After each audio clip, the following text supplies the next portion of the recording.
What if I never awaken my ability? With brother here, no one can bully you.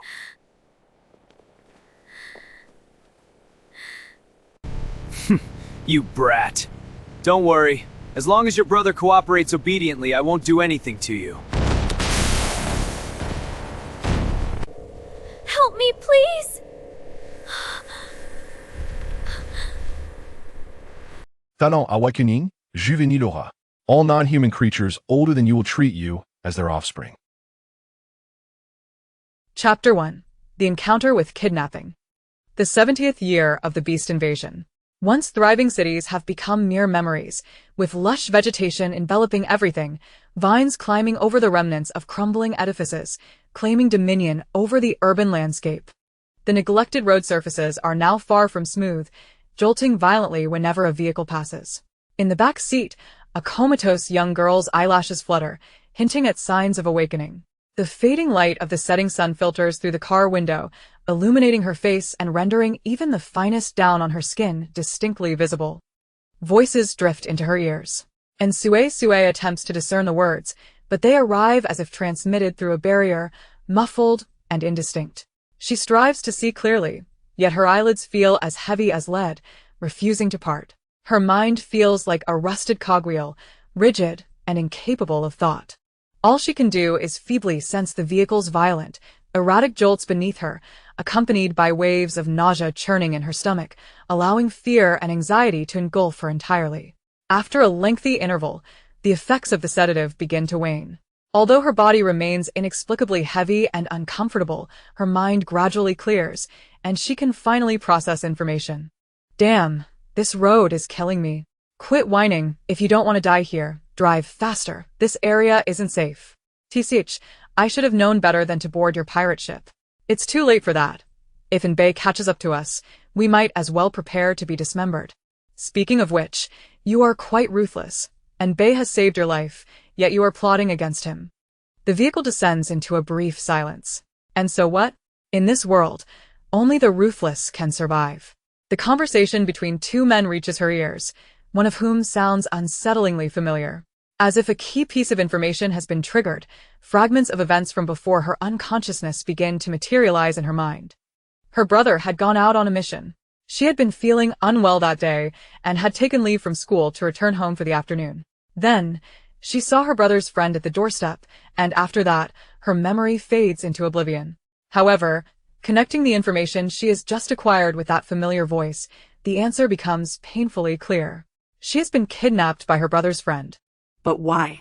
She knows her brother's friend quite well, and their relationship is amicable.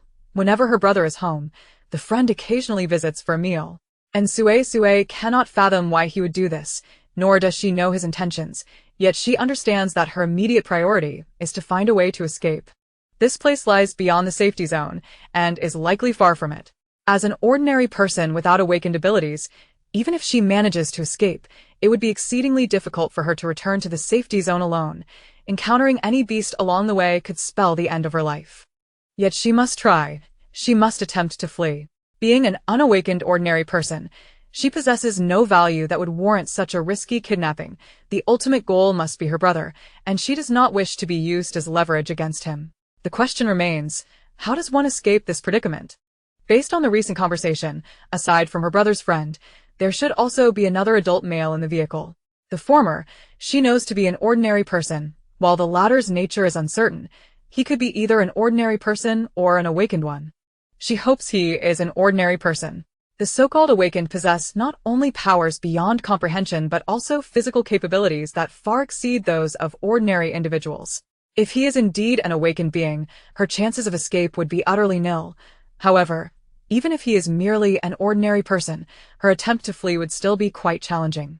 Although she has received some basic martial arts training from her brother, she is well aware of her limitations and knows she cannot directly confront an adult male. Her only glimmer of hope lies in the 2 tranquilizer syringes concealed within her inner thigh. The position in which she lies allows her to feel the firm presence of the needles, confirming that they have not been discovered.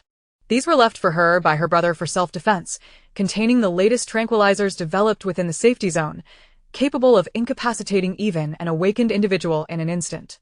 The 2 syringes are just enough to deal with 2 men.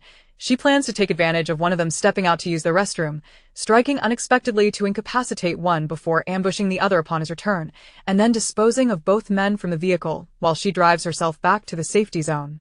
The likelihood of her plan succeeding is actually quite low, but attempting it bears no cost. After all, she is certainly of some use, and even if the plan fails, she will not be killed. And Suisui reassures herself, suppressing her inner turmoil and anxiety, continuing to feign unconsciousness while waiting for an opportunity. Unfortunately, her tension is palpable, causing her body to tremble uncontrollably. The man in the passenger seat, Lu Yuqin, notices this through the rearview mirror and calmly speaks, "Suisui, if you're awake, you might as well sit up." Discovered.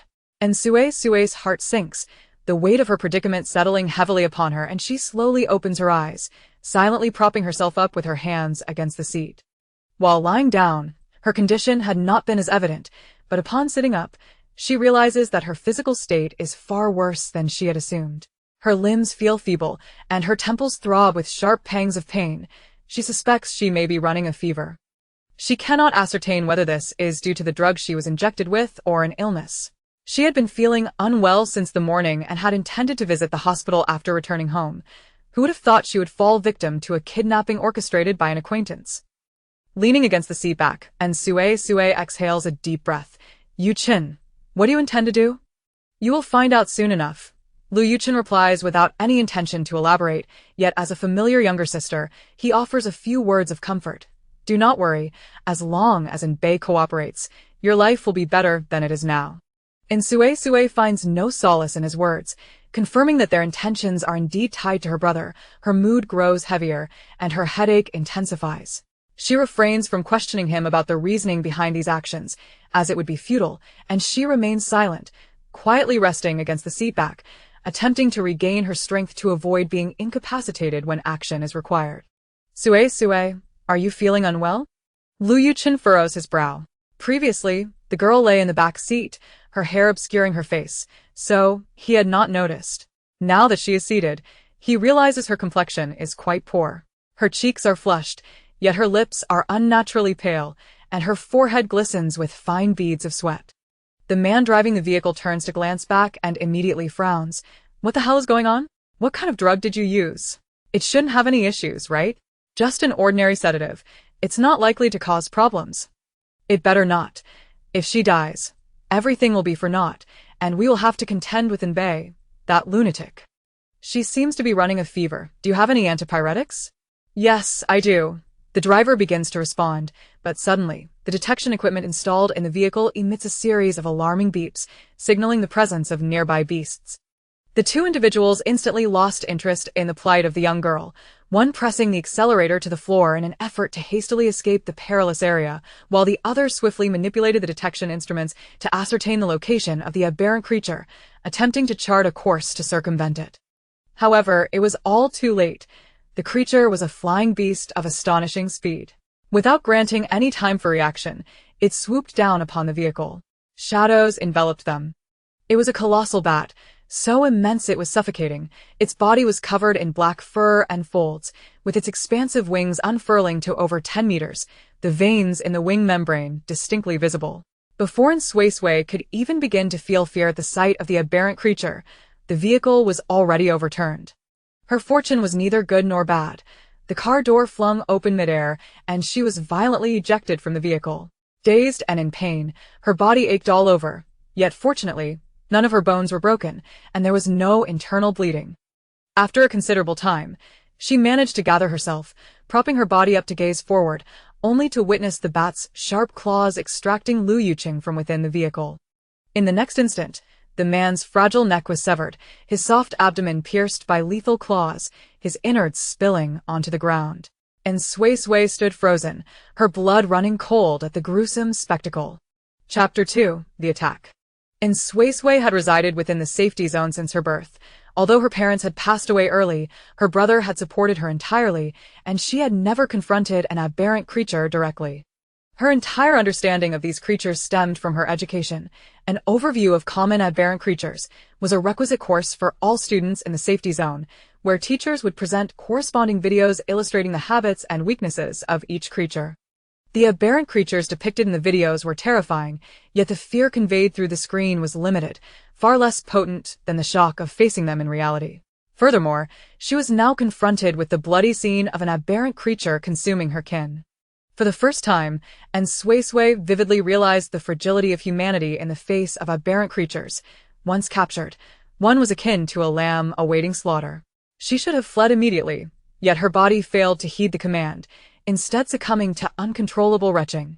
The already distressing state of her body grew worse, the surrounding sounds faded into the distance, and her vision gradually blurred. Finally, her body appeared to reach a certain limit. All sensations vanished, as if her soul had detached from its heavy form. She felt an unprecedented lightness, while her eyelids closed involuntarily, consciousness swiftly descending into darkness. Simultaneously, a white halo appeared above her head. The ravenous bat glanced up at the girl, abruptly abandoning its half-consumed meal, hastily crawling to her side, first sniffing her scent with its nose, then nudging her body with its head. As if uncertain of something, its furry face displayed evident confusion and bewilderment.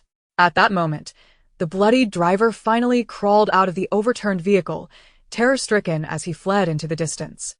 The bat instinctively yearned to pursue its prey, yet upon glancing at the unconscious girl, it decisively abandoned the chase and cautiously cradled her in its embrace.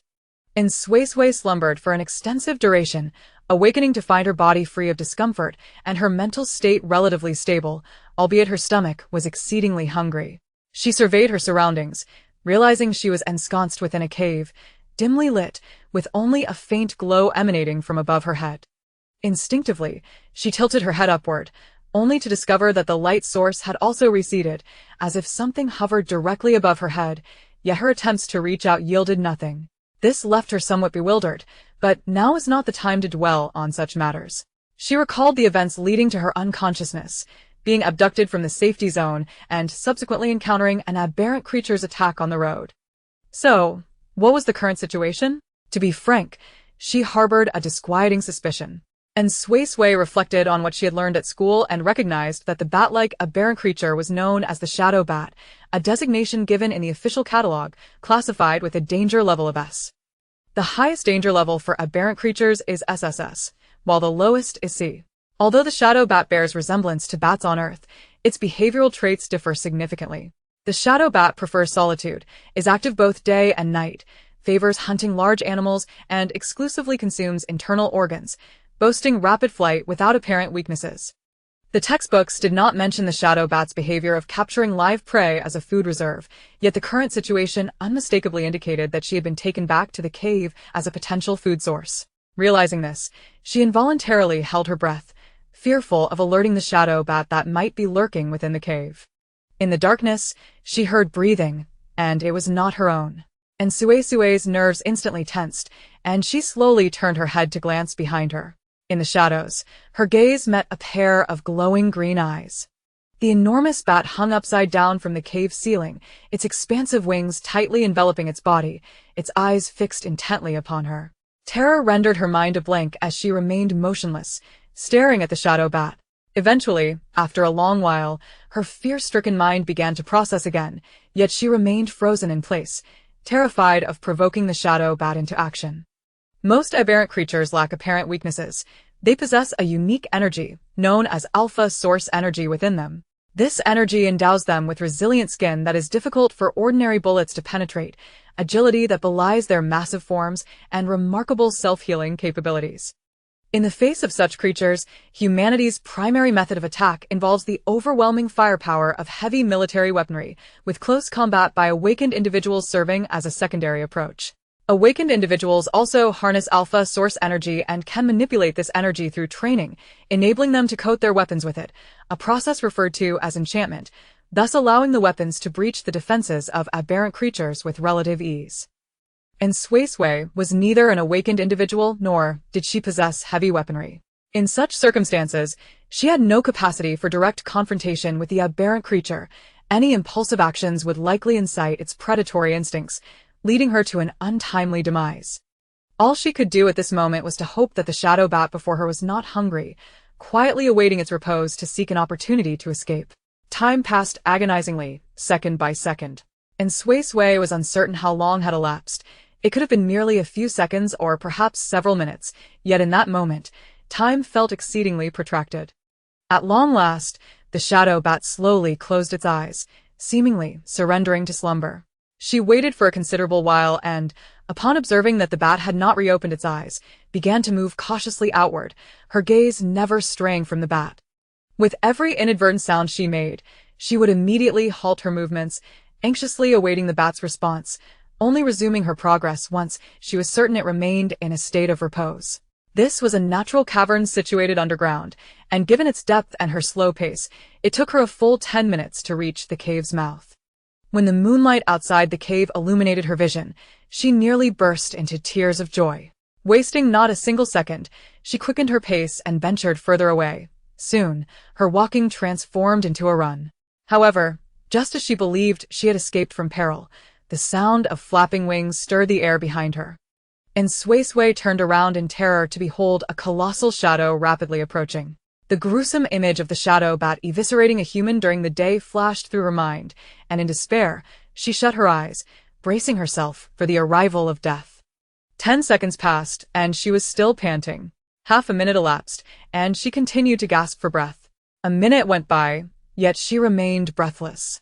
And Suisui opened her eyes in confusion, only to find the shadow bat hovering less than 2 meters away, quietly observing her. The gaze of both bat and girl locked in a silent standoff, yet nothing transpired. And Suisui felt somewhat bewildered, unable to discern the intentions of the shadow bat before her. Even if it was not hungry and had no desire to feast, it should have apprehended her and returned her to the cave. Confusion brewed within her, yet she reasoned that remaining stationary would inevitably lead to demise. Thus she mustered her courage and tentatively moved several meters forward. The shadow bat exhibited no inclination to pounce upon her. Its emerald eyes scrutinized her for a moment before diverting its gaze, commencing to groom itself like a feline. Observing this, and Suisui's boldness grew, and she dashed forward once more, only to soon hear the familiar sound of flapping wings behind her. The shadow bat pursued her again, yet it merely lingered nearby, leisurely tending to its own fur. Thus, the pair engaged in a game of chase, one running and the other pursuing. After half an hour, and Suisui found herself exhausted, breathlessly halting, her hands resting on her thighs as she caught her breath. Chirp, chirp, the shadow bat descended before her, flapping its wings twice while emitting a series of chirps. This was her first experience hearing a bat vocalize. Before she could ponder the meaning of its calls, the shadow bat pounced upon her, swiftly grasping her waist with its hind claws and lifting her high into the air, ascending towards the cavern. She nearly fainted from fright, her heart lodged in her throat, fearing she might plummet to her demise. Fortunately, they landed safely. Upon returning to the cavern, the shadow bat gently set her down, then chirped several times at her as if imparting some instruction before resuming its inverted repose against the cave's ceiling. And Suisui sat there in bewilderment, recognizing something incredulous yet profound. This great bat did not regard her as a meal. Chapter 3. Awakening of talent in the dimly lit cave, and Suisui curled up in a corner, hugging her knees and earnestly pondering her predicament. Given that the shadow bat showed no inclination to consume her, remaining here seemed safer than venturing into the outside world. She would be foolish to attempt an escape now. At the very least, she would wait until dawn to devise a plan. With this thought, she reached out again to touch the faint light source above her head, but once more, her fingers met only emptiness. Her intuition suggested that the anomaly lay with that source. Previously, there had been no time to reflect, but now, in this moment of calm, she realized that the inexplicably intangible light could only signify one possibility. She had awakened her talent. Such phenomena and abilities, which defy scientific explanation, are exclusive to those who have undergone an awakening. And Suisui could not suppress a long sigh, her perpetually taut nerves relaxing slightly. She felt less fearful of the large bat that lingered nearby. The awakening of her talent indicated that she was no longer a defenseless ordinary person. Although the specifics of her ability remained unclear, the current circumstances suggested that this talent could at least ensure her temporary safety. Awakeners possess a wide array of talents, and the authorities classify them into 3 categories: enhancement, manipulation, and peculiar. Among these, enhancement-type awakeners are the most common, accounting for 70% of the total. These individuals harness source energy that primarily circulates within their bodies, enabling them to enhance their physical capabilities and perform the most basic enchantments on weapons, typically serving as warriors on the battlefield. Manipulation-type awakeners, conversely, are relatively rare, comprising 30% of the population. They excel at channeling energy to manipulate various natural elements, often taking on the role of mages. Lastly, peculiar-type awakeners are exceedingly scarce, making up only 1/1000th of the total. Their abilities are diverse, ranging from formidable powers such as foresight and word spirits to rather trivial ones, like producing an apple each day.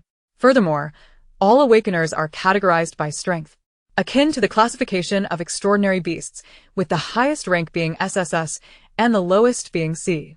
The criteria for this classification hinge on whether the individual possesses the strength to confront an extraordinary beast of the same level. And Suisui surmised that she was undoubtedly a peculiar type, though assessing her exact rank proved challenging, as she could not even defeat a C-level beast. Yet S-level beasts posed no threat to her. Resolving to dismiss her myriad thoughts, she endeavored to sense the source energy within her. While individuals typically undergo formal education regarding their talents post-awakening, foundational theories are often imparted beforehand. She followed the methods outlined in her textbooks to sense her energy. Yet after a prolonged effort, she gleaned no insights. Instead, her hunger intensified. She gingerly touched her somewhat cramping stomach and rummaged through her school uniform pocket, retrieving half a chocolate bar and 2 coins. The chocolate was left over from breakfast, and her folding knife and identification card, which she had originally kept in her pocket, had vanished, presumably confiscated. Her phone, left in her backpack, had also been taken, inciting her frustration. And Suisui felt annoyed for a fleeting moment, but upon remembering that the culprit was now deceased, her emotions shifted to a complex mix. Resolving not to dwell further, she broke off a small piece of chocolate and placed it in her mouth, saving the remainder for later. She was uncertain when she would return to the safety zone, and such a quick source of sugar was best reserved for emergencies. The sweet flavor enveloped her palate, momentarily alleviating her hunger. However, her thirst remained, an issue she could not address at that moment. She continued her attempts to sense the energy within her, but her newly awakened body was still fatigued, and she eventually drifted into slumber during her efforts. And Suisui awoke once more to the cacophony of the shadow bat's calls, her eyes snapping open to meet the creature's wrinkled visage, nearly sending her heart racing. The bat chirped incessantly, nudging the lifeless prey on the ground. It seemed to be offering her a meal, and Suisui glanced at the carcass, recognizing it as a creature resembling a hare, but the size of a goat. Officially designated as a giant rabbit, with a danger level classified as B. These beasts emerging from fissures do not specifically prey on humans, they also hunt each other, viewing humans as no different from any other source of sustenance. She stared at the prey, then at the bat, momentarily unsure of how to respond. Seeing her hesitation, the shadow bat's sharp claws dug into the giant rabbit's abdomen, effortlessly tearing open its belly and extracting the entrails, before once again nudging the pile of innards toward her. The heavy stench of blood filled the air, and Suisui was now certain that the bat indeed intended for her to feast. And a sudden realization dawned upon her regarding her own ability. In the animal kingdom, food-sharing behavior typically arises under 3 circumstances: caring for an injured companion, nurturing a mate, or tending to unweaned offspring. As a solitary creature, the shadow bat could not possibly be motivated by the first 2 reasons, so it might be treating her as its own young. This line of thought also explained the bat's behavior from the previous night. Allowing her to venture out was akin to letting a cub play, while following her was a means of protection, ultimately bringing her back to the cave when it sensed she had had enough. Seeing that she still had not made any move to eat, the shadow bat grew increasingly impatient, emitting urgent chirps, and Suisui collected her thoughts and, summoning her courage, reached out to touch the creature, hoping to gauge its response. This required a significant amount of bravery. One could only imagine how disconcerting it was to face a bat that stood half a meter taller than her, with wings spanning 10 meters, while it screeched at her. Due to the proximity, under the glow of the overhead light, she could clearly see its sharp teeth, stained with dark red blood and flesh, and she could distinctly smell the foul odor emanating from its mouth, the characteristic scent of a carnivore. She cautiously placed her hand on its wing, gently caressing it.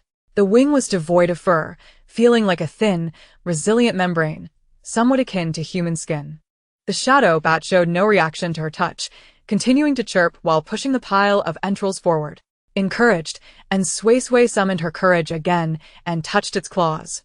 This time, the bat reacted, curling its claws protectively as if worried its sharp talons might inadvertently harm her.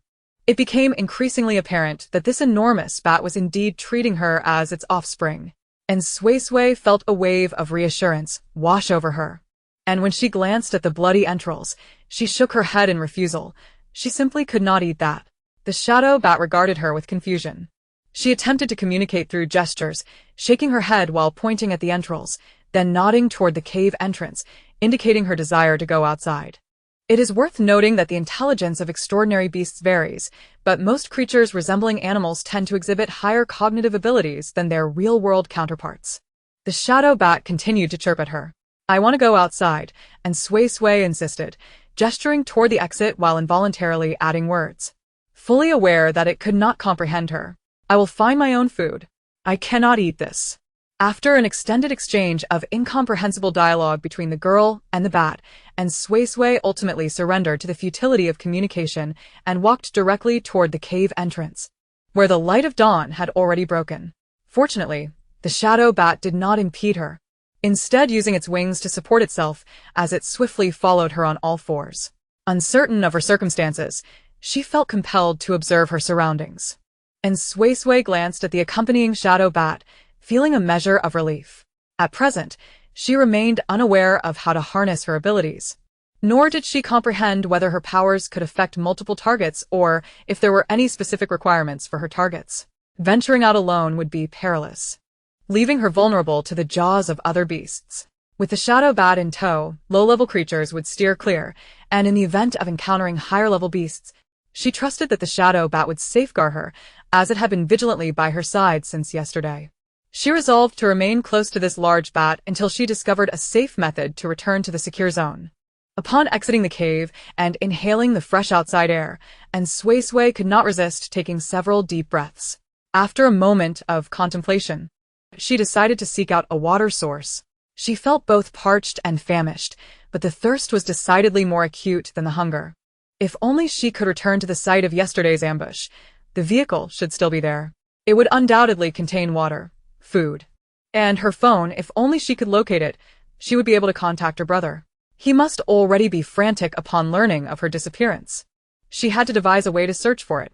Chapter 4. Survival in the Wilderness. Survival in the Wilderness was a compulsory course for all students within the secure zone, although she had not undergone practical experience, and Suisui possessed a solid theoretical foundation. By observing the terrain and biological clues, she swiftly identified a nearby stream. The water was crystal clear, appearing remarkably pristine. Ironically, while the invasion of beasts had wrought devastating consequences for human civilization, it had proven beneficial to Earth's ecology. With human progress curtailed, the natural world, previously ravaged by mankind, was rapidly rejuvenating. Outside the secure zone, lush vegetation flourished, and Suisui hurried to the stream's edge and cupped her hands to drink. Though there was a risk of parasitic infection, she could not afford to be overly cautious. She would take deworming medicine once she returned. The shadow bat remained close, vigilantly surveying the environment. After quenching her thirst, and Suisui felt rejuvenated, she patted her face to invigorate herself and began to wash her face. In the process, she noticed her reflection in the water and remembered to examine what was atop her head. Once the water settled, her reflection became clear. A luminous halo, predominantly silver-white, floated a few centimeters above her head, swaying gently with the ripples. She tilted her head, and the reflection mirrored her movement, while the halo remained steadfast. Reaching out to touch it, her hand passed effortlessly through the halo. It resembled the ethereal rings often depicted above angels in films, and she found it quite beautiful. Satisfied, and Suisui withdrew her hand and pondered for a moment before deciding to temporarily name her newfound ability the Cub Halo. As no other awakeners had exhibited a similar talent, she had no reference point and would have to explore its usage gradually. Chirping incessantly, the shadow bat began to vocalize again, and Suisui, exasperated, shook her head and gestured to convey her intentions. She needed to find food, and she did not wish to return to consume the pile of rabbit entrails. Although the meat of the beasts was indeed edible, she lacked the necessary tools to process it, making foraging for wild fruits a simpler option. In the resource-rich woods, food to satiate hunger was abundant. The duo engaged in a form of communication that resembled a comedic exchange, but fortunately, the large bat exhibited remarkable patience, allowing her to continue wandering through the forest rather than forcibly leading her back to the cave. And Suisui soon discovered a mulberry tree laden with deep purple fruits. Overjoyed, she approached and plucked one, popping it into her mouth. The rich juice burst forth, sweet with a hint of tartness, a delightful treat. Chirping again, the shadow bat resumed its protests. She chose to ignore it, quickly continuing to gather and consume the berries. After a brief period of vocal dissatisfaction, the bat, perhaps defeated by her stubbornness, settled down and patiently awaited her. And Suisui devoured a dozen mulberries before her hunger began to subside, prompting her to slow her pace. Realizing that she might need to endure a lengthy period of wilderness survival, she decided to gather more to take with her. She retrieved several larger leaves, layered them on the ground, and placed the collected mulberries atop them. Once she had amassed a small pile, she wrapped the berries in the leaves and secured them with slender vines to prevent them from spilling. This would serve as her sustenance for the day. If she failed to discover additional food sources, this meager amount would barely sustain her for a day. She resolved not to search specifically for food, but rather to locate the vehicle from yesterday's ordeal. If she could find it, she could retrieve her phone and contact her brother, who would undoubtedly come to her rescue. Time was of the essence in her search for the vehicle. If someone else happened upon it first, they could abscond with all the supplies. Although she had overheard the two despicable kidnappers mention that the area was unsafe and likely a high-risk zone frequently traversed by beasts, it was prudent to act swiftly. For one could never be too careful. Determined, and Suisui wasted no time and set off in the direction she had analyzed. When they were attacked yesterday, it had been evening, with the sun already dipped low. By gauging the angle of the sunlight at that time, she deduced that the vehicle had been heading west, while the shadow bat had pursued from behind. Thus, it was reasonable to conclude that the bat's cave was likely east of the incident site, leading her to believe she should head west to find the vehicle. Of course, this was merely a rough estimate. The actual direction could also be northwest or southwest, leaving her at the mercy of fortune. She remained uncertain of how far the shadow bat had flown yesterday, so she resolved to cover as much ground as possible today. Typically, beasts, like ordinary animals, do not venture far for hunting. However, the shadow bat's incredible speed could easily cover several kilometers in mere minutes. Its notion of far was likely not synonymous with that of a human, and Suisui understood that locating the vehicle would be challenging. Yet she had no alternative solutions to her current predicament and felt compelled to take a chance. How she wished the shadow bat would fly her there instead. Contemplating this, she attempted to convey her wish to the bat by pointing ahead, indicating her desire to go that way and asking to be flown there. Unfortunately, the bat seemed unable to comprehend, occasionally chirping in annoyance before reluctantly accompanying her on foot. Thus, she continued on foot for over 2 hours. Under normal circumstances, all awakeners, regardless of their abilities, would experience some degree of physical enhancement. However, something seemed amiss, and she still possessed the constitution of an ordinary person. After such a prolonged trek, her feet were blistered and painfully sore, and she relied solely on sheer willpower to press on. During this time, the shadow bat attempted to guide her back to the cave, but she fiercely resisted, demonstrating her adamant refusal, and the bat ultimately did not insist on taking her back. It must be said that this large bat displayed remarkable tolerance towards her. And Suisui estimated she had covered at least 10 kilometers when she beheld a dilapidated cluster of buildings ahead, and her spirit soared. It was a city. They had encountered the attack while in the city. Unable to contain her excitement, she broke into a jog towards the nearest building. However, as she approached, the ever-watchful shadow bat suddenly emitted a cry and began flapping its wings rapidly. Unlike the previous chirping sounds directed at her, this time the cries were sharp and piercing, laden with an unmistakable sense of intimidation. Before she could comprehend what was transpiring, a colossal serpentine creature surged forth from an unknown source, immediately engaging in a fierce struggle with the shadow bat. And Suisui watched this scene in terror, her mind racing to recall pertinent knowledge. The creature, known as the Bash, named after the giant serpent from the classic of mountains and seas that could swallow elephants, bore a resemblance to the python but had two sharp horns protruding from its forehead. It was non-venomous, adept at strangling its prey, and classified as an SS-level threat. When considering the bat and the python, it was evident that the python held the advantage.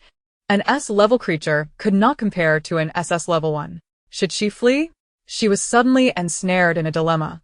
Chapter 5.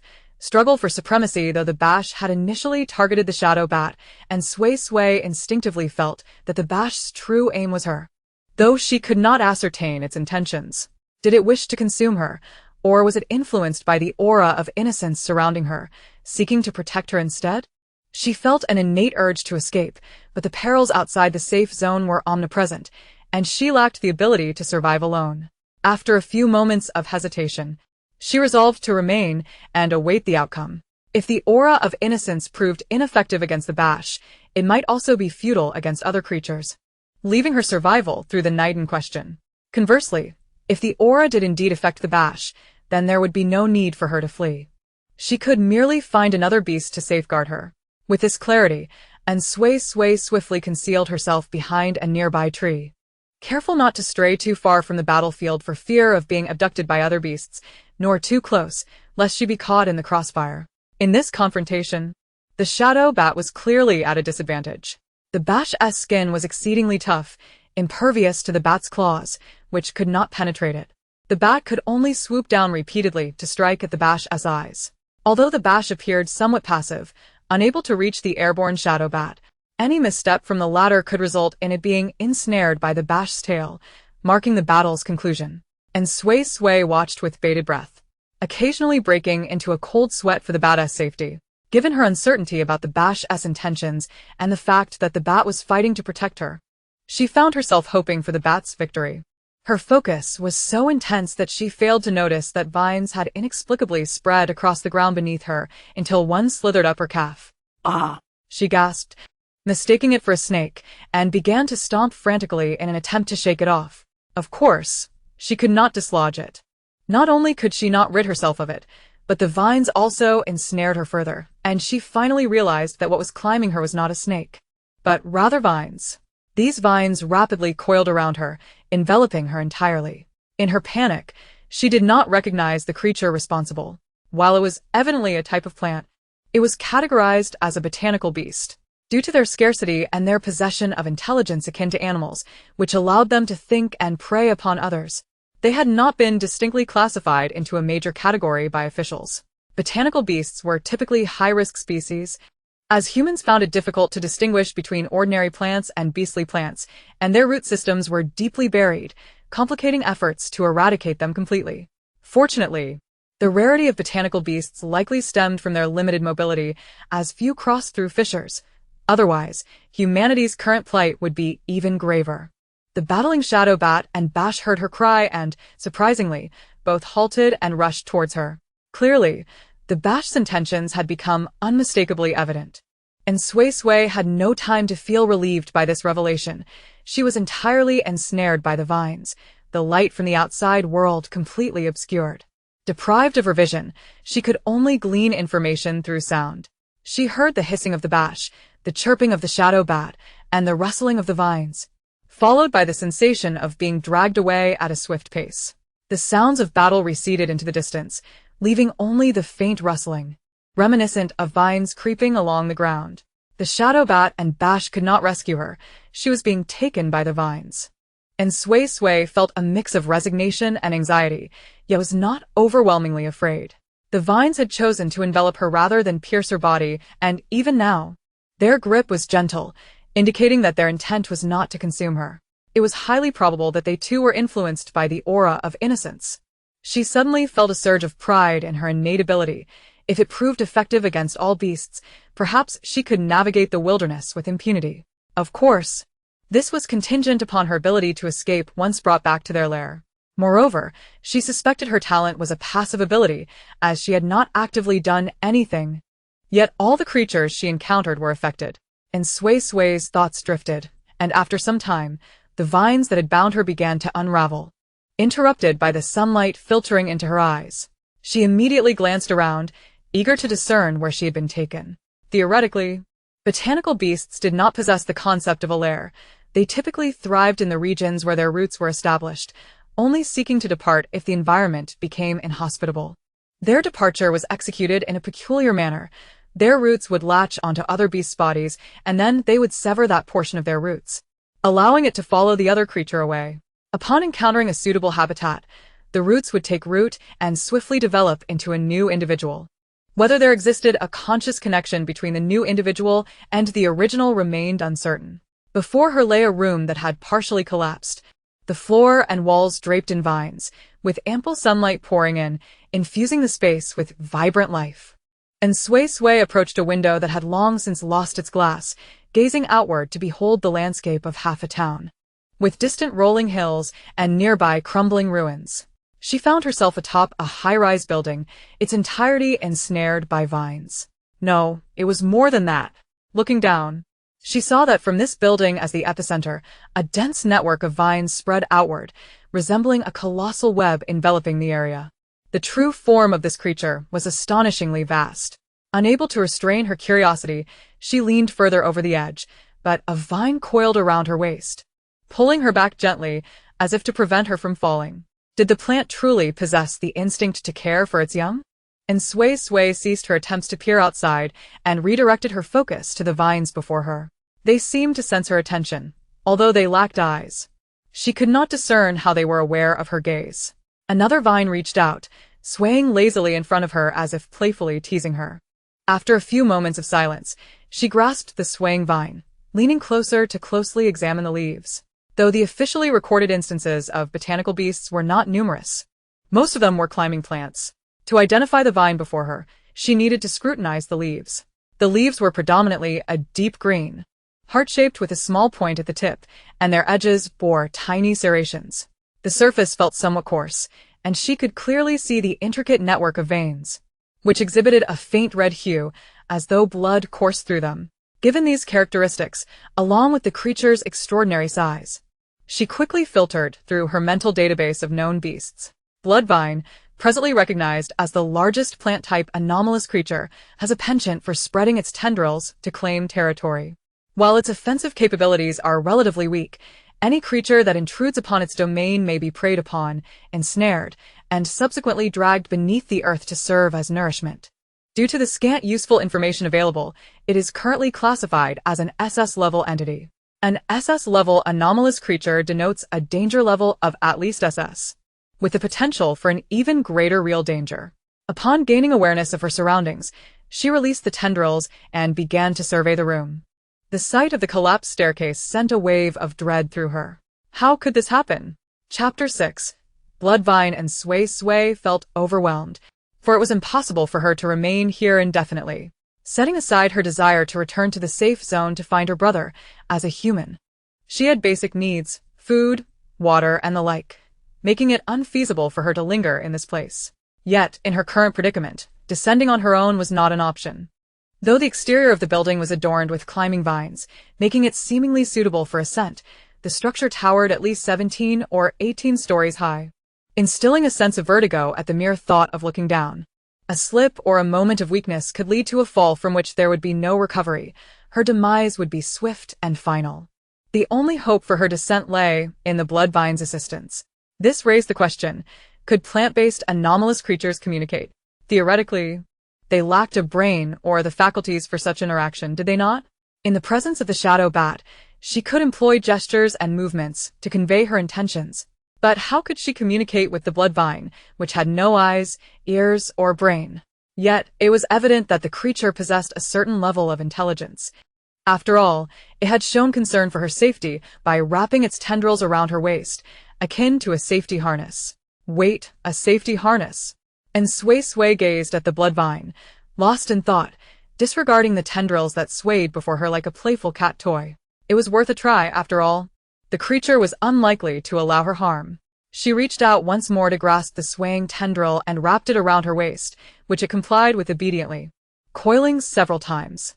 Once she was certain the tendril was secure, she returned to the window and attempted to climb out, but was met with resistance. The Bloodvine held her back. I want to go down. I'm hungry and need food. Although she understood the creature could not comprehend her words, she instinctively felt the need to explain. This was not a lie. She was indeed famished. The mulberries were hardly filling, and she had been rationing them. The blood vine did not relent. Instead, it exerted a gentle force, attempting to pull her back. And Suisui hastily clung to the window frame, resisting the tug. Naturally, her strength was no match for that of an anomalous creature, but the blood vine, influenced by the instinct to protect its young, demonstrated the same tolerance as the shadow bat, not applying any real force against her. The two remained locked in a stalemate. I am human. I require sustenance. I cannot stay here indefinitely. I am unlike you. I cannot photosynthesize. I just want to take a look. I want to run away. And Suisui attempted to explain, but her efforts proved futile. The blood vine's tendrils remained steadfast in their grip, leaving her to languish despondently on the windowsill. After what felt like an eternity, her limbs stiffening from her position, she ultimately capitulated and turned back. Only then did the blood vine release her, exhausted in both body and spirit. And Suisui sat cross-legged on the floor and retrieved the mulberries from her pocket, ready to consume some to replenish her energy and hydration. Upon taking them out, she discovered that the small bag containing the mulberries had been crushed, releasing a copious amount of purplish juice, with the fruit itself now a mushy mass. Her heart ached at the sight, and with tears unshed, she hastily shoved the squished mulberries into her mouth, unwilling to waste a single morsel. At this point, her food supply dwindled to merely a small fragment of chocolate. If the blood vine continued to confine her here, she could not anticipate how long she would endure. Without moisture, she would likely last only a few days. If all else failed, she might have to resort to gnawing on the blood vine's tendrils. Provoking it was of little concern, as by that time, her situation would likely be dire. Discouraged, she tossed aside the leaves that had wrapped the mulberries and sighed deeply. You cannot do this. I cannot survive being trapped here. A tendril extended towards her, curling around the discarded leaves before placing them back down, though its intentions remained unclear. With another heavy sigh, and Suisui sought a shaded spot rich in tendrils to rest, using the interwoven vines as a makeshift bed. It was somewhat uncomfortable, but she would have to make do. At that moment, fatigue settled in, after all. She had been on the move for over 3 hours and had consumed little since yesterday. She resolved to take a brief respite to regain her strength before devising an escape plan. On a more optimistic note, perhaps the blood vine's reluctance to let her leave was due to the presence of the shadow bat and the python nearby, as it deemed the environment unsafe. Once the two departed, the blood vine might permit her to descend. Having reassured herself, she could not help but feel a pang of nostalgia for the animal-type anomalous creatures, who at least understood the need to feed her, even if the offered sustenance was not directly consumable. As she closed her eyes, on the verge of slumber, she was suddenly stirred by a rustling noise from outside. The sound grew nearer and more distinct, and Suisui could not resist opening her eyes and rising to the window, only to witness something being dragged in by the tendrils, blocking the entire opening.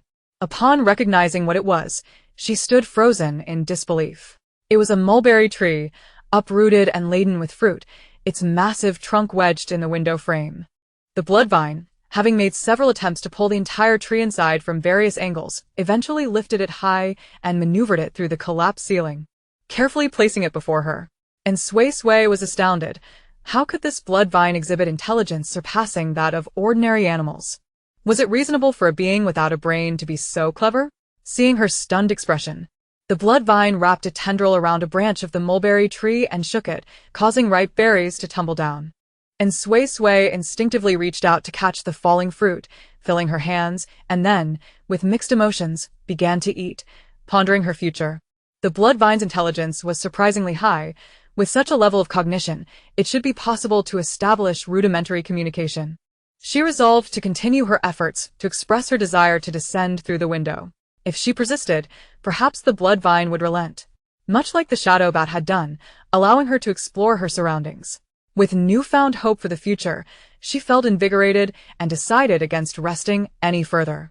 After filling her stomach with mulberries, she resolutely returned to the window. The blood vine reacted swiftly, wrapping its tendrils around her waist to prevent her from engaging in what it perceived as a dangerous act, leading to yet another tug-of-war. I want to go down. I want to go down. And Suisui exclaimed, straining against the vine while reiterating her intent, resembling a petulant child. After approximately 10 minutes, the blood vine seemed to finally recognize her determination to descend, actively maneuvering its tendrils to lower her outside the window. And Suisui's heart soared with joy. Believing the blood vine was indeed taking her down, a smile quickly spreading across her face. However, 5 minutes later, she found herself suspended outside, her feet dangling. Multiple coils of vine wrapped around her waist, left hanging in midair. The afternoon sun cast a slanting light upon her, illuminating her frozen smile. The smile faded. No. I wanted to go down, not be left hanging outside. Chapter 7. Trapped in Suisui desperately wished to protest through her struggles. Yet a fleeting glance downward caused her hands to involuntarily tighten around the vine. The struggle was in vain. The height was simply too daunting. She hung there, devoid of hope, for quite some time. Only after she begrudgingly accustomed herself to the sensation of suspension did she begin to devise a plan. Numerous vines surrounded her. She grasped one at random and pulled it upwards with all her might. In doing so, she exerted downward pressure on the blood vine, signaling her desire to descend. The blood vine, indeed possessing a notable level of intelligence, soon grasped her intent and began to lower her slowly. As she witnessed the scenery gradually shifting downwards, a sigh of relief escaped her lips. It felt akin to riding an elevator. When her feet finally touched the ground, tears of joy nearly welled up in her eyes. Without a moment's hesitation, she selected a direction and ventured forth. Now that it had become apparent that her talent was of a passive nature and likely effective against all anomalous creatures, she felt emboldened to act independently. Whether or not she could find a vehicle was of little consequence. She could make her way back on foot, heading eastward and drawing closer to the safety zone.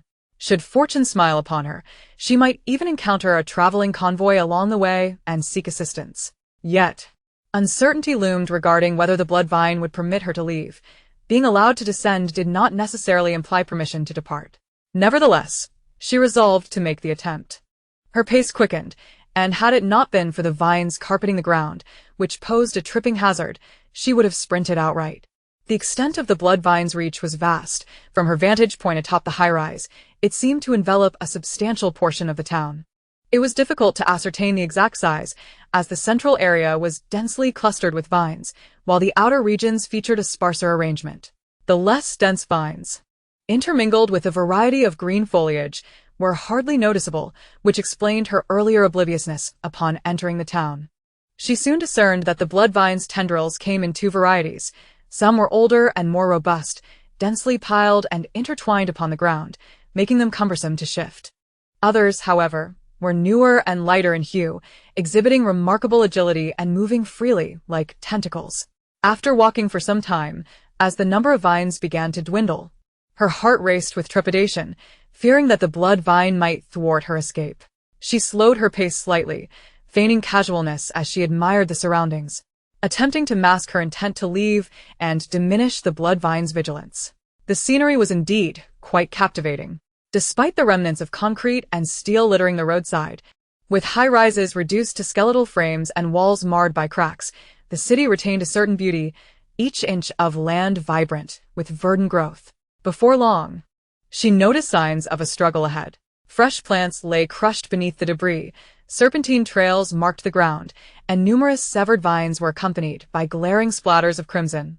By sheer coincidence, the direction she had chosen to wander was the very path she had traversed earlier. A complex wave of emotions washed over her, but upon ensuring that no corpses of the shadow bats lay in sight and that the ground bore no signs of disturbance, that complexity began to wane. Given the shadow bat's considerable size, any attempt by the blood vine to drag it underground would certainly leave conspicuous traces, though she was acutely aware that, had she not awakened her talent in time, she would have met her demise at the hands of the shadow bat the previous afternoon. The truth remained that she had indeed awakened her abilities. The shadow bat had rescued her from the clutches of malevolence and had devoted an entire day to her protection. She found it impossible to harbor malice towards the shadow bat. It had saved her life, yet felt no affection for it either, as it had devoured her kin. Ultimately, as long as the creature had not perished because of her, that was sufficient. Without lingering, she pressed on, aware that this was where she had been captured. Indicating the edge of the blood vine's territory, If she could just cover some distance, the blood vine would be powerless to reclaim her. She approached cautiously, and when she estimated she was far enough, she suddenly dashed forward.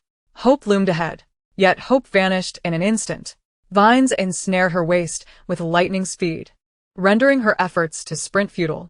Surprisingly, she felt little disappointment at that moment. Instead, a sense of resignation washed over her, as if she had anticipated this outcome. The blood vine manipulated two tendrils. One grasped her while the other waved before her, as if to convey that further progress was ill-advised and that the outside world was fraught with danger. I understand. I shall not run. She feigned compliance, refraining from charging ahead. Instead, she turned back, pulling at the tendril binding her waist. The blood vine released her obediently. In the next instant, she surged forward once more, only to be captured again by the vines. Silence enveloped the night at this juncture, and Suisui found herself in a stalemate with the blood vine, enduring for 2 hours until her energy was wholly depleted. She collapsed on the ground, gazing at the blue sky and white clouds, questioning the very essence of life. The blood vine waved a tendril tantalizingly above her eyes, prompting her to swipe at it in irritation, but it dodged nimbly. Again she swiped, and again it evaded. It felt as though she were engaging in a game of cat and mouse, reminiscent of teasing a cat with a dangling toy. In her frustration, Suisui ceased her pursuit of the teasing tendril, sulking and contemplating her next steps. For the time being, her life was secure. Were it not for the fear of her brother venturing out in search of her, she would not feel such urgency to return to the safety zone. Having grown up relying on one another, if her brother discovered she was missing, he would undoubtedly risk everything to find her. This world was rife with peril. And even though her brother was a remarkably powerful awakener, there was no guarantee he would remain unscathed. She recalled how he often returned home with injuries, his body stained with blood. With a sigh, Suisui could not help but lament her predicament. Suddenly, a rustling sound caught her attention, and she turned her head slightly to see a tendril moving toward her like a serpent, the sound emanating from leaves brushing against the ground. This tendril, entwined with a small branch from a mulberry tree laden with heavy fruit, had evidently been broken from the uprooted tree nearby. The blood vine waved the branch tantalizingly above her. "All right, you win," Suisui conceded. She reached out to pluck the mulberries from the branch, reclining on the ground and indulging in the sweet fruit. Were it not for her current predicament, she might have actually relished this lifestyle. After consuming all the mulberries, she continued to lie there, questioning her existence, primarily because she could not fathom a way to escape. The blood vine had made it abundantly clear that it would not easily relinquish her from its domain. Her feeble limbs were no match for its strength.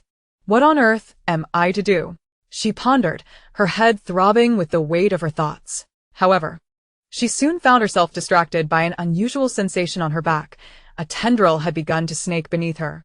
Just as she attempted to sit up, the tendril coiled around her body, lifting her 1/2 meter off the ground before beginning to move. Thus, she was carried away by the blood vine. Chapter 8. Searching for supplies in Suisui was transported back to the top floor of the building by the blood vine, which evidently deemed it the safest location, ideal for nurturing its vulnerable offspring. In truth, it was indeed secure. That height effectively deterred any non-flying anomalous creatures from launching attacks. And flying creatures typically refrained from approaching plant-based beings. And Suisui offered no resistance. She simply followed the vine upstairs before attending to her physiological needs. Having established that leaving was not an immediate option, she recognized the necessity of finding a place to reside. Compared to a cave, this setting was quite acceptable provided it did not rain.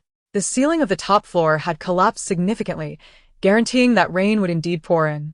After such a tumultuous series of events, evening had already descended, and Suisui surveyed her room, barren save for the creeping vines, and resolved to make it a more comfortable abode. The 4 walls of her room were largely in disrepair, with only 2 remaining intact while the others had collapsed significantly. From the sturdy wall, she forcibly extracted a few vines and secured them to the wall that had not succumbed to collapse. She then seized a vine from the ground, deftly weaving through the main vines to craft a net. She intended to fashion a hammock for herself. The blood vines cooperated splendidly, accommodating her efforts, and upon sensing her intentions, began to move of their own accord, completing the weaving without further assistance from her. Once the hammock was ready, She attempted to recline upon it. Though it was still a tad uncomfortable, it was far more pleasant than lying directly on the ground. Additionally, it was remarkably sturdy, the blood vines ensuring its stability without her having to fret over weight-bearing concerns. After a brief interlude of play upon her new hammock, she suddenly discovered the joy of creating a dwelling and promptly descended to continue her endeavors. She planned to encircle the collapsed walls with vines, for a sense of security was paramount in her sleeping quarters. The blood vines quickly sensed her intention once more, swiftly growing to enclose the collapsed areas, even mending the fallen ceiling. A completely enclosed space was thus constructed, much to Suisui's delight, allowing her to temporarily set aside the unresolved worries that had plagued her. That night, she enjoyed a restful sleep, undisturbed by dreams. When Suisui awoke, it was already early morning. The restorative slumber had greatly improved her spirits, alleviating the weight of accumulated negative emotions and rekindling her hope for the future. Her brother was strong and unlikely to encounter misfortune. Her foremost task now was to care for herself while awaiting an opportunity for escape. Perhaps one day a convoy would pass by and she would be rescued. As long as she breathed, hope remained. Stretching luxuriously, she slapped her cheeks to fully awaken, then rose to satiate her hunger with mulberries, all the while devising plans for the day ahead. She could not rely solely on mulberries for sustenance. Today, she must seek other sources of food and clean water. The territory of the blood vines was vast, so finding such resources should not prove difficult. There were also items left in the city, many of which had succumbed to the ravages of time, moisture, and microorganisms, yet some chemically stable objects remained usable, such as ceramics. She could scavenge these to enhance her living conditions, at the very least securing vessels for water, as drinking would otherwise be inconvenient. With this in mind, she recognized the multitude of tasks ahead. Without further delay, after consuming a modest meal, she set her plans into motion, having feasted on so many mulberries. Her appetite had waned. Approaching the window, she casually wrapped a vine around her waist and skillfully began to climb out. The blood vines, understanding that their young one was venturing out to play, obediently lowered her to the ground, and Suisui began to meander through the city, reassured by the presence of the blood vines that danger was not a concern. Having not examined her surroundings closely the day before, she now noticed an abundance of small animals, such as wild chickens and rabbits. Presumably regarding them as too small, the blood vines showed no inclination to prey upon these creatures. Should she wish to reside here long-term, she would undoubtedly need to supplement her diet with protein. Perhaps she could enlist the blood vines' assistance in capturing wild chickens and rabbits. She did not encounter any other exotic beasts, unsure if it was merely coincidence or if the blood vines had driven them away. The prior appearance of the python indicated that the blood vines did not mind other exotic creatures encroaching upon their territory. Logically, other such beings must still inhabit the area. Not spending too much time, she soon discovered a sizable lake nestled within a park. The water appeared pristine, teeming with fish. She marked its location and continued her exploration, successfully locating several fruit trees. Unfortunately, being late spring and early summer, the apples, citrus, and pomegranates were not yet ripe, though loquats and peaches appeared ready for consumption. Nevertheless, having these two fruits was a welcome improvement over mulberries. Due to the lack of cultivation, the fruit trees in this area had grown tall and wild. Disinclined to climb, she sought the assistance of the blood vines, which quickly understood her needs. A vine emerged from the ground, coiling around a branch and bending it down to a reachable height. She plucked both loquats and peaches, sampling their flavors. The loquats were perfectly ripe and sweet, while the peaches, though slightly underdone, suited her preference for firmer fruit. She planned to return later to gather more peaches. Having temporarily resolved her food and water concerns, and Suisui did not rush to transport the fruits and water back. Instead, she turned to the residential area to seek out useful items. This scavenging endeavor proved quite enjoyable, akin to a treasure hunt. She quickly amassed a collection of items that would serve her well: ceramic cups, plates, and bowls, alongside some metal utensils, including a knife, spoon, and fork, the material of which she could not discern, as well as a large pot. The pot's surface bore only minor oxidation, likely requiring just a brief cleaning before it could be utilized for boiling water and food. In circumstances where possible, water should always be boiled before consumption for safety. She placed her assorted findings into the large pot and, with considerable effort, hoisted it back to the park, squatting by the lake to cleanse these items.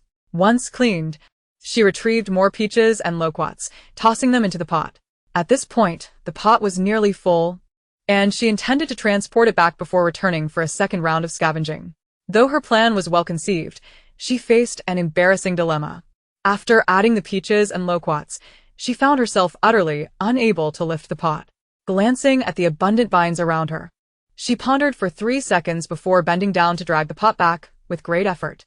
After a few arduous meters, several vines extended from the side, quickly entwining around the pot, thereby relieving her of the burden. Upon reaching the base of the building where the blood vines resided, she needed not utter a word. The vines wrapped around her waist, lifting both her and the pot effortlessly. And Suisui couldn't help but feel a twinge of admiration.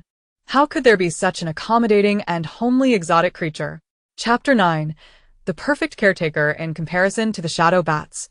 The blood vines were not only aesthetically pleasing, conforming to human standards of beauty, devoid of any unpleasant odor, and even exuding a refreshing scent of greenery, but they also displayed remarkable intelligence, seemingly surpassing that of the shadow bats.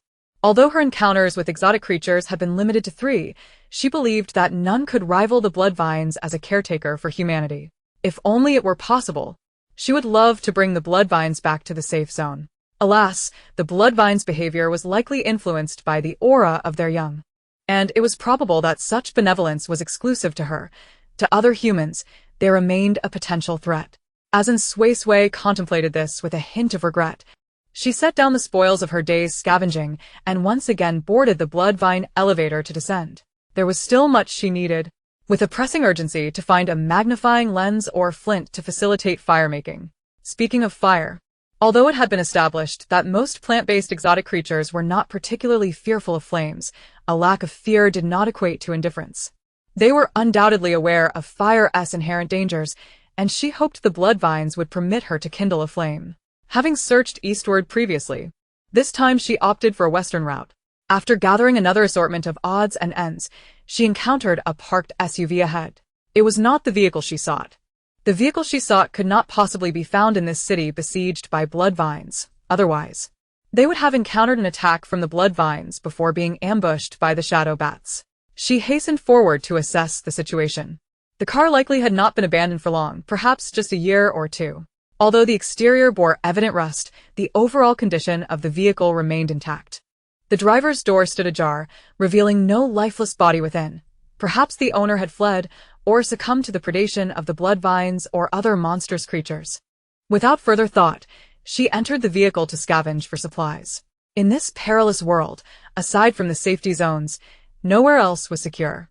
To prepare for unforeseen circumstances, everyone ventured out equipped with ample provisions. Each vehicle in a convoy was stocked with essentials, rather than concentrating supplies in just a few. Thus, her search yielded a bountiful harvest.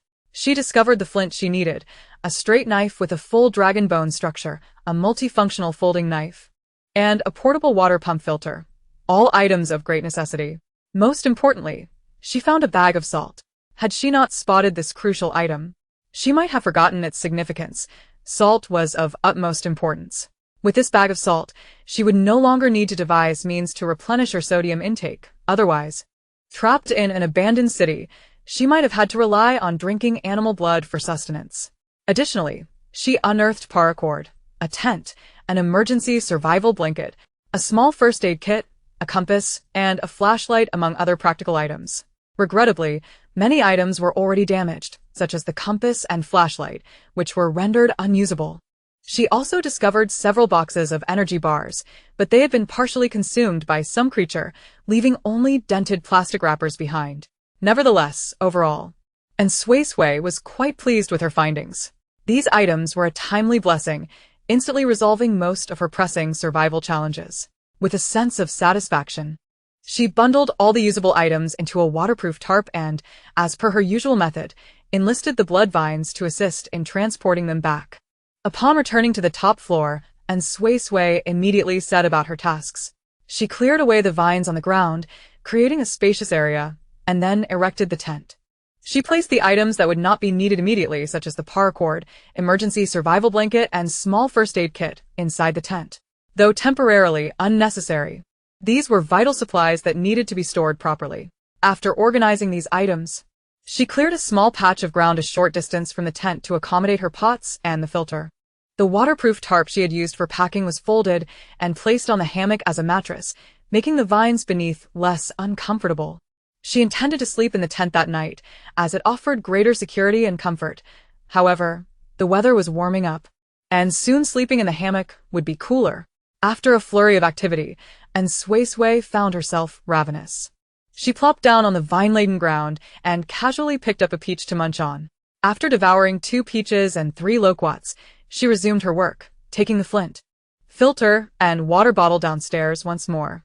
The water bottle, in reality, was a large stainless steel container, suitable for heating and storing water. She planned to procure some clean water and boil it for drinking. The portable filter she had found was quite convenient.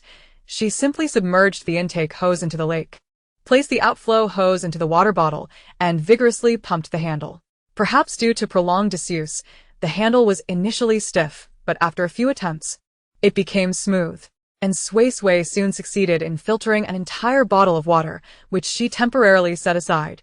Then gathered a small pile of easily ignitable twigs and several stones of similar size and shape. After constructing a makeshift stove with the stones, she began her attempts to ignite a fire. The flint proved excellent for this purpose, and the ignition process went exceedingly well. However, just as she managed to set the twigs ablaze, a sweeping vine from the side demolished her painstakingly assembled stone stove, extinguishing the newly ignited flames in the process. In Suisui, her suspicions were confirmed. Although the blood vines were not afraid of fire, they recognized its danger and would not allow her, a mere juvenile, to play with it. Ah, how infuriating! And Suisui grasped the offending vine and shook it vehemently. I worked so hard to build this. I need to boil water. I am not playing with fire.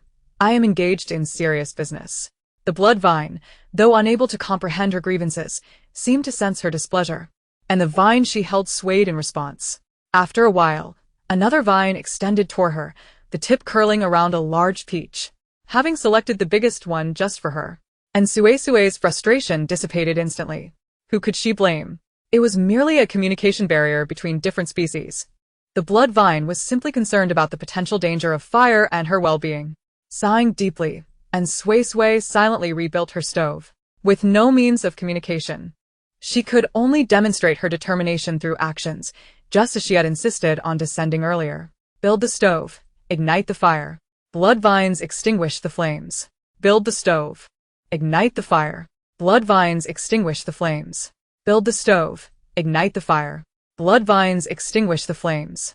After several repetitions, the blood vines finally relented. One vine coiled around the girl's waist, ready to whisk her away from the source of danger. And Suisui, satisfied, successfully ignited the fire and placed the water bottle atop it to boil the water. Chapter 10. Adaptation while waiting for the water to boil.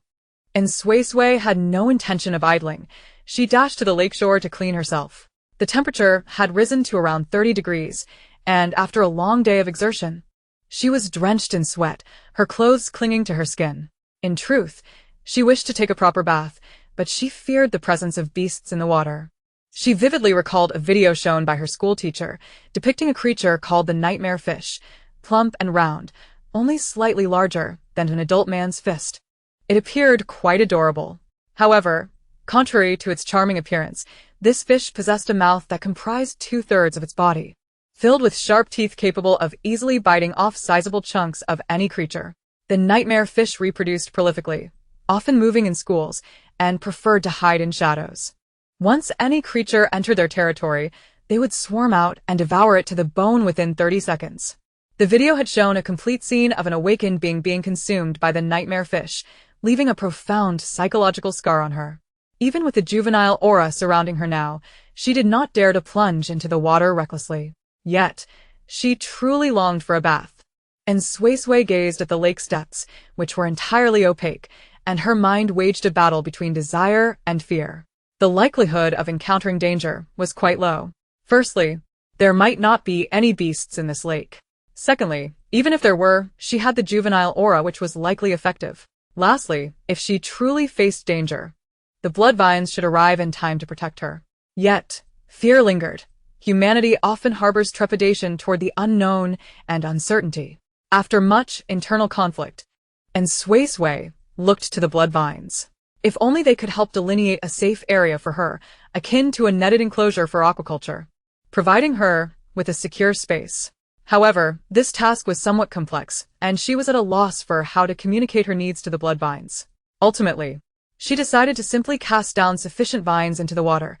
Surely, surrounded by vines, she would be safe. Driven by an impetuous urge, she once again immersed herself in activity, grasping a vine and pulling with all her might. After dragging it several meters, she cast it into the lake. The blood vine was exceedingly indulgent, never rejecting her peculiar actions, even speculating on her intentions and cooperating with her endeavors. This time, however, it miscalculated. Just as Suisui discarded the first vine, she was in the midst of tugging on the second when the first vine unexpectedly resurfaced, sporting a fish impaled upon its tip. Indeed, it was skewered. Despite its softness, the vine possessed the sharpness of a dagger, capable of piercing the belly of its prey. Observing the thrashing black fish, still struggling for life, and Suisui made a decisive choice to set aside her bathing concerns and instead savor a roasted fish. This unforeseen delight alleviated her worries regarding her protein intake. The process of scaling, gutting, and cleaning the fish was somewhat convoluted, given that it was her inaugural attempt at such tasks, yet she ultimately succeeded in preparing a meal. The fish was so substantial that she could not finish it all. So she placed the leftover meat by the fire to continue drying, intending to convert it into jerky for easier storage. Having satisfied her hunger, and Suisui resumed her efforts to resolve her bathing predicament, once again tossing vines into the lake. The blood vine, perplexed by her actions, brought forth a plethora of fish of various kinds, even presenting her with a large crab.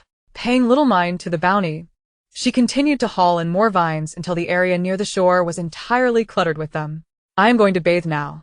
If there are any strange beasts in the lake, do remember to protect me, she declared before shedding her garments and plunging into the water.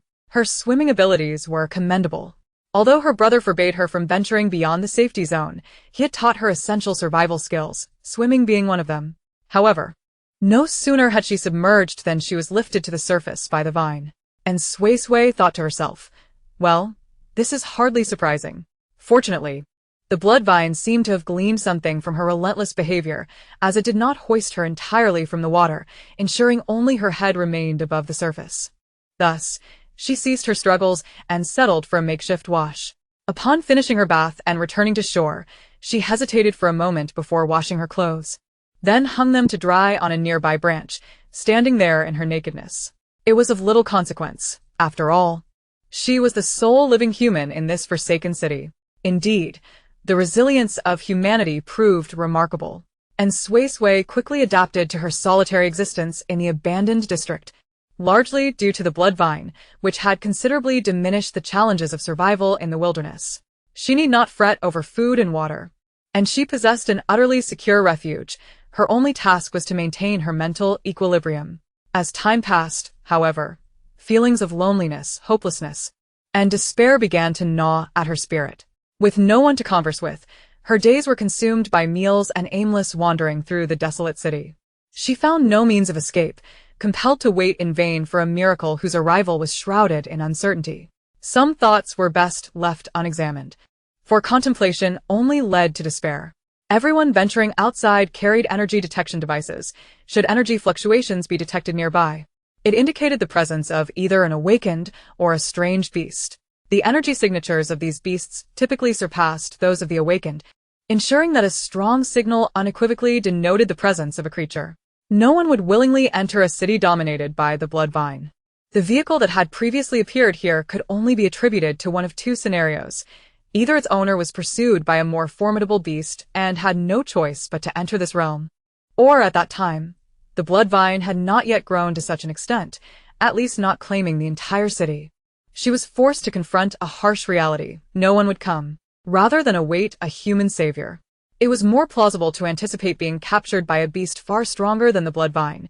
The latter seemed a far more realistic outcome.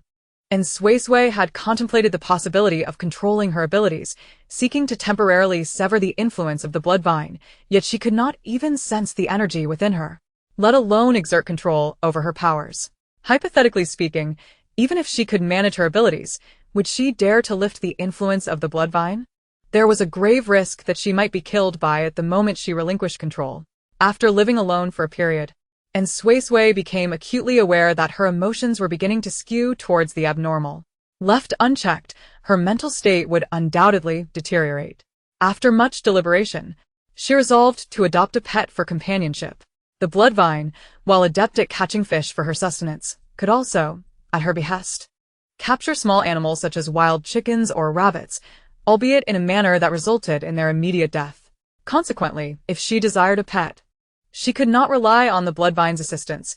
She would need to devise a method to tame one herself. Chapter 11. A pet. Upon resolving to acquire a pet, and Suisui's spirits lifted considerably, even in the absence of a prospective companion. Engaging in a task was essential to prevent her from languishing in negativity. Yet, she found herself torn when considering which type of pet to adopt. The city teemed with small creatures, though few were suitable for domestication. Furthermore, she had two specific criteria. It must be fluffy and non-aggressive, which narrowed her options even further. The latter trait could be nurtured over time, as the animals here were wild and would naturally exhibit aggression until a bond was formed. After much contemplation, she ultimately settled on two candidates, a small squirrel she frequently observed and a tabby cat she encountered on occasion. Both resided in the park where she sourced her water. The former appeared quite curious about her presence, often watching her from a nearby pine tree while she cooked by the lake, while the latter would scavenge the leftover fish she discarded, darting away whenever she caught sight of it. Determined to assess their tameability, she planned to offer them food over the course of several days. At the lakeside park, and Suisui began preparing her lunch. She now adhered to a routine of 3 meals a day, with breakfast typically consisting of a light selection of fruit. Lunch, however, involved earnest efforts to roast meat or fish, often preparing extra to dry for dinner. To ensure a balanced diet, she would also forage for wild vegetables and mushrooms, crafting a nourishing soup from her finds. Today, in anticipation of feeding the cat, she opted for fish. As she busied herself, she kept a vigilant eye on her surroundings. Soon enough, she spotted movement in a nearby pine tree and, upon closer inspection, discerned the fluffy-tailed gray squirrel she sought.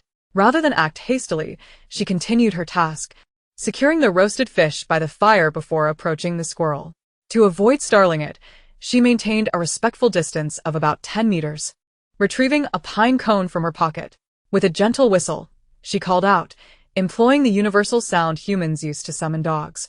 A call that resonated with other small creatures as well. The squirrel regarded her curiously, and after a moment of mutual observation, a pine cone landed squarely on her head. And Suisui chuckled, realizing she had completely overlooked the fact that the squirrel had no need of her offerings. Feeling somewhat embarrassed, she promptly abandoned her pursuit of the squirrel and redirected her focus to the tabby cat. After finishing her lunch, she left a few fish bones in the usual place for waste, then quietly settled in a nearby spot to wait. An hour passed and typically, the cat would have arrived to feast by this time. She suspected the cat was aware of her presence and thus hesitated to emerge. She continued to wait patiently. After approximately half an hour, finally, a fluffy had emerged from the thicket. The little kitten looked warily in her direction before cautiously approaching the fish bone. And Suisui's eyes brightened, yet she refrained from approaching directly. Instead, she delicately tossed a small piece of roasted fish away. To prevent the kitten from quickly eating its fill and departing, she deliberately made the fish pieces quite small. The morsel rolled gently to the kitten's vicinity, startling it momentarily, causing it to dart back into the underbrush, where it concealed itself and observed from the shadows. After a long while, it cautiously ventured towards the piece of fish, sniffed it, and upon confirming it was edible, carried it back to the thicket to eat. Seeing this, and Suisui couldn't help but smile. Once the kitten had finished that piece, she tossed out a second piece, this time slightly closer to herself. The kitten hesitated for a moment before coming to take it. Then came the third, fourth, and fifth pieces, each one closer than the last. When the distance between her and the kitten was less than 2 meters, she tentatively extended her hand towards the kitten, not to grab it, but to allow it to smell her, conveying a signal of friendship. However, the kitten's caution was too high. Upon seeing her hand, it immediately fled. It seemed she would need to feed it for a while longer. As Suisui contemplated this, a vine suddenly stirred beside her. "No!" she instinctively shouted, reaching out to grasp the vine, but it was too late. The blood vine controlled its tendrils, launching an attack on the kitten with lightning speed. Although cats are renowned for their quick reflexes, they could not compete with superior beasts. The kitten let out a piercing cry as the vine pierced its hind leg, subsequently ensnaring the entire creature. And Suisui watched in horror as the scene unfolded before her, regret washing over her in an instant. The blood vine, however, remained oblivious to her distress, directing its vine to present the still struggling kitten to her, indicating for her to take it for a meal. "I do not wish to eat it," and Suisui explained, her heart heavy. The blood vine did not comprehend. Seeing the kitten still writhing, the tendril tightened, preparing to kill the prey to prevent it from harming the young. "Do not kill it!" And Suisui sensed its intent and quickly reached out to snatch the kitten away. The blood vine complied, releasing its grip. The kitten, still unaware of her intentions, continued to struggle in her hands, its claws leaving 3 long scratches on her arm. In a fit of rage, the blood vine stirred, with tendrils suddenly thrashing about like a surging green wave, several vines lunging towards the kitten. And Suisui unhesitatingly cradled the kitten tightly to her chest. "No, you mustn't." It didn't mean to. She had already come to regard the kitten as a pet rather than food, and could not bear to watch the blood vine kill it. Even if the kitten had scratched her, the blood vine clearly did not understand her intentions. The tendrils writhed restlessly, attempting to snatch the kitten from her embrace. At that moment, the kitten seemed to realize that the vine sought to harm it, while the person holding it intended to protect it. Perhaps it also understood that struggling would only exacerbate its injuries, as its resistance gradually weakened. And Suisui sighed with relief upon noticing this, and quickly made her way back to the building. She needed to use the items in her first aid kit to treat the kitten. Otherwise, with such injuries, it would surely not survive. Upon reaching the top floor, to prevent interference from the blood vine and to ensure the kitten did not escape, she took the kitten directly into the tent. She then bound the kitten with a length of paracord to prevent it from struggling during treatment. The first aid kit was well equipped, containing not only gauze, bandages, and iodine, but also 3 vials of an expensive special serum. This serum, known as healing, was said to be crafted by awakening individuals with healing-related talents, capable of accelerating the recovery of any wound. Though not as miraculous as the potions depicted in cinematic portrayals, it could heal injuries that would normally take 1 to 2 months to mend in just 2 to 3 days. And Suisui did not hesitate. She administered 1 vial of healing to the kitten, estimating its weight to inject an appropriate dosage.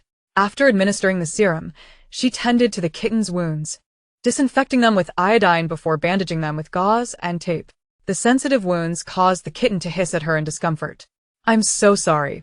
I didn't foresee this happening," and Suisui expressed, overwhelmed with guilt. It was her carelessness, in her eagerness to let the kitten smell her scent. She had overlooked how such an action could mislead the blood vine. After tending to the kitten's wounds, and Suisui hesitated before choosing to release it. She had already injected the special serum, and the kitten would recover in a couple of days. There was no need to force it to stay under her care. Living on the top floor, keeping it would necessitate binding it, which would only frighten the kitten further. Her initial intention of having a pet was to allow it freedom, imagining the days when she could pet it and wander with it through the city. Returning to the park, she set the kitten down, and it immediately darted away, disappearing from sight. The blood vine instinctively wanted to pursue, but, having vaguely understood that the young one did not wish to eat the kitten, refrained from acting. Watching the direction in which the kitten had fled, she suddenly no longer desired to keep a pet, having been trapped by the blood vine herself. She did not wish to replicate that experience by confining another creature.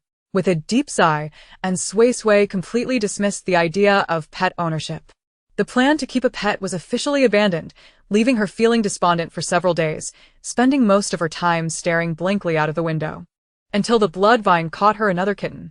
This one was an orange tabby with a beautiful striped pattern, its fur sleek and glossy, noticeably heftier than the tabby from that day. At that moment, the orange kitten was in a state of panic, caught by the vines and letting out low growls in an attempt to intimidate its captor. and Suisui had been cooking by the lake, where she prepared her meals for convenience in fetching water and collecting firewood. Upon seeing the vines gripping the orange kitten, she was filled with dread. She quickly set down her things to assess the situation, relieved to find the orange kitten unharmed. However, since it was already captured, she could not let it go to waste.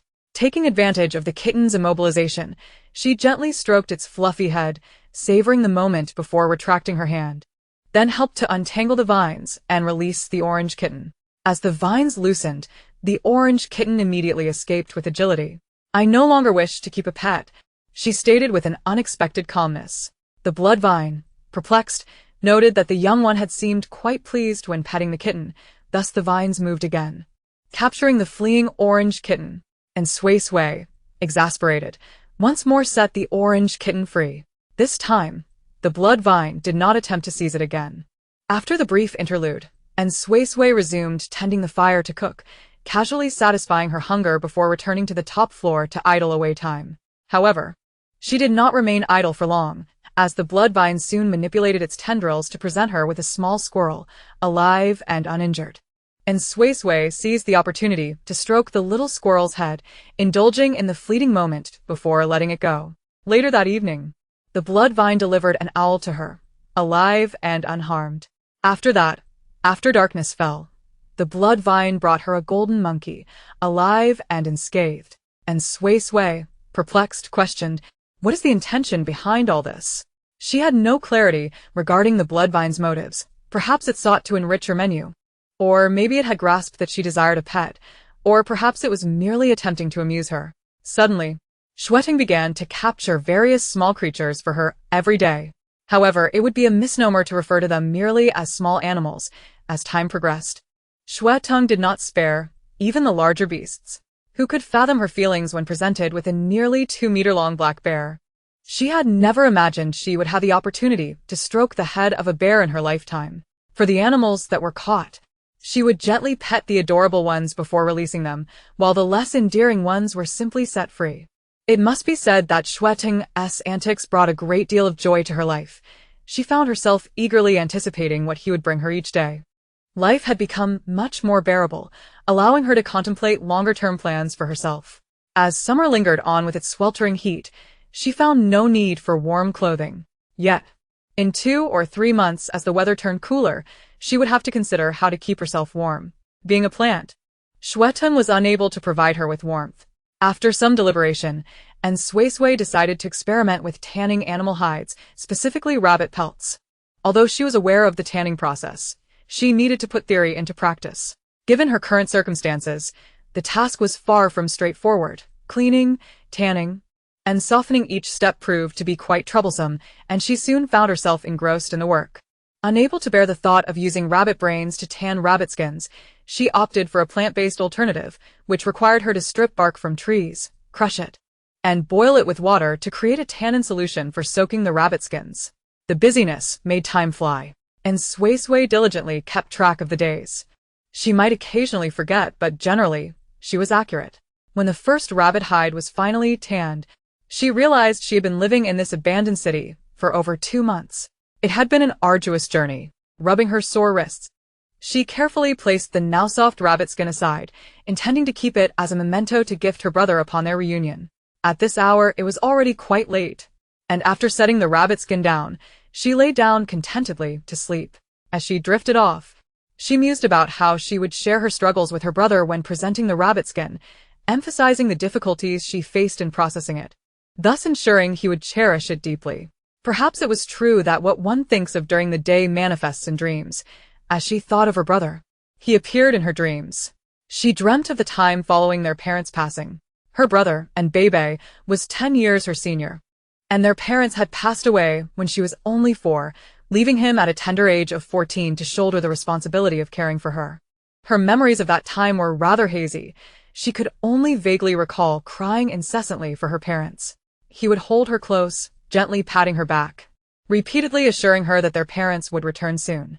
Gradually, her brother's embrace entirely supplanted that of their parents, and she grew accustomed to a life solely with him. Each day, he would prepare meals, braid her hair, take her to kindergarten, and bring her home again.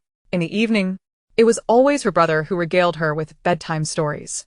As dawn broke and sunlight flooded the city, and Suisui awoke with tear-stained cheeks, lying still for a long moment before moving. After enduring the initially daunting adjustment period, her emotions remained relatively stable. However, she occasionally succumbed to melancholy, as she did now. Stirred by a dream. Simply put, she was feeling despondent. In her state of inertia, she lay motionless in her hammock, staring blankly at the ceiling. Before long, a rustling sound from outside caught her attention. It must have been Shuetung bringing another creature. She couldn't muster the energy to respond and continued to lie still. Shuetung, perplexed by her demeanor, extended his tendrils to wave in front of her, attempting to draw her attention. Yet, she remained indifferent, continuing to lie there, until suddenly, a faint groan reached her ears, reminiscent of human suffering. No, it was indeed human. And Suisui shot upright, startled, and turned towards the source of the sound, only to behold a man, bloodied and battered. Chapter 13. Rescuing a life without overthinking, and Suisui rushed to assess the man's condition. Fortunately, while he was covered in blood, most of it stemmed from non-fatal lacerations, he was still alive. Seeing her so agitated, Shueting assumed she was fond of this new creature and lowered the man slightly for her to stroke his head. And Suisui had no interest in petting someone else's head. She reached out to tug at the vines, signaling Shueting to let the man down. Complying, Shueting released him. The man, in a semi-conscious state, collapsed forward. She hastily reached out to catch him, only to underestimate his weight and nearly be toppled over, ultimately allowing his body to descend to the ground. Perhaps a wound had been jostled, as the man suddenly emitted a muffled groan, his tightly shut eyes struggling to open, and he appeared to regain consciousness. And Suisui, sensing this, instinctively distanced herself. People in this era were often guarded, and those frequently undertaking missions like awakened individuals possessed numerous combat instincts. Approaching carelessly could lead to an attack. She did not wish to be harmed, even if he seemed devoid of combat capability at the moment. She chose to maintain a safe distance. "Are you alright? Do you need assistance with your wounds?" she inquired, hearing her voice. The man struggled to turn his head toward her, and upon confirming she was one of his kind, his expression turned frantic. "Help! Help, there are others!" And Suisui looked toward Shueting. "Are there others?" Shueting, not fully understanding, merely swayed his tendrils. Each response was met with a reply. And Suisui, feeling somewhat helpless, pondered for a moment before grabbing a first aid kit, pointing at the barely alive man, then gesturing towards the outside before climbing out the window. Shueting accompanied her down, vaguely grasping her intentions, and directed his tendrils to indicate a direction. And Suisui dared not delay and swiftly ran toward where Shueting pointed. Recently, Shueting had been bringing her only uninjured creatures. So if there were injured individuals among those who entered the city, he would likely have prioritized the unharmed ones. Thus, it was probable that the man's companions were in much worse condition. Panting heavily, and Suisui ran for what felt like an eternity until she finally spotted a vehicle ensnared in a tangle of vines. Upon her arrival, the vines receded like a tide, revealing the vehicle within. It was a modified SUV, a common choice among those venturing outside these days. The windshield was covered in cracks, as though it had been struck by some creature, and the windows of the driver and passenger seats were shattered.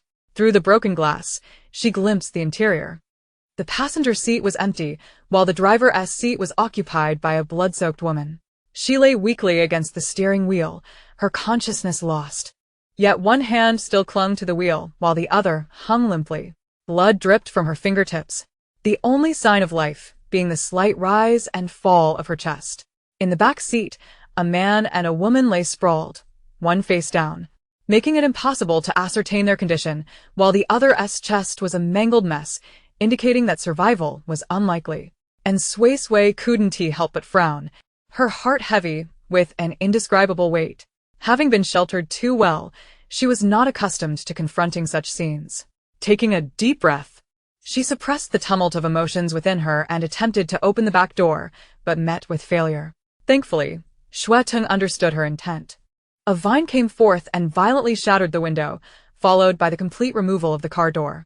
She restrained the terror coursing through her heart and reached out to assess the condition of the two individuals. Regrettably, both had already succumbed to the void of life. and Suisui sighed heavily before proceeding to check the driver's status. Although the driver still exhibited faint signs of life, the condition was dire. It was worse than that of the man who had been brought to the rooftop by the blood vines, as his body temperature was rapidly diminishing.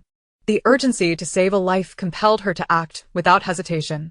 She opened the first aid kit and administered a healing injection into the woman's body, then carefully dragged her out of the vehicle. Once she laid the woman flat on the ground, she beheld her features, a strikingly beautiful older sister, likely a sibling of the man brought back by the blood vines, as they bore a striking resemblance in their brows and eyes. Such a captivating sister must not meet an unfortunate fate. She promptly began to examine the woman's injuries, which were mostly non-fatal abrasions, save for a significant penetrating wound the size of a thumb on her chest. The wound was eerily familiar. When the blood vines assisted her in capturing prey, they would often pierce their bodies in such a manner. The circumstances were becoming all too clear. This quartet must have encountered some aberrant creature, forcing them into the territory of the blood vines. Then, the blood vines, intent on capturing prey for her, had grievously injured the driver to halt their vehicle. What couldn't Suisui say? What could she express? Regardless, the blood vines would not comprehend her words. Thus, she silently tended to the woman's wounds. Remembering that there was another severely injured patient at home, she only addressed the more critical injuries before gesturing for the blood vines to assist in transporting the woman back. Upon returning to the rooftop, she found the man, who had barely regained consciousness before her departure, had slipped back into unconsciousness. She sighed and dutifully began to tend to his wounds, while also addressing the remaining injuries of the woman. By the time she concluded her tasks, it was nearing noon, and she finally had a moment to eat something to stave off hunger. Considering that the two would surely require sustenance upon awakening, she consumed a peach before descending to prepare a meal, intending to make a mushroom and fish head soup for lunch. She had developed a fondness for this dish recently, having fortuitously discovered ginger days prior, adding it had effectively masked the fishy odor of the broth. After another flurry of activity, and Suisui returned to the rooftop with the soup, only to find that the two patients had yet to awaken. Concerned that the soup would spoil and its fishy taste would return, she hesitated to rouse them. In the midst of her indecision, the more gravely injured woman surprisingly fluttered her eyelashes and slowly opened her eyes. "You're awake. How do you feel?" she inquired gently. The woman's eyes flickered with confusion momentarily, but soon wariness supplanted it as she turned her gaze toward Suisui and swiftly sat upright. Upon recognizing her visage, her vigilance lessened slightly. "Who are you? Did you save me? Where is this? What happened to my companions?" She bombarded Suisui with a barrage of questions. In response, Suisui gestured for her to look at the side, while simultaneously addressing her inquiries. "Your other two companions had already lost their vital signs when I arrived.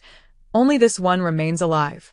The woman immediately glanced at the man beside her, and upon confirming his identity, visibly relaxed, her demeanor softening.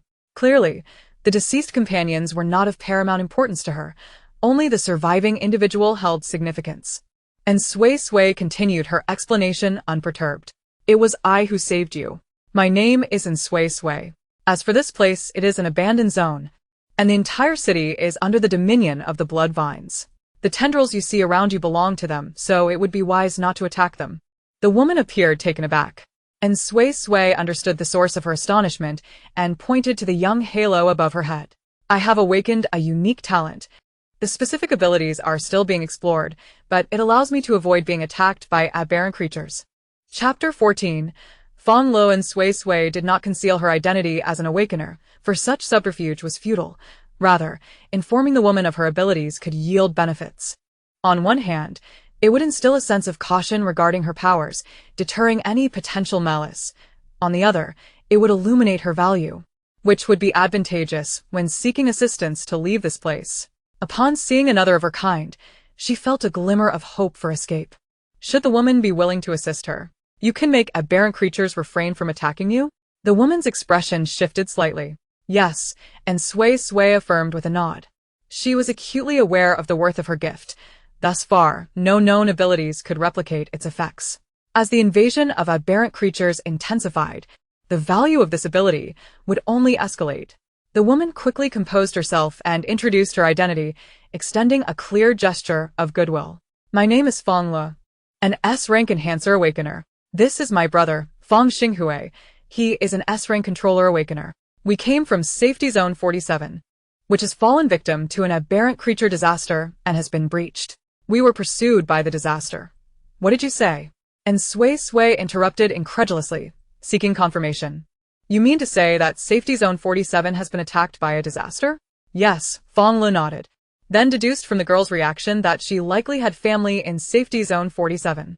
Attempting to offer comfort, she added, most ordinary citizens evacuated 3 days ago. And Suisui, however, found no solace in her words. Her complexion paled instantly. All safety zones operated under such protocols. Upon detecting the presence of high-risk aberrant creatures capable of overturning the entire zone, ordinary citizens would be arranged for early evacuation, while awakeners enlisted in the official army would be compelled to remain and confront the creatures. Safety zones were crucial.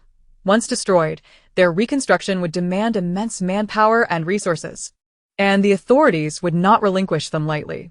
Moreover, Anbei was affiliated with the Special Operations Division of Safety Zone 47, and he would undoubtedly be required to stay and combat the aberrant creatures.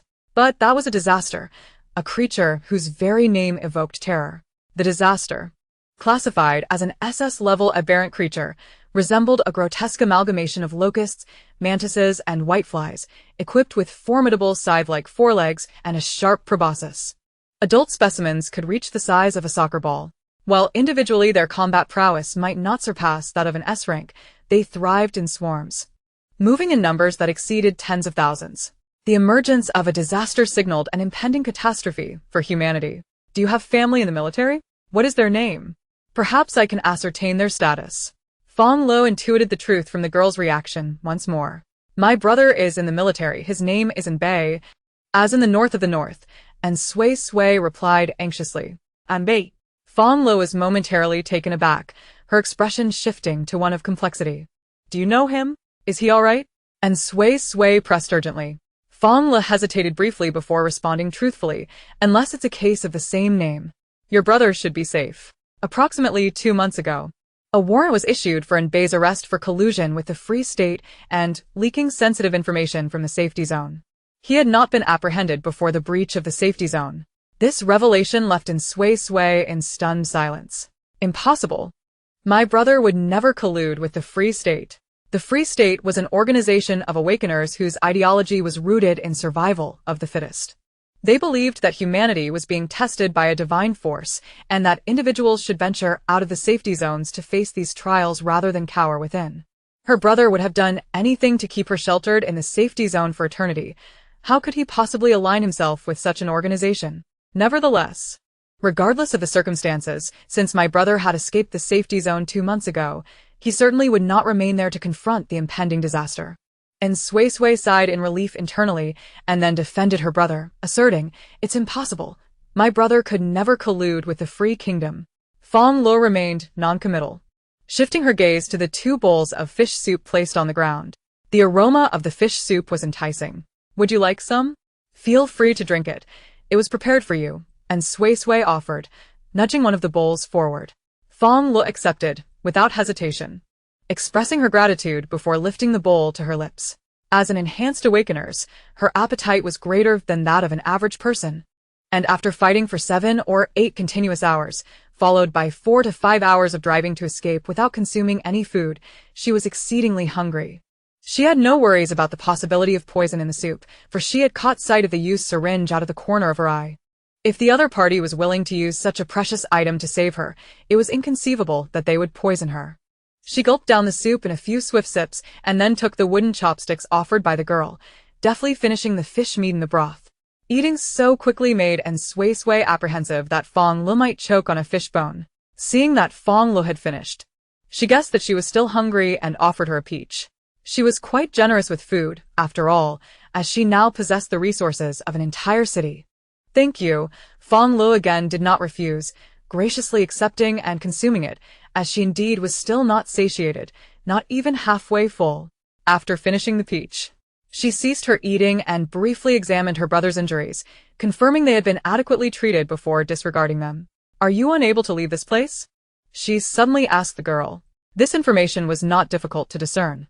The other party was evidently very concerned about her brother and possessed the ability to prevent the beasts from harming her. So there was no reason for her to remain outside the safety zone for 2 months. The only possibility was that she was unable to leave. Yes, I cannot leave. And Suisui nodded, lamenting, "It seems my ability causes the beasts to regard me as their own child. The blood-vine 1T let me go. I cannot leave." "Your ability is quite remarkable," Fonglow couldn't help but exclaim. She had initially thought the girl's talent merely prevented the beasts from harming her. But it turned out that it made them see her as their child. Being viewed as a child not only implied that the beasts would protect her, but also that she might be able to command them to act on her behalf. Such an individual would be an invaluable companion. "How did you come to be here?" she curiously continued, eager to learn more about the girl. And Suisui pressed her lips together, recalling an unpleasant episode. But she still offered a brief explanation. "A friend of my brother abducted me and brought me out of the safety zone. And then we encountered an attack by the beasts along the way.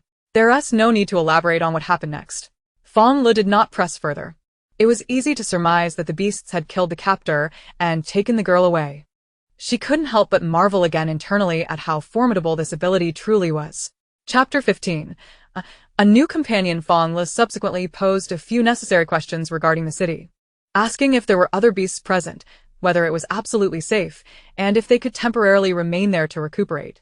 If it were possible, she intended to stay and recover before contemplating their next course of action. To leave abruptly now, while the disaster might still be nearby, would be sheer folly. And Suisui answered all these inquiries truthfully. She had seen other beasts upon her arrival but had not encountered any since. The other beasts here had likely been repelled by the bloodvine. For her, this place was undoubtedly safe. As for Fonglow, it could be considered safe enough. Staying to recuperate posed no problems, as their positions in the eyes of the bloodvine were likely those of cherished pets meant to keep her happy. After hearing all the responses, Fonglow fell into a prolonged silence. It was utterly absurd that she, a human, had been captured by beasts to serve as a pet for another human. "So, do your utmost to stay close to me. When I'm not around, it's best to remain quietly in one spot," and Suisui cautioned, also warning against any actions that might be misinterpreted by the bloodvine. "Such as?" Fonglow asked, her curiosity piqued. "For instance, do not touch me casually, lest the bloodvine misconstrue it as an intent to harm," and Suisui elaborated thoughtfully. "I will also be careful to avoid any behavior that might be misinterpreted by the bloodvine." Concerned that Fonglow might not take this warning to heart, she recounted a previous incident. "I once wanted to adopt a tabby cat as a pet, but when I merely reached out to let the kitten sniff my hand, the bloodvine assumed it was my intended prey, and the poor kitten nearly perished." Upon hearing this, Fonglow immediately took it to heart, nodding in acknowledgement. If the bloodvine's protective instinct for the girl was this strong, then both she and her brother indeed needed to exercise caution and maintain a suitable distance from her. This distance could not be too close, as it might lead to accidental injury, nor too far, lest they lose their status as pets. Having asked all her questions, Fonglow remembered the supplies in the vehicle and promptly turned to the girl for confirmation. "There are plenty of supplies in the car. May I go retrieve them?" "Of course, I'll help you get them." And Suisui nodded, then added, perhaps considering that the other party might have secrets she wished to keep hidden. "If your body can handle it, you can come along. There's too much. You probably won't be able to carry it all. Let us go together." Fonglow said, already standing up. As an enhanced awakener, her physical capabilities were the best among all awakeners. In no time, she was moving as freely as a normal person. And Suisui said nothing further and led the way to the window. Fonglow followed and, upon seeing the view outside, was momentarily stunned, her mouth agape. The room, apart from this window, was entirely obstructed by vines, and she had previously been unaware that she was situated in a towering skyscraper. "How on earth do we get down from here?" she exclaimed in shock. In truth, given her physical prowess and agility, climbing down the vines would not pose a problem, but those vines belonged to the bloodvine. Could they be trusted for such a feat? "Don't worry, the bloodvine will let us down safely," and Suisui reassured her, patting the bloodvine.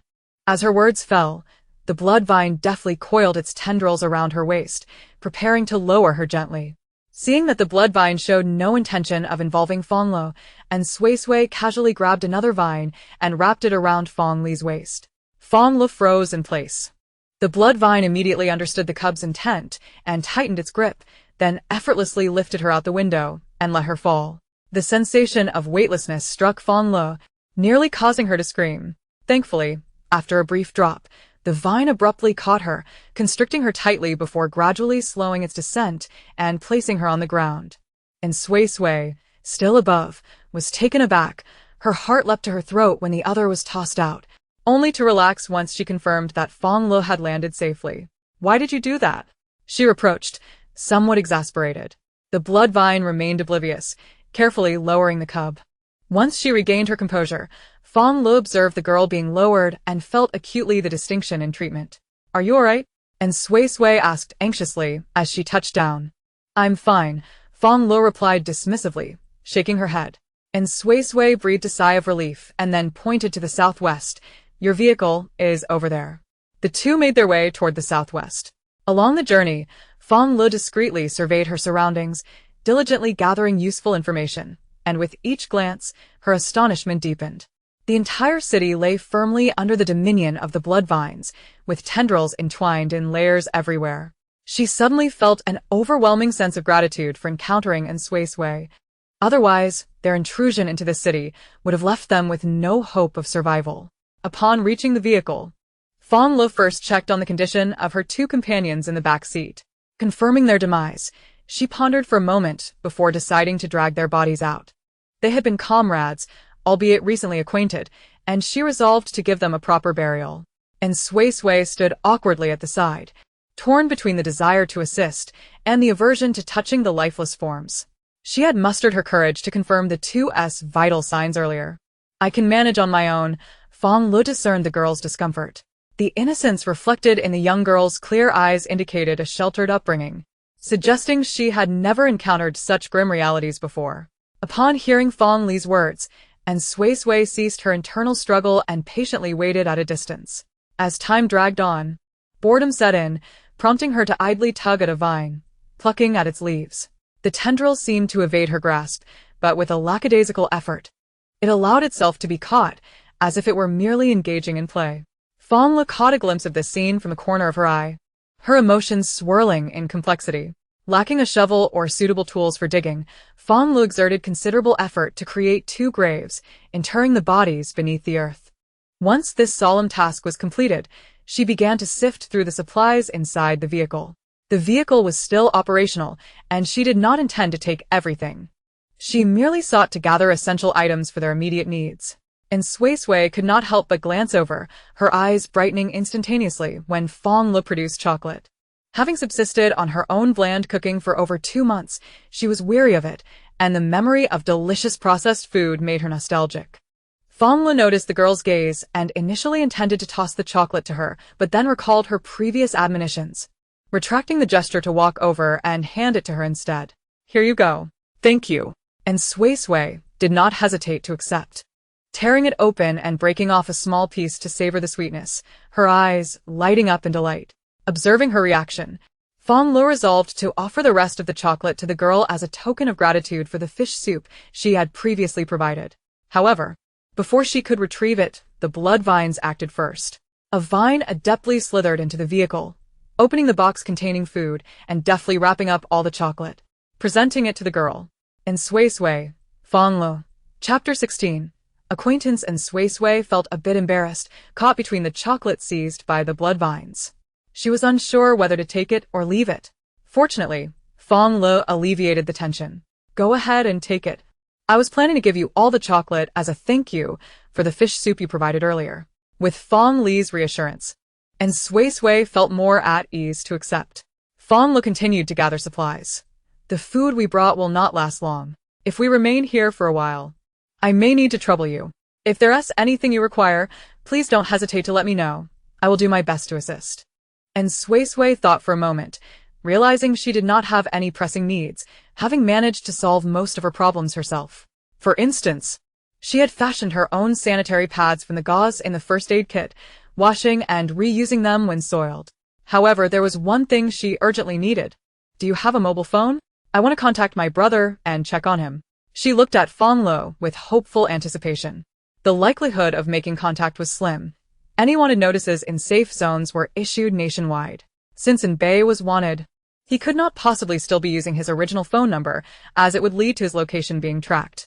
Nonetheless, she felt compelled to try. And perhaps she could reach out to her brother's other friends to inquire about his situation. If her brother still had contact with them, it would be even better.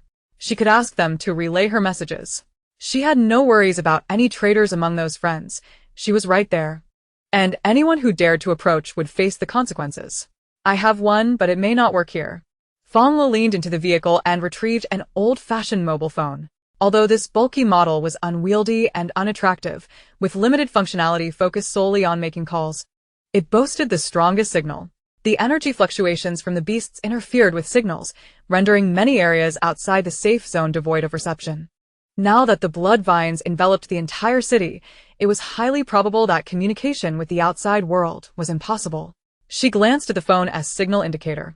Her expression tinged with disappointment as she announced, "Unfortunately, there's no signal." And Suisui's face fell in instant dismay, and her thoughts began to wander. The arrival of Fonglow and Fongxinghui had ignited a glimmer of hope. If the two could help her momentarily divert the blood vines, she might just escape their territory. However, such a venture was perilous for both of them, given that they were merely S rank while the blood vines were SS rank.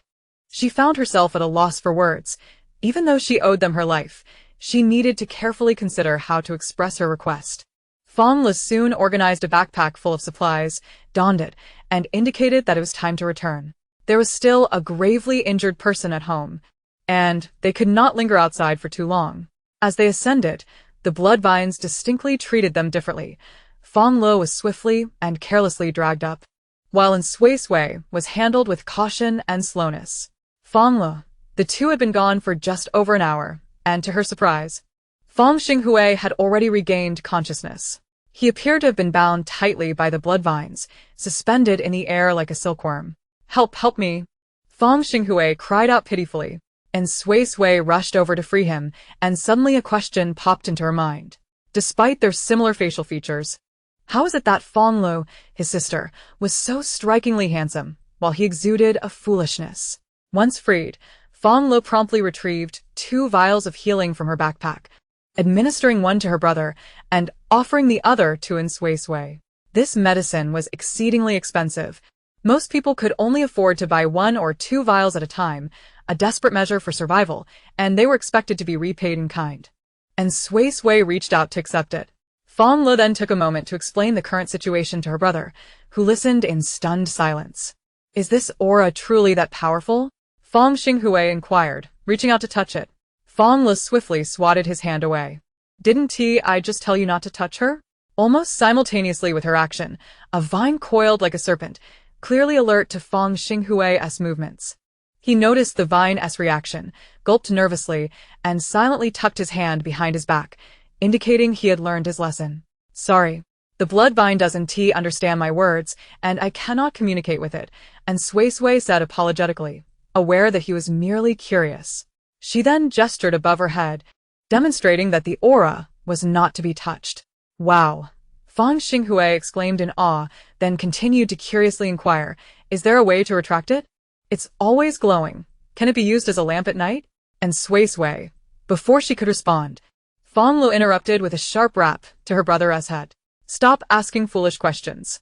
Under the weight of his sister's familial authority, Fongxinghui traced his lips with his finger, mimicking the action of zipping his mouth shut. Since her brother had awakened, Fonglow intended to leave the top floor, seeking another place to stay, and Suisui, being a girl, was not suited to remain there with Fongxinghui, a male.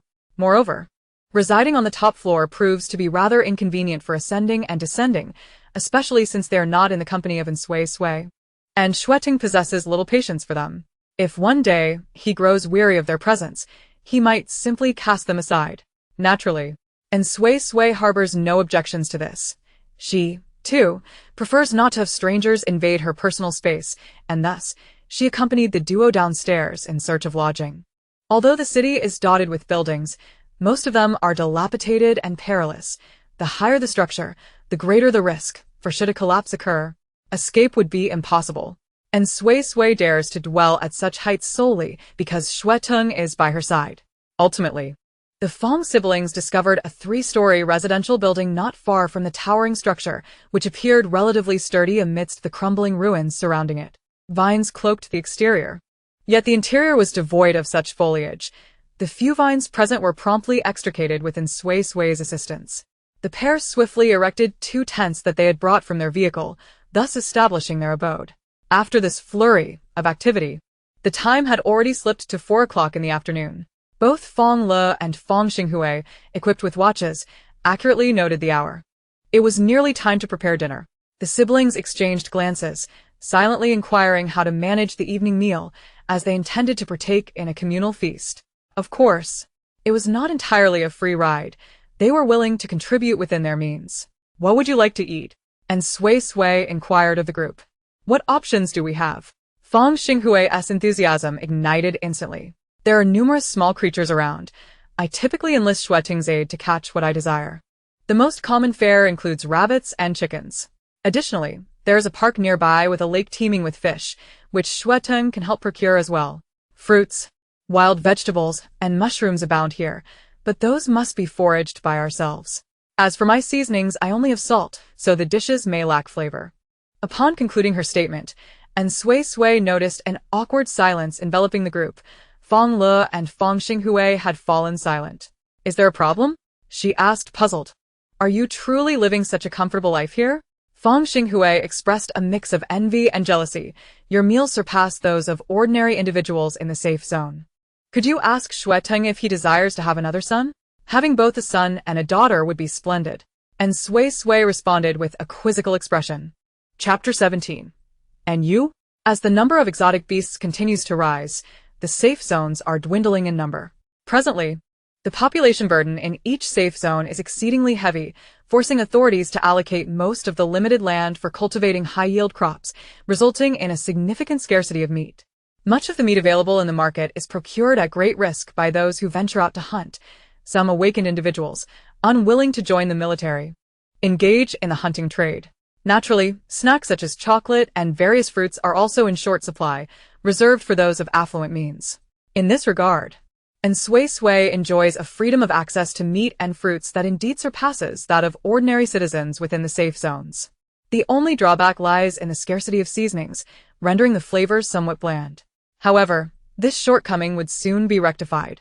Fonglow produced an array of seasonings from his backpack. The siblings were both fond of gourmet cuisine and habitually carried a complete set of spices wherever they went. "How about roasted chicken for dinner, followed by a fish stew?" Fongxinghui suggested eagerly, immediately taking charge of the arrangements. "Suisui, you can gather the chicken and fish. My sister will handle the preparation, and I'll go forage for some mushrooms and wild vegetables. I'll take care of the cooking." He was remarkably affable. Having only known her for less than half a day, and already he addressed Suisui by her nickname. And Suisui had no objections to this arrangement. After all, her task was merely to direct Xueting, which effectively absolved her of any labor. With their roles delineated, all three promptly set about their tasks. And Suisui led the siblings to the lakeside of the park, where she commanded Xueting to catch 2 sizable fish. Xueting was well acquainted with this routine. Upon the juvenile's gesture toward the lake, it instinctively understood that it was to apprehend fish from the waters. After handing the fish to Fonglow for processing, and Suisui swiftly set off in search of chickens. Fongxinghui, hesitant to wander off alone, accompanied her, eagerly foraging for wild vegetables and mushrooms along the way. In terms of wilderness survival skills, these frequently venturing awakened individuals were far superior to her, who was solely armed with theoretical knowledge. As they walked, they conversed about the aura of the juvenile. Fongxinghui was quite curious about this talent. However, Suisui herself possessed scant knowledge of her own abilities. The information she had gleaned being mere conjecture, which allowed her only to recount her encounters with the shadow bat and the python. Fongxinghui listened with keen interest, but later offered a serious suggestion. "Your talent appears to resemble a form of mental control. It would be wise to seek out awakened individuals with similar abilities. To fully develop it, perhaps in the future, you could even exert control over exotic beasts. Awakened individuals, especially those of the manipulation and anomaly types, dedicate their lives post-awakening to honing their capabilities. The same talent can yield entirely different results depending on the individual wielding it." And Suisui silently committed this advice to memory, intending to request her brother's assistance in finding a mental control adept upon their reunion. As this thought crossed her mind, her brow furrowed unconsciously. Her brother was no longer in Safe Zone 47, and even if she managed to separate from Shueting, she had no idea where to seek him next. Over there. There's a pheasant. Fong Xinghui exclaimed suddenly, his excitement palpable. And Suisui's wandering thoughts snapped back to attention. She followed his gaze and indeed spotted a pheasant. Pointing her hand, the nearby vines sprang into action. The unfortunate bird had scarcely registered the danger before the vines pierced through its body. Shuetung deftly maneuvered the vines, delivering the pheasant to Suisui. Is one sufficient? Should we catch another? She inquired, removing the pheasant from the vines. Let us catch another. My sister and I have quite the appetite. Fong Xinghui admitted sheepishly, then reached out to take the bird from her. Very well, and Suisui acquiesced with a nod. Before long, they spotted another pheasant nearby. And after enlisting Shueting's help, they returned to the park laden with their bounty. Fonglow had already prepared the 2 fish they had caught. Noticing this, Fong Xinghui handed the unprocessed chickens over to his sister for her to continue preparing, while he began to kindle the fire for cooking. His talent lay in fire manipulation, allowing him to ignite the fire pit effortlessly with his abilities, eliminating the need for flint. Fire and water manipulation are often regarded as the most practical of control talents. And Suisui felt a twinge of embarrassment watching the siblings work, and thus she took the initiative to wash the foraged vegetables by the lakeside. Although they had insisted that she provide the food while they contributed the labor, the 3 of them collaborated seamlessly, and the meal was swiftly prepared. To her surprise, Fong Xinghui's culinary skills were exceptionally good, and with the array of seasonings at their disposal, Suisui found herself thoroughly satiated. She had initially believed that after 2 months of consuming roasted meat and fish, she would have grown weary of it. However, it turned out she merely tired of her own cooking. With the addition of 2 new companions in the city, Suisui's spirits were notably lifted. Though her brother's situation weighed heavily on her mind, encountering kindred souls filled her with joy. It had been far too long since she had conversed with anyone. Humans are inherently social beings. Even those who cherish solitude possess a need for social interaction. Each day, upon rising, she sought out the Fong siblings, spending the entire day in their company, collectively preparing delightful meals and indulging in mobile games. Although there was no signal here to connect to the internet, the offline games they had downloaded in advance remained playable. She occasionally led the 2 of them around the city, like a tour guide. One must admit that the physical prowess of awakened individuals is truly remarkable. Even with their injuries not fully healed, they could still wander about. Time passed swiftly. Having never quite figured out how to broach the subject, Suisui refrained from asking the 2 for assistance in her departure until their injuries had fully healed, at which point they began to contemplate their futures. The duo were not official awakened ones. They had remained in the safe zone until the end purely because the compensation was exceedingly generous. Now that Safe Zone 47 had been breached, they needed to seek a new sanctuary. The nearest option was Safe Zone 78, which they deemed insufficiently secure, prompting their desire to venture further afield. Ultimately, they found themselves torn between Safe Zones 21 and 145. The numbering of safe zones does not correspond to geographical location but rather to the order of construction. The smaller the number, the earlier the establishment, which often implies greater prosperity due to continuous expansion and development. Safe Zone 21 boasted a vibrant urban life, high standards of medical care and education, plentiful entertainment facilities, and well-developed internal transportation. However, its downside was the exorbitant cost of living, with housing prices reaching astronomical heights due to the overwhelming population. Conversely, Safe Zone 145 was nearly the antithesis of 21. It was a newly constructed zone with the lowest resident population among all existing safe zones, and many essential infrastructures were still under construction. After much deliberation, the siblings resolved to opt for the new Safe Zone 145, having calculated their savings and realized that their funds would barely suffice for a mere restroom in Safe Zone 21. The exorbitant housing prices were infuriating. Observing the siblings fervently planning their future, Suisui opened and closed her mouth several times, at a loss for words. However, once they had settled on which safe zone to pursue, they simultaneously turned to her. Suisui, what about you? Chapter 18. A Grievous Conscience, What are your plans moving forward? And Suisui was taken aback. She had not anticipated their inquiry. Yet, since she was being asked, her subsequent words flowed more easily. I can't leave on my own. Could you assist me? Fearing rejection, she hastily added, I can offer you compensation. There's no need for that. Fonglow waved his hand dismissively. You saved us. It's only right that we help you. Indeed, we could never abandon you after everything. Fongxinghui chimed in, reassured by their responses, and Suisui felt a weight lift from her shoulders, although she did not wish to impose on them. Bloodvine permits me to move freely within its territory. If you can hold it off for just a moment, I should be able to escape. If that fails, you must prioritize your own safety and leave without worrying about me. However, I hope you can send a message to a few people, informing them of my whereabouts once you depart. Understood. Fonglow agreed, without hesitation. In truth, even without the debt of gratitude, he was inclined to invite the girl to join their party as they headed to the new safe zone, given her extraordinary talent. Despite the complications that her youthful aura might bring, the advantages overwhelmingly outweighed the drawbacks. If they encountered a formidable beast, a situation that would otherwise spell certain doom could become a matter of survival. If they faced a less powerful creature, they possessed the capability to deal with any ensuing troubles. The trio then discussed the specifics of their escape plan, and Suisui would simply need to run, while Fonglow and Fongxinghui would work in tandem to intercept the vines. They agreed to set the action time for 2 weeks hence, aiming to ensure that the calamity had vacated the area by then. With the plan to leave Bloodvine in place, and Suisui felt invigorated, actively preparing for their departure alongside Fonglow and Fongxinghui. The first order of business was to repair their vehicle. Although Fong Li's car was dilapidated, with one door removed by Bloodvine, he had inspected it and found it still operational.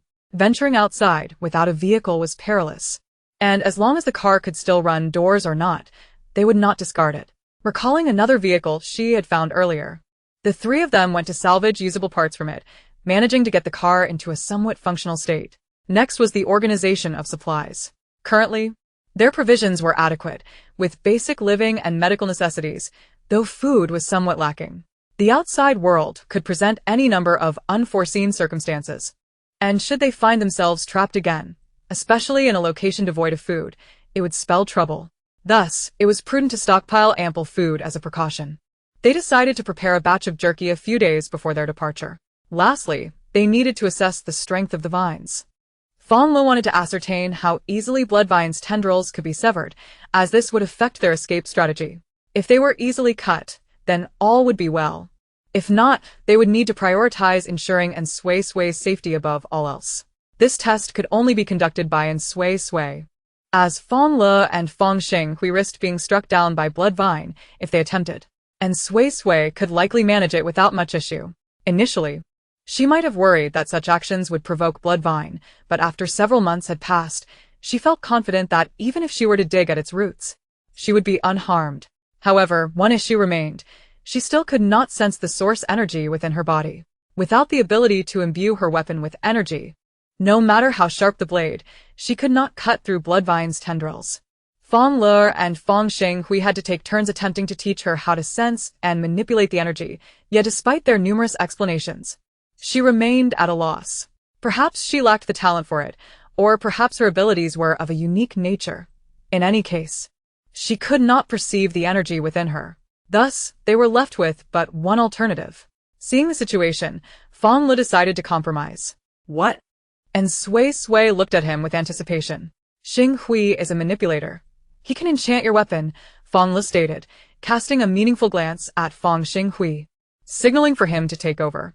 Fongxinghui's expression soured instantly, and he turned to Suisui.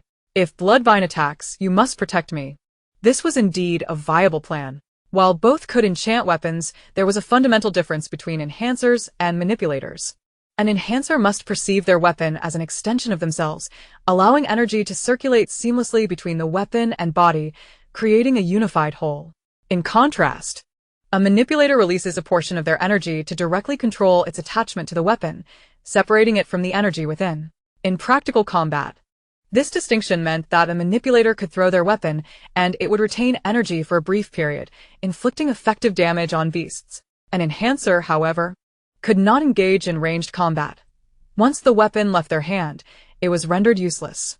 Manipulators could thus briefly enchant the weapons of others. Moreover, though both were referred to as source energy, each individual's source energy differed, akin to the unique sense that distinguished people, awakened beings and beasts alike, could discern these differences. Fonglow was concerned that Bloodvine might recognize the energy on the weapon as his, potentially leading to dire consequences. And Suisui understood the risks involved and promptly assured him, "Stay close to me. If Bloodvine strikes, I will shield you with my body. Let us begin." Fonglow declared, drawing 2 daggers from his leg holster, one for the girl and one for his brother, before retrieving the long knife strapped to his back. This was clearly a precaution against a potential attack from Bloodvine. Initially, and Suisui had been confident that Bloodvine would not harm her, but seeing their readiness made her somewhat anxious. Surely, it would be fine, right? She tightened her grip on the dagger. And after Fonglow assisted her in enchanting the blade, she grasped a vine, inhaled deeply, and tentatively made a cut. She dared not exert too much force, considering the potential reaction of the Bloodvine, and planned to gradually increase her pressure. Initially, the Bloodvine showed no signs of response, the vine merely swaying as if perplexed by the intentions of the young one. Suddenly, an overwhelming guilt washed over Suisui for her actions against it, yet she persisted, steadily applying more force. The dagger was remarkably sharp, and once its energy barrier was breached, the vine was swiftly severed, releasing a stream of verdant sap. The 3 of them awaited the Bloodvine's reaction with bated breath. At last, the Bloodvine seemed to comprehend the young one's objective. Another vine approached, deftly severing the newly cut vine, then curling around the severed piece and offering it to the young one. Simultaneously, the severed area of the vine regenerated at an astonishing pace. And Suisui clutched her chest, her conscience aching. Chapter 19. Preparing to leave the test was deemed a success. The current observations indicated that the surface defenses of the Bloodvine were not particularly formidable, and the vines were relatively easy to sever. Fonglow and Fonglow both exhaled in relief, their confidence bolstered regarding the task of escorting the young girl to safety. And Suisui too felt a weight lift from her shoulders, her anticipation for the upcoming operation intensifying. In the final days leading up to their endeavor, the trio worked together to roast a copious amount of jerky, ensuring it was exceedingly dry for preservation. On the eve of their mission, Fonglow drove the vehicle to a location beyond the reach of the vines. The Bloodvine attempted to intervene, but Suisui held it at bay. Finally, the day of action arrived, and Suisui awoke early, her nerves frayed. The Bloodvine seemed to sense her unease, its vines fluttering restlessly around her. "Thank you for your care during this time, but I must take my leave," she explained apologetically, fully aware that it would not understand. "If fate allows, I shall return to see you."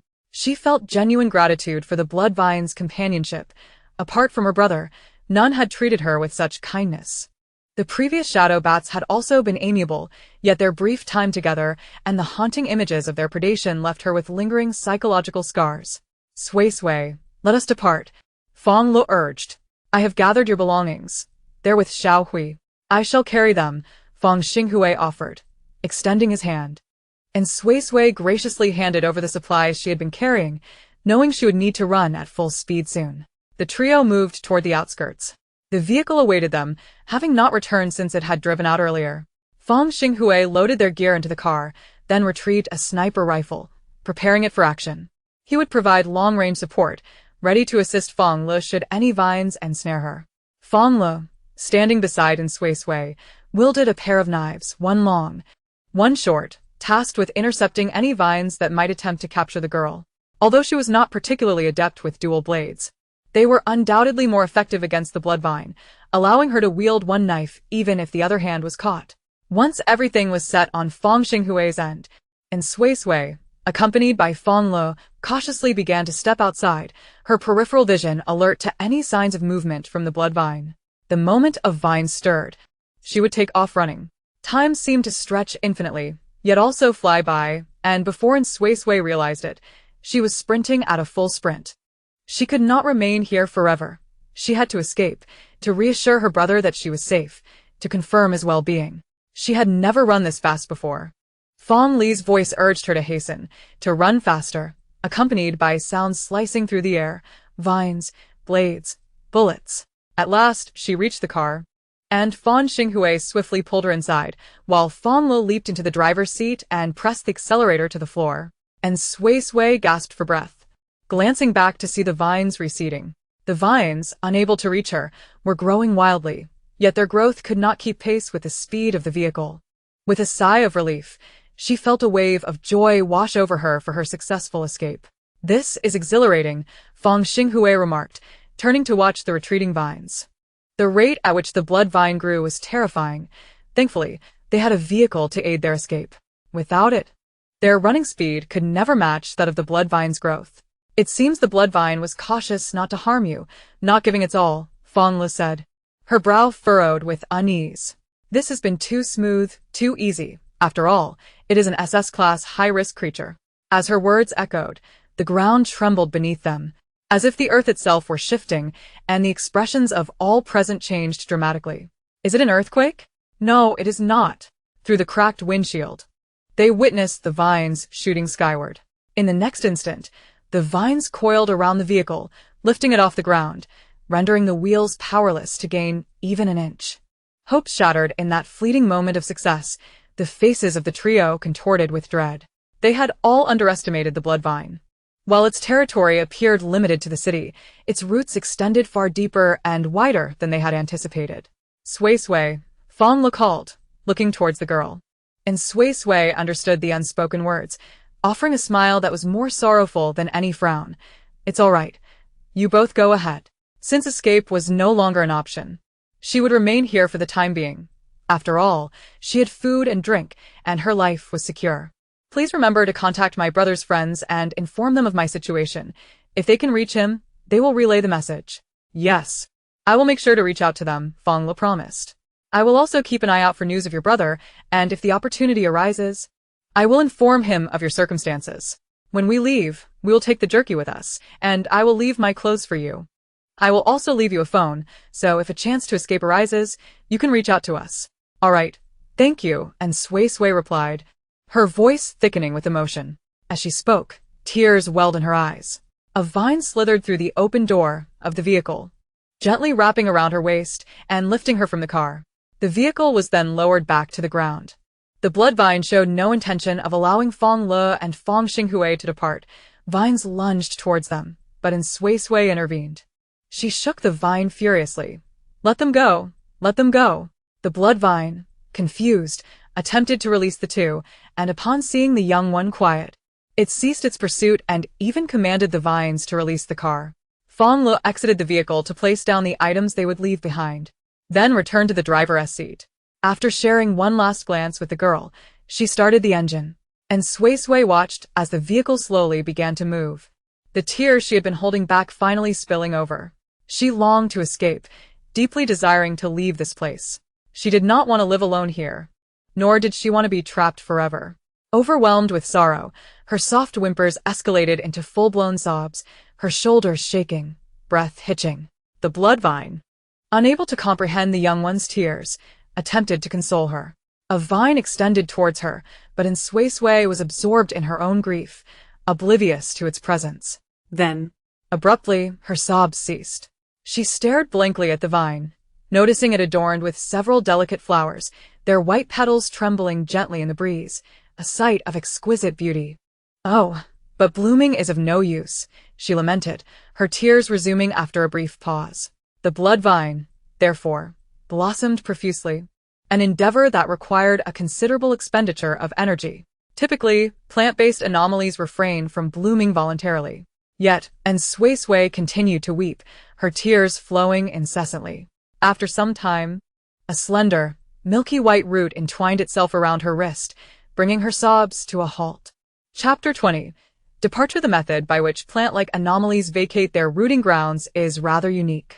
They typically wrap their roots around the bodies of other anomalies and then sever that portion of the root, allowing it to accompany the anomaly as it departs. Upon reaching a suitable habitat, the root takes root once more and swiftly develops into a new entity. Suisui gazed in astonishment at the root encircling her wrist, noting that it had disconnected from its main body after entwining itself around her. The implication of this action was unmistakable. The blood vine comprehended her desire to leave and prepared to let her take its root with her. and Suisui's heart, once steeped in despair, suddenly raced with exhilaration.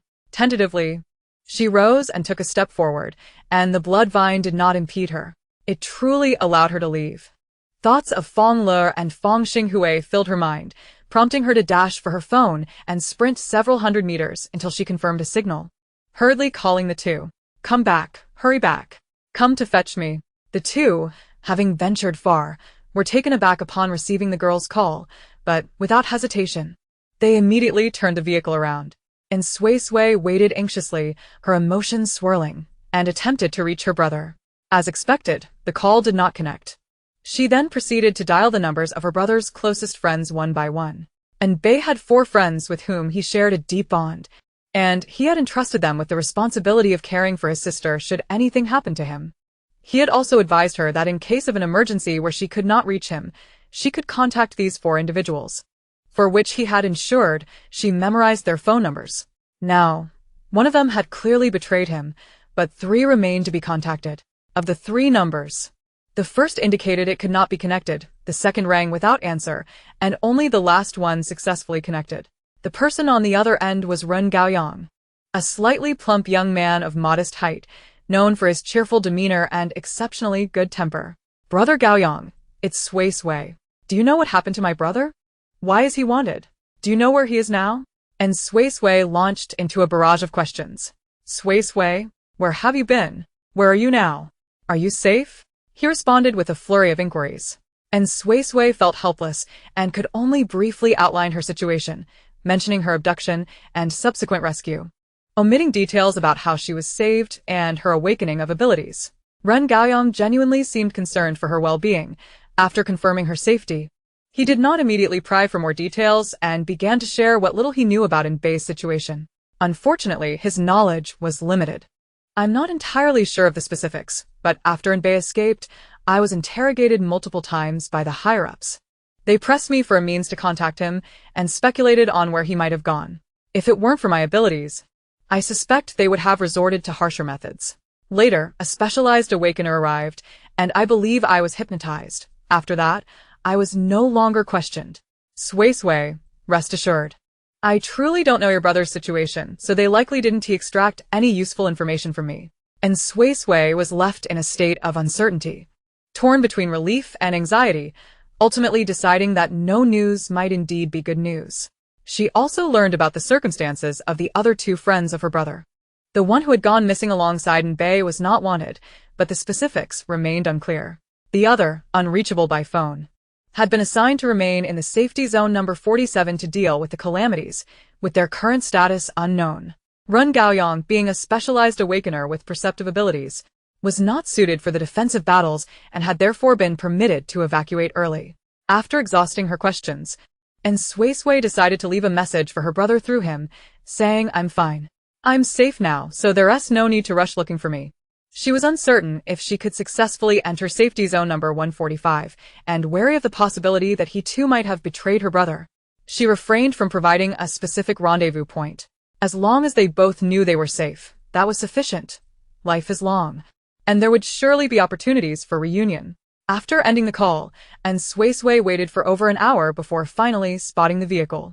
She excitedly waved her hand, the traces of her tears still visible, yet her smile radiated with unparalleled brightness. "What happened? Why is the blood vine suddenly allowing you to leave?" Fong Xinghui inquired with curiosity. I'm not quite sure," and Suisui replied, a hint of embarrassment in her voice. "It just suddenly let me go." She couldn't exactly say that her prolonged weeping had compelled the blood vine to relent, but it wrapped its root around my hand, she added, lifting her wrist to showcase it. The milky white root was firmly entwined around her slender wrist, resembling a uniquely designed bracelet. "It wants to accompany you?" Fong Xinghui exclaimed in astonishment, but then furrowed his brow in concern. "But how will you enter the safety zone like this? You can't possibly bring the blood vine inside." "I'm not sure what to do," and Suisui admitted, sharing in his distress. In truth, it wasn't merely the blood vine that posed a problem. With Bei being sought after, she feared that once she entered the safety zone, she might be apprehended and interrogated immediately. She was hesitant to enter. "We'll address that issue later. We need to move quickly to reach the alert zone before nightfall." Fonglow interjected, cutting off their dialogue. The alert zone, also known as a small safety zone, was modest in size, typically comparable to that of a school. Situated between safety zones, official awakened military personnel were stationed there year-round, allowing ordinary people to spend the night and replenish supplies. Naturally, these provisions came at a cost, often significantly higher than those found within the safety zones. The distances between safety zones were considerable, compounded by the treacherous roads and the need to avoid areas occupied by high-risk anomalies, meaning that even neighboring safety zones could take several days to traverse. The existence of the alert zone was crucial for ensuring the safety of those venturing outside. Understood, and Suisui and Fong Xinghui replied in unison, complying. Fong Xinghui assisted in relocating the supplies back into the vehicle, and shortly thereafter, they officially set off. As in Suisui sat within the car, she pondered for a moment before retrieving her phone and dialing again, this time the number that had previously gone unanswered. It still rang without response. "Are you calling your brother's friend?" Fonglow, who was driving, inquired. "Yes," and Suisui nodded. She had previously informed him of this matter, feeling no need for concealment, especially since she had asked him to help contact those individuals. "I've already called 3 numbers. Only one went through. The other 2, one couldn't be connected, and the other went unanswered. The one I did connect with wasn't privy to my brother's situation either." As she spoke, her brow furrowed with worry. Fonglow fell silent for a few seconds, then carefully chose his words. "Have you considered that there may be more than one traitor among those who betrayed your brother? Perhaps one of his friends is also a turncoat." "I'm aware of that," and Suisui replied, raising her phone. "Can I remove the SIM card? I'm afraid of being tracked." A flicker of surprise crossed Fong Li's eyes before he smiled and nodded. "Of course, as long as you're mindful of it." The girl, though innocent, was certainly not foolish. Such a person makes an ideal companion, as there is no need to worry about betrayal or foolishness that could jeopardize the entire team. Chapter 21. The Caution Zone. After removing her card, and Suisui carefully stowed away her phone and eagerly requested, "Could you lend me your smartphone? I wish to check my brother's wanted notice." The device left for her was an antiquated model capable only of making calls, rendering it useless for online inquiries. Here, Fong Xinghui casually tossed his phone to her. "Thank you," and Suisui responded, catching it deftly. She opened the official app designated for critical notifications and quickly located her brother's wanted notice. The document laid bare all of Enbei's personal information alongside his photograph, with the charge of collusion with the Free Kingdom prominently displayed. A heavy sorrow enveloped her heart as she absorbed the details. Upon finishing, she contemplated logging into her social media account to seek any messages from her brother, but ultimately dismissed the idea. Both her account and her brother's were undoubtedly under surveillance, making it improbable for him to leave any information there. She settled for reviewing the latest important announcements, which revealed that Safety Zone 47 had fallen completely, its residents evacuated, and the area officially closed, with no clear indication of future restoration. And Suisui returned the phone to Fong Xinghui, her demeanor quiet and her spirit weighed down by an indescribable heaviness. Yet, worrying proved futile, and she resolved to empty her mind. As her thoughts quieted, exhaustion enveloped her, and she drifted into an unintentional slumber. Profound sorrow and joy are truly taxing on one's spirit, and she had scarcely rested the night before. How can she even sleep at a time like this? Such a remarkable mindset, Fong Xinghui murmured, his gaze inadvertently drawn to the girl's wrist, an urge to touch the roots of the SS-class blood vines stirring within him. It was astonishing that such a formidable entity had not been classified as SSS. One could only wonder how powerful an SSS-level being must be. This thought ignited a fleeting concern for humanity's future, yet he quickly cast it aside. After all, why should he worry about the fate of his kind when there were taller individuals to shoulder such burdens? And Suisui awoke 2 hours later, revitalized, as sleep served as her best method of emotional regulation. The vehicle was still en route, with an estimated half-hour until they reached the nearest caution zone. Suisui, remember to conceal the blood vine well. We cannot afford for it to be discovered, Fonglow reminded her, despite the roots emitting little energy fluctuation, thus evading detection by energy scanners. Caution was paramount, and she felt it prudent to keep the roots hidden. And Suisui nodded, carefully detaching the roots from her wrist and wrapping them around her ankle. The blood vine, compliant, secured itself there, hidden beneath her short sleeves and long pants. Half an hour later, They arrived at the caution zone. Unlike the safety zones, the caution zone did not enforce strict identity checks for entry and exit. And Suisui fabricated an excuse about losing her identity card and simply registered her presence. Fortunately, she was not on the wanted list, and ordinary officers would not recognize her. Her registered identity was that of an awakened individual with peculiar abilities, with specifics marked as unknown. Given the diverse nature of awakened abilities, it was common for individuals to be uncertain about their powers upon awakening, making such a classification entirely reasonable. Once inside the caution zone, they proceeded to their assigned room to deposit their luggage before hastening to the supply center. They did not intend to linger in the caution zone, planning to depart early the next morning. Thus, they needed to gather all necessary supplies today. The supply center bore resemblance to a supermarket within a safety zone, with an array of items neatly arranged on shelves, allowing visitors to take what they needed and pay at the cash register. The primary distinction lay in the limited variety of goods, as it catered mainly to the needs of those venturing out. You two go gather the supplies. I'll inquire if vehicles are available for purchase, Fonglow instructed upon arrival at the supply center. Their vehicle, though operable, was in poor condition, with a shattered windshield, a missing door, and a severely deformed body. Naturally, they sought a replacement. Thus, and Suisui and Fong Xinghui set off to procure the items, the latter producing a checklist of essentials. Whenever I forget something, my sister gives me a good thrashing, so I make a note of anything I overlook, Fong Xinghui boasted, clearly pleased with the thoroughness of his list. And Suisui remained silent, puzzled by his pride in such a matter.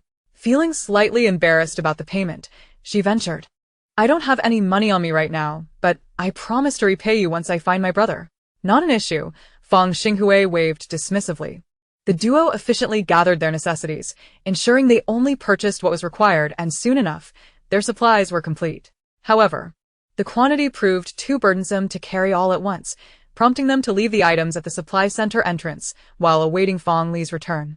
As an S-level enhancer, Fong Lu alone was equivalent to 10 of them. He had previously inquired about vehicle availability at the entrance and now likely engaged in discussions regarding their purchase. He was not present.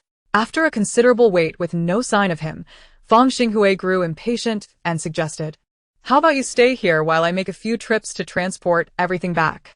That works, and Suisui nodded, but just as she did, Fong Lu appeared in the distance, flanked by two individuals, a male and a female, both in their 20s and strikingly attractive. The male, seemingly of mixed heritage, stood tall with rare green eyes, his long black hair tied up, clad in athletic gear that exuded confidence without a hint of femininity, reminiscent of a Western aristocrat. The female was the epitome of beauty, also tall, with bright eyes and an enchanting smile, her hair cascading down to her waist, enhancing her gentle demeanor. Sis! Fong Xinghui waved his hand. Fong Lu approached them, accompanied by the two newcomers. As they reached the group, Fong Xinghui eagerly leaned closer to his sister and asked in a hushed tone, Who are they? Did you manage to buy a car? Fong Lu succinctly replied, There are no cars for sale in the caution zone, but someone is willing to sell one to us. Hello, I am Suisui, an S-level enhancer. The man introduced himself in a calm voice, his demeanor cool yet courteous, a flicker of surprise crossing his eyes as he glanced at the girl. I am Shun Tuqing, also an S-level enhancer. The woman followed suit with her introduction. Both bore relatively rare surnames and shared the S-level classification, prompting and Suisui to regard them with intrigue. In truth, since entering the caution zone, nearly everyone she encountered had instinctively cast their gaze upon her, a phenomenon she had grown accustomed to, given the conspicuous halo above her head. Currently, the ranks of the team have significantly dwindled, yet the journey to Safety Zone 86 remains extensive. He contemplated seeking a party rich in awakened individuals to accompany him for mutual support. Aware that Fong Li's group required a vehicle consisting of merely 3 members, each an awakened, with 2 explicitly classified as S-rank, he entertained the notion of collaboration. The vehicle could be sold to them at a reasonable price, conveniently, as they had an excess following their recent losses. However, as a stipulation, both parties would need to travel together and provide mutual protection. Since the route to Safety Zone 145 would traverse Safety Zone 86, and the opposing team boasted 8 S-rank awakened individuals, Fong Lu consented to the arrangement. Though it seemed they stumbled upon S-rank awakened at random, The reality is that S-rank individuals are far from common. The current population of the nation hovers around 90 million, with awakened individuals constituting merely 2%, approximately 1.8 million. Among these, there are only 3 classified as SSS rank, 1,000 as SS rank and S-rank individuals, while slightly more numerous, still account for less than 12% of the total awakened, around 210,000. The majority of awakened individuals fall into A and B ranks, with C ranks being relatively rare. This particular team is exceptionally formidable, thus, the transaction is undoubtedly advantageous for them. Fonglow agreed, and both Fong Xinghui and Suisui expressed no dissent, as one was accustomed to following her elder sister's directives, while the other was used to heeding his older brother's guidance. Although the brother was not present, having another elder was sufficient. Fonglow and Suisui, both decisive in nature, quickly finalized the specifics of their collaboration. Subsequently, at Sui's suggestion, the trio returned to the other party's residence, where introductions were exchanged. The entire mercenary squad, inclusive of Suisui, comprised 18 individuals, 13 of whom were team members, all awakened, featuring 8 S-rank and 5 A-rank. The remaining 5 were the employers, a middle-aged couple accompanied by 2 elderly individuals and a child, all of whom were ordinary people. As it was merely a temporary alliance, the introductions were straightforward, consisting of names and abilities, as mutual knowledge of each other's talents would facilitate combat coordination.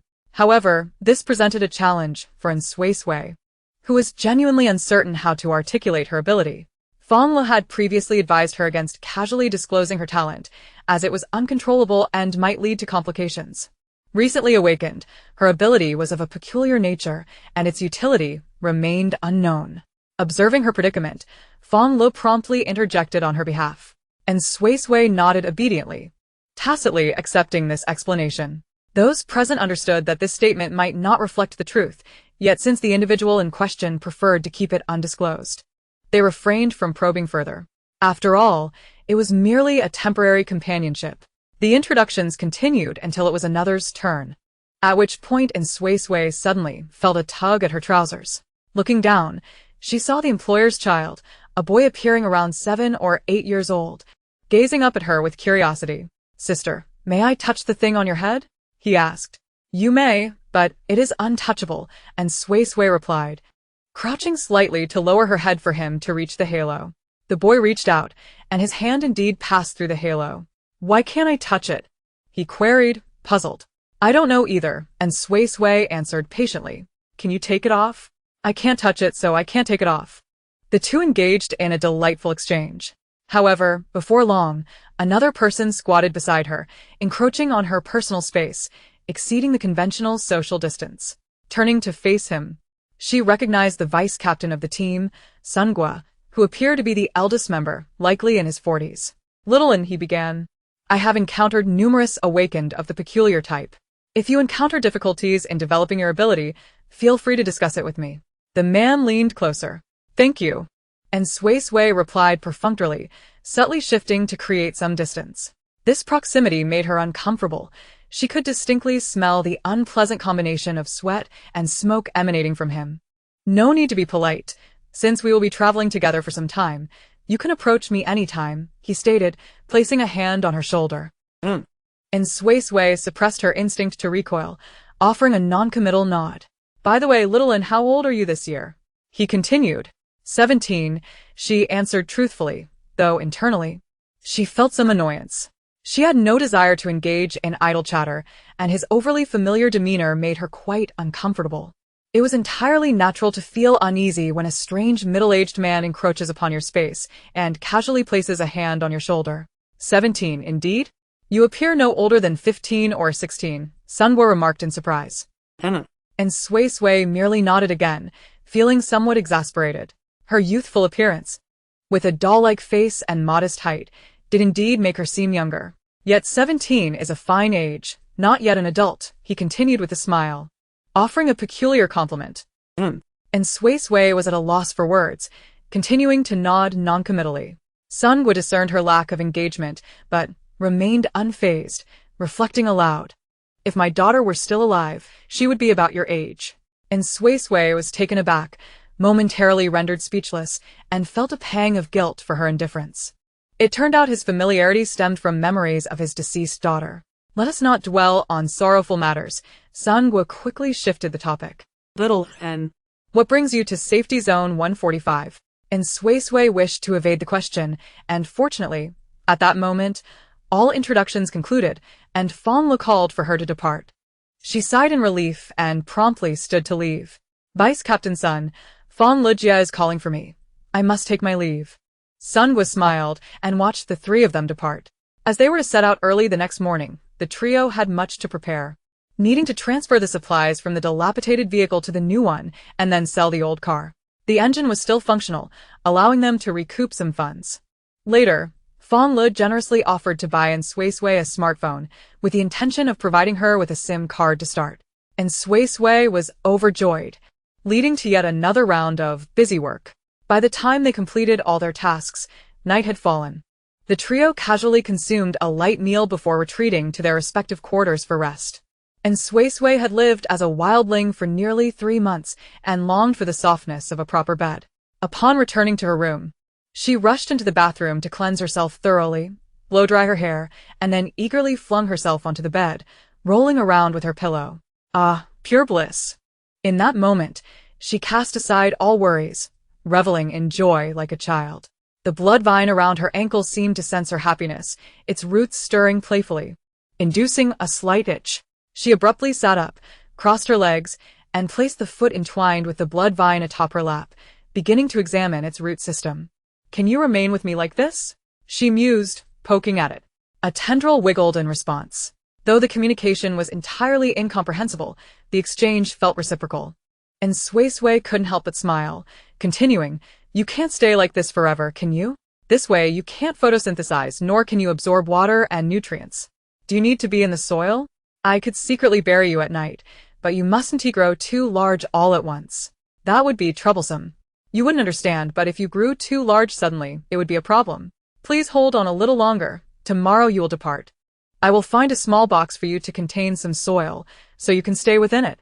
The blood vine was perplexed, but sensed that the young one was currently filled with joy, far happier than it ever felt in its territory. The young one's happiness brought it joy as well. And Suisui noticed that the tendrils of the blood vine were shaking with renewed vigor. So she reached out to poke them again, only for the tendrils to instantly coil around her fingers.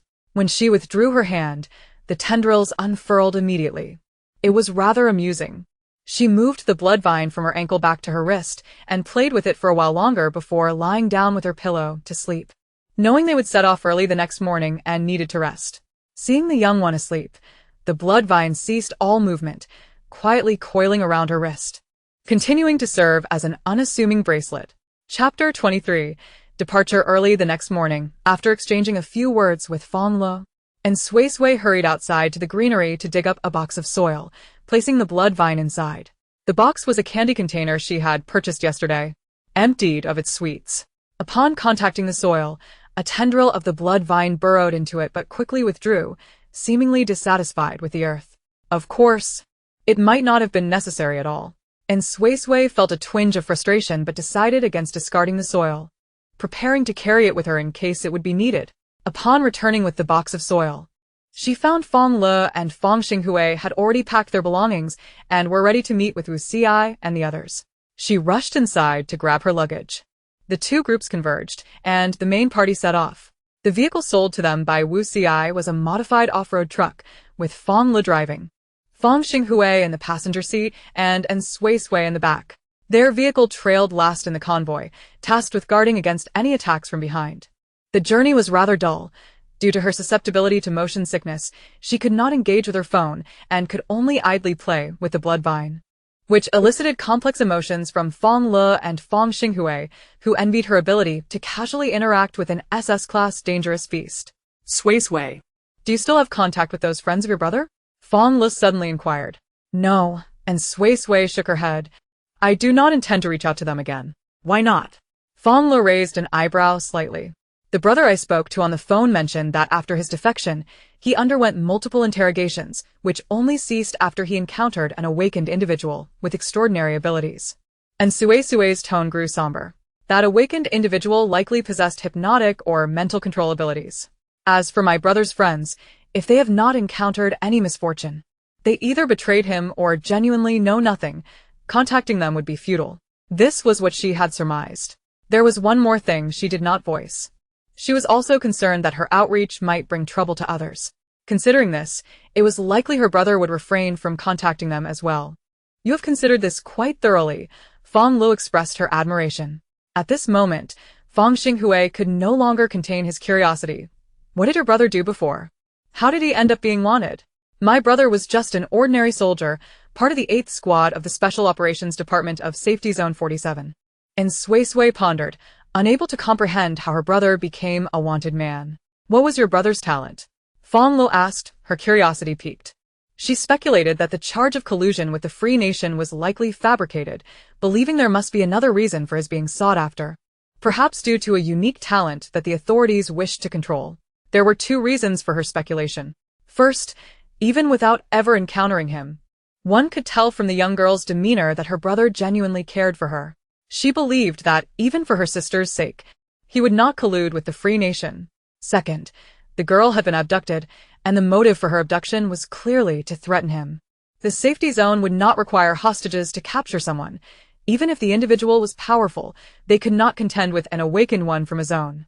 My brother is merely an ordinary enhancement type awakened one, but his level has been classified as SS class, and Suisui replied truthfully. No. Your brother should not be an enhancement type awakened one, Fonglow mused, sharing her analysis with the girl. I suspect your brother is concealing his true talent.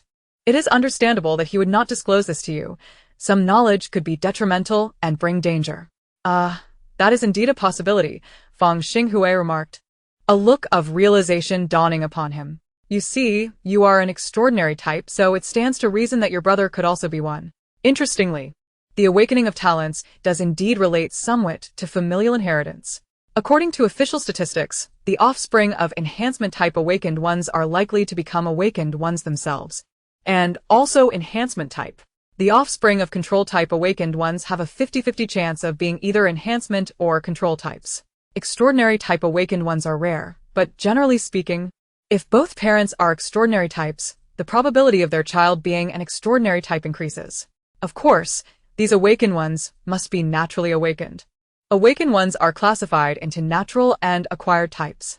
Natural awakened ones, as the name suggests, are those who awaken their talents on their own, while acquired awakened ones are those who awaken their talents through the use of awakening potions. 67 years ago, a potion was developed to assist humans in awakening their talents. However, the materials required for creating such potions are precious, making them inaccessible to the general populace. Only the upper echelons have the opportunity to acquire them. You should carefully reflect on whether your brother exhibited any abnormalities, and do you know what type of awakened ones your parents were? Fong Xinghui reminded her. I have no recollection of my parents, but my brother said they were just ordinary people who died in a car accident, and Suisui replied with a contemplative expression. As for her brother, she reminisced about the past. In terms of visible abnormalities, there were none. Otherwise, he would not have been able to enter the military as an enhancement-type awakened one. As for other hidden anomalies, she wondered if they counted. Her brother seemed to possess particularly strong recovery abilities. Although he often returned home injured, covered in blood, after a shower and some bandaging, he would immediately resume his duties, washing, cooking, and cleaning as if nothing had happened. Each time she saw him, she would urge him to rest. But he would either say he had already recovered or that his injuries were not severe and that the blood on him was from his teammates. Reflecting on it now, it seemed rather unreasonable, especially since the Special Operations Department undertook the most perilous missions. How could he have never needed to recuperate? Furthermore, each time he returned covered in blood, he would receive several days of leave. If his injuries were not serious, why would the military grant him time off? It was clearly a period for recovery. The only reasonable explanation was that her brother's recovery abilities were extraordinarily strong, possibly linked to a hidden talent, and that he was making a concerted effort to conceal this fact. And Suisui's thoughts spiraled outward, flooding her mind with various unsettling conjectures. What is it? Have you thought of something? Fong Xinghui, noticing her prolonged silence, couldn't help but prompt her. And Suisui suppressed her tumultuous thoughts, shaking her head with a troubled expression. No. When it came to her brother's secrets, she would not be foolish enough to share them with others. She trusted Fonglow and Fong-Xinghui, but that trust was limited. Given their brief acquaintance, Fonglow and Fong-Xinghui exchanged glances, both recognizing that the girl had indeed thought of something, but was reluctant to share. They chose not to press her further, kindly allowing the topic to fade away. Chapter 24. Meditation. A profound silence enveloped the carriage. As the countenance of the young girl grew increasingly grim, her brows knitted with anxiety and trepidation. She was consumed with concern for her brother's safety, fearing the possibility of dire consequences. After a considerable interval, Fonglow shattered the stillness, regardless of the circumstances. The fact that the adversaries have chosen to abduct you as leverage against your brother indicates they require his cooperation. Even if he has been captured, his life is unlikely to be in peril. This is the essence of the matter. And Suisui's expression softened slightly. Yet the thought of the uncertain time before she could reunite with her brother cast a shadow of melancholy over her. Fonglow continued. Your paramount concern now is to safeguard yourself. Should you fall into their clutches, your brother might be compelled to surrender without resistance. And Suisui was momentarily taken aback by this revelation, her sorrow momentarily eclipsed. It was a foregone conclusion if she were captured. The enemies could easily send her brother a video with a knife poised to her throat, prompting him to rush in and surrender. She began to contemplate what she could possibly do. She could not simply remain idle, awaiting her brother to resolve all predicaments and rescue her. She yearned to contribute in some manner. But what could she accomplish? Her thoughts returned to her innate talent. If only she could communicate with the otherworldly beasts, the scope of her capabilities would expand immensely. With renewed determination, and Suisui resolved to diligently cultivate her gift. Recalling what Sungwa had mentioned about his encounters with various peculiar awakened individuals, despite feeling some discomfort and resistance towards engaging with them, she decided to seek him out for a discussion. During our break, I wish to converse with Vice Captain Sungwa regarding the peculiar abilities, she said, her eyes beseechingly fixed on Fonglow. Sister Fonglow, would you accompany me? Fonglow, without probing into the reasons for her request, simply replied, It's prudent for a young lady to maintain some caution. It's no trivial matter. I will accompany you, as I too am curious about these unique awakened individuals. Fong-Xinghui chimed in, I find that your abilities as peculiar awakened beings defy scientific reasoning. Do enhancement and manipulation abilities adhere to scientific principles? And Suisui retorted. At noon, the convoy halted by a stream to rest.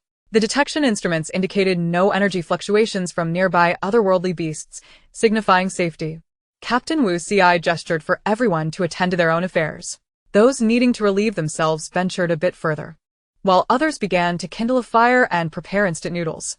For those accustomed to the rigors of life on the road, it was impractical to subsist solely on compressed biscuits or embark on the hassle of cooking. Boiling water for instant noodles was a commendable alternative. Of course, instant noodles could be swapped for rice porridge or self-heating hot pots. And Suisui was eager to find Sungwa to discuss matters, planning to make do with a few biscuits for lunch, even considering postponing her meal until later on the vehicle. Observing her urgency, Fong-Xinghui said nothing and accompanied her to seek out Sungwa. Upon their arrival, Sungwa greeted them with a beaming smile. Shaoan, have you encountered a problem? You haven't had lunch yet, have you? I have plenty of food prepared. No. I've had my fill of snacks on the vehicle and am not hungry, and Suisui replied, wishing to forego pleasantries. I wish to inquire about peculiar abilities. Of course, he replied, leading them to a quieter spot to converse. Sungwa indeed refrained from further formalities, placing the instant noodles aside and casually grabbing a pack of compressed biscuits. The trio settled by the riverbank to chat, and Suisui refrained from divulging too much about her own abilities, only mentioning her inability to sense the energy within her body and inquiring whether all peculiar awakened individuals experience the same and if any remedies existed. Sungwa's expression faltered, clearly surprised, as not all peculiar awakened individuals shared such an experience. He had never heard of it before. Generally, sensing one's internal energy was not an arduous task. Most awakened individuals encountered challenges primarily during the phase of learning to manipulate energy. Though he was completely at a loss regarding her condition, he spoke reassuringly. Your situation is indeed rare.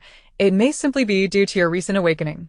In time, It should improve, so there's no need for haste. And Suisui felt disheartened by this response, but pressed on for further insight. Could you elaborate on how peculiar awakened individuals develop and hone their abilities? I would like to gather some reference. Certainly, Sunguo replied with a smile, sharing what he had learned. He did not exaggerate his experiences. He had indeed met several peculiar awakened individuals, including two with whom he had formed a solid rapport. One had the gift of repair, capable of mending any damaged object. Albeit with size limitations, the other possessed spatial transfer abilities, powerful yet constrained by personal capacity, allowing only for self-transportation within a 10-meter radius, often resulting in headaches after multiple uses. The former honed their ability through consistent application, gradually increasing the size of the objects they could repair as their strength grew. The latter relied on meditation to alleviate headaches, even if their capacity did not significantly improve, which likely related to the matter of mental strength. Currently, mental strength was a subject of research among official scientific personnel. Many researchers believed in its existence, but posited that humanity's mental strength was too feeble for recognition or utilization. And Suisui listened intently, only returning to the vehicle when the convoy prepared to resume its journey. I think you should try meditation. Your abilities likely fall under the category of mental control, which inherently connects to mental strength, Fonglow suggested. Yes, I will certainly give it a try, and Suisui concurred. Thus, throughout the afternoon, she meditated with her eyes closed in the vehicle, eventually succumbing to slumber. When roused, she discovered that the convoy had successfully entered the alert zone. And Suisui understood that many otherworldly beasts exhibited nocturnal habits, rendering outdoor camping perilous. Hence, when planning routes, the convoy would consider the locations of various alert zones, striving to reach the next one for nightly shelter.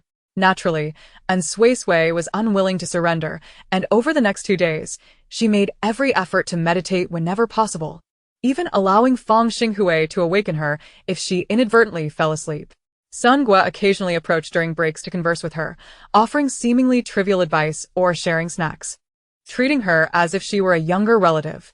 And Suisui felt too polite to decline, having previously sought his assistance, yet she shared the snacks with Zhuo Qingxian, the young boy from the employer's family. Fonglu appeared to sense something amiss and discreetly cautioned her against seeking Sunguo alone. On the 4th day of their journey, as they neared Safety Zone 67, Wuxi prepared for an overnight rest. Fonglu, citing her reluctance to pay the entry fee, declined. While alert zones were free to enter, safety zones required payment. She intended to stay within Suisui in the vehicle for the night, as the vicinity around the safety zone was secure. Given in Suisui's unique situation, lacking an identity card, she would not dare present one even if she had it. The verification process could present complications, making it best to avoid entry altogether. The matters regarding what to do when reaching safety zone 145 could be addressed later. However, plans often falter in the face of unexpected developments. A mere 10 kilometers from the safety zone, the convoy found its path obstructed by a pack of wolves, not ordinary wolves, but otherworldly beasts resembling them. The flying wolf, resembling the North American white wolf, is approximately the size of an adult elephant, with elongated ears that resemble wings. Hence its name. These creatures are social beings, typically forming packs of 10 to 15 individuals. Their danger level is classified as S rank. Chapter 25. The flying wolf. The aberrant beasts do not instinctively attack humans upon sight. To them, humans are akin to any other animal, and they only hunt when hungry. The convoy exercises extreme caution, altering its route immediately upon detecting the presence of high-risk aberrations, refraining from gambling on the creature's hunger at that moment. Unfortunately, the flying wolf possesses an acute sense of smell, and it seems they are indeed hungry, having set their sights on the convoy and swiftly pursued them. And Suisui felt an initial surge of anxiety upon spotting the flying wolves, but she quickly regained her composure, her instincts assuring her that the flying wolves, like the bloodvines, would not harm her. This proved to be true. One of the flying wolves charged towards her vehicle, but halted abruptly upon reaching it, circling around in apparent confusion. In contrast, other vehicles were not so fortunate. Some had their windows violently shattered, while others suffered crushed roofs under the weight of the massive wolves. The size of the flying wolves was formidable, and once atop a vehicle, the structure would immediately deform. It appears they will not attack you, Fonglu remarked, opening the door. Suisui, you should stay inside while I assist them. I will go too, Fong Xinghui declared. Following suit, given their collaborative relationship, they could not simply stand by while Wu Xi faced an onslaught. Though the number of flying wolves was considerable, their danger level remained S-rank, suggesting that the convoy had the strength to handle the situation. Moreover, if they displayed their might, the pack would likely retreat upon realizing they were outmatched, rather than engage in a futile struggle. As the two exited the vehicle, the two flying wolves outside immediately assumed aggressive postures, emitting threatening low growls, yet they did not launch an actual attack. Observing this, Fonglow and Fong Xinghui refrained from striking back, intent on aiding those under siege. Meanwhile, on Wu Xi's side, to prevent further damage to the vehicles, the combat-savvy awakened beings had proactively disembarked to lure the wolves away from the convoy. The team also included one of the two manipulators, who had created a wall of air to protect the remaining vehicles and the family of their employer inside. Once Fonglow and Fong Xinghui departed, a howl erupted from the flying wolves, and among them, the most agile, presumably the Wolf King, dashed over in a few bounds. The trio of wolves began emitting a variety of calls, clearly engaged in communication. And Suisui observed the unfolding situation through the car window, alternating her gaze between the nearby wolves and the distant fray. The blood vine on her wrist climbed her arm, reaching her shoulder, accompanying her in observing the scene outside. The battle seemed manageable. The human S-rank evaluation standard indicated the capacity to overcome aberrations of the same level. With 10 S-rank awakened individuals and 5 A-rank, facing a dozen or so flying wolves was challenging but not insurmountable. Once the trio of flying wolves finished their discussion, they resumed their relentless howling directed at her, their cries echoing incessantly. "I can't understand you." "Not at all," and Suisui muttered in frustration. After a moment, the Wolf King placed its front paws on the door of the off-road vehicle, attempting to pry it open. They were intelligent enough to have observed humans operating doors, recognizing that they could be opened. This was clearly an attempt to take her away, signaling that her aura of innocence was once again in play. Fortunately, the flying wolves refrained from violently damaging the vehicle, merely attempting to open the door, which was securely locked. After a brief period of trying, they conceded defeat and sprinted back to the battleground, likely intending to return for her once the conflict concluded. And Suisui had no desire to be taken by the flying wolves, and only when they departed did she relax, focusing on the distant battle. 5 minutes into the fray, one flying wolf collapsed. The humans, having coordinated effectively, bore minor injuries, but nothing life-threatening. It was evident that victory was merely a matter of time, and Suisui felt reassured. However, at that moment, the Wolf King, realizing that its pack was faltering, did not show any inclination to retreat, but instead let out a long, piercing howl. This howl was far more resonant than the previous ones, echoing for vast distances. This was troubling. It seemed to call for reinforcements. Was there more than just this pack of wolves nearby, or perhaps other packs? If a dozen more flying wolves were to join, the pack could potentially wear them down through sheer attrition. Not only did Suisui recognize the impending crisis, but so did others. Wu Xi swiftly designated 2 team members to escort the employer to safety while the rest held the line. And Suisui had not initially intended to flee. She believed she would be safe, and naturally wished to wait for Fonglow and Fong Xinghui. If necessary, she could rush out to protect them. However, she soon pondered another issue. Could the wolves' unwillingness to retreat be linked to her presence? This was not mere narcissism. Her aura of innocence was genuinely potent. Previously, the S-rank shadow bat had stood its ground against SS-rank foes like the python and the blood vine to protect her. Perhaps if she left, she could lead these flying wolves away. Realizing this, and Suisui wasted no time, swiftly climbing from the back seat to the driver's seat and starting the vehicle. Though she had yet to reach adulthood and lacked a driver's license, her brother had taught her how to drive, deeming it an essential survival skill. The path ahead was obstructed by other vehicles, so she executed a swift U-turn, finding that this route would also help her avoid getting lost. She temporarily set aside thoughts of her next steps, focusing instead on resolving the immediate predicament. Rather than wait for her companions to be injured or worse, she would actively draw the wolves away, providing her allies a chance for survival. Her first experience behind the wheel made her quite anxious, but fortunately, everything went smoothly, and she successfully turned the vehicle around. Just as she completed the turn and had not yet accelerated, a knock resonated from outside the window. It was Sungwa. One of his hands was urgently tapping on the window, while the other hung limply at his side, blood streaming from a gash inflicted by a wolf. He clearly wished to enter the vehicle and escape with her, but she was not trying to flee. She intended to lure the wolves away. And Suisui contemplated opening the window to explain, but from the corner of her eye, she noticed several flying wolves charging toward them. If she delayed in opening the door, Sungwa would likely meet a grim fate at the jaws of the wolves. With no other option, she reluctantly opened the door. Sungwa slid into the passenger seat. Speaking rapidly, "I can't hold on much longer. I need to retreat, bandage my wound, and then return to support them." And Suisui remained silent, pressing the accelerator as the vehicle surged forward.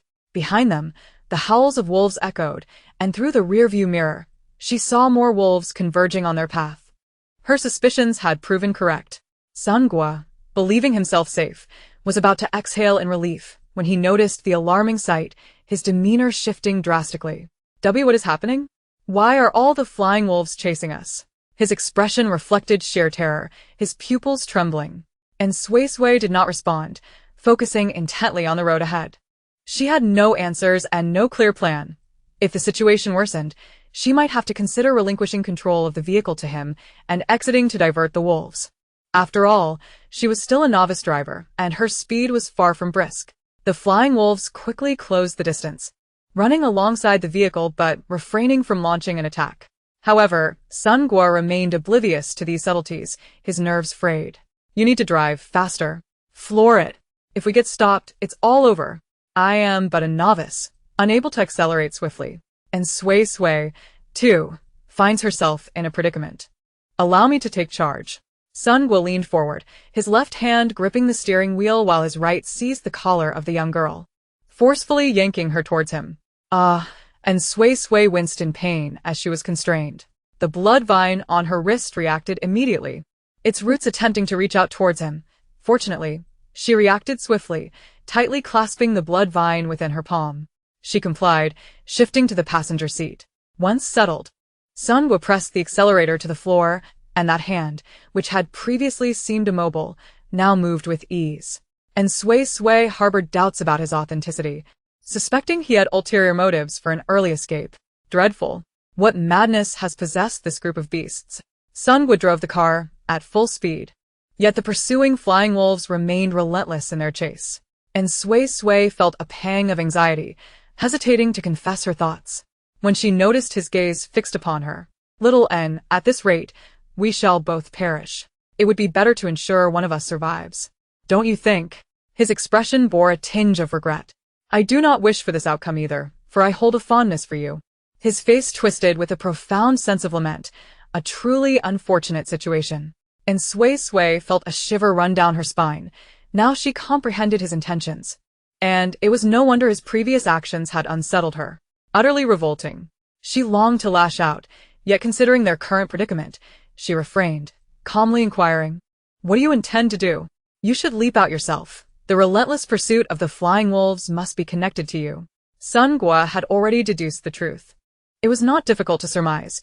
If he posed no threat, then the issue lay solely with the young girl. Of course, if he were wrong, sacrificing her to appease the wolves might still yield some benefit. And Suisui's heart sank, her mind racing for strategies. The blood vine would undoubtedly protect her. But with its roots currently so diminutive, she held little hope for its offensive capabilities. Relying on the external threat of the flying wolves seemed more pragmatic. It was clear that simply opening the car door to leap would not suffice.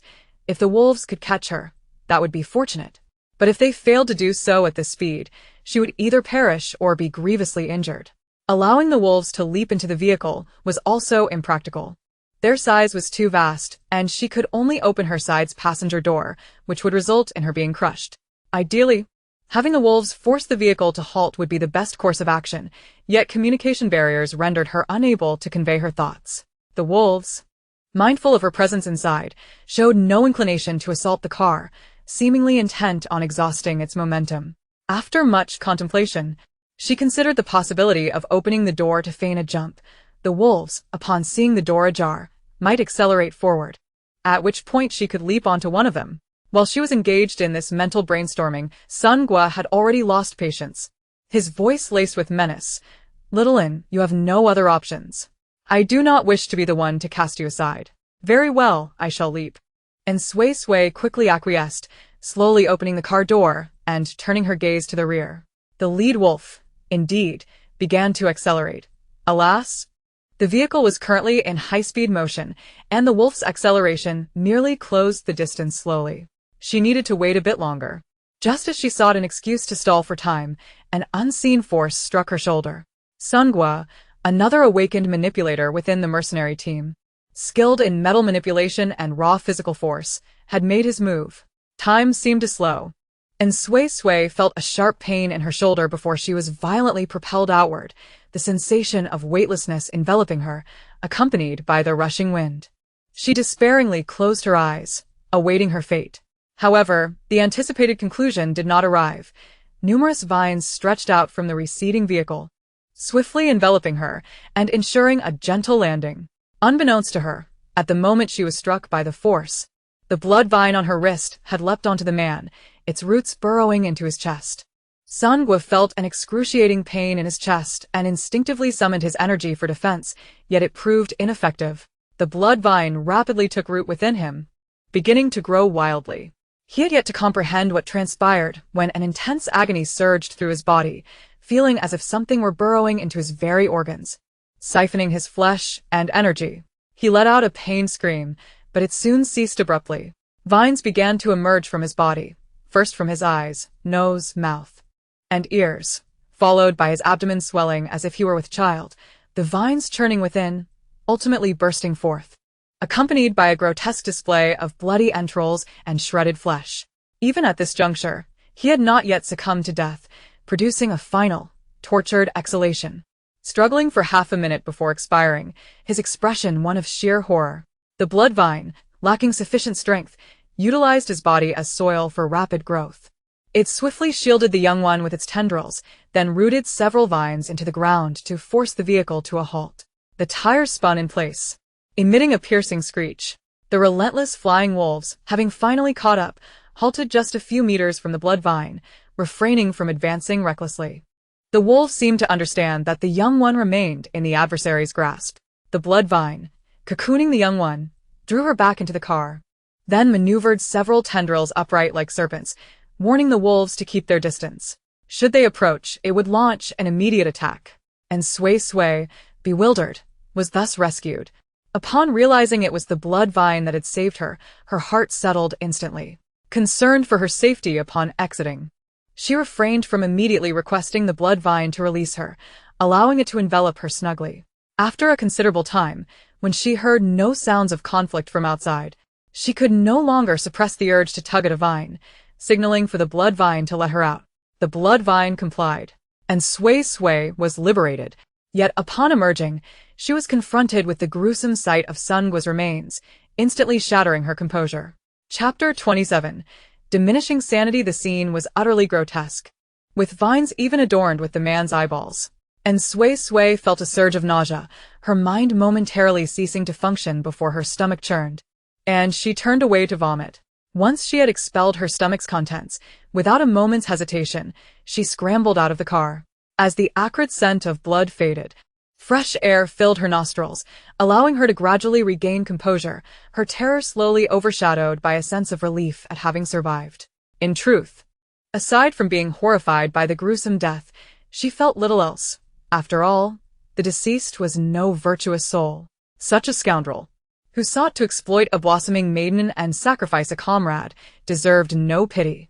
And Suisui exhaled deeply, surveying her surroundings, only then noticing the pack of flying wolves not far away, still locked in a standoff with the blood vine. She counted their numbers, astonished to find over 20. Evidently, the wolves that had ambushed the convoy, along with reinforcements, had all arrived. The crisis had been averted, yet a bizarre battleground had emerged, with the blood vine and the wolves poised to clash over her, the fated beauty. Naturally, and Suisui sided with the blood vine. Not only had it protected and cared for her for so long, but its ability to extend roots and conceal itself on her, accompanying her into the fray, was unparalleled by any other beast. With this thought, she reached out to grasp a vine, clutching it to her chest, conveying her intent to remain with the blood vine. The Wolf King howled in response. And Suisui found herself at a loss for comprehension, her only recourse being to shake her head repeatedly, attempting to convey her refusal through gestures. The blood vine responded correspondingly, its tendrils undulating with a clear intent to drive her away. The Wolf King ceased its howling, restlessly pacing in place, its gaze fixated on her. In response, and Suisui averted her eyes, casting them downward to the tendrils in her grasp, nervously tugging at a leaf. After a protracted silence, the Wolf King emitted a long howl and, turning, led the pack away. A wave of relief washed over Suisui. She had been genuinely concerned that a confrontation might ensue. The blood vine, with its apparent limitations in strength, had only grown robust by consuming Sungwa, and facing a pack of over 20 flying wolves would undoubtedly pose a challenge. Should the blood vine falter, she would be taken back to live as a savage once more. Thankfully, it seemed the flying wolves possessed a considerable intellect. She mused silently, acknowledging that a higher intelligence among canines was rather typical. Returning her thoughts to the present, she attempted to contact Fonglow and the others, only to discover her mobile phone was missing, likely lost during her earlier fall. The ground was now littered with tendrils, making it difficult to search. So she reluctantly endured her nausea to retrieve another phone from the vehicle. Unfortunately, the blood vine's influence rendered the device devoid of signal, and Suisui, feeling defeated, resolved to first address the blood vine's predicament, devising a plan to extract a portion of its root system to accompany her. "I cannot take you with me in this condition. I can only bring a fragment of your roots," she stated, gesturing toward her wrist, indicating for it to return to her.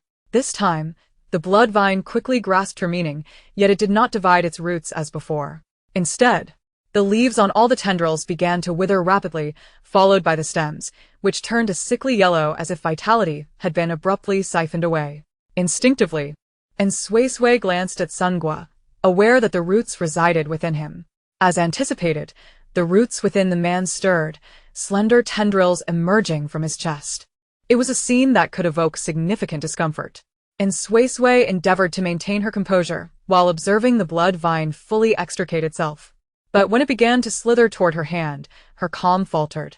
"Wait, wait," she cried, frantically rummaging through her supplies to produce a bottle of mineral water, pouring it generously over the blood vine's roots. Having just emerged from a human body, the blood vine's milky white roots were now stained crimson, and the thought of it wrapping around her sent waves of revulsion through her.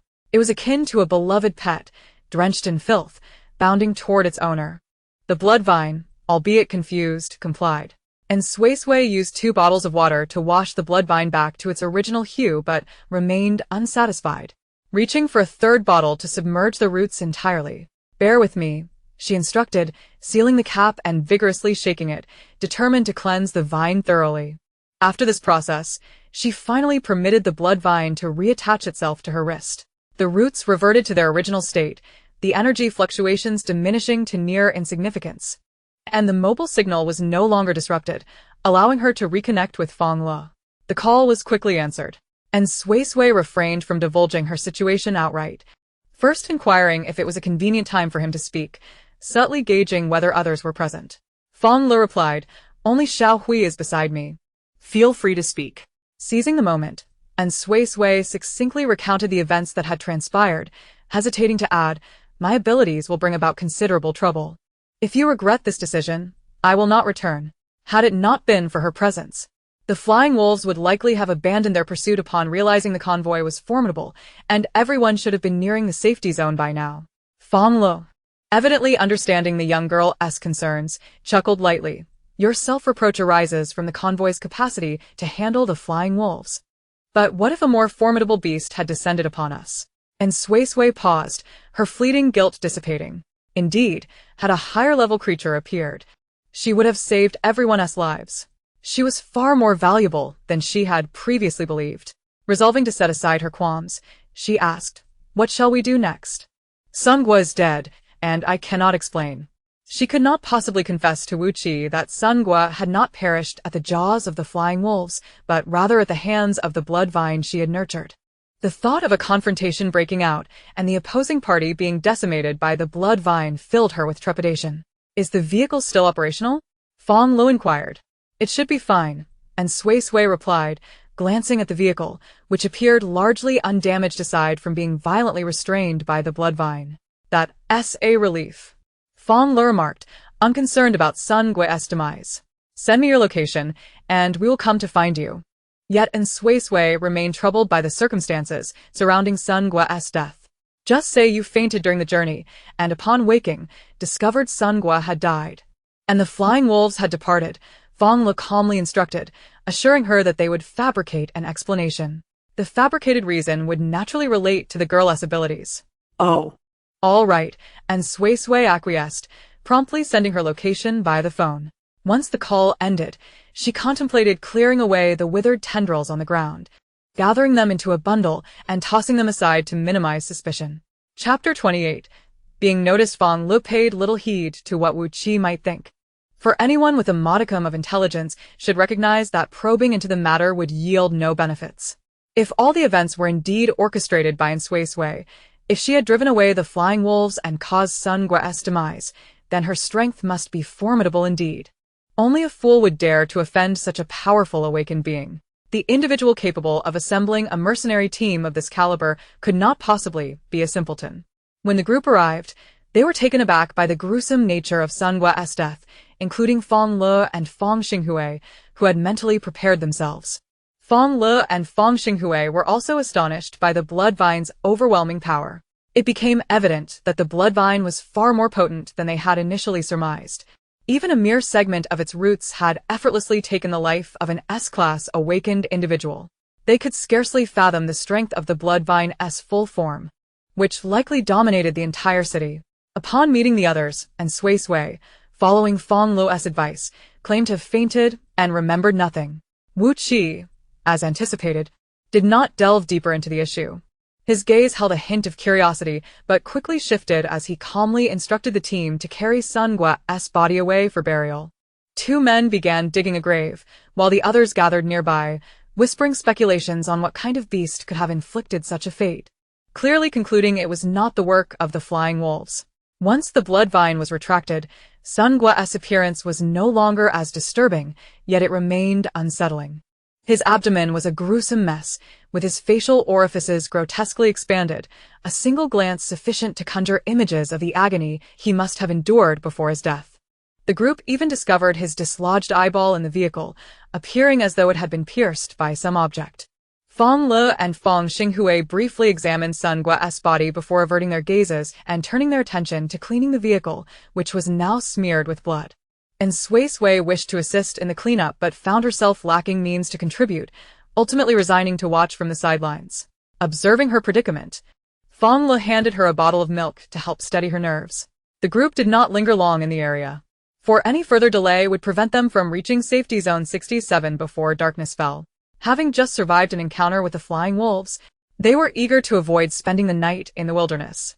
After burying the body, they promptly set off toward the safety zone. Returning to the vehicle, with no outsiders present, Fonglow and Fong Xinghui began to inquire about certain details, and Suisui responded truthfully, even mentioning Sun Gue's ill intentions toward her, which elicited a vehement tirade from Fong Xinghui, who berated Sun Gue as shameless and a scourge on society, suggesting that his life ought to be terminated to conserve air. The language was as harsh as it could be. Fonglow, however, refrained from cursing, merely displaying a contemplative expression. After a moment, he suddenly spoke.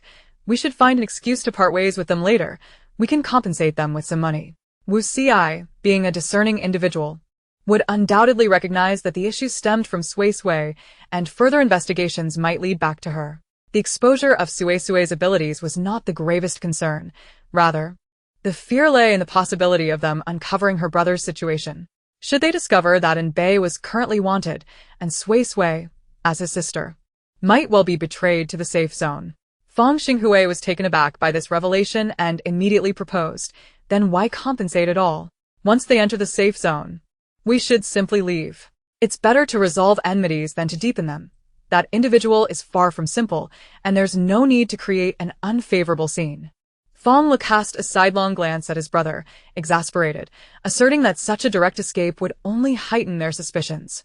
I will follow Sister Fong Li's arrangement, and Suisui nodded obediently. She had come to terms with her situation. No matter what lay ahead, she had an escape route, if all else failed. She could return to the Bloodvine's original form and continue living as a wildling. When we reach the safe zone, I will speak with Suisui. Fonglow declared decisively. Thus, the matter was settled. Despite having been cleaned, the vehicle still reeked of blood. All windows were fully opened to mitigate the stench. And Suisui felt the wind rushing in from outside, her mood remarkably serene. She marveled at her own mindset. Merely 3 months prior, she was an ordinary student, dutifully attending classes, with the most pressing concern being the volume of homework. Now her home, the safe zone 47, had been breached by monstrous entities. Her brother was missing and wanted by the government, and she had transformed into an exceptionally gifted awakener, burdened with overwhelming worries, far too many to even contemplate. Frankly speaking, the events of these past 3 months had been more tumultuous than the entirety of her previous 17 years combined. And Suisui felt weary, but she remained silent. Meanwhile, in the vehicle occupied by Suisui, several core members of the convoy were discussing the girl. There's no doubt about it. She must be the one who killed him.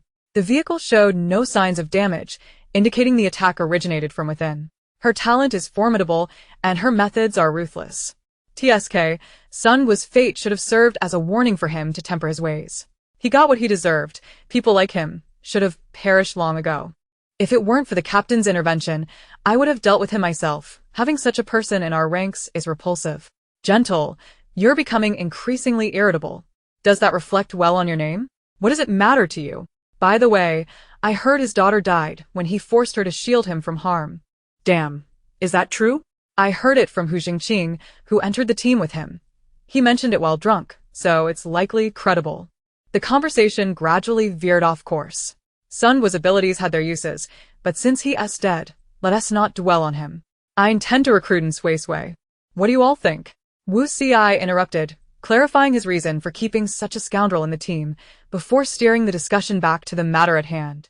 Although he was unaware of the girl's precise abilities, he had already recognized her potential. She was undoubtedly a valuable asset to pursue. Suisui's talent appears to have just awakened.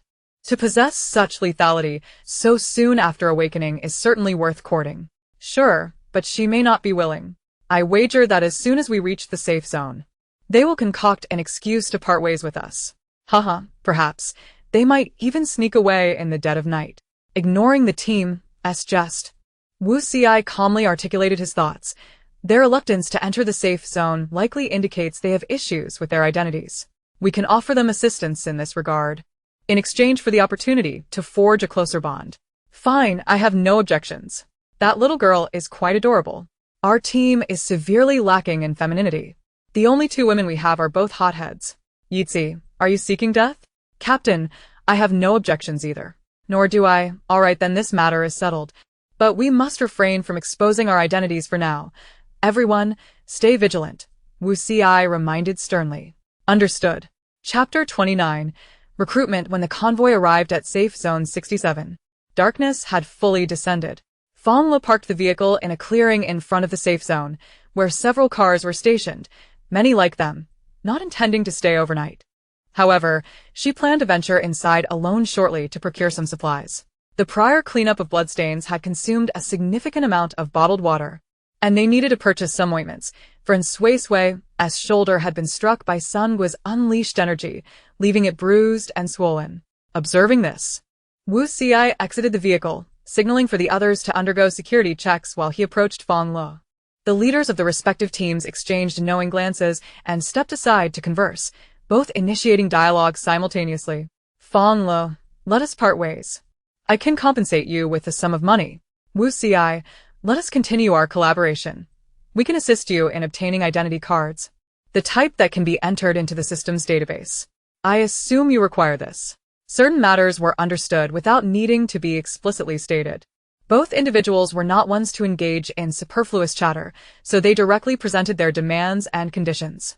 Upon hearing this, Fonglow raised an eyebrow, crossing her arms against the nearby tree as she contemplated the pros and cons. And Suisui indeed needed an identity card, as navigating the world without one would be exceedingly inconvenient. Moreover, the type offered was not merely a counterfeit but a legitimate identity, one that could withstand scrutiny. Yet, this was not an obligation. She had her own connections, albeit it would require more effort on her part. What is the rationale behind this? She inquired calmly. Without a reasonable explanation, I cannot consent to such a transaction. Her talent is formidable, and you and your brother are quite impressive. I wish to recruit you into our team, Suisui replied. He had noticed Suisui's immense potential during their initial meeting, but she had appeared as a delicate flower in a greenhouse, causing him to refrain from attempting to recruit her until Sungua's demise. The absence of any signs of resistance at the scene indicated that the girl had struck down an S-class control-type awakener with a single blow. Given that she had only recently awakened her abilities, such prowess was undeniable. Regardless of her character, he was determined to recruit her into his ranks. Fonglow believed this reasoning, but needed to grasp the underlying motives. What purpose did they have in recruiting strong individuals? There were not many strong people in this world. Considering only 2% of the population could awaken their talents, yet the global population exceeded 500 million. If their sole aim was to bolster their team as strength by recruiting awakeners, there was no need to seek out individuals with questionable identities who were afraid to enter the safe zone. After all, recruiting members meant also taking on the troubles associated with them. With this in mind, she articulated her thoughts candidly. Since you are aware that we cannot enter the safe zone, you must also realize that we carry our burdens. Why, then, would you still wish to recruit us? This suggests that you harbor larger ambitions. Suisui smirked slightly, not disputing her assertions, but instead shifted the topic. Isn't Suisui's talent still uncontrollable? Otherwise, she wouldn't have employed such brutal methods to eliminate Sungua. Fonglow raised an eyebrow, remaining non-committal. Are you familiar with the suppression bracelets? Suisui did not keep her intentions hidden. I can acquire one for Suisui, albeit only a defective version, which won't fully restrict her abilities. However, I believe this might prove to be advantageous. The suppression bracelet was a recent military invention, designed to limit the powers of awakened prisoners. Due to the rarity of its materials, it has scarcely circulated in the market and is exclusively utilized by the military. Fonglow's expression shifted slightly. The prospect of such an item indeed piqued her interest. Although she could not obtain the bracelet, even a flawed one, and Suisui genuinely needed it. Moreover, I can assist her in developing her talents and mastering her powers. Suisui refrained from disclosing her true motives, merely amplifying her offer. Consider this an opportunity for both parties. According to our original agreement, accompany us to Safe Zone 86. Once we arrive, should you wish to join us, I will welcome you with open arms. If you choose not to join, I will not impose. The 3 identity cards and the suppression bracelet will simply be gifts among friends. Fonglow did not respond immediately. She reached into her pocket, retrieving a pack of cigarettes, which she did not ignite but merely brought to her nose, having quit smoking long ago. Suisui waited patiently. After a considerable pause, Fonglow inquired directly. Are you so confident that, given time, Suisui will want to join you? She suspected there was some deception at play. No. It's merely a gamble on her reluctance to refuse, Suisui shrugged, feigning resignation. Fonglow ceased her banter. When can the identity cards be ready? This indicated her acceptance of the deal. Sui's expression remained unchanged, clearly having anticipated Fonglow's agreement. It will take some time. I will have them delivered directly to Safe Zone 86. Remember to send me the information afterward. It will be needed for the card creation. This information referred to fabricated data. The creation of the new identity cards permits the 3 individuals to supply their own details, underscoring the formidable influence of the power behind Suisui. Understood. Fonglow nodded and waved her hand, signaling her departure. All necessary discussions had been concluded. Once back in the vehicle, she recounted the conversation in detail to Suisui and Fongxinghui, seeking their opinions. Although she had already acquiesced to Suisui, it did not preclude her from reconsidering and absconding. Both Suisui and Fongxinghui were taken aback by the revelations. He actually knows that I killed Sungua? And Suisui stammered. Offering us such advantages, doesn't he intend to sell us to a human experimentation lab, does he? Fonglow shot a look of disbelief at her foolish brother. Just the value of that suppression bracelet alone is worth more than disassembling you. She then turned her gaze to the young girl. Don't dwell on this matter. His choice to gloss over Sungua's death indicates he is not concerned about it. In conclusion, she summarized, he is likely genuinely interested in Suisui's abilities, his identity and background are suspect. And he may be recruiting potential awakened individuals for the forces behind him. Fortune favors the bold. I have already agreed to his terms. And once we obtain the identity cards, we shall depart. However, I am open to your thoughts. If you disagree, we can flee under cover of night. While her words were directed at both, her gaze was fixed solely on Suisui. The opinion of her foolish brother was not truly considered. The girl's perspective was paramount, as she was the focal point of all matters. Sister Fonglow, I will follow your lead, and Suisui declared. Thus, the decision was solidified. Fonglow promptly forwarded the fabricated information required for the three of them to Suisui, although only Suisui needed an identity card. Creating one solely for her would blatantly inform Suisui to scrutinize Suisui. Furthermore, as they were currently traveling with the girl, it was prudent to employ false identities as an additional safeguard. The rationale for involving the girl stemmed partly from a sense of indebtedness and partly from admiration for her talents. She aimed to repay the favor as best as she could while also preparing an escape route for herself. After all, one cannot sacrifice their entire future solely for gratitude. That night, Fonglow allowed Suisui to sleep in the vehicle, while she and Fongxinghui set up a tent outside. They enjoyed a peaceful night's rest. After a brief morning wash, the trio had breakfast while awaiting Suisui and her team. A message arrived indicating they would be delayed, as they had entered the zone too late the previous night, and many supplies were still unstocked. By nearly 10 o'clock, Suisui finally emerged with her team, bringing along a bucket of fried chicken. Such delicacies were only available within the safe zone, and Suisui's eyes lit up, and upon getting into the vehicle, she joyfully shared the fried chicken with Fongxinghui, while Fonglow showed little interest in the greasy fare. As they neared the bottom of the bucket, she noticed the suppression bracelet wrapped in a transparent sealed bag. They simply handed it over like this? Chapter 30. Suppression bracelet, and Suisui did not hastily attempt to try it on. Instead, she studied the bracelet for a while. It was a silver-white metallic band. The specific metal indiscernible, designed to open like handcuffs, and could be secured by snapping the clasp shut. Once fastened, it could be reopened without difficulty. Of course, unless intentionally undone, the bracelet remained quite secure. Fonglow observed the girl's examination of the bracelet and remarked, "This must have been specially modified. The military's version cannot be opened by the wearer." She gained new insight into Wuxi's formidable backing. To have a modified bracelet delivered overnight was no small feat. She suspected that this was a deliberate display of power. Then I shall wear it, and Suisui decided, feeling she had studied it sufficiently. Wait a moment. Fonglow interjected, Xinghui, you should try it first to see how effective the suppression is. Am I not your brother? Why should I be the one to test it? Fongxinghui complained, yet he was already reaching for the suppression bracelet. Suisui had mentioned that this was a defective item and would not entirely suppress one's powers. Fonglow ignored her brother's grumbling and explained to the girl, if the suppression is too strong, you must consider the reaction from the blood vine. Right, Fongxinghui realized. And Suisui, however, seemed unfazed. She had previously worried about whether the blood vine would attack her if she retracted her halo, but after numerous instances of being protected by it, she felt assured that even if she could reclaim her halo now, the blood vine would not harm her. The blood vine was a sentient being with emotions. It worried for her when she was upset, attempted to bloom to cheer her up, and continuously compromised for her sake. Fongxinghui donned the bracelet, and instantly, an invisible force enveloped him, causing the flow of energy within him to become sluggish. He attempted to conjure flames in his hand, which he could usually do effortlessly, but now he struggled to produce even a small flame, akin to that of a lighter. The effect is quite satisfactory, Fonglow remarked, pleased with the outcome. And Suisui was also content. As she took back the bracelet from Fongxinghui, she promptly put it on herself. She did not notice any sluggishness in the flow of energy, as she still could not sense her internal energy, only the halo atop her head had dimmed. She glanced at the blood vine. The blood vine clearly sensed her change and, feeling puzzled and concerned, rapidly crawled up her arm to her head, attempting to reach out to touch the halo.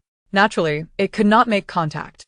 After several attempts, the blood vine descended and began trying to dismantle the suppression bracelet, but with only a tiny segment of root, it was incapable of causing any damage. The The blood vine began to display signs of restlessness, alternately climbing onto her head to assess the state of the aura and descending again in a renewed attempt to destroy the bracelet. Feng Xinghui observed the scene with a sense of wonder and could not help but exclaim, "It's worried about you." And Suisui's brows arched into a smile, and she momentarily removed the bracelet. At once, the previously agitated blood vine fell silent. It perceived that the cub's power had suddenly weakened, undoubtedly indicating severe harm. Neglecting this would lead to gradual demise. If one day humanity can no longer endure and the otherworldly beast seize the world, you might be the sole survivor. Feng Xinghui remarked with a tinge of melancholy. Upon hearing this, and Suisui fell into silence, her heart heavy and devoid of joy or relief. After all, she was human, and in light of the increasingly dire circumstances, she felt nothing but sorrow. Not true. I can survive too. I could be your pet, hee, Feng Xinghui added cheerfully. And Suisui chuckled, finding solace in this notion as a potential fallback. The blood vine occupied an entire city, after all. She could simply raise a whole city as her pet, thereby preserving the ember of humanity for thousands. She then began to repeatedly put on and take off the bracelet, reassuring the blood vine that she was unscathed, merely indicating a slight difference when adorned with the bracelet. The blood vine, possessing intelligence, quickly grasped that the cub was unharmed and settled quietly on her wrist, ceasing its restless antics. And Suisui no longer needed to consciously wrap the blood vine around her ankle. It had come to understand her desire for discretion, automatically burrowing into her clothing each time they disembarked from the vehicle. At noon, the convoy halted for a rest. As Suisui stepped out, she noticed a girl with a bob hairstyle approaching them. Among Wu Xi's team, there were only 2 girls, and she recognized the other as Wenro, an S-class controller capable of manipulating airflow. "Little Suisui, we're having hot pot for lunch. We brought some frozen ingredients from the safe zone, so it won't last long. Would you 3 like to join?" Wenro smiled invitingly, exuding a familiarity akin to Feng Xinghui. And Suisui assessed the situation and glanced at Fonglow and Xinghui, seeking their opinions. She felt it would be rather impolite to decline, especially since they had received a favor. Sure. Feng Xinghui readily agreed. "All right. I also have some ingredients suitable for hot pot. Let me fetch them," Fonglow added, not wishing to take advantage of others. "Thank you," and Suisui smiled in gratitude. When Ro took the girl's hand and led her forward, her smile radiant. "No need to be polite. We'll soon be comrades." Feng Xinghui quickly followed, teasing, "You're quite familiar, and we haven't even agreed yet." "It's only a matter of time," when Ro replied meaningfully. Those whom Wu Xi had chosen rarely failed. "That sounds rather unsettling. You're not planning anything underhanded, are you?" Feng Xinghui asked warily. "How could that be?" When Ro shrugged. "He excels at sweetening the deal. If you're reluctant, he'll keep sweetening it until you're willing." Many in the team had been recruited this way, including herself, as he offered far too much. "Ah, right. So you don't need to agree too early. Delaying your acceptance might even yield some benefits." "Are you serious? Which side are you on?" Feng Xinghui exclaimed in shock.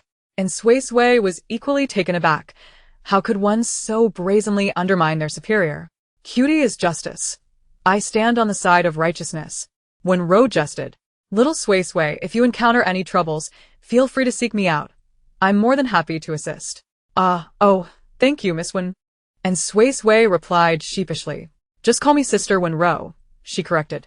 "Thank you, Sister Wenro," and Suisui complied. You're just so adorable, so obedient and cute." Wenro couldn't help but ruffle the girl's hair affectionately, and Suisui did not shy away, allowing her hair to become tousled. Having received assistance, "It seems I am indebted," she mused. Chapter 31.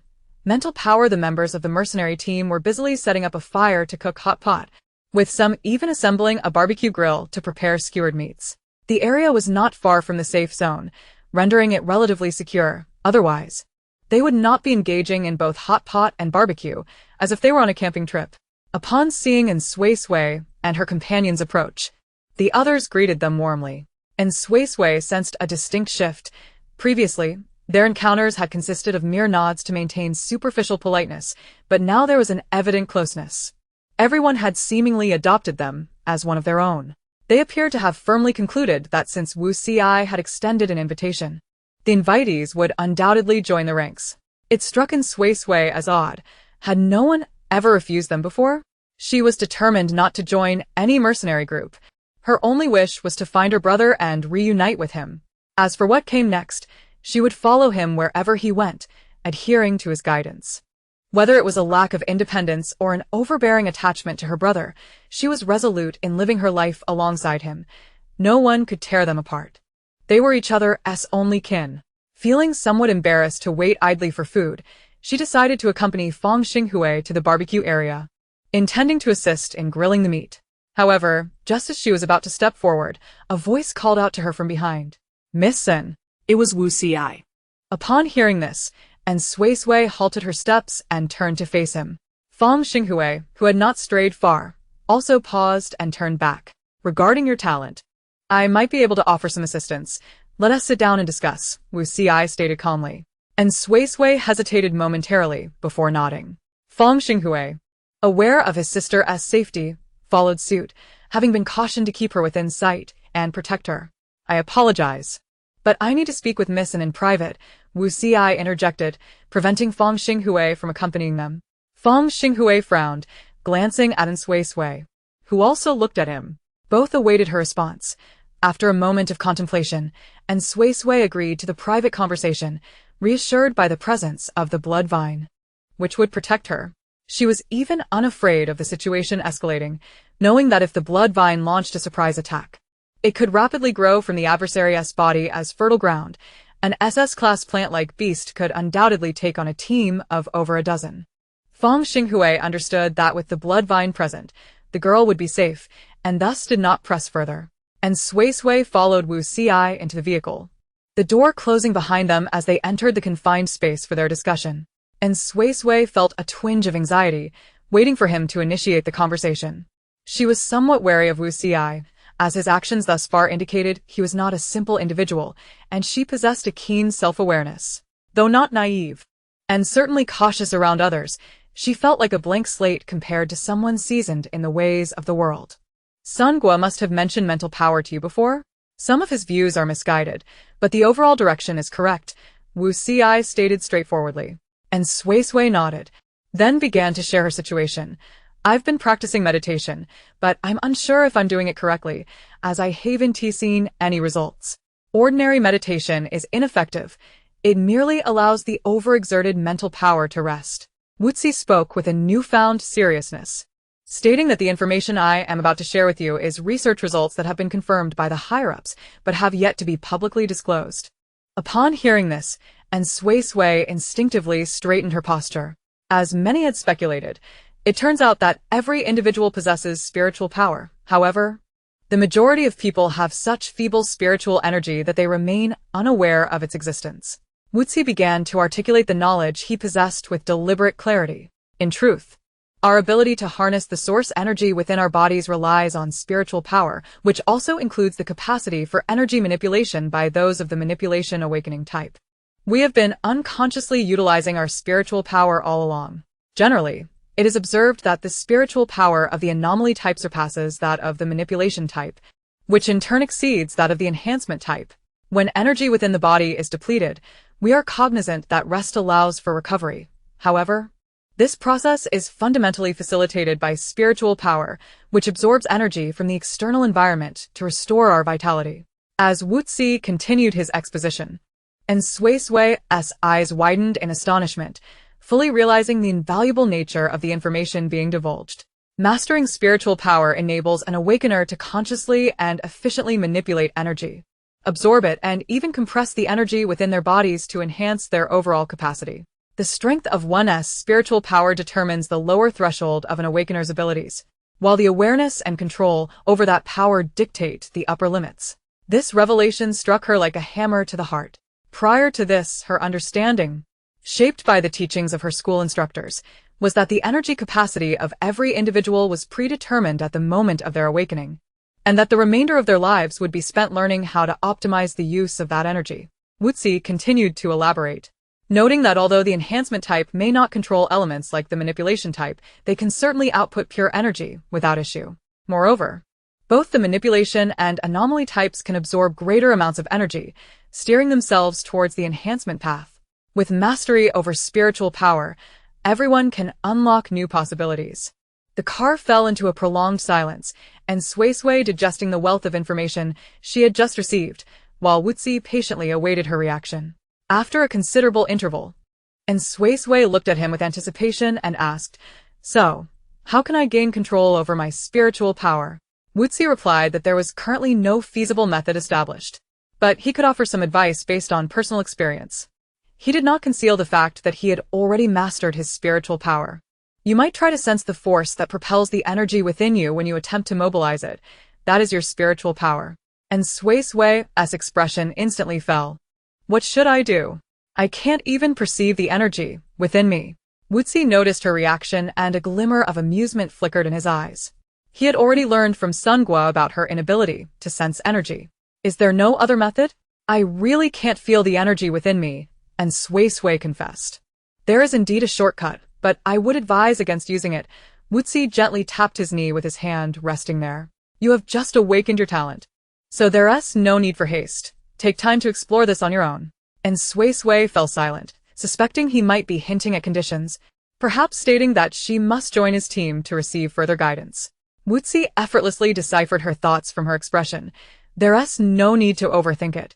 Not telling you for now is truly for your own good. If you were to use that method, I would need to assist you, and I would naturally present my conditions then.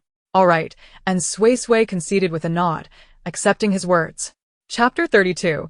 Training. By the time they disembarked from the vehicle, and Suisui had completely lost her appetite, her mind consumed by thoughts of spiritual power and breakthroughs. She had come to a definitive conclusion from the information she acquired. It was highly probable that her brother was indeed an anomaly awakener and had already mastered his spiritual power, disguising himself as an enhancement awakener. This led her to recall a memory. Her brother had likely been guiding her in developing her own spiritual power for quite some time. And Bei had awakened his talent at the age of 15, and in the second year following his awakening, when she was merely 6. He often played a game with her known as the Schultz grid. While it was labeled a game, it was essentially a training exercise to enhance a child's focus. The mechanics were simple, a 5x5 grid filled with numbers from 1 to 25 in a random order, and she was to quickly identify the numbers in sequential order. Initially, it took her half a minute to point out all the numbers, but with repeated training, she managed to reduce that time to merely 5 or 6 seconds. Until the day she was kidnapped, her brother would always engage her in this challenge whenever he returned home, competing to see who could finish faster. Now, she harbored serious doubts that this was all an attempt to develop her spiritual power. If that were the case, and Suisui resolved to resume her training starting today, hoping that her awakening might enable her to sense her spiritual power. Suisui, come here, hurry, and have some barbecue. Fong Xinghui's call interrupted her musings. She took a deep breath, temporarily suppressing her tumultuous thoughts, and hurried over to accept the barbecue offered to her. Lil Suisui, come have this fish ball. It's absolutely delicious. If you don't eat it now, they'll finish it all.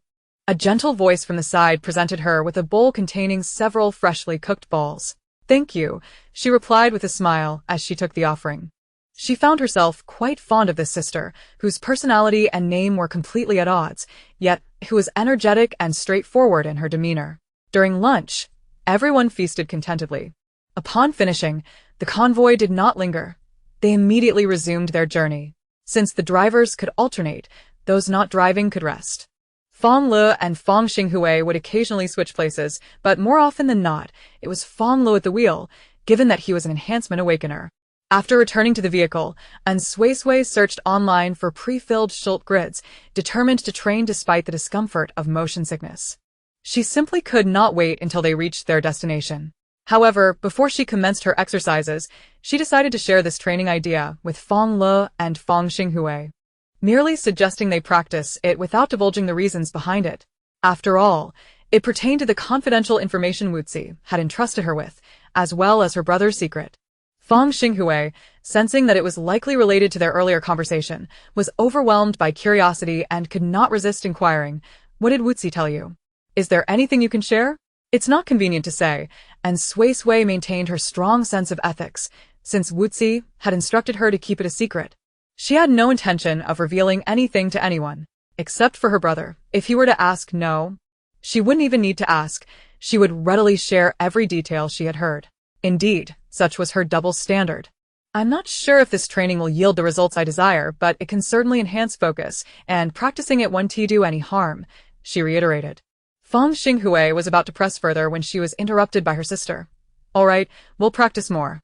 Although Fonglow was also curious. He understood clearly that how to do it was more important than why to do it. Clearly, even if it turned out ineffective, there was no downside to following through. They might discover significant benefits at some point. Upon hearing this, and Suisui said no more and began her focused work on the Schult grid. Feng Xinghui continued to cast curious glances at her until their sister ordered him to participate, at which point he sheepishly averted his gaze. And Suisui initially thought she would soon succumb to motion sickness, planning to accomplish as much as she could before needing a break. However, after working diligently for over 10 minutes, not only did she show no signs of nausea, but she felt increasingly invigorated. Fonglow also sensed this, further confirming that engaging in such activities should yield certain benefits, and promptly resolved to partake whenever time permitted. And Suisui became increasingly engrossed in her task, to the extent that she was wholly absorbed, and when reminded that they had entered the designated rest zone, she found herself momentarily bewildered. Has it gone by so quickly? Has so much time really passed? Unable to resist, she glanced out the window. The sun was dipping in the west. Vast swathes of clouds were painted in hues of orange and yellow, resembling a fiery blaze, splendid and resplendent. Indeed, time had slipped away, and it was already evening. And Suisui hurriedly alighted from the vehicle, feeling the stiffness in her body, stretched luxuriously, and then followed the larger group into the rest zone. For some inexplicable reason, this area of caution was particularly lively, with an abundance of people, making it impossible to allocate individual rooms for everyone. Thus, all were required to share accommodations. This was not a significant issue, as Suisui could share a room with Fonglow. After a simple dinner, Suisui accompanied Fonglow and Feng Xinghui for a leisurely stroll. After sitting in a vehicle all day, they needed to stretch their limbs. Moreover, given the throngs of people in the caution zone, it was likely that something significant had occurred nearby, and they needed to gather information. In the event that a dangerous creature appeared in the vicinity, they would be better prepared. It was not long before the trio encountered a group of young men and women embroiled in a dispute on the road. Gossip is an innate human tendency, and the three almost instinctively slowed their pace in unison. The quarrel reached their ears. Why can that woman go? But I cannot. I'm just afraid for your safety. The starlight butterfly is merely a C-rank. What danger could it possibly pose? You just want to sneak off with that woman. Ning ning, don't speak so harshly. Starlight butterfly. Upon hearing this name, the three instantly comprehended the reason behind the crowding in the caution zone. It was indeed the presence of starlight butterflies. And these individuals were here to capture them. Not all otherworldly beasts are perilous. Some, like the starlight butterfly, are quite gentle and harmless. The appearance of the starlight butterfly bears a striking resemblance to butterflies found on Earth, albeit somewhat larger, approximately the size of an adult's palm. They are named for their translucent wings, which shimmer with a pale blue hue and are adorned with diamond-like sparkling dots. As they gracefully flutter by, they disperse glimmering scales. They resemble fantastical creatures from a fairy tale, and many affluent individuals are willing to pay exorbitant prices to acquire and keep them as pets. Currently, the market price for a single starlight butterfly has soared to 2 to 3 million, leading to their whimsical moniker as the wealth butterfly. As merely capturing one can grant ordinary people financial freedom. Shall we also attempt to catch one? Feng Xinghui was instantly intrigued. Chapter 33. The starlight butterfly and Suisui had once come across videos showcasing the starlight butterfly, indeed unforgettable in their beauty. Had it been in the past, she would have yearned to own one. But now, recalling her experiences of being protected by various otherworldly beasts since her abduction, she felt reluctant to harm these creatures. Nevertheless, she would not deter Fonglow and Feng Xinghui. Otherworldly beasts may regard humans as food, while humans capture these beasts for profit. There is no absolute right or wrong in nature's decree. Fonglow was also tempted by her brother's suggestion, especially as their savings were dwindling. As S-rank awakeners, the siblings possessed no lack of earning potential, having amassed a considerable sum over the years. Unfortunately, Their lavish spending habits had left little saved. However, they needed to consult Wu Qi's thoughts on the matter. Should Wu Qi lack intentions for additional earnings, they could not linger here, as per their agreement. Let us ask Wu Qi later, Fonglow remarked. The trio continued their stroll, confirming that the gathering was indeed in pursuit of starlight butterflies before returning to their accommodations. Coincidentally, they encountered Wu Qi and Yi Zhishir returning at the same time. In Wu Qi's team, he was undoubtedly the leader, followed closely by Shun Tuqing, Yi Zhishir, and Wenrou, who were considered his confidants. The core members of the entire team comprised just these four. Although Sun Gua held the title of vice-captain, he wielded no actual authority and had merely been brought in as a tool. This was also the reason why Sun Gua's demise elicited little concern from the rest of the team. There have been sightings of starlight butterflies nearby, and we plan to stay here for a few days, Wu Qi stated proactively. We have no objections, Fonglow replied immediately. The two swiftly confirmed the itinerary change, both satisfied with each other's promptness. Once they parted ways, Fong Xinghui did not return to his own room but instead eagerly followed Fonglow and Suisui into their room. With time still on their side, he intended to team up with Suisui for a game. By the way, Suisui, are you planning to go tomorrow? He suddenly inquired. And Suisui initially meant to decline, but then worried about their safety. After a brief hesitation, she nodded. I'll go as well. Although the starlight butterflies they were seeking were only C rank, there was no guarantee they wouldn't encounter other dangerous creatures on the way. The two had always taken care of her, and she had come to regard them as friends, genuinely wishing for their safety. However, I want to use my abilities to help you catch them, she stated earnestly. She refused to utilize her youngling aura to attract the starlight butterflies for their capture. Fonglow and Fong Xinghui understood her stance and expressed their comprehension, even suggesting that she could remain in the caution zone. Nevertheless, Suisui insisted on joining. Being with Wu Qi certainly had its advantages, such as knowing the precise whereabouts of the starlight butterflies. Wu Qi had spent money to acquire this information, allowing Suisui and the others to benefit without cost. Early the next morning, the trio set off in their vehicle. Since they had not formally joined, Fong Li's proposal to split up was not rejected. They intended to act independently of Wu Qi's group. Along the way, they encountered numerous vehicles, all hastening to capture starlight butterflies, each driving at breakneck speed, fearful of being outpaced by others. The news of starlight butterflies in the area had circulated 2 days prior, with some nearby individuals already beginning their search yesterday. Yet no reports of any successful captures had emerged. Half an hour later, following the map's guidance, the trio arrived at the forest rumored to be frequented by starlight butterflies.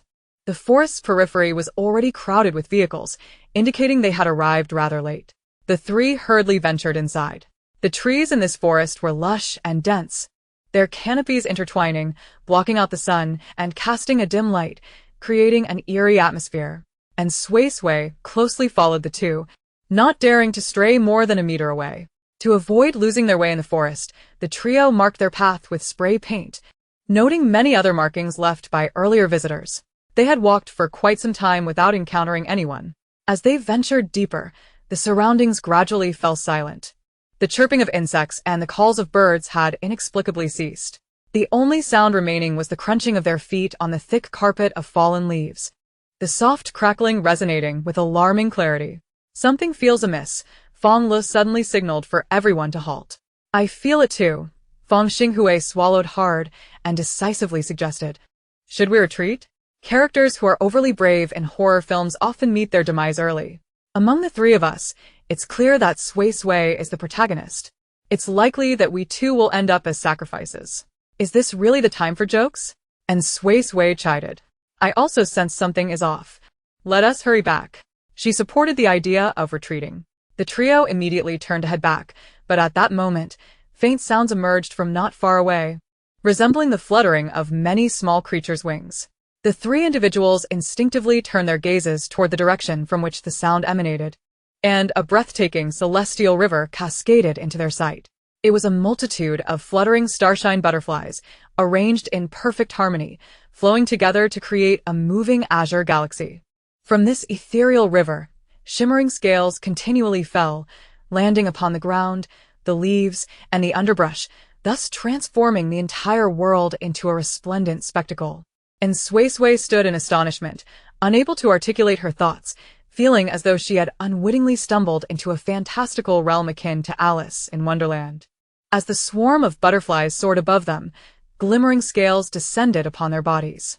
Instinctively, she reached out to catch them, but the scales melted away in her palm. Akin to delicate snowflakes, the butterfly swarm soon drifted away, and she found herself irresistibly compelled to follow, her mind seemingly suspended in thought. She wished to ponder nothing. Captivated solely by the beauty of the celestial river, Fonglow and Sway were similarly entranced, the three of them moving like soulless marionettes in pursuit of the butterflies deeper into the forest. Suddenly, one of the starshine butterflies veered from the formation, circling around the girl a few times before alighting atop her head, an invisible force radiating outward. And Suisui abruptly awakened from her trance. Who was she? Where was she? What was she doing? Her mind was momentarily bewildered. But as she gazed at the swirling celestial river above and observed her companions following the starshine butterflies into the depths of the forest, she finally grasped the gravity of the situation. The official login information was misleading. The starshine butterflies were not the gentle, harmless creatures they seemed, but possessed a form of hypnotic mental control. At that moment, the butterfly that had perched upon her head, having noticed her return to consciousness, gracefully fluttered before her, affectionately brushing against her cheek with its antennae as if to bestow a kiss. As it flapped its wings, it transformed from a translucent blue to a dreamy pink. Ah! The starshine butterflies could change colors? Chapter 34. The Enigmatic Forest. No, that was not the crux of the matter. And Suisui regained her focus and hurried to grasp Fonglow, attempting to rouse her companion. Alas, her efforts proved futile. She could not hold on, nor could she awaken her friend. Despite straining with all her might, she remained powerless, dragged along as Fonglow, a fortified awakener, continued to move effortlessly. She then attempted to seize Fonglow, but to no avail. Ultimately, she resigned herself to follow, her mind racing for solutions. Although she was uncertain of where they were being led, she was certain it would not be a favorable destination.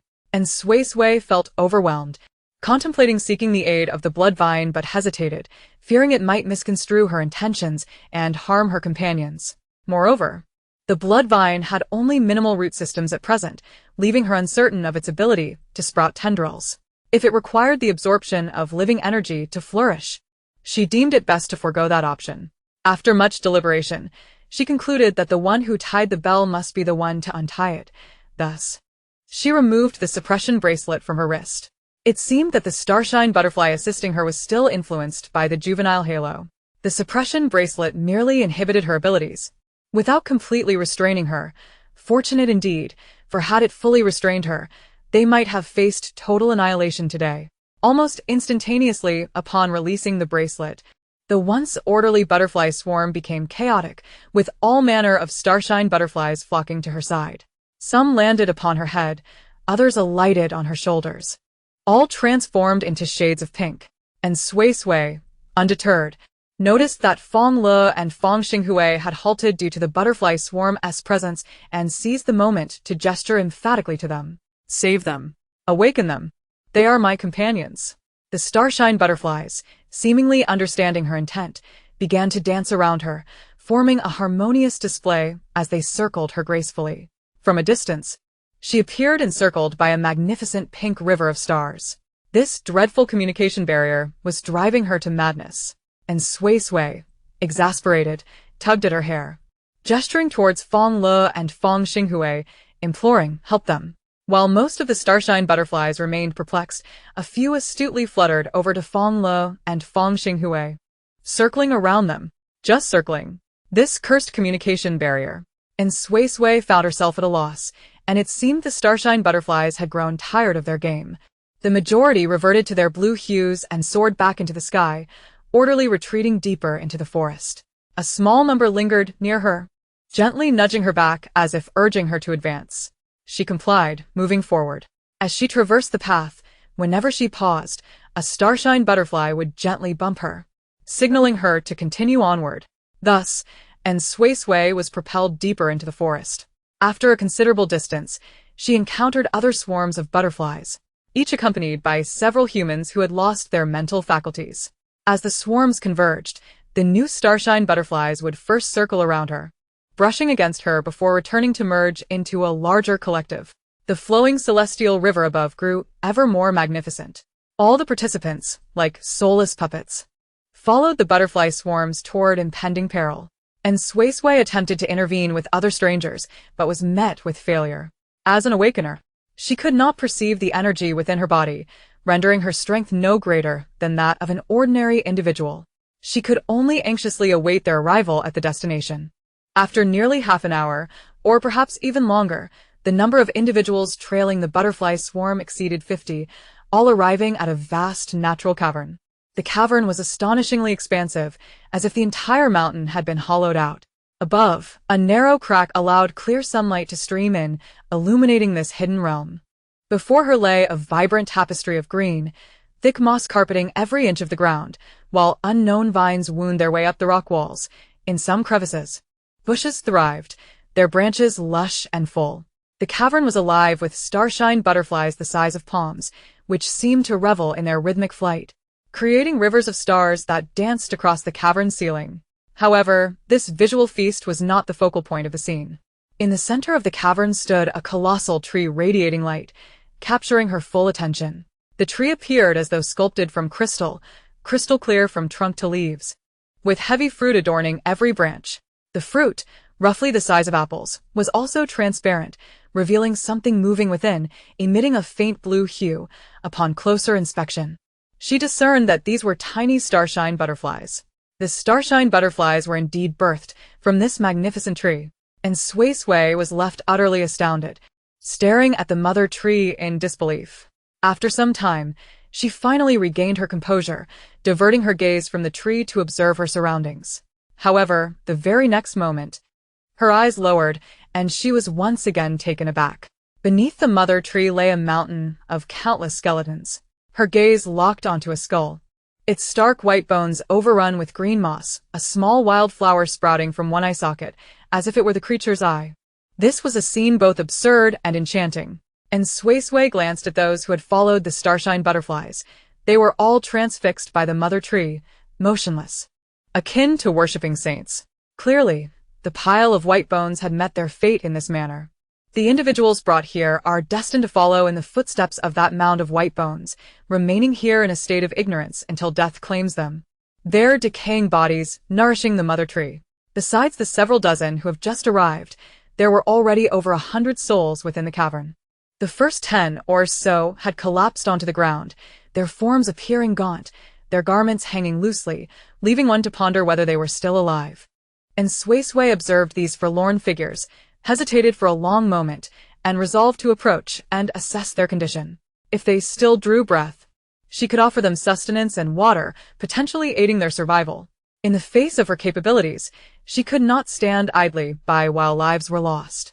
However, before she could draw near, a faint stench of decay assaulted her senses.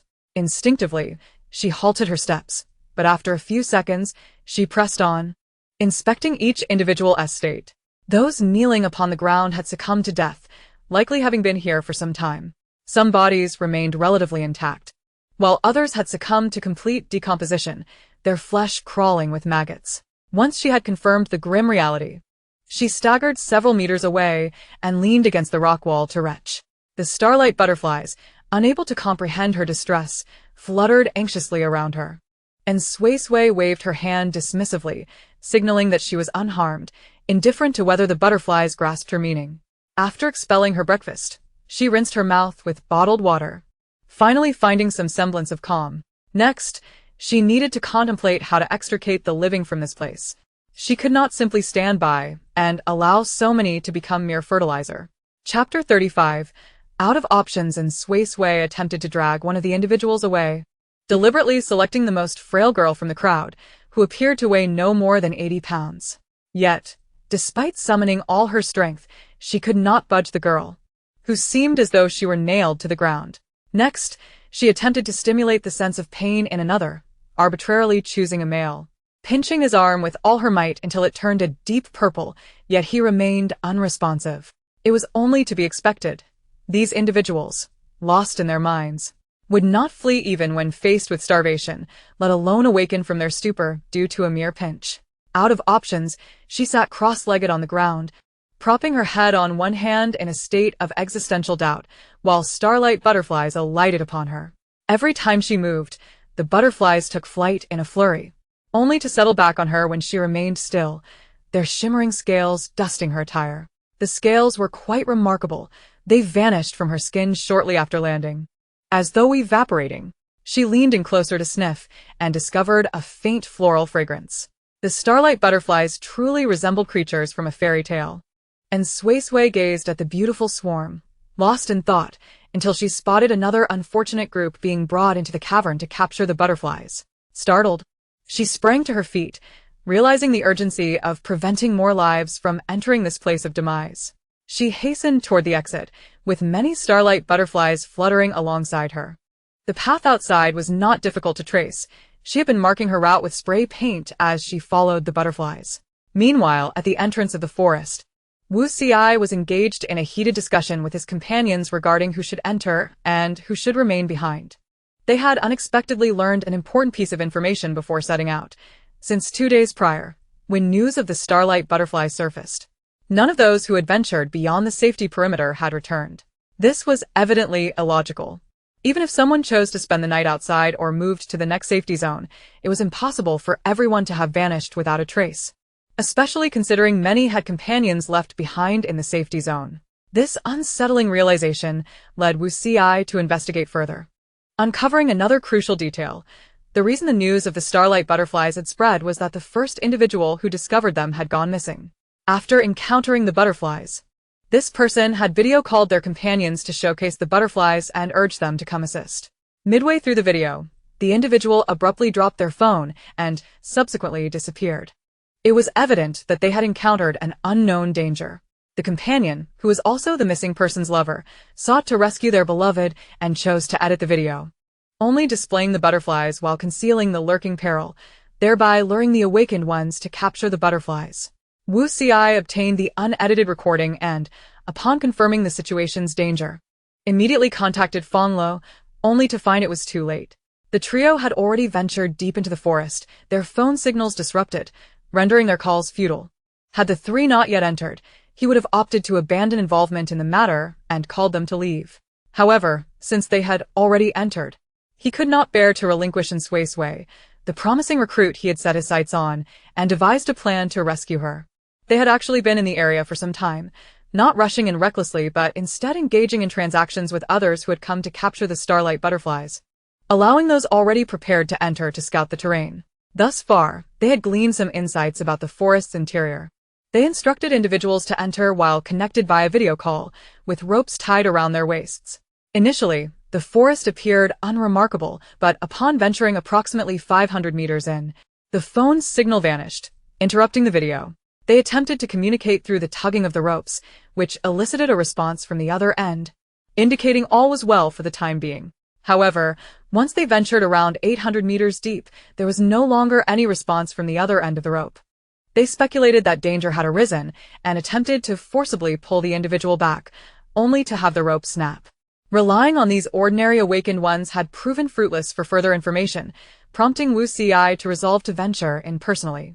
Yet, Shun Tuqing, Yizi sure. And Wenro all opposed this. Even though Wenro genuinely adored Suisui, with her soft and delicate demeanor, she still disagreed.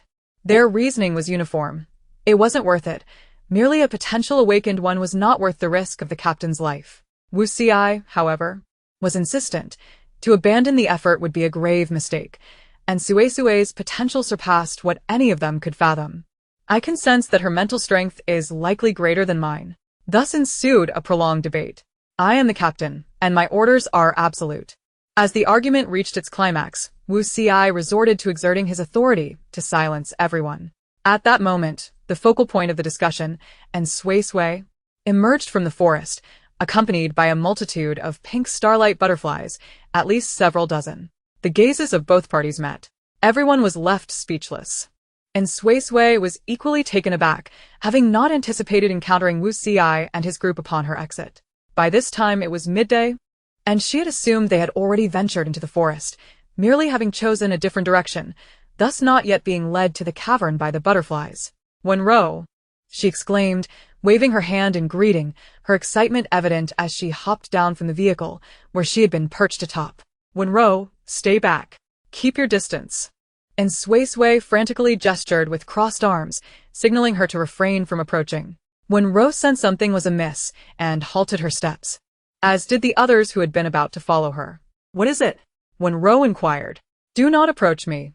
The starlight butterflies are dangerous," and Suisui shouted, the distance between them necessitating raised voices for clarity. Yi Zishir cupped his hands around his mouth, forming a makeshift megaphone, and shouted back, "What is happening? Why are you the only one who emerged? Why are the butterflies following you?" And Suisui found such shouting exhausting and promptly retrieved her phone from her backpack, gesturing to the group before dialing Wu Ci's number. The ensuing conversation unfolded smoothly, and Suisui meticulously detailed the conditions within the forest, as well as the peril posed by the starlight butterfly, whose mental control capabilities render even S-class awakeners utterly defenseless. As for her, she resorted to fabricating a lie, claiming ignorance regarding her immunity, perhaps attributing it to her innate talent. Wu Ci did not delve deeper into her explanation. Ultimately, she articulated her request and plan. No further entries should be permitted. Those trapped inside, she vowed to find a way to rescue. Chapter 36. The Porter Wu Ci, in truth, was indifferent to the fates of others. His genuine concern lay solely within Suisui.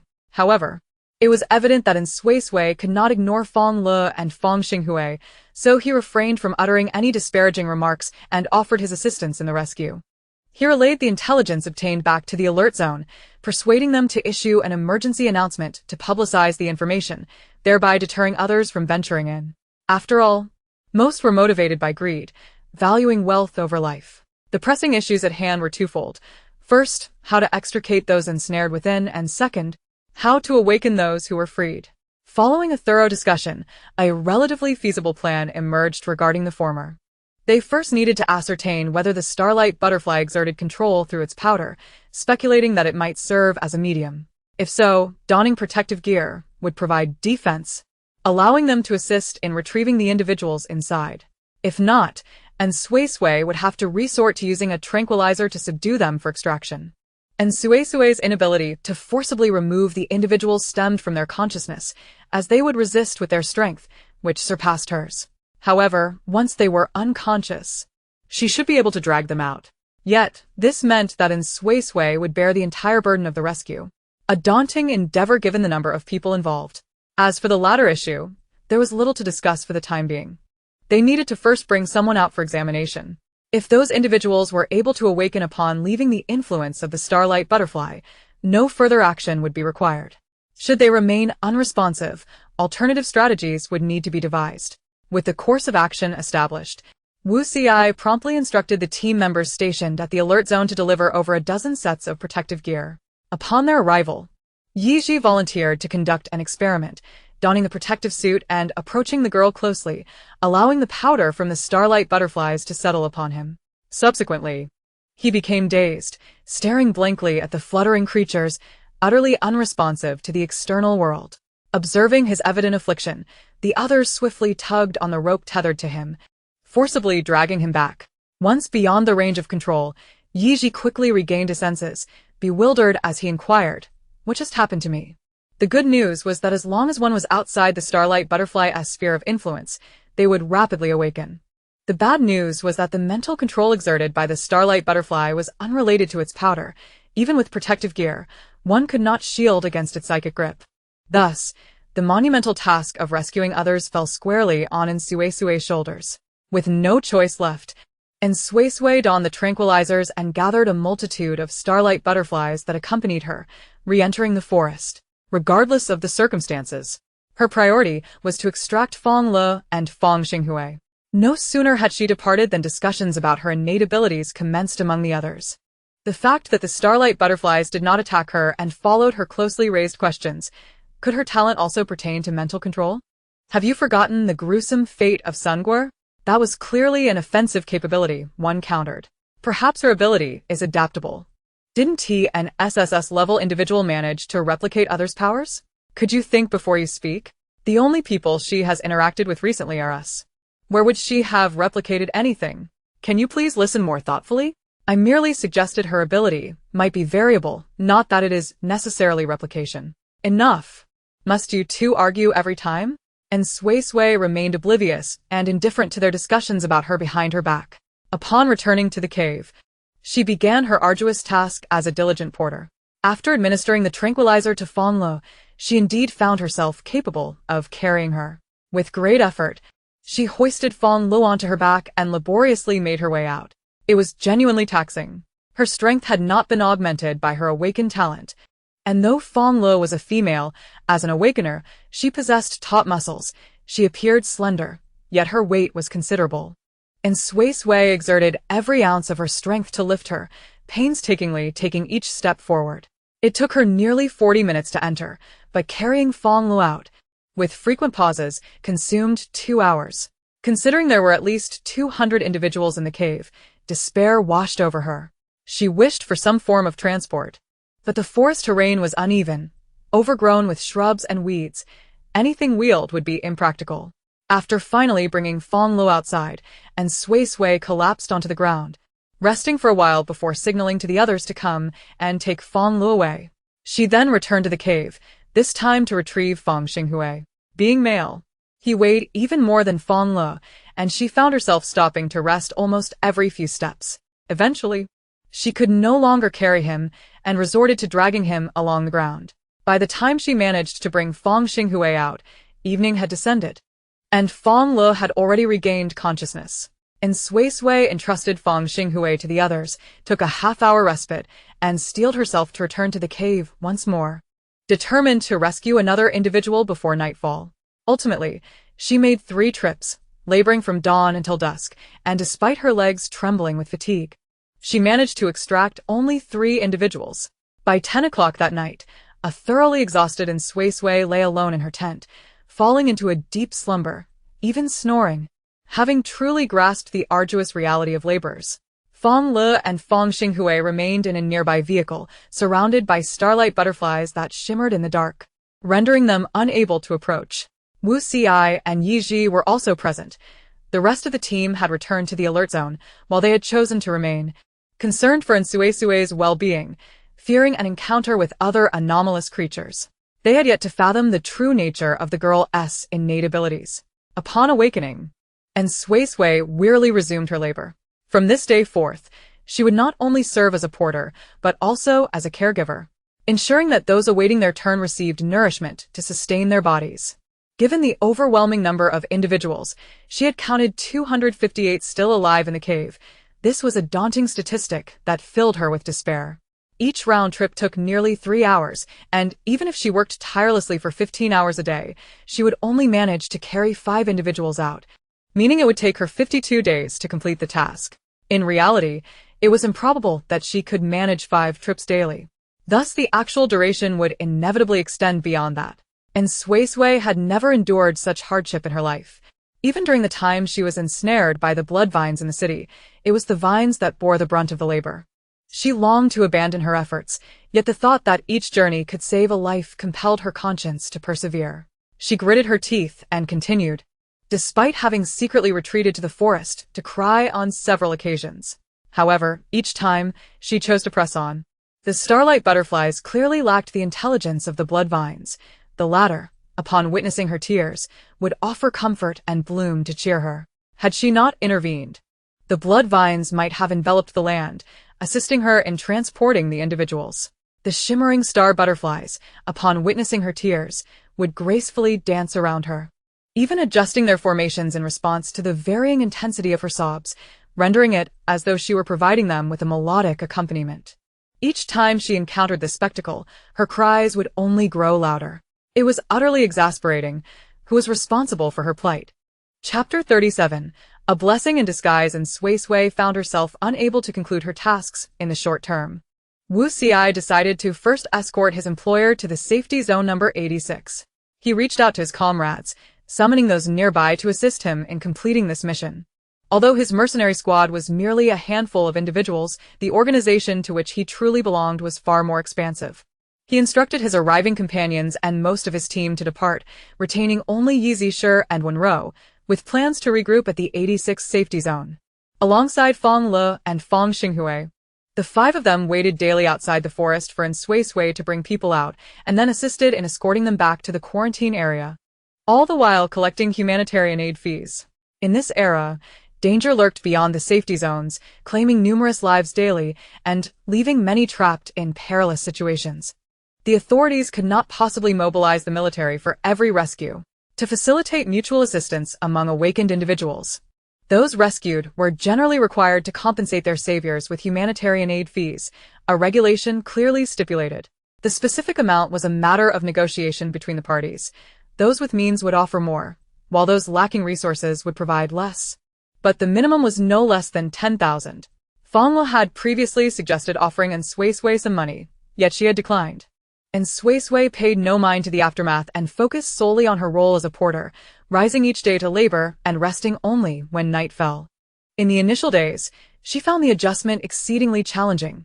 After all, she had never endured hardship in her life, having seldom performed household chores even at home. And Bei had always shielded her from labor, taking on all domestic responsibilities himself, and when tasked with missions, he would pay a neighborly aunt to care for her, who would assist with cooking and chores. The blisters on her feet, fueled by her tears, would form and heal, only to recur. After gritting her teeth and persevering for half a month, she gradually acclimatized to this strenuous physical labor. But every time she gazed into the cave filled with so many people, tears would well up in her eyes. She had lost considerable weight. Her baby fat had vanished. But her arms had gained some muscle, and her strength had noticeably increased. On the 21st day of her labor, Suisui arrived early at the cave, methodically dispensing nutrient solution to each individual in turn. Although these people were devoid of self-awareness, their bodies possessed the instinct to swallow, making feeding them a manageable task. However, midway through her efforts, a sudden commotion behind her startled her. She turned to find someone had collapsed. Rushing over to assess the situation, she noted the person's faint breath, clearly on the brink of death. In a flurry of panic, she attempted to administer the nutrient solution, only to realize that the individual had lost even the instinct to swallow. Frantically, she retrieved a healing injection from her backpack, administered it, and swiftly hoisted the person onto her back. It was imperative to get them outside for treatment, and Suisui hastened towards the exit, moving faster than she ever had. Yet even before she reached the cave's mouth, the faint breaths behind her had ceased.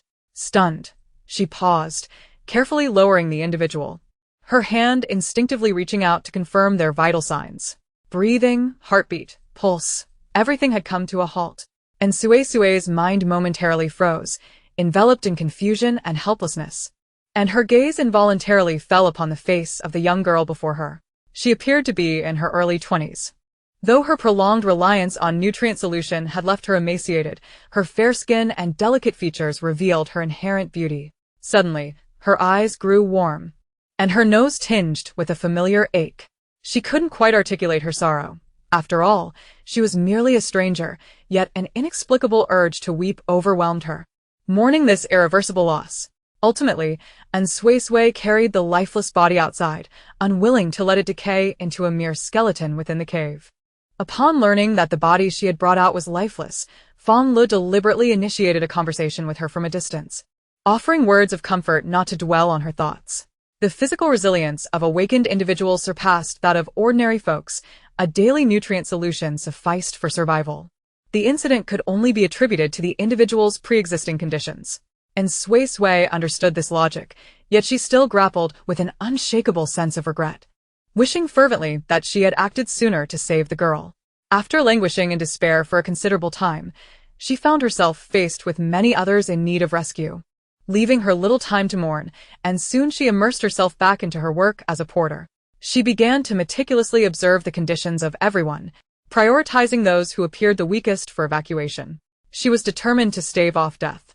Unfortunately, the very fears she harbored manifested into reality. Just days later, an unexpected downpour shattered the previously stable situation. The cave's fissures could not hinder the rain's intrusion. Upon realizing the impending storm, Fonglow returned to the quarantine area post-haste to procure an ample supply of raincoats, while Suisui also rushed to the cave with raincoats in hand. But it was too late. Everyone was drenched and shivering in the merciless downpour. Accompanying the torrential rain was a sharp drop in temperature. Those already in frail health succumbed to illness, with over half falling prey to high fevers. Even Suisui herself became ill, spiking a fever. Yet she could not afford to rest. She had to fetch medicine for everyone and administer it to each individual, as well as gather clean, warm clothing to replace their soaked garments. With so many items to transport, she could only make the trips one at a time. Once the rain ceased, she remained preoccupied with these tasks until she had finally draped the last individual in a warm coat, at which point she could finally rest. And Suisui contemplated retreating to the tent outside the forest for rest, but her body was utterly drained. After completing her obligations, she found even the thought of moving her fingers unbearable and settled against the mother tree to catch her breath. Though she had taken medication, the continuous strain had significantly diminished its efficacy. At that moment, her nose was severely congested, forcing her to breathe through her mouth, only to be met with a sore throat that intensified with each breath, causing her head to ache and leaving her in a daze. After some time, she mustered enough strength to rise, but the instant she did, a wave of dizziness overcame her, and she stumbled forward. The blood vine, sensing her distress, swiftly extended a tendril as she fell, yet due to insufficient energy, it could only sprout a thin, fragile vine, far too short to support her weight. Her head struck the stone with a heavy thud, but she felt no pain. Instead, she experienced a lightness that soon drew her consciousness into darkness. The blood vine, alarmed by its young one's condition, was frantic, its newly grown tendril gently shaking the girl's head in an attempt to rouse her. At that moment, the mother tree also stirred, its branches quivering slightly, causing the fruits adorning its limbs to tremble and rustle. The shimmering star butterflies, influenced by the mother tree's agitation, became restless as well, their previously orderly flight patterns disrupted, resulting in chaotic fluttering within the cave. And Suisui remained blissfully unaware she had already succumbed to slumber. Chapter 38. The dream, and Suisui found herself in a peculiar dream, a strange dream. Within a laboratory as bright as day, a massive glass jar stood prominently at the center. Various intricate and colossal devices were connected to the base of the jar, which was filled with a mysterious blue liquid, within which floated the silhouette of a tall figure. Judging by the physique, it appeared to be an adult male, his face concealed by a breathing mask, his tightly shut eyes indicating a state of unconsciousness. Golden tresses floated like seaweed in the liquid, obscuring much of the other's bare form. Delicate tubes were inserted into their hands, feet, and even their neck, though it was unclear whether they were extracting blood or administering medication. She endeavored to discern the features of this individual, and the dream conformed to her wishes, drawing her perspective closer until she could distinctly see their elongated lashes. At that moment, the others suddenly opened their eyes. Their gazes locked, and it felt as if something had violently pierced her mind, eliciting a sharp pain. In the next instant, she opened her eyes, jolted awake from the peculiar dream. The imagery of the dream swiftly blurred, ultimately crystallizing on a pair of radiant golden eyes. Who was that? She had certainly never encountered this person before. Why then did they invade her dreams? And Suisui was perplexed, but her deteriorating physical conditions soon overshadowed her musings. As the agony from the dream seemed to linger in reality, her head throbbed intensely, as if something were frantically racing within her mind. Her vision appeared distorted. At that moment, the world before her was a kaleidoscope of bizarre hues, with light and color in utter disarray. The shimmering wings of the star butterflies making her feel as though she were peering through a kaleidoscope. Uncertain of her plight, she vaguely recalled falling before losing consciousness. She reached up to touch her forehead, which felt feverishly hot and damp. The mystery was solved. She had indeed injured her head. With great difficulty, and Suisui reached for her backpack, which contained the healing potion, but after searching for some time, she found not her bag, but rather encountered tendrils. The tendrils of the blood vine, upon being grasped, swiftly coiled around her wrist, their leaves occasionally brushing against her, seemingly concerned for her well-being. She gently caressed the vine, recalling that she had carelessly tossed her bag on the ground earlier, neglecting to bring it to the mother tree. She contemplated rising to search for it, but her entire body felt weak, her vision swirling chaotically, and even the slightest movement sent waves of dizziness crashing through her. Surely, She would not perish here? No. She refused to die in this place. If she died here, no one outside would be able to retrieve her body, and her brother would never find her. Drawing upon a reserve of strength she did not know she possessed, and Suisui struggled to sit up, but as she did, the world spun violently, forcing her to lean against the mother tree for support. At that moment, a star butterfly alighted upon her nose, its delicate legs tickling her, nearly prompting a sneeze. Please, do not linger on my face. She attempted to raise her hand to shoo it away, but lacked the strength, resigned to its presence. The pain in her head continued to escalate, blurring her consciousness, and finally, as if reaching a breaking point, the agony abruptly ceased. A fine, mysterious thread materialized in her vision. The scene was peculiar. Despite her impaired sight, the thread appeared exceptionally clear amidst the chaotic colors. It seemed like an extension of her own being, reaching towards the star butterfly. The instant the thread made contact with the butterfly, and Suisui was enveloped in a sensation akin to an electric shock. Joy, affection, and a desire to fly together. A whirlwind of inexplicable thoughts surged through her. When she regained her senses, the thread had vanished, as if the entire experience had been but a figment of her imagination. No, it was not an illusion. For the star butterfly, which had just perched on her nose, took flight, willingly departing from her face. It seemed she had indeed connected with the butterfly on some ethereal level. Her heart raced fervently. What was that? Mental energy? Or perhaps the proper application of her juvenile aura? If she could convey her thoughts to the otherworldly creature, she could instruct the blood vine to retrieve her backpack. And Suisui could not suppress her excitement, disregarding her physical discomfort, and began earnestly attempting to summon the thread once more, yet after much effort, she achieved no success. She endeavored to recall the feelings from before, but nothing stood out. It had seemed so natural. Repeated failures ignited her impatience, and her headache returned, compelling her to close her eyes and recalibrate her state of mind. She reminded herself that there was no need for haste. If she had succeeded once, she could surely do so again. Forcing herself to calm down, after a while, her emotions settled, and the pain in her head lessened. She began to mentally instruct the blood vine. I wish to retrieve my backpack. A thread emerged from her mind, and with a flicker of intent, it wobbled towards the blood vine coiled around her wrist. The moment it made contact, she felt that familiar electric sensation, and she vaguely perceived the vine as thoughts. It was concerned for her condition and wished to bring her back to its main body. Simultaneously, the blood vine evidently received her intent. It slithered down her wrist like a nimble serpent, darting away to drag her backpack back to her. At last, and Suisui had secured her bag. She quickly fumbled to retrieve the healing potion and injected it into herself. Once the medication was administered, the tension in her nerves began to ease. She would not die. Weakly leaning against the mother tree, she soon succumbed to sleep once more, her body gradually sliding down until she lay curled on the ground. The blood vine sensed the improvement in her condition and finally ceased its agitation, contentedly entwining around her wrist. The star butterflies descended upon the girl, enveloping her in a quilt woven from starlight. When Suisui awakened again, it was already the following morning. The healing potion had indeed proven effective. Though her cold symptoms were not entirely resolved, the wound on her forehead had scabbed over, and her vision had returned to normal. She slowly rose to a seated position, and the star butterflies took flight in a flurry. Glancing at her phone, she noted it was now 9 in the morning of the next day. She had spent the entire night in the forest, and those outside must be quite worried. And Suisui attempted to stand, confirming that she felt no dizziness, and prepared to venture outside. In her current state, she would be unable to carry anyone. Wait. And Suisui suddenly realized that if she could communicate with the otherworldly creatures, she should no longer need to carry anyone. All she had to do was persuade the star butterflies to assist her.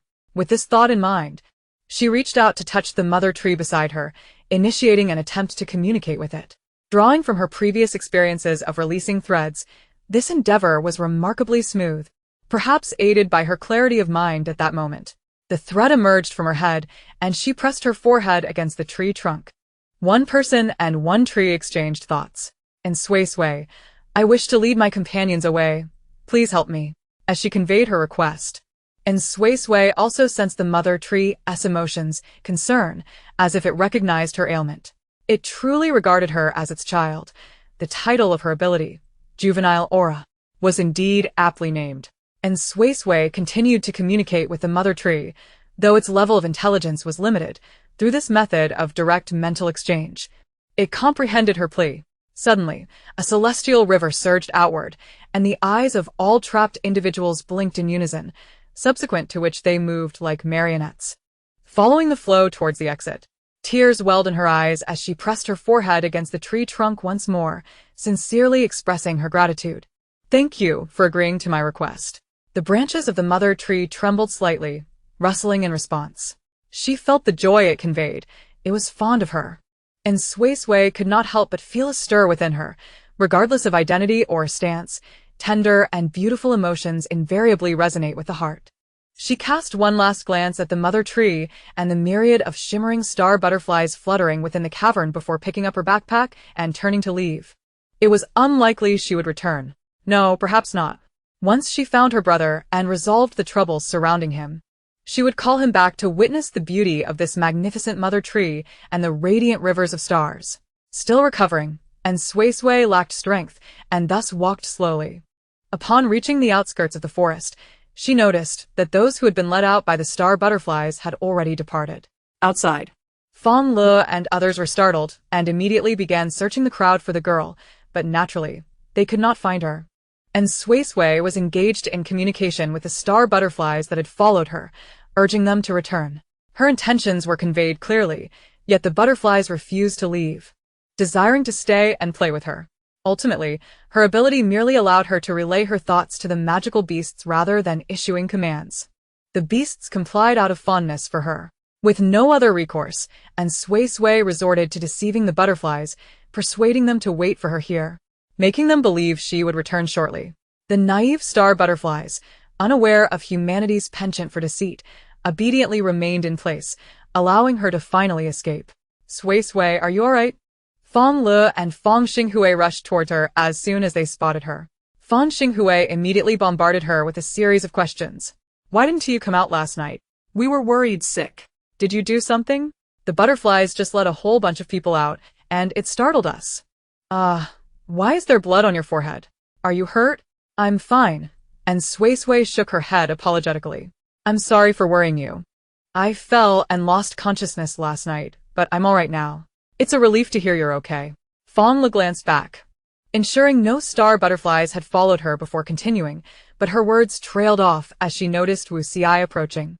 Moments ago, Suisui had been calming down the individuals who had just regained consciousness, and, upon seeing the girl, passed the task to Enro and Yizishir before coming over. Has something happened? What's the situation now? Suisui inquired. I don't know. I lost consciousness last night and woke up to find everyone in the cave gone. And Suisui fabricated a transparent lie. Fortunately, Suisui showed no inclination to expose her falsehood. Suisui must be exhausted. Let us hurry back to the alert zone. Fonglow interjected appropriately, and Suisui nodded fervently, yearning to return for a refreshing bath and then lie down on a soft bed for a good rest. She was still quite weak. All right, you two take her back. I'll handle things here. Suisui volunteered to take on the troublesome aftermath. Upon returning to the accommodations within the alert zone, and Suisui bathed, ate, took her medication, and then slept soundly for 10 hours. She was only roused when nature called, and she got out of bed with tousled hair. Fonglow had stayed in the room with her, and upon seeing her awake, he smiled and got up to fetch her something to eat. And Suisui sat down to eat, feeling touched, and engaged in conversation with him. Being aware of the aura surrounding young creatures, she did not conceal her true situation and disclosed to him her newfound ability to communicate with magical beasts. As she spoke, she removed her suppression bracelet, which restricted the silken threads, showcasing the delicate strands emerging from her index finger as they gently swayed in the air. Can you see them? She asked. Fonglow observed for a while before shaking his head. No, have you released something? A single transparent thread, and Suisui described honestly. I'm not sure what it is, but when I use this thread to touch magical beasts, I can vaguely sense their thoughts, and they can understand my intentions. Fonglow's expression turned to one of astonishment, as he could not help but look closely at the air again. I can't see it, truly cannot. Would you like to try communicating with me? Fonglow suddenly proposed. and Suisui hesitated for 2 seconds before nodding. She, too, wished to experiment whether she could use the silken threads to communicate with humans and how much of her thoughts could be conveyed. If this were to expose her inner secrets, she would have to be cautious not to use it on others.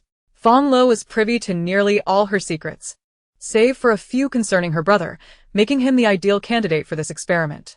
After a moment of contemplation, Suisui cleared her mind of chaotic thoughts and carefully maneuvered the silken thread to touch Fonglow's cheek.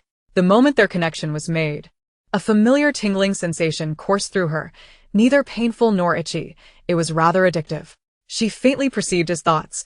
Suisui is truly adorable. Upon sensing his thoughts, Suisui did not retract the thread, curious if she could delve deeper into his mind. Unfortunately, she could only grasp that single thought. Do you want cake?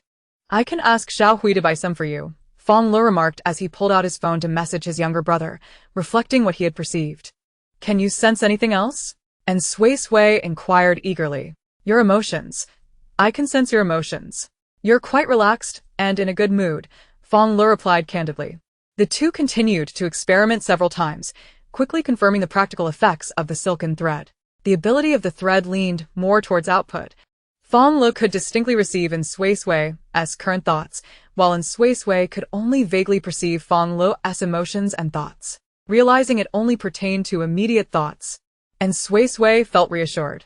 The prospect of being able to communicate with magical beasts without the fear of being trapped by them, well, perhaps with a high probability of not having to worry, made her unable to suppress a smile.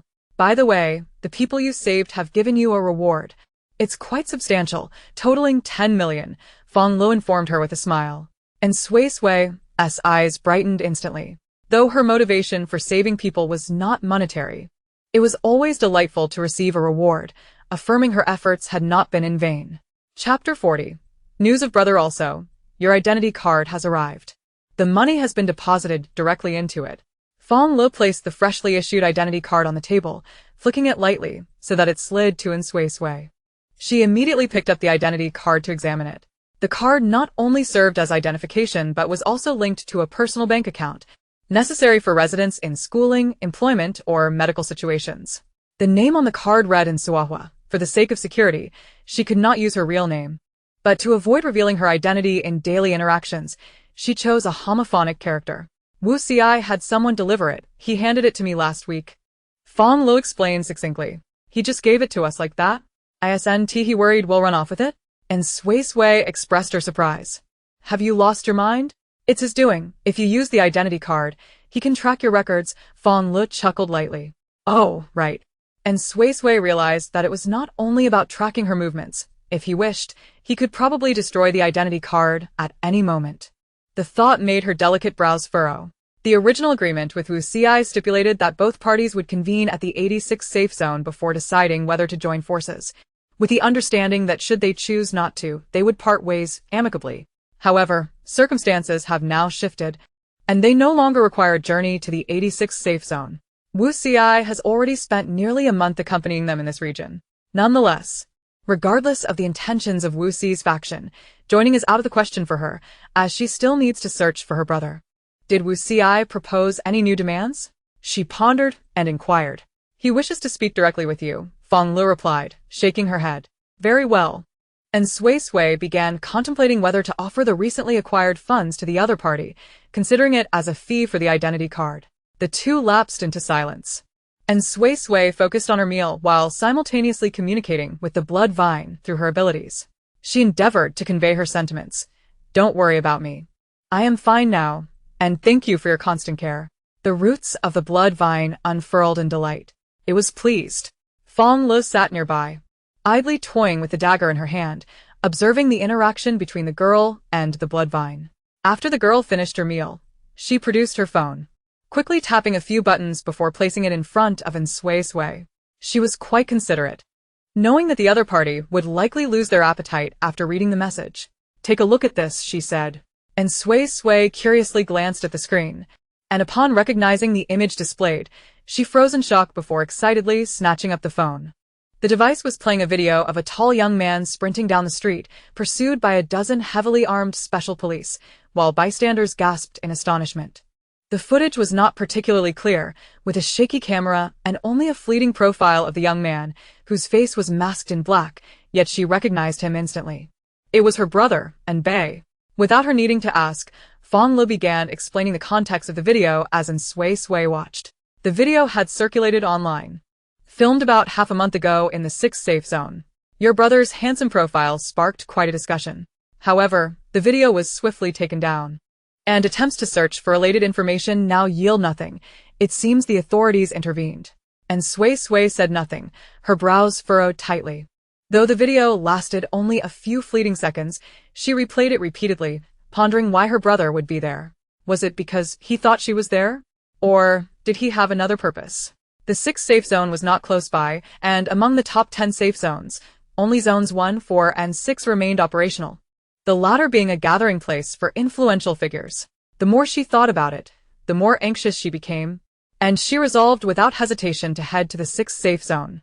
Had it been her former self, she might have considered whether her presence would hinder progress. But now she could effectively communicate with the aberrant beasts. Even if she were of no assistance, she would not become a liability. Fonglow. I am going to the 6th safe zone, and Suisui declared earnestly, without seeking her opinion or requesting her company. She understood the peril she would face, and did not wish to involve Fonglow in this danger. Fonglow was not at all surprised by the girl's decision. If her foolish brother were in trouble, she would have rushed to his side without hesitation. She sighed, I'll accompany you to the 6th safe zone. But we will only take you there. We will not partake in whatever follows. You need not accompany me. I can go alone. And Suisui shook her head in refusal. This is what we owe you. If we're being precise, you've saved us twice, Fonglow insisted, resolute. We will take you there, and leave immediately after. Very well, and Suisui relented. In truth, she felt quite apprehensive at the thought of setting off alone, as she was not adept at planning routes or changing tires. And Suisui was genuinely worried about her brother, even though half a month had passed. It was uncertain whether Bei was still in the 6th safe zone, and she was prepared to depart at once. However, this meant she needed to resolve her ties with Suisui promptly, so she immediately pulled Fonglow to seek out Suisui. Suisui was on the phone with a companion in his residence when he heard a knock at the door. He concluded the call and rose to answer. Seeing the girl, he casually asked, awake? How do you feel? I am well. Thank you for your concern, and Suisui replied politely, accepting his invitation to enter and sit down before getting straight to the point. I apologize, Captain Suisui, but I have no intention of joining any organization. As she spoke, her head hung low, her gaze fixed on her hands resting on her lap, exuding a sense of guilt and shame. There was no denying that she had accepted too much from him: identity card, suppression bracelet, and invaluable research data, while contributing nothing in return. If possible, I would like to compensate you with money. She finally mustered the courage to look up, her eyes meeting his. No matter how much it is, though. If it's a substantial sum, I may need to pay in installments. I do not lack for funds. Suisui promptly rejected her offer of compensation. And Suisui covertly glanced at Fonglow beside her, seeking her assistance, uncertain of how to proceed next. Fonglow, catching the signal for help, chuckled and spoke on her behalf. We truly cannot join your ranks. If you do not want money, perhaps you could propose another request. The implication was a request that did not involve joining them. Suisui did not respond immediately. He leaned back in his chair, crossing his legs and shifting to a more comfortable position. He had not ventured out today, and his long black hair lay loosely around him, lending an air of languor. After a long pause, he suddenly declared, I need to go to the 6th safe zone. Both Fonglow and Suisui were taken aback. Was it mere coincidence that he was also headed to the 6th safe zone, or was it intentional? What do you intend to do at the 6th safe zone? Fonglow asked directly, subtly nudging the girl with her leg to indicate that she should maintain her composure. Unfortunately, it was too late. The 17-year-old girl was ill-equipped to hide her emotions, and her astonishment was evident. Suisui observed her reaction closely, yet maintained an impassive demeanor. I am going to invite a new member. If you have no urgent matters, would you accompany me? The previous agreement remained intact.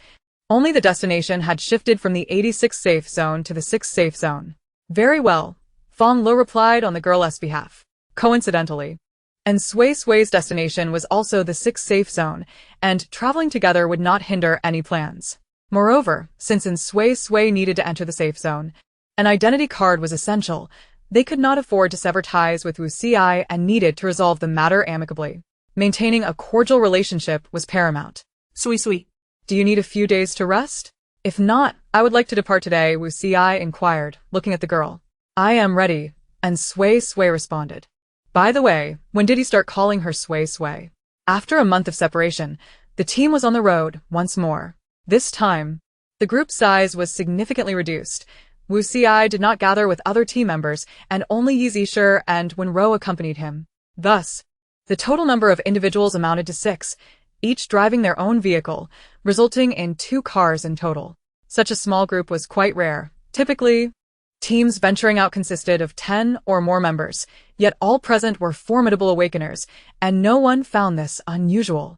Initially, Suisui extended invitations for team formations primarily to ensure the protection of his employer's family.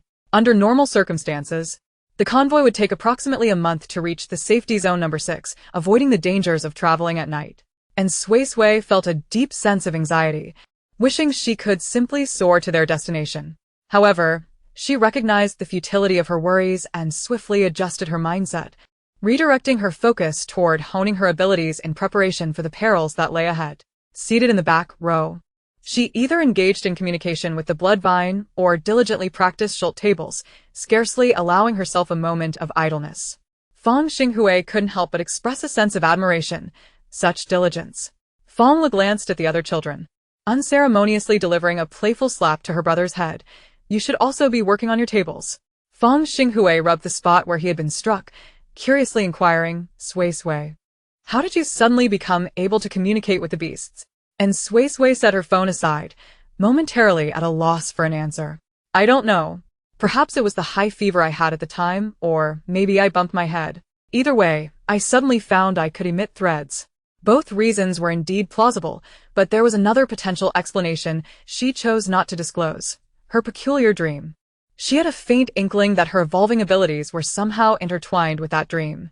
Indeed, it seems you have turned misfortune into fortune, Fong Xinghui mused, merely having asked out of curiosity, without pressing further on the matter.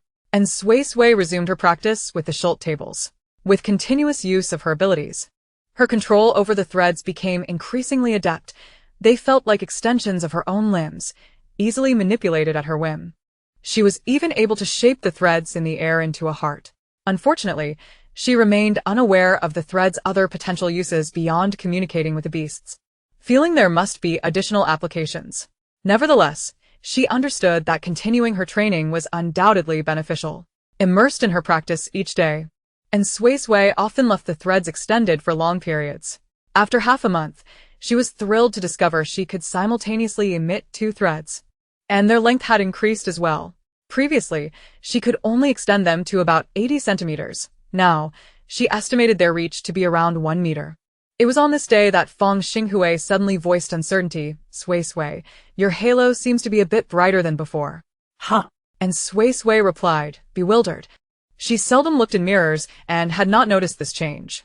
Fonglow, hearing this, peered through the rearview mirror to examine the girl's head closely. It just seemed to have changed a little. And Suisui took out her phone and used the front camera to check her reflection, yet she saw no discernible difference.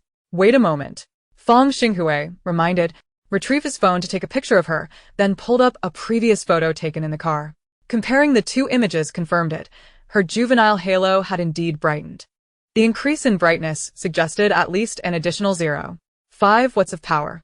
It seems your recent efforts have not been in vain, Fonglow remarked, his eyes brimming with appreciation, genuinely pleased with the girl's progress. It was evident that a brighter halo signified enhanced abilities. Yes, and Suisui agreed, feeling elated. But soon a serious concern crossed her mind, causing her smile to fade. What's wrong? Fonglow asked, intrigued. I was just thinking if my abilities continue to grow, and my halo keeps getting brighter, won't I stand out like a sore thumb wherever I go? The thought of such a scenario left in Suisui feeling disheartened. Ha. Fong Xinghui laughed without an ounce of empathy, evidently sharing the same mental image. Fonglow also struggled to contain his amusement, seeing Fong Xinghui laugh so heartily, and Suisui playfully reached out to hit him, prompting the latter to dodge in the passenger seat. After their playful banter, the conversation shifted back to serious matters. Suisui. Are you still unable to sense the energy within your body? Feng Xinghui found this quite peculiar. It was uncommon to be proficient in utilizing one's abilities, yet unable to perceive one's energy. No, and Suisui replied, her expression troubled. She too found it odd.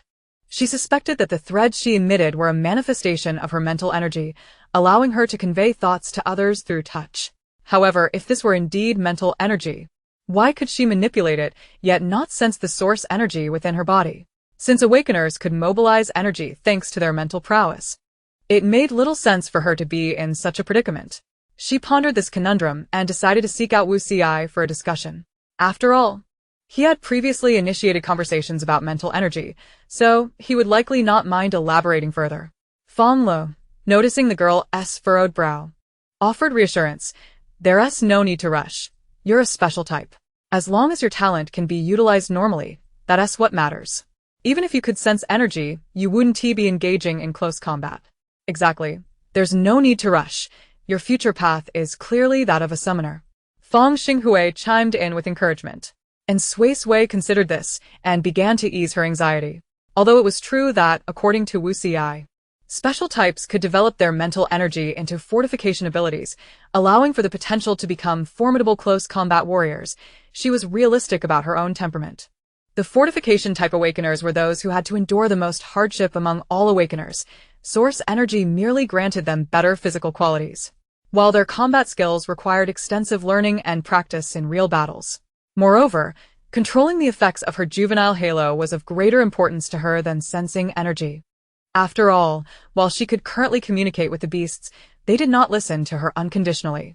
Much like how parents do not heed their children's every word, the beasts regarded her as a juvenile and would not entirely comply with her. She could not guarantee that she wouldn't be whisked away by some beast to their nest for nurturing in the future. Still, she resolved to speak with Suisui.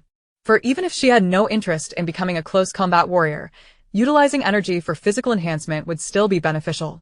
Additionally, it would be advantageous if the threads could amplify her input abilities, ideally allowing her to unilaterally extract thoughts from others. Yes, I can certainly strive in that direction. She mused. Though it might be morally questionable, it would certainly facilitate gathering information about her brother in the future. Chapter 42. Mental threads with her mind set. During the midday break, and Suisui informed Fonglow before alighting from the vehicle to seek out Suisui. Suisui did not decline her request for conversation. He accompanied her to a more secluded area to speak privately, while the others discreetly refrained from intruding. This must pertain to mental energy. You can sense your own mental energy now, can't you? Suisui posed this as a question, yet his tone conveyed certainty. As someone who had already developed mental energy, his perception in various aspects was keen, and he could faintly sense the girl's mental energy was quite vibrant. The heightened activity of mental energy could only stem from two possibilities. Either the individual was in a state of ecstatic joy, resulting in heightened mental fervor, or they had begun to sense their mental energy and were actively mobilizing it. Given in Suisui's situation, it could only be the latter. And he had been anticipating her approach. How do you know? And Suisui countered, her tone a mix of surprise and wariness. I can feel your mental energy is very lively, Suisui replied candidly. And Suisui realized the truth in his words. She had initially suspected that the threads she emitted were manifestations of her mental energy, and his affirmation solidified her conviction. Have you encountered any issues? Suisui inquired kindly, his eyes reflecting satisfaction. Such was the gratification one felt when witnessing the growth of a favored individual. I still cannot sense the energy within me, and Suisui sighed. Suisui was taken aback, clearly having never encountered such a peculiar situation. Initially, one might attribute the inability to sense internal energy to the instability that often accompanies awakening. However, now that spiritual power had already been developed, it seemed unreasonable to remain oblivious. It was akin to a child who had learned to run yet claimed they could not walk. Is it difficult for you to mobilize your spiritual power? Suisui pondered thoughtfully. Not at all, and Suisui replied, as she removed the suppression bracelet and released a strand of spiritual thread, demonstrating her agility before her companion. Yet, the other party exhibited no reaction, their gaze entirely averted from her spiritual thread, appearing perplexed as to why she had suddenly discarded the bracelet. A flicker of surprise crossed her eyes as she maneuvered the spiritual thread closer, nearly poking it into the other's eye, yet still, there was no response. Could it be that they were unable to see it, as each individual could only perceive their own energy? And Suisui, rarely exhibiting cleverness, refrained from directly revealing her situation and instead probed, "However, I can only mobilize my spiritual power internally. I am unable to release it." "That is quite normal. Spiritual power is inherently not meant for external projection," Suisui interjected after a brief pause. "At least, no one has managed to do so thus far." And Suisui glanced at her spiritual thread, skillfully tying it into a bow. "No, some can indeed do it." She found herself bemused. While she could not sense energy, her control over her abilities was commendable.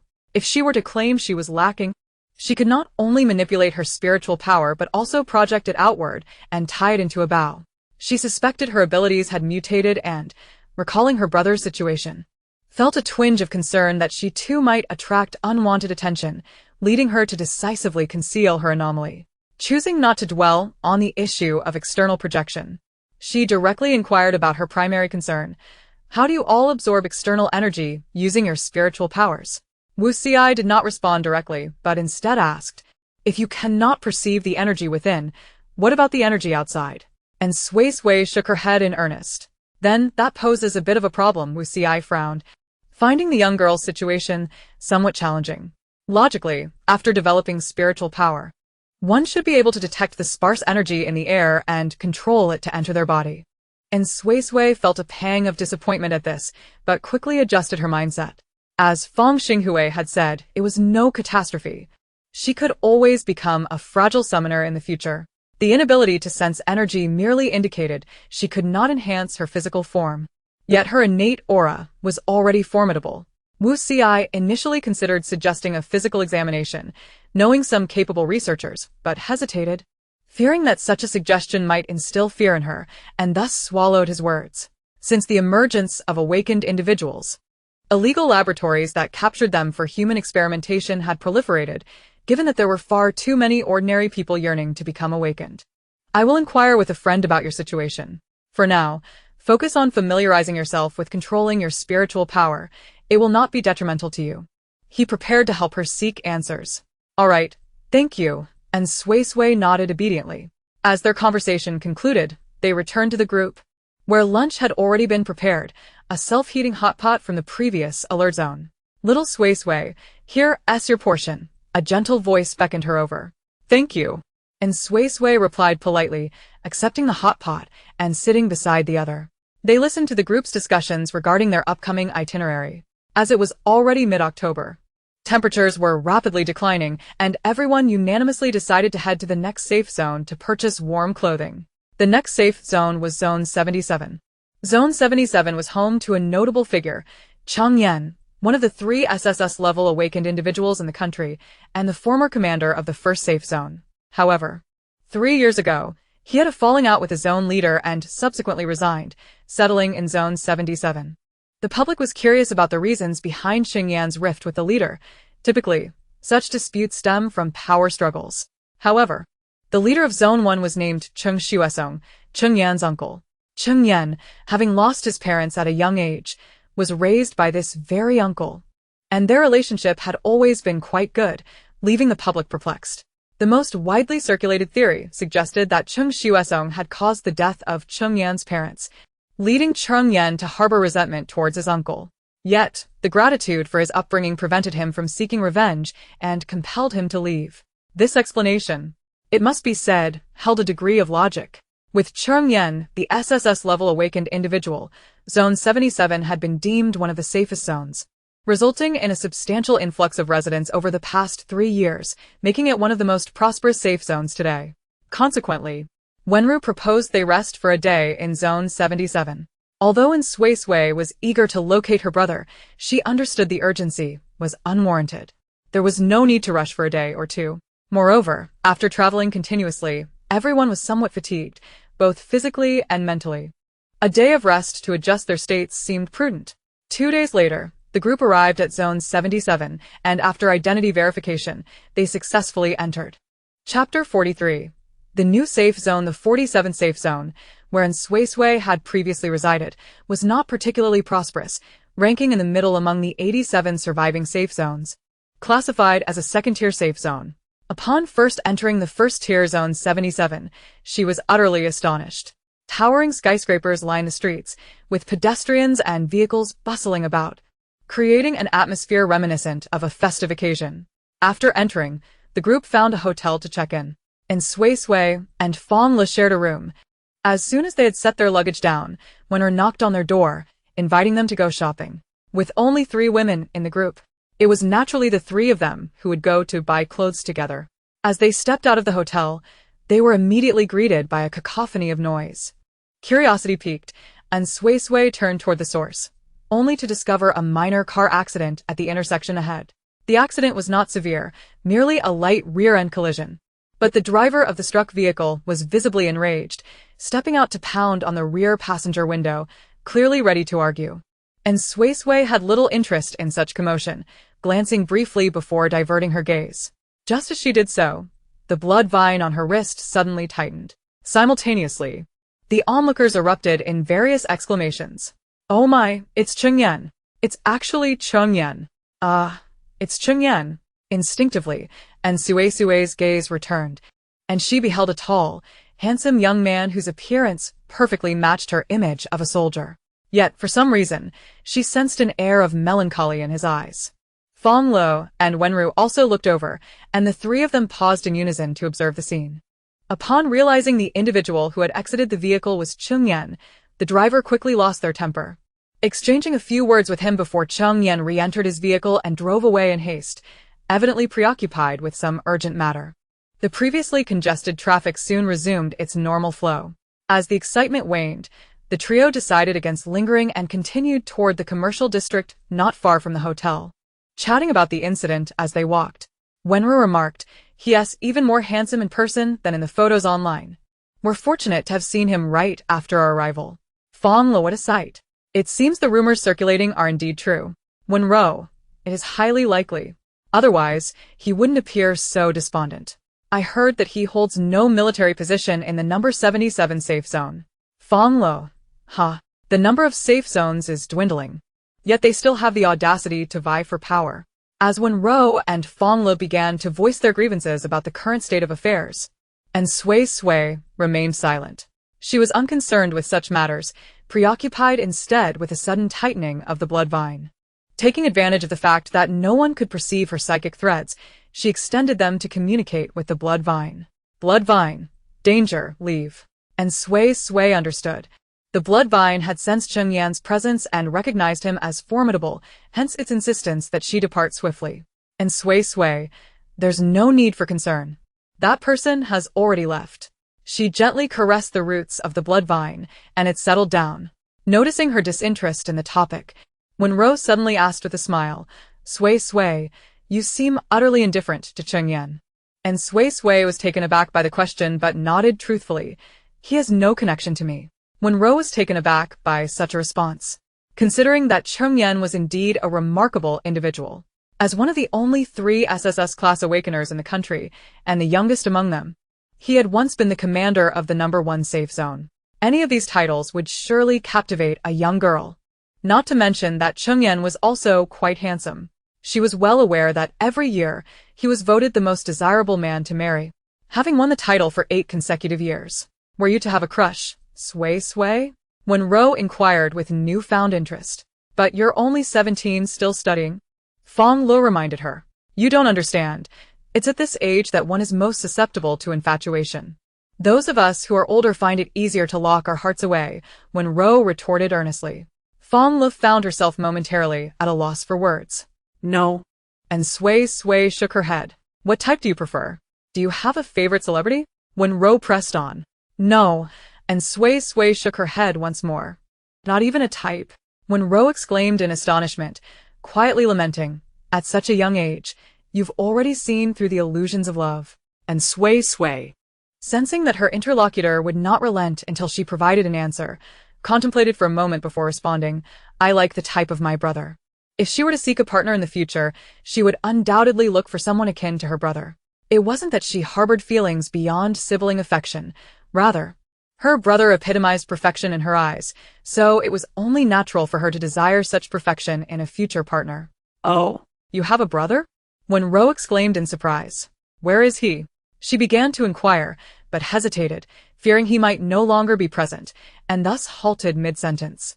And Suisui nodded, acknowledging the question about her brother, but felt it inappropriate to elaborate further. When Ro, believing he had passed away, quickly shifted the subject to avoid touching upon the girl's sorrowful memories. I need to help the captain and that fellow Yiji buy clothes later. Don't worry. I'll be quick. That works. I need to buy something for Xiao Hui as well, Fonglow interjected. The three began to discuss clothing in their temporary team, and Suisui was the only one not involved in combat, allowing her to select aesthetically pleasing attire, while the others focused on practical options suitable for battle. The choices for combat gear were rather limited, and Fonglow and Wen Ro swiftly found a reputable brand store, purchasing winter combat uniforms for everyone. Since Suisui had no use for combat attire, Fonglow and Wen Ro accompanied her to shop for everyday clothes. The two were even more enthusiastic than she was, seemingly intent on compensating for their inability to wear beautiful clothing themselves by indulging her. And they dragged her through the entirety of the street. By the time they returned to the hotel, laden with bags, and Suisui felt utterly drained. After a quick shower, she collapsed onto her bed. The hotel room was equipped with a television, and as she wasn't yet weary, she turned it on to catch the latest news. Previously, she seldom watched the news, as it mostly reported on attacks by alien beasts or the emergence of spatial rifts, which only served to dampen her spirits, leaving her feeling helpless. However, now she was keenly interested in the situation across the various regions, as there might be valuable information to glean. Emergency notice. A magnetic storm has been detected 15 kilometers southwest of the number 77 safe zone. Residents are advised to minimize outdoor activities. As soon as the television turned on, the emergency announcement interrupted all broadcasts, and Suisui was taken aback. Could it really be this unfortunate? The number 77 safe zone is precisely where we currently reside. Chapter 44. The rift in Suisui was inexplicably reminded of Cheng Yan, who had hurried away earlier. He was likely heading to address this very issue. 70 years ago, spatial rifts suddenly appeared across the globe, allowing countless alien beasts to emerge from the fissures. This was the origin of the alien beasts. The so-called magnetic storm area refers to zones where space is unstable, where spatial rifts may appear at any moment. The duration of a magnetic storm can vary, with spatial rifts lasting anywhere from a few minutes to several months. However, during their existence, no one can predict which or how many alien beasts might come through the rifts. More than 60% of the safe zones have perished due to the emergence of magnetic storm areas either nearby or within them. Upon hearing the emergency announcement, panic swept through the entire safe zone, as no one wished to relocate. The longer a magnetic storm area persists, the greater the number of alien beasts that may emerge. Should the storm last 3 or 4 months, the quantity of alien beasts in the vicinity would surge, rendering the number 77 safe zone uninhabitable even after the storm dissipated. For now, everyone could only hope that the magnetic storm would end swiftly and that not too many alien beasts would emerge from the rift, if the numbers were manageable. Cheng Yan, as an SSS-class awakener, would undoubtedly be able to handle the situation. And Suisui, not being a resident of the number 77 safe zone, was less concerned about the number of alien beasts. Her primary concern was how the magnetic storm would affect her travel plans. The No. 6 safe zone lay directly southwest of the number 77 safe zone, and if they were to follow their original route, they would have to traverse the magnetic storm area. Crossing through such a perilous region was out of the question, meaning they could either wait for the magnetic storm to subside before embarking on their journey or take a detour, which would entail traveling through unprotected routes. Fonglow, while washing up, possessed keen hearing and caught the urgent announcement from the television, her brows furrowing instantly. Fonglow, what should we do? And Suisui looked to her for help. I'll consult Suisui for his opinion shortly. Fonglow did not provide an immediate solution. In truth, given their own capabilities, they could easily choose to take the detour, as long as they prepared sufficient supplies. However, with Suisui and the others in tow, if they wished to avoid exposing the young one's halo abilities, it would be best to wait for the magnetic storm to conclude. They would ultimately decide how to proceed after discussing it with Suisui. And Suisui nodded, moving to the side of her bed to gaze southwest. A vague sense of unease stirring within her, as though something was about to transpire. Fonglow quickly donned her outerwear and went to seek out Suisui next door. And Suisui had already changed into her sleepwear and did not feel the need to accompany her. After all, Fonglow would consider everything thoroughly. Half an hour later, Fonglow returned with the results of their discussion. We'll wait for 3 days. If there's no sign of the magnetic storm dissipating after that, we'll take the detour. We can choose whether or not to accompany you. Suisi's group was unaware that they intended to head to the number 6 safe zone. Of course, they might have already suspected it, but were still pretending to be oblivious. And Suisui fell into deep contemplation after listening to the conversation. She concluded that it was best not to accompany anyone, yet she felt a twinge of guilt for the many favors owed to her. It seemed somewhat unconscionable to travel the same path without offering companionship. With a melancholic sigh, she murmured, "Let us discuss this again in 3 days." In the dead of night, and Suisui found herself once more engulfed in the peculiar dream. The laboratory was illuminated as brightly as day. With a colossal glass tank containing a man, the singular distinction from her previous dream being that this man was awake. It felt as though she was engaging in a silent gaze with him through the dreamscape. His striking golden eyes reflected nothing yet shimmered with an ethereal brilliance, as if stars danced within them. Such eyes were not the possession of an ordinary individual. The man, restrained by soft tubing, slowly lifted his right hand and began to inscribe a symbol, or perhaps a word, on the glass, one that eluded her understanding. And Suisui was uncertain whether this dream bore any prophetic significance, but she made a determined effort to memorize that enigmatic symbol. Time was an abstract concept within the dream. It could have been an eternity or merely a fleeting moment. As the scene shifted, she beheld a newly formed fissure, reminiscent of a stone striking a mirror. Irregular cracks materializing amid flickering electric sparks. A pale, delicately boned hand emerged from the crevice. Even within the confines of her dream, and Suisui felt her heart race violently. Was there truly a humanoid entity on the other side of that crack? She focused intently on the hand, anticipating the arrival of its owner. Suddenly, a voice called her name, rousing her from the dream. She opened her eyes to find Fonglou's concerned gaze upon her, and Suisui blinked, tilting her head to discover that daylight had already broken. "Sister Fonglow, what time is it?" Fonglow replied, "It is already 8 in the morning." She continued, "I checked on you when you didn't wake, and you were drenched in sweat. Did you have a nightmare?" "Yes," and Suisui nodded. It seemed fair to classify it as such. She could now reasonably surmise that the fissure heralded another world, from which all the strange beasts originated. If those creatures were akin to ordinary animals in their realm, it raised the unsettling question of what intelligent beings might inhabit that world. Don't dwell too much on it. Dreams often present the opposite of reality. Get up and have breakfast. Fonglow consoled, patting the girl's head as one would a child. And Suisui nodded, her heart heavy as she rose to wash up, her mind still preoccupied. Beyond her concerns for humanity's future, she was deeply troubled by the nature of her dream. Her intuition insisted it was not mere fantasy. She recognized her own uniqueness. While others could sense the source of energy, she could not. While others could not release their mental force, she could. Her exceptional abilities drew the strange beasts to her. Would her extraordinary dreams be nothing more than idle musings? And what of the man in the laboratory? Was it common to dream of the same unfamiliar figure twice? After completing her morning routine with lingering worry, and Suisui sat down for breakfast. During the meal, she hesitated before deciding to share part of her dream with Fonglow, specifically regarding the humanoid entity that emerged from the fissure. "Sister Fonglow, I had an odd dream last night. I dreamt of a hand emerging from a fissure, indistinguishable from a human hand." To elaborate, she described the hand as pale and slender, with distinct knuckles, beautiful and flawless, likely belonging to a male. "Perhaps it was a result of my anxious thoughts manifesting in my dreams," Fonglow suggested, brushing off and Suisui's words. "I can't shake the feeling that it was real." And Suisui replied, not expecting Fonglow to believe her. She found the notion absurd herself. "I was contemplating what we would do if there were advanced intelligent beings on the other side of that fissure." Fonglou's expression briefly faltered before she calmly and earnestly advised, "Do not worry about things that have not yet occurred. What matters is to live well in the present. She added with a smile, and such matters are not for a young girl to fret over. Rest assured, should the sky fall, there are tall figures to support it. Chapter 45.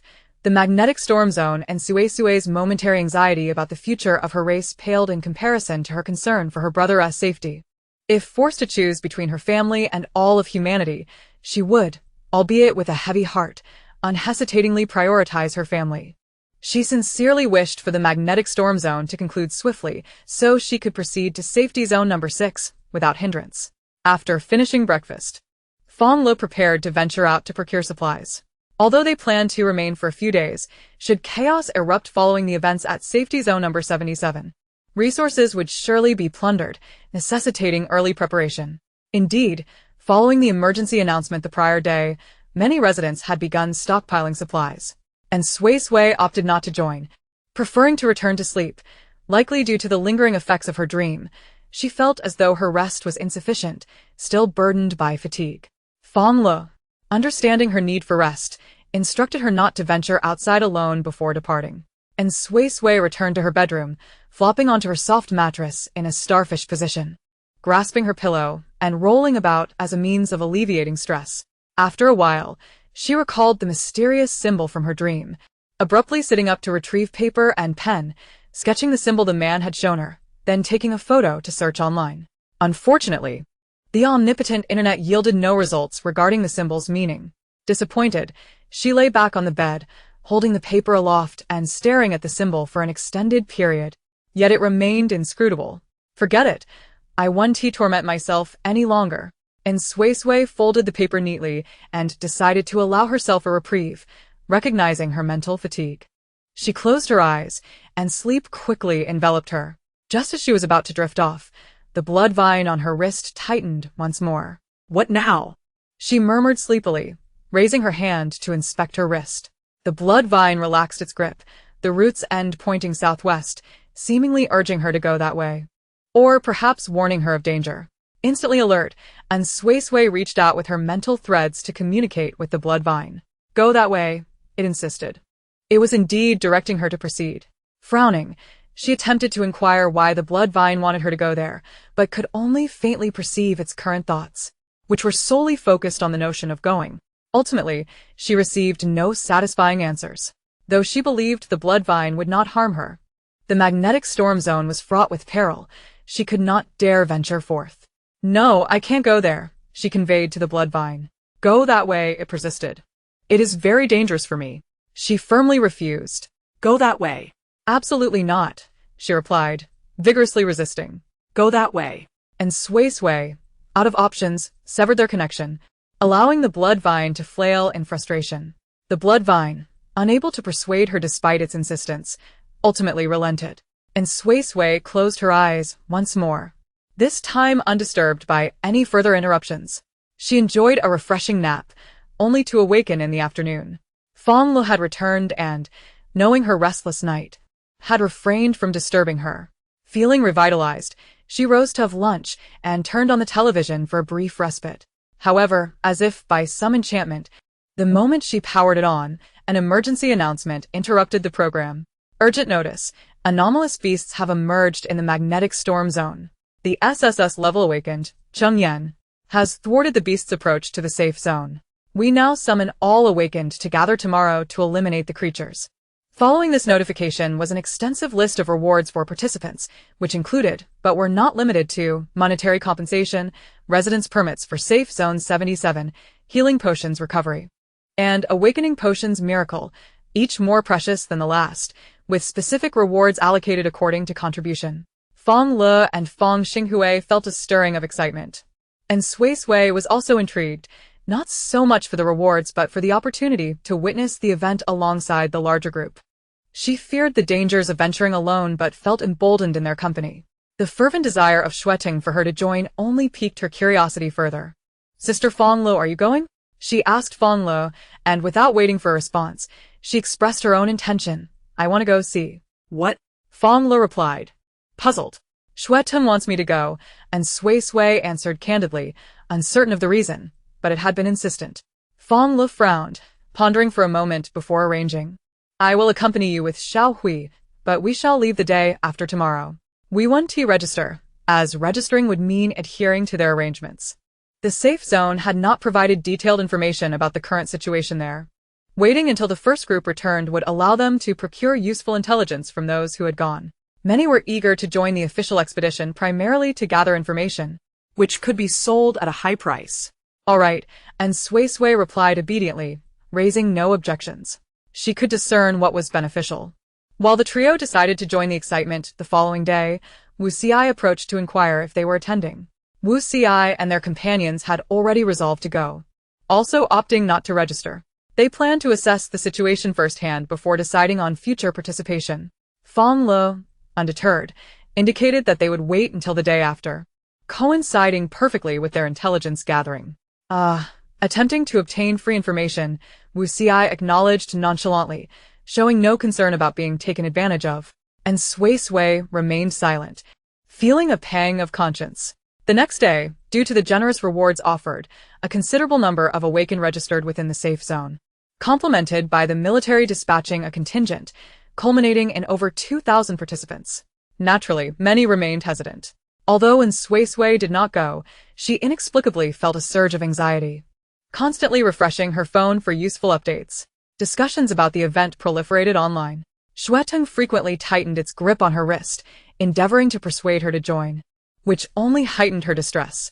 She yearned to comprehend the situation within the magnetic storm zone and to understand why Shueteng was so adamant about her presence. Soon, someone who had ventured there leaked a photograph from the scene, albeit only of the periphery.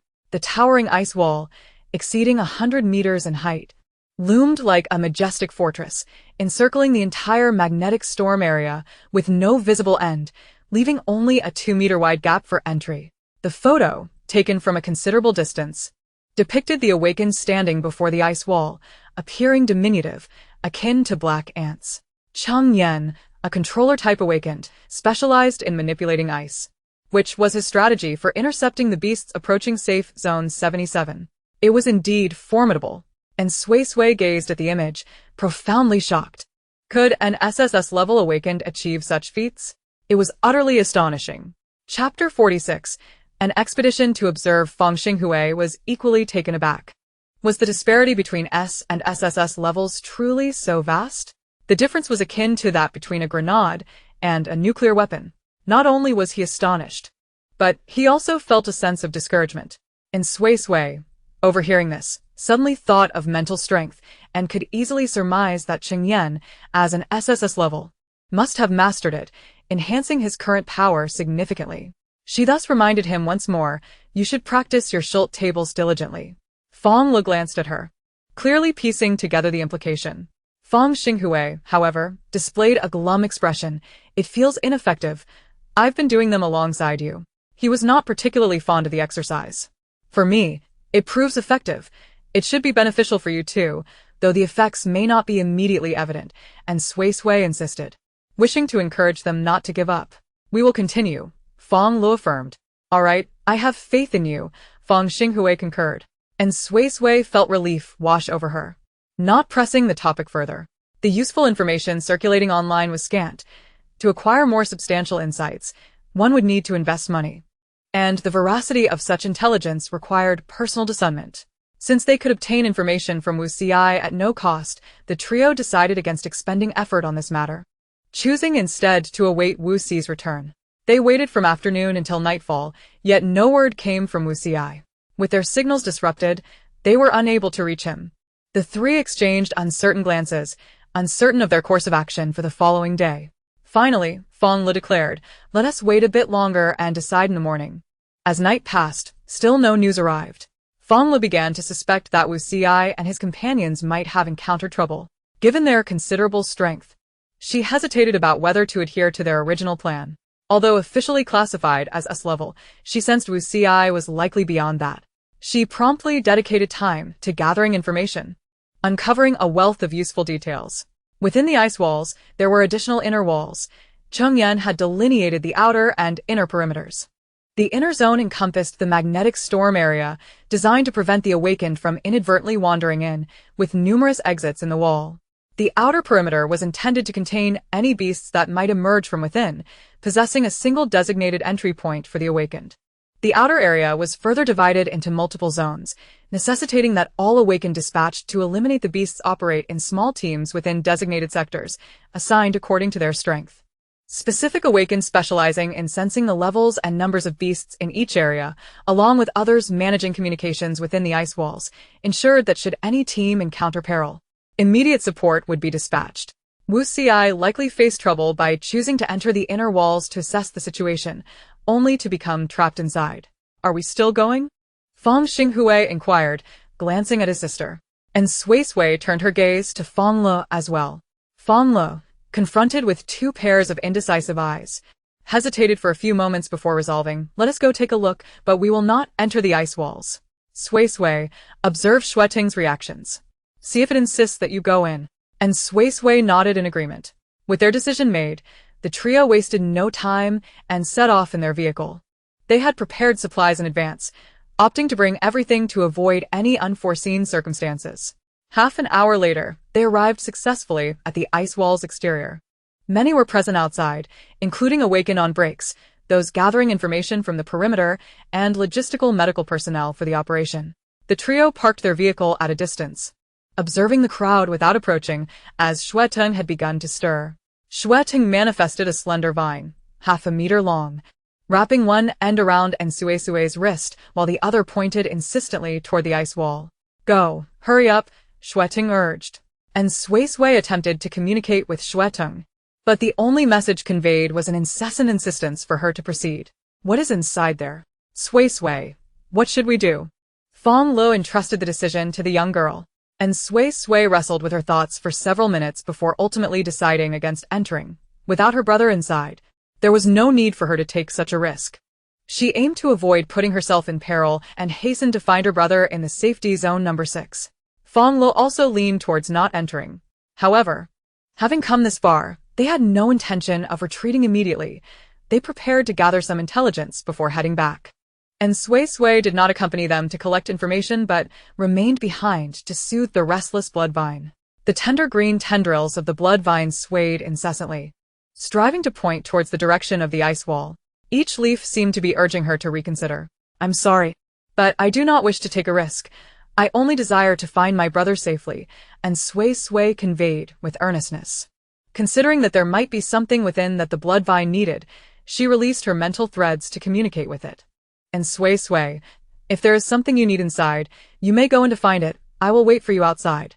The blood vine excitedly shook its tendrils side to side, as if mimicking a human shaking their head, and this time, its thoughts conveyed other information. Blood vine, go that way. Blood vine, safe. And Suisui displayed a puzzled expression. Why would the blood vine deem the inside safe? Was it because there were more formidable beasts within to protect her? Yet that didn't seem right. Beasts influenced by the aura of the young tended to prefer caring for her themselves. Even the shadow bat had dared to compete with the python and blood vine for her attention. She wanted to clarify, but just as she attempted to communicate further, a tremendous roar erupted from within the ice wall, followed by a violent tremor. The heavy ice wall began to crack inch by inch, ultimately collapsing with a thunderous crash. Chengyan was in trouble. However, at that moment, no one had the time to concern themselves with Chengyan, for as the ice wall crumbled, trapped beasts soon burst forth. Chaos ensued outside the ice wall as everyone scrambled to find their vehicles, preparing to flee. Fonglow and Fongxinghui also hurried back, and Suisui anxiously searched for their figures while guarding against others attempting to steal vehicles. In the midst of the turmoil, many, unable to locate their own vehicles, resorted to commandeering others. Before she could find the two, a shadow loomed overhead. Instinctively, she looked up and locked eyes with a pair of golden beastly pupils. And Suisui. The beast bore a resemblance to a tiger, yet it was several times larger. As it leaped towards her, she was so startled that her soul nearly fled her body. Her eyes widened in terror. In the next moment, the ground trembled beneath her, and the beast landed gracefully before her, lowering its massive head to sniff her scent delicately. Regaining her composure, she hastily removed her suppressive wristband, fearing that the aura of the young might not be potent enough. As soon as she did, her collar snagged, and she was abruptly lifted into the air. The tiger-like beast had seized her and was running off. And Suisui. The beast's speed was astonishing, leaping effortlessly over 10 meters in a single bound, swiftly carrying her far away and into the magnetic storm area. And Suisui could barely discern her surroundings, the wind rushing past her ears, filling her mouth as she gasped for breath.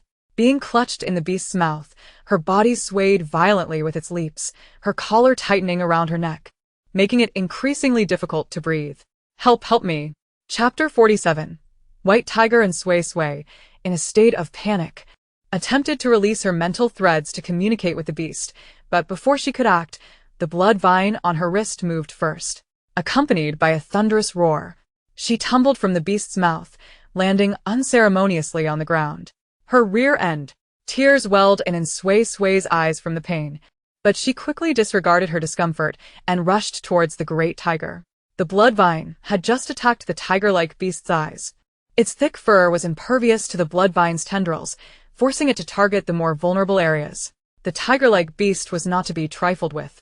It unleashed a surge of energy, shaking off the blood vine that attempted to invade its eye, then pinned the blood vine's roots down with a paw, ready to bite the tendril.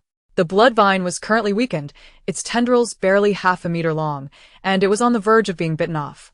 And Suisui lunged forward, desperate to intervene, stealing food from the tiger's mouth.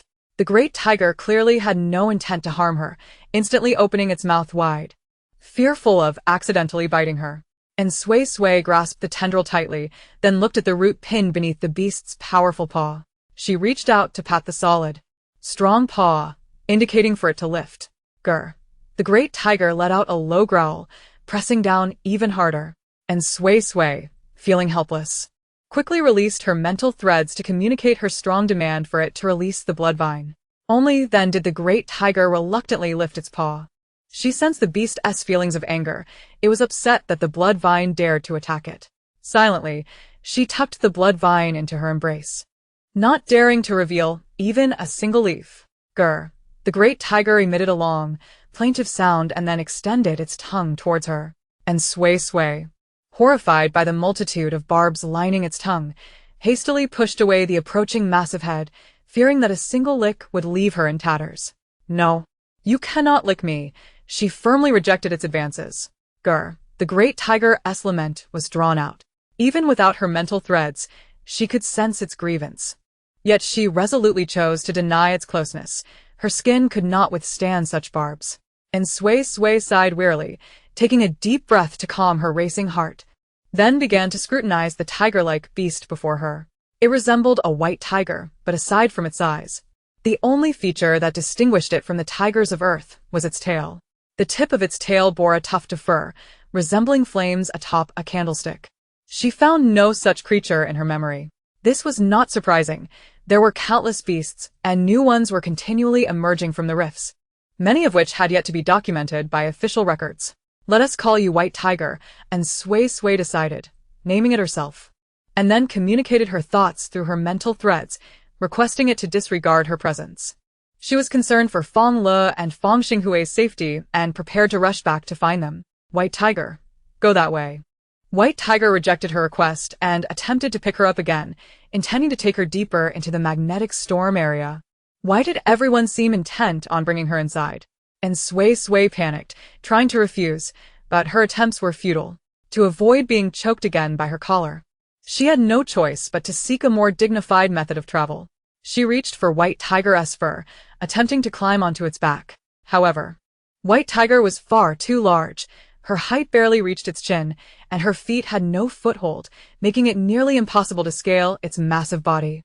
After struggling for quite some time, it was only when White Tiger understood her intention and lay down that she was able to climb onto its back. All right, let me see what's inside. Let us go, and Suisui signaled, ready to embrace whatever lay ahead. White Tiger let out a mighty roar and took off. In the next moment, the girl screamed, gripping the tiger's head tightly. Wait, I'm going to be thrown off. White Tiger leaped several meters high, and as it landed, and Suisui's entire lower body lifted off the ground, barely clinging to the tiger's head to avoid being flung away. She felt utterly helpless. Among all these beasts, only the blood vine knew how to care for humans. Startled by her scream, White Tiger quickly halted its movements, and she swiftly used her mental threads to convey her protest. After a considerable commotion, and Suisui, weary and fatigued, settled onto the back of the White Tiger, allowing it to carry her slowly through the wooded mountains. At that moment, she finally had the leisure to observe her surroundings. This area was already within the magnetic storm zone, and she had just glimpsed the shattered inner ice walls. The environment appeared rather unremarkable, merely an ordinary forest, albeit with a temperature slightly lower than the outside, presumably due to Cheng Yan's abilities. As they journeyed, she frequently encountered evident traces of battle. The Awakeners who came to eliminate the awakened beasts would not venture into the magnetic storm zone. Thus, these signs of combat could only belong to Cheng Yan, and she wondered about his current well-being. And Suisui felt an urge to seek him out. After all, they had entered this place, and he was one of the 3 SSS-class Awakeners burdened with the future of humanity. "Take me to find the humans here." She attempted to convey her request to the White Tiger through her mental threads. The White Tiger let out a low growl, simultaneously transmitting a sentiment of refusal. All right. "Let us first observe what he intends to do," she conceded, resigning herself to await the unknown destination. Approximately 10 minutes later, the White Tiger came to a halt, then unexpectedly accelerated into a run. Startled, and Suisui clung tightly to its head, relieved that the tiger had retained some sense of restraint. Although it was sprinting, it did not leap, allowing her to manage not to be thrown off. The blood vine, which had remained quietly nestled in her collar, now emerged, indicating that something significant had transpired. And Suisui's heart raced with curiosity regarding the reasons behind the tiger and the vine's insistence on bringing her here. Upon traversing a dense thicket, the scene opened up before her, revealing a vast pit shrouded in a misty white fog that obscured the bottom. The White Tiger did not leap into the pit, but instead circled around it to reach the opposite side, where it began to howl incessantly at a severed tree. And Suisui endeavored to sense the tiger's thoughts but found none, only the palpable urgency of its emotions. She also attempted to perceive the blood vine's intentions, but again, only sensed its anxiousness, as if they had arrived too late and missed something crucial. Puzzled, and Suisui cautiously dismounted from the White Tiger to investigate the truncated tree. Suddenly, her keen eyes caught a glimpse of white, prompting her to approach and retrieve the object. It was a feather, soft, beautiful, and white. Unable to discern the creature from which it originated, she speculated that the tiger and the blood vine had intended to introduce her to this unknown being, perhaps even to hand her over to it. She felt a twinge of disappointment at not having encountered it, yet simultaneously a sense of relief. Considering the entity was evidently exceptional, what if it did not respond well to the charm of a juvenile? Chapter 48. Cheng Yan after a moment's contemplation. And Suisui tucked the feather into her pocket and resumed her survey of the surroundings. She soon spotted more bloodstains, since the blood of the awakened beasts was also red. She could not determine whether it belonged to Cheng Yan or the enigmatic creature. After howling for quite some time, the White Tiger finally accepted the reality of its tardiness. Ceasing its cries and approaching the edge of the pit, its fierce eyes fixated on the depths below. And Suisui's heart skipped a beat, realizing that something lay within the pit, and she quickly moved beside the White Tiger to avoid any potential attack. As she drew closer, she noticed the biting cold emanating from the pit, the white mist being droplets of liquid. Cheng Yan was down there. She almost instantly pieced together the truth. Don't attack, we're on the same side." She hastily communicated her thoughts through her mental threads to calm the agitated White Tiger. Once it settled, she attempted to call down into the pit. "Is anyone there? If so, please respond." There was no reply. Perhaps he was unconscious, frustrated, and Suisui tugged at the tiger's fur, inadvertently pulling out several strands. She paused for a few seconds, then quietly inserted the strands back, pretending nothing had happened. She dared not descend recklessly, as she had no supplies with her when the White Tiger had brought her. She lacked any healing potions. Thus, she could only wait for a response from below. The waiting proved excruciating, as her thoughts were consumed with concern for Fonglow and Fongxinghui. Perhaps I should first seek out Fonglow and Fongxinghui. I could also procure a healing potion, which would aid in rescuing Cheng Yan. And Suisui quickly revised her decision, patting the White Tiger to signal it to crouch down, then climbed back onto its back. "Take me out," She commanded through her mental threads, which was more of a request. This time, the white tiger complied, moving leisurely toward the exit. Faster, but don't jump, and Suisui urged. The white tiger slightly increased its pace. Shortly, they reached the outer region, navigating past the collapsed inner ice walls, where she began to encounter awakeners. Each of them was engaged in battle with the beasts. Upon seeing her riding the white tiger, they would gaze at her in astonishment. To the mastermind behind her brother's schemes, she was likely presumed dead. She did not wish to be discovered alive. Hastily retrieving a mask from her belongings and donning her hood to obscure her face thoroughly. Simultaneously, she put on a suppression bracelet to deter the beasts from charging at her. She had largely grasped the situation. The stronger the awakened beast, the more influenced it was by the charm of juveniles. Even with the suppression bracelet, they could detect her presence immediately. However, for weaker beasts, as long as she wore the bracelet, they would not be drawn to her. If she encountered a team of awakeners clearly at an advantage, she would disregard the situation entirely and allow the white tiger to lead her away. Conversely, if she found a team at a disadvantage, she could not simply look away.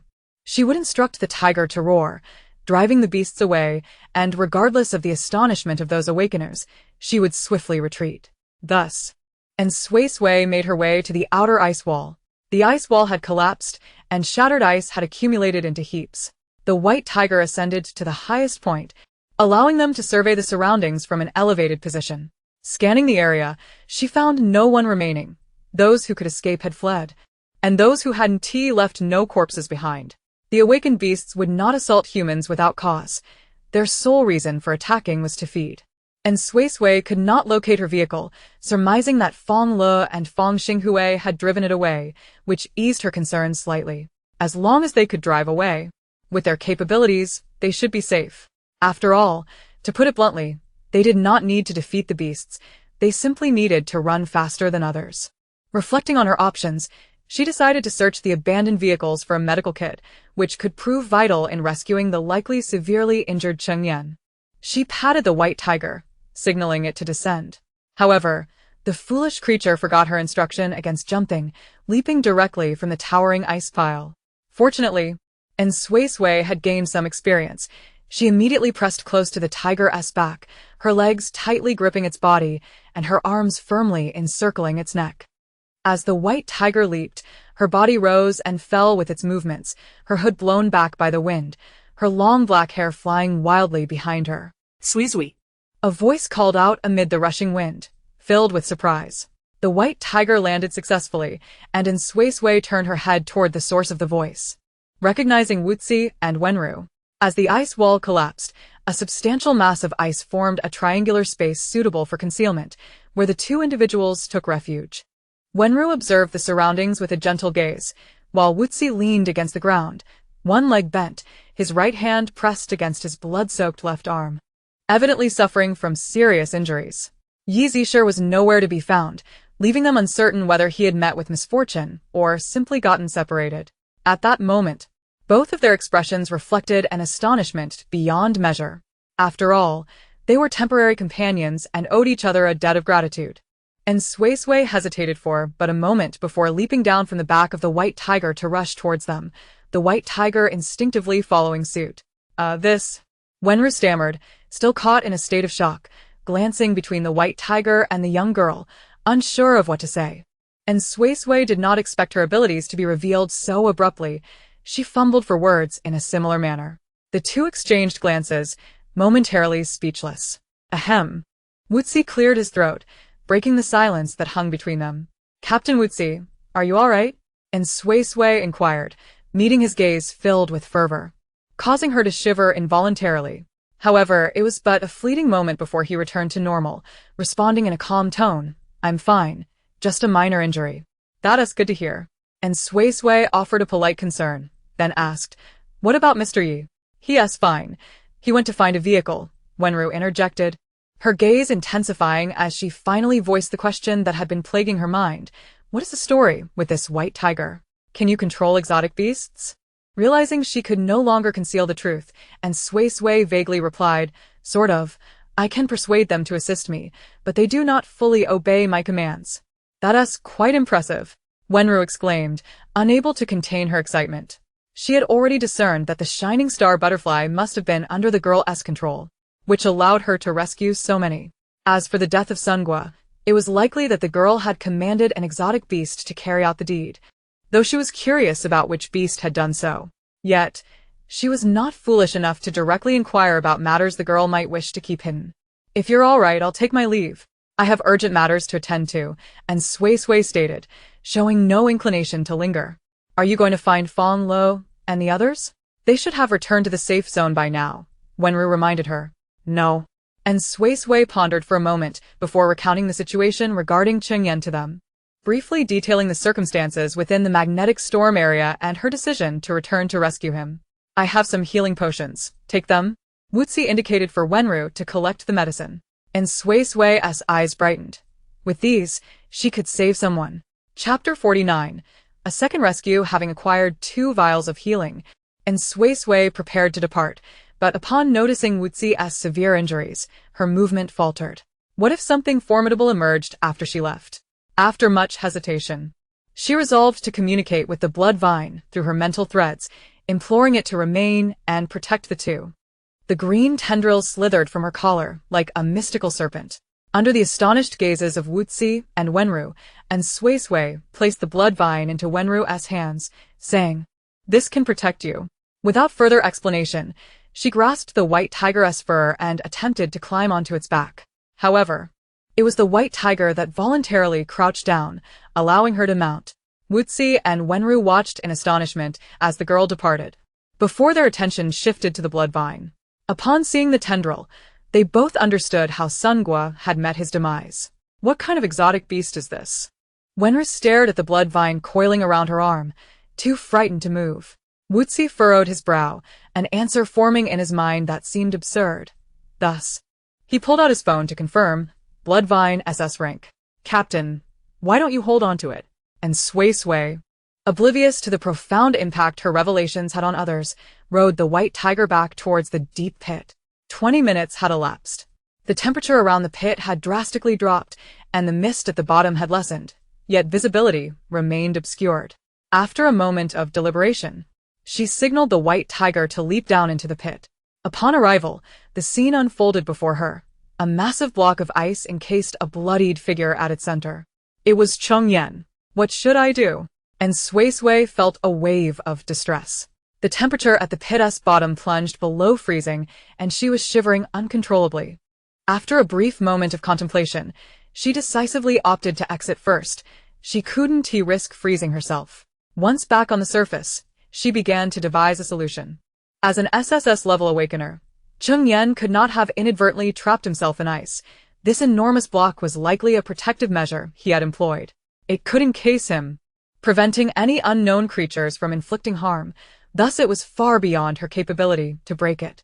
With that thought, she realized her only option was to wait, for the ice to melt on its own or for Chengyan to awaken. Sighing heavily, and Suisui couldn't pinpoint the reason for her sigh.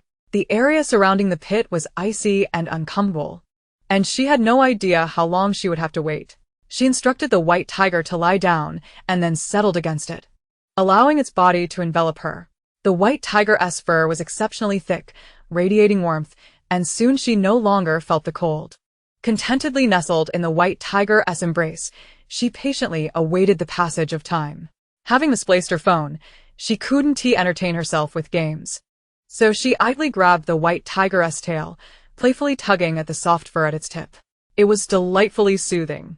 The aura of the young cub rendered her fearless, and the white tiger, like other exotic beasts, indulged her without limits, allowing her to play with its tail. After she had had her fill, it would even tease her with its tail. Without a phone, it was difficult to gauge how much time had passed. Eventually, and Suisui grew impatient and decided to take a nap, leaning against the warmth of the white tiger, which was indeed perfect for a midday slumber. Though the bloodvine was unquestionably the best guardian, there was something undeniably superior about the warmth of fur when it came to companionship during sleep. She slept soundly for a long while, only to be roused by the sound of cracking ice nearby. Blinking sleepily, and Suisui noticed that the white tiger, which had been lying flat, had now lifted its head, vigilantly watching the depths of the pit. In an instant, she was fully alert, rising to approach the edge of the pit. Yet, before she could take 2 steps, the white tiger encircled her waist with its tail, pulling her back and shielding her with its body. Almost simultaneously, the ice block at the bottom of the pit, now riddled with cracks, shattered completely, sending shards of ice flying into the air, all of which were fortunately intercepted by the white tiger. The fine mist of ice spread like smoke, accompanied by a chilling aura of malice. The white tiger emitted a low, warning growl towards the pit. For the first time, and Suisui felt the intangible presence of murderous intent, sending shivers down her spine and tightening her heart. Realizing the urgency, she shouted, "I'm human. Do not attack." As her voice echoed, the malevolent aura dissipated, and Suisui sighed in relief and turned to peer through the swirling mist, gradually revealing the silhouette of a man as he approached. Their gazes met, each appraising the other. A battle-worn figure indeed, and Suisui's eyes fell upon his abdomen, shoulder, and left leg, noting the wounds adorned with frost flowers, an attempt to staunch the bleeding with ice. It looked both cold and painful. She hastily fished out 2 vials of recovery from her pocket, preparing to offer the elixir to the other party. However, before she could extend them, the other person spoke first. "Chengyan, who am I?" "And Suisui, you are a?" And Suisui was taken aback. The question posed was not "who are you?" but rather "who am I?" What was going on? Had this person lost their mind? Oh no. Does humanity still have a future? You don't remember who you are?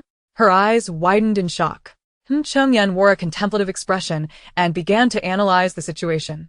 "I must have encased myself in ice, likely due to encountering an insurmountable foe, a desperate measure for self-preservation. My head aches. It is probable that I have suffered a severe blow to the head, though one cannot discount the possibility of a mental assault. The immediate priority is to receive treatment.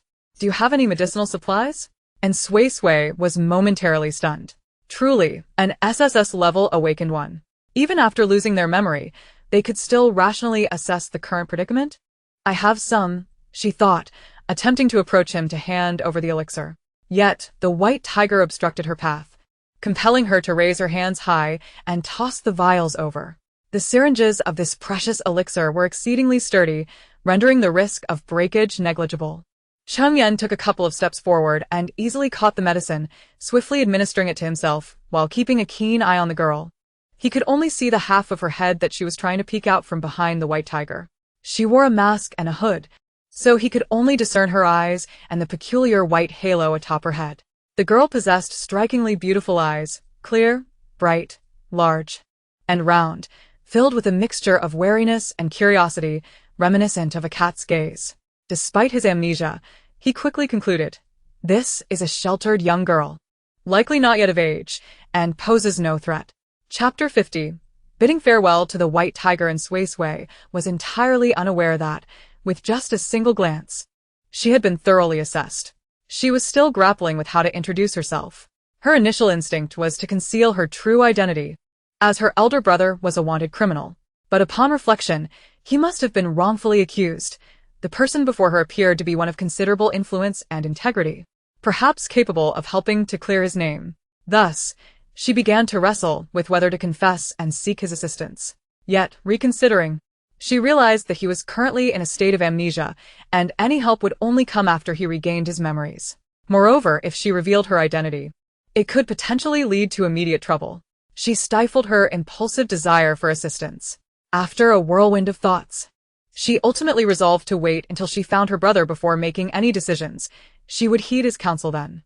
Chengyan silently observed the girl's shifting expressions, waiting until she appeared to have made a decision before calmly inquiring, "Could you explain what is happening?" And Suisui nodded and began to recount what she knew. "Your name is Chengyan, an SSS-level awakened one. This is a magnetic storm zone. You came here to prevent the spread of aberrant beasts upon learning of the magnetic storm's emergence. You erected an ice wall to trap all the aberrant beasts, and the safe zone dispatched thousands of awakened ones to assist you in eradicating them.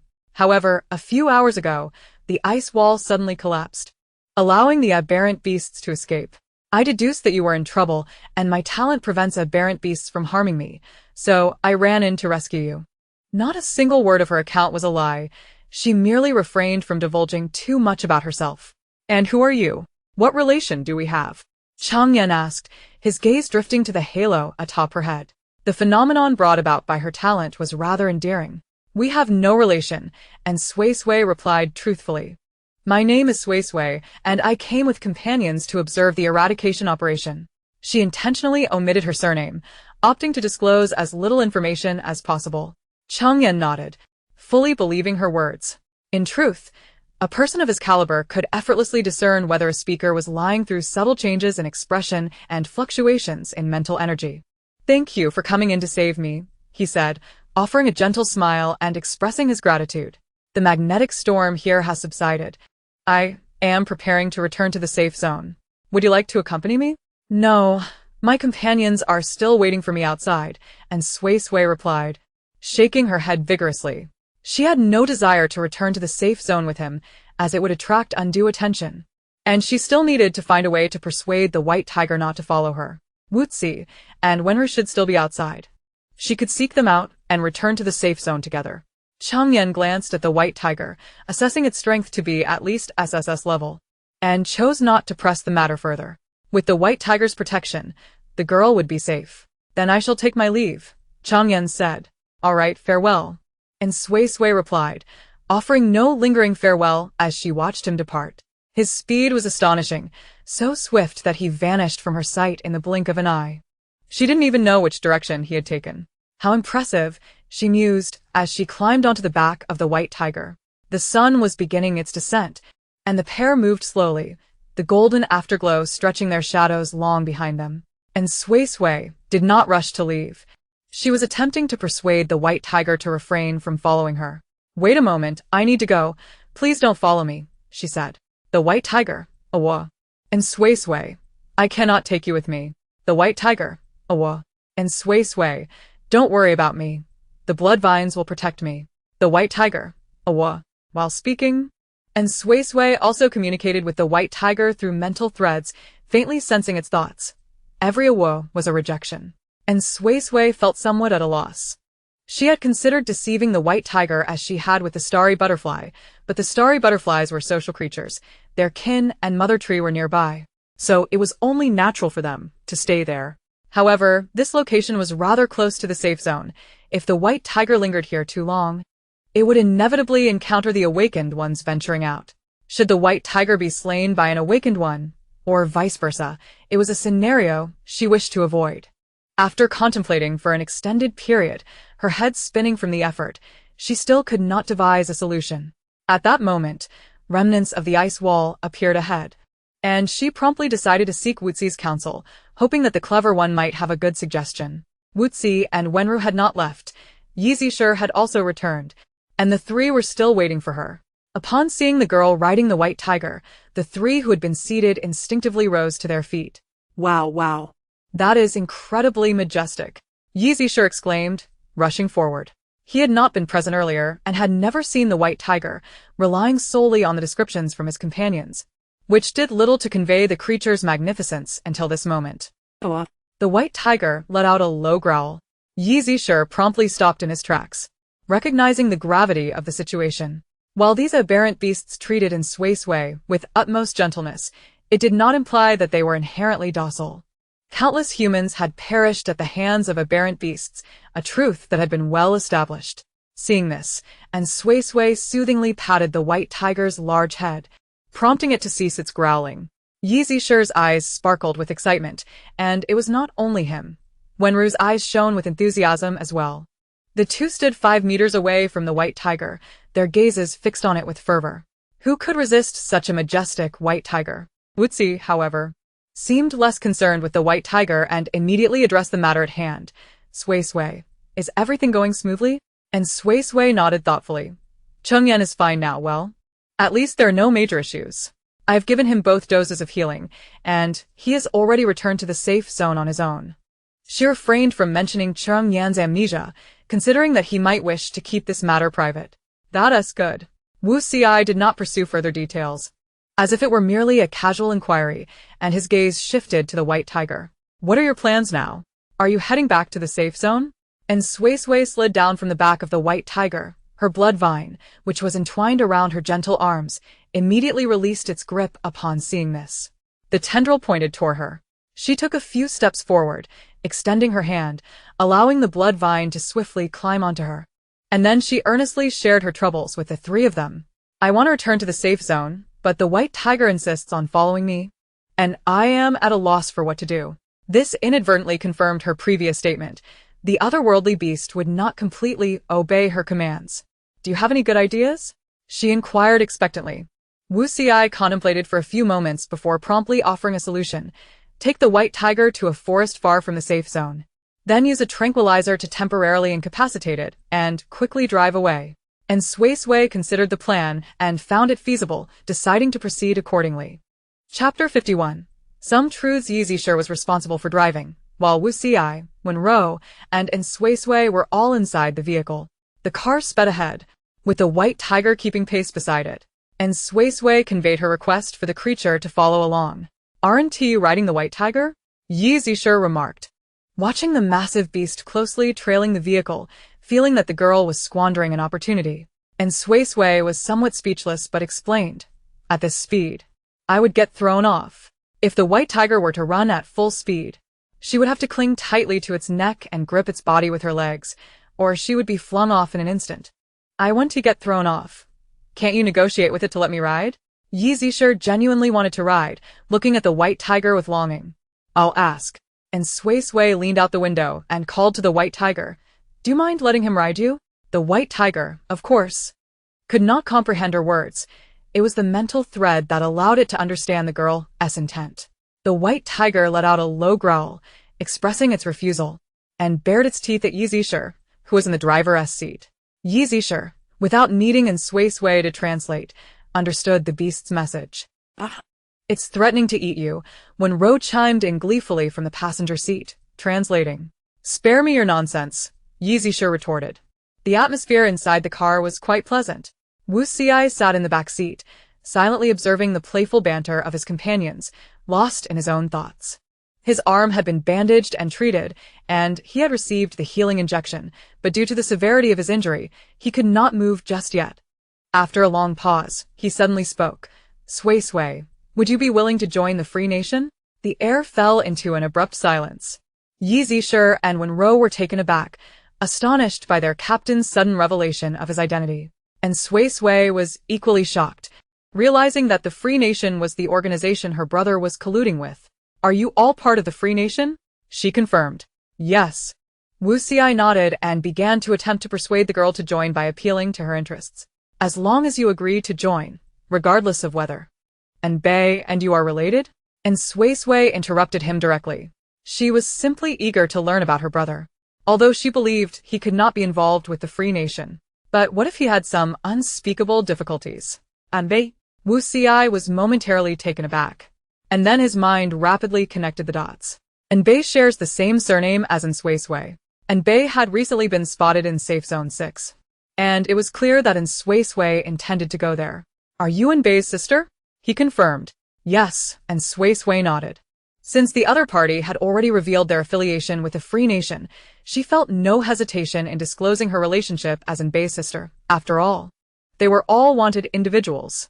None could disdain the other, nor could anyone threaten anyone else. Suisui sighed deeply, his emotions somewhat complex. He had been careless, failing to inquire whether Bei had any surviving family.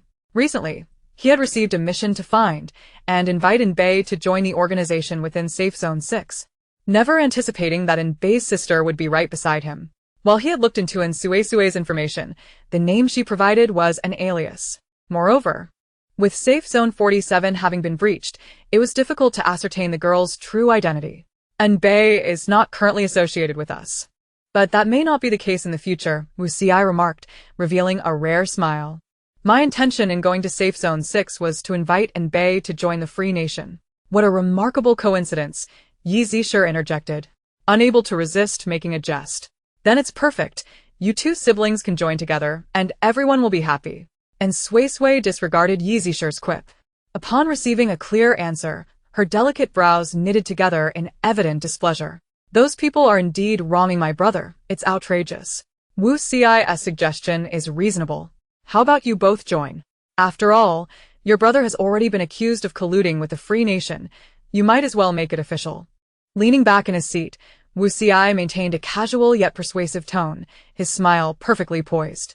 He had been pondering how to convince the girl and had devised many plans. For instance, he could first inquire about the troubles she faced and promise to help her resolve them. Or he could assure her that he would assist Fonglow and Sway in developing their mental abilities, as she evidently cared about those two. He had initially assessed his chances of persuading her to join the organization to be less than 20%. However, now that she was Bei's sister, everything had changed. He was now 99% confident in his ability to convince her. My brother's ideals are incompatible with yours.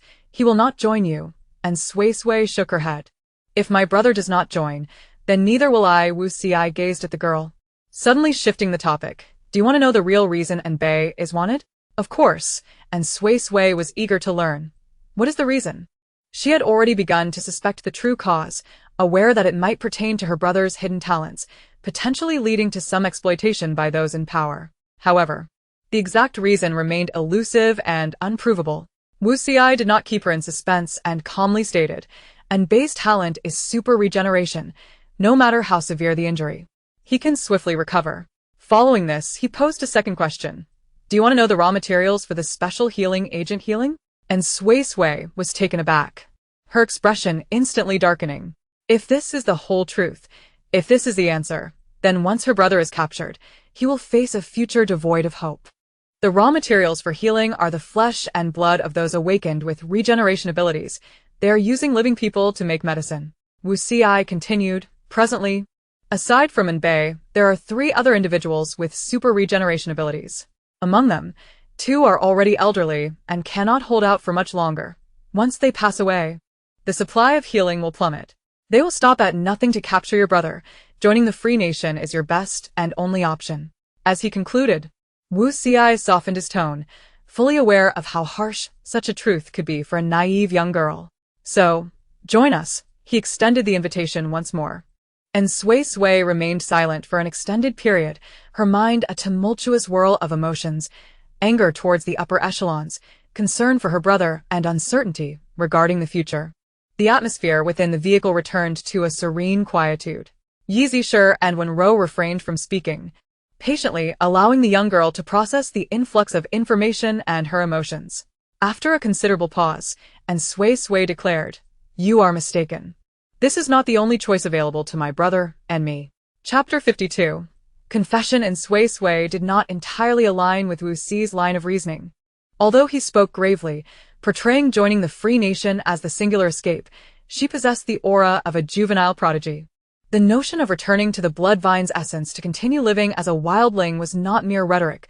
She had an escape route. My abilities are formidable. I can thrive in the wilderness. I am not beholden to join your ranks, she asserted earnestly. Thus, until I locate my brother, I shall not accept your invitation. She wished to ascertain her brother's intentions. Should he choose not to join, she would follow suit. Wuxiai appeared taken aback momentarily, but quickly masked his surprise. Nodding in agreement. Very well. I shall assist you in finding your brother.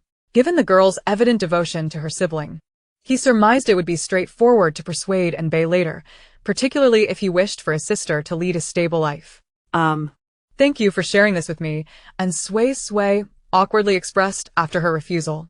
She had consistently declined his invitation while simultaneously accepting his assistance, which left her feeling somewhat embarrassed.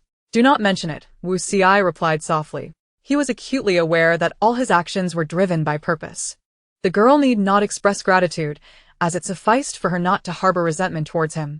The topic of invitation was thus concluded. Yi Zisher and Wenro could no longer contain themselves and spoke up. Wenro remarked, So your brother is still alive? The last time you mentioned him, I thought he had perished. And Suisui smiled sheepishly. Yi Zisher inquired, So, the reason you cannot enter the safe zone is that they are also pursuing you? But wait, you aren't on the wanted list. This question was one Suisui could answer. Perhaps they believe I am already deceased. She briefly recounted the incident of her abduction from the safe zone by her brother's friend, noting that had she not awakened her abilities in time, she would indeed be dead now. Hearing this, Wuxiai interjected, Your brother likely thinks you are alive, but has been taken to Safe Zone 6. Those with powerful regenerative abilities who have awakened are held there. It is the hub of healing. It goes without saying that to capture Bei, Even if they suspect the hostage is deceased, they would disseminate such falsehoods. And Suisui furrowed her brows deeply, suddenly contemplating a crucial question. Was the utilization of awakened individuals for potions a well-guarded secret known only to a select few? Or was it an open secret among the higher-ups? Wu Xi responded, only a select few are privy to this knowledge. They do not dare to let too many in on it. Does Chengyan know? And Suisui asked. Uncertain, but given his rank, it is highly probable he is aware, so it is best not to seek his assistance, Wu Xi cautioned. Oh, and Suisui replied, her naive intentions truly insufficient for scrutiny. As they conversed, they arrived at a forest located at least 50 kilometers from the safe zone, a place not on the direct route between the safe zones, ideal for releasing the white tiger. Confident that the exotic beast would not comprehend, Wu Xi generously handed the tranquilizer to the young girl. This particular concoction was most effective against exotic beasts, though injecting it could prove challenging due to the beast's tough exterior, which could potentially break the needle. Can I administer it orally? She inquired. Yes, but the scent is rather pungent. The beast may be reluctant to consume it. I'll give it a try, and Suisui declared, taking the tranquilizer and exiting the vehicle. Ignoring the astonished gazes of her companions, she pried open the white tiger's jaws and directly poured the tranquilizer down its throat. Wu Xi. Wenro. Yi Zisher. How audacious. Indeed, and Suisui was bold, fearing the tiger might regurgitate the substance.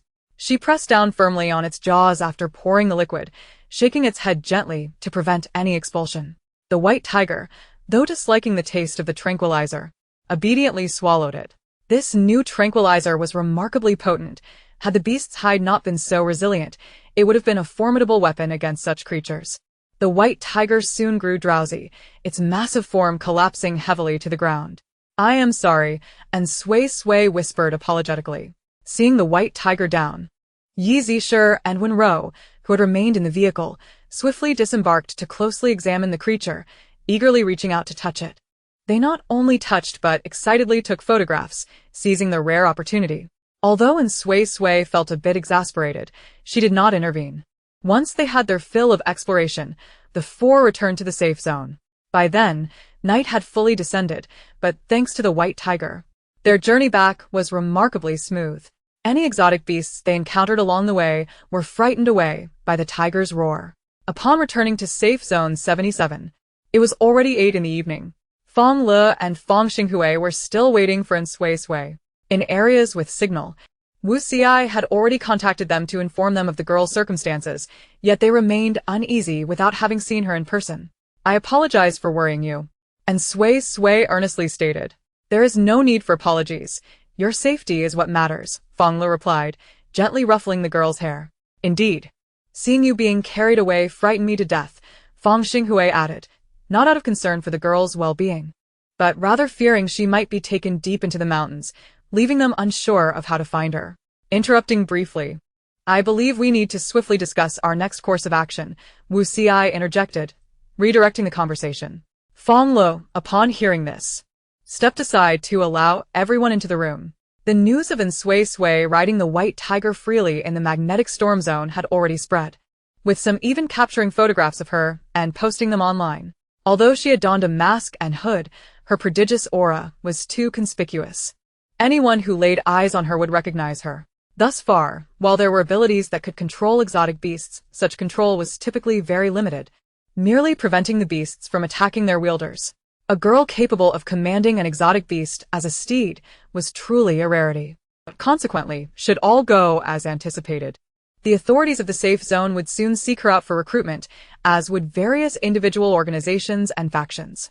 Given Suisui's unique situation, it was inadvisable for her to reveal her true identity or appearance. To avoid complications, they must depart from safe zone 77 expeditiously. Having already conducted their confession, discussions proceeded swiftly. Since they were all destined for safe zone 6, it would be prudent to set out early the next morning. However, the route required re-evaluation to traverse less populated areas, thereby evading any potential pursuers. Fonglow and Wu Xi quickly devised a new route, and considering the absence of a security zone along this new path, they would need to stockpile additional supplies. Once the discussions concluded, seizing the remaining time, The group swiftly assigned tasks for procuring supplies, preparing to acquire everything that very night.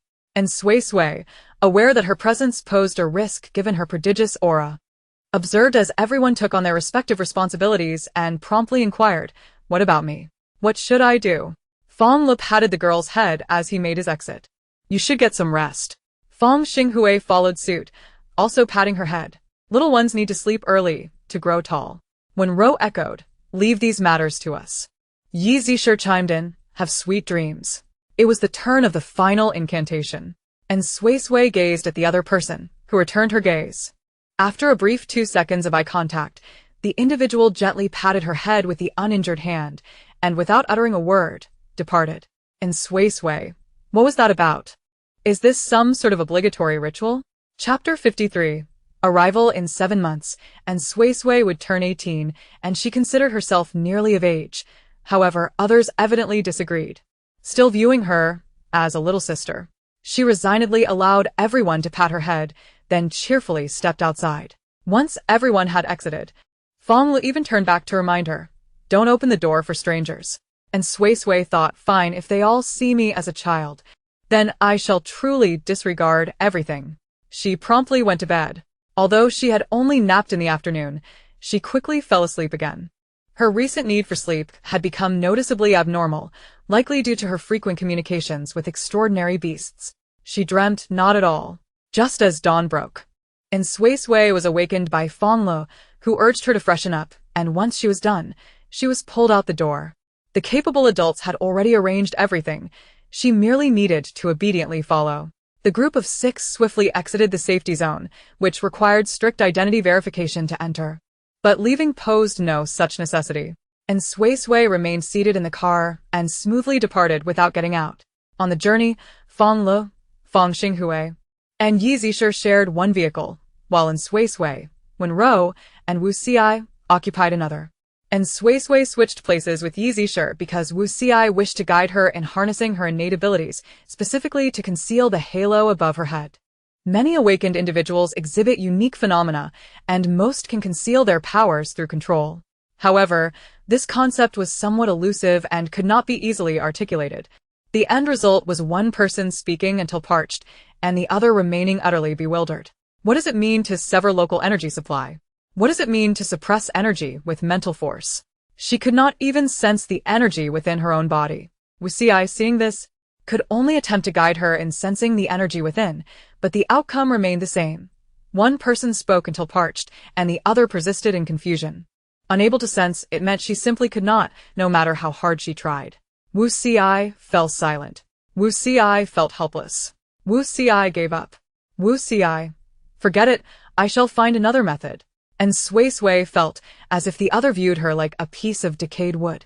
But she genuinely believed it was not her fault. Her innate abilities were the issue, not her intellect. Her academic performance had always been exemplary, indicating no deficiencies in intelligence or comprehension.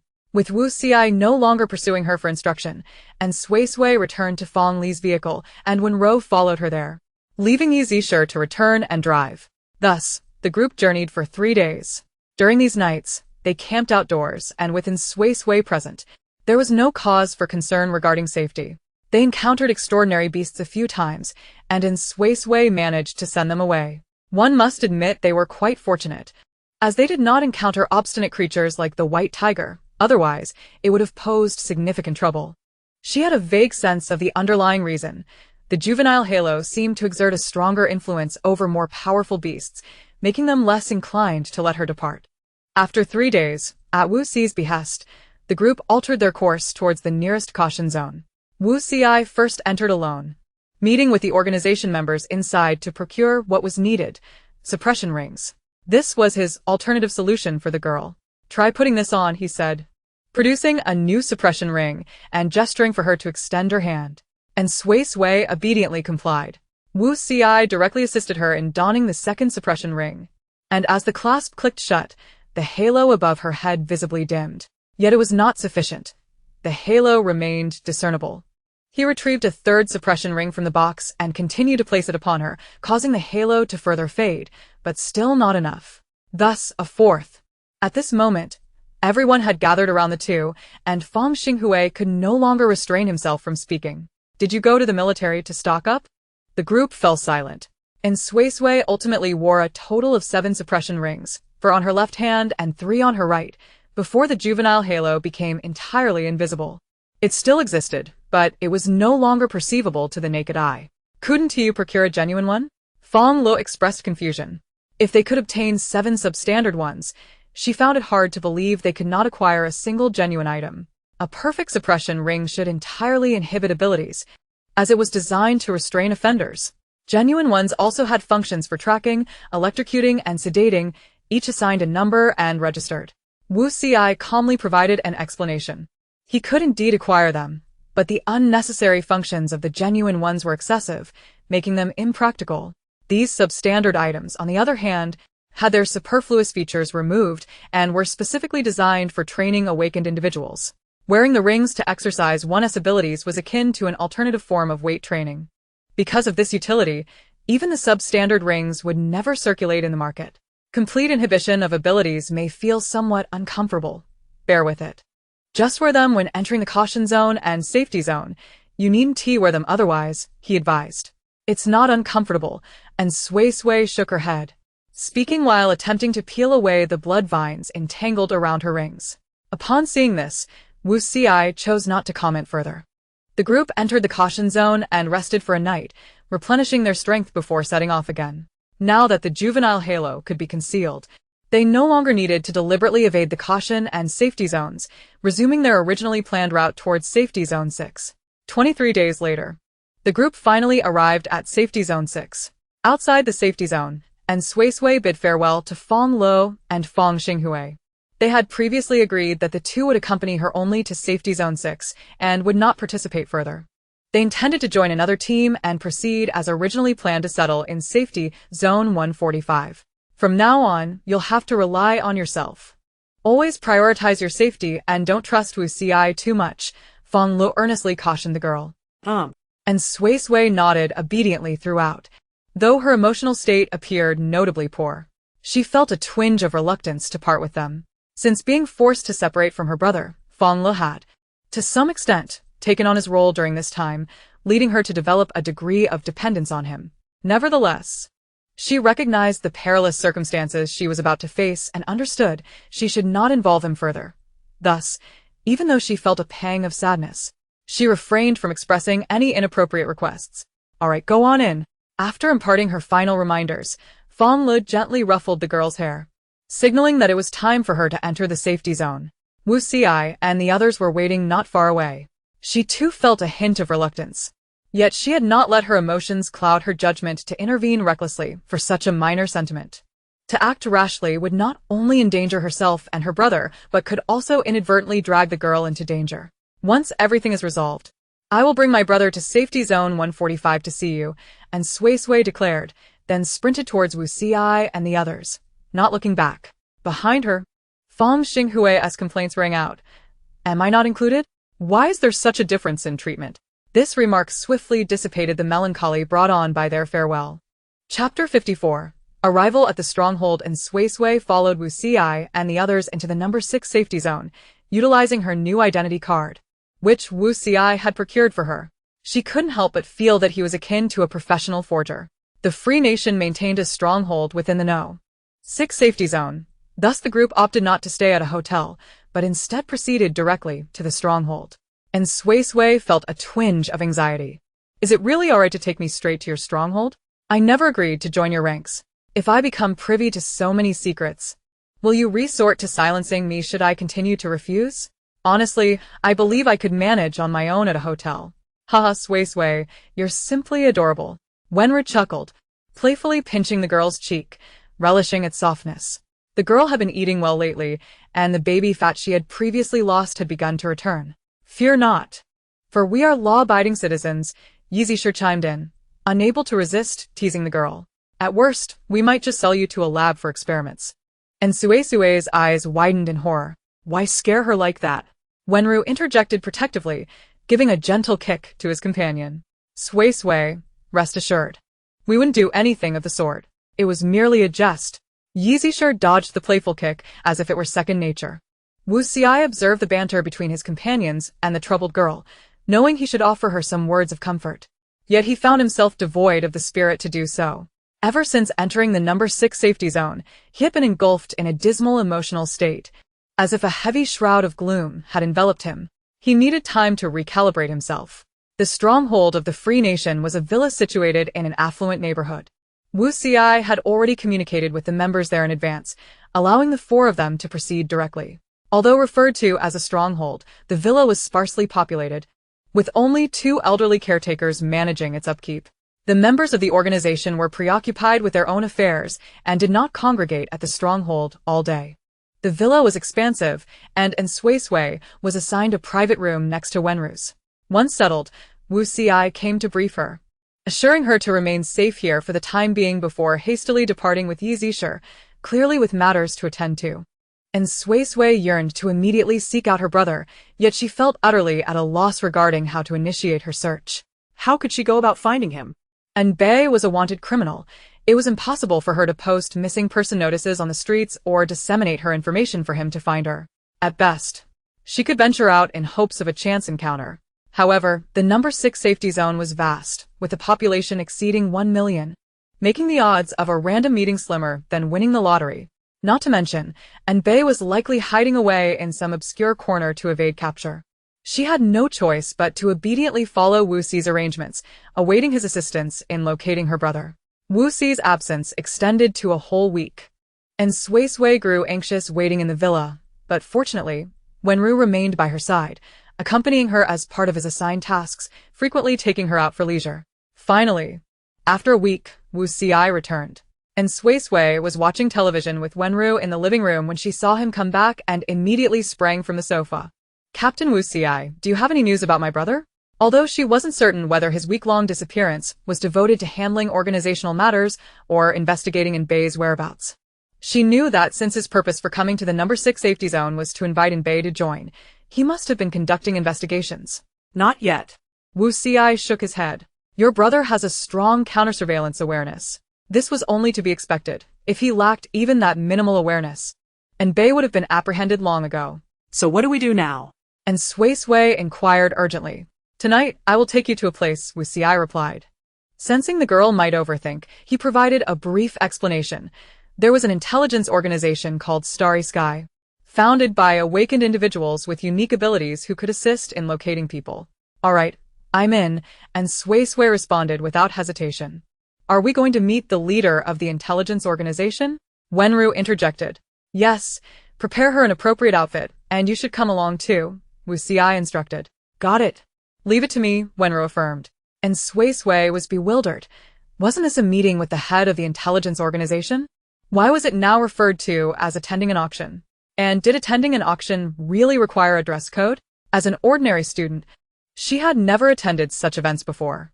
Let us go buy clothes, Wenru said, pulling her along as he explained about the auction. The auction was, astonishingly, for intelligence. The founder of Starry Sky was rather money-driven and had a penchant for maximizing profits from intelligence. Each time they obtained crucial information, they opted to hold underground auctions, inviting those who sought the information and those who wished to keep it confidential to stake their fortunes in a bidding war. Are we going to bid as well? Will there be news about my brother at the auction? And Suisui asked eagerly, her eyes sparkling with curiosity. Having been an ordinary student, she had never encountered such matters before and was naturally filled with intrigue. Yes, we will be bidding, Wenru nodded, though there won't be any news about your brother. We'll bid on some intelligence at random. As long as we spend a minimum of 50 million, we can meet the founder of Starry Sky. 50 million? And Suisui was taken aback. We have to spend that much? Don't worry. The intelligence we acquire won't be of use to us, but we can resell it. We might incur a slight loss, but more importantly, Wenru paused for effect. What is it? And Suisui pressed eagerly. The organization can reimburse these expenses. We won't have to pay out of our own pockets, so don't fret, just spend freely, Wenru beamed. With a member like you, the Free Nation is truly fortunate. And Suisui remarked. Upon reaching the garage, Wenru swiftly ushered the girl into the car. All right, we need to hurry and buy clothes, then get your hair styled. Is it really that troublesome? And Suisui questioned, confused. I find it bothersome too, but those folks thrive on high society pretenses. If you dress too plainly, it will attract unwanted attention, Wenru replied with a disdainful shrug. Fine then, and Suisui conceded, no longer resisting. The two then drove directly to the mall, quickly purchasing clothes before heading for hairstyling. Given that Suisui was still a minor, Wenru chose not to select overly revealing dresses for her, opting instead for a pink puffy skirt. He had the stylist arrange her hair in a bun, exposing her smooth forehead and delicate neck. This gave her the appearance of a pampered young lady from a wealthy family, determined to attend an auction. It was a look that would not draw undue attention. Although there was one troublesome issue to address. Wenru's gaze fell upon the 7 suppressive bracelets encircling the girl's wrist. After much contemplation, he went to a pharmacy and purchased some bandages. Put all the bracelets on your left wrist, and I'll help you wrap it up so it looks like your arm is still healing from a fracture. Understood, and Suisui replied, grasping her complete persona as that of a spoiled heiress whose arm had been broken but insisted on attending the auction nonetheless. Chapter 55. The auction. When Suisui appeared in her new guise, complete with a bandaged neck, Suisui was momentarily rendered speechless for half a minute. After regaining his composure, he nodded calmly. This will do. Time was of the essence, and after a quick meal, the trio set off. The auction was held on the top floor of a towering building, where all bidders could take a transparent glass elevator from the ground floor directly to their destination. And Suisui marveled at the sights around her, unable to suppress her shivers. It was late November, and the weather had turned quite frigid. She donned a voluminous skirt, and despite the gentle warmth of her shawl, she continued to shiver uncontrollably. Suisui, why are you so afraid of the cold? Wenru inquired, somewhat puzzled. After awakening, one's physical attributes are significantly enhanced, including the ability to withstand frigid temperatures. It is rare for an awakened individual to be so sensitive to the cold. My physical condition did not change after awakening, Suisui lamented, troubled by this realization. How could this be? Wenru frowned. The venue is air-conditioned. Once inside, it won't be cold, Suisui reassured her. As he spoke, the elevator doors opened, and a wave of warm air enveloped them as the three entered the auction hall. Suisui finally ceased her shivering, her curiosity piqued as she looked around. They had arrived somewhat late, and more than half of the seats in the hall were already occupied. Most of these attendees wore matching fox masks, a few sported masks and sunglasses, while a rare few boldly revealed their faces. Esteemed guests, would you like a mask? A staff member respectfully approached, offering a tray of fox masks. Suisui casually took 3 masks from the tray and handed one to the young woman. Suisui accepted it, swapping her mask for the more concealing mask. The trio then found a spot at the edge, where they sat quietly, waiting without engaging in conversation. At precisely 8 o'clock, the auction commenced. The lights in the hall dimmed suddenly, focusing on the stage. The auctioneer, clad in a tailcoat and also wearing a fox mask, took the stage, delivering a brief opening address before elaborating on the bidding rules. The auction was not unlike a typical one, except that the items for bid were pieces of information. The auction officially began. The first item up for bid was information regarding Chengyan. Those present were likely already aware of Chengyan's disappearance. This information included details about his current condition and the reasons for his vanishing. The starting bid for this auction was set at 2 million, with increments of 100,000. Let the bidding commence. As the auctioneer's words echoed, those interested in the information began to place bids, and within a few rounds, the price had already exceeded 1 million. Suisui's eyes widened in shock. First, she was astonished by Chengyan's predicament, and then she was taken aback by the brazen manner in which others bid on news about him. Chengyan was an SSS-rated Awakened One. Although he had lost his memory, his prowess remained intact. What could possibly have happened to him? She found it inconceivable.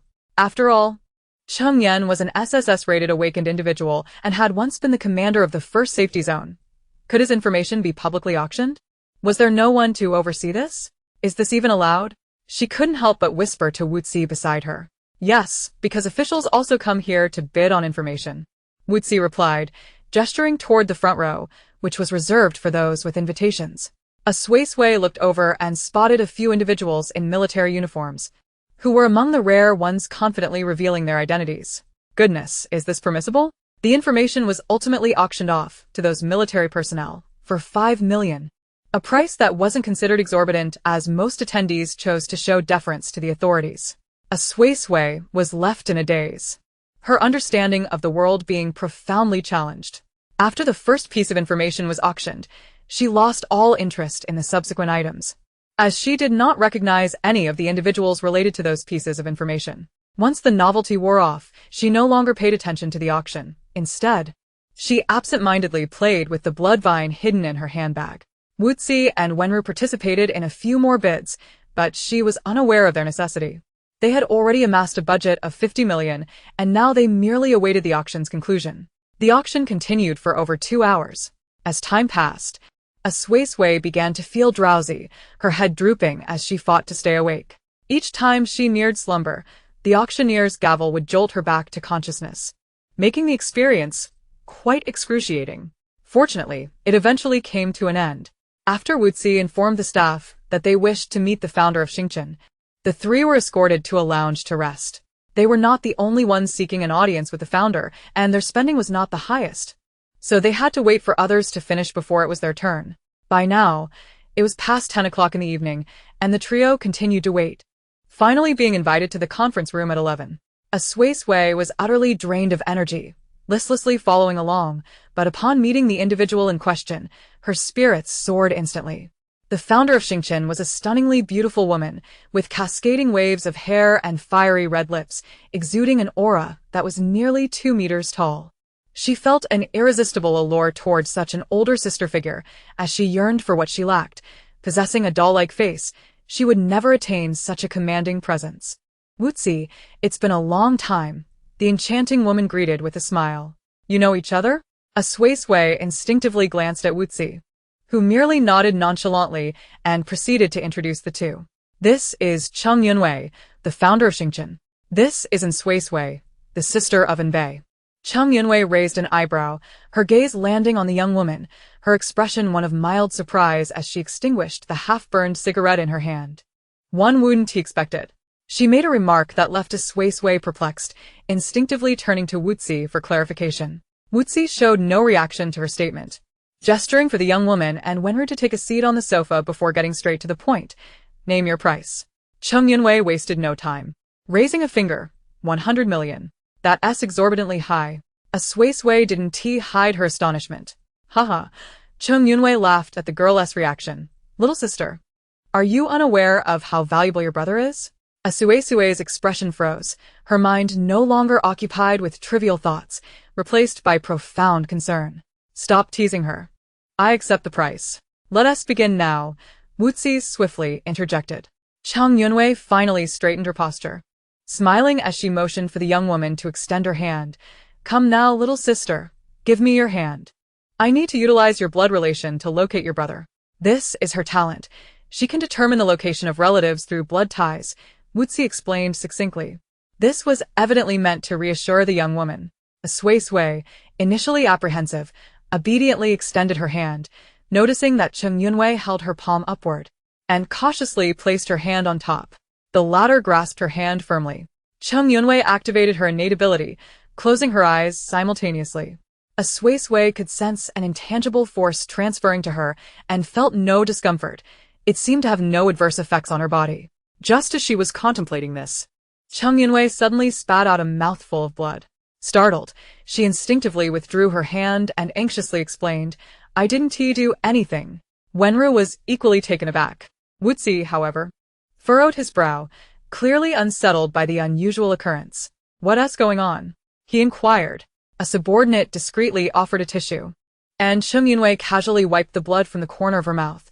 I was attacked by someone's mental force. A Suisui hurriedly defended herself again. I didn't do anything. It's not you. Cheng Yunwei waved her hand dismissively. Then, who is it? Anbei, a Suisui asked, bewildered, but before she could inquire further, Wuzi interjected. Did you see who it was? He pressed, focusing on the matter at hand. I caught a glimpse. Cheng Yunwei pressed her temples, which throbbed with pain, and extended her hand to accept the sketchbook offered by her subordinate. Her extraordinary gift not only enabled her to discern the whereabouts of all relatives of the involved parties, but also allowed her to visualize their current circumstances. Swiftly, she sketched a room in the book. The space appeared quite austere, with antiquated furniture, and seated at a table were two young men, evidently engaged in conversation. And Suisui could not help but lean closer for a better look. With just a few strokes, she recognized one of the youths as Envei. Within a mere 20 minutes, Chung Yunwei completed the drawing and handed it directly to Wu Xi. Due north, given this environment. That fellow is likely in the slums over there. While it was referred to as a slum, it was, in reality, an old district inhabited predominantly by the impoverished lower class. Thank you. Wu Xi accepted the drawing and was about to take his leave when he noticed Chung Yunwei picking up the brush once more. Chung Yunwei began another sketch. Wu Xi, puzzled, glanced at the young girl, wondering if there were other relatives still alive. And Suisui, clearly aware of the implications of this act, was more bewildered than anyone else. She was certain that only she and her brother remained in their family. She continued to observe the drawing, only to be utterly stunned shortly thereafter. Chung Yunwei deftly outlined a large glass jar, and almost immediately, a man trapped within it materialized on the paper. This was the very individual she had dreamt of on 2 occasions. If the other party's gift allowed them to see only those with whom they shared blood ties. Who could this man possibly be? He appeared quite youthful, not older than Envei. If he were also her brother, Envei would undoubtedly be aware of it. Yet, Envei had never mentioned having another brother, and their numerous family photographs, taken annually since childhood, had never revealed the presence of a 5th person. Moreover, the man's appearance bore no resemblance to any familial relation. Both she and Envei possessed distinctly East Asian features, with delicate, harmonious features, while the man exhibited a clearly Western visage, with deep-set eyes, a prominent nose, and flowing golden hair. Could he be a mixed-race illegitimate child of their father? No. That was improbable. If he were indeed their father's illegitimate son, then he would share only half of her bloodline. Why, then, would she dream of him, and not Envei? And Suisui's mind was a tempest of confusion, unable to fathom the situation. Chung Yunwei soon finished her second drawing and casually handed it to Wu Xi. I cannot sense a specific location. There are obstructions interfering with the probe. However, judging by this scene, he is likely confined in some laboratory. The one who attacked me was this person, and his mental energy is immense. Understood, Wu Xi replied, taking the second drawing as well. He then called out to the girl, who was still lost in her thoughts, Suisui, we're leaving. And Suisui, dazed, responded with a simple, oh. As when Rose stood up gently, she pulled her along, prompting her to regain her focus and rise to follow. On their way back, and Suisui's face was a canvas of distress. Noticing her demeanor, Wenro could not help but inquire, who is the person confined in the laboratory to you? I don't know, I've never seen him before. And Suisui hesitated to divulge the scenes from her dream. Could he possibly be your father's illegitimate child? Wenro speculated, aligning her thoughts with those of the young girl. That seems unlikely. He bears no resemblance to my father at all. And Suisui shook her head. Perhaps he is a distant relative you have never met, Wenro suggested. Chung Yunwei's gift can only track direct blood relatives and siblings. Wu Xi dismissed this theory outright. Could he be your biological father? Wenro proposed a more outlandish possibility. Do I look like a mixed-race child to you? And Suisui pointed to herself. This matter truly defied all logic.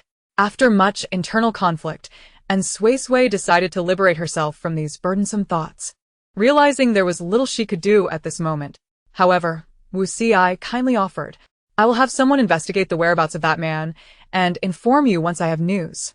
And Suisui hesitated, but ultimately did not refuse. After all, he was a blood relative, a pitiable soul trapped in a laboratory. If she knew where he was and had the ability, she would strive to rescue him. Reflecting on this, she wondered if the symbols he had drawn in her dream were a plea for help. Sighing deeply, and Suisui chose to set aside concerns for him, as nothing mattered more to her than finding her brother.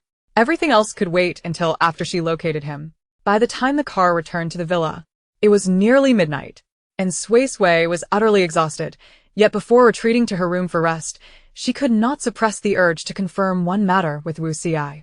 Captain Wu, now that you know where my brother is, when will you go to find him? Can I accompany you? She was reluctant to wait idly, as the anxiety of inaction was overwhelming. Wu Xi hesitated but eventually nodded. Let us go together tomorrow. Excellent. And Suisui's spirits soared at the thought of possibly reuniting with her brother the following day, and her mood brightened considerably. Don't get too excited. Get some rest. Or you won't be able to wake up tomorrow, Suisui said with a hint of a smile in her eyes. I'm going to sleep now. And Suisui responded cheerfully, then dashed upstairs, each step radiating her elation. She had longed to see her brother again, and missed him dearly. Chapter 57. The slums the next day, and Suisui rose early, and after dressing neatly, she obediently waited in the living room for Suisui. Suisui awoke a bit later, and upon seeing her with a backpack, handed her some miscellaneous items, cash, potions, and identification cards to carry. She then grabbed the car keys and called for her to set off. Let us go. We'll have breakfast out. All right. And Suisui quickly got up to follow. But noticing when Ro had not yet come down, she asked curiously, Is Sister Wen not coming? She has other matters to attend to today, Suisui replied casually. Oh. And Suisui, upon hearing this, refrained from probing further. She was somewhat apprehensive about uncovering too many secrets and preferred to avoid discussions unrelated to Enbei while staying in the villa. The two exited the villa and casually found a roadside breakfast shop to eat, then headed straight for the old district in the north. The old district, often labeled as a slum, was not only characterized by the impoverished living conditions of its residents, but also as a breeding ground for crime, a shadow over the city, and a chaotic area devoid of oversight.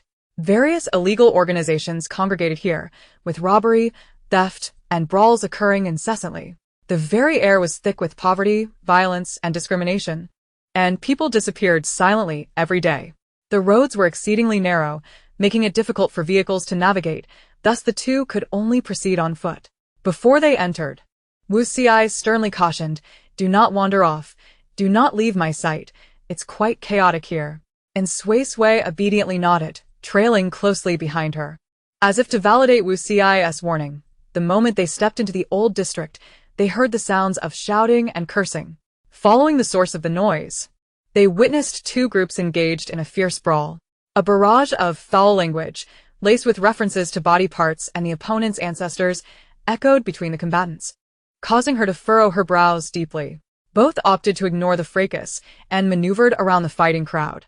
They had not walked far when a motorcycle sped past, and the young man seated at the back maliciously hurled a rock, shattering a nearby resident's window.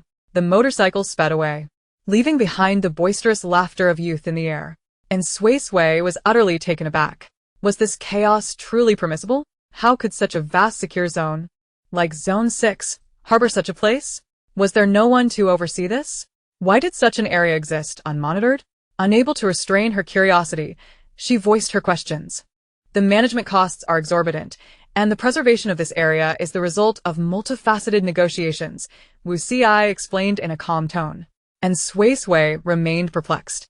However, Suisui had no intention of elaborating further. After all, a detailed explanation would delve into the darker aspects of the world, not suitable for an innocent young girl.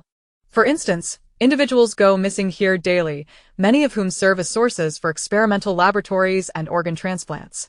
In a certain sense, the residents of this slum are not considered fully human, but rather, cheap labor cultivated by the wealthy elite. Zone 6, being one of the earliest established secure zones, is rife with intricate power dynamics, necessitating a chaotic locale for illicit activities. It is a peculiar phenomenon. The later constructed secure zones may lack in splendor, but are sufficiently peaceful. In contrast, these older zones, while appearing vibrant on the surface, conceal a multitude of vices beneath. As Suisui and Suisui traversed the streets, they appeared incongruous with the original inhabitants, not merely due to their pristine attire, but also because of their demeanor and aura. The ordinary residents hurried along the streets, striving to diminish their presence, fearful of provoking the wrong individuals. Their expressions were marked by palpable vigilance, wary of the surrounding turmoil. Although Suisui exhibited a hint of anxiety and was alert to the chaos around her, her eyes were predominantly filled with curiosity, constantly darting about. It was evident she did not belong to this place. Suisui, disinterested in masquerading, maintained an air of calm and composure, exuding the demeanor of a privileged young man. Unmistakably an outsider, their situation made them easily perceived as unwary prey, drawing attention. Indeed, Suisui remained oblivious. But Wu Xi noticed the multitude of eyes scrutinizing them from the shadows, yet no one dared to make the first move, wary of encountering a formidable opponent. He remained unperturbed. Having brought the girl here alone, he was confident in his ability to protect her. He even awaited the moment when those shadowing them could no longer restrain themselves, allowing him to retaliate and extract valuable information from them. This old district was expansive, and the dense population made self-navigation a daunting task. And Suisui, unaware of the lurking intentions, eventually sensed something amiss as the number of followers grew. She discreetly tugged at Wu Xi's sleeve, whispering, "It seems someone is following us." "Yes, I am aware," Wu Xi nodded in acknowledgement. And Suisui, reassured by his calmness, relaxed slightly, yet her grip on his sleeve remained firm. "Well, I am still a bit scared." After a while, someone could no longer contain himself and boldly obstructed their path. He was a brash young man, flanked by a group of thugs, emboldened by the fact that over half of his crew were awakened, although the highest among them was merely at the B level. Such a small group could easily intimidate ordinary citizens. "Stick with me, and don't run off," Wu Xi commanded as he began to roll up his sleeves, clearly preparing for a direct confrontation. The leading thug had initially intended to deliver a few threatening remarks to assert his dominance, but upon witnessing Wu Xi's demeanor, he became infuriated and issued orders. "Break the man, capture the woman, Qingge is short on supplies." This was a blatant attempt at human trafficking, and Suisui's heart raced. She could scarcely fathom that, in broad daylight within the secure zone, individuals could be seized for sale. "You can try," Wu Xi dismissed the thug's command with a scoff. The confrontation erupted unexpectedly. An awakened individual with enhanced abilities charged forward first, brandishing a steel pipe that glinted ominously. Wu Xi did not flinch. He caught the pipe barehanded and, after neutralizing the onslaught, delivered a powerful kick to the assailant's abdomen, sending him flying several meters. And Suisui's anxiety dissipated as she recognized the stark disparity in strength. While she could discern the difference in power, the assailants seemed oblivious to their disadvantage. Seeing their comrade falter, the thug leader shouted for everyone to converge, attempting to overwhelm Wu Xi with sheer numbers. Wu Xi remained unruffled, effortlessly repelling each attacker that surged forward, and Suisui trailed behind him, unharmed. Yet, just as the skirmish reached a temporary lull, with all the thugs sprawled on the ground groaning in pain, a whistling sound cut through the air, heralding an incoming threat. Chapter 58. Bloodvines strike, and Suisui turned to the sound, her eyes widening as a dagger, gleaming with a chilling light, came into view. She attempted to evade, but her reflexes lagged behind. The dagger was already within inches of her. Wu Xi also sensed the wind behind him, yet remained composed, reaching out to catch the dagger. However, someone was even quicker. Before he could grasp it, an overwhelming mass of vines erupted, swiftly deflecting the dagger while simultaneously ensnaring the assailant lurking in the shadows, piercing through his neck. This was not all. More vines surged forth to envelop the surroundings, and Suisui was momentarily stunned, unable to comprehend the sudden outburst of the blood vines, but, recalling her near miss with the attack, she began to understand. Given that these individuals were not of good character, she felt little remorse. Thanks to Enbei's teachings, she did not dwell on whether her retaliations were excessive or if her adversaries deserved their fate. Enbei had instructed her to strike preemptively against those harboring malicious intent, ensuring they could not inflict harm upon her. Since they dared to commit wrongdoing, they must be prepared to face lethal consequences. Thus, she bore no psychological burden in eliminating them. These were Enbei's exact words. In summary, Suisui felt little about the massacre before her. However, she was perplexed by how the blood vines had suddenly proliferated to such an extent. It was important to note that, without external energy sources, the blood vines typically grew no longer than half a meter. A foreboding sensation washed over her as she abruptly turned to glance at Wu Xi. The first thing she registered was the pallor of his handsome face. Her gaze shifted downward to find his left arm drenched in blood, with the roots of the blood vines deeply embedded within. And Suisui's eyes widened in horror. Blood. The blood vines had used him as nourishment. Quickly, call the blood vines back. We must leave immediately. They will trigger an alarm, Wu Xi instructed calmly. All right. And Suisui's mind was momentarily overwhelmed, but she instinctively complied, reaching out to communicate with the blood vines, urging them to return at once. Though the numerous suppression rings she wore hindered her ability to freely project her mental energy, she could still convey her thoughts through touch. The blood vines, having confirmed that no one present could harm their young charge, obediently retreated. All the vines withered rapidly, leaving only the blood vine's root system and a meter-long tendril, which obediently returned from Wu Xi's arm to the girl. Wu Xi glanced at her battered arm, expressionless as she diverted her gaze, then drew the triangular military dagger from her waist and approached to deliver the finishing blow to the still-living victims. No survivors could be allowed. And Suisui observed the blood gushing from the wounds of the others, feeling a tingling sensation on her scalp, unable to suppress her urge to remind Wu Xi. Your injury. We will tend to it later. Wu Xi plunged the dagger into the neck of the last living victim, swiftly withdrew it, and hastily pulled the girl away to escape. And Suisui stumbled after her, her chaotic mind gradually calming, and after holding back for a moment, she apologized. "I'm sorry, the blood vine didn't mean to." She admitted that, at that moment, her actions were entirely misguided. What did she mean by not intentional? The blood vine was clearly deliberate. It did not regard the others as companions. In its eyes, they were merely pets, servants, and reserves for dire moments. That the blood vine did not drain them completely was, in fact, a stroke of fortune. "I'm sorry," she repeated, her tone laden with guilt. She understood how egregious such behavior was, attacking a companion while they were protecting her. Although it was the blood vine's doing, she bore the responsibility for having it by her side. Noticing the girl was on the verge of tears from her self-reproach, Wu Xi, while navigating through the winding streets, calmly reassured her, "It's nothing to worry about, just a minor injury." Upon hearing this, and Suisui felt even guiltier. She thought that if Wu Xi chided her a bit, it would make her feel better. Unable to contain herself, she began to communicate with the blood vine mid-run, reprimanding it for treating companions as mere sustenance and sternly demanding that it refrain from such behavior in the future. The blood vine paid little heed to the cub's demands, for nothing was more paramount to it than the cub's safety. However, it sensed the cub's emotions, self-reproach, guilt, anger, sadness. As a plant, it could not discern overly complex emotions, but all of these feelings could be summed up as unhappiness. The cub was unhappy.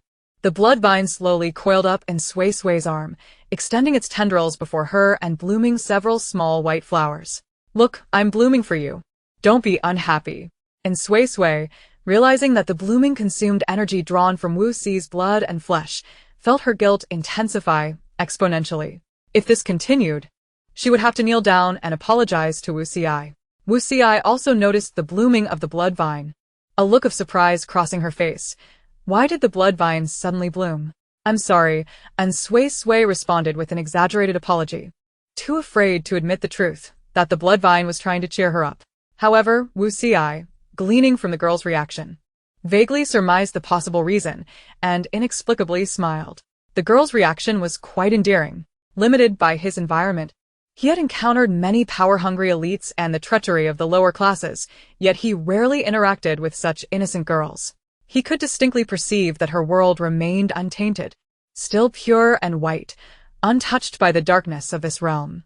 To be honest, he did not particularly favor the trait of innocence, as it often heralded trouble. Fortunately, the girl appeared to have been specially guided by an elder brother, ensuring that her innocence would not lead to complications. She had not objected when he had just killed and silenced. Reflecting on it, her earlier reaction to witnessing the blood vine's brutal and bloody act of slaying the people of Sun Kingdom had not been particularly pronounced, and it was all quite logical in retrospect. Wu Xi's thoughts drifted, yet his actions remained uninterrupted as he swiftly led the girl away from the scene. It was only when they had distanced themselves sufficiently that he halted, approaching a young boy rummaging through a trash bin, who appeared to be around 11 or 12 years old. Sensing someone nearing, the boy turned warily, noting the blood on Wu Xi's hands, clearly recognizing he was no ordinary person, and immediately prepared to flee. Yet before he could escape, his gaze met Wu Xi's, a flash of crimson light passing between them. "Child, come here." The boy stepped forward, and Suisui sensed something amiss, instinctively looking at Wu Xi, yet finding nothing unusual. Chapter 59. The agreement. "Take us to your home. I will give you money," Wu Xi demanded. "All right, follow me," the young boy answered without hesitation. And Suisui glanced between Wu Xi and the boy. Even with her lack of understanding, she recognized that it was the former who had instigated this. She wanted to inquire further, but feared uncovering too many secrets, ultimately swallowing her questions. She truly had no intention of joining the Free Kingdom, and her intuition told her that her brother would not join either. The two followed the boy through a maze of alleyways until they arrived at a dilapidated low house, where the sound of commotion from outside drew the attention of a group of children. Among them, the older ones appeared to be merely 7 or 8, while the younger ones looked barely 4 or 5, all painfully thin.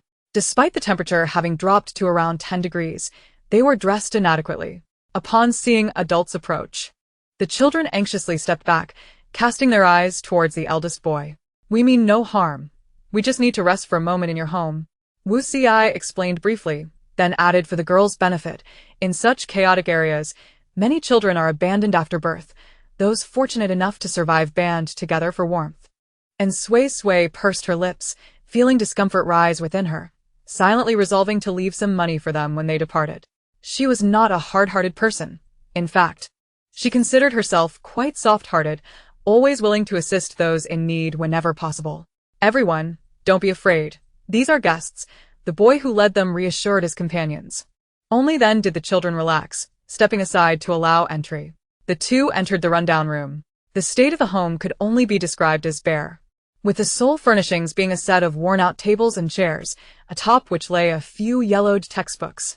At the far end of the room, a row of quilts served as the children's sleeping area, and Suisui felt a pang of sadness at the sight, but now was not the time for sentimentality. She had to first assist Wu Xi with her injuries, which were, after all, a result of her and the Bloodvine's actions. Fortunately, when they left, Wu Xi had instructed her to bring some medicine. Though she hesitated a bit at the knowledge that healing was a concoction made by humans, she was not stubborn enough to refuse to use it when her life was at stake. She quickly handed the healing potion to Wu Xi. He took it and swiftly injected himself. His face had turned alarmingly pale. The Bloodvine had drained too much of his blood, even consuming a portion of the flesh from his arm. Were it not for his robust physique, a lesser awakened being would likely have already collapsed by now. "Can you bandage?" "It's best to tend to my wounds," he looked at the girl. Healing would take some time to fully take effect, and the wounds left by the Bloodvine's roots were still bleeding. It would be wise to bandage them. "I can," and Suisui nodded. But lacking bandages in her backpack, she directed her gaze to her clothes, instructing the Bloodvine to help tear the lining from her jacket. The sight of Wu Xi's wounds was truly ghastly, and as she bandaged him, her brow furrowed tightly, feeling phantom pains in her own hands. Oddly, Wu Xi himself displayed little reaction, as if the wounds were devoid of sensation. While they tended to the wounds, the children huddled together, standing 2 meters away, their curious eyes fixed upon them. With a long exhalation, and Suisui finally relaxed after the bandaging was complete. Turning to meet a row of curious gazes, she suddenly remembered the snacks she had brought along, promptly retrieving them from her backpack, leaving only a small portion for herself. "These are for you all." The eldest of the boys hesitated before reaching out to take the snacks, distributing them fairly among the children, yet reserving a portion for those older kids who had gone out in search of food. Delighted, the children began to enjoy their treats, and observing this, Suisui averted her gaze, returning her attention to Wu Xi, and could not help but apologize once more. "I'm truly sorry." To me? "This is but a minor injury. You needn't concern yourself so much." Wu Xi genuinely did not mind. However, Suisui found no solace in his words. Just because he frequently endured injuries did not absolve her of the emotional burden of inflicting harm upon him. Noticing that the young girl was still troubled, Wu Xi tactfully shifted the topic to more pressing matters. "The entire safe zone is under surveillance.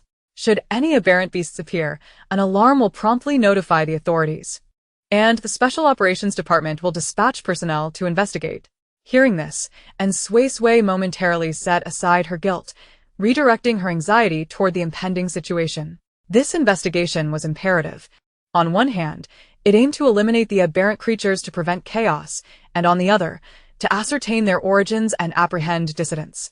Previously, Numerous similar incidents had occurred across various regions, where reactionary organizations had employed special metals to isolate the energy fluctuations of aberrant beasts, smuggling them into the safe zones. They will immediately seal off this area, and venturing out now could lead us to encounter personnel from the Special Operations Department. Thus, it would be prudent to refrain from leaving until the lockdown is lifted, Suisui continued. And Suisui harbored no objections to his plan. Yet the realization that all this trouble stemmed from her and Xueting's actions only intensified her guilt. It's hopeless. I might as well atone with my life, she lamented. Seeing the girl's despondent demeanor, Suisui could not suppress a slight smile. How about this? Consider this your apology to me. As compensation. If there comes a day when I inadvertently wrong you, you shall forgive me just once. And Suisui looked up, her alertness piqued. Your words sound as if you've already resolved to wrong me in the future. She found herself rather apprehensive at that notion. Although she was well aware that his assistance was motivated by ulterior motives rather than innate altruism, addressing it so openly unsettled her. Who knows? Suisui replied with a smile, neither confirming nor denying, as if it were merely a jest, intended to alleviate her self-reproach. After a brief silence, and Suisui ultimately nodded in agreement. He likely sought to leverage her abilities for some purpose, and as long as it did not involve her brother, she was willing to assist him in the future. Very well, regardless of what you may do to wrong me, I shall forgive you once. However, the condition is that you must not cause harm to my brother. That is my absolute boundary. Agreed. Suisui chuckled lightly. With this, and Suisui felt a bit less burdened, her spirits lifting considerably. The two began to discuss their forthcoming arrangements. While it was termed a discussion, it was primarily Suisui outlining plans, with Suisui merely listening. She had no experience in this regard. Neither her teachers at school nor in Bay had instructed her on evading pursuit from the safe zone. It was beyond her imagination that her law-abiding self would one day be chased by the authorities. Chapter 60. Evasion in this dilapidated home. It was evident that they could not feasibly stay, so their foremost task was to find suitable accommodation. Suisui intended to enlist the help of the young boy, who readily agreed. The boy, named Tang, had chosen the name himself, and the other children bore similar food-related names. As for them, food was the most cherished treasure. Though Tang appeared to be merely 11 or 12, he was actually 14. He was an astute child, initially briefly controlled by Suisui. He soon realized his inability to resist and cleverly opted to cooperate voluntarily. Upon perceiving that Suisui and Suisui were evading some pursuers, he boldly struck a deal with Suisui. He would assist them in eluding capture in exchange for her promise to lead all the children out of the old city afterward, providing them with money and shelter to enable their survival outside. These demands were trivial to Suisui, so she consented. Subsequently, Suisui provided Tang with some money to seek out individuals willing to rent out their accommodations. She did not require him to find anyone particularly trustworthy, as she planned to use her powers to control the landlord directly. Her true ability, known as Walk With Me, belonged to the realm of mental manipulation, allowing her to align others with her goals, effectively making them companions. The duration of her control varied by individual. For ordinary people, she could maintain control as long as she wished, even managing multiple subjects simultaneously. With awakened individuals, however, the time would significantly diminish, though there were ways to extend it.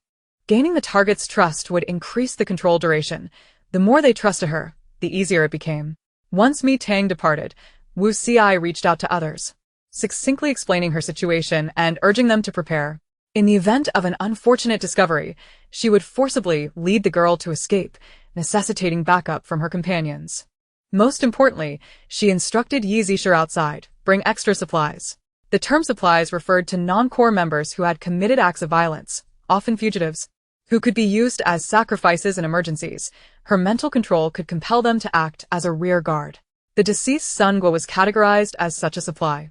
While Suisui busied herself with messages, and Suisui engaged in educating Xueting, hoping to prevent a recurrence of this incident. She did not blame Xueting for protecting her, but wished to avoid such a sacrificial method of safeguarding her.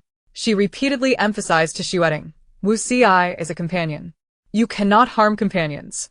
Xueting conveyed no thoughts in return, merely swaying its blooming vines to showcase the flowers above. And Suisui suspected the plant was feigning ignorance. Yet she reasoned that plants could not possess such complex thoughts. Ultimately, with no other recourse, she could only reiterate her point, attempting to instill some caution in it. Once Wu Xi concluded her tasks, Mi Tang returned, reporting that he had found a suitable place to stay. The two promptly set off. The accommodation Mi Tang located was not far from their old, dilapidated dwelling, merely 2 streets away. The landlord was a drunken man, addicted to alcohol. As long as he was given money to buy drinks, he would be amenable to anything. As the boy led them, he provided further details. Ever since his wife passed away, the landlord has been perpetually intoxicated, showing no interest in the outside world. As long as you provide him with money, he won't concern himself with anything. You can stay on the 2nd floor. It was previously rented out, but the tenants moved out recently. His considerations were quite thoughtful. Wu Xi observed the boy closely. Intelligent, perceptive, and courageous. If he could awaken his abilities, he would make an excellent subordinate in the future. The 3 individuals swiftly arrived at the front of the house they intended to rent. The property lacked a garden, and upon entering through the front door, they were greeted by the living room, where a potent aroma of alcohol wafted through the air. And Suisui instinctively held her breath, glancing toward the occupants within the room. On the sofa lay a disheveled man, his unshaven beard indicating several days without grooming, and his shirt was stained with unsightly marks. The coffee table and floor were littered with empty bottles. Wu Xi halted his steps, displaying a hint of disdain. Yet he understood that this was not the moment for scrutiny. He gestured for the young woman to remain in place, then approached the man, preparing to engage in conversation. However, before he could draw near, a set of keys flew toward him. He caught them deftly. The man's slurred voice broke the silence. "Don't bother me. Solve your own problems." Wu Xi furrowed his brow slightly, realizing the man was a quintessential drunkard, and he found it hardly worth his effort to manage him. "Let us head upstairs," he proposed, taking the keys and ascending to the 2nd floor. And Suisui hurriedly followed, as the stench of alcohol in the living room was unbearable, and she felt she could scarcely hold her breath any longer. To her surprise, the rooms on the 2nd floor were remarkably tidy, revealing that the previous tenant had a penchant for cleanliness. There were 2 bedrooms available, making it convenient for the 2 of them to move in with ease.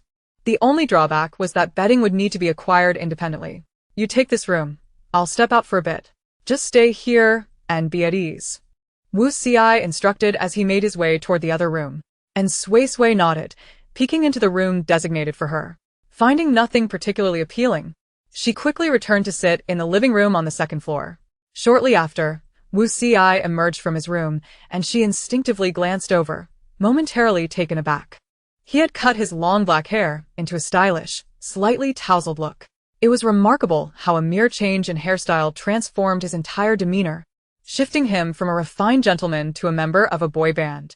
Although those individuals had long since passed, one could not rule out the possibility of nearby residents catching sight of him. Wu Xi briefly explained the rationale behind his change in appearance, then reiterated, "I'll be back shortly, do not venture outside." "Understood," and Suisui replied obediently. Wu Xi departed, taking with him a bowl of rice soup. With the presence of the blood vine, he felt little concern for the girl's safety. It wasn't that the blood vine was invincible, rather, it was exceptionally adept at ambushing. Once an ambush succeeded, the blood vine could rapidly grow by consuming its enemies as nourishment. He had personally experienced this. Despite his physical prowess being on par with an SS-level awakened being, he had been unable to withstand the blood vine's surprise attack. Left alone on the 2nd floor, and Suisui found it difficult to remain still. She rose and approached the window, peering out over the windowsill just in time to catch a glimpse of 2 figures walking away in the distance. A large man and a small boy were evidently engaged in conversation, with the latter appearing quite mature for his age. Suddenly, an idea struck in Suisui. She could enlist the help of the children to search for her brother. They lived in this old district and surely knew it well. She didn't require them to do much, merely to assist in identifying anyone nearby who resembled her brother, and she would confirm for herself later. Without hesitation, she acted on her thought. When Wu Xi returned with a set of bedding and essential supplies he had procured from an unknown source, she immediately shared her idea with him. Her tone was buoyant, infused with the hope of receiving praise for what she believed was a brilliant plan. Wu Xi's response was simply, "I've already sent them to search." And Suisui fell silent, recognizing his superior intellect. Fine, that is indeed impressive. Chapter 61. My brother said upon Wu Ci's return, he brought with him some pertinent news.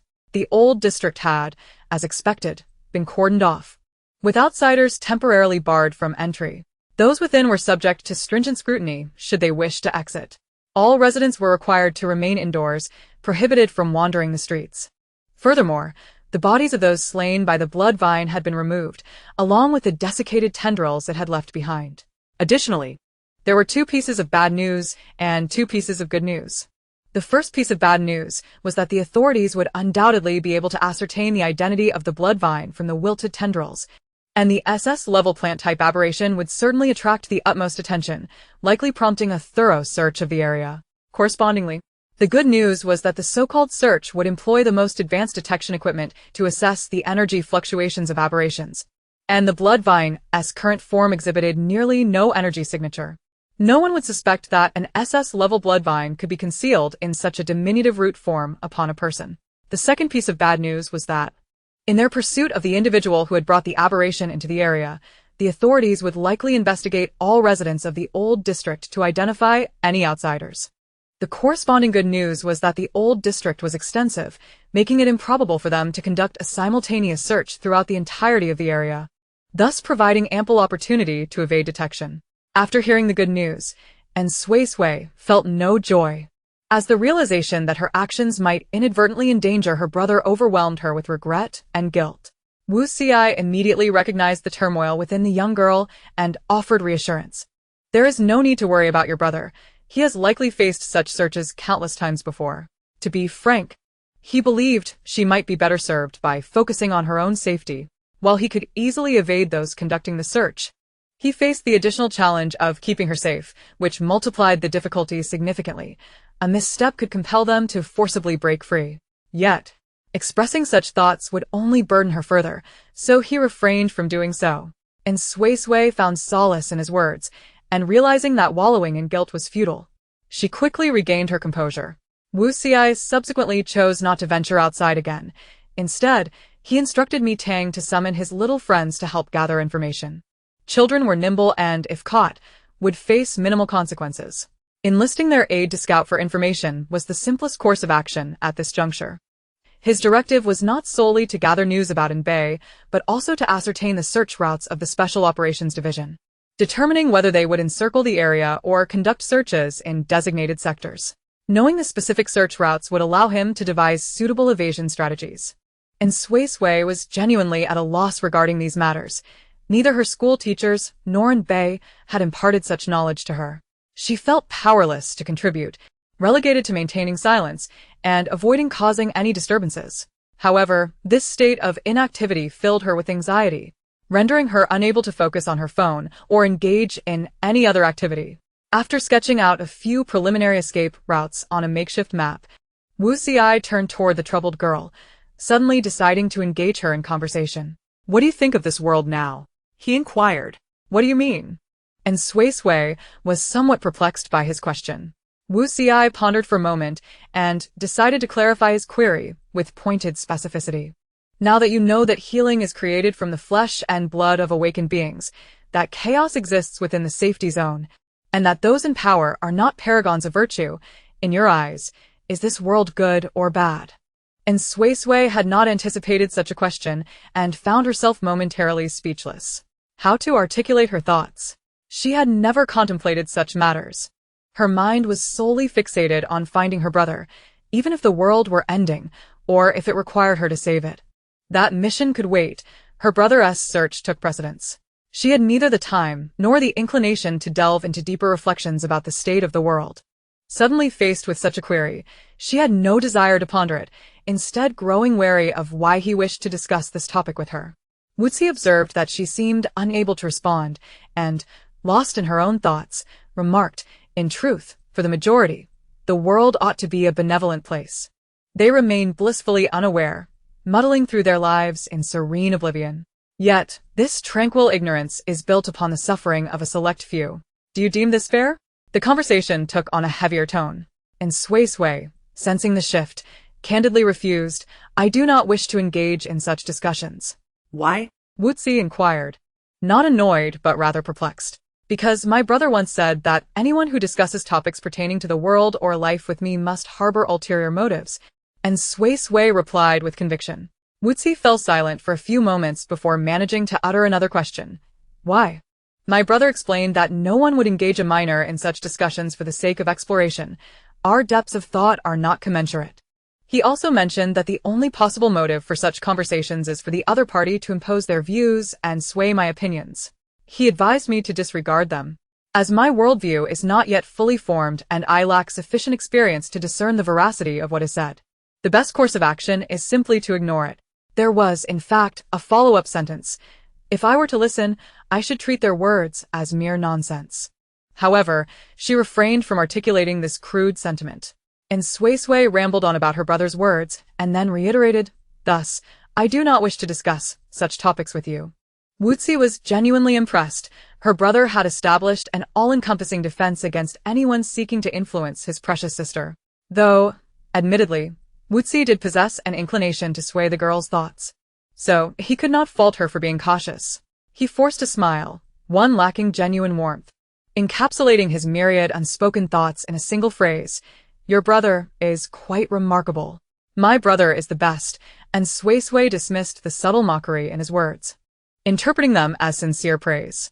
If you wish not to discuss such matters, then what would you prefer to converse about?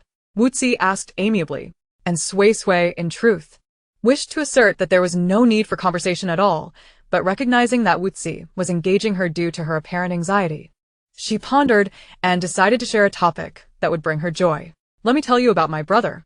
I must say, he is an exceptional cook. Every time he fries an egg, he achieves the perfect runny yolk. Wuzi. Sigh for the next half hour, Wuzi listened to Suisui's enthusiastic monologue about her brother, gleaning no useful information, but becoming thoroughly acquainted with Bake's interests and talents. And Suisui spoke until her throat grew parched, at which point she paused to quench her thirst. Upon this pause, she realized she had monopolized the conversation and casually inquired, What about you? Do you have any siblings? Wuzi smirked slightly. I do. The smile was difficult to describe, devoid of any warmth, rife with sarcasm and disdain. And Suisui, who was completely devoted to her brother, could hardly fathom how one could speak of their siblings with such an expression. Wuzi regarded the girl as if discussing a trivial matter. I not only have siblings, but many of them. How many? And Suisui instinctively asked. I can't recall. Perhaps 60 or 70, or maybe 70 or 80, Wuzi replied casually. And Suisui. Chapter 62. Pursuit in Suisui's mind immediately conjured numerous possibilities. Perhaps he hailed from an orphanage, considering all the children there as his siblings. Yet, why did he mention them with such a cold demeanor? Or perhaps those siblings were the offspring of extramarital affairs, which would explain his reaction. But was the number not rather excessive? Who would have such a multitude of illegitimate children as if they were being mass-produced? Although aware that asking might encroach upon his privacy, her curiosity proved too potent, and she could not resist the urge to inquire, how could there be so many? I cannot divulge that just yet. You will come to know in due time, Wuzi smiled. And Suisui's curiosity soared. Yet, respecting his words, she suppressed her inquisitiveness. The waiting felt interminable, prompting her to take out her phone and engage in a game to sharpen her mental acuity while passing the time. Occasionally, Mi Tang would return with updates, none concerning Bake, but rather about the situation outside. Wuzi would mark their findings on a map. The old district was vast, and they estimated that a complete search would require 2 days. Based on their current progress, it was likely that their area would be searched during the early hours of the morning, as the Special Operations Unit would not consider the residents' routines during their operations. Wuzi ultimately decided to act at 10 o'clock that evening, avoiding the Special Operations personnel, venturing into areas that had already been searched, and returning once the search is concluded. And Suisui, lacking understanding of these matters, simply accepted whatever Wuzi stated. At 10 o'clock that night, the two stealthily departed their rented accommodation, adhering to the pre-planned route toward the previously searched areas. Before leaving, Wuzi employed his abilities on the landlord to prevent any indiscreet remarks. The old district was devoid of streetlights, but fortunately, the moonlight was splendid that night, casting a bright glow on the path beneath their feet. And Suisui remained on edge, constantly glancing around, fearful of being discovered. Clad in a mask and hood, she resembled a thief under the cover of night, exuding a palpable sense of stealth. Wuzi wished to inform her that awakened individuals, trained in systems, possessed acute senses, relying less on sight to locate others.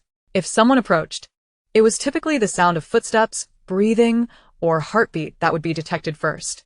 This meant he had no need for her assistance in observing their surroundings. By the time she spotted something, it would already be too late. However, witnessing the girl's overly cautious demeanor, he found himself inexplicably reluctant to share, allowing her to continue her furtive gait. After traversing 2 streets, Wuzi pulled Suisui into a completely dark alley. No sooner had they entered than a fully armed squad of military police rushed past outside, evidently on a mission. It was highly probable that someone had been discovered. Could it be my brother? And Suisui asked nervously. It is unlikely. Do not underestimate your brother, Wuzi replied with a hint of exasperation. For someone to be pursued so relentlessly for half a year without capture, and Bake is certainly not an ordinary individual. Even if he were discovered, a forced escape would likely be successful. And Suisui was torn. On one hand, she believed in her brother's prowess and that he would not easily find himself in trouble. Yet on the other, her worry led her to conjure scenarios of disaster. Now that the people have passed, we must hurry, Wuzi began. But his words were cut short as he sensed another presence approaching, prompting him to pull the girl into another alley. The densely packed buildings of the old district provided ample opportunities for escape and concealment. They ran for a while, yet the sound of footsteps persisted behind them, growing ever closer, with multiple individuals pursuing them. And Suisui, unable to run swiftly, felt the footsteps closing in. Were they truly discovered? Wuzi pondered, perplexed. His physical strength rivaled that of an SS-grade enhanced awakened individual, and his mental acuity far surpassed that of ordinary awakeners, granting him a wider range of perception. This implied that when he sensed someone approaching, the other party should not yet be able to detect his presence. Yet, confusion aside, given that they had been discovered, the optimal solution was to shake off their pursuers. I will lead you to safety. With a sudden motion, Wuzi extended his arm and swept the girl off her feet. Ah. And Suisui gasped softly, but quickly sealed her lips, instinctively wrapping her arms around his neck to ensure a more secure hold. Once Wuzi secured her in his embrace, he began to accelerate, his pace transforming from leisurely strolls to a rapid sprint. And Suisui felt a wave of embarrassment wash over her. The blood vine seemed to sense the looming danger, abruptly releasing its grip from her wrist and coiling around Wuzi's neck instead. For a brief moment, Wuzi's body stiffened, yet he did not falter in his flight. And Suisui, fully aware of the blood vine's intentions without needing to sense it, hastily yanked the tendril from around his neck and held it firmly in her grip, urgently conveying her demand. Do not consume him. Wuzi discreetly exhaled in relief.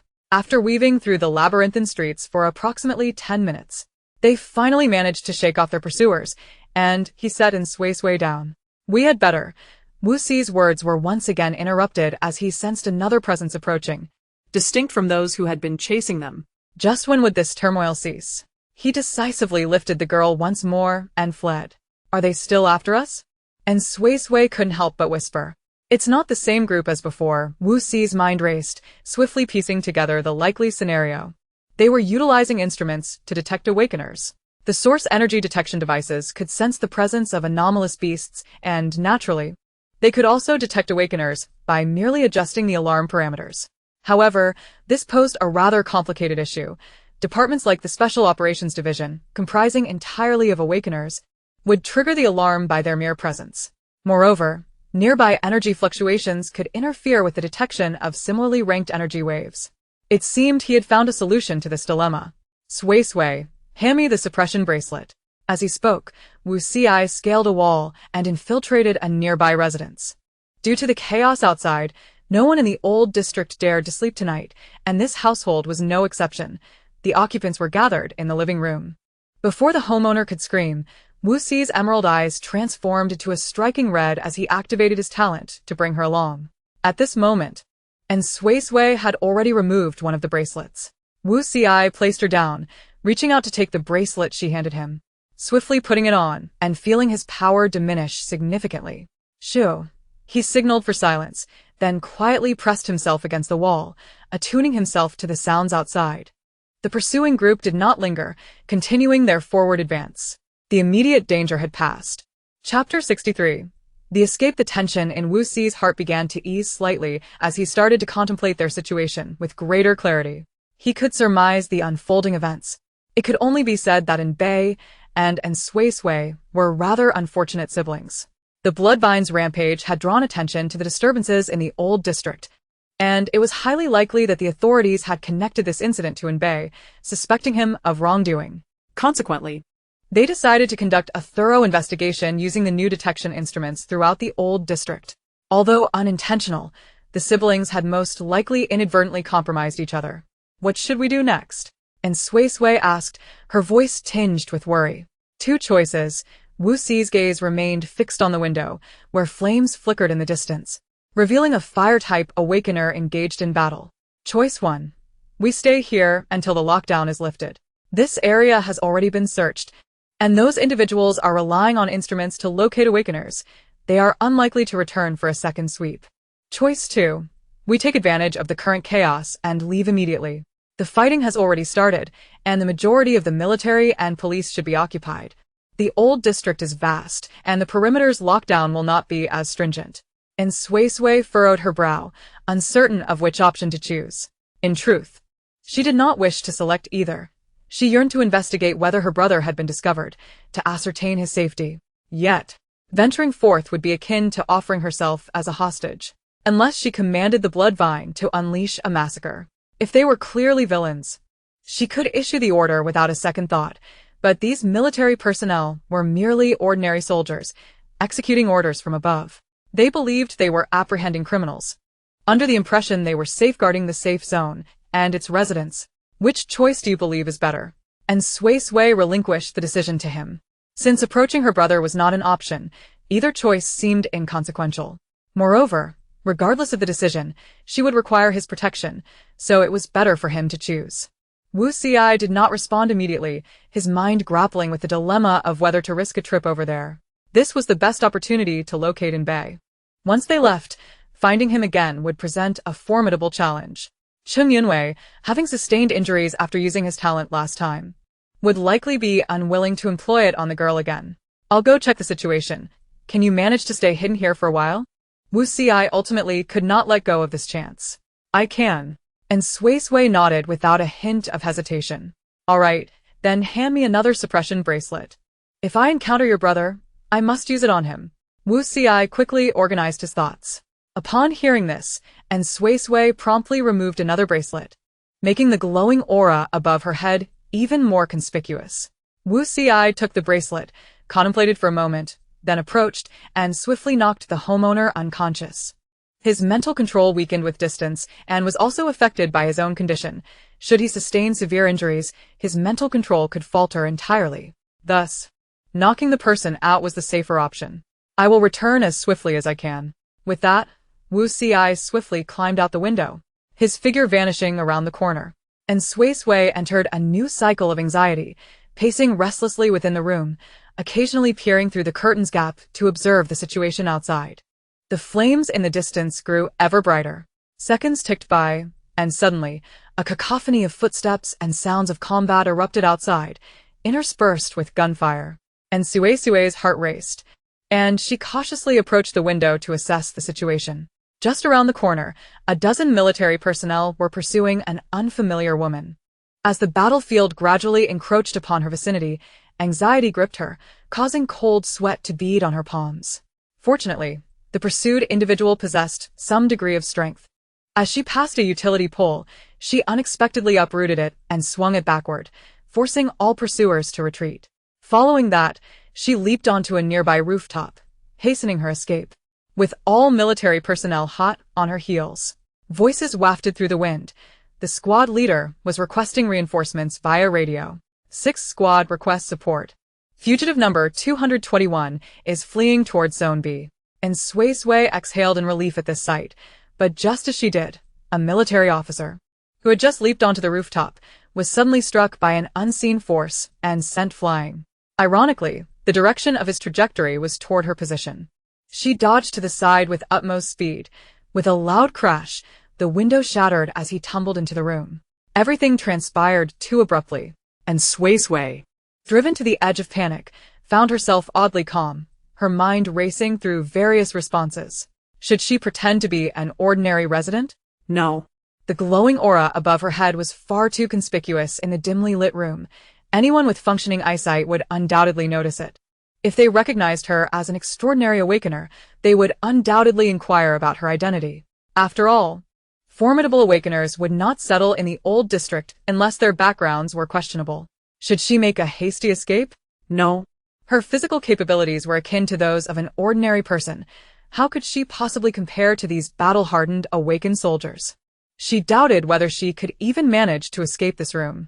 In a flash of insight, she quickly made a decision, reaching out to touch the blood vine, issuing a command, ensnare the individual, but do not take their life. The blood vine, responding to her request, sprang into action within moments.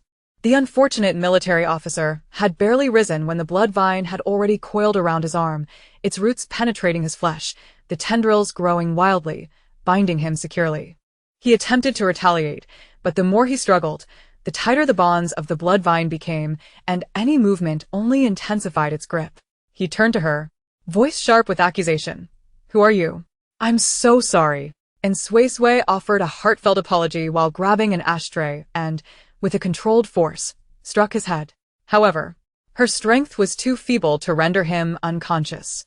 "I truly apologize," she reiterated, mustering more force for another strike. The beleaguered officer, she timidly struck several more times until a sizable bump emerged on his head, at last sending him into unconsciousness. She swiftly administered an injection of healing. Mindful that the head was a fragile area, she certainly did not wish to risk any lasting harm. Her backpack contained 3 vials of healing, all of which Suisui had insisted she carry. Given the urgent circumstances, she had no choice but to utilize them. Once the injection was complete, and Suisui decisively grabbed her backpack and fled. The blood vine had likely triggered an alarm. She had to leave immediately. Upon reaching the street, she chose a direction at random, relying on her instincts. During Wu Si's route planning, she had familiarized herself with the layout of the old city. But the subsequent winding paths they had taken left her utterly disoriented. She could only navigate by intuition now. Fortunately, her judgment proved correct. Within 3 minutes of her departure, nearby military personnel had already arrived on the scene. Chapter 64. Escape in Truth, and Suisui had not run very far. She intended to play a game of hide-and-seek with the military officers. After sprinting a few hundred meters, she spotted a house with a surrounding wall and resolved to scale it for concealment. She took a running start, leaped, and then found herself stuck. The wall was somewhat high. Her hands could reach the top, but her upper body strength was insufficient to pull herself up, leaving her hanging helplessly. "Blood vine, blood vine, blood vine." She called out urgently for assistance. The blood vine, having retained a meter of tendril for her, promptly received her command, embedding its roots into the wall for stability and coiling around her arm to hoist her upward. She must emphasize once more, the blood vine is the most accommodating and homely of all extraordinary beasts in this world. Once over the wall, and Suisui managed not to alert the occupants, carefully crouching in a corner and pretending to be a mere mushroom. She began contemplating her next steps and decided to send a message to Wu Si, informing him of her new hiding place and warning him that the house she had just vacated was now swarming with military personnel, advising him not to return. Wu Si did not reply, and she was not anxious. It was evident that he could not constantly monitor messages given his current situation. After sending the message to Wu Si, she began messaging Wenro, explaining her predicament in hopes of garnering her insight. Wenro replied, "Stay put and do not move. Wait for the captain to come find you." Such an unsurprising response. And Suisui felt a mix of helplessness and frustration at her own powerlessness. It was her actions that had led to this dire situation, yet she could do nothing but wait for someone else to rescue her. Footsteps echoed from outside. Likely the military searching for her. In truth, she was far more concerned about her brother's situation, especially after learning the true reason behind his being wanted. If Bei were to be apprehended, and Suisui shuddered at the thought. However, if it truly came to pass, she imagined she would not hesitate to summon the blood vine and even call upon more extraordinary beasts to create chaos in the safe zone. She would confront humanity itself if necessary. She was determined to rescue her brother at all costs. Her thoughts drifted back to the man in the glass jar. Who was he? What connection did he have to her? Did he know the reason for her uniqueness? What did that symbol he provided signify? Her mind expanded into a whirlwind of contemplation. At 2 a.m, and Suisui found herself cold and hungry from waiting, with silence reigning outside for far too long. Just as she could no longer resist the urge to check outside, someone scaled the wall and landed deftly before her. She was startled but soon recognized the familiar figure. It was Suisui. A sigh of relief escaped her lips, and she eagerly wanted to inquire about what he had discovered, but before she could speak, she was interrupted. "We must leave immediately." Sui's expression was grave, and without granting her time for questions, he swept her into his arms and took off. And Suisui did not resist, allowing him to carry her away. "What is happening?" she asked. "An abominable beast is approaching." Suisui, cradling her, easily leapt onto the wall with sheer leg strength, then did not descend but instead jumped onto a rooftop, beginning to navigate parkour style with her in tow. It was evident he was in a rush, and Suisui occasionally felt the sensation of weightlessness, which heightened her anxiety. "Ah! Who is it? Are they human?" Having never heard him utter any profanities, the sudden mention of a beast left her uncertain whether he referred to a person or something else entirely. "The district chief," Suisui replied in a cold tone, though his indifference was clearly directed toward the individual he mentioned. And Suisui was taken aback.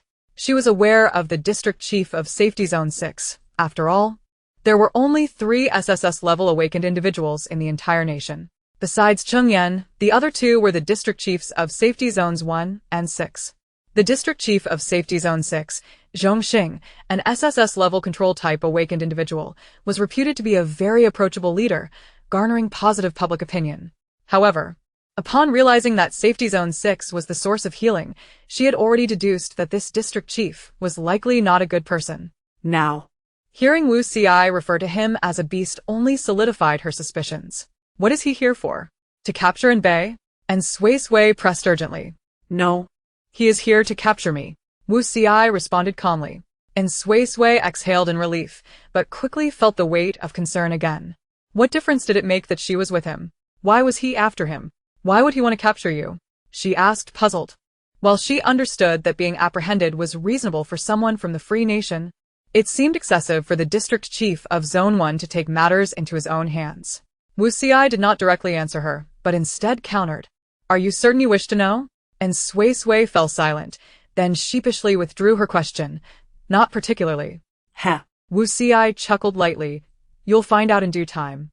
As the 2 of them made their bold escape, they quickly drew the attention of the military. Several personnel began pursuing them. Gunshots rang out behind them, a warning. Suisui reacted with lightning speed, dodging the shots, but seeing the number of pursuers grow, he decided to leap down from the rooftop and weave through the alleyways. Carrying her undoubtedly impeded his speed. After a tense chase, a military officer took advantage of a shortcut to catch up and block their path. Just as Suisui contemplated whether to unleash the blood vine, Suisui activated his innate ability first. "Stay with me. Block the pursuers." Sui's footsteps never faltered as he cradled her and bypassed the opposing force. The military officer appeared momentarily dazed, before hastening towards his comrades who were pursuing from behind.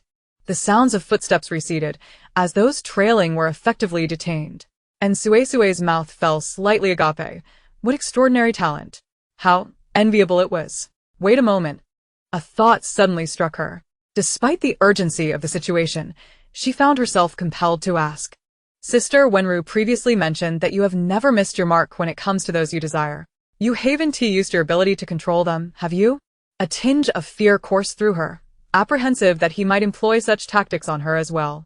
"No," Suisui replied, fully aware of the girl's concerns. "Mental control is not as simple as you imagine. For awakened individuals, I cannot maintain long-term control. Thus it is impossible to compel someone to join our ranks through mental manipulation." "I see," and Suisui felt a wave of relief wash over her. Given the pressing circumstances, she did not delve deeper into his words. Suisui held her closely and sprinted towards the outer perimeter, halting not far from the exit. The exits in the old city were cordoned off, with armed military officers stationed every few meters along the barricade. "How do we get out?" and Suisui inquired. Wait for 2 minutes. Someone will come to assist us. Distracting these guards first, Wuzi responded. It was his first time acting so timidly, but there was little choice. After all, he was burdened with a fragile companion. As he spoke, he retrieved his phone to message their allies outside, instructing them to take action. However, before he could send the message, chaos erupted. The roar of motorcycle engines approached with alarming speed. Others, like them, sought to break through. Instinctively, and Suisui turned her gaze and recognized the riders instantly. It was Bebe. Chapter 65. Missed opportunity. Bebe was at the helm, accompanied by a young man with flamboyant red hair, Chiji, the friend who had gone missing alongside him. The two attempted to force their way through. Yet the guards were not to be underestimated, armed with heavy weaponry. Before they could even approach the barricade, a rocket-propelled grenade was aimed at them. Time seemed to slow. In an instant, a surge of heat enveloped the air, smoke billowed, and the deafening explosion drowned out the sound of the motorcycle engines. Brother! And Suisui screamed, her voice lost amid the cacophony of destruction. Her mind went blank. Before she could gather her thoughts, the next moment brought clarity.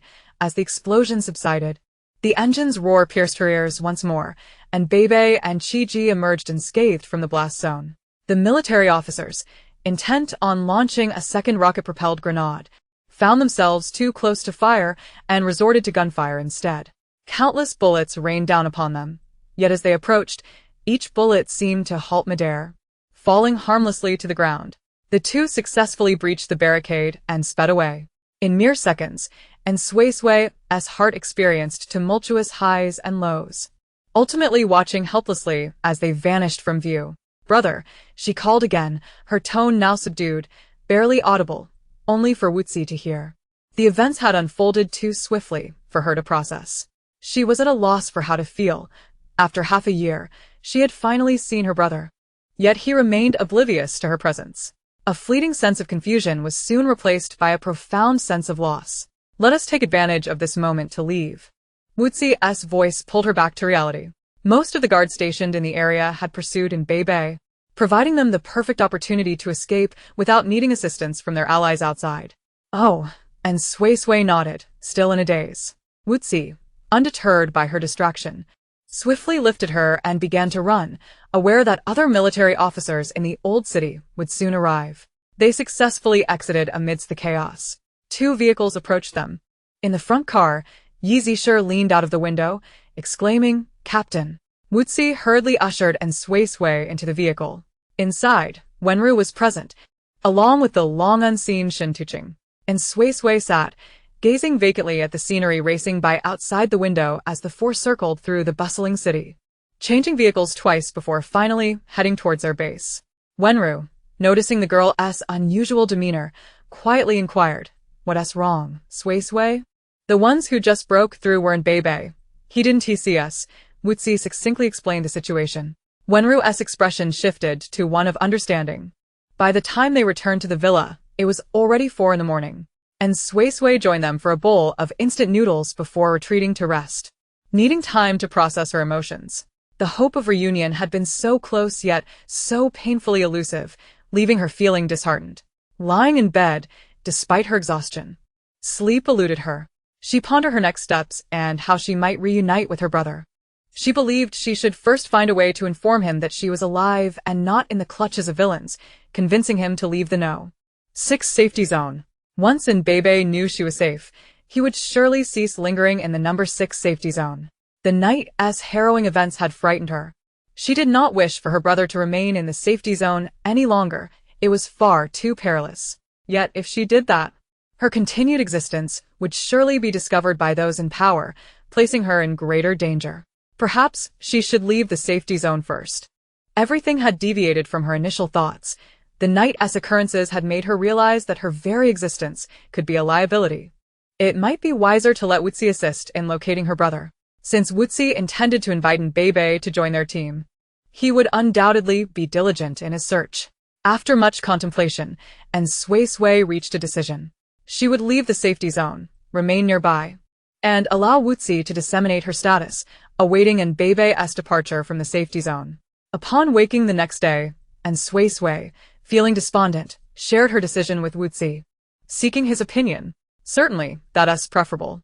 I'll have Wenru accompany you, Wuzi replied, returning 2 suppression bracelets to her before producing a paper map to help her select a suitable residence. How about here?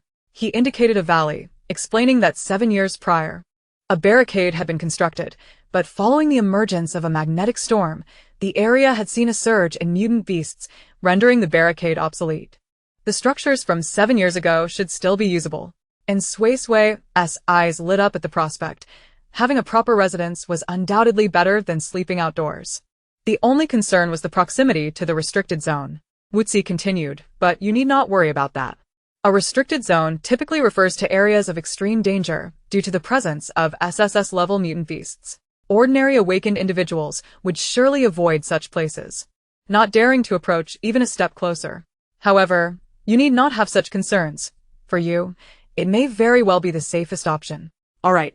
Then let's go with this location, and Suisui accepted his suggestion, deciding to temporarily settle there. Yet, upon hearing about the nearby restricted zone, Wenru became anxious. Captain, have you considered my safety? Wuzi retorted. Injuries would be classified as work-related. Wenru, exasperated, thought work-related? If I were to be attacked by an SSS-level mutant beast, I wouldn't even be enough to fill the gaps in its teeth. Despite her reservations, Wenru agreed to accompany and Suisui temporarily outside the safety zone, feeling reassured by the girl's ability to communicate with mutant beasts, which offered a certain level of security. With their decision made, both Wuzi and Suisui prepared to act swiftly, but first, they needed to gather ample supplies. Thus, everyone was summoned to procure supplies. And Suisui was gently urged to accompany Wenru in purchasing clothing and personal necessities. At 2 o'clock in the afternoon, Wenru drove her away from the safety zone. Just the 2 of them, they headed toward the forbidden area, a path devoid of any other souls, alleviating any concerns about encountering nefarious individuals, especially with the presence of the blood vine. Watching in Suisui and Wenru depart, Wuzi turned back toward the safety zone. Captain, what should we say next? Who should we assign the task of relaying Suisui's news to? Yizishur inquired, following behind. No need, Wuzi replied calmly. Huh? Yizishur was somewhat perplexed. Wuzi produced his phone. The map displayed 2 red dots, one representing a cluster of 7 dots moving away, while the other was a solitary fixed point. Come with me. We are going to meet in Bay. Yizishur paused momentarily, then nodded in agreement. All right. Chapter 66. White Tiger and Cheongji. The abandoned alert zone was quite distant from the safety zone. Wenru and Suisui set off at 2 in the afternoon, arriving at 10 in the evening. To be honest, Wenru felt quite anxious about entering such a perilous area teeming with exotic beasts at night. The alert zone had been deserted for 7 years, so the 2 could not simply move in. Thus, they decided to spend the night in the car. And Suisui removed all her suppression bracelets, and the halo on her head emitted a gentle glow in the darkness. This light was far brighter than when she had first awakened, yet it was not blinding, making it quite suitable for nighttime illumination. Seeing the luminous halo provided Wenru with a sense of comfort. After driving for nearly 8 hours, she felt quite fatigued and soon fell asleep. As dawn approached, Wenru was the first to awaken. Glancing outside the window, her entire being froze. A massive eye was pressed against the car window. It was a gigantic white tiger, resembling the one they had encountered in the magnetic storm area, but this one was several times larger and sported a pair of enormous wings on its back. An image of a mythical beast flashed in her mind, SSS-class beast Cheongji, named after one of the 4 malevolent creatures in myth. Its appearance bore a striking resemblance to the descriptions of Cheongji, resembling a tiger with wings. Without a doubt, the creature before her was Cheongji, while the white tiger encountered in the magnetic storm area was likely a juvenile version of it. Wenru swallowed nervously and cautiously nudged the still sleeping girl beside her. Suisui. Wake up, she whispered. Cheongji noticed her movement, and the eye pressed against the window shifted slightly. Instantly, Wenru dared not move. Fortunately, the discomfort of sleeping in the car had prevented Suisui from falling into a deep slumber. She groggily opened her eyes upon hearing Wenru's gentle call. Sister 1. What time is it? The girl rubbed her eyes and yawned widely. It's still early, Wenru replied, nearly in tears. Just take a look outside. What? And Suisui turned her head to glance outside, and her expression mirrored Wenro's shock. What a huge eye. What is that? She exclaimed in astonishment. It's the SSS-class beast Cheongchi, Wenro replied softly. It looks almost identical to the white tiger you encountered before. I suspect that tiger was also a Cheongchi, just not fully grown and without wings yet.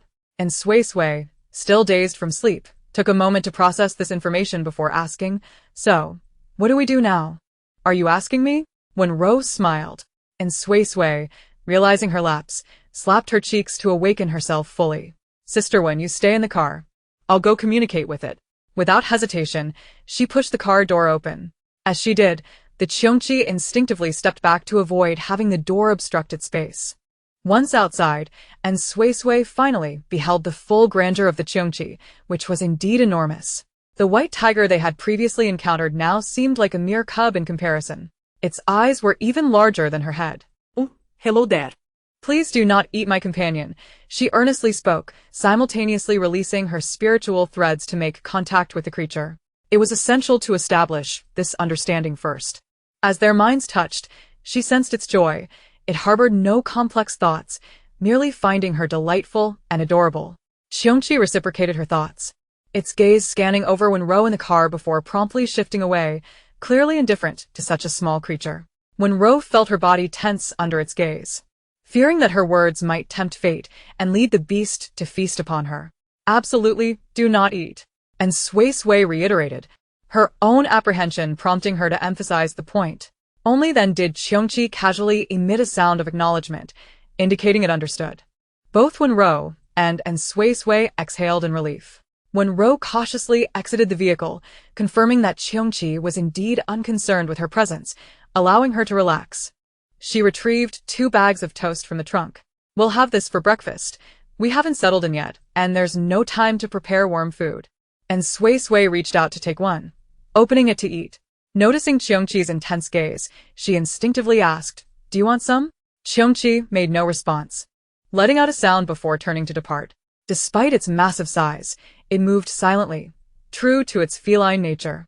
After a few steps, it unfurled its immense wings and soared away. "Where is it going?" Wenro asked curiously. "I don't know," and Suisui shook her head but soon considered a possibility. "Maybe it's going to find me something to eat." "Are you serious?" Wenro was skeptical, having never witnessed how the bloodvine acted as a caretaker for the girl. "I am serious," and Suisui affirmed, not elaborating further. They would find out when Cheongchi returned. With time still on their side, the two stood by the car, munching on their bread while waiting. Cheongchi did not keep them waiting long, swiftly returning with something in its mouth, an object of considerable size. It had flown back at remarkable speed, and by the time they spotted it, it was merely a distant black. In just a few breaths, it was upon them. At that moment, they discerned what Cheongchi had captured, an S-class beast, the white antelope, resembling an antelope with a pristine white coat and a large frame, comparable to that of an elk. Cheongchi had already slain the white antelope, landing and dropping it, nudging it forward with its head, urging Suisui to eat. When Ro was left agape, it truly went hunting to provide for you. And Suisui, now unperturbed, extended her spiritual threads to communicate with Cheongchi. "You eat it." "I'm not hungry. I've already had my fill." Cheongchi did not acquiesce, pushing the white antelope forward once more. And Suisui was about to persuade further when her gaze fell upon the blood vine on her wrist, suddenly struck by a brilliant idea. Since she would be temporarily residing here, she could allow the blood vine to grow. This way, not only would it assist her, but she would also no longer have to worry about Wenro being devoured by other beasts due to her inattention. The more she pondered, the more she believed it was an excellent idea, and she promptly communicated with Cheongchi. "I would like to let the blood vine consume this white antelope." After much effort in conveying her thoughts to Cheongchi, she finally secured its agreement to her plan. After the blood vine absorbed a sufficient amount of energy, it rooted itself deep into the ground, and the tendrils swiftly grew to envelop the entire perimeter. In mere moments, a secure fortress was established. And Suisui immediately began directing the blood vine to assist in clearing the alert zone, removing all the weeds and debris, and relocating the supplies into the designated room. When Ro was left in a state of disbelief, wasn't it said that the exotic beasts wouldn't obey her completely? She couldn't suppress her inner sarcasm. Wasn't it doing exactly as it was told? Chapter 67. Renovating the dwelling. It won't listen to me completely, and Suisui asserted with conviction. I did tell it to leave just now, and it didn't listen. She recalled the previous encounter with the small Cheongchi. It had also disregarded her command to depart. When Ro glanced at the Cheongchi lazily resting at the entrance of the alert zone, which had just turned over, clearly indicating its intent to linger there, the corner of her mouth twitched involuntarily. Master, she realized. The girl's notion of not fully obeying her simply meant it couldn't be driven away. Everything else was entirely at her discretion. When Ro inquired, Suisui, do you have aspirations of world domination? If you do, just let me know. I'll abandon my duties and follow you immediately. And Suisui replied, no, I do not. Considering convenience, the two chose to reside on the first floor of the reception building within the alert zone, transforming 2 lounges into bedrooms. They also tidied up the hall to serve as a living room, where various furnishings were readily available, requiring only a trip to the dormitory building to move them. By the time they completed these tasks, it was already noon. When Ro prepared to procure some hot food, but as she stepped outside, she spotted the Cheongchi, which had mysteriously departed earlier, returning with a white antelope in its mouth. When Ro asked, do you truly have no thoughts of world domination? And Suisui insisted, I genuinely do not. The two enjoyed a lunch of roasted meat. To their delight, the antelope's meat was remarkably delicious, tender, perfectly marbled, sizzling with aromatic fat as it cooked.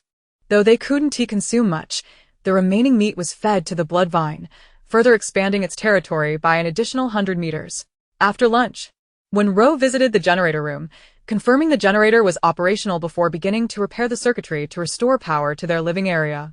Meanwhile, Suisui explored the alert zone and discovered a water well, unfortunately finding the pump to be broken. After contemplating, she decided to enlist the Bloodvine's assistance to forcibly dismantle the pump, then retrieved several buckets to teach the Bloodvine how to transport water to the rooftop tank. Despite finding the cub's requests peculiar, the Bloodvine chose to accommodate its whims. This resolved both their water and electricity issues. After their flurry of activity, the alert zone was transformed into a relatively livable space, almost rivaling a fully functioning alert zone. And Suisui felt a profound sense of accomplishment. While she worked, the Cheongchi reclined leisurely in the open area, basking in the sun, its gaze occasionally drifting towards her, its head stationary while its eyes followed her every movement. Curiosity piqued. She used her mental threads to probe into the Cheongchi's thoughts as she passed by. Cheongchi, the cub is quite lively. This was its form of play. She silently withdrew her mental threads, returning to her tasks. During dinner, the Cheongchi had no intention of hunting, as it did not require 3 meals a day. However, upon witnessing the cub consuming peculiar items like instant noodles, it ventured out to catch another exotic beast. Thus, and Suisui, and when Ro enjoyed another meal of roasted meat. The exotic beast they encountered was unfamiliar to both, although it bore some resemblance to cattle, and the meat was quite delectable. When Ro remarked, I believe it would be quite easy for you to dominate the world. Are you truly not considering it? And Suisui firmly replied, I am not considering it. Having settled in, the two spent only the initial 2 days in a flurry of activity before their lives settled into a leisurely rhythm. Due to the presence of 2 high-risk exotic beasts, their signal was disrupted, rendering them unable to contact the outside world or access the internet, effectively isolating them. Fortunately, when departing the safety zone, when Ro had downloaded numerous movies onto her tablet, ensuring they had some form of entertainment, and Suisui quickly acclimated to life here, meticulously planning a remarkably healthy daily routine. Rising at 7 in the morning, she would have breakfast, followed by an hour of physical training with Ro. Although when Ro remarked that with her physical condition, no amount of training would enable her to engage in combat, akin to a mere human attempting to fight Iron Man. And Suisui felt that any form of physical exercise was beneficial. At 9 in the morning, she began working on a Schult table for 2 hours. As a core member of the Witch's team, when Ro was naturally aware of mental fortitude, albeit undeveloped. Suspecting that Suisui's activity was related to strengthening her mental power, she joined in. At 11, they prepared and enjoyed lunch together. The Cheongchi would go hunting, and when Ro would use the prey it brought back to make roasted meat or stew, paired with cooked rice and vegetable wraps, both delicious and nutritionally balanced. At noon, they would take an hour's nap. and Suisui required at least 10 hours of sleep daily for optimal recovery, while Wenro typically opted to hone her innate abilities during this time. At 1 in the afternoon, and Suisui awoke, completing another hour of the Schult table. At 2, they would venture out to explore the surrounding environment, with Wenro accompanying her and the Cheongchi following closely, ensuring their safety was never a concern. During this period, and Suisui would wear a suppression bracelet to avoid attracting other exotic beasts. At 5 in the afternoon, they prepared dinner. The Cheongchi would again hunt, and any leftover prey from lunch would sometimes be consumed by it. If it was not hungry, the blood vine would be fed, ensuring it always enjoyed fresh meals. At 6 in the evening, they took a leisurely walk to aid digestion, followed by another 2 hours of the Schult table, and Suisui, unable to sit still, would occasionally engage with Wenro or pass the time on her phone. At 8 in the evening, they would watch movies together on the tablet. By 10, they would wash up and retire to bed. Their lifestyle was indeed supremely healthy. After 5 days of such a regular routine, their explorations took them further afield, eventually leading them to discover a hot spring in a nearby valley. They had deliberately sought this out, as the map of the area within the alert zone marked its location. Consequently, their daily schedule now included a hot spring visit, typically in the evenings at 8, returning just in time for bed. Such a life was exceedingly leisurely and comfortable, so much so that Wenro felt her previous existence was hardly that of a human. Wenro said, "I no longer wish to associate with the witches. Suisui, please, consider world domination." And Suisui paused for a few seconds, unable to resist joking. "Does the captain of the witches know of your ambitions?" Wenro waved her hand nonchalantly, her tone lighthearted. "It's not a big deal. If the captain knew you were planning to dominate the world, I suspect she would be the first to raise her hands in agreement. She might even bring us along to join you, and perhaps she'll help recruit some people from the Free Kingdom." And Suisui replied, one by one, "Are you all serious?" Chapter 68. News. Though life was undeniably comfortable, and Suisui was increasingly concerned about the situation in the safety zone and began devising ways to contact the outside world. She endeavored to dissuade Cheongchi from following her and proceeded to a location with signal to contact Wuzi, yet Cheongchi remained unconvinced. The other party seemed to regard her as exceedingly feeble. Indeed, compared to the extraordinary beasts, she was undeniably slight in strength. Ultimately, no matter how she pleaded, the creature steadfastly trailed her. Thus, the matter had to be entrusted to Wenru, who also wished to reach out to Wuzi. If they were to reside here for an extended period, regular supplies would necessitate arrangements for delivery. However, this presented yet another dilemma. The region was rife with extraordinary beasts, and should Wenru venture beyond the domains of Shueding and Cheongchi, a stroke of misfortune could lead her to encounter one of these beasts, and another misfortune might result in her never returning. Wenru believed she would not be so unfortunate, reasoning that a brief outing should pose no significant threat. Yet, Suisui was apprehensive, and after much contemplation, devised a rather dubious plan. It is widely understood that formidable predators can deter smaller animals merely by their scent, and the SSS-class Cheongchi was the mightiest beast in this area. "Wait a moment, I have thought of a solution," she exclaimed, darting to the living room to fetch a pair of scissors. Approaching Cheongchi, she began to snip at its fur, saying, "I'll take a bit of your fur." Cheongchi, initially lounging lazily, upon this sight, Cheongchi raised its large head, turning to observe the diminutive cub, bemused as it watched the snipping of its fur. Although confused, it offered no resistance, and Suisui boldly collected a substantial tuft of fur and handed it to Wenru. "I cannot be certain this will repel other beasts, but having it is better than having none," she advised earnestly, as if she were the adult in this duo. "If danger arises, remember to use the signal flare. I will come to your aid." "Understood," Wenru replied with a smile, her gaze drifting over the halo atop the girl's head, pondering whether this charm might also benefit humans. She found herself somewhat envious of Enbi, for the latter seemed so endearing. Soon, Wenru departed in her vehicle. The energy fluctuations of Shueding and Cheongchi had a considerable radius, and it was only when she drove 2 kilometers away that she successfully received a signal. The phone rang once before being answered almost immediately, indicating that Wuzi had been awaiting her call. Wenru briefly reported the situation and inquired about developments on their end, falling into silence upon learning they had not adhered to the agreed-upon actions. After a lengthy pause, she hesitantly urged, "Captain, Suisui is still young." She sought to awaken her captain-esque conscience, to abandon the idea of exploiting a girl who had yet to reach adulthood. "Do not worry.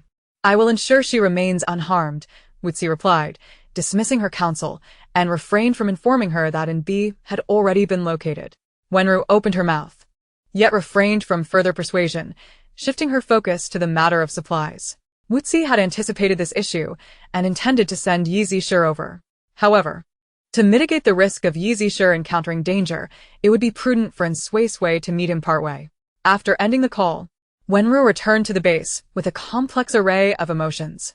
Upon her arrival in the alert zone, she was met with the expectant gaze of the girl, prompting a sigh within her heart. She then maintained a calm demeanor, informing Suisui that there was still no news of N.B. And Suisui, upon hearing this, felt a twinge of disappointment, yet quickly reassured herself, considering her brother's formidable capabilities.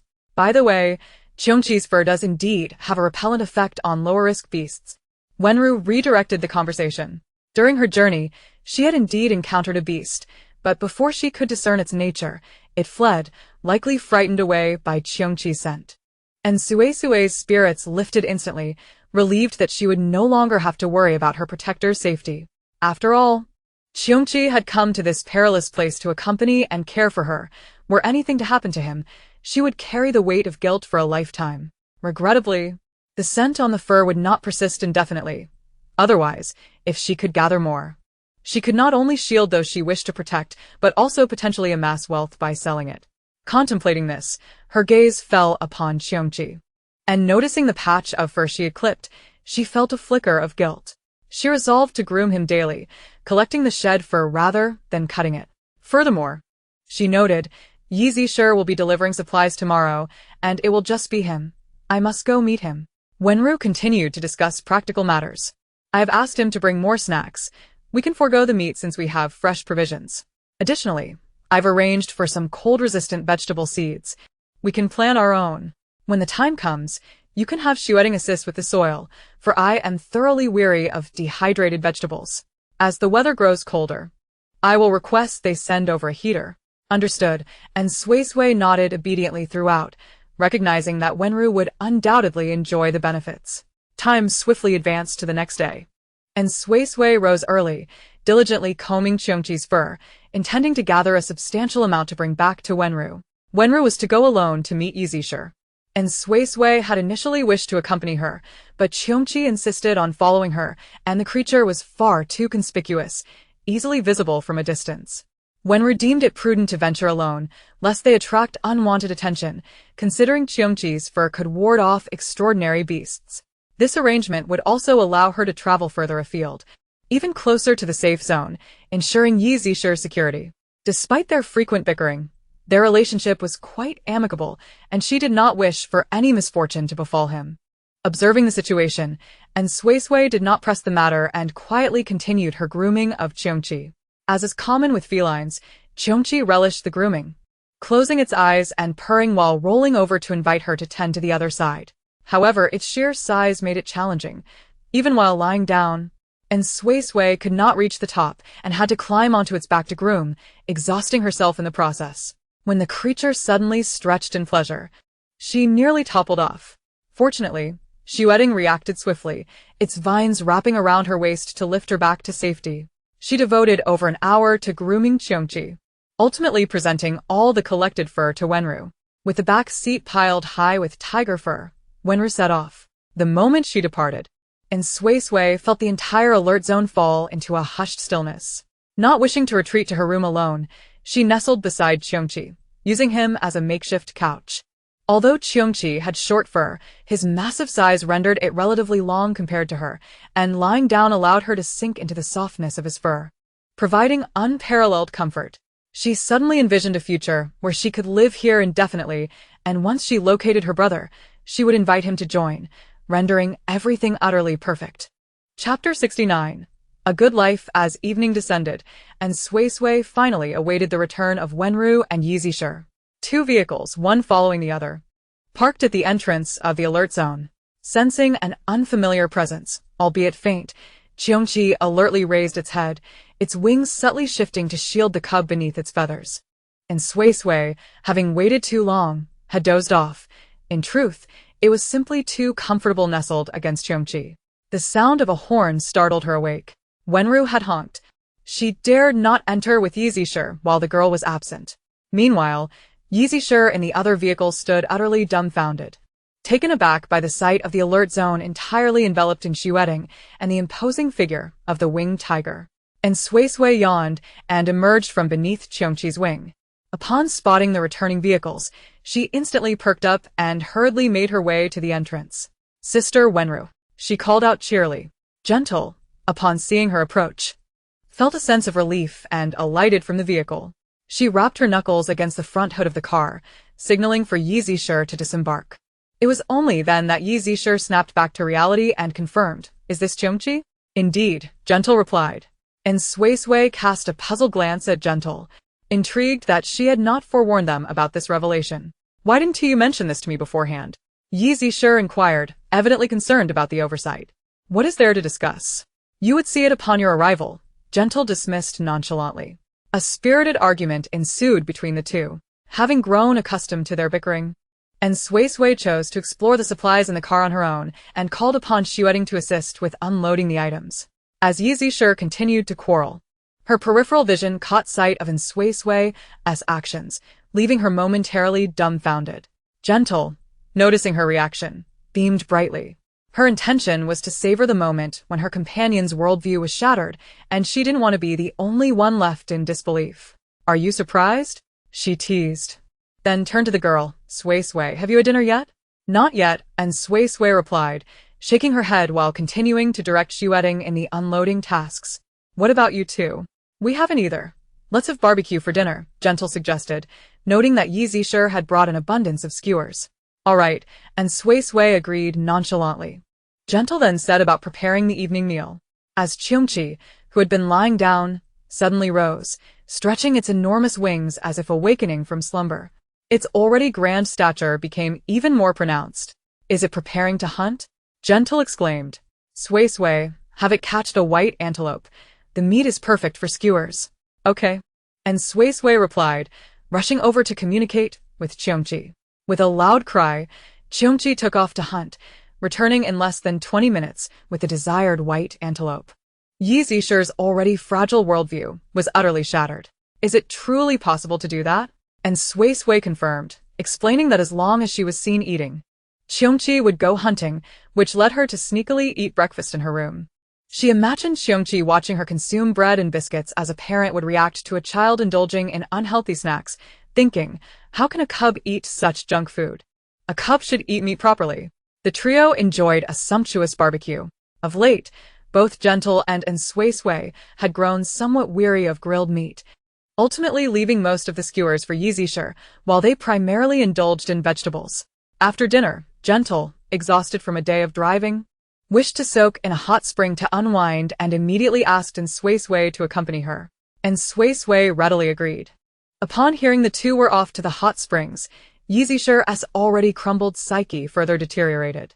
"Gentle, how could you indulge in such luxuries behind my back?" He had initially thought that she was struggling while taking care of a young girl alone in the wilderness, only to discover that not only were they well equipped with water and electricity, but they also had Shueting to assist with chores and an SSS-class beast to procure fresh game. They could even relax in a hot spring. All of them were working, yet why did their workloads differ so vastly? Envy welled up within him, but it was of no use. Gentle reveled in her good fortune. However, the consequence of her provocative actions was that Yizishir decided to linger longer, initially intending to return the next day due to a labor shortage at Wuzi, but he resolutely chose to remain for a few more days, sending a message to Wuzi indicating his delayed return. And Suisui mused, "It's funny how adding just one person has made the quarantine zone exponentially livelier." Gentle and Yizishir were either quarreling or preparing for another argument, leaving no moment of tranquility in their wake. And Suisui found herself quite enjoying the bustling atmosphere. She refrained from intervening in their disputes and maintained a regular routine while occasionally grooming Cheongchi. Observing her atop Cheongchi's back, Yizishir suddenly posed a question. "Suisui, can it take you flying?" It should be able to. I've never tried, and Suisui responded candidly. You've managed to resist the temptation to try? Yi Zixue expressed astonishment. Because it's dangerous, and Suisui replied. Though she yearned to experience it, the risks were undeniable. Qiongqi was simply too massive. Her hands could not encircle its neck, implying she would need to cling to its fur for stability, which was daunting to contemplate. Yi Zixue's expression was a mix of incredulity and longing, as if to say, if you want to try, let me. If you're feeling reckless, go ahead and try. Gentle added with a hint of skepticism, then turned to Suisui, suggesting, you could have Xueting help stabilize you.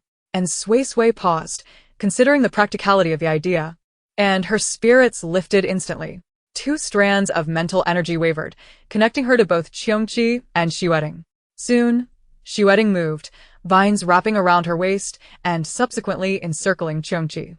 Securing her firmly, Qiongqi shifted uncomfortably but did not use its claws to sever the tendrils, allowing itself to be bound. Once it was assured that the cub was secured, Xueting willingly released the vine. Qiongqi then unfurled its enormous wings and surged skyward. Thank goodness I secured myself.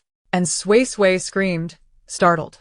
But the rush of wind filling her mouth silenced her. She hurriedly communicated with Qiongqi through her mental strands, urging it to slow down. Qiongqi, ever doting, complied, allowing her heart to gradually settle, enabling her to truly appreciate the breathtaking scenery before her. Ahead, the horizon appeared ablaze, a tapestry of orange and gold intertwined, while below lay undulating mountains blanketed in lush greenery. The 2 realms were distinct yet converged at the distant skyline. An extraordinary tranquility washed over her, as if her very soul had been liberated. The world was indeed beautiful. Chapter 70. The plan upon descending from her exhilarating flight. And Suisui remained in a state of elation, her eyes sparkling with joy. Gentle and Yi Zixue felt a twinge of envy. Due to the presence of flying beasts, humanity had yet to resume airport operations. Their generation, and even those preceding it, had never set foot on an airplane. And Suisui noticed the intense yearning in their gazes, but chose to feign ignorance. Qiongqi was not fond of humans encroaching upon its space, let alone riding upon its back. Gentle had previously been warned away when she attempted to help groom it. She had no desire to force Qiongqi for the sake of others, except for her brother, who was not just others. Her logic was her own. Qiongqi considered her its offspring, and since her brother was her biological sibling, he too was a child of Qiongqi. What was wrong with allowing her own cub to ride? After experiencing the sensation of flight, and Suisui began to regularly venture out for half an hour atop Qiongqi, much to the envy of Gentle and Yi Zixue. On one occasion, she even attempted to stealthily approach the quarantine zone, but long before reaching it, Qiongqi was struck by a projectile. Thankfully, Qiongqi reacted swiftly. Thereafter, she refrained from wandering carelessly. In truth, beasts of Qiongqi's caliber were not intimidated by firearms. But Suisui could not endure the repercussions, nor did she wish to incite panic or waste ammunition in the quarantine zone. Yi Zixue remained for 3 days but ultimately returned home, adhering to his duties. Gentle accompanied him part of the way back, her demeanor somewhat off upon her return. What's wrong? And Suisui inquired with concern. Nothing, Gentle replied, avoiding the girl's gaze. She had learned the grim realities of the situation at the quarantine zone from Yi Zixue. Anbei has been located, and Wuzi has reached a collaborative agreement with him. In fact, Wuzi found Anbei that day in the old district and handed over a suppression bracelet, which contained a tracking device. Currently, Wuzi is deceiving both sides, concealing Anbei's whereabouts from Suisui, while also withholding information about Suisui from Anbei. In truth, even if the girl had not voluntarily proposed leaving the safe zone that day, Wuzi would have persuaded her to do so. Wen Yuan couldn't help but sigh, torn over whether to intervene in this matter. As Wuzi's subordinate, she should unconditionally assist him, yet she found herself in a moral quandary. The reason for her hesitation was not only her reluctance to exploit the girl, but also her vague awareness that her captain was treading a path of no return. After much contemplation, she ultimately chose to follow Wuzi's directives, as it was his long-standing objective, and she felt unqualified to interfere. Are you truly all right? You seem troubled. And Suisui remarked earnestly, adding, if something is bothering you, feel free to share. I may not be able to help, but I'm here to listen. Everything is fine. Wen Yuan replied, placing a hand over her chest, realizing for the first time that she possessed a conscience. Noticing that the other showed no intention of speaking further, and Suisui refrained from pressing, as she disliked compelling anyone to do anything against their will. Days turned into weeks, and Suisui continued to receive no news of Anbei, until the winter solstice arrived, when Wuzi unexpectedly visited in person, bearing unfortunate tidings. Anbei has been captured. This information came from an informant embedded within the military by the Free Nation, confirming that Anbei was apprehended and had been sent to an underground research facility. As Wuzi spoke, he displayed a photograph, clearly taken covertly, half of the frame obscured by clothing, while the other half revealed Anbei being escorted into the laboratory. Clad in a standard white research uniform, suppression bracelets on his neck and wrists. Upon seeing the photo, and Suisui froze, her hand trembling uncontrollably. Not from fear, but from rage. She had always feared for her brother's safety, dreading the thought of him being captured, which often robbed her of sleep. Yet, at this moment, perhaps because she knew her brother would not perish, her overwhelming emotion was one of fury. How dare they treat Anbei in such a manner? Wen Yuan observed the furious girl in silence, averting her gaze. What do you want me to do? And Suisui directed her question at Wuzi. His visit clearly served a purpose beyond merely delivering this news. He likely had a plan in mind and needed her involvement, which prompted him to come in person to persuade her. A flicker of surprise crossed Wuzi's eyes, but he quickly regained his composure and proceeded to outline the situation. The underground research facility is heavily fortified. The highest combat power from Safe Zone 6 is stationed there, with Zhongxing maintaining a constant presence. The facility encompasses 12 floors, each equipped with stringent security measures that trigger alarms upon detecting intruders, sealing all levels. All awakened beings with regenerative abilities are confined to the lowest level, making any attempt to infiltrate and rescue them virtually impossible. At this moment, Suisui's mind was exceptionally clear, and she immediately grasped the implication of his words. With the possibility of a covert infiltration being zero, their only option would be a frontal assault. If you wish to rescue Anbei, we must consider a direct attack, she deduced, confirming Wuzi's intentions. After a moment of contemplation, she suddenly looked up at him. Have you been waiting for me to take this step? She suspected that he had not genuinely disseminated her information and might have deliberately concealed it, anticipating Anbei's capture to incite her to launch an assault on the safe zone. Indeed, Wuzi admitted, after a moment's thought, I have a significant person imprisoned inside, so our goals do not conflict. And Suisui frowned, but chose not to dwell on this issue further. The immediate priority was rescuing Anbei. Any reckoning could wait until after his rescue. I will cooperate with you. Please share your plan. Wuzi, having anticipated her agreement, allowed a subtle smile to grace his lips as he outlined the specifics of their arrangement. The operation was scheduled for 3 days hence, and he required Suisui to bring along Qiongqi and Shueteng, instructing that Qiongqi remain 2 kilometers outside the safe zone, engaging any adversaries that approached, and retreating if overpowered. Surprisingly, communication with Qiongqi was smooth. It seemed to sense her determination, and did not resist her departure as it had previously. Qiongqi's presence soon attracted the attention of the safe zone, triggering alarms throughout. Many awakened beings preparing to exit or enter hastily opted to retreat into the safe zone. Wuzi and his companions, along with Suisui, feigned a casual return from an outing, blending seamlessly into the crowd as they entered the safe zone. Upon entry, rather than heading directly to the research facility, they waited in an open area. Approximately 10 minutes later, a figure appeared in the sky, swiftly flying outward. It was Zhongxing. His ability to manipulate airflow, categorized as SSS level, allowed him to fly, a feat Wen Yuan, possessing a similar ability, could not achieve due to insufficient mental and energy resources. In fact, the differences in abilities among awakened beings below S level were not as pronounced as one might imagine, but S level served as a dividing line. Each tier above it exhibited stark disparities. Moreover, even among SSS level awakened beings, the strength varied, as the grading system had its limits, while true potential knew no bounds. He's left. Let's move, Wuzi signaled to Suisui, simultaneously assigning tasks to Wen Yuan and Yiji, instructing them to rendezvous with Qing. Understood. Yiji nodded in agreement. All right. Wen Yuan hesitated briefly, glancing at the two before ultimately nodding in acceptance. and Suisui followed Wuzi to the location of the underground research facility. The research institute is constructed underground, yet on the surface stands an inconspicuous edifice, a memorial dedicated to the heroes who perished in the defense of the safe zone. Each time Wuzi gazes upon this monument, a sense of irony washes over him. He is aware that some names inscribed there belong to individuals who are, in fact, alive, confined beneath the memorial in one of the laboratories, subjected to forced human experimentation. The memorial remains perpetually closed to the public, guarded by two S-class awakened beings. Halt! Entry is prohibited here.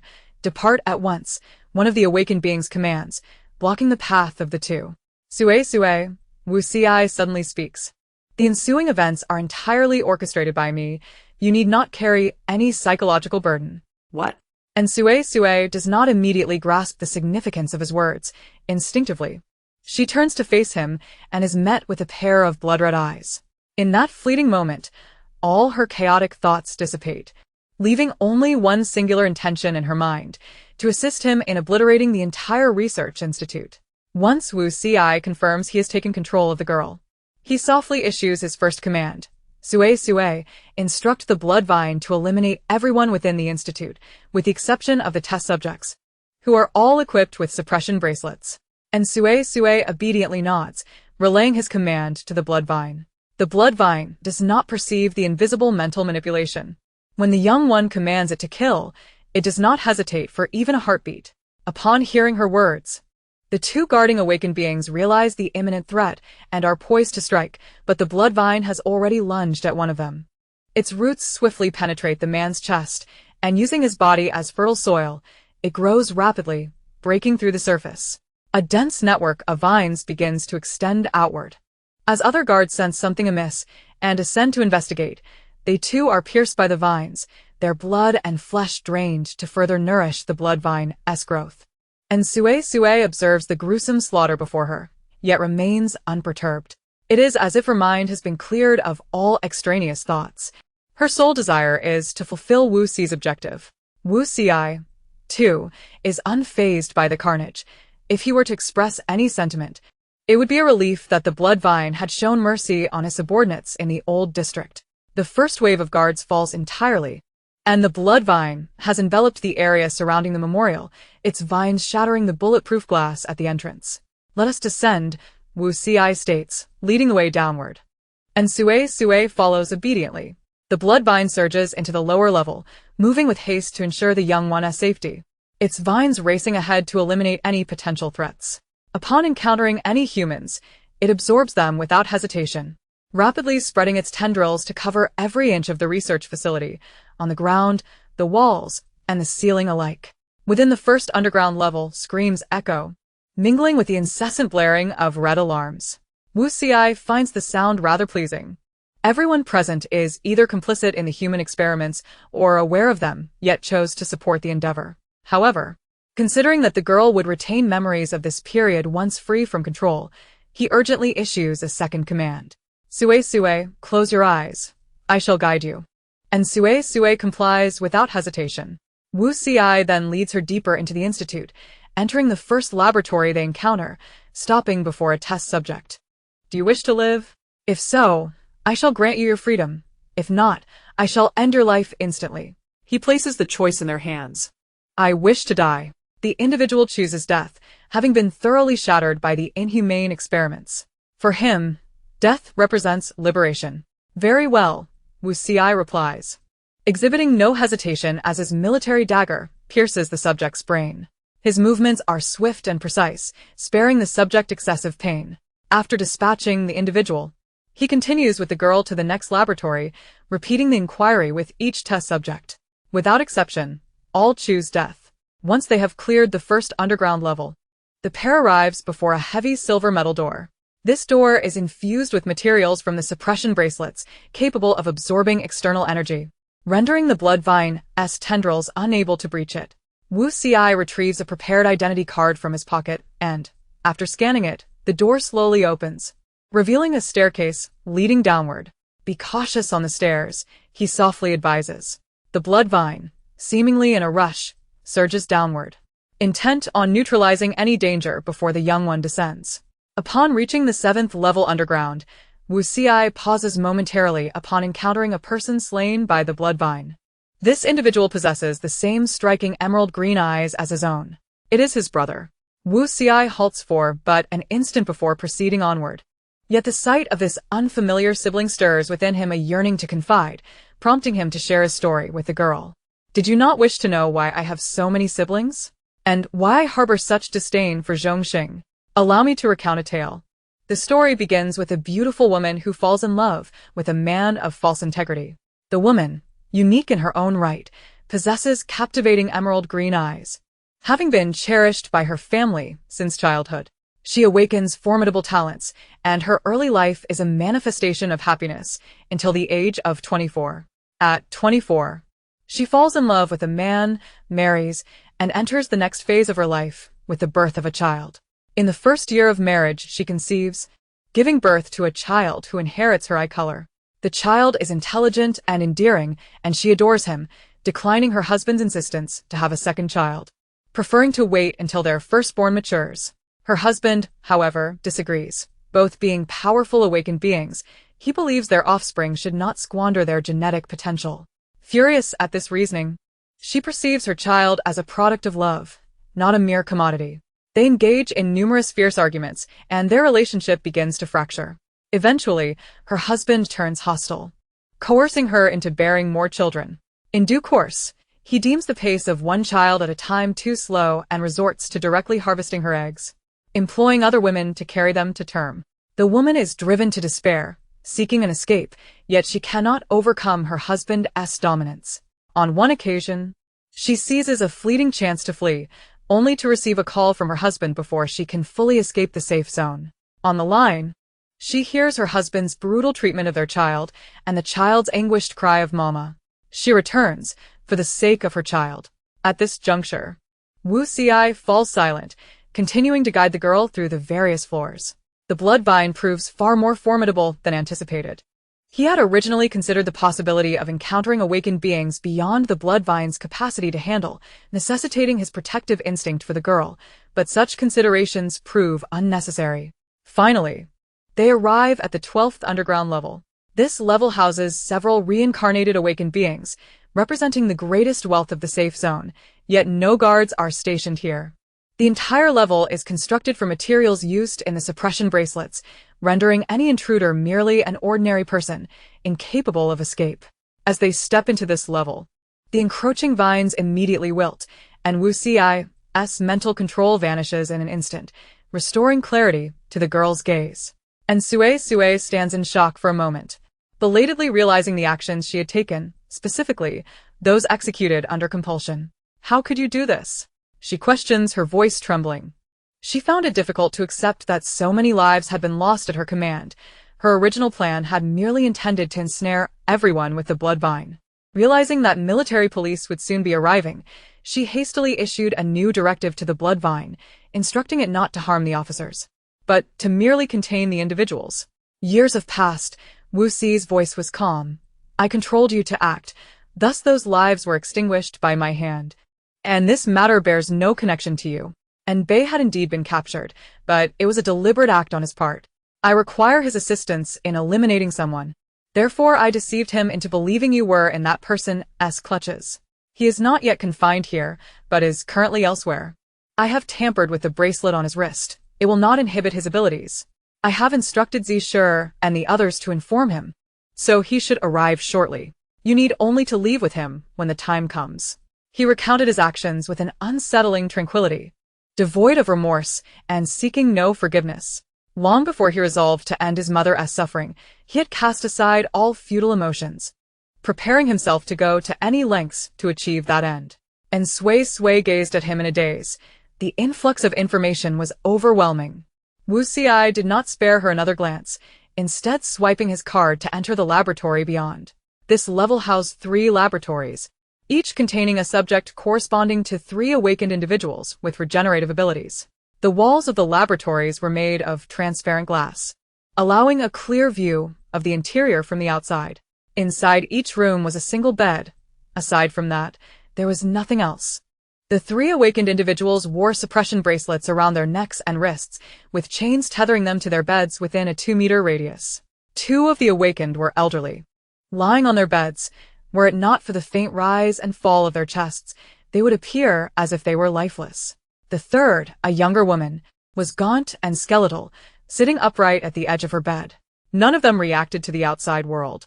Suisui first approached the rooms of the 2 elderly men, treating them as he had the previous subjects, asking whether they wished to live or die. Upon receiving their affirmative response to death, he unhesitatingly ended their lives. And Suisui could not judge the morality of such actions, so she merely observed in silence.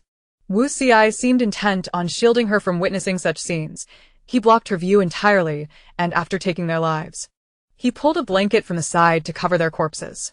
After dispatching the 2 elderly men, he slowly made his way to the final laboratory housing the woman. And Suisui had already surmised the woman's identity. She recalled the story the other had recounted during her captivity. Though unstated, she understood that the woman before her was the mother of the child in that tale. Unlike before, Suisui closed the glass door upon entering the laboratory, leaving Suisui outside. He cautiously approached the woman, kneeling before her and softly calling out, "Mother, I have come." The woman did not respond, prompting him to continue calling her name softly. After a considerable time, her vacant eyes finally began to focus, landing on her long unseen son. As she reached out with a hand so thin it seemed almost skeletal to gently caress his cheek. "It's Suisui," she murmured. Her movements were tender, her tone gentle, yet her once dull eyes now brimmed with unrestrained disdain. Suisui was not surprised. He had only shared the first half of the story with Suisui. The latter half revealed a mother who endured everything to protect her child, yet the capacity for endurance is finite. He could not pinpoint when it began, but the love in her eyes had gradually faded, replaced by hatred and revulsion. He understood, for he was the source of her suffering. His call of mother had plunged her into despair. He could only see his mother once a month, starting from the age of 8, during which she would consistently make the same request. "Suisui, that man's bloodline is too vile. Could you help your mother eliminate those people?" She had implored him to kill those individuals, to slay his siblings. "Mother, I have already killed them," Suisui calmly informed her. He had chosen today to act specifically because it marked the annual gathering when Zhongxing would summon all the children back. The incident had occurred suddenly. Although Zhongxing had hurriedly departed, the others should still be present. The woman's lifeless gaze ignited with a spark of life, and she bestowed upon him a long-forgotten smile, softly uttering, "Suisui, I knew you could do it, but there is still one person left." Suisui looked at his mother with calm detachment, observing as she articulated her final request. "Would you also go die?" "Very well," he replied, drawing forth the bloodied military dagger and placing the hilt in her hand, pressing the blade against his own heart. Chapter 73. Reunion. The soundproofing of the room was impeccable, and Suisui outside could not hear their exchange. Suddenly, she witnessed the blade being drawn, leaving her in a state of shock. She stared in disbelief at the unfolding scene, and only when the dagger visibly penetrated flesh did she react instinctively, attempting to intervene. Though anger surged within her, her immediate response upon witnessing the impending death of someone she knew was to stop it. The door was closed, and the bloodvine's tendrils that had entered were now wilted, rendering them incapable of assistance. All she could do was pound on the glass. "What are you doing? Calm down," she shouted, her fists striking the barrier with fervor. Despite her vigorous efforts, the glass's soundproofing was perhaps too effective. Whether they heard her and chose to ignore her or not, neither of the two within spared her a glance. Realizing her inability to intervene, and Suisui ceased her efforts and silently observed, her heart heavy with an indescribable discomfort. The deception inflicted upon her stirred anguish. The control she suffered was painful. The story recounted was a torment, and the slaughter orchestrated by the one before her was unbearable. The grotesque truths that had been unveiled left her distressed. She felt an overwhelming urge to blame him, questioning why he had compelled her to witness such horrors. She thought that once she found her brother, she would demand vengeance. But now, that person was on the brink of death. Their demise brought her further anguish. It was simply too unjust. How could he die without remorse after having used her? Shouldn't he apologize? Shouldn't he strive to earn her forgiveness? Shouldn't he he willingly bear the brunt of her rage? His passing would not grant her solace. It would only engrave indelible, painful memories within her. The woman lacked strength, and the blade penetrated slowly, yet it had already sunk in a ways. Just as the moment hung by a thread, footsteps echoed from behind her. Before Suisui could turn to see who it was, the sharp sound of shattering glass pierced the air. The newcomer shattered the glass solely with brute force, then rushed in, delivering a kick that sent the doomed Suisui flying. He crashed heavily against the glass, then slumped helplessly to the ground. Die far away. Don't die in front of my sister. Don't you realize how that would scar her? And Bei cursed. Wonderful. That familiar tone confirms it's my brother. And Suisui's pupils dilated, and the darkness that had shrouded her heart was suddenly pierced by a beam of light, lifting the gloom. She inhaled deeply, gathering her emotions, before calling out, "Brother," as her voice trailed off. She then propelled herself towards him like a small cannonball. "Brother!" And Bei, still poised to strike, instinctively turned and skillfully caught his rushing sister. It's all right, brother is here." As he comforted his sister, he gently patted her head. And Suisui had not intended to cry, but upon hearing his words, tears instantly welled up in her eyes. She had endured too much distress during this period, and Bei, witnessing this, felt a pang of heartache. Although she was his sister, she was akin to a daughter to him, as their parents had departed early from this world. He had raised her entirely by himself. Even when their parents were still alive, they were often preoccupied with work, leaving him to care for her most of the time. He had watched her grow from a tiny being into a graceful young lady, wishing he could shield her from all storms and bestow upon her everything wonderful. "I'm sorry. It's my fault for not recognizing the true nature of people," he lamented, filled with remorse. And Suisui buried her head in her brother's chest, weeping louder and louder, her tears and snot staining him, yet she immediately shook her head upon hearing those words. "It's not your fault. How could this possibly be your fault? It's clearly the fault of the villains. There won't be a next time." As Bei spoke, he loosened his embrace, gently pushing her head away, and then raised his sleeve to wipe her tears. After drying her tears, he used the other sleeve to clean her nose, switching from one to the other without a hint of disdain. And Suisui allowed her brother to tend to her, forcing herself to stifle her sobs. She understood that this was not the time for emotional outpouring. They needed to leave swiftly. While the siblings conversed, Suisui sat silently on the ground, watching them. His chest aching with pain, a rib fractured from a kick, yet he paid it no mind. His mother, Xiaoling, also observed in silence, lost in thought. Once Suisui managed to quell her tears, and Bei turned to the mother and son, clicking his tongue in discontent, his displeasure palpable. He had already learned the unfolding of events from others before arriving and knew that Suisui had manipulated him. While he could tolerate being used, the fact that his precious sister had also been exploited was utterly intolerable. He had only saved Suisui because he did not wish for Suisui to bear any psychological scars. Had she not been present, he would have left the matter to fate. He understood his sister well. If Suisui were to die, it would leave Suisui with lasting trauma that would haunt her. If he could ensure Suisui survived, he could deal with him later, allowing his sister to forget her grievances. Therefore, it was imperative that he did not allow Suisui to perish right now. With that thought, Bei approached and swiftly rendered Xiaoling unconscious with a precise strike, casually tossing her towards her son. Suisui hurriedly reached out to catch his mother. "Keep up," Bei commanded with a frown, then turned back to his sister, immediately adopting a gentle expression. "Suisui, this place is unsafe. We must leave." And Suisui obediently nodded, not glancing at Suisui again. Perhaps she was too soft-hearted, but she was not foolish. She knew when to run if someone harmed her. She would eradicate such individuals from her life entirely. "I'll carry you," Bei offered, extending his arms. And Suisui promptly complied, allowing her brother to lift her. And Bei was adept at carrying her, knowing precisely how to position her for maximum comfort, cradling her just high enough for her head to rest in the nook of his neck. Once adjusted, he sprinted towards the exit at an astonishing speed. Suisui silently followed, carrying his unconscious mother, struggling to keep pace, but Bei deliberately matched his speed for his sake. Upon reaching the ground, they were met with a sight of military personnel ensnared by blood vines, which had overtaken the entire area. Fortunately, Bei did not wear a suppression bracelet, having stowed it in his pocket. The blood vines could sense the bracelet's presence, or he too would have been attacked. "Brother, wait." And Suisui called out urgently upon seeing the scene. Bei halted at once. And Suisui released her psychic threads to communicate with the blood vines, instructing them to return.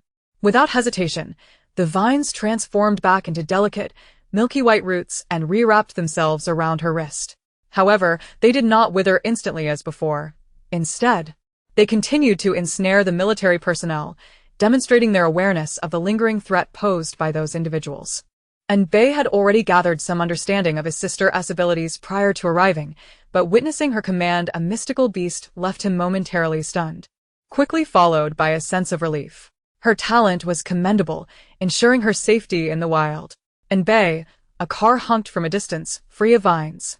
It was Chi-Ji. Bei led his sister to the vehicle, opening the door to place her inside before turning to signal Suisui to enter. With the back seat unable to accommodate for, he instructed Suisui to take the front passenger seat. After settling his mother, Suisui silently took his place beside the driver. Chi-Ji pressed the accelerator, driving away, and then inquired with concern, "Suisui, are you alright?" "Brother Chi-Ji." "I'm fine," and Suisui replied sweetly. Chi-Ji glanced at his friend's expression, noting it did not resemble that of someone whose world had collapsed, which indicated she was indeed unharmed. He relaxed, but could not help but vent his frustrations.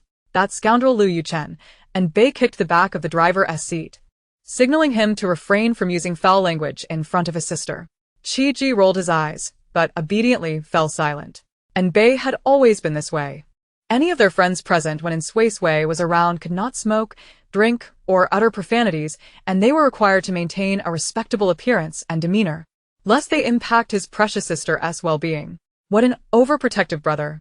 Chapter 74. Retreat. After driving a distance, the usually taciturn Suisui suddenly spoke, "Head to Xingxing Street."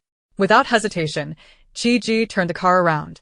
Finally, they had time, and Suisui's urge to share her experiences surged, leading her to recount the entire ordeal of her kidnapping to Bei in exhaustive detail, practically detailing her daily meals. Aside from the peculiar dreams, she planned to confide those in private with her brother. Bei's brows furrowed with concern, his face etched with sympathy for his sister's plight. Chi-Ji, witnessing this, could not help but twitch his lips, questioning if what he heard varied from what Bei perceived. In a sense, it indeed did. And Suisui began. "I was taken back to a cave by the shadow bat. It was very dark." And Bei lamented, "So pitiful. My sister must have been terrified." Chi-Ji countered. Though she was kidnapped, she quickly awakened her formidable talent and was rescued by a mystical beast, emerging unscathed. And Suisui continued, "I had to handle fish and meat myself in the bloodvine territory, making fire and cooking." And Bei exclaimed, "So unfortunate. My sister had to fend for herself." Chi-Ji noted, though trapped in an abandoned city, she had an SS-level mystical beast as her guardian, ensuring her safety and comfort. And Suisui added, later, "I met other people and followed them here." And Bei fretted, "So poor. My sister must be exhausted from traveling every day." Chi-Ji remarked. She encountered some decent individuals who escorted her to safety zone number 6 without any worries. It could only be said that Bei's overprotectiveness was genuinely formidable. And Suisui spoke throughout the journey until Chi-Ji, under Sui's direction, drove the car to a beauty salon, at which point she finally paused. Yi Zishur and the others were already there, as Suisui had informed them along the way. According to the original plan, after overturning the research institute, they would all evacuate. In this beauty salon, there exists a peculiar awakened individual capable of temporarily altering one's appearance. Suisui had already negotiated a deal with this individual, who would assist him in disguising his visage to facilitate his departure from the safe zone. Given the current circumstances, the safe zone would undoubtedly be sealed off, rendering it impossible for ordinary citizens to exit. He needed to masquerade as a high-ranking official of considerable stature. Everything was proceeding according to plan. Suisui had temporarily transformed his appearance, subsequently instructing others to don the military police uniforms they had prepared in advance, ready to feign a mission to support Zhongxing, thereby leading everyone out of the safe zone. Due to the size of their group, they traveled in 2 vehicles. Yi Zishur drove with Suisui, Wu Xiaoling, Shun Tuqing and Wenro, while Qi drove within Bei and Suisui. However, plans are often subject to change. Upon hearing the thunderous roar of a tiger reverberating through the sky, the group had just arrived at the exit of the safe zone. With Wu Xi engaged in conversation with the guard officers. Qiongqi has come for me. And Suisui immediately poked her head out of the car window. The imposing white tiger soared above the safe zone, sending all who beheld it, be they awakened or ordinary, into a state of sheer panic. Move now. Wu Xi commanded abruptly. Yi Zisher, disregarding the still lowered barrier, slammed on the accelerator and surged forward. Qi Ji, quick to react, followed suit without hesitation. They could not allow Qiongqi to engage with the awakened within the safe zone, as it would endanger countless ordinary lives. The two vehicles sped away in close formation. The guard officers, still reeling from the unexpected appearance of an SSS-level beast, were too stunned to pursue. They assumed the group was merely fleeing amidst the chaos. Soon, the panicked crowd realized that Qiongqi was merely passing by, as if it had only come to make an appearance in the safe zone. Having caught the scent of the cubs, Qiongqi naturally followed suit. And Suisui, relieved to see that Qiongqi had come unscathed, waved reassuringly, indicating that she was unharmed. Before withdrawing her head back into the car, Suisui, what's the deal with that tiger? Qi Ji inquired eagerly. Although Suisui had already recounted many details, her thoroughness had prevented her from reaching the subject of Qiongqi. She resumed her narration, but before long, an unexpected figure materialized ahead. Zhongxing. He was not dead. Rather, his shoulder was drenched in blood, evidently having endured a strike from Qiongqi. His expression was grim, likely due to distressing news from within the safe zone. Ordinarily, awakened individuals of the same rank could defeat their equivalent beasts, as the classification of awakened beings is based on their ability to confront beasts of their level. However, SSS-level beasts were an exception. As the highest classification, all beasts exhibiting powers beyond expectation were categorized as SSS level. Zhongxing was no match for Qiongqi, unable to breach its defenses. Yet, Qiongqi, too, could not kill him, for as an SSS-level awakened being, his talent lay in manipulating airflow, rendering him exceedingly agile. In simple terms, confronting Qiongqi was akin to trying to swat a nimble mosquito, an arduous task. Growing impatient with the skirmish and preoccupied with the cubs, Qiongqi simply departed the safe zone in search of them. Zhongxing, having relinquished his pursuit, abandoned his post to guard the safe zone. Intending to return only after Qiongqi had left, little did he expect to see the beast turning back so swiftly. Qiongqi followed the two vehicles, clearly harboring no intent to attack. The vehicle in which Wu Xi was seated came to a halt, prompting Qi Ji to instinctively do the same. Wu Xi exited the car, locking eyes with his biological father from a distance. Zhongxing had braced himself for a hasty escape upon realizing that the individuals stepping out were in Bei and Wu Xi, but he hesitated, curiosity piqued by the identity of those in the car. Upon seeing his long-lost son after many years, his countenance darkened further. He was not foolish. He quickly pieced together the events, understanding that everything stemmed from his eldest son, who had long been estranged from the family. A whirlwind of thoughts flashed through his mind. Qiongqi was evidently here to draw him away, and he recalled the previous reports of a girl with a halo who could control beasts. It was likely that his son had allied with her. Thus, if he could rekindle a bond with his son, amidst the tumult of emotions, he made a decision. Softening his grim expression, he raised his voice and called out, "Little Ci, I understand that you harbor grievances against me, but you've already eliminated your siblings. Surely, your anger has subsided by now. I have only you left, my child. If you return to my side, everything I possess in the future will be yours." Wu Xi chose to disregard his father's entreaty, walking over to the rear of the vehicle. "Help me kill him. Thereafter, you may command me as you wish." He spoke calmly, addressing Bei. Initially, he believed he would never have the chance to eliminate this man, given the chasm of power between SSS and SS levels. Yet now presented itself an unparalleled opportunity. The adversary was gravely injured, and alongside him was the obedient SSS-level beast Qiongqi, as well as the SSS-level awakened in Bei. He had confirmed in Bei's status as SSS-level.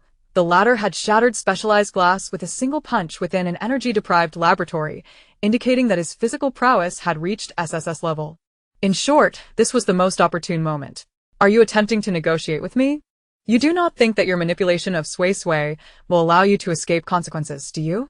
And Bei's expression was frigid. Wu Xi fell silent. Nonetheless, despite Bei's words, he exited the vehicle. After all, Zhongxing was the mastermind behind the plot to capture him, and he could not allow him to escape. Chapter 75. Zhongxing's demise. Old Qi, contain that man. Do not let him flee. And Bei commanded as he stepped out of the car. You are placing me in a difficult position. Qi Ji also exited the vehicle.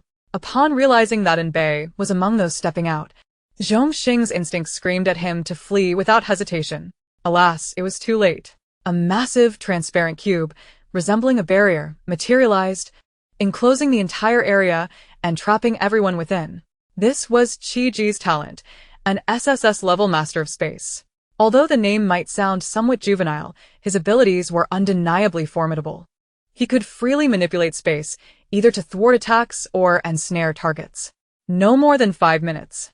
Qi Ji's pallid expression conveyed the toll of such a vast and intensive spatial barrier. That will suffice. And Bei assessed the situation calmly. As they spoke, Xiongqi, noticing that the vehicles had halted, descended to the ground, landing near and Suisui. Ignoring the tension among the humans, it lowered itself, raising its rear, and thrust its large head close to the car, peering through the small window in search of the cubs. It was entirely indifferent to the squabbles between the tiny ants, perceiving them as inconsequential. And Suisui, seeing this, hurriedly opened the car window to reassure Xiongqi that she was unharmed, before glancing at Bei. Brother. She wished to inquire what she could do and what commands she should convey to Xiongqi. Suisui, just stay close to Xiongqi and let it protect you. I can handle the situation, you need not worry. And Bei gently reassured her. Brother, please be careful. And Suisui cautioned anxiously, stepping out of the car. The moment she alighted, Xiongqi carefully nudged her with its wing, almost causing her to stumble. She fell toward it and was enveloped by its wing. It disregarded the conflict among the humans, but it was keenly aware that the cubs were fragile and should not be caught in the uproar. And Suisui could only flutter her wings and peek out with her head to gaze ahead. Upon witnessing this, Bei felt a wave of relief wash over him, and in an instant, his figure vanished from sight, reappearing directly before Zhongxing.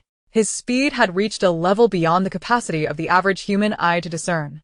Previously, he had indeed possessed SS-level strength, but he had intentionally suppressed his powers to maintain a tranquil existence, refraining from absorbing external energy with his mental prowess.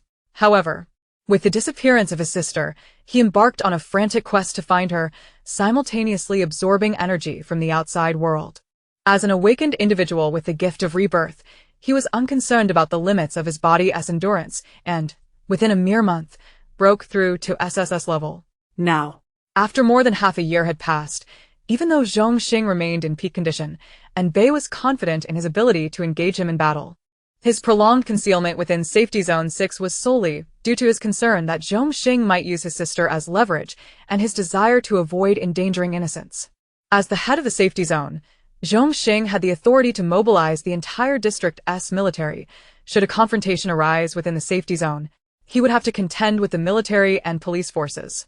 The battle had commenced, and others had exited their vehicles, with the unconscious Wu Xiaoling being carried down.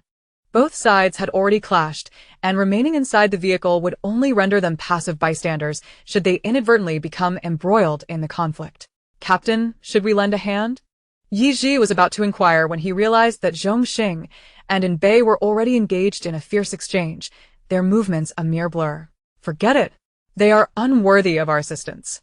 And Bei's fighting style focused solely on offense, employing relentless attacks to force the more adept Zhongxing into retreat.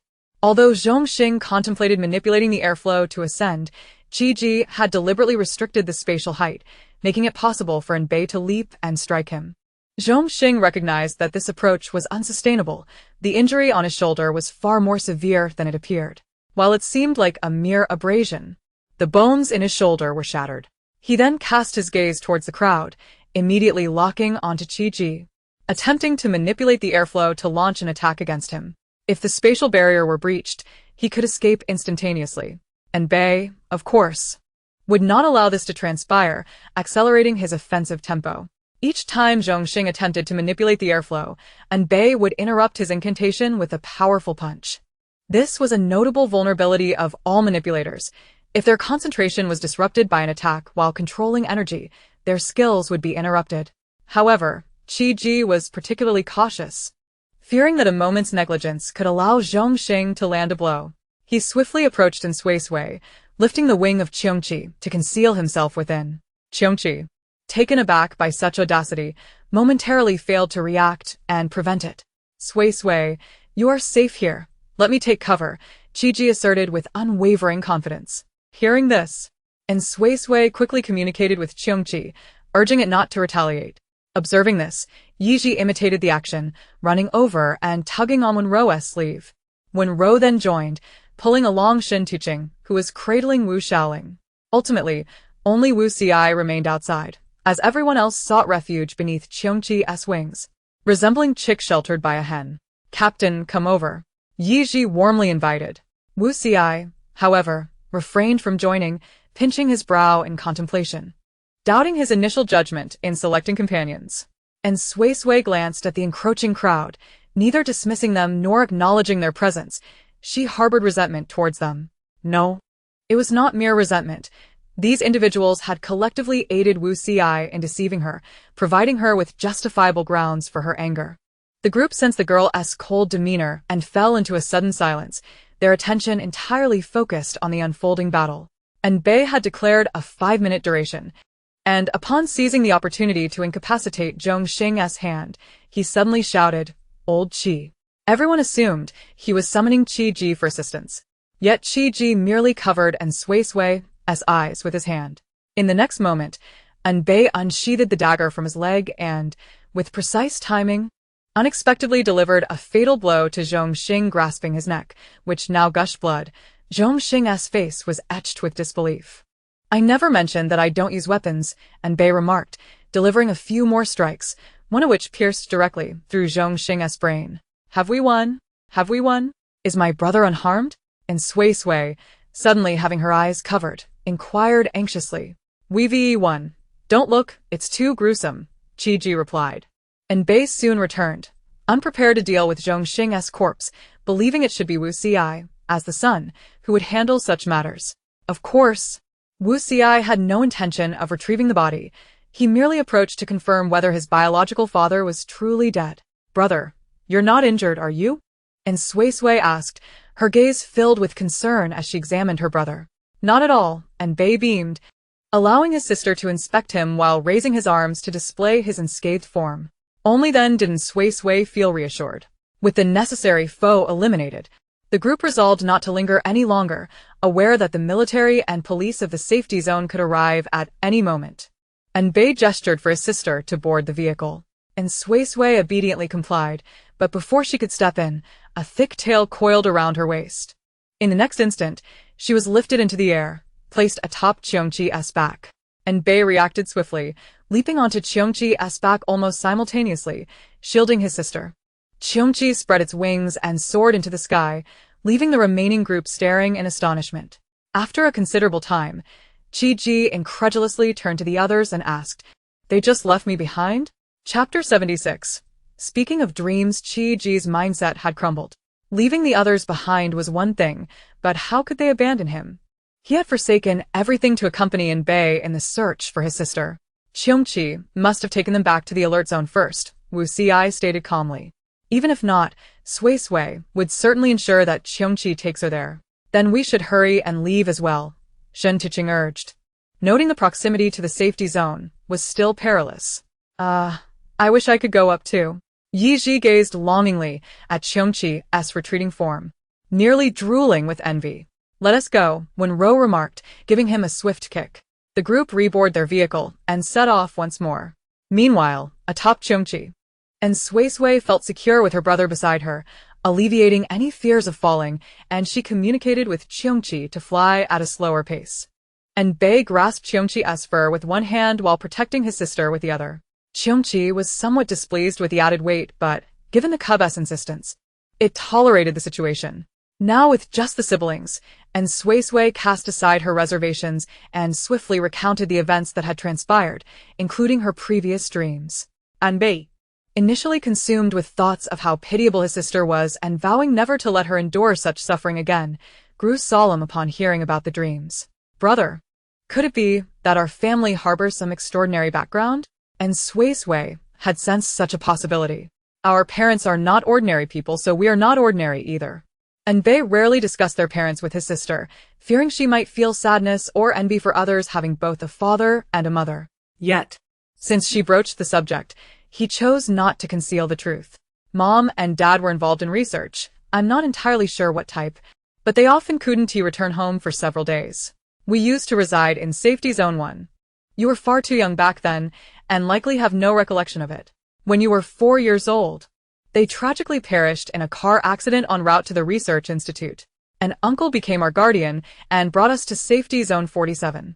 And Suisui's eyes widened in shock. To be honest, after experiencing such a calamity, she harbored no favorable impressions of the researchers at the institute.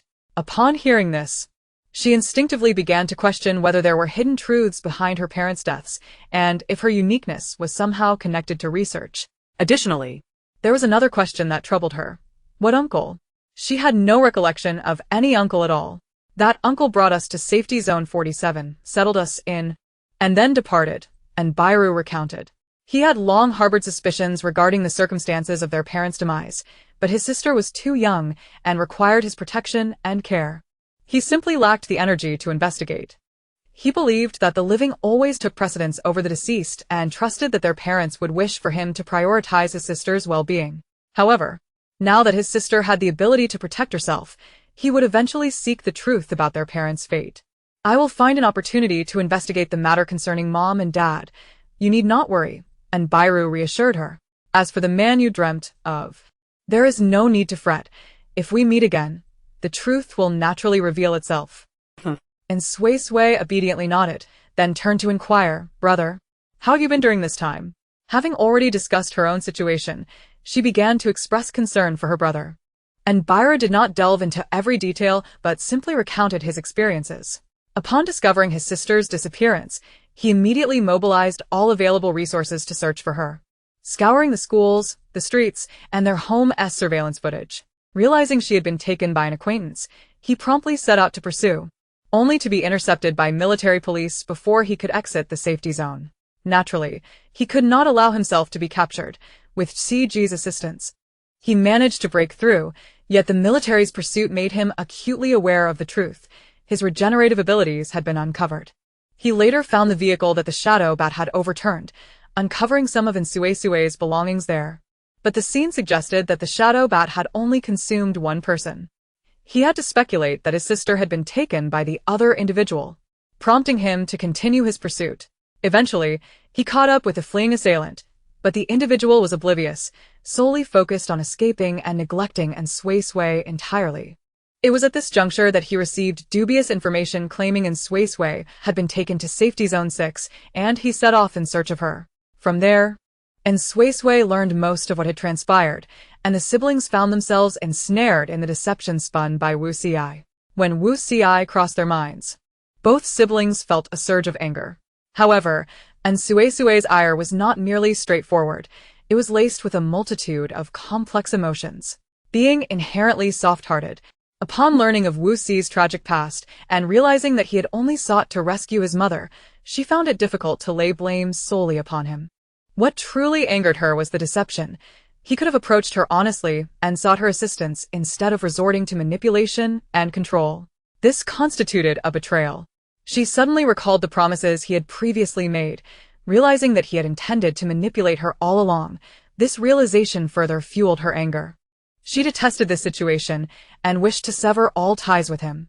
And Bairu, on the other hand, was consumed by pure rage. He could never be lenient towards outsiders. No matter how tragic Wu Xi's circumstances, anyone who dared to exploit his sister deserved condemnation. The mere thought of his innocent, kind-hearted sister being deceived, leading her to lose faith in the world and close herself off from others, filled him with profound sorrow, igniting a desire to confront Wu Xi with lethal force. Although the situation was not as dire as he imagined, such was the nature of a protective brother.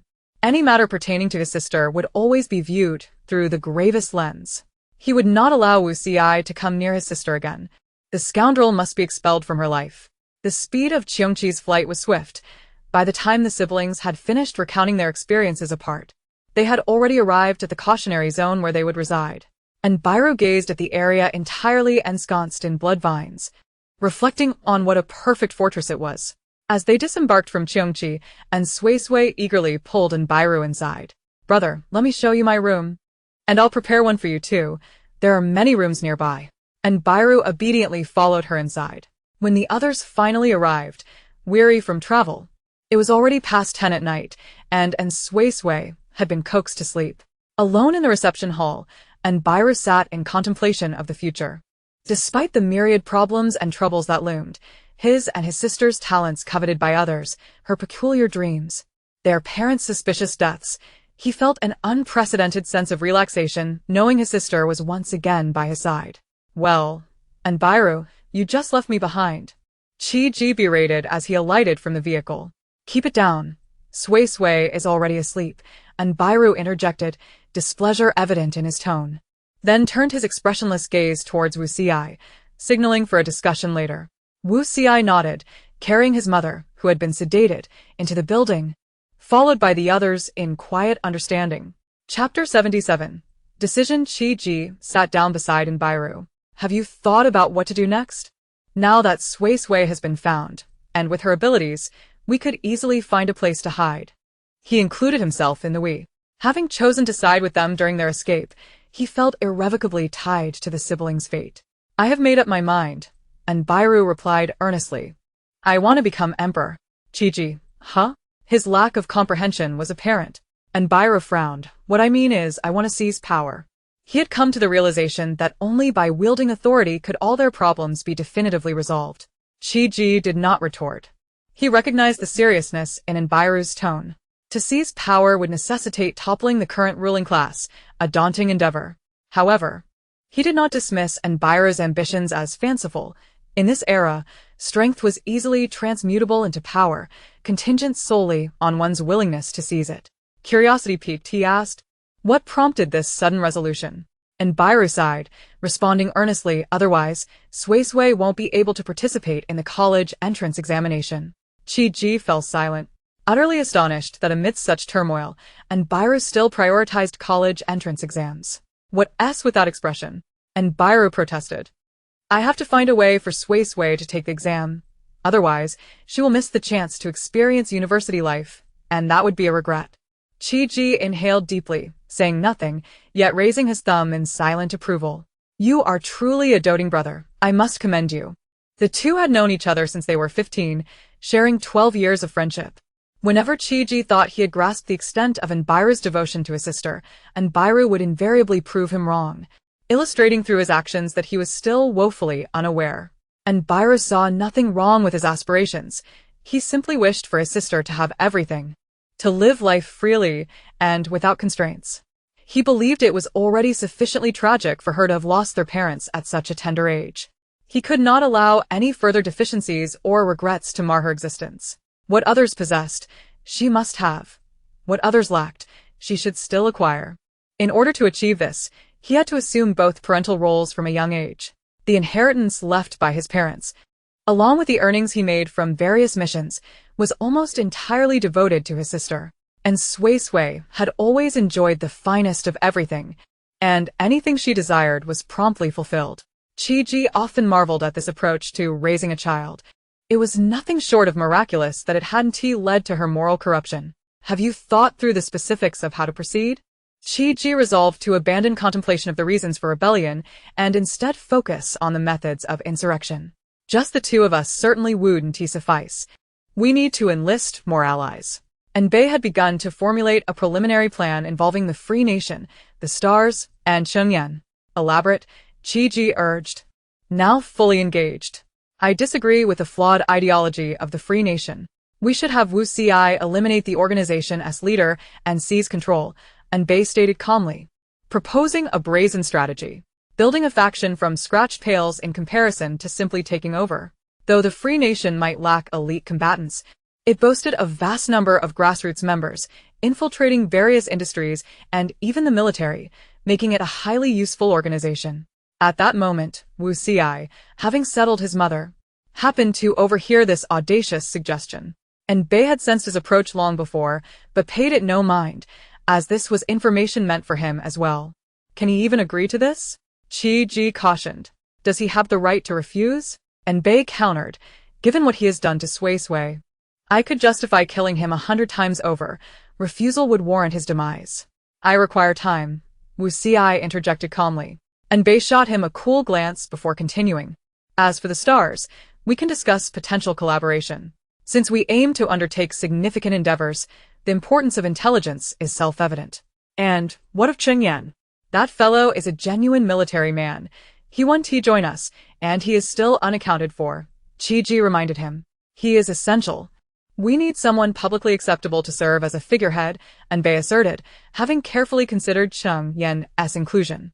If an unknown individual suddenly assumes power, not only would the military object, but the general populace would also descend into panic. My objective is merely to provide my sister with a stable living environment, not to engage in acts against humanity, at least for the time being, he added. He had little interest in wielding power himself. If Cheng Yan proved to be a commendable person, supporting him to ascend would suffice. If Cheng Yan were not of good character, they could utilize him to stabilize the situation and then eliminate him at the opportune moment to seize power. The transition of authority is invariably accompanied by bloodshed and death, and this method would minimize casualties. Regardless of the reasons behind Cheng Yan's fallout with Cheng Shuesong, there would undoubtedly be room for negotiation. As for Cheng Yan's whereabouts, the stars might possess this knowledge and could be queried during discussions of collaboration. Although it was merely a preliminary plan, it nonetheless held promise. Very well, proceed as you see fit. I am unable to abandon this ship of thieves. Qi Ji resigned himself, ready to fight for Suisui's future. Wu Xi was left bewildered, having missed the earlier dialogue.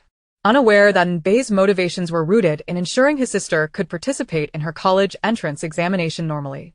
At this moment, Bei finally turned his serious gaze toward Wu Xi, ready to discuss matters concerning him. As I previously stated, I need you to seize control of the free nation. Bei's tone was firm. Agreed. Wu Xi accepted the arrangement clearly, then hesitated before making a request. I wish to keep my mother here. That's not possible. Bei flatly rejected. With her current state of mind, she could endanger Suisui. He had no desire to expose his sister to a mentally unstable individual. There are awakeners within the free nation capable of altering memories. I will have one help my mother forget the past 20 years, Wu Xi calmly proposed. He had already considered a future for his mother, knowing she could not continue living in her current condition. Only by forgetting everything could she have a fresh start. Bei looked at him in surprise, astonished that Wu Xi had planned for his mother to lose her memories yet had opted for death previously. Forget it. It's none of my concern. That is still unacceptable, Bei reiterated. Suisui will remember you, that bothersome fellow, if she sees your mother. You should be aware that, were it not for your usefulness, I would have dealt with you long ago. With that, he stood to leave, with Qi Ji following suit. Wu Xi remained seated on the sofa, motionless. The two disregarded him until Bei paused a few steps away, suddenly feeling unsettled. Wu Xi sensed an ominous premonition. Bei turned back, rolled up his sleeves, and proceeded to deliver a thorough beating. Come morning, take your people and leave. Never return to Suisui's presence. He commanded coldly before turning away. He had raised his sister so well, cheerful, innocent, and kind, and he could not allow her to be influenced by someone so brooding and sinister. Bruised and battered, Wu Xi lay on the ground, gingerly touching his fractured ribs, and remained silent for a long while. It was only after Bei had disappeared from view that he softly acquiesced. Chapter 78. Homecoming after a restful slumber. Suisui awoke with joy at the thought of her brother being found, her heart free from worries. The moment she got out of bed, she rushed to find him. Bei was preparing breakfast for her, while Qi Ji squatted by the well, skeptically watching as blood vines transported bucket after bucket of water to the rooftop tank. Is this even reasonable? Wu Xi and his group had already departed, leaving only a single vehicle in the vacant area. Have the others returned? Suisui inquired hesitantly. They came back but left early this morning, and Bei replied nonchalantly. He had urged them to depart, ensuring none remained.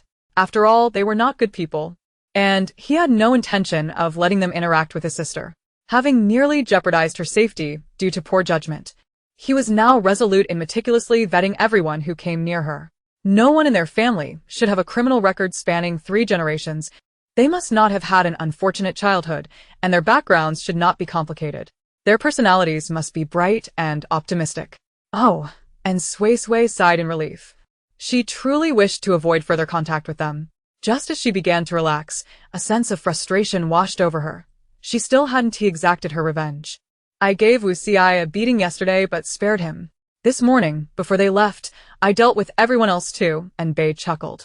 If you still feel unsatisfied, I can arrange for another round of beatings later. Brother, you're the best. And Suisui exclaimed, her spirits lifted as she leapt into his arms, clinging to him like a koala. And Bei allowed her to hang on to him for a moment, then pondered aloud, Suisui, you seem quite fond of Fonglow and Fongxinghui. How about I bring them over to keep you company? Based on his sister's descriptions, he found those two to be rather pleasant. With the multitude of tasks ahead, he could not remain by her side constantly. So he needed to find a few individuals to accompany her. That sounds great, but I should ask them how they feel about it, and Suisui's eyes brightened. She genuinely liked Fonglow and Fongxinghui. Unlike Suisui, who approached her with ulterior motives, those two had no agenda and genuinely wished her well. She considered them true friends. All right, you have their contact information, don't you? Just give them a call when the time comes. And Bei responded with a smile. After his sister slid down from him, unable to hold on any longer, he pondered for a moment before continuing, Suisui, let us return home for a visit. I believe our parents may have left some messages for us. I'd like to go back and search for them, and also gather your belongings. He glanced at Qiongqi and asked, do you think Qiongqi can take us on a trip? If Qiongqi could fly them back, it would save a great deal of trouble. With its speed, they could likely make the round trip in a day. The geographical location here was quite favorable, and he intended to let his sister reside here for the time being. That should be feasible, and Suisui replied, feeling confident. Then let us set off now. And Bei, whose character was decisive and prompt, instructed, Lao Qi, you stay here. We shall be spending a night over there, and will return tomorrow. All right. Qi replied nonchalantly. And Suisui then hurried to communicate with Qiongqi, who reminded her to ensure that Shuetong would protect Qi, who remained behind. The siblings swiftly leaped onto Qiongqi's back, of course, and Suisui could not manage this on her own, and was lifted up by Bei. Qiongqi soared toward the direction of Safety Zone 47. The advantage of flying through open air is that they could travel in a straight line.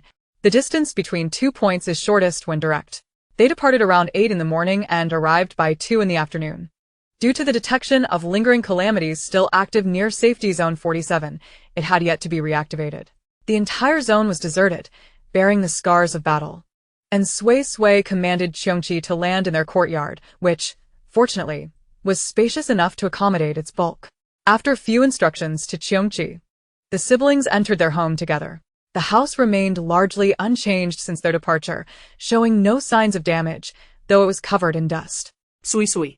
You go gather what we need, while I search for some old items to find clues, and Bei swiftly organized their tasks. All right, and Suisui obediently replied, darting off to her room to sort through her belongings. And Bei made his way to the storage room on the 3rd floor. It had not been entered for many years, filled with numerous old items, most of which had been brought back from Safety Zone 1. He began to sift through them meticulously, while simultaneously striving to recall every detail from the past, attempting to unearth useful information. After their parents' funeral, representatives from the Research Institute had visited, claiming to offer condolences to the 2 orphans. They had asked many peculiar questions, such as what their parents typically did at home. In retrospect, it was probable that the person questioning them was an awakened, perhaps even one capable of probing memories, confirming whether he and his sister were aware of the Research Institute's secrets. On the day they were to leave Safety Zone 1, representatives from the Institute had also come, stating they needed their signatures for a compensation fund. They had been taken away for about half an hour, leaving their packed luggage behind. Looking back, it seemed those individuals had deliberately diverted their attention to inspect their belongings for anything that should not be there. And Bei closed his eyes, feeling he might not find anything useful. Wait a moment. Suddenly rising, he began rummaging through a box of old clothes, eventually uncovering a very worn teddy bear. He remembered that his sister had always clutched this bear, which had not been examined by anyone. Carefully, he felt around the bear, and upon touching something hard, he did not hesitate to unzip the bear's back, extracting the object from within the stuffing. It was a diary, the cover inscribed with a phrase in their mother's handwriting, and Bei can read this, but Suisui cannot. The diary also contained a letter, the cover adorned with a phrase in their father's handwriting. The same goes for the letter. The same goes for what? Is it that Suisui cannot read it? And Bei suppressed the urge to scoff and eagerly opened the letter, which began with a directive to read the diary first. Thus, he turned to the diary. The first page read, May 13th, 2077, I was recommended by my mentor to join the core research team for the Awakening Agent. My long-held goal is about to be achieved, and I am thrilled. Lao Lu is equally delighted for me. I was required to sign a confidentiality agreement and a commitment letter, and was informed that once I joined, I could never withdraw.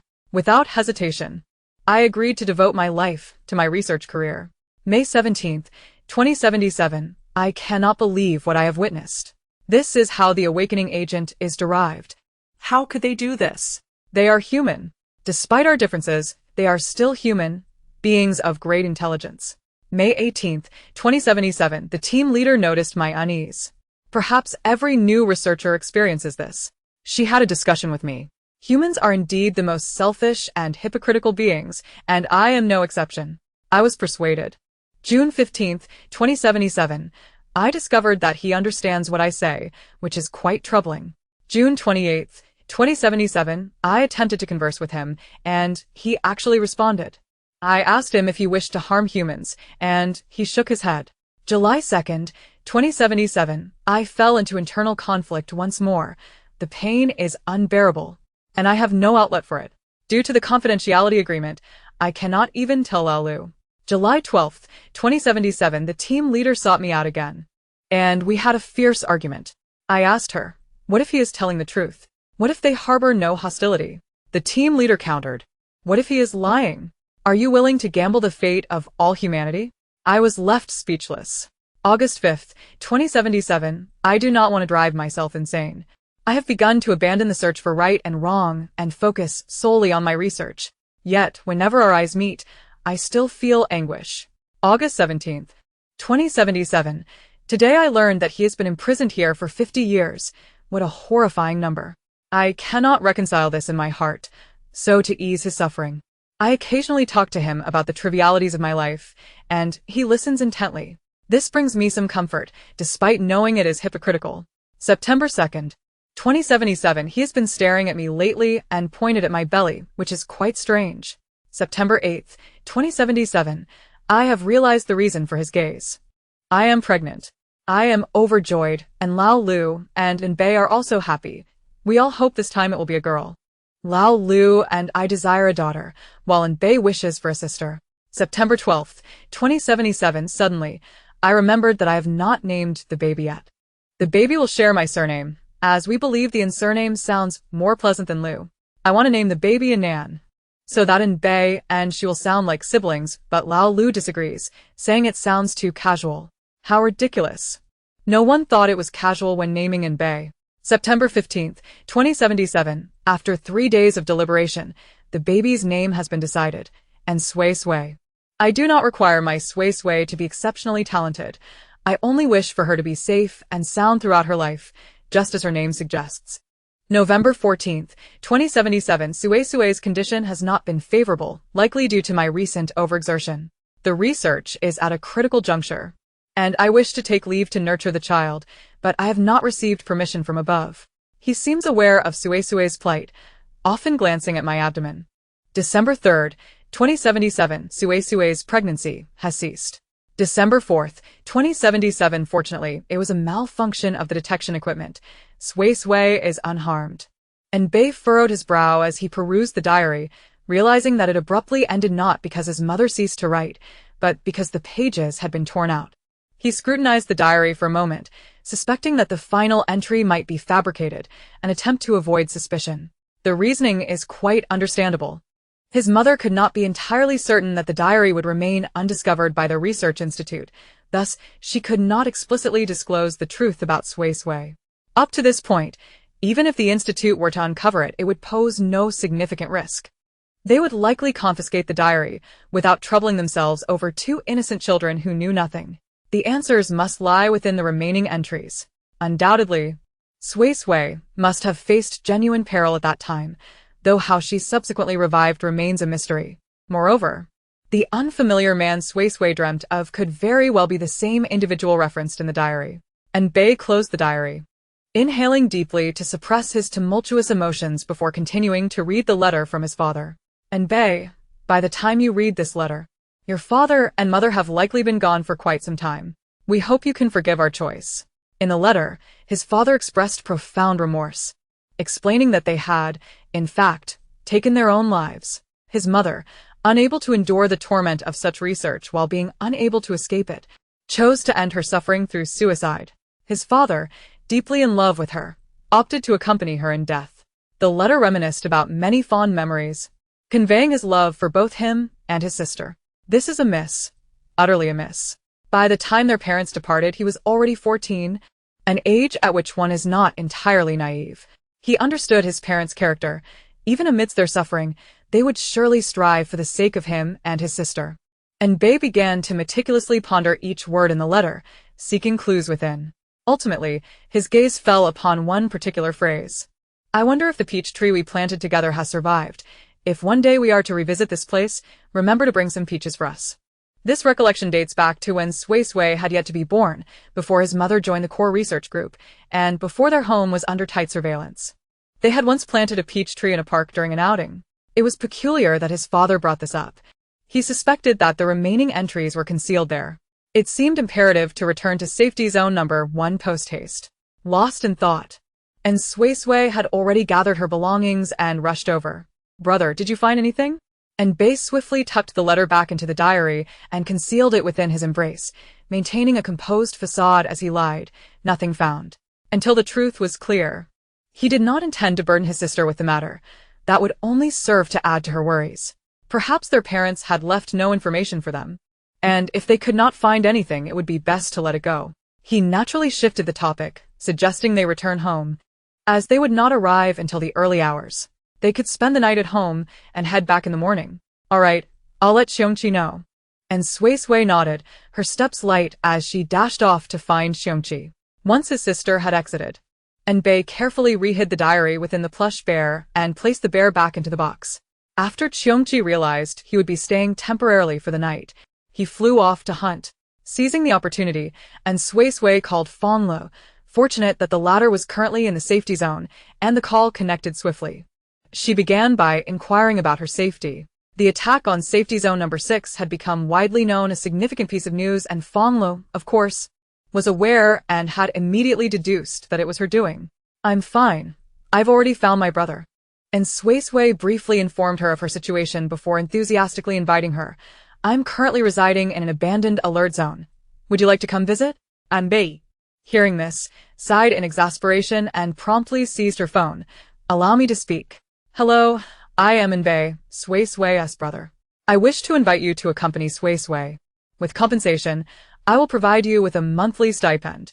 He reassured her regarding safety, noting that the living conditions were quite adequate, with water and electricity already functioning.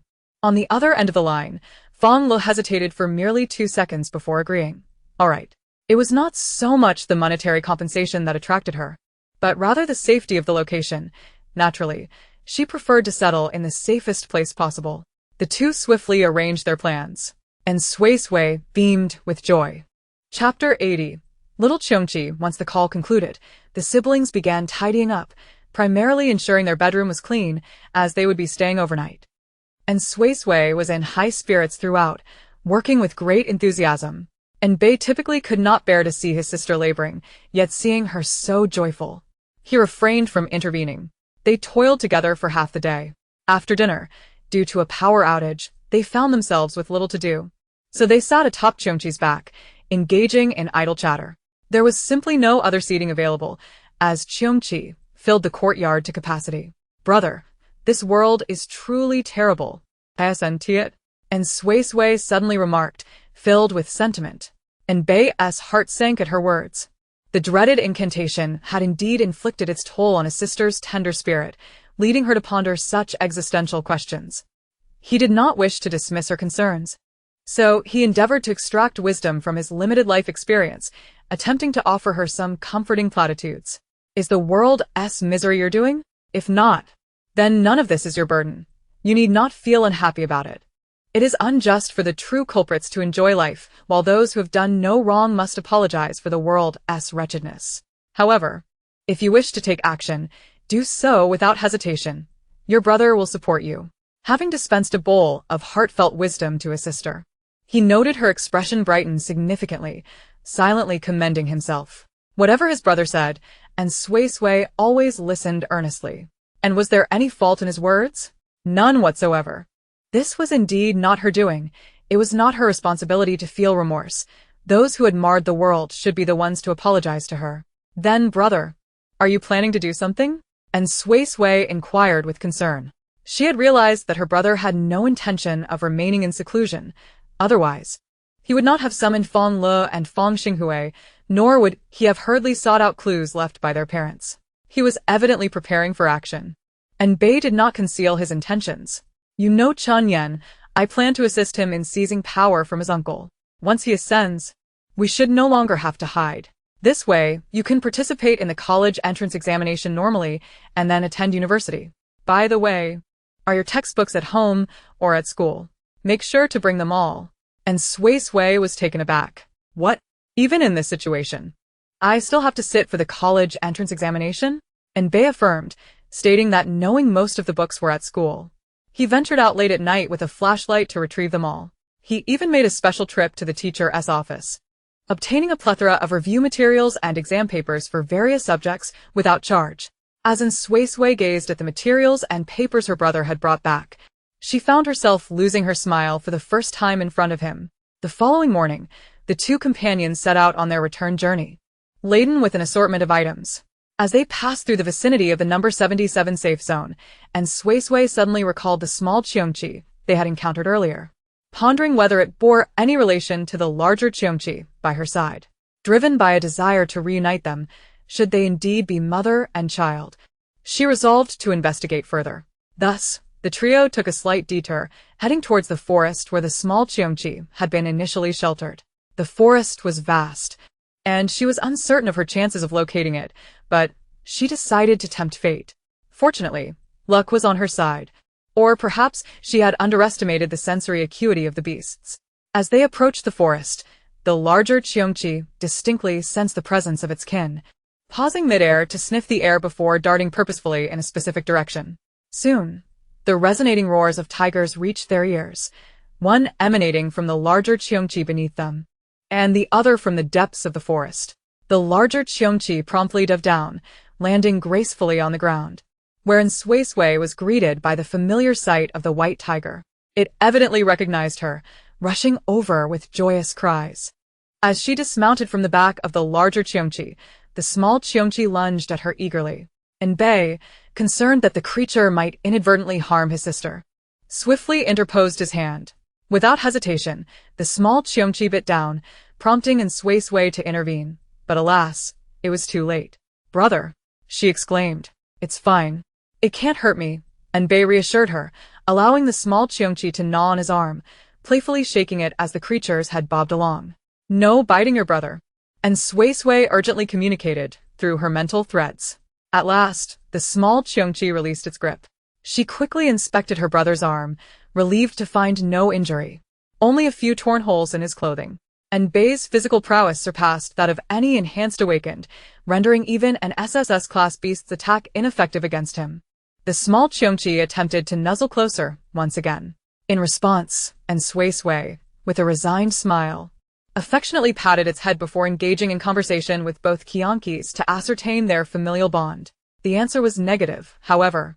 The larger Cheongchi exhibited a protective instinct towards the small one, as this species seemingly valued their young highly, offering care even to those not of their own blood.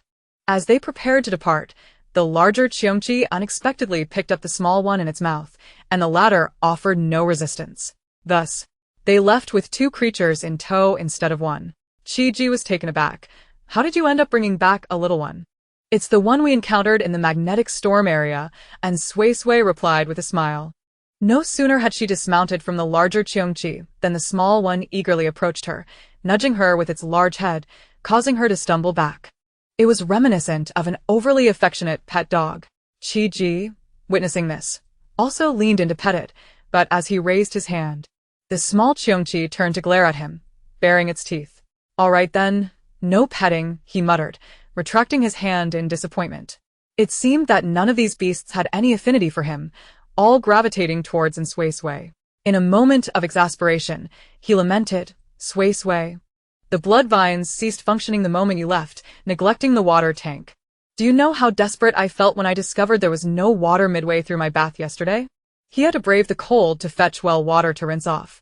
And Suisui, nonchalantly, had no desire to hear about it. Don't share everything with Suisui.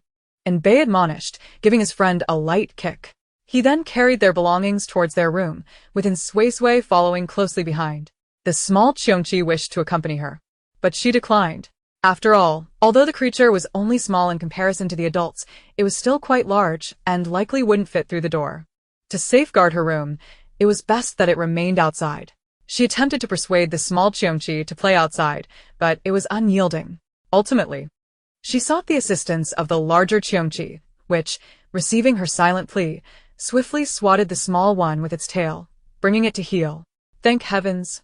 And Suisui sighed in relief, grateful that the larger Cheongchi regarded her as a youngling, but not an ordinary one. Chapter 81. Playmates during dinner. The 3 gathered in the hall to prepare hot pot. The larger Cheongchi lounged outside, resting. It spent most of its day sleeping, only becoming active during hunting. The small Cheongchi, however, was quite lively, darting into the hall to stay by Suisui's side, occasionally playfully nudging her with its head or pawing at her. And Suisui found it rather amusing, having grown accustomed to the creature's antics, as it had already learned to control its strength. She surmised that it was quite young, likely still a baby among its kind, yet it did not hinder the small Cheongchi from treating her as its own. Today, both the large and small Cheongchi had returned with prey to offer her, a rather absurd occurrence. As Suisui dined, she occasionally tossed morsels to the small Cheongchi, confident that the beast's robust constitution would withstand any ill effects from her feeding. Meanwhile, Bei and Chi-Ji discussed more serious matters over their meal. Bei, when do you plan to take action? Chi-Ji inquired, referring to their impending rebellion. It will be about a month before Suisui's 2 friends arrive, and Bei replied nonchalantly. He could never leave his sister alone, and while safety was assured, someone had to assist with cooking, and she needed companionship. Initially, he had intended to fetch her, but Fonglow declined, offering to come instead. He was more than happy for the reprieve, as it allowed him to spend quality time with his sister. That sounds splendid. A well-deserved break, Chi-Ji concurred, raising both hands in support. God knows how they had managed these past 6 months, constantly on edge, fearing exposure. They had been unable to stay in proper hotels or lodgings, often hiding in the most obscure corners, sometimes without even a bed to rest upon. To finally have the chance to relax was a welcome relief. Sister, is there anything I can assist with when the time comes? And Suisui asked eagerly. She longed to contribute in any way she could. Just take care of yourself, and Bei said, transferring cooked mushrooms into her bowl with his chopsticks. Focus on your studies for now. Anything you don't understand, I will teach you when I'm back. Oh, and Suisui replied, somewhat disheartened. I need to return to the know. 6 safe zone to find Xing Yunwei, but it's not to engage in direct conflict, so you won't be able to help just yet. Sensing her disappointment, and Bei reassured her, however, if I need assistance in combat against formidable foes in the future, I can call upon the beasts to aid me. And I will let you know if that arises. And Suisui brightened, continuing to express concern. Will it be dangerous to return to the safe zone? Not at all. The number 6 safe zone is likely in disarray at the moment. And Bei did not withhold information from her simply because she was unaware of the complexities involved. There was no harm in sharing to ease her worries. With Zhongxing's demise and the loss of his offspring, nearly half of the upper echelons of the know 6 safe zone had vanished, and it was certain that individuals from the number 1 safe zone would be dispatched to take control. Though each safe zone operated somewhat independently, They ostensibly adhered to the directives of the central safe zone.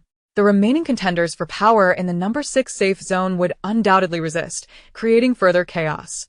Once they were embroiled in their disputes, their focus on other matters would wane.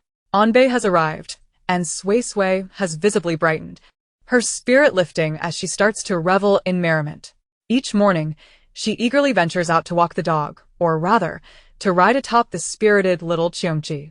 This creature possesses an exuberance that defies its feline lineage, capable of causing ruckus all day if not properly exercised. Chi-ji, feeling envious, attempted to mount the little Cheongchi, only to be chased away and bitten on the rear, fleeing 2 miles in the process. She even had Shueting fashion a swing for her, spending hours each day swaying back and forth. The swing moves on its own, requiring no one to push from behind. Chi-ji, envious, once more, seized the opportunity to hop on during a moment of inattention, only to be ensnared and flung far away by the vines. Hilarity ensues, and Suisui is often left in fits of laughter. Chi-ji shares a close bond with Onbei, having known him since their youth, thus making him a familiar presence to Suisui as well. In contrast to her exceptionally capable elder brother, Chi-ji is more of a jester, resembling a playful companion in their interactions. Under Chi-ji's persistent coaxing, Suisui eventually agreed to let the larger Cheongchi take them on a flight around the vicinity. Each day is filled with joy, akin to a holiday, making time pass with remarkable speed. It feels as if only a few days have gone by when Fonglow and Fongxinghui arrive. Fonglow, Fongxinghui.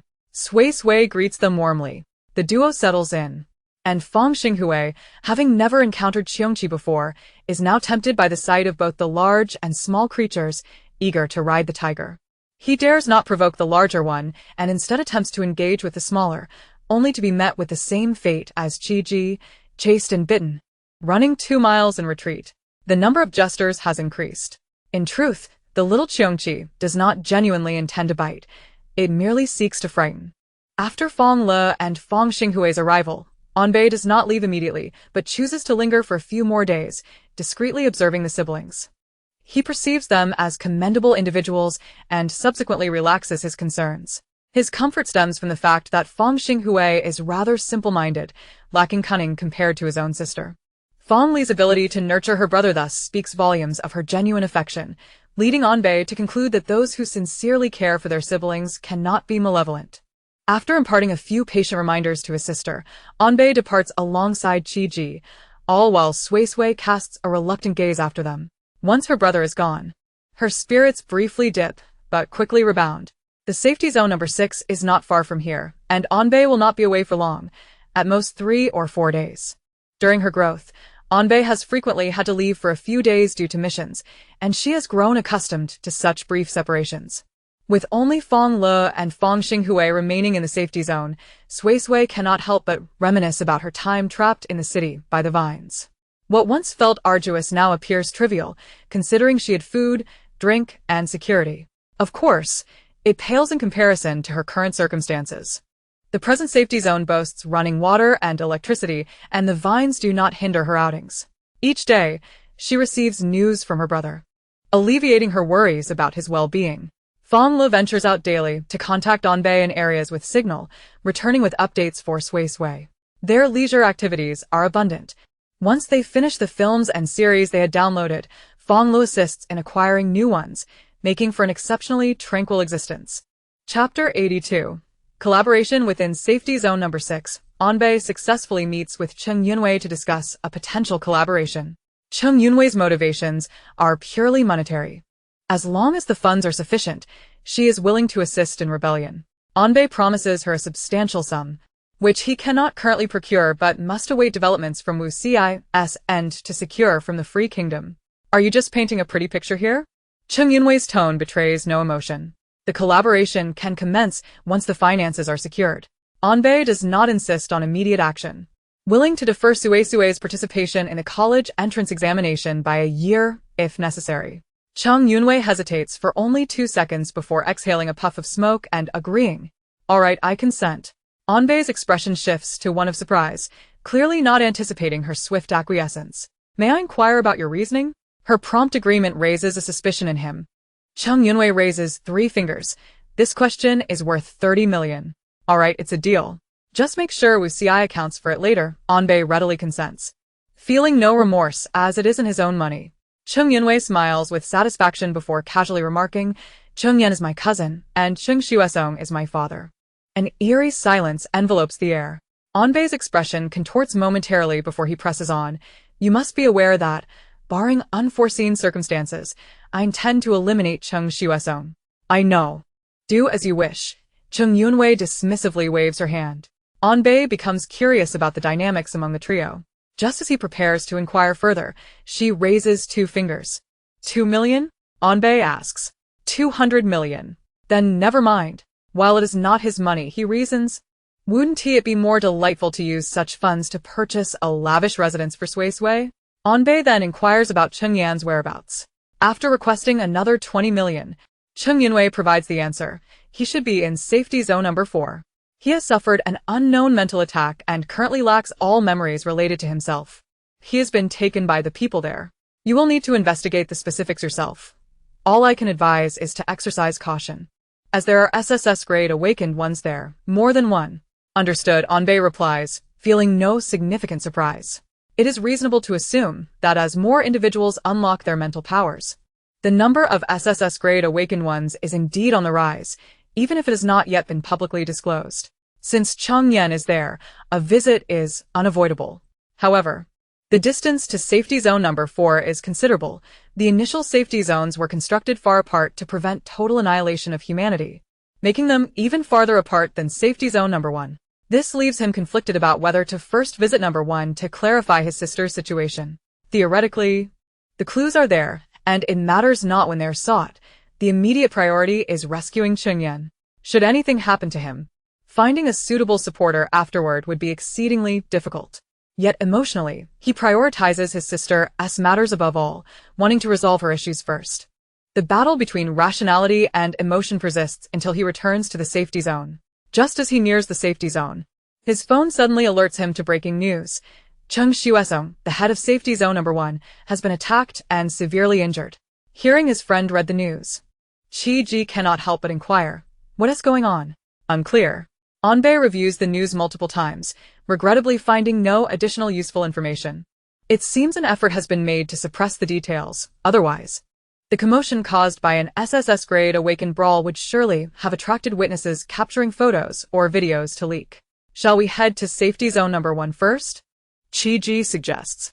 Yes, we will visit number 1 first. This news prompts Onbei to make a decision.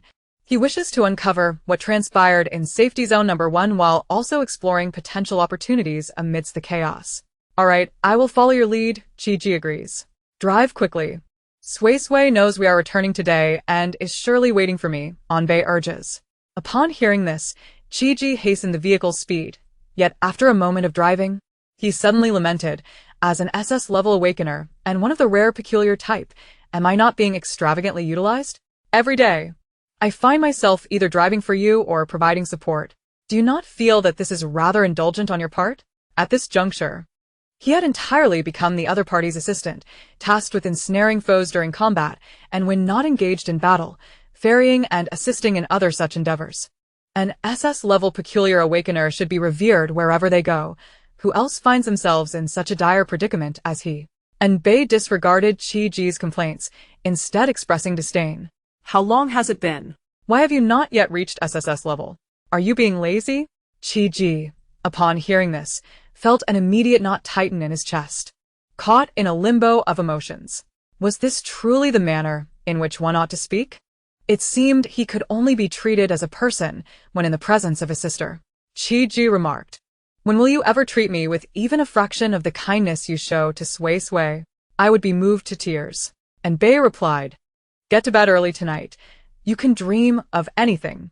And Suisui had already received word of their return and was eagerly waiting at the entrance of the alert zone. Little Cheongchi wished to play with her and kept pestering her, forcing her to repeatedly push away its large head. Ultimately, she climbed onto the back of the great Cheongchi to evade its advances. The great Cheongchi, irritated by the antics of the little one, forbade it from climbing up to play, swatting it away with its tail whenever it attempted to ascend.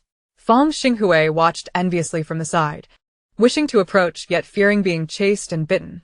When Enbei returned, he found his sister perched on the back of the great Qiongqi, observing the little Qiongqi as it continually leaped up, only to be thwarted by the great Qiongqi's tail. Both the girl and the beasts appeared to be having a splendid time. However, upon seeing the car arrive, and Suisui promptly slid down the great Qiongqi's wing, using it as a slide, and then dashed towards the vehicle. "Brother, did everything go smoothly?" she inquired with concern. "Rest assured, it went quite well," Enbei replied, reaching out to ruffle his sister's hair. "I brought you a gift. You can fetch it yourself." And Suisui's eyes instantly sparkled with delight.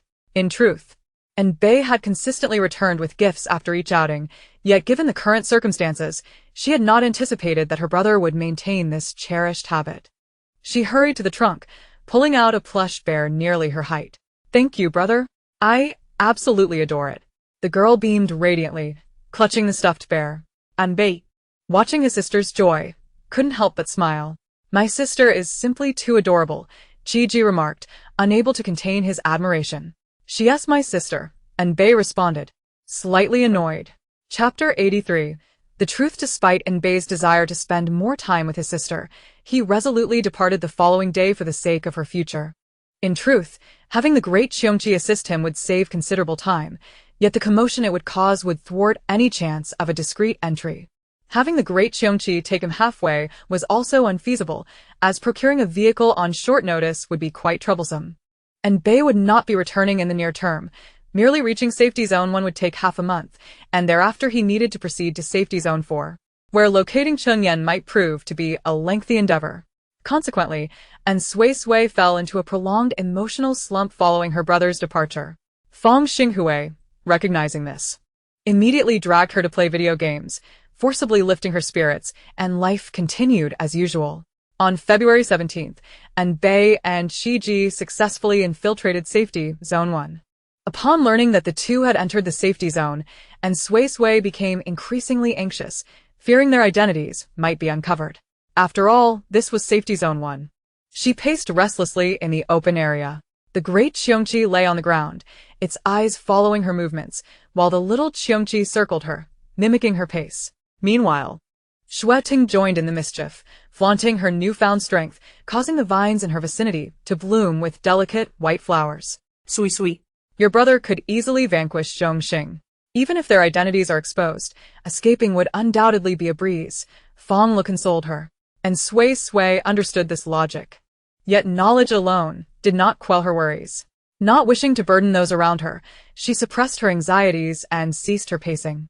At that moment, the great Qiongqi abruptly lifted its upper body, its head directed toward a specific point.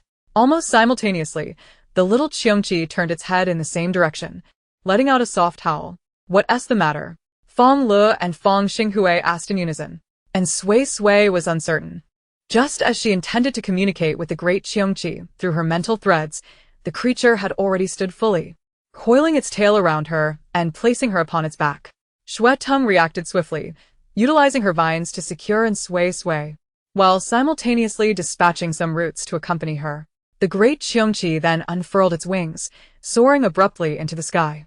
This all transpired in an instant. By the time Fonglow and Fong Xinghui comprehended the situation, Suisui had already been whisked away, leaving only her shrieks and words lingering in the air. "Ah." "Do not worry about me. I shall be fine." Fonglow instinctively furrowed her brow, recalling the previous incident in the magnetic storm zone when the beasts had similarly insisted on taking the girl inside. She was not particularly concerned about the girl's safety, yet she felt a headache coming on regarding whether or not to inform Enbei of the situation and how to relay it to him. Meanwhile, Enbei had led Qiji to the park where the peach tree had once been planted, searching for it. Time had elapsed far too long. He could no longer recall its precise location, relying solely on instinct to seek out each tree one by one.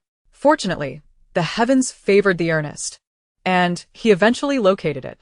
Beneath the tree, he unearthed a metal box, which contained several sheets of paper, torn pages from a diary. Without hesitation, he began to read. Qiji, sensing the gravity of the moment, took a few steps back, consciously avoiding the gaze.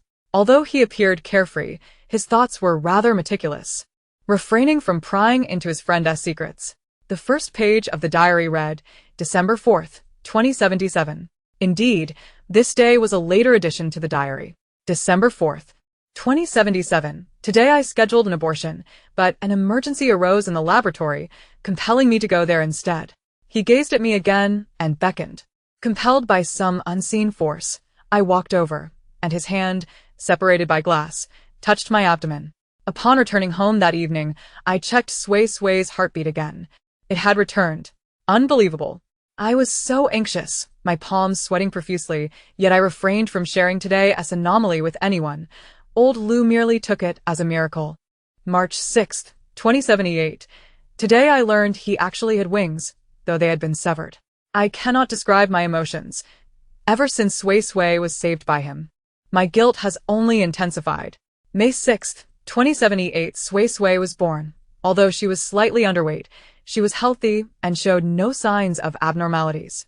The worry that had plagued me has finally subsided.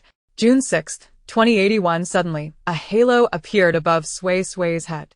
I was so frightened that I took leave from the research institute, attempting to make this halo disappear at home. The halo resembled the angelic halos seen in films, and anyone who laid eyes upon it would inevitably think of the figure from the laboratory. Once Suisui's anomaly is discovered, she will be taken away, imprisoned in the laboratory like him, unable to escape for the rest of her life. I called old Lu back and confessed everything to him. He returned to the research institute and brought back a half-finished special chip that could suppress powers. We are to perform surgery on Suisui. June 7th, 2081. The operation was a resounding success. Suisui's halo has vanished, yet it remains a mere unfinished product, its effects unstable and destined to wane with time. Suisui. What must I do to ensure your protection? August 22nd, 2081. I fear I may have lost my sanity, for a wild thought has taken root in my mind. I am burdened with too many secrets. Escape is impossible. My family and I are condemned to live under constant surveillance, with Anbei and Suisui essentially held as hostages. The only way to grant them freedom is through my death. I share this notion with old Lu. To my astonishment, he too has succumbed to madness, agreeing to join me in this tragic fate, citing the significance of his research project, which also bars him from leaving. August 25th, 2081. Old Lu and I have resolved to embrace death. This decision, though grave, is the culmination of careful deliberation. Only in our demise can our children truly attain freedom. The entries in this diary thus conclude. Anbei closed his eyes, suppressing the welling heat in his orbs, unprepared for the burden of truth that now lay before him. His parents had taken their own lives for their sake. A wave of relief washed over him, grateful that he had not shared the existence of this diary with his sister. Such a heavy truth is one she ought never to know. He inhaled deeply several times, seeking to calm his racing heart, forcing himself to focus on matters at hand. The man in the laboratory evidently hailed from the other side of the rift. Suisui's condition was influenced by him. Furthermore, The disappearance of Suisui's halo and the current inability to perceive the source of energy can likely be attributed to the implantation of a unique chip. The awakening of talents in the present day may very well be the result of the chip's inability to suppress the burgeoning psychic power. Anbei began to ponder the possibility of locating a skilled surgeon to assist in the removal of the chip. With his sister's halo now re-emerging, concealment is no longer an option, and he has resolved to upend this world. As his sister grows stronger, he too shall find comfort in that strength. Chapter 84. The angel in Suisui had surmised the reason for the sudden abduction by Cheongqi. It was likely to encounter the enigmatic creature that had appeared during the magnetic storm. As fate would have it, she still possessed the feathers she had discovered that fateful day. A being with feathers should not be overly frightening, she reassured herself. Though an undercurrent of anxiety surged within her, fearing the juvenile halo might prove ineffective against the unknown entity. Yet, suspended in the air, she had no choice but to surrender to fate. After nearly an hour of flight, Cheongqi descended towards a shimmering light amidst the undulating mountains. It was a lake, glistening under the sun, swaying gently in the breeze, reminiscent of a shallow bowl filled with gold leaf. As Cheongqi began to land, Suisui's heart raced. Once on solid ground, the blood vine released her, yet she hesitated to dismount as she usually would. Instead, she nestled within Cheongqi's thick fur, cautiously peering ahead. What greeted her was a mane of hair more radiant than sunlight, followed by a visage so perfect it seemed inhuman. At first glance, she could not discern the being's gender until she noticed its broad, flat chest. Images flashed in her mind, the unfamiliar man from her dreams confined within a glass jar, and the hand that had emerged from the rift. Her gaze widened to behold two pairs of pristine white wings, one pair impressively large, capable of enveloping its owner entirely, and the other significantly smaller, perhaps half a meter long, situated low at the being's waist. This was unequivocally an angel, and Suisui felt an instinctual urge to present her halo to this celestial figure. The angel, currently resting on one knee against the trunk of a tree, had its eyes shut, its robe, embroidered with golden patterns, stained with blood.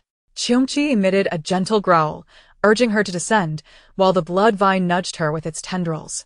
Yet, and Suisui remained steadfast, reluctant to approach the angel, who was evidently a being from the rift, and likely an intelligent creature.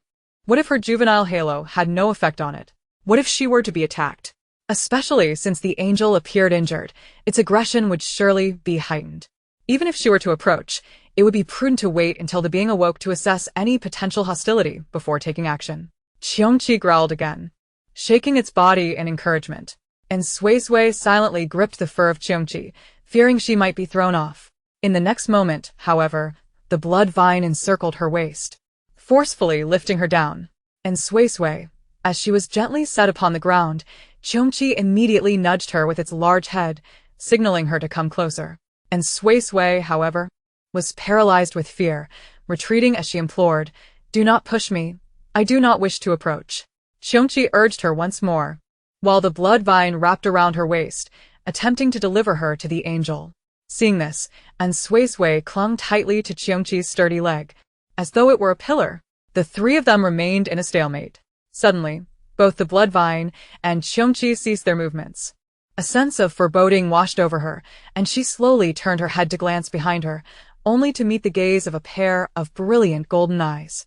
They resembled those of the man from the glass jar.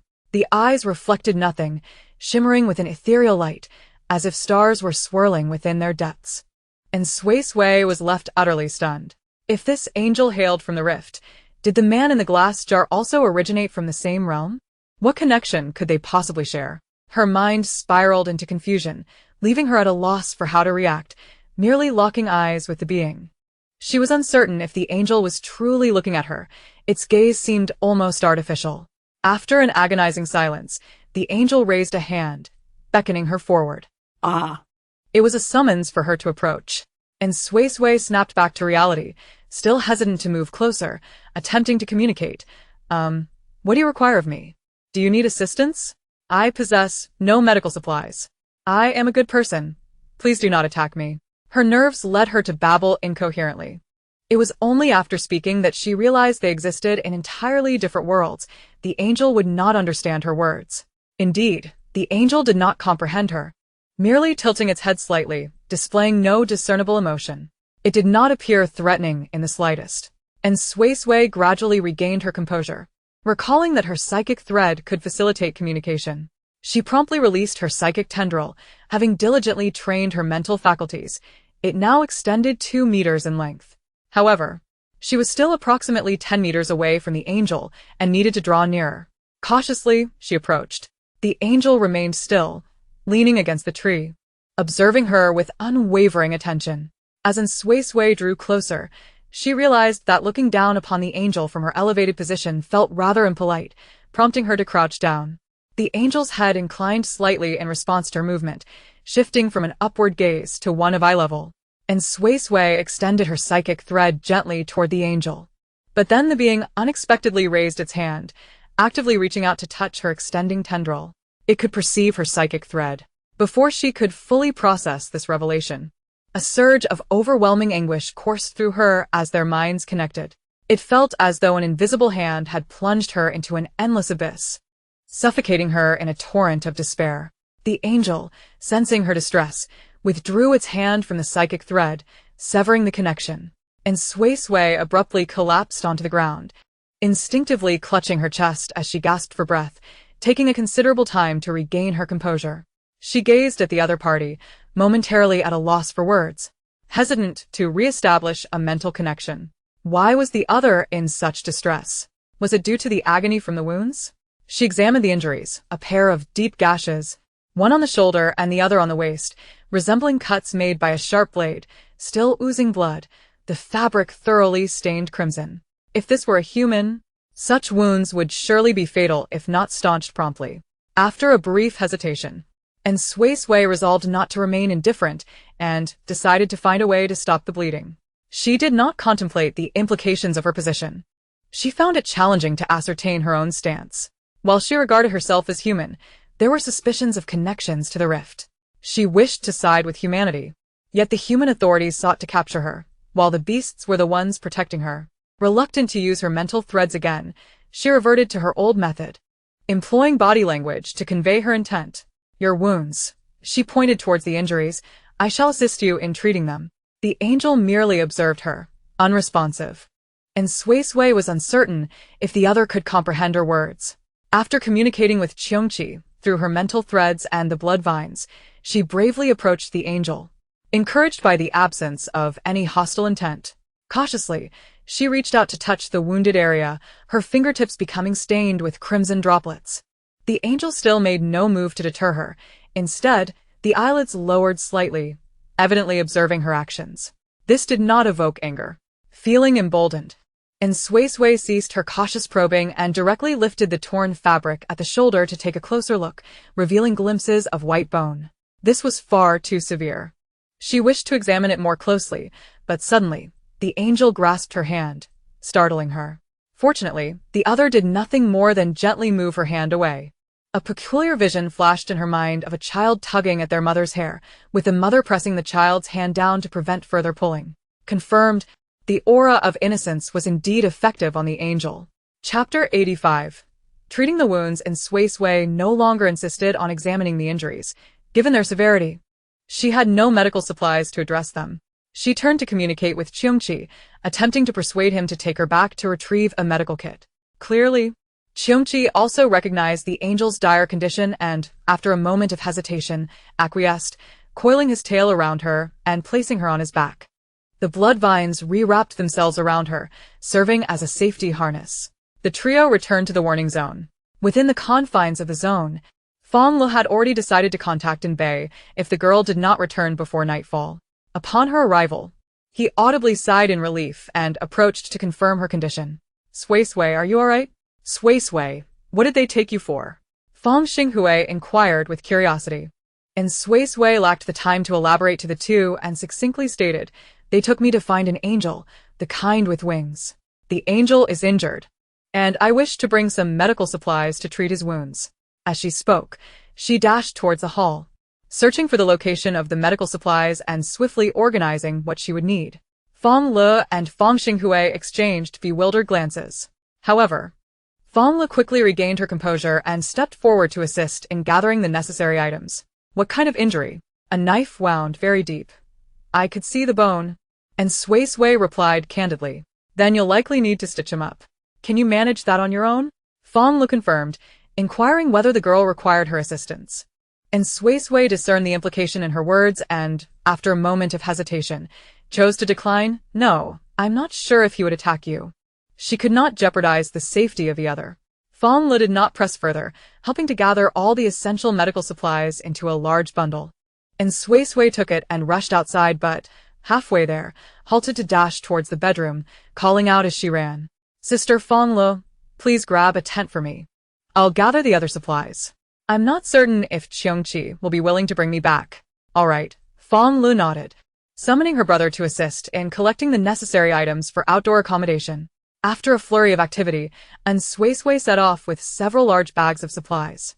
Despite her haste, the round trip consumed time, and by the time she returned to the lakeside, it was already evening.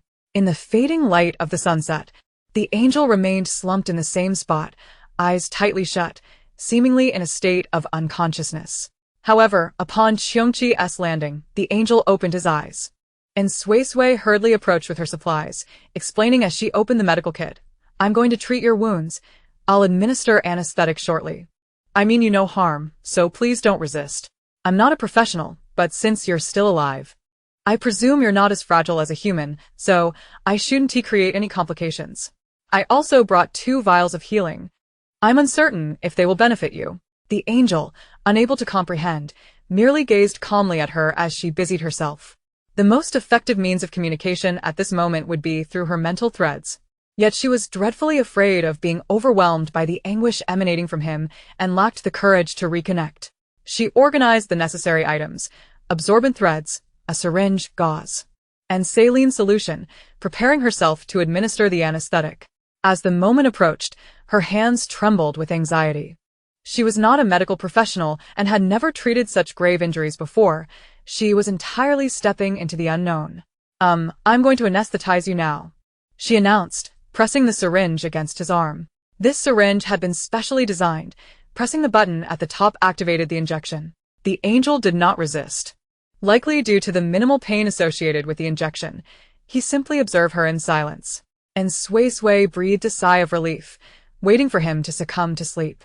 She had administered a dosage suitable for an average adult, and logically, he should have quickly drifted into slumber.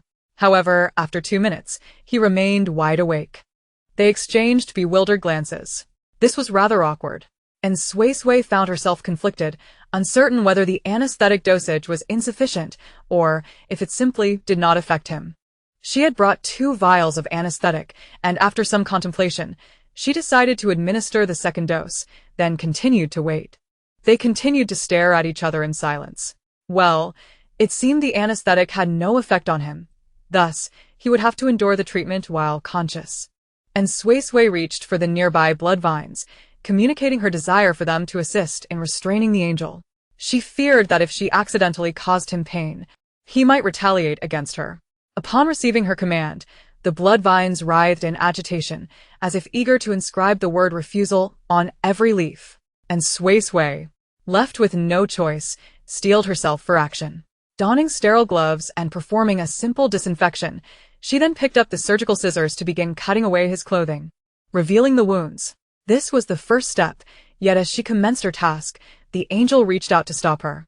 Similar to the previous instance when she had touched his wounds, he gently grasped her wrist, guiding her hand away. And Suisui resolutely ignored his attempts to deter her. Once he released his grip, she resumed cutting away the fabric. After several attempts, the angel relented. Successfully, she unveiled the injuries and proceeded to take the saline solution, carefully pouring it over the wounds to cleanse them. In comparison to the act of cutting fabric, this particular phase undeniably brought forth a significant amount of pain. The angel, who had consistently maintained a serene expression, furrowed her brows for the first time. "You mustn't strike me. I am merely aiding you in cleansing your wound," and Suisui muttered under her breath, while the threads of her mental energy prepared themselves for action. Should the other party decide to retaliate, despite her reluctance, she would have to communicate with them immediately.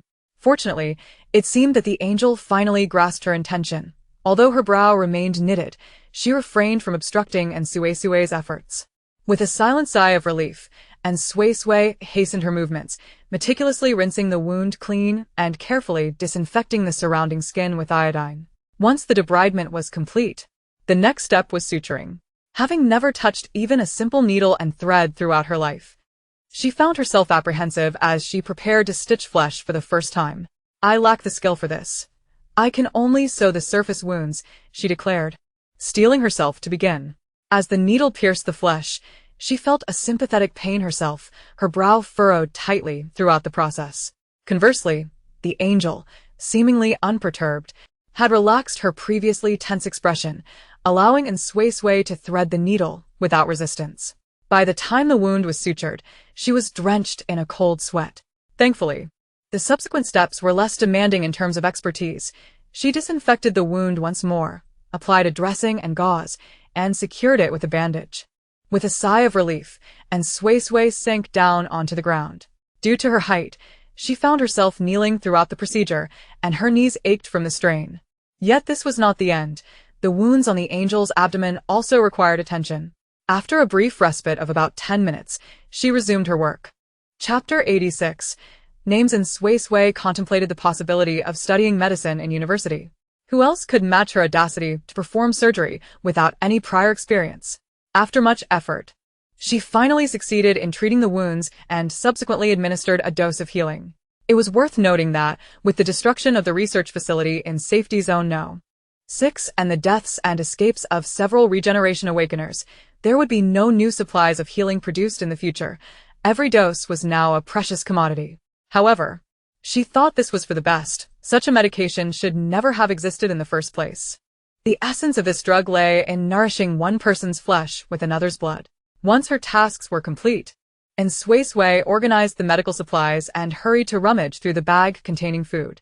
In the rush, she noted that Fong Xinghui had helped pack the supplies. Besides bread and compressed biscuits suitable for main meals, there were many snacks as well. The Free Nation regularly arranged for supplies to be sent over from the quarantine zone. They were not lacking in processed foods. She casually selected a loaf of bread and returned to the angel's side, opening the packaging and offering it to her. "Would you like something to eat?" she inquired, unconcerned whether the angel could consume such processed fare. Logically speaking, having endured such severe injuries and bled so profusely, and receiving her unorthodox treatment, the angel was undeniably resilient to still be alive and breathing.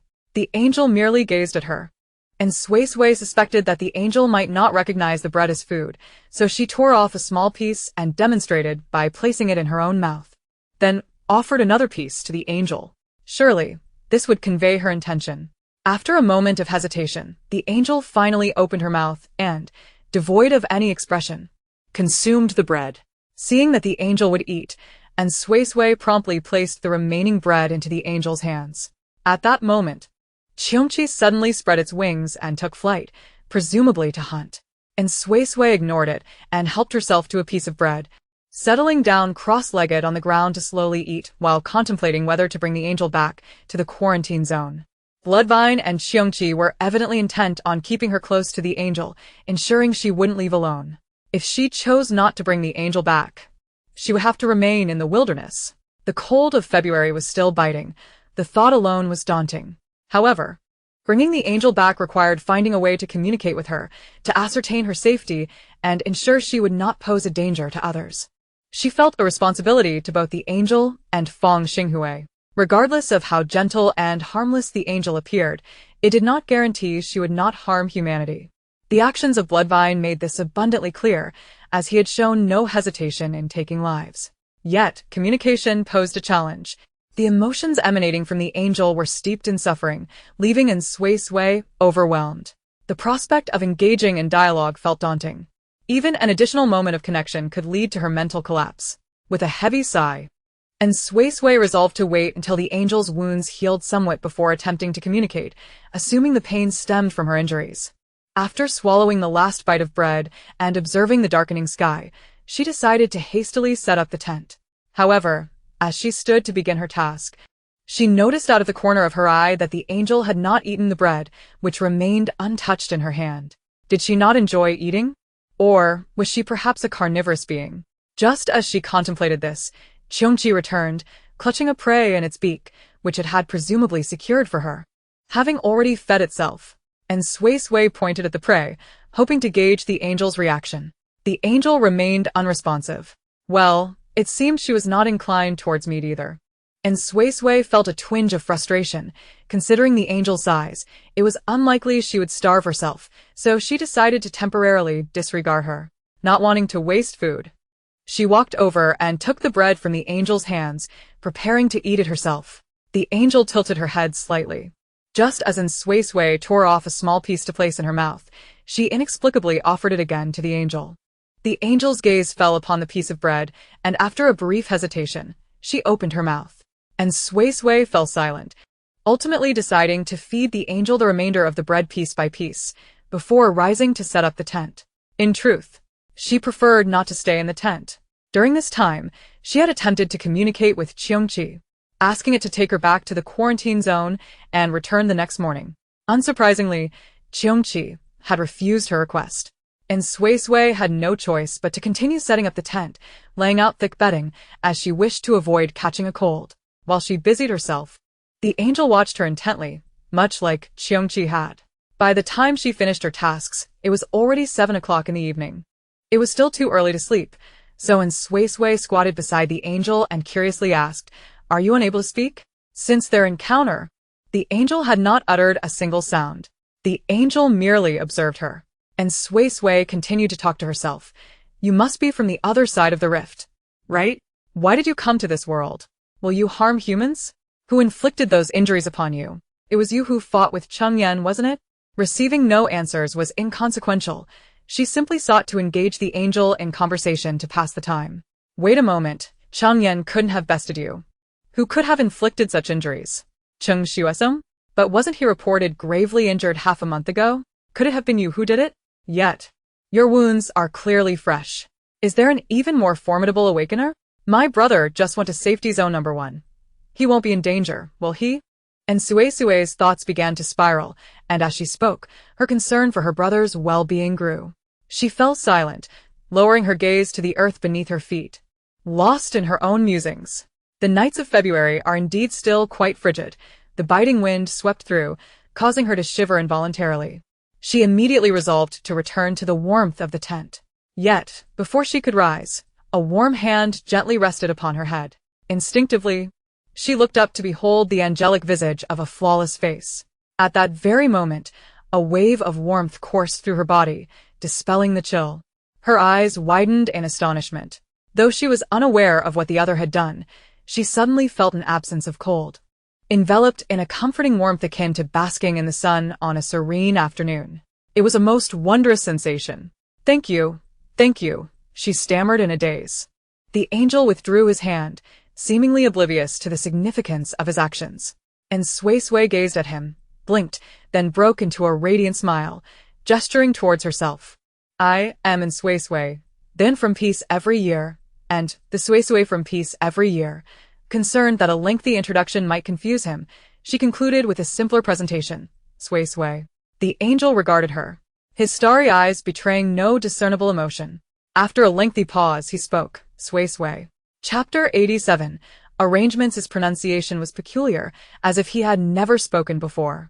After uttering her name for the first time, he began to repeat it, each iteration refining his pronunciation until it matched hers perfectly, even mimicking the subtle softness of the second syllable. Suisui. And Suisui stared at him in disbelief, her mind slowly grasping that this was likely his first attempt at speech. Considering her ability to communicate with others through mental prowess, it stood to reason that his kind might possess vocal organs, yet lacked the necessity for verbal communication. Hence their silence. This was the only explanation that could account for his behavior. She nodded vigorously, affirming with a pointed gesture, Suisui. The angel nodded in acknowledgement, seemingly indicating his understanding. Intrigued, she decided to teach him a few more words, hoping that one day they might converse normally. However, no matter how she pointed out the names of flowers and grasses, the angel remained silent, and whether from fatigue or annoyance, he closed his eyes. She instinctively sensed it was the latter, not wishing to be perceived as a bothersome child, and Suisui relented and wandered off to pet Qiongqi instead. In her flurry of preparation, she had brought everything useful except for her phone, leaving her without a means to pass the time. Qiongqi lay on its side, allowing her to caress its plush fur. She could even roll atop Qiongqi, and if she happened to roll too close to the edge, it would gently nudge her back with its tail. And Suisui awoke the next morning, nestled atop Qiongqi's soft, furry belly, with the angel still leaning against the tree trunk, his posture unchanged. Upon opening her eyes to behold the angel's beauty, which seemed to shimmer, she momentarily thought she was dreaming, but the events of the previous day soon flooded back to her. She had initially intended to sleep in the tent, but lying on Qiongqi was too comfortable. Its belly rose and fell with each breath like a cradle, and she had no recollection of when she had fallen asleep. Good morning, and Suisui greeted the angel cheerfully, then gracefully slid off Qiongqi's back to wash up by the lake. After freshening up, she grabbed a pack of cookies as breakfast and settled beside the angel, sharing the snacks between them. Though the angel appeared reluctant to eat, he opened his mouth when she offered, so she continued to feed him. After confirming the effectiveness of her aura on him, she felt entirely unafraid. Once breakfast was finished, and Suisui contemplated reopening the medical kit to examine the angel's injuries and perform a simple disinfection. The angel was quite cooperative. She carefully unwrapped the bandage, revealing that the inner layer was completely soaked in blood, exposing a jagged, poorly stitched wound. There were no signs of improvement, and blood continued to seep out faintly. Just a glance made her scalp tingle. How could this be? His physical constitution was evidently far superior to that of a human. Otherwise, he would have succumbed to the significant blood loss from yesterday. But if his physical form was indeed exceptional, why, despite the wound being stitched and treated, could he not staunch the bleeding? And Suisui found this to be abnormal. Surely, the angel could not be afflicted with hemophilia. What should I do? She fretted. Following the standard procedure to disinfect and bandage the wound, tightening the bandage more firmly in an attempt to apply pressure to stop the bleeding. The angel, however, remained as placid as if nothing were amiss, allowing her to fuss over him. And Suisui felt that this situation could not continue. After tending to the wound, she approached Qiongqi to communicate, hoping it would take her back to seek counsel from Fonglow, ask for help in relaying a message to Enbei, and retrieve her phone. After much persuasion, Qiongqi ultimately acquiesced, allowing her to climb onto its back as it soared back. Within the alert zone, Fonglow and Fong Xinghui were engaged in practical training when they caught sight of Qiongqi's silhouette from afar, both pausing their actions simultaneously, without needing to inquire. And Suisui disembarked and began to pour out her thoughts like a torrent. This time, there was no rush to return. She had the luxury of time to explain in detail. She recounted everything she could, even indulging in an elaborate description of the angel's beauty. Fonglow and Fong Xinghui listened, stunned. Fong Xinghui couldn't help but interject. Why don't you bring him back? You can't possibly stay out here forever. I'm afraid he might harm you, and Suisui replied, her expression troubled. It wasn't mere overthinking. The injuries on the angel were clearly inflicted by someone, and he had previously engaged in a conflict with Chengyan, suggesting he might harbor animosity towards humans and possess formidable strength. According to your reasoning, given his current injuries, he should lack the capacity to harm us, Fong Xinghui countered, adopting a more relaxed perspective. Consider it from another angle. Despite his severe injuries, he is still alive. He could easily lash out at us if he wanted, and Suisui warned. Fong Xinghui fell silent, turning to her sister. Sis, what do you think? Staying out here indefinitely isn't a feasible solution, Fonglow proposed with a frown. We should bring him back. Xinghui and I will depart for now. And where will you go? And Suisui pressed. We can stay at the number 6 safe zone until your brother returns, and then we'll make plans, Fonglow replied, recalling that she had yet to convey Enbei's message. I informed your brother about your situation yesterday. He said not to worry. The angel won't harm you. And he is already on his way back. Upon hearing that her brother would soon return, and Suisui's spirits lifted instantly. Fonglow's suggestion was indeed the most prudent course of action, and without hesitation, she accepted the arrangement. As for the angel's wounds, none present were doctors. Even if they were, they would only know how to treat humans, so they would have to wait for Enbei to return to address the matter. With a plan established, Fonglow and Fong Xinghui set about packing their belongings, preparing to head to the number 6 safe zone. And Suisui climbed back onto Qiongqi's back, ready to return and fetch the angel. At the same time, Enbei, on his way back, was contacting Chung Yunwei. I require a list of all surgeons proficient in the number 6 safe zone, detailing each individual's qualifications and surgical success rates. Once I have made my selections, please arrange for someone to assist me in negotiations. About half a month later, I required the other party to accompany me outside the safe zone to perform a surgical procedure on someone. The operation was not particularly difficult. It merely involved extracting something from within the body. The expenses would be recorded, and I would settle them with you later. He planned to bring the doctor back with him this time, not for the sake of the so-called angel, but to perform surgery on his sister. Chapter 88. Care upon returning to the lakeside, and Suisui observed the angel, who was in a state of tranquil repose, and began to ponder how to encourage him to accompany her back. She was uncertain whether he remained stationary due to resting and recuperating, or if his injuries were grave enough to render him immobile.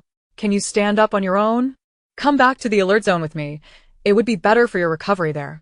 Although she knew he could not comprehend her words, she earnestly explained her intent and tentatively reached out to grasp his uninjured shoulder. The angel regarded her, allowing her to take his hand but showing no inclination to rise. And Suisui, thus, exerted a bit more force. Yet he remained unmoved. She tried again with greater effort. Still, he did not budge. Straining with all her might, she found herself equally unsuccessful. Just as she felt disheartened and contemplated alternative methods, perhaps seeking assistance from Bloodvine or Cheongchi, the angel unexpectedly stood up. It appeared he had grown stiff from sitting for too long. As he rose, his magnificent wings unfurled with a swift motion, a few feathers drifting gently to the ground. And Suisui gazed up at him. Bathed in the soft glow of the morning sun, he was enveloped in a hazy radiance. While he had seemed tall when seated, it was only now, standing, that she truly perceived his extraordinary height, over 6 feet 3 inches. And Bei, her brother, stood at 5 feet 10 inches, and the angel surpassed him slightly. With his grand wings, he appeared overwhelmingly large. Half a year ago, she measured her height at 5 feet 3 inches. She was unsure if she had grown since then, but even if she had, it would not have been by much. Standing beside him, she felt like a mere child, needing to tilt her head to gaze at him, while he had to lower his gaze to meet hers. The angel regarded her with downcast eyes, his expression inscrutable, yet imbued with a semblance of forbearance. And Suisui took a few steps, still clutching his hand, and pointed towards the direction of the alert zone. Over there. Her meaning was clear. If you cannot fly, Cheongchi can take us. As she began to connect mentally with Cheongchi, the angel suddenly scooped her up in his arms. And with a powerful flap of his wings, they soared into the sky at an astonishing speed. Startled, and Suisui instinctively wrapped her arms around his neck, fearful of falling. The rapidity of their ascent whipped the wind against her face, making it difficult to keep her eyes open. After a moment, she adjusted to the rush. While it took Cheongchi nearly an hour to return her, the angel covered the distance to the alert zone in approximately 20 minutes. There. She pointed towards the alert zone as they approached. Upon touching down, and Suisui's hair was a chaotic mess, resembling a bird's nest, while the angel's long golden hair, even longer than hers and slightly curled, remained impeccably neat and smooth. Was this the disparity between humans and angels?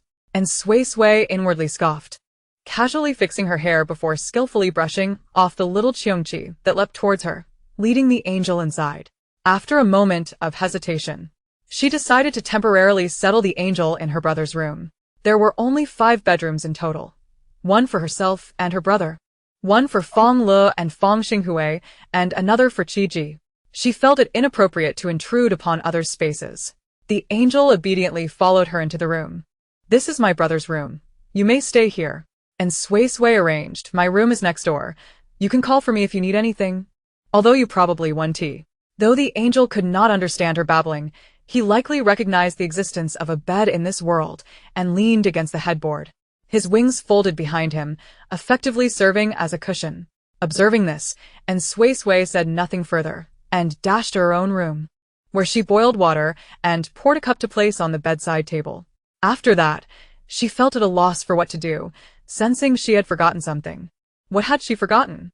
Bloodvine and Cheongchi. And that mountain of supplies. Cheongchi would likely return on its own. But Bloodvine and the supplies left behind could not fly back unaided. She needed to make a trip. "You rest well," she said before hastily exiting the room. Although Cheongchi's speed could not compare to the angel's, it was still quite swift when unburdened by the cubs on its back.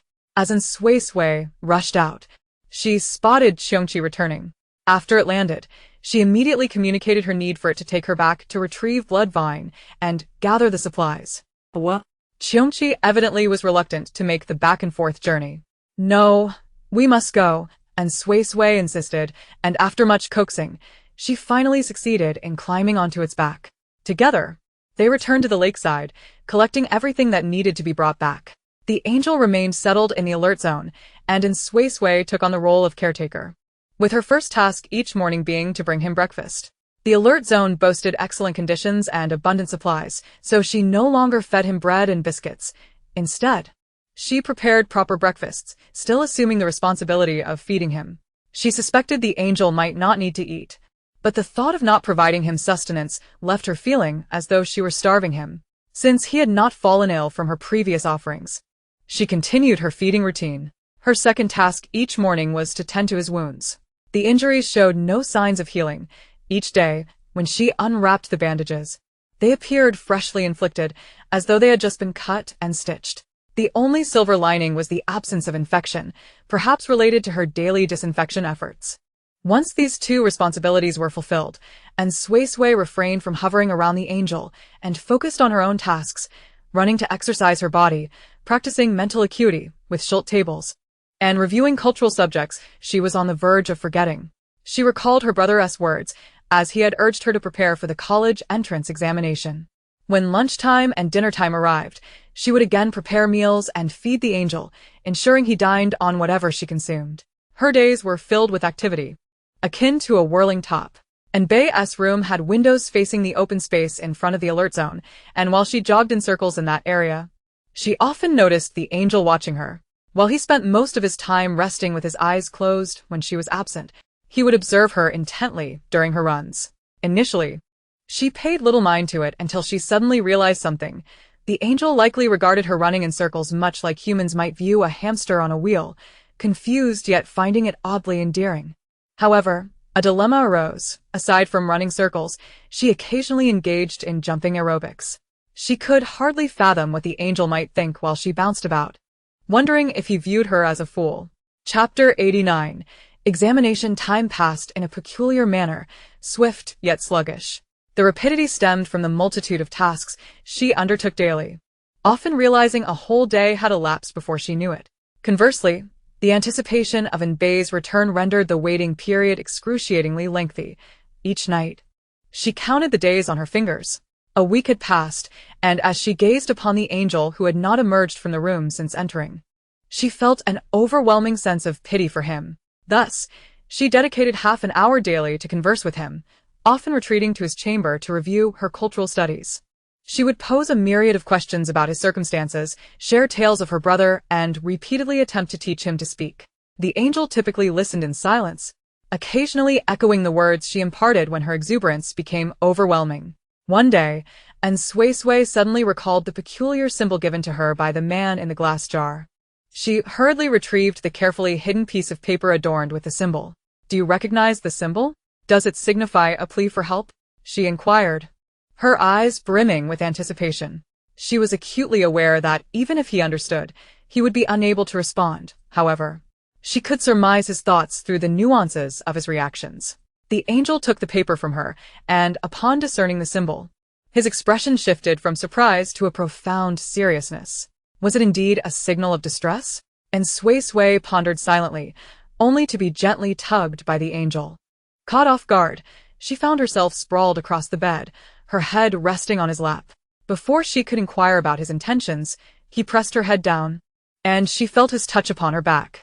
His fingers, exploring the fabric of her thick coat, soon ventured beneath it, causing her body to stiffen momentarily. Thankfully, his actions were devoid of any lewdness. He was clearly seeking to ascertain something. Thus, she refrained from resisting, allowing him to probe around her shoulder blades. After a while, the angel's serious demeanor softened slightly, and he began to explore her lower back. And Suisui felt a ticklish sensation along her waist, instinctively wanting to evade his touch. But pinned down as she was, she could only wriggle uncomfortably. Nevertheless, she soon understood the purpose of his examination. He was inspecting her wings. The two locations he was probing were precisely where an angel's wings would emerge, and he was likely verifying whether they had not yet developed or if some mishap had occurred. After a lengthy inspection, the angel released her and tenderly stroked her head in a comforting manner, and Suisui remained uncertain about what conclusions he had drawn. However, following this incident, the angel suddenly became eager to learn to speak, no longer merely accommodating her efforts. This delighted her, prompting her to invest 2 hours each day in teaching him. Were it not for her concern about hindering his recovery, she would have gladly engaged in round-the-clock instruction. No matter the vocabulary she introduced, he could effortlessly recall and pronounce it perfectly. His comprehension and memory were evidently far superior to that of any human. An unsettling thought crossed in Suisui's mind, but she quickly dismissed it. Worrying was futile. It was far better to strive for effective communication, perhaps discovering a means for both parties to coexist harmoniously. When Enbei returned, weary from travel, it was already 7 in the evening, and Suisui was ensconced in the angel's room, grappling with a mathematics worksheet, her expression one of utter desolation. Mathematics was her least favorite subject, and she invariably postponed her assignments until nightfall.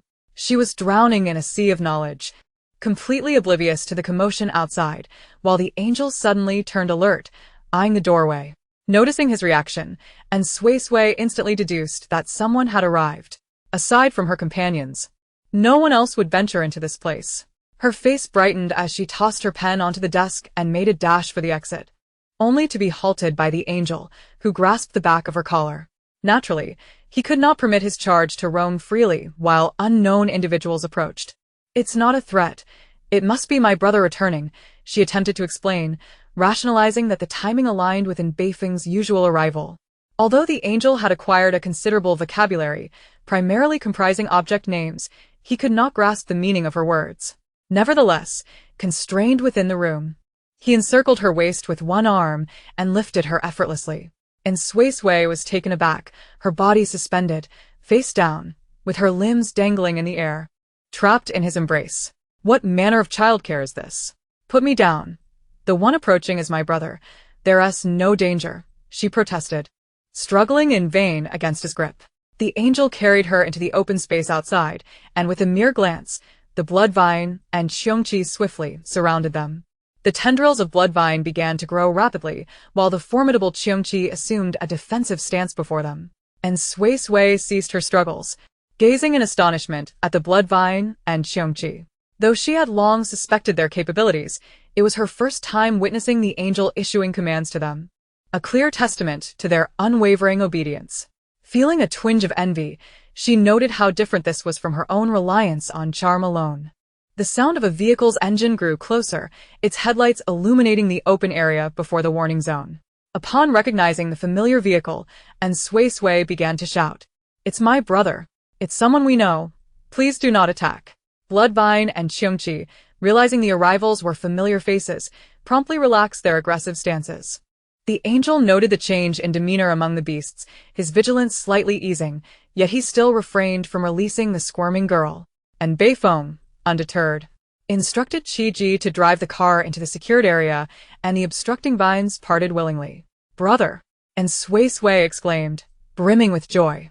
And Beifeng exited the vehicle, his gaze falling upon his sister, who was being held aloft, his brow instinctively furrowing. "What kind of upbringing is this?" he directed at the angel, who met his gaze. And after a moment of mutual understanding, released the girl. And Suisui, liberated, dashed toward Beifeng. "Are you all right?" she prompted with concern. He ruffled her hair with a smile, assuring her, "I'm fine." She shook her head, her eyes sparkling with joy, before glancing back at the vehicle to check on Qi. Qi, having confirmed there was no conflict, exited the car, regarding the angel with curiosity.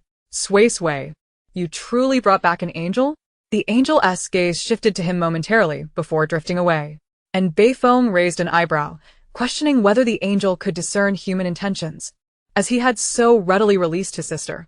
Observing the exchange between her brother and the angel, and Suisui felt it was the opportune moment to introduce them, though the language barrier posed a challenge. "I should take him back to his room first," she concluded, stepping forward to grasp the angel's hand. However, he remained firmly focused on the vehicle. Confused, she turned to Beifeng, who interjected, "There's someone else in the car." Chapter 90. The child nature. "There's someone else in the car? Who?"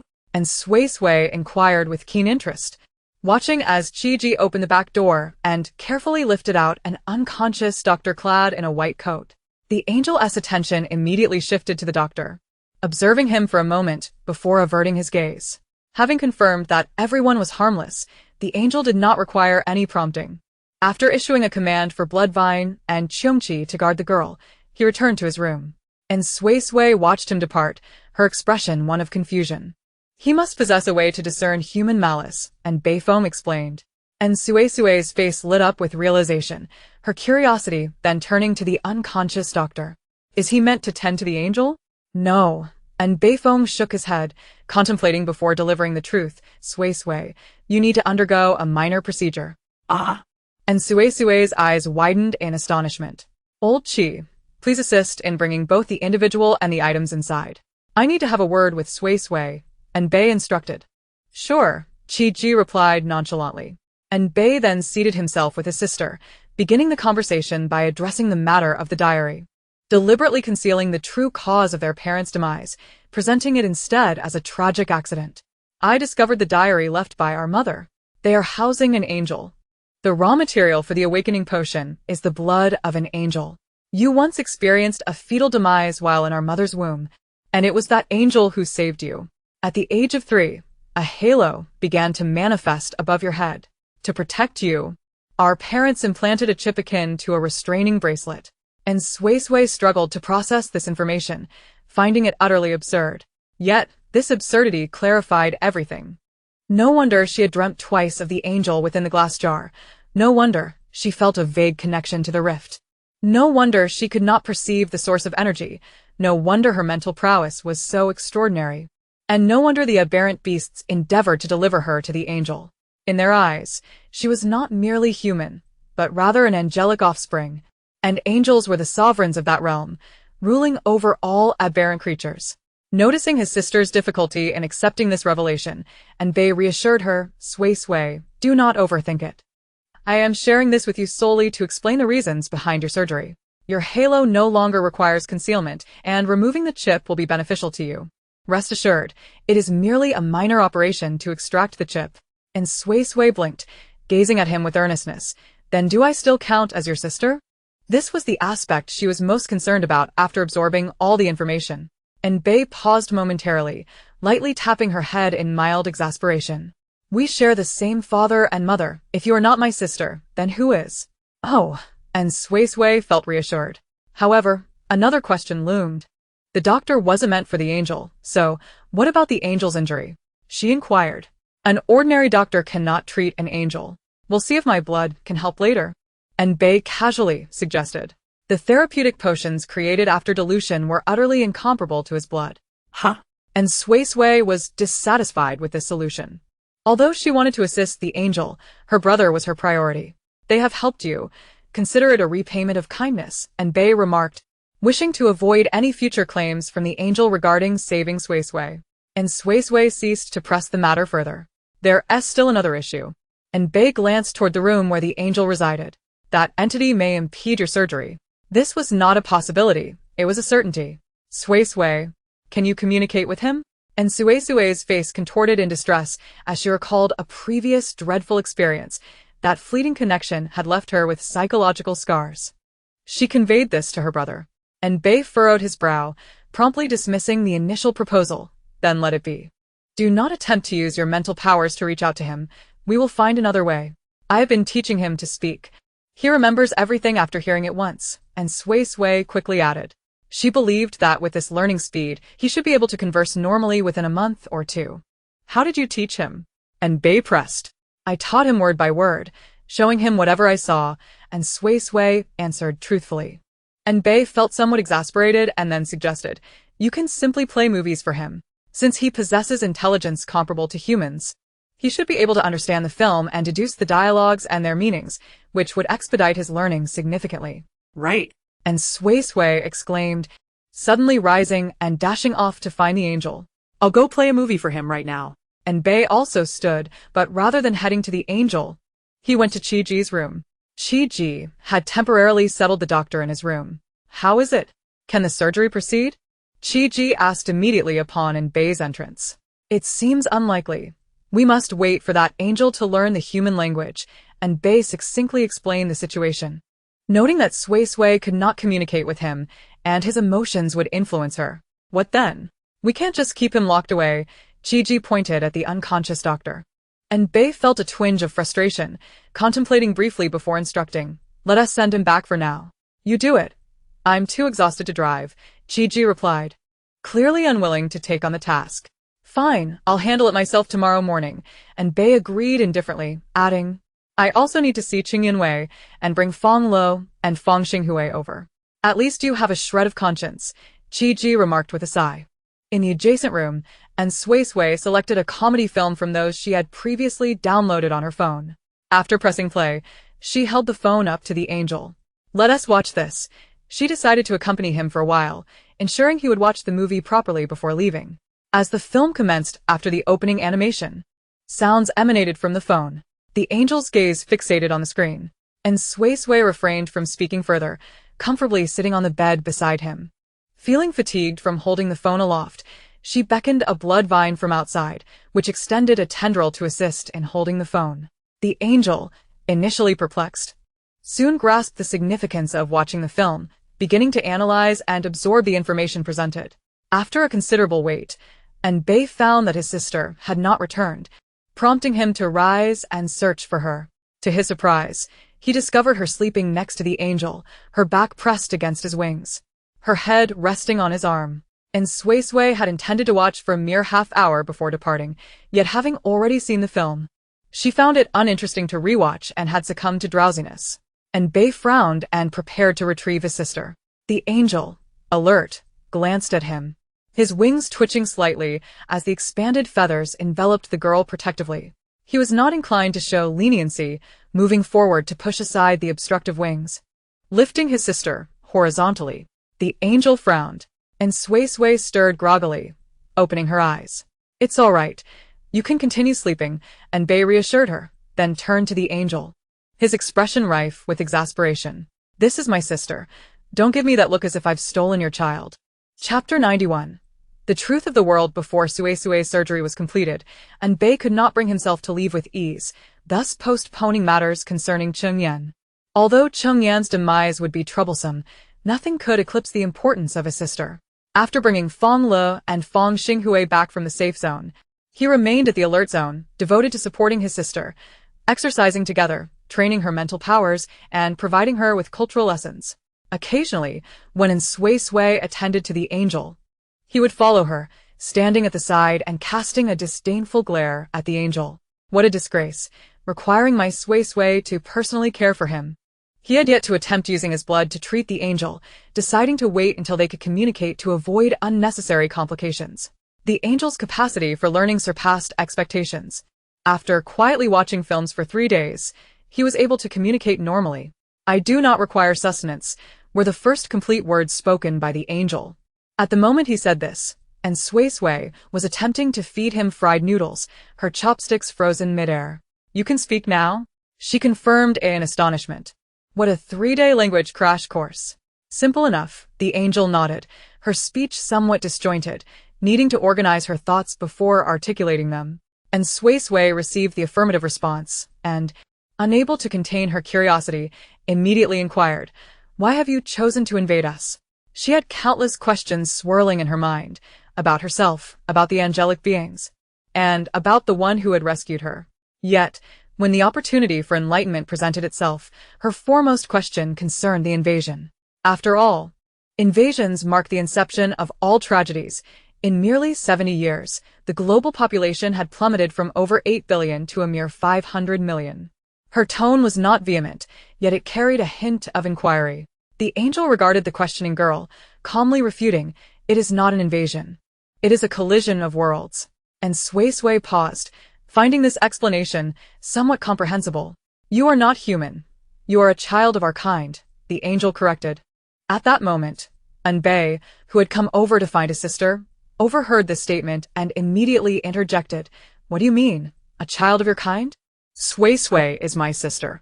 The angel's gaze turned towards him, her expression serene, her tone unruffled. "She is a child of our kind. The halo is proof." That halo was a mark of infancy among angels, a means of self-protection that would vanish in adulthood. "She is not. She is a normal human, my biological sister, sharing the same blood as I do," Anbei countered. "She is. Within her resides a life energy that belongs to our kind." The angel paused, struggling to articulate her companion's name in human language, bestowed upon her by her creator. "She is not. Something merely occurred while she was in our mother's womb, and then your people rescued her.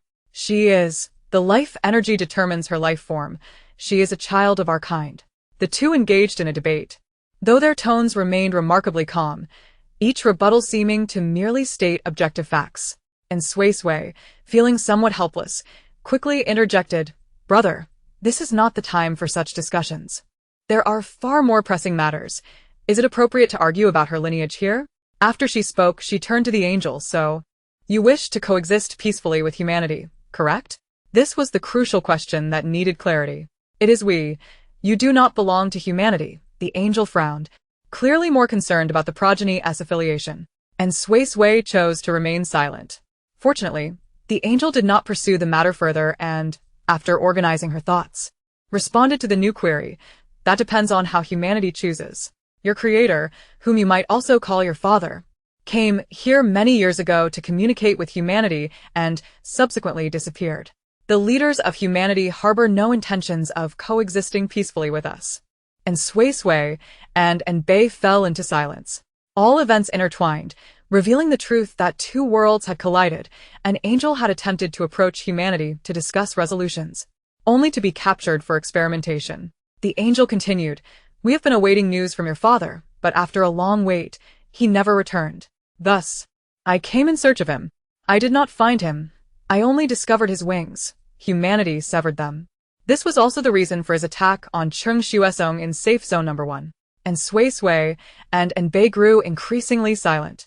Humanity had no justification for their actions, although they could present numerous rationalizations, claiming that those not of their kind must harbor ulterior motives, no matter how they sought justification. Humanity was still responsible for inflicting harm. They even harmed their own, treating their compatriots as mere resources for experiments. So what will you do next? And Suisui pondered aloud. I will find a way to locate your father, the angel replied. And then? And Suisui pressed further. She wanted to inquire about how they would treat humanity afterward. Although she still identified as human, she could not deny that humanity had its flaws. She feared that the angel might share this sentiment and subsequently initiate a plan for human eradication. The angel seemed to struggle with this notion. Contemplating for a few moments before responding, the collision of two worlds has occurred. Fusion is inevitable. And Bei understood his sister's intent and directly laid bare the question. Will you go to war with humanity? Why would we wage war against humanity? The angel found this notion perplexing regarding humanity as quite strange. To seize control of the world, or perhaps to exact revenge upon humanity, and Bei suggested, believing there were ample reasons for conflict. The angel shook her head at this. The world belongs to every living being. We do not seek to retaliate against a species. Every being is an independent entity. And Suisui gazed at the angel, suddenly perceiving an aura of divine radiance emanating from her. Mother, I have truly encountered a celestial being. And Bei also regarded her, realizing that his plans had become significantly more profound. The rebellion for power was no longer merely linked to his sister's examinations. It now held implications for the future of all humanity. He hoped Cheng Yan would be strong enough to endure until he could rescue him. Thinking of Cheng Yan, he promptly asked, "What have you done to Cheng Yan?" Who is that? The angel was unfamiliar with Cheng Yan. He is the one you encountered when you first arrived. The one who fought with you and could manipulate ice, and Suisui eagerly explained. After your battle, he forgot who he was. Upon hearing this, the angel immediately recalled the encounter, responding in a calm tone, I cleansed the impurities from his soul. Such a sacred ability.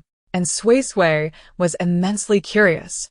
And after a series of inquiries, she learned that it involved erasing all memories beyond human comprehension. The angel had found Cheng Yan overwhelmed and unwilling to kill or continue fighting, so she simply caused him to forget. Remarkably, having just learned human language. You've already mastered the art of conversation? Chapter 92. Treasures well. It's not entirely about the art of conversation. After further inquiry, and Suisui discovered that the angel could perceive the essence of life, the flame of the soul, where the emotions and thoughts of beings influence the flame. For instance, in times of sorrow, the flame would dim. When harboring malice, the flame would turn black. Their unique golden eyes do not reflect anything because they perceive not the external appearance of things, but the very essence of all beings. The angel remarked that Cheng Yan's soul flame was shrouded in gloom. After she erased all his memories, his soul flame brightened. This truly could be considered a cleansing of the impurities from his soul. And Suisui was fascinated by the angel. And once she understood that the angel did not intend to harm humanity, she relaxed, asking a multitude of questions about the angelic beings. The angel answered them all, viewing the girl as a lost cub of her kind, thus treating her with great tolerance. What about the flame of my soul? And Suisui was also curious about this. The angel gazed at the girl. Within her, the young soul flame was lively, flickering about. The core of the flame was pure white, while the inner flame carried a hint of pale blue amidst the white, and the outer flame exhibited a rich array of colors, indicating her vibrant emotions. This was the first time the angel had seen such a colorful flame among her kin. Angels live for an extended period, and since adult individuals establish mental connections that influence each other as emotions, their soul flames generally remain a uniform pure white. Only the flames of juvenile cubs show some variation, yet none as diverse as this. Colorful and beautiful, the angels sincerely marveled. All right, let us return to the matter at hand, and Bei interrupted their conversation, redirecting the increasingly wayward topic back to the pressing issues. He gazed at the angel, stating, Suisui must undergo surgery. Something has been embedded in her nape, which restricts her powers. Do not obstruct this. The angel displayed a look of surprise and immediately gestured for the young girl to come closer.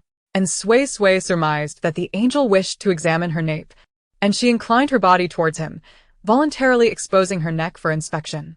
The angel reached out, carefully sensing the flow of energy within, and indeed, he discerned something amiss. It was no wonder the young one appeared so feeble. He had initially believed it was due to a lack of proper care in this world, resulting in her stunted development. Even if humanity is reluctant to coexist peacefully with us, it should not harm the young. The angel rarely exhibited such anger. No. And Suisui quickly clarified upon noticing the misunderstanding. This was done by my parents to protect me, to prevent me from being captured for research. The angel's expression softened at her explanation. I will arrange this matter. You need not interfere.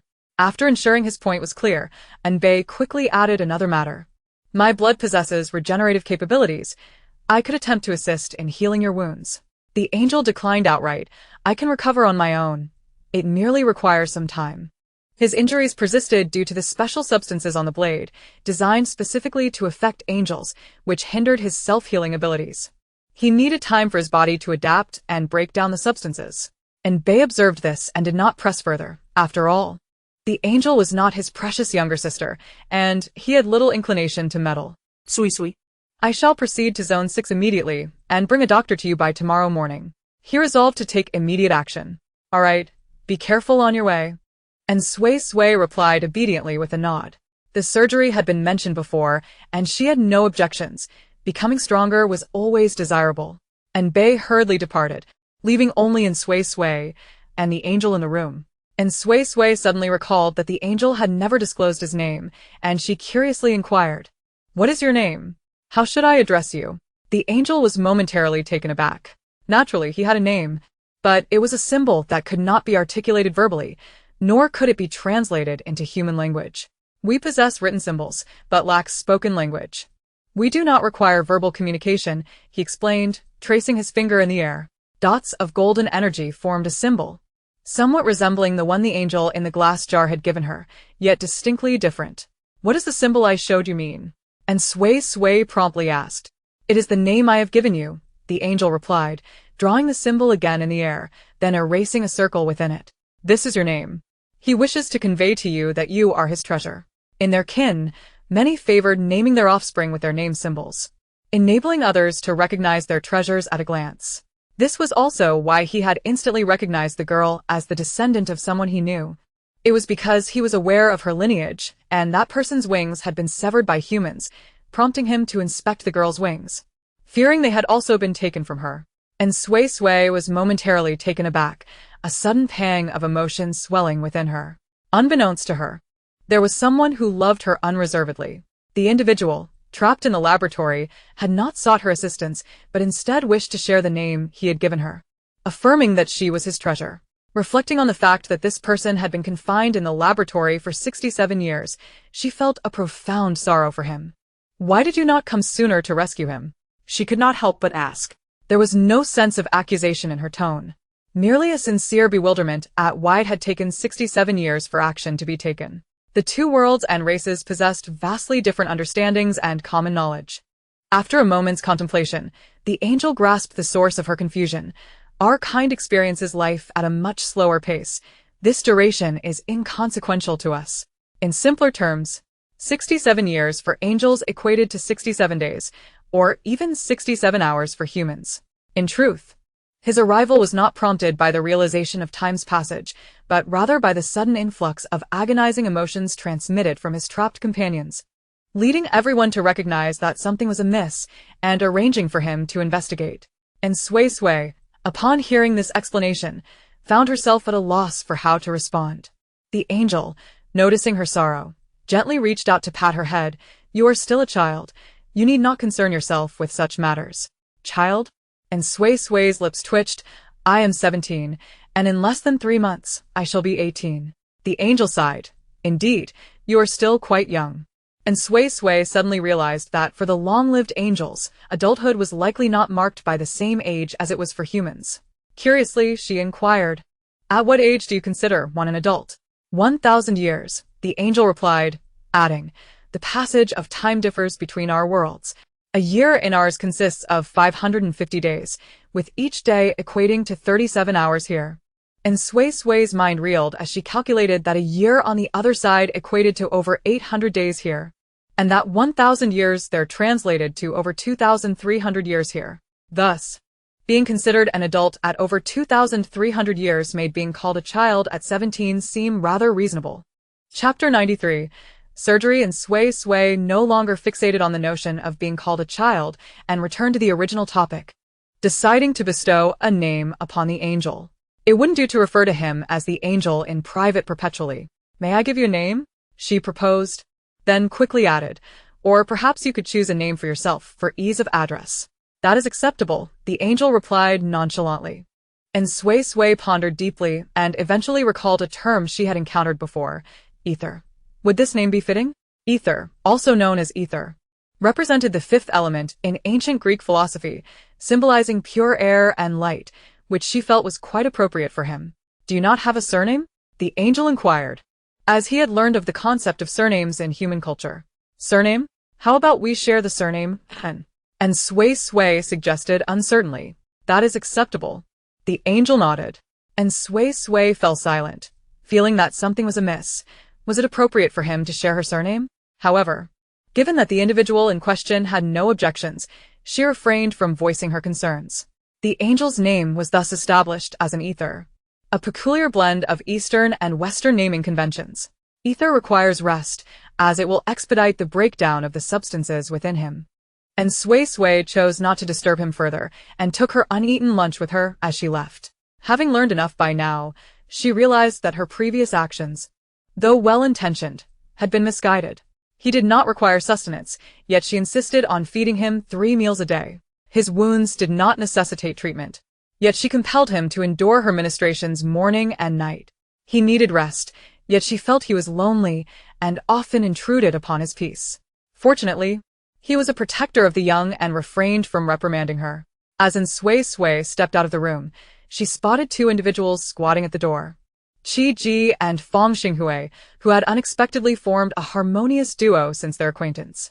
The two, unaware of how much they had overheard, wore expressions of shock. And upon seeing her emerge, each took hold of one of her arms, swiftly ushering her to the living room and settling her on the sofa. And Suisui, "Ask away," she said. They clearly had not heard everything, their curiosity bubbling over with a plethora of questions, primarily concerning the matters beyond the rift. And Suisui did not conceal anything. She candidly recounted the collision of the 2 worlds, along with the angel's attitudes towards humanity. While she spoke, Fonglow quietly approached and stood by, listening intently.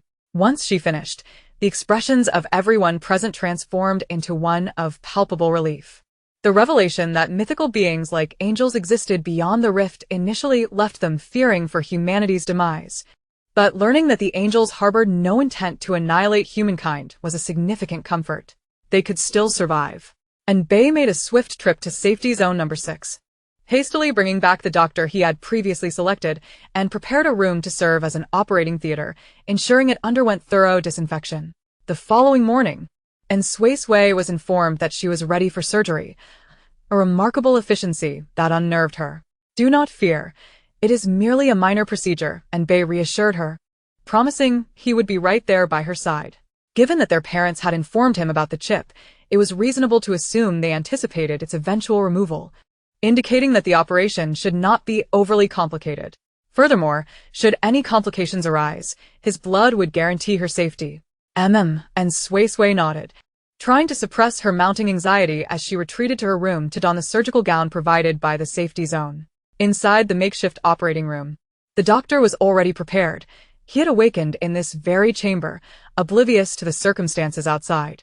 He was unaware of the SS-level beast, the Bloodvine, that clung to the windows, nor the two SSS-level beasts, the Cheongchi, lurking in the open area of the restricted zone, nor even of the presence of an angel in the vicinity. And Suisui lay nervously on the temporary operating table, awaiting the doctor to administer the anesthetic. As she watched the needle gradually pierce her vein, her vision swiftly blurred, and when she next opened her eyes, the operation had concluded, and she found herself lying in her own bedroom. A slight discomfort persisted at the nape of her neck, yet she felt no other unease. Rather, a refreshing sensation enveloped her. Though she lay in her bedroom, she could distinctly hear the voices of Fonglow and the others in the hall. They were preparing to depart for safety zone number 6 to assist in escorting the doctor back. Footsteps approached, accompanied by steady heartbeats and breaths. It was Enbei. And Suisui could not quite fathom how she recognized him, yet she was certain it was her brother approaching. The bedroom door swung open, and soon his visage filled her sight. It was indeed Enbei. Suisui, you are awake. How do you feel? Is there any discomfort? No, and Suisui shook her head, her gaze resting on her brother, noting the aura of energy swirling around him. Upon closer inspection, she observed flecks of energy floating in the air, reminiscent of dust illuminated by sunlight. Suddenly, she realized this was source energy. With a mere thought, the energy seemed to be drawn towards her, gently infiltrating her being. A warm current flowed within her, akin to the comforting sensation she felt when Ace had tapped her on the head, warming her entire body. And Enbei, perceptive as ever, sensed the energy fluctuations around him. The disturbance was not of his making, so it must have originated from his sister. You can manipulate energy now? He confirmed with a smile, his tone filled with pride. And Suisui nodded, unable to suppress her smile. After more than half a year, she could finally sense and control energy. What an arduous journey it had been. The effects of the anesthesia had yet to fully dissipate, and drowsiness overtook her. And Enbei suggested she rest a little longer. She did not resist, and soon slipped back into a deep slumber. And Suisui dreamt of that individual once more. The angel who had granted her a second chance at life, whom in some respects could be considered her father. The dream unfolded in the familiar, brilliantly illuminated laboratory. The enormous glass tank filled with azure liquid looming before her, as the figure gazed back at her through the dreamscape. Where are you? I want to save you. How can I find you? She silently implored. The figure seemed to receive her thoughts, subtly shaking their head. And Suisui felt a pang of urgency. Did this mean they did not know their own location, or was it something else entirely? Sensing her anxiousness, the figure suddenly raised their right hand, pressing their palm against the glass. Instinctively, she yearned to reciprocate the gesture, and in that moment, she felt a warm temperature, as if their hands truly connected. Though her dream self was merely consciousness without form, her restless heart found solace. Chapter 94. Transformation. When Suisui awoke again, it was midday. Though her neck was still bandaged, any sensation had vanished. She surmised her brother had employed a healing technique or perhaps utilized his own blood. Reminded of Enbei, she immediately sensed his location. He was preparing lunch. She quickly descended from her bed and hurried to the kitchen. Is there any discomfort? Enbei inquired once more upon seeing his sister. No, and Suisui replied, brimming with vitality. I feel fantastic. My senses have sharpened significantly. She enthusiastically began recounting all the changes she had experienced, leaving no detail unmentioned. As Enbei cooked, he listened attentively, all the while formulating a training plan for her in his mind. Now that she possessed this power, it was essential to hone it. He would not allow her to engage in combat with others. He would shield her from any danger. However, it was prudent for her to grow stronger for her own safety. Regrettably, he would need to seek out Chengyan next, and could not personally train her. So, he would have to rely on Fonglow for assistance. As Suisui animatedly detailed her transformations, she suddenly halted, anxiously pointing at the halo above her head and asking, Brother, does this look brighter? It's decent, brighter than before, but not blinding, and Bei assured her, clearly understanding her concerns. With that, she felt a wave of relief and continued to share her experiences. She certainly did not wish to step outside with a gigantic light bulb atop her head. When she finished her account, and Bei's lunch was ready, and they shared a meal together. The others were absent, having gone to safety zone number 6. After they ate, and Suisui recalled that she had forgotten to mention her dreams, and quickly relayed her experience of dreaming about the angel again. "Brother, I want to save him," she implored, her eyes wide with hope, seeking her omnipotent brother's assistance in devising a solution. "It must be done," and Bei agreed, expressing no reservations about rescuing the angel, especially since he had once saved his sister. "Let's inquire with Ace and see if he has any methods for locating him." Although he previously mentioned he could not find him, perhaps there are still unexplored avenues. "All right," and Suisui replied, promptly rising to seek out Ace. And Bei followed behind, exasperated. Ace was resting, and upon sensing the approach of the siblings, he opened his eyes, casting a dispassionate glance at Bei before focusing entirely on the young woman before him. After the chip's removal, and Suisui appeared to him transformed, akin to a once malnourished child blossoming into a healthy one. "Ace, I just had a dream," and Suisui began, hesitating as she struggled to find the right way to refer to the angel, "my angel father." She ultimately acknowledged him in that paternal role. According to Bei, she had been stillborn, and it was that angel who had granted her a second life. Reborn parents are still parents, and she ought to regard him as her father. "I want to ask where he is, but he didn't tell me. Perhaps he does not know himself. Do you have any way to find him?" "I do not have a method to locate him," Ace replied, shaking his head. And Suisui's expression immediately shifted to one of disappointment upon hearing those words. "But you can," Acer continued, and Suisui perked up once more at Acer's words. Observing the flickering flames of the girl's soul, Acer found it difficult to comprehend how such a young creature could embody such profound emotions. "Since you can establish a mental connection with him, you should be able to sense his location. You possess the essence of his life. You are an extension of his existence. This task should not prove overly challenging for you." And Suisui felt a surge of excitement but, after attempting to sense for a while, found herself at a loss. "But I can't sense anything. You simply have yet to master your own powers." The previous mental connections were led by him, Acer replied, his expression and tone imbued with understanding.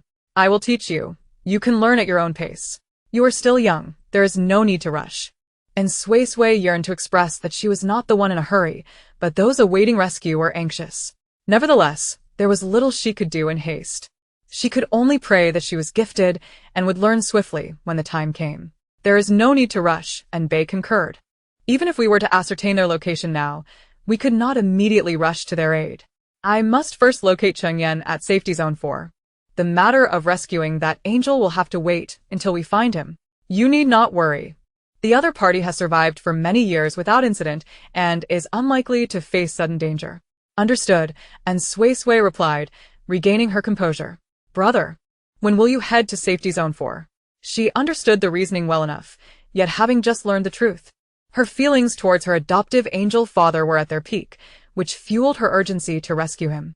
"I will leave tomorrow," and Bei declared, unwilling to delay any further. Now that his sister was safe, the search for Cheng Yan must take precedence. "I will take a trip with Chi-Ji. You stay here obediently. Let's set aside the cultural lessons for now. Have this fellow guide you in mastering your powers, and reserve some time to learn martial arts from Fonglow." He added sternly, "Once you successfully sense the location of the angel who is to save you, you must not act on your own. Wait for my return." Pum. And Suisui nodded obediently. With her affirmative response, and Bei felt reassured. Early the next morning, he boarded the vehicle, ready to depart. Chi-Ji had just returned with Fonglow and Fongxinghui from Safety Zone 6 after a night of travel and was promptly called back into the vehicle. "I must have owed you in my past life," Chi-Ji grumbled, albeit reluctantly climbing aboard. Once the two left, and Suisui exchanged a few words with Fonglow and Fongxinghui before rushing off to learn from Acer how to control her powers. Acer had actually begun teaching her the previous day, and his methods were quite engaging. He conjured a butterfly resembling a starry butterfly using his powers and instructed her to capture it with her released mental threads. She had expected it to be an easy task, but the butterfly proved to be exceedingly agile, making it quite difficult to catch. Today, She returned to continue the butterfly catching exercise. However, before commencing the training, Acer posed a question. Suisui, are you feeling unhappy? why? Because my brother has left and it will be a long time before he returns, and Suisui answered candidly. After contemplating for a few seconds, Acer reminded her. He is human, his lifespan is quite brief, and he will eventually leave you. And Suisui froze, for although Acer had consistently emphasized her angelic nature, she subconsciously regarded herself as human and had never considered the possibility of sharing the longevity of an angel. The thought of living without her brother was unimaginable to her. So she replied without hesitation, I don't need to live that long. I actually think living to 70 or 80 years old is sufficient. Acer's brow furrowed tightly at her response. 70 or 80 years, within the context of angels, that equated to a mere infant not even a year old. Who could accept an infant declaring they had lived enough? Chapter 95. Accepting guidance, Acer resolved to address the psychological health of the youngling's father when they located him, questioning how such a notion of having lived enough could arise. If necessary, he would find a way to prolong that human's life, which was not an insurmountable challenge. He fell silent, lost in contemplation regarding future educational matters. And Suisui then focused intently on her training. After extracting the chip, she was now capable of releasing over 100 mental threads, each extending over 3 meters in length. Strictly speaking, this was her true gifted ability. The youngling's aura belonged to her species traits, present in all angelic children during their formative years. Each angel possesses a unique ability. For instance, Acer's power is to manipulate memories, which he refers to as cleansing the soul. A child's ability typically inherits traits from their parents, but undergoes slight modifications. Acer mentioned that her angelic father was adept at materializing mental energy, directly using mental whips to strike, suggesting that her abilities would likely be similar. Thus, her current objective was to master the control of her mental energy with greater proficiency. The golden butterfly danced around her gracefully as she sat upright on a small stool, her face a picture of seriousness. Behind her, hundreds of mental threads flailed like tentacles, striving to capture the butterfly. She attempted to encircle the butterfly with her threads, but it effortlessly discerned her intentions, darting out of the encirclement before leisurely returning to tease her. As her frustration mounted, she unconsciously joined her hands with the mental threads, fully engaged in the pursuit of the elusive butterfly. All her mental threads felt like extensions of her limbs, and once she reached out to grasp the butterfly, she could no longer distinguish between her threads and her hands, fully immersed in the chase. She remained oblivious to Acer, who was watching her with an expression of profound concern. What if the youngling appears to be rather dim-witted? 2 hours later, she began to feel a sense of mental fatigue, and at that moment, the butterfly suddenly transformed into specks of glowing light and vanished. Excessive effort can be counterproductive. Acer called a halt to the training. Seeing this, and Suisui refrained from interrupting him and promptly sought Fonglow for her training. Before leaving, Anbei had provided Fonglow with a specific training regimen he had crafted for his sister, entrusting her to assist in guiding and Suisui's training. In fact, the most effective training for an awakening enhancer was through practical combat. The more one endured blows, the better one understood how to mobilize energy to enhance defense. The more one struck, the more adept one became at harnessing energy to bolster strength. However, Anbei clearly could not employ such a simplistic and crude method to instruct his sister. Instead, he devised a gradual training plan for her, starting with the foundational strengthening of specific body parts using energy, incorporating various exercises such as running, long jumps, and pull-ups to build strength in her legs, arms, and core. Naturally, these were not mere repetitive exercises, but activities aimed at surpassing limits. For instance, if Suisui could normally jump 1.5 meters, her daily training target would increase by 10 centimeters until she could jump 3 meters to meet the standard. Such training was indeed arduous, yet she found joy in it. The sudden acquisition of power filled Suisui with enthusiasm for her training as she fantasized about the day she could punch evildoers and kick miscreants. Every day, she proactively sought Acer for training in mental control, followed by Fonglow for mastery over source energy, and after each session, she remained true to her initial intentions, dedicating an hour to completing Schult tables. Fong Xinghui felt inadequate in comparison, prompting Fonglow to insist he join the training. The fulfilling training made time fly by. Each day, Fonglow would venture out to communicate with Bei, updating him on Suisui's training progress and confirming the developments of his actions. Returning to relay the information to Suisui. Bei and Qi, with the assistance of the members from the Free Nation, have successfully infiltrated the No. 4 security zone and have obtained preliminary information regarding Chengyan. It appears that Chengyan has also been confined within a laboratory. The No. 4 security zone harbors an underground research facility, albeit its primary focus is not on therapeutic agents, but rather on the study of mental powers. Currently, all findings related to mental powers have originated from the Research Institute in the number 4 security zone. Bei is now contemplating methods to infiltrate the Research Institute. Unless absolutely necessary, he would refrain from a direct assault. He recalls Cheng Yunwei's warning that there are multiple SSS-class awakeners present within the number 4 security zone. Beyond these serious matters, Fonglow also relays some trivial messages, such as reminding Bei to ensure that Suisui drinks milk before bedtime and that Sui should remind her brother to eat on time. She serves as the messenger between the two siblings. On this particular day, Fonglow was preparing to drive out to contact Bei when Sui stood by the car, articulating messages she needed to pass on to her brother. Suddenly, her peripheral vision caught a glimpse of Azur's room, where his bed was conspicuously empty of his presence. She uttered in surprise, just as Azur's tall figure came into view, his pristine white wings unfurling, glistening under the sunlight. This marked the first time he had stepped out of his room since their initial encounter with Bei. Observing this, Sui hurried over, concerned. "Why are you out? Is your injury healed?" "Yes," Azur nodded, adding, "The stitches need to be removed." "Stitches?" Sui had momentarily forgotten about that detail. "The stitches you placed need to be taken out," Azur succinctly explained. It then dawned on Sui that she had indeed used absorbable sutures, never considering that they would require removal. "I'll help you take them out," she declared, rushing to search for surgical scissors in the medical kit.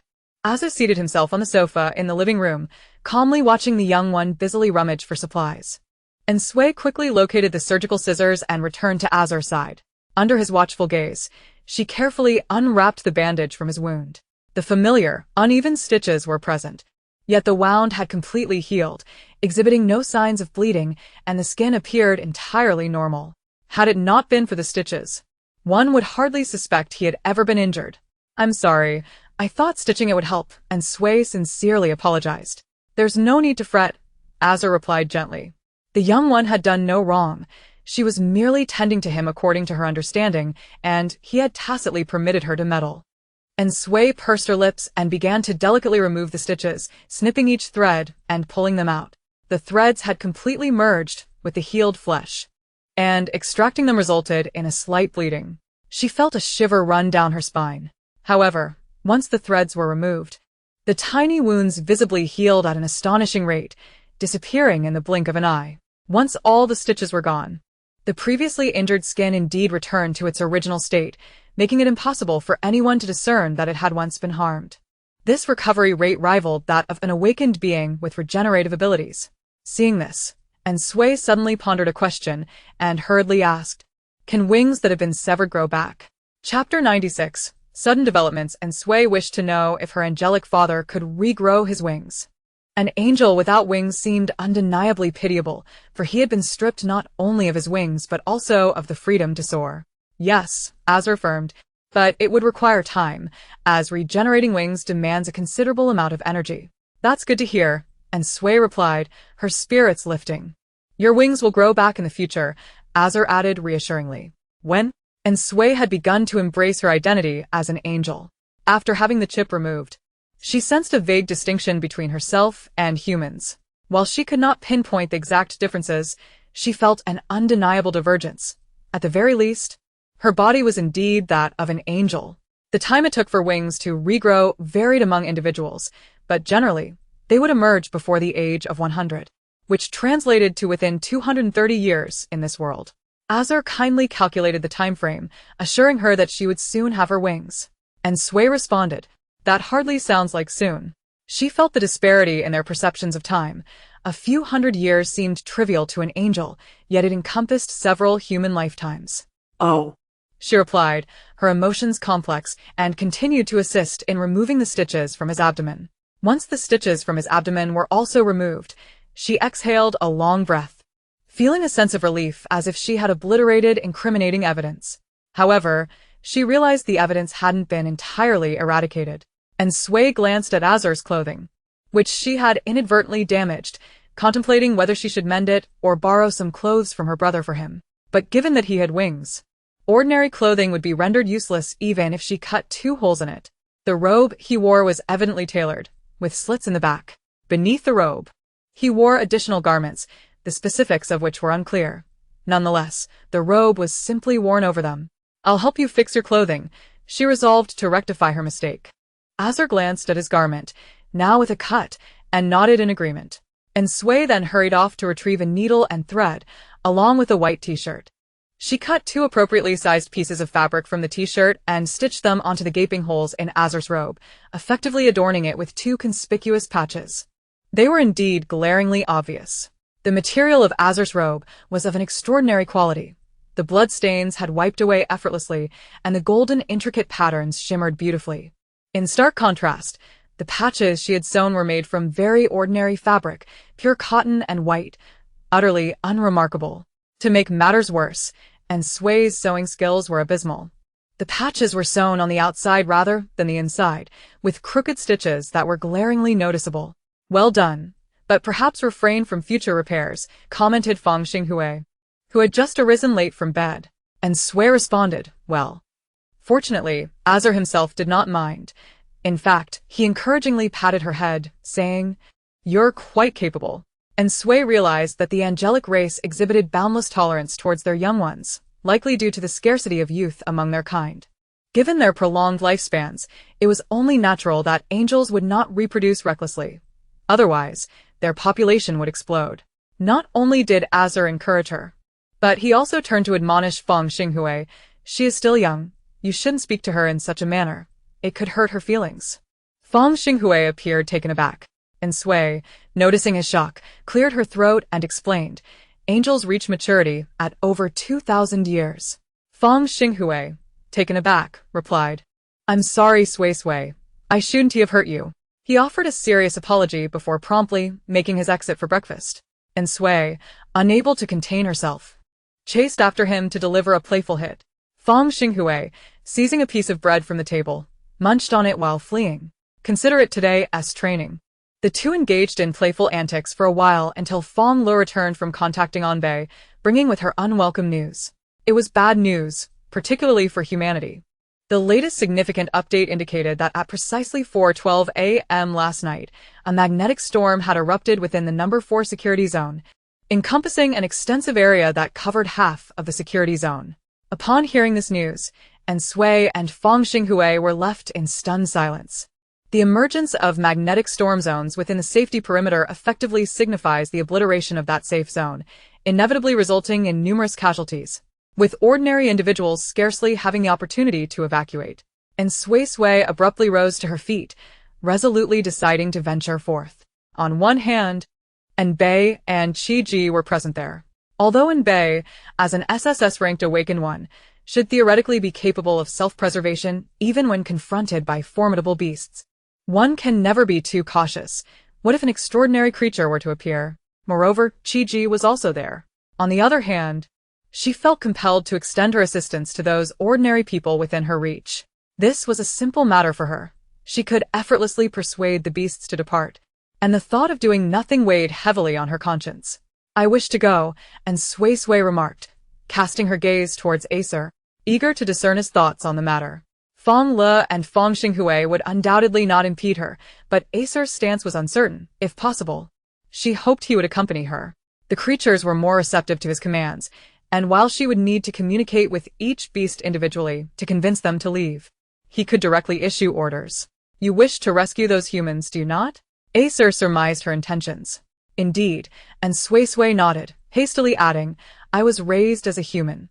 To me, humans are my kin and my brother is there as well." "Then let us proceed. I shall accompany you." Acer did not refuse. Nor did he express any disapproval of her youthful enthusiasm. And Suisui's face lit up with surprise at his words. "Fonglow, you all stay here, Acer, and I shall set off for safety zone number 4 now." she declared, grasping Acer's hand and making her way outside. By the way, once I leave, the blood vine may go on strike. Please keep an eye on the water in the tank. Remember to refill it if it runs out. She recalled Shiji's earlier complaints. Upon reaching the outside, and Suisui swiftly attempted to climb onto the back of Cheongchi, only to be halted by Acer. I shall take you there, Acer stated. And Suisui was indifferent to who would escort her, but Cheongchi must accompany them, otherwise, after finding her brother, she could not possibly return alone. And Bei, Qiji, and perhaps even Chung Yen, who might have already been located, could not feasibly transport so many individuals. Could you fly a bit slower? I want Cheongchi to come with us, she quickly requested. Of course, Acer replied nonchalantly, subsequently issuing commands to Cheongchi. Once he soared into the air, Cheongchi immediately followed suit. The group hurried towards safety zone number 4 at the utmost speed. Chapter 97. Arrival at Safety Zone No. For Acer had slowed his flying pace, yet it remained swift. To shield herself from the relentless wind, and Suisui nestled her head against his neck, allowing him to bear the brunt of the gusts. Midway through their journey, a thought struck her. Acer, will more angels be coming? The emergence of a magnetic storm zone in safety zone number 4 indicated the re-establishment of a connection between the two worlds, allowing angels from the other side to cross over. Not for the time being. Do you wish to see other kin? Acer inquired calmly. I can take you back. No. No. And Suisui quickly shook her head.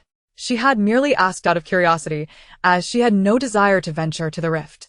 Although she was intrigued, she feared what might happen if she could not return. However, another question soon arose in her mind. Aren't you going to call for help? We cannot yet descend in large numbers. It would hasten the merging of the worlds, Acer explained. We need time to preserve the seeds of all living things. And Suisui struggled to comprehend, her eyes filled with curiosity as she gazed at him. Acer then patiently elaborated. The two worlds exist in different spaces. Upon collision, they merge, with the weaker side being absorbed. Given the current circumstances, it appears that the side to be absorbed will be the one across the rift. Although the beings on that side are significantly stronger than those here, their world is unexpectedly less resilient than ours. Currently, the angels are occupied constructing the Sky Islands, transferring all immobile beings to the islands in order to preserve the seeds of life. At the appropriate moment, they will relocate the entire Sky Island to this world.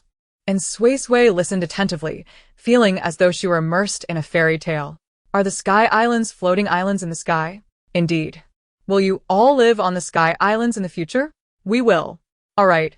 Will we live on the Sky Islands in the future? Yes. The two conversed as they traveled until they encountered a long line of vehicles ahead. These were ordinary individuals fleeing from safety zone number 4. Let us hurry over. And Suisui, feeling impatient to continue their dialogue, urged Acer to move forward. Upon hearing her, Acer flapped his wings vigorously, accelerating their approach. Cheongchi followed closely behind. As they drew nearer, Acer began to descend, and the ground-level crowd quickly took notice, while in Suisui and Acer might have been less conspicuous. The towering figure of Cheongchi cast a massive shadow over the ground. Initially, the crowd was drawn to Cheongchi, causing the previously orderly flow of vehicles to descend into chaos, with some overtaking and others veering onto side paths. Everyone was fearful of Cheongchi's sudden descent, concerned that a mere step could turn them into mere pulp. Bang. A collision occurred between two vehicles. This commotion only exacerbated the traffic congestion, with horns blaring incessantly. Only when Cheongchi flew past, confirming the area was safe, did the crowd begin to settle down, their hearts still racing as they watched Cheongchi disappear into the distance. Eventually, someone noticed the angels. Mom, is that an angel? The first to spot them was a young child. Soon, more and more individuals turned their attention to the celestial beings. What is that? An angel? How can there be angels? Are they awakened ones of the special type? It seemed as though one of the angels was cradling a girl in their arms. Isn't that the Cheongchi that appeared in safety zone number 6? And Suisui could hear the voices from below. But with so many people speaking and the wind howling in her ears, she could not discern the words clearly. Regardless, even if she had heard, she would not have cared. At this point, she was indifferent to whether her identity was revealed. After all, her brother was preparing to rebel for power, and she had already confirmed that she was not human. The two angels and one beast soon reached the skies above safety zone number 4, where they beheld the familiar ice wall. This is Cheng Yan's handiwork. The ice wall encircled a significant portion of the safety zone, with numerous sections delineated within it. The walls separating these sections contained narrow passages that only humans could navigate. Beasts, typically of considerable size, could not traverse these passages. Ordinary individuals trapped within the magnetic storm zone could escape through these passages if pursued by beasts. Cheng Yan was indeed a remarkably suitable leader, arguably more so than Enbei, as he always prioritized the lives of his kin above all else. In Enbei's eyes, no one in the world mattered more than his sister. Should the need arise, he would not hesitate to betray humanity and align himself with the angels. Acer gently set the girl down upon the ice wall. To ensure that the beasts could not easily breach the ice barriers, each wall was several meters thick, akin to a fortress, allowing Qiongqi to land atop it as well. Acer, with a tone of understanding, inquired, "What do you wish to do next?" And Suisui was somewhat uncertain about her specific plan, yet her objectives were clear, threefold: prevent the beasts from harming anyone, assist ordinary individuals in evacuating from the magnetic storm zone, and locate Enbei. Given that Enbei was likely engaged in her second task, she decided to temporarily set aside her search for her brother and focus on the two preceding tasks. After contemplating seriously for a moment, a preliminary plan of action formed in her mind. "Could you assist in guiding the aberrant creatures away?" she inquired earnestly. "If not, it is perfectly fine. I can manage on my own." However, her solo endeavors would lack efficiency. "I can provide assistance, but my capacity to issue mental commands is somewhat limited. This area is expansive, and I cannot simultaneously direct all the aberrant beasts," Acer replied without refusal. It was not a matter of allegiance. He simply felt that it was commendable for the young one to strive so diligently to save lives. That alone was sufficient. Upon hearing this, and Suisui beamed a radiant smile. "You will ensure the aberrant creatures leave the safe zone, while I will take care of evacuating the people here." Without waiting for his affirmation, she gestured towards the distant undulating mountains. "Let the aberrant creatures reside over there." Acer furrowed his brow upon hearing this. It implied a separation of their actions. "It is perilous for you to go alone. Although the aberrant creatures would never harm the young of the angel clan, humans certainly would, and I cannot allow you to act independently. After all, this was a fledgling that hadn't even sprouted wings, akin to a newly hatched bird." "Do not fret about me," and Suisui reassured, feeling entirely capable. "I possess the ability to protect myself now, plus I have Qiongqi and Xueteng with me." She raised her hand to reveal a small segment of Xueteng's root system, dutifully serving as a bracelet. With Qiongqi able to contend with SSS-level Zhongxing, and Xueteng being an ideal ambush tool, she believed that unless faced with two SSS-level awakened beings simultaneously, she would be safe. "I won't even descend to the ground. I will simply ride on Qiongqi's back." Most individuals still within the magnetic storm zone were, in fact, hiding in their homes, too fearful to venture outside. With only a handful attempting to evacuate, she planned to sit atop Qiongqi's back, calling out to those people to follow her out. Even if angels would assist in guiding the aberrant creatures away, the evacuation of the residents was imperative. The magnetic storm could conclude at any moment, and it was unreasonable to expect them to remain here indefinitely, corralling the aberrant beasts. Acer remained somewhat unconvinced, but seeing the young one's earnest desire to save others, he ultimately consented, albeit with a directive for Qiongqi before their departure. Above all, prioritize the protection of the young. Chapter 98. Confrontation. Once Acer departed, and Suisui deftly climbed onto Qiongqi's back. She no longer required Xueteng's assistance to stabilize herself, as she could maintain her balance independently. Subsequently, She established a continuous mental connection with Qiongqi through her psychic strands. As Qiongqi received her thoughts, it spread its wings and soared deep into the magnetic storm zone, landing steadily and occupying nearly half of the street with its massive form. Taking a deep breath, she shouted at the top of her lungs, "Is anyone nearby? Hurry out and follow me. Do not be afraid. This aberrant creature is under my control." She instructed Qiongqi to proceed along the street at a moderate pace, allowing those willing to accompany her to keep up. After several calls, a door that had been tightly shut nearby swung open, revealing a girl of similar age peering out. "Are you the rescue personnel sent by the safe zone?" the girl asked anxiously. And Suisui was about to deny it but reconsidered. Claiming an official identity would be more convincing, so she nodded affirmatively. Yes, so please hurry and come with me. This was a benevolent falsehood. No, it was not entirely a lie. Once her brother's rebellion succeeded, how could she not be considered an official representative?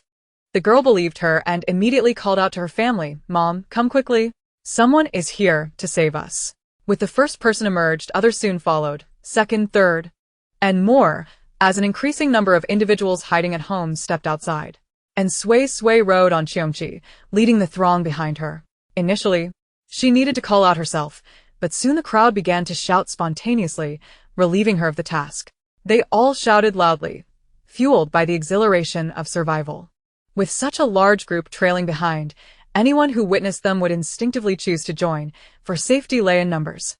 Thus, the line behind Cheongchi grew longer, resembling a festive parade. Feeling the numerous fervent gazes from behind, and Suisui uncomfortably donned the hood of her outer garment. Alas! While the hood concealed the back of her head, it could not obscure the halo atop it, and the crowd continued to stare. Amidst the clamoring voices, whispers filled the air.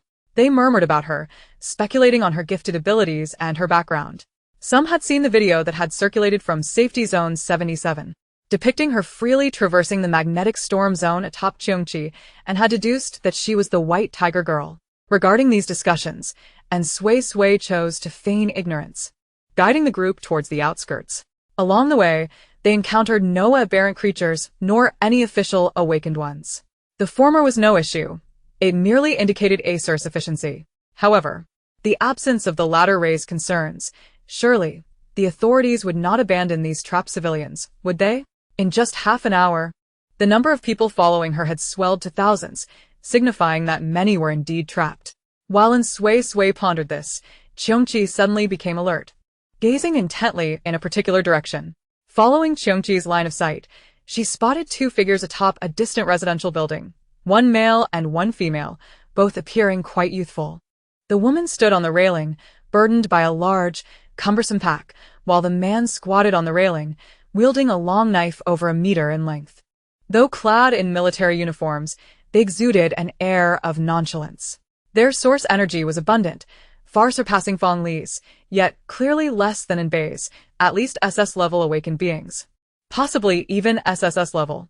And Suisui also grew wary, her psychic strands unfurling and waving as if bristling. If these individuals were awakened beings sent by the safe zone to rescue ordinary people, they should have approached her proactively to collaborate in the rescue. The two parties locked eyes from a distance. The duo appeared to be communicating, and in the next moment, the man vanished from sight while the woman flashed in Suisui a broad smile. By the time she registered this, the man had already appeared above her, hurtling directly towards her. It was a spatial transfer ability. Fortunately, Cheongchi reacted swiftly. Without requiring her command, it unfurled its wings and took flight. Roar. Cheongchi emitted a thunderous roar at the man, then lunged at the now-grounded opponent, predictably missing. The man materialized at the side, swiftly drawing his long knife from his back and slashing towards Cheongchi's left forepaw. "Be careful!" And Suisui cried out in alarm. The man's speed was astonishing, and Cheongchi had no time to evade. Thankfully, its defense was formidable, absorbing the blow and only losing a few tufts of fur. The man clearly did not anticipate that Cheongchi's defenses would be so resilient, and his expression momentarily darkened. All of this transpired in the blink of an eye.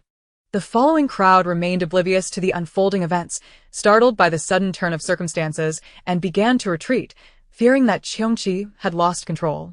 And Suisui momentarily set aside her concern for the civilians. After all, the aberrant creatures in this area had largely departed, alleviating safety concerns. "We need to run." She decisively opted for retreat. With Acer and Enbei present, along with Changyan, it was not her place to confront the adversary. Her priority was to ensure her own safety. The primary objective of Cheongchi is to safeguard its offspring, and thus it takes flight without hesitation. At that moment, an unknown woman, who had arrived unannounced, dropped a massive bundle behind her with a thud. The zipper unfastened automatically, and a silver chain shot forth. The chain swiftly ensnared one of Cheongchi's hind paws, and before it could attempt to break free, It wound itself around Xiongqi's body as if it were a living entity. The woman was clearly manipulating the chain. Simultaneously, a man materialized on Xiongqi's back through spatial transfer, reaching out to seize her.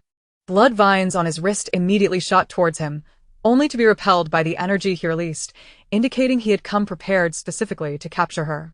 Anxious and alarmed, and Suisui's body remained calm as she retaliated. All her mental threads latched onto the man's outstretched arm, forcefully pulling him towards her. Seizing the opportunity while he was off balance, she drew a hidden dagger from her waist, channeling all her energy into the blade, and lunged towards his chest. She had to succeed in one decisive strike. However, due to her limited training, she could only execute this particular smooth ambush routine, designed specifically for her by Fonglow. The blade found its mark, piercing flesh, but instead of his chest, it struck his left palm. His reflexes were astonishingly swift. As Xiongqi sensed the danger to its offspring, it let out a thunderous roar, exerting all its strength to break free from its bonds, causing both individuals on its back to nearly topple. Unfortunately, the chain's material was unique, capable of suppressing energy, akin to an alternative binding rope for celestial beings, rendering any attempts at escape futile.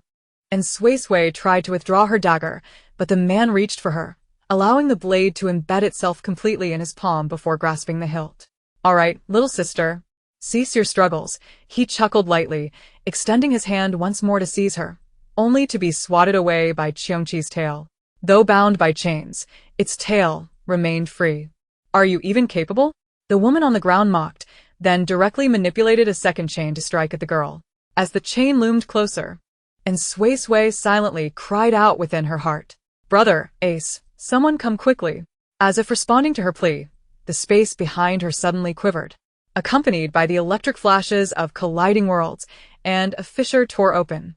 A massive claw emerged from within, dark, sharp, and possessing only 3 fingers. It resembled no creature she had ever encountered. Chapter 99. The Black Dragon. The sudden emergence of this anomaly left everyone momentarily stunned.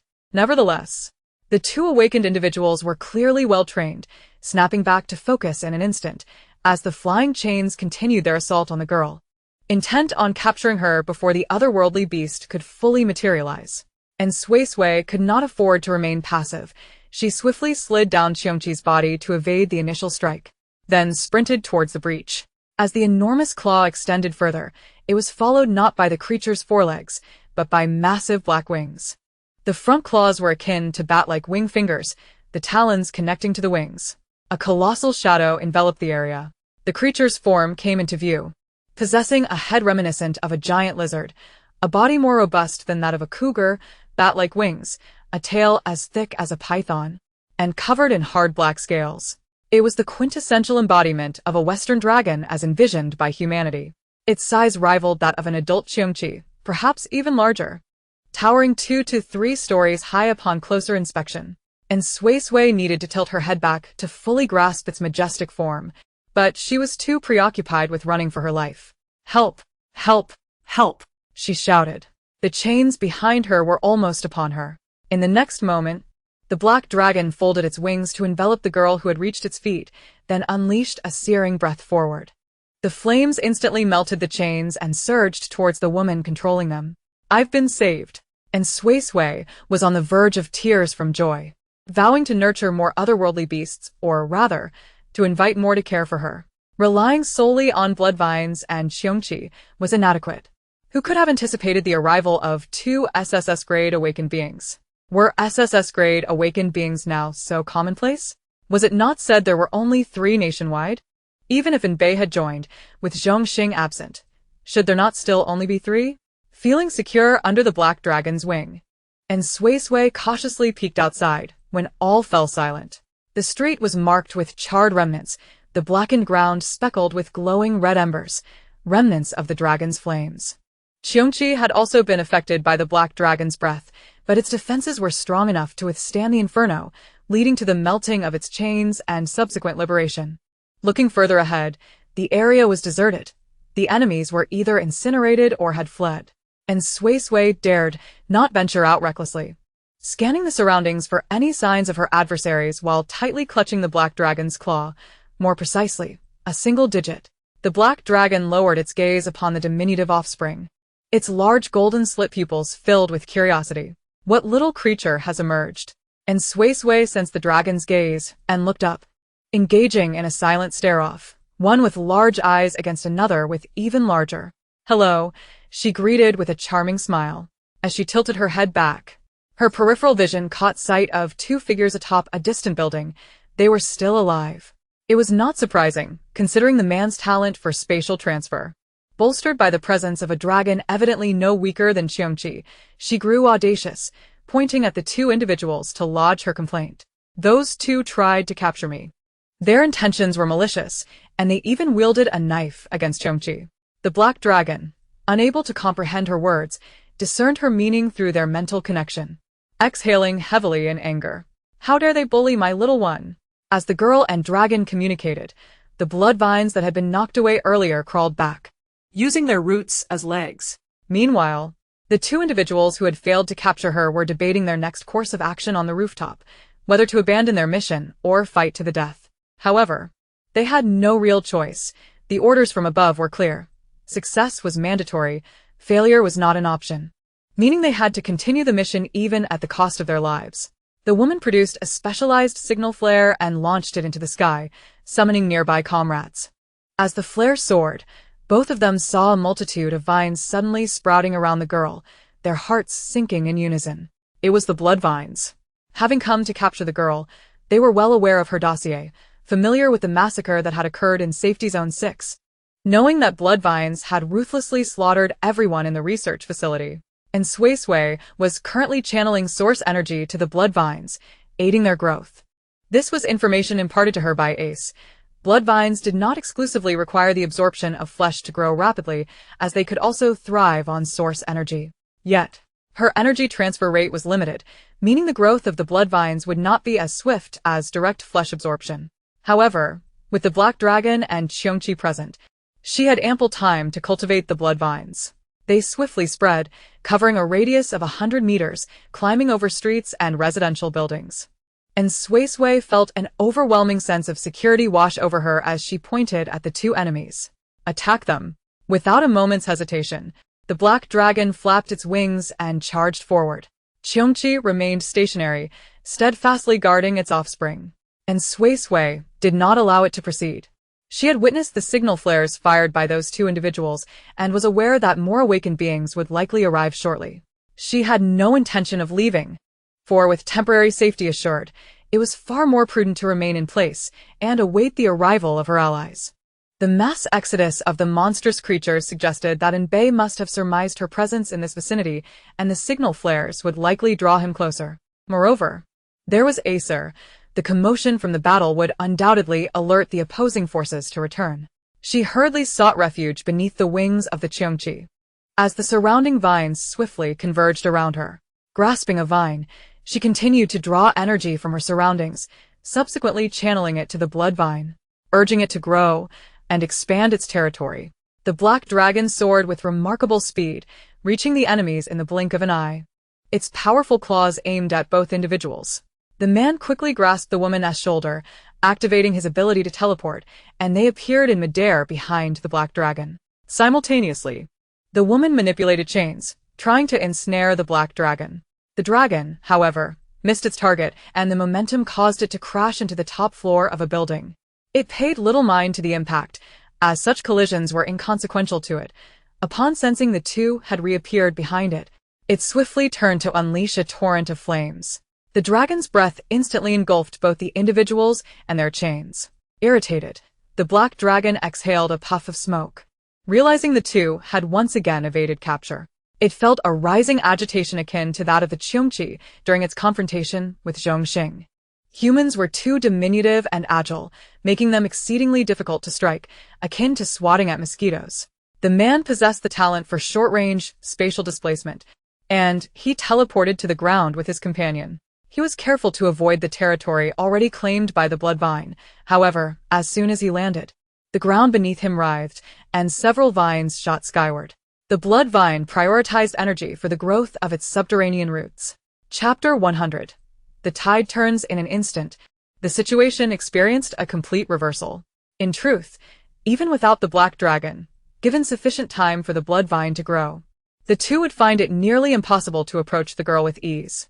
Capture them alive, if possible, and Suisui quickly instructed the blood vine. It was not out of mercy for the two, but rather a strategic decision. Capturing them alive would allow for interrogation regarding the identity and plans of the mastermind behind their actions. The blood vine acted swiftly, its tendrils first ensnaring the woman's feet. The man attempted to teleport once more but found himself unable to do so. "You go first," the woman decisively urged her companion to retreat. The man did not hesitate.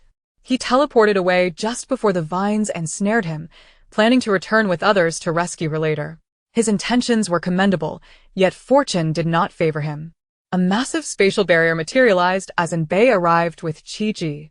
Though they were still unclear about the specifics of the situation, they observed the black dragon attacking a human from a distance, and without further ado, they prioritized capturing the individual. After all, the monstrous creatures heed and Suisui's commands, and those targeted by them were undoubtedly foes. Chi-Ji's talent was developed specifically for confinement. Once ensnared, even fellow spatial awakened beings would find it impossible to escape. The man was unable to evade capture, resorting to his ability to dart about within the barrier. Yet, soon he could no longer maneuver. The blood vine unceremoniously drained a substantial amount of blood from the captured woman, its tendrils growing at an alarming rate, swiftly enveloping every area within the barrier. Wherever the man teleported, the nearby vines would immediately lunge towards him. His only option was to flee into the sky, but there awaited the black dragon. He managed to endure for only 2 minutes before his body became enshrouded in layers of the blood vine. Pain surged in his chest as a vine pierced through, siphoning his blood. Enbei need not intervene. The battle had already concluded. The blood vines subsequently delivered both captives before the young offspring, ensuring they were in a state of near death to prevent any further threat to the young one. Upon witnessing the capture of those who had threatened the young, the black dragon flapped its wings and returned to the side of the offspring. Both the black dragon and the Cheongchi were massive creatures, filling the street entirely, their presence causing several residential buildings to sustain damage. In that moment, Suisui appeared particularly small and surrounded, rendering her invisible to those outside. Enbei and Chi-Ji approached the girl only after determining that the battle had ceased. Their initial reluctance to draw near stemmed from concerns that the black dragon might perceive them as threats, having never encountered them before.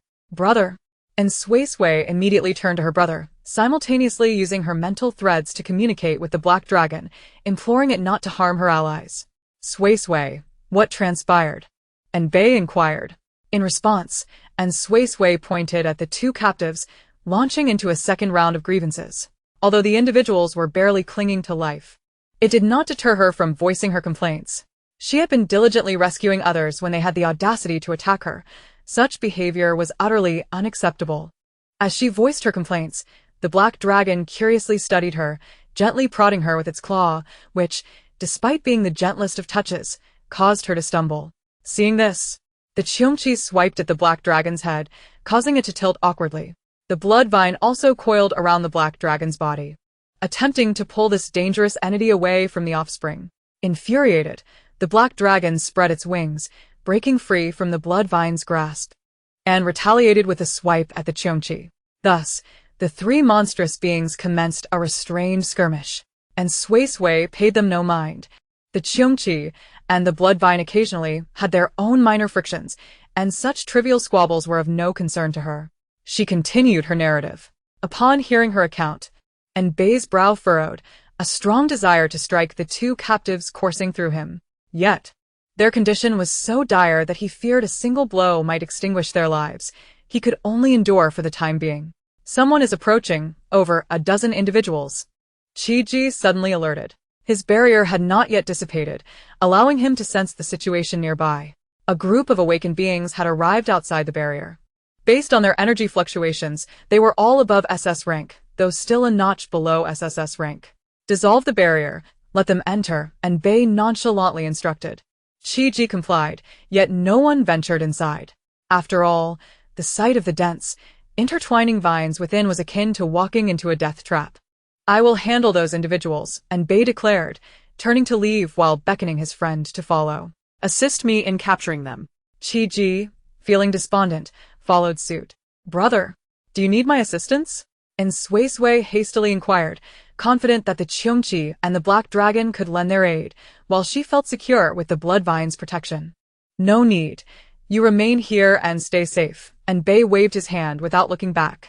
However, upon stepping outside, they were met only with the retreating figures of the crowd, and Bei was taken aback and quickly pursued them, ultimately managing to capture only 2 stragglers. The number of captives had risen to 4. What now? Qi asked, gazing at the 4 captives. We still haven't located Cheng Yan. And Bei furrowed his brow. Deep in thought, he had yet to devise a plan for their next course of action. Cheng Yan needed to be found again. But his sister clearly wanted to rescue the ordinary people here, and he was apprehensive about allowing her to act independently, even with so many monstrous beings protecting her. When will Angel return? He suddenly queried. When he does, ensure he doesn't leave again. Have him accompany you. He held confidence in Angel's strength. Although he had not witnessed it firsthand, the fact that Angel could severely injure Cheng Yan and Cheng Shuesong spoke volumes about his capabilities. As his words fell, Acer returned. Acer's gaze swept over the girl, and upon confirming the safety of the offspring, he inquired, what transpired? And Suisui immediately pointed a finger at the 4 captives. They just attacked me, for the 3rd time reporting. She truly relished the act of reporting. Since childhood, her first instinct in any situation was to inform her brother, never swallowing her grievances for the sake of maturity. After hearing her, Adhar turned his gaze toward the captives. Though his expression remained composed, an air of displeasure was palpable to all. You may let the Bloodvine consume them, Adhar suggested lightly, as if it were the most casual and natural thing. Suisui was taken aback. How could this be? From their first acquaintance, Adhar had always exuded a sense of sanctity and tolerance, as if he cherished all things in the world. Even when severely injured by humans, he exhibited no desire for vengeance. Hearing him now propose to feed them to the Bloodvine, she nearly thought she had misheard. Not right now. I need to interrogate them first, and Bei interjected, partially halting Athar's suggestion, but not entirely dismissing it. Once the questioning was over, they could be fed. The captives, though barely clinging to life, remained conscious. Chapter 101. Competing for favor, the group swiftly convened to discuss their forthcoming course of action. Although termed a discussion, it was primarily Bei who had made the decisions. Qi regarded himself as a mere assistant, following his friend's lead without question. While Suisui obediently heeded her brother's every directive, Adhar was indifferent to their plans. For him, this outing was simply a whimsical adventure with the young ones. Thus, Bei and Qi continued their search for Cheng Yan, while Suisui pursued her own intentions of rescuing others, with Adhar keeping watch over her. The Black Dragon and the Cheongchi accompanied her, while the Bloodvine remained behind to guard the captives. In this region, some of the aberrant beasts had already departed. Others were in the process of leaving, and some remained trapped, ensnared by the ice walls that confined the weaker, non-flying creatures. Nevertheless, all beasts had been commanded not to attack humans unless provoked. Only a few creatures, having just crossed from the rift, might pose a threat, but even that was uncertain. If not hungry, aberrant beasts would not attack humans indiscriminately. Suisui felt that this area had become relatively safe. Those trapped could easily escape on their own. Prompting her to alter the rescue plan, she instructed everyone to withdraw and to patrol the rift areas, allowing newly arrived beasts to leave. Adhar had no objections. He maintained an encouraging attitude towards the young ones' decisions, regardless of their merit. Suisui sprang into action. First, she visited a department store, procuring a loudspeaker. She recorded a message urging everyone to evacuate immediately, assuring that most of the aberrant beasts had been subdued and would not attack humans. Then, she climbed onto the back of the Cheongchi, which took to low flight, the loudspeaker hanging from its neck, continuously broadcasting her recorded message. This act itself served as a signal. Look, the SSS-class aberrant beast Cheongchi is assisting humans in their evacuation. Rest assured, this place is indeed mostly safe. This strategy proved effective. All those sheltering at home heard the broadcast and rushed to check their surroundings, only to be astounded by the colossal form of the Cheongchi soaring overhead, accompanied by the legendary dragon. The sight of these 2 massive creatures flying through the air was profoundly awe-inspiring. As the Cheongchi and Black Dragon flew past, the distance between them widened, and soon onlookers would notice the girl atop the Cheongchi, realizing that the aberrant beasts were under her control. They would then catch sight of the angel flying beside her. As their worldview shattered and reformed, most chose to trust the girl, swiftly gathering their essential belongings before evacuating. Indeed, many were trapped, and a great number joined together in their escape. Observing this, Suisui felt a sense of relief. Sitting atop the Cheongchi, she found herself with little else to do, her thoughts wandering to the prospect of nurturing more aberrant beasts. Both the Cheongchi and the black dragon were rather large, should she wish to acquire more. She would need to select smaller creatures, preferably those that could remain close to her like the bloodvine. While she reminisced about the common aberrant beasts overview in her mind, something suddenly coiled around her waist. Startled, she barely registered what was happening before she was lifted off the Cheongchi's back and onto the black dragon's. It was the tail of the black dragon that had ensnared her. All right then, Suisui thought, having no particular preference for who bore her.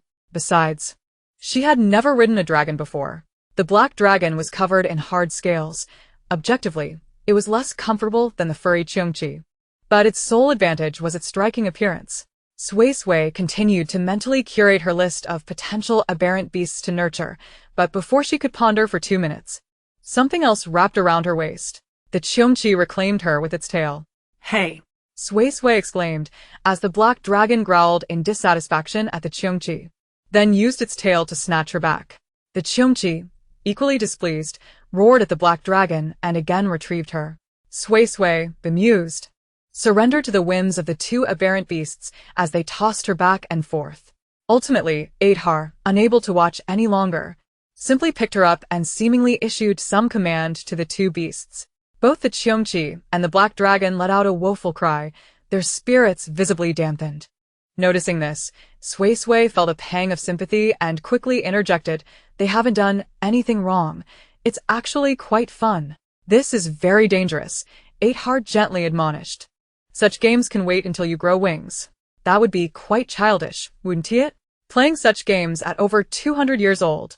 Suisui retorted, shifting the topic. "Are there any formidable aberrant beasts that are smaller in size?" Adhar immediately recognized her underlying insecurity. She wished to have a few more beasts by her side. He pondered thoughtfully before suggesting, "You could consider adopting some insects." No. "I fear insects." Suisui shook her head vigorously. "They won't harm you," Adhar reassured her. Insect-type aberrant beasts were indeed an excellent choice. Most powerful aberrant beasts were large, and if she sought something both formidable and small, she would need to look among the insect realm. He even envisioned a type of insect that fed on brains, small enough to easily burrow into the minds of its prey, and briefly described the creature he had in mind. "Absolutely not. I refuse." Suisui vehemently shook her head at the mere thought of such a terrifying creature. To prevent him from suggesting any more fearsome little insects, she directly stated her preferences. "I prefer beautiful, gentle creatures, preferably furry ones." Adhar found himself at a loss. "Let's revisit this later. If we encounter something suitable, we can discuss it then." Suisui did not press him further. Even if she had found something now, such creatures were not easily sought out. The two fell into a comfortable silence. It was not at all awkward. Their previous interactions had always been this way. As long as the young one spoke, Adhar would respond, but if she fell silent, he could remain quiet for an entire day. The angelic race was inherently tranquil. Suddenly, Adhar halted midair. "What's wrong?" Suisui inquired, puzzled. Adhar gazed downwards, his voice calm. "The person you are looking for is below." Who? Chengyan? Suisui sought confirmation. "Yes, the human who created these ice walls," Adhar affirmed with a nod. Suisui quickly followed his gaze downward. The landscape was dominated by buildings, devoid of any human presence, and the nature of this area remained a mystery, as no residents were found nearby. Just as she intended to inquire about Chengyan's whereabouts, a dome-shaped structure suddenly collapsed with a thunderous crash, and a figure was propelled from within, evidently having been forcefully ejected. With her enhanced dynamic vision, she discerned that it was indeed Chengyan. In Chapter 102, Finding Chengyan, after Chengyan emerged, two more figures swiftly pursued him, and the trio engaged in combat. However, amidst their struggle, all three occasionally cast their gazes skyward, their expressions a blend of shock and vigilance, tinged with an unspoken complexity. The reason for their alarm was clear. A loudspeaker hung around the neck of a creature named Cheongchi, incessantly broadcasting evacuation orders for the residents. Upon witnessing this, Suisui immediately sought to assist Chengyan, intending to instruct Cheongchi and the Black Dragon to lend their aid. Yet at that moment, she was cradled by an angel, rendering her too distant to reach the two beasts with her mental threads. Thus, she had no choice but to seek the assistance of Ether. Ether understood her intention but misinterpreted it, failing to give commands to the two beasts. He adjusted his hold, cradling the young one with one arm, while his free hand waved through the air, gathering scattered energy. A golden longbow materialized, followed by two golden arrows. The bowstring tightened automatically, and both arrows were drawn simultaneously. With a swift whoosh, the arrows were released, and Suisui watched in astonishment as they accurately struck two foes. The arrows pierced through their chests, causing them to collapse simultaneously. Is he that powerful? She pondered, suddenly filled with curiosity about who had inflicted the injuries on the adversaries. Cheng Yan and Cheng Shuesong were no match for them. How did those two sustain their wounds? Who possessed the strength to injure an angel? However, this was not the moment for questions, as Cheng Yan on the ground was clearly recognizing her. Let's descend, she signaled to Ether. He complied, descending while stating, his soul has dimmed once more. Has his memory returned? And Suisui queried with intrigue. Not quite. Ether shook his head. The erasure of memories is irreversible. He must have encountered some distressing events or uncovered unpleasant truths from his past. And Suisui fell silent, suddenly feeling a pang of sympathy for him. Once a distinguished SSS-level awakener and a high-ranking Legion commander, he now appeared to bear a heavy burden. Upon reaching the ground, Cheongchi and the Black Dragon landed alongside them. The two angels and two beasts, with 8 eyes, simultaneously fixed their gaze on Cheng Yan, who felt an overwhelming pressure for a fleeting moment, but quickly composed himself. Suisui. It's been a long time, he acknowledged, recalling the girl's name. Indeed, it's been a while, and Suisui replied as she hopped down from Ether's embrace. We've been searching for you. My brother needs to speak with you. Fearing he might leave, she hastily explained the urgency of their situation. What is it? Cheng Yan inquired directly. And Suisui hesitated, realizing she couldn't simply state, we're planning to eliminate your uncle and support you in ascending to power. My brother will arrive soon. He will explain. She decided to pass the burden onto her brother. Cheng Yan did not press further, but indicated he also had matters to discuss. I must destroy the research facility located below, he disclosed without reservation. You can wait for me above. He was aware of the destruction of the research facility in Safety Zone 6 and knew it was the girl before him who had done it. So he harbored no concerns about her obstructing his plans. And Suisui was taken aback, but quickly interjected, it's too dangerous for you to go alone. Wait for my brother to arrive, and we will assist you. As she spoke, she extended her mental threads to communicate with Cheongchi and the Black Dragon, instructing them to locate in Bei and Shiji and bring them here. Upon receiving the request, Cheongchi and the Black Dragon took off into the sky. Cheng Yan hesitated but ultimately did not refuse. There were many awakened individuals beneath the research facility, and he was uncertain of his chances of success. Naturally, he welcomed any assistance. While they waited, and Suisui could not suppress her curiosity and began to inquire about his situation. How did you end up here? There are rumors outside that you've gone missing. I realize some of my mistakes, Cheng Yan replied cryptically, avoiding a direct answer. After my amnesia, I sought to investigate my past and found myself at odds with my previous choices. Though he did not articulate the specifics, and Suisui could piece together the narrative. It was clear that he, once the commander of Safety Zone 1, had experienced irreconcilable conflicts with his uncle, who had raised him, and had resolutely resigned from his position. Subsequently, he had battled Ether in the magnetic storm zone, leading to the erasure of all memories beyond basic knowledge, followed by his disappearance. Combining what she knew and the implication that the research facilities were far from benevolent, she deduced that Cheng Yan likely discovered the unethical experiments being conducted on his kin and, disapproving yet powerless to intervene, chose to leave. Afterward, having had his memories wiped, he no longer condoned his prior evasive actions and resolved to destroy the research facility. And Suisui had to admit her mental deductions were astute. Her conclusions were not far from the truth. What is being researched in this facility? she asked, shifting the topic away from his personal matters. Psychic energy, and Chang Yen paused for a moment, how to seize the abilities of others. And Suisui's eyes widened slightly as she instantly grasped the reason behind the abundance of SSS-level awakeners, and suddenly felt hesitant to inquire further. Chang Yen, too, was reluctant to continue the conversation. It seemed that humanity was attempting to usurp his power. Ether interjected suddenly. Chang Yen was uncertain to whom Ether was referring, but Suisui recognized the implication and urgently asked, "Will he be in the laboratory here?" "Not here." Ether shook his head. "At this distance, if he were here, I would be able to sense it." And Suisui felt a wave of disappointment wash over her. Chang Yen observed the exchange between them with confusion, mentally piecing together fragments of the conversation. After approximately 5 minutes, Cheongqi and the Black Dragon returned together, the former holding Qi-ji in its mouth, while the latter grasped in bay with its claws. Neither was inclined to carry their companions back in a conventional manner. Fortunately, the two were not overly concerned, understanding that Suisui had summoned them, and they had not resisted during their capture. Upon seeing Cheng Yan, both were taken aback, surprised that after their extensive search, it was Suisui who had located him. "Brother, Cheng Yan says there's a research facility below, and he intends to destroy it. We should assist him," and Suisui stated without any unnecessary embellishments. "Very well," and Bei replied succinctly. Both brothers harbored a profound disdain for such research facilities, given that important individuals in their lives had suffered greatly due to them. However, at that moment, the buildings above the facility had already collapsed, and they needed to first clear the rubble to find the entrance below. No need for such trouble, and Bei interrupted Cheng Yan, who was preparing to clear the debris. As everyone looked on in confusion, he stepped onto the rubble, clenched his fist, gathered his strength, and then struck the ground with a mighty punch. With a resounding crash, the earth collapsed, dust billowing forth, revealing the hidden passageway beneath. And Suisui was left speechless. Is my brother's evolution speed a bit too rapid?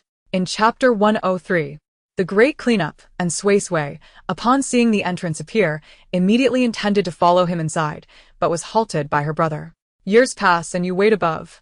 And Bei is not inclined to let his sister in, for doing so would inevitably lead to conflict, perhaps even bloodshed. And Suisui clearly contemplates this as well, obediently nodding, "All right." In the brief exchange, awakened individuals from the research facility rushed forward.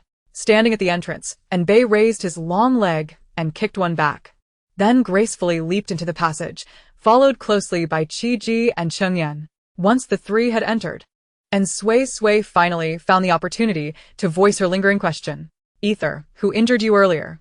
Unfortunately, Ether could not answer, as he did not recognize the assailant.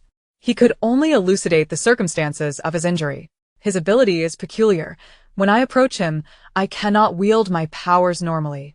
He had previously followed the aura of his companions to Safety Zone Number 1, where he only found a wing belonging to one of them. After engaging in a fierce battle with Cheng Shuesong and severely wounding him, he attempted to extract information about his companion's whereabouts. It was then that a man, completely shrouded, appeared and continued the fight. The adversary led him from within the safety zone to outside, guiding him into a meticulously set trap. He had significantly underestimated human cunning.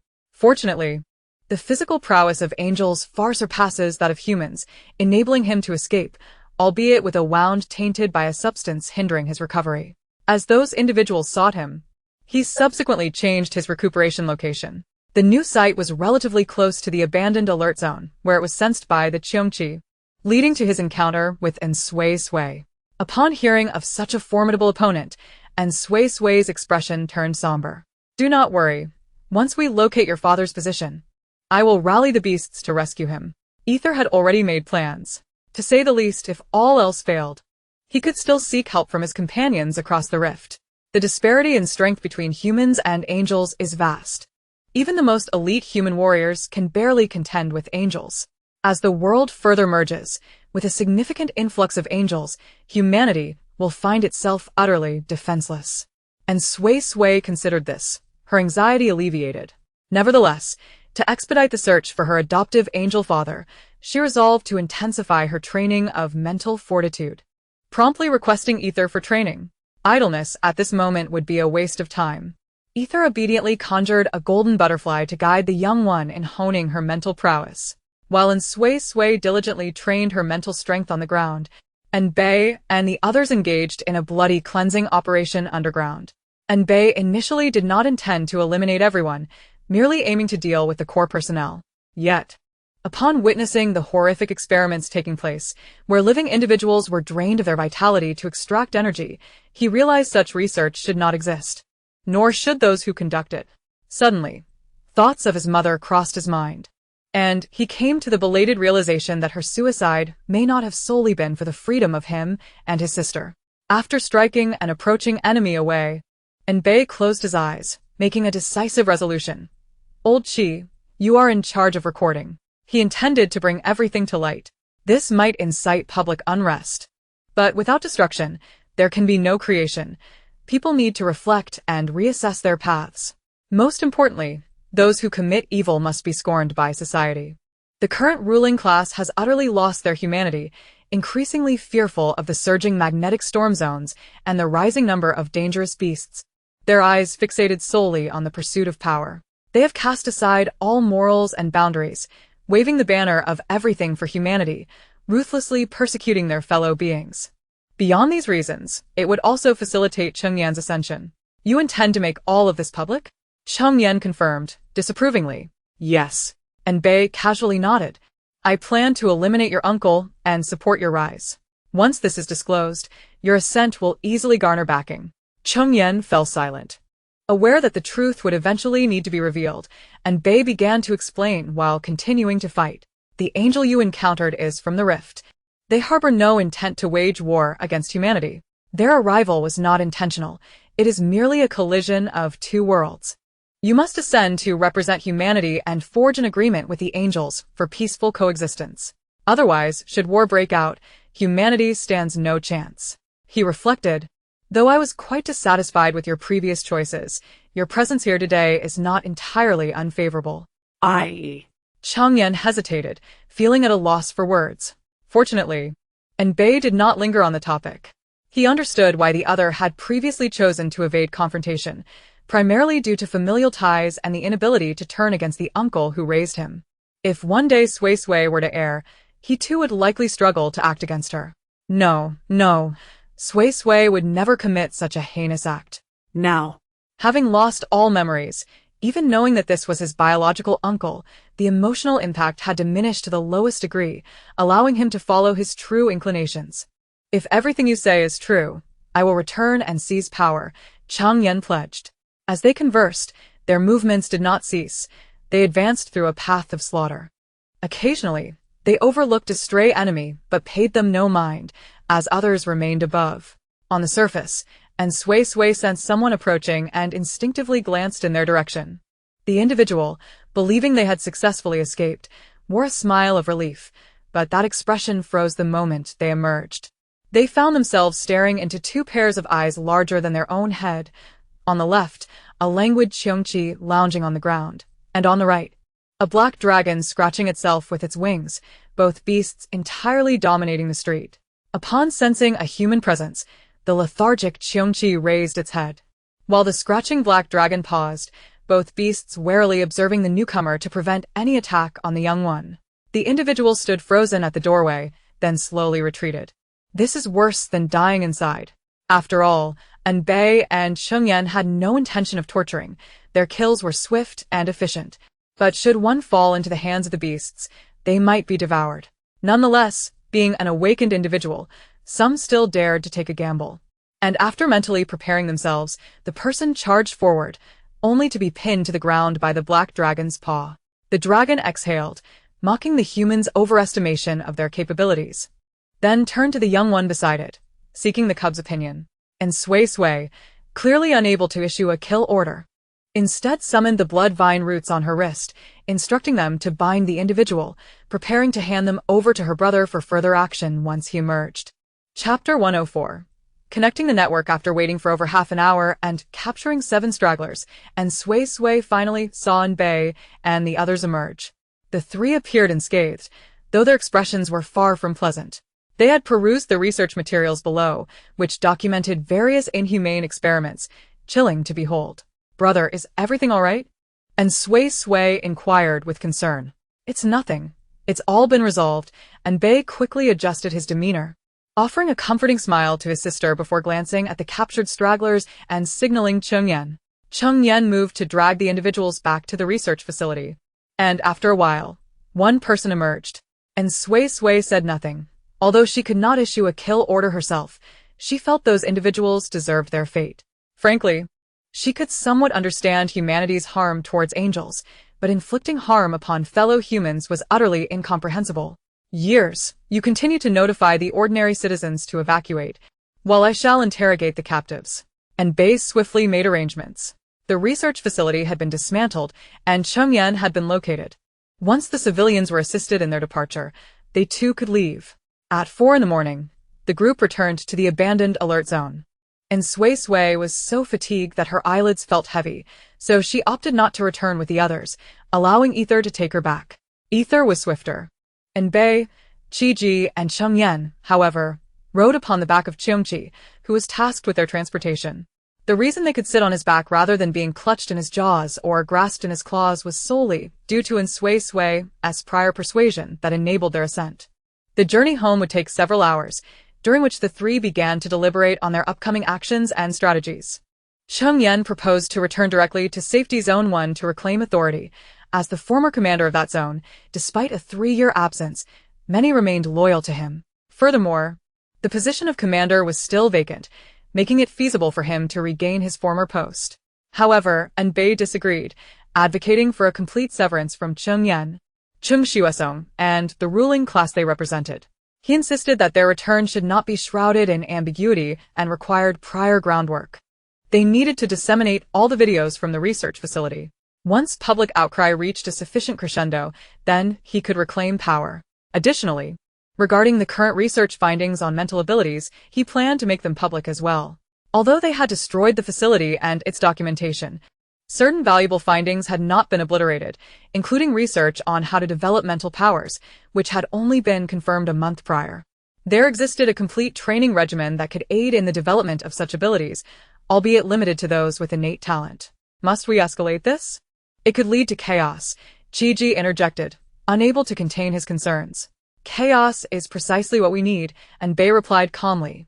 Only in chaos will more capable individuals emerge to transform the dire situation we currently face.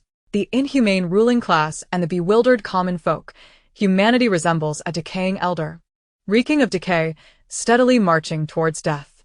Very well, Chengyan ultimately acquiesced to the proposal, and Suisui awoke from her slumber in the afternoon, feeling invigorated and eager to find her brother, only to discover he was absent. Within the alert zone, only Ether, Fonglow, and Fongxinghui remained, and Bei, Qiji, and Chengyan had yet to return. Are they still not back? She pondered. No, Cheongqi and the Black Dragon have returned, she noted. Wait. Could it be that as soon as I left, Cheongqi abandoned them? And Suisui glanced at Cheongqi, who was resting on the ground, and hurried over to inquire. Your brother has gone out, came Fongxinghui's voice from behind. What for? And Suisui halted her steps. He went out to access the internet. They intend to make the research facility's events public, Fongxinghui replied candidly. Earlier that morning, Bei had taught them the methods for developing mental abilities. Fonglow had casually inquired about their subsequent plans, and Bei had not concealed anything. Fongxinghui had overheard as well. I see, and Suisui felt reassured. Then sighed, it's quite inconvenient not to be able to access the internet. Indeed, Fongxinghui sighed in agreement. Everything here is excellent, delicious food, comfortable accommodations, and a beautiful environment. The only drawback is the lack of internet access. What modern youth can endure prolonged disconnection from the web? And Suisui and Fongxinghui exchanged glances and sighed deeply once more. As Ether emerged, he heard the cub sighs and promptly asked, What troubles you? I wish to access the internet, and Suisui replied, uncertain if he understood the concept. She elaborated. The energy fluctuations from the blood vines interfere with the signal in this area, rendering internet access impossible for me. Ether was familiar with the notion of the internet from the movies he had seen, although the films did not elaborate much on its intricacies, leaving him unaware of the allure that captivated the cub. You could instruct them to restrain their power and control their energy fluctuations, he proposed as a solution. Upon hearing this, and Suisui and Fong Xinghui's eyes brightened with excitement. Quick, let's try it. Fong Xinghui nudged the girl eagerly. How do I communicate this to them? And Suisui asked. Ether contemplated for a moment, and then directly issued the command. Both Qiongqi and the Black Dragon, who had been dozing, perked up in response to the sudden instruction. Although puzzled by the unexpected command, they complied, their auras suddenly diminishing. The bloodvines also quivered, their leaves settling into a stillness, resembling innocuous ordinary vines. And Suisui and Fong Xinghui simultaneously retrieved their phones to check for a signal. There's a signal, they exclaimed joyfully, eager to access the internet. Their first destination was the latest significant news. Undoubtedly, the most pressing topic at hand was the magnetic storm incident in Safety Zone 4, which was the subject of free discussion in public forums. The top trending search was White Tiger Girl, and Suisui clicked on it, greeted by her own photograph, one where she sat atop Qiongqi's back in Safety Zone 4, alongside another from Zone 77 where she was perched upon little Qiongqi. The moniker White Tiger Girl had evidently become irrevocably attached to her. As she scrolled down, she encountered images of the Black Dragon, Ether, and numerous angles of herself, interspersed with videos evidently captured by various individuals. And Suisui's expression shifted as she continued to browse. What are these people thinking? Why are they posting all these photos? She exclaimed, mortified by images of herself yawning on Qiongqi's back, scratching an itch, and looking utterly despondent while caught in a tug-of-war between Qiongqi and the Black Dragon. Oh. And there's even a video. Weren't we fleeing for our lives? How could they have such high-definition images, clear enough to see the mole behind my ear? Were they using professional equipment? Chapter 105. The Forum and Suisui, feeling disheartened, exited the forum, deciding to calm her emotions before returning to the content, and simultaneously dialed her brother to inform him that the alert zone now had internet access. Suisui, you've become quite famous. Fong Xinghui chimed in, still observing the forum and bursting into laughter. Haha, how could they think to take photos while fleeing? The clarity must surely have come from professional equipment. Thank goodness you weren't picking your nose or scratching your rear, or that would have been mortifying. Enough. And Suisui retorted, playfully kicking him as she connected with her brother. After clearly stating that the alert zone had internet access, she turned and headed towards the lobby, ready to sit and leisurely browse. Turning her head, she noticed Ether standing nearby and decided to invite him to join, as he could now comprehend human text. Ether, intrigued, obediently followed the cub to the sofa, watching as she scrolled through the forum. Aside from the multitude of high-definition photos shared by the public, there were numerous discussions speculating about Suisui's abilities, suggesting they might be related to controlling extraordinary beasts, albeit not entirely mastering them. Additionally, many expressed curiosity about Ether, with various theories, some positing he was an awakened individual of a unique type, while others speculated he was a humanoid extraordinary beast. One user even posted an image of an angel, a screenshot from an ancient animation, captioning it, "Isn't this the quintessential angel beast?" The comment received an overwhelming number of likes, quickly propelling it to the forefront, followed by a myriad of envious remarks expressing the desire for a digital monster akin to that. And Suisui remained silent for a few seconds, then swiftly scrolled past, casting a furtive glance at Aesir beside her, feeling relieved to see no signs of anger from him. What digital monster? This is a senior. Exiting the entry for the White Tiger Girl, she noted that the second trending topic was the White Tiger cult. And Suisui remarked, what on earth is this?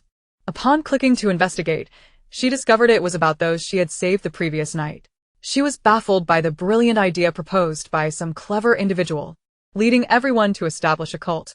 A multitude of people fervently declared their intention to become her most devoted followers, having already set up dozens of fan groups.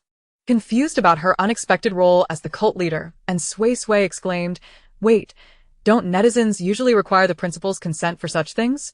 Much of the content within this entry was abstract, with suggestions of serving her like a dog, yet there were also more grounded expressions of gratitude. As many shared their thoughts on surviving their ordeal, their fervent words conveyed intense emotion. In moments of despair, believing they would perish at home, someone had descended from the heavens, bestowing upon them the hope of life, and so powerful, so radiant, It was hard for them not to be moved. And Suisui's awkwardness gradually faded as a sense of achievement filled her chest. Humans are quite fond of you, Aesir suddenly remarked, because most of them are normal. And Suisui replied earnestly, who wouldn't appreciate someone who saved them?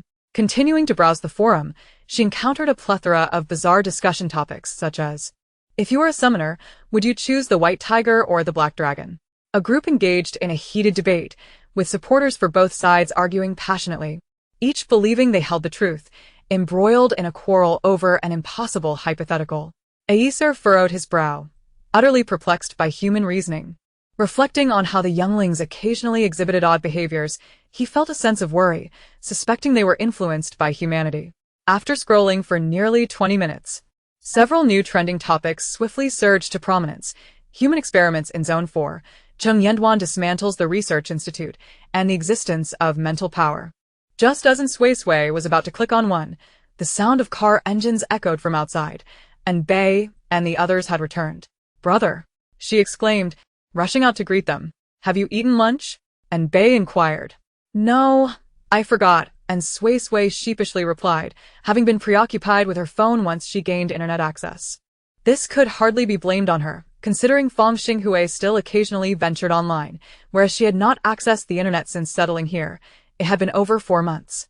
And Bei reached out to pat his sister's head as a form of punishment before heading to the kitchen. I'll make you something to eat. Remembering the internet issue, he turned back to caution her. There are some videos on the trending topics that are unedited. You shouldn't watch them, or you might have nightmares tonight. Oh. And Suisui immediately responded, promptly deciding against viewing the new trending topics. She had no intention of putting herself through that. As Bei busied himself in the kitchen, she decided to assist him. Before heading over, she handed her phone to Aesir, allowing him to explore whatever he wished. The angel, capable of learning human language in just 3 days, had also mastered the use of a smartphone. Aesir began browsing the forum, frowning at the various abstract human sentiments, visibly shaken by the overwhelming intensity of their expressions. During mealtime, noticing Aesir still engrossed in his phone, and Suisui requested a spare device from Bei and handed it over to him.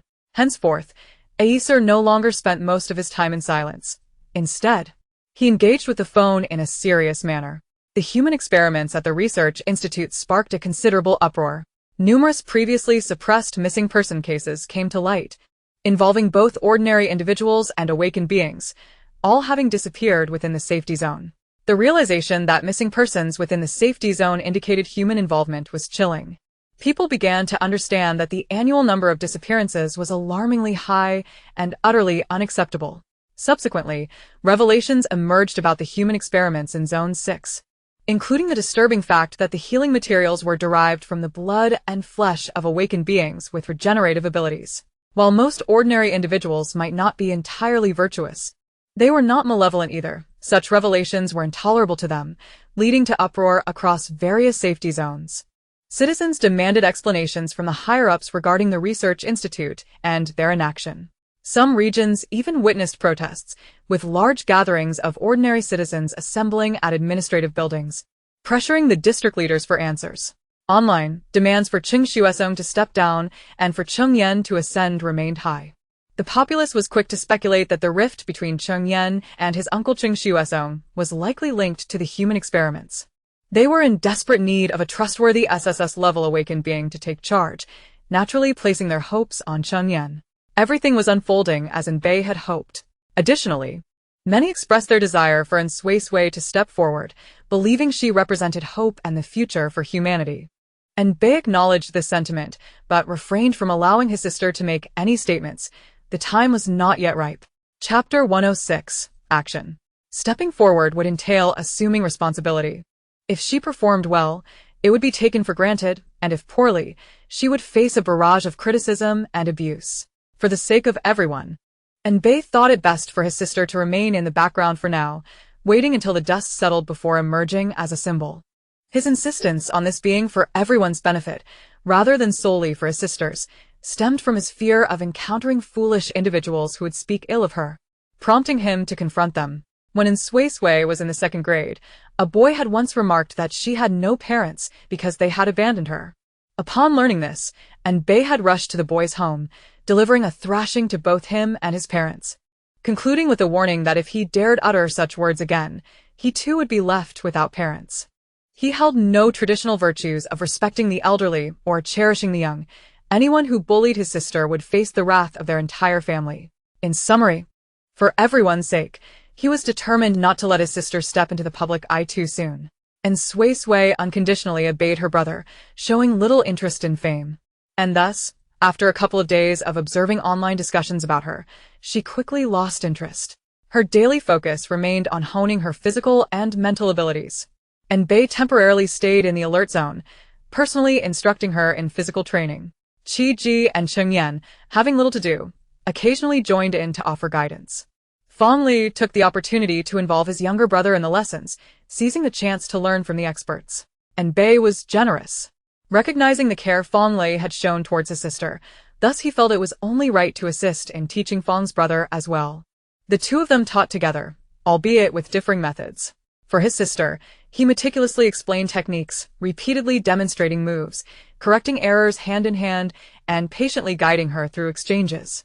For others' brothers, however, practical experience is the best teacher. Fong Xinghui found himself doubting his existence, deeply experiencing the meaning of favoritism and the disparities of the world, yet thankfully, he made noticeable progress. After a month of this arrangement, and Bei sensed that public sentiment had sufficiently simmered, and he conferred with Cheng Yan about returning to Zone 1 to reclaim power. He would also need to accompany them, primarily to investigate the research facility within Zone 1.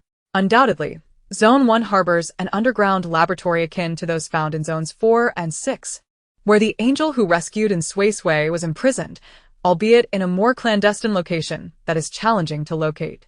Additionally, he must safeguard Cheng Yan, preventing any attempts on his life. Despite Cheng Yan's formidable strength as an SSS-level manipulator, the rarity of SSS-level individuals has diminished, and it is likely that many hidden threats remain. And Suisui, aware that there are formidable adversaries capable of harming angels within Zone 1, grew increasingly anxious upon learning that her brother would be venturing there. She yearned to contribute in some capacity, yet was uncertain of how to do so. After much contemplation, she devised a brilliant plan on the eve of Bei's departure. She entrusted the blood vine coiled around her wrist to her brother, conveying numerous requests to it, imploring the vine to protect him. Since communication between the blood vine and Bei was impossible, she established a set of predetermined signals. For instance, if Bei transmitted source energy to the blood vine, it would signal an attack, prompting the vine to ensnare all nearby individuals. To prevent any unintended harm to allies, it would merely capture them. Furthermore, should Bei hurl the blood vine at someone, the vine could swiftly absorb that individual's blood and flesh, leading to their demise. And Bei accepted this arrangement without hesitation, gratefully acknowledging his sister's thoughtful gesture. After all, the blood vine could easily regenerate its roots, and despite being merely an SSS-level beast, its utility surpassed that of many SSS-level creatures. With the blood vine in his possession, and Suisui felt a wave of relief wash over her. The next day, Bei, Qi, and Cheng Yan set forth according to their plan, officially embarking on their quest for power in Zone 1. Once Bei departed, and Suisui succumbed to a familiar melancholy. It was an old habit. Whenever Bei was to be away for an extended period, she would invariably fall into this state. And those around her had grown accustomed to it. Lacking the motivation to train, she resolutely decided to occupy herself and set off to groom Qiongqi. She tended to both the larger and smaller creatures, ensuring that after grooming the smaller one, she attended to the black dragon's scales. Qiongqi and the black dragon often clashed, creating disturbances that required her intervention. To maintain harmony, she made it a point to balance her attention between the two beasts, grooming Qiongqi and then tending to the black dragon scales. After a flurry of activity, she found herself exhausted, which, fortunately, alleviated her melancholic state. However, a sudden thought struck her. Ether, if we need to summon beasts to aid in battle later, shouldn't we gather some powerful ones in advance? If you wish to seek them out beforehand, you may, Ether replied amiably. He believed it would suffice to gather powerful beasts once their companions' locations were confirmed. But the young one seemed eager to act immediately upon confirmation. Thus, it was acceptable to assemble the beasts in advance. The surrounding mountainous terrain could serve as a suitable habitat for them. Then let us begin our search, and Suisui eagerly proposed. I want to join too, take me along. Fong Xinghui exclaimed, raising his hand in excitement upon overhearing their conversation. Certainly, and Suisui responded, turning to Fonglow. Sister Fonglow, will you join us? You all go ahead, Fonglow replied, disinterested in the venture, as she had recently developed her psychic abilities and was engrossed in self-improvement. Seeing her disinterest, and Suisui did not press further, and instead ushered Fong Xinghui onto Qiongqi's back. The black dragon wished to accompany them but was ordered by Ether to remain at home for another time. The two beasts could not travel together. Or and Suisui would have to play mediator, alternating between them. Their group set off without a definitive destination. Ether, capable of sensing powerful beasts, guided them as they wandered aimlessly. Along the way, as they gazed at the distant horizon, Fong Xinghui suddenly posed a question. I've never seen sea creatures before. Are there beasts in the sea? Logically, there should be, but the vastness of the ocean likely concealed them in the depths, making human encounters rare. This question ventured into Suisui's realm of ignorance, prompting her to seek Ether's insight. Ether, are there beasts in the ocean? What are they like? Do you wish to keep marine creatures? Ether pondered briefly before responding. Most of them cannot leave the ocean, but there is one type of beast that can be kept. What kind of beast? And Suisui and Fong Xinghui inquired in unison. Similar to jellyfish in this world, but they can swim in both the ocean and the air. Ether explained. And Suisui and Fong Xinghui's eyes sparkled with intrigue. That sounds marvelous. I've never seen one. I want to. Chapter 107. Dreamy jellyfish. Both in Suisui and Fong Xinghui were captivated by the notion of jellyfish-like beasts. Even though they understood that finding one might be improbable, they resolved to venture forth and explore. Ether, ever accommodating, agreed to fulfill the young one's request, and their party proceeded toward the seaside. Though the shoreline appeared close, they were soaring at a great height, and it took Qiongqi half an hour to reach their destination. Upon arriving over the ocean, Qiongqi descended to a lower altitude, gazing at the boundless sea, and Suisui turned to Ether with a pleading look. How do we search for them? Patience, Ether reassured her with a calming glance, then descended onto the surface of the water as if it were solid ground. And Suisui and Fong Xinghui's eyes widened in astonishment. Is this even possible? Ether crouched on one leg and pressed his right hand against the water's surface, summoning a scattering of golden energy that coalesced into a shimmering golden ring. The ring rapidly expanded until it vanished, only to be replaced by another. It was as if a stone had been cast into a tranquil pond, sending ripples across the sea. And Suisui and Fong Xinghui leaned over Qiongqi's back, straining to peer down into the depths, their eyes brimming with wonder and curiosity. After a brief wait, approximately 5 minutes later, the once calm surface of the ocean began to stir, indicating that some colossal entity was surfacing. Ether ascended into the air. Below the surface, a massive shadow became discernible, growing larger as it neared the water's surface, measuring several hundred meters in length. Finally, amidst the crashing waves, the shadow emerged above the water. It resembled a colossal turtle, its enormous shell adorned with hard, colorful scales, comparable in size to an average 400-meter playground. Ether landed atop the creature's back and waved to them. Qiongqi obediently followed suit. And Suisui and Fong Xinghui eagerly slid off Qiongqi's back and, upon stepping onto the turtle's shell, could not resist bouncing in excitement at its firmness. What kind of beast is this? And Suisui inquired, brimming with curiosity. Ether was unable to provide a name, as their world lacked a language. You may name it as you wish. Xuanwu. And Suisui and Fong Xinghui exclaimed in unison. What else could such a large turtle be called, if not Xuanwu? Ether was indifferent to what they named the beast, and continued his explanation. In our world, Xuanwu is regarded as an island upon the sea. If someone wishes to temporarily settle on the ocean, they can construct homes atop its back. Of course, in return, angels would provide the precious source of life, the fruits of the tree of life, which only angels are entitled to gather. Wow. And Suisui and Fong Xinghui marveled in awe, as though they had never encountered such wonders before. The jellyfish-like beasts you wish to see are very close to angels and possess high intelligence. They will actively approach the floating Xuanwu. Ether continued his enlightening discourse. Thus, all they needed to do was wait, but whether or not they could wait depended on fortune. and Suisui and Fonglow had no objections to this. After listening to the informative talk, the two began to meander about on the shell of the Xuanwu, glancing left and right, touching this and that, and then taking various photographs with their phones. And Suisui intended to send the pictures to her brother upon returning, while Fonglow planned to show them to his sister. Feeling quite sorry that she hadn't come along, Ether casually knelt down, observing the lively young ones capturing images, occasionally leaning in with Fonglow to review one another's photos or assist in taking pictures. Under his guidance, the Xuanwu glided smoothly across the surface of the sea. After snapping hundreds of pictures, and Suisui and Fonglow finally ceased their activity, settling down to quietly admire the endless expanse of the ocean. However, it wasn't long before in Suisui, as thoughts wandered elsewhere, she suddenly craved seafood, exclaiming softly that it had been ages since she last indulged. Hearing this, Fonglow eyes lit up, and he promptly nudged her with his elbow, signaling with his gaze, "Let us go." And Suisui immediately understood, and without hesitation, approached Ether with a bright smile, imploring him for assistance. Ether then summoned a marine creature resembling a shark, which, upon receiving the command, dove into the depths to catch a multitude of fish. There were all sorts of fish, including shrimp and crabs.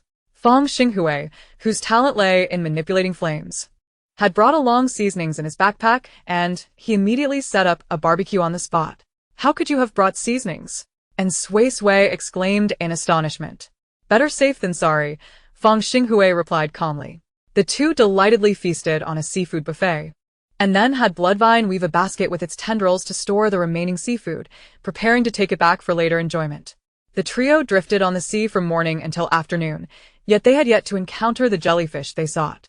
Just as Suisui was about to give up in frustration, Ether suddenly spoke up. "Look over there." Following his indication, and Suisui sprang to her feet. A multitude of translucent jellyfish were emerging from the ocean's surface, resembling a collection of transparent umbrellas, some large, some small, with the larger ones boasting diameters exceeding a meter, while the smaller ones measured only a few centimeters across. The jellyfish exhibited a dreamy purple hue, with the deepest color at the top of their umbrella-shaped caps and the lightest shades at the tips of their tentacles. As the edges of their umbrellas pulsed, their tentacles swayed gently, akin to delicate ribbons. How beautiful, and Suisui marveled at the approaching swarm of jellyfish, feeling as though they were creatures out of a fairy tale, reminiscent of the twinkling star butterflies. "These are the jellyfish creatures you wish to see. They can survive in the air, feeding on microorganisms present in it," Ether explained. "If you wish to keep some, you may take a few home. However, they lack any offensive capabilities. Their only means of defense being the release of a substance that induces drowsiness. It can't force sleep, only assist in restful slumber. They are purely ornamental creatures." "Yes, yes, yes." And Suisui nodded vigorously. By now, the jellyfish had gently drifted to her side, showing an endearing affinity for her, unafraid, and even reaching out with their tentacles to lightly touch her. She reached out to grasp them, and they did not shy away. Their tentacles felt soft, smooth, and cool to the touch. Fonglow, witnessing this, could not resist extending his hand as well, but one tentacle swiftly evaded him, displaying a surprising agility. "Not unexpected," he remarked, having grown accustomed to the varying responses of all creatures. "May I take a few more home?" And Suisui asked Ether, her eyes sparkling with eagerness. She not only desired them, but wished for many, many more. Upon closer inspection, she noticed that these jellyfish emitted a glow. She could only imagine how enchanting they would appear when kept in the alert zone at night. "Of course," Ether replied nonchalantly, and Suisui immediately began selecting jellyfish, focusing mainly on their sizes, finding those the size of her palm most suitable. Imagining the sight of palm-sized jellyfish gliding gracefully through the air at night, their long tentacles swaying gently, she thought, "I'll take this one, and this one too." In the end, and Suisui chose a total of 100 jellyfish creatures. After selection, she communicated with them through her mental threads, and the jellyfish naturally followed her. Having spent too much time at sea, the trio did not seek out any other creatures and instead embarked on their return journey. Their ultimate reward for the day was these 100 jellyfish. On the way back, and Suisui suddenly felt a pang of guilt, realizing that they had set out to find powerful creatures, yet had spent the entire day in frivolity. Thoughts of her brother, who was still striving toward his goals, and her adoptive father, who remained trapped in the laboratory, filled her with not only guilt but also a sense of unease. Ether glanced at the young one. Noticing her spirit flame had dimmed unexpectedly, his expression one of confusion. "Weren't you having a great time? Why do you seem unhappy now?" he inquired directly. Fong Xinghui also turned to look at the girl beside him, puzzled. And Suisui bit her lip, ultimately deciding to respond honestly. "I just suddenly realized I wasted an entire day. I accomplished nothing but play. Taking a day off occasionally is no issue." Fong Xinghui immediately reassured her. Ether, not quite grasping the young one's sentiments, pondered for a moment before calmly stating, "You are still a child.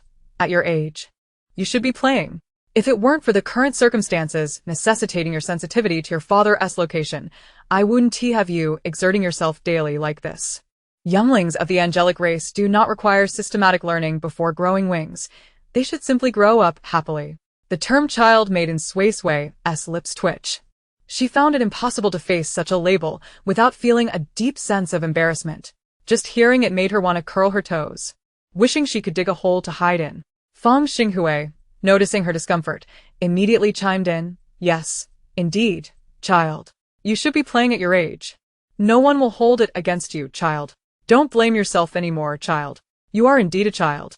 Each utterance of child struck at her sense of shame. Fong. Xing. Hui. And Suisui erupted. "I'm going to get you for this." With no place to hide on the back of Cheongqi, Fong Xinghui ultimately endured a few sharp twists of his arm, wincing with a grimace. He had been careless. Had he known, he would have waited until they returned to tease her. In the following days, and Suisui ceased to squander time and leisure, diligently enlisting the angel to seek out formidable creatures daily. The time spent on the road was not wasted either, as she utilized it to train her mental strength. To prevent unnecessary casualties, she set a minimum requirement of SS level for the creatures. She did not wish for any assisting beings to encounter misfortune. Over several days, she indeed discovered numerous SS level creatures. Upon locating a creature, she would instruct Cheongqi to slow its flight, allowing the creature to follow her back to the vicinity of the alert zone. After gathering the high-risk creatures from the surrounding area, she would venture further afield to search. However, in those areas, she only sought flying creatures, as others would prevent her from returning to the alert zone the same day. Due to her frequent excursions, she inevitably caught the attention of onlookers. As soon as someone captured her image or video and shared it online, a wave of discussions about her would erupt, keeping her trending consistently at the forefront of popularity. Every night before retiring, and Suisui harbored a curious inclination to peruse discussions about herself online, only to discover that matters were spiraling into increasingly absurd territories. Numerous individuals engaged in discourse regarding her activities, through photographs captured by various persons at different times. It became relatively easy for the public to discern her involvement in summoning formidable otherworldly beasts. Given her previous acts of heroism, no one questioned her intentions. Many speculated about her current residence, deducing her location to be near Safety Zone Number 6 through an analysis of the photograph's timestamps and geolocations, though they could not ascertain specifics beyond that. Such discussions were commonplace, yet the emergence of the White Tiger cult was decidedly peculiar. An official account had been established, aptly named White Tiger Cult, and it had amassed over 10 million followers, remarkable considering the nation's population barely exceeded 90 million. This account dedicated itself to gathering her photographs and videos from across the internet, crafting various edits that rendered her akin to a glamorous celebrity. The revenues generated from managing the account were funneled into propagating their doctrine and enticing more followers to join their ranks. Their method of evangelism involved charitable acts, extending warmth to marginalized groups while subtly inviting them into the fold, resulting in a legion of fervent devotees. Every convert was mandated to adhere strictly to the church's regulations, which included upholding her dignity and forbidding any disparagement of her character. Furthermore, they commissioned designers to create several insignias and vestments for the cult, allowing all adherents to vote on their preferences. Ultimately, the chosen emblem was a simplistic portrait of her yawning, captured in just a few strokes, yet remarkably expressive, mirroring the photograph of her yawning that had been taken that day. And Suisui thought to herself, "Heaven save us, let her not discover who designed that emblem." In essence, This ludicrous white tiger cult had autonomously taken shape without her involvement. As she oscillated between exasperation and concern over the potential for malicious exploitation of the cult, she reached out to her elder brother to express her apprehensions.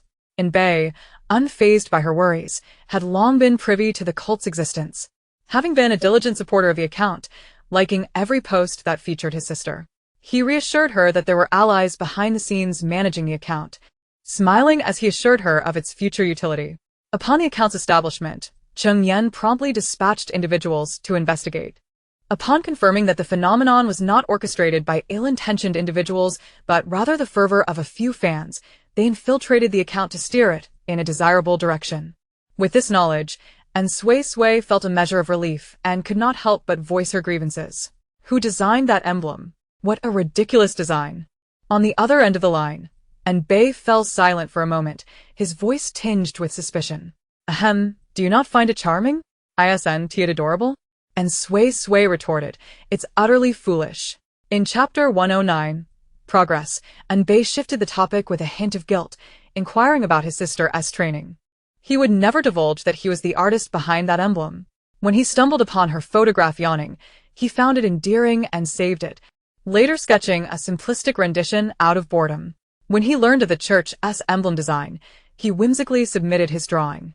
The public's taste proved to be sound, as the photograph was indeed charming, leading everyone to select his drawing as the emblem. Redirected, Suisui ceased her complaints about the emblem and began to discuss her own circumstances. She reported no issues with her physical training. Although Fonglow was not as formidable as Bei, he was more than capable of instructing her. Her mental training posed few challenges as well. Though her progress was somewhat sluggish, she struggled to establish a connection with her adoptive angelic father. This caused her considerable anxiety, while AC remained calm, reassuring her not to fret, praising her talent and rapid advancement, suggesting that within a decade, she would master her mental prowess. A decade seemed an eternity when dealing with immortal beings such as angels, and she certainly did not wish to witness her adoptive angelic father confined for another 10 years. Brother, do you have any updates on your end? Suisui could only place her hopes in her elder brother. Bei did not withhold information, succinctly summarizing his situation. After Cheng Yan's return, with the unwavering support of his former subordinates, he seamlessly reclaimed his position as the Legion commander. Cheng Shuesong had not obstructed him, maintaining a delicate peace between the two parties. To quell public outrage, the officials of Safety Zone No.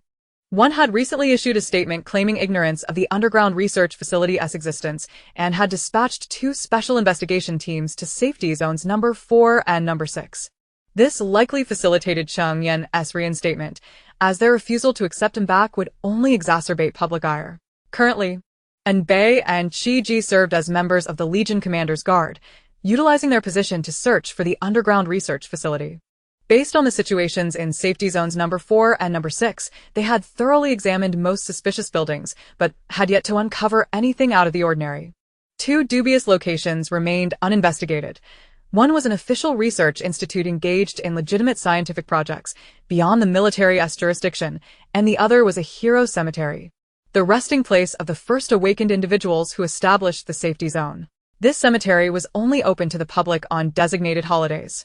The former location held significant potential, as it was often overlooked. The latter also presented a fair chance, given the spatial barrier surrounding it, which bore resemblance to the barrier Qi Ji had created, but was fundamentally different. In Qi Ji's words, his barrier resembled a sealed box enclosing a fixed area, while the cemetery's barrier resembled a cage riddled with holes, with countless anchor points interconnected by spatial ropes, rendering it an open structure. It was certain that the cemetery's barrier did not restrict entry, yet the specific effects of the barrier remained uncertain. Perhaps entry would alert the barrier's master, or perhaps intrusion would trigger an assault. Bei harbored grave suspicions regarding these 2 sites, but both posed challenges for investigation and required careful deliberation. He contemplated enlisting Wu Xi's assistance, whose mental control abilities would be invaluable. However, he refrained from mentioning this to avoid stirring memories of that individual in his sister's mind.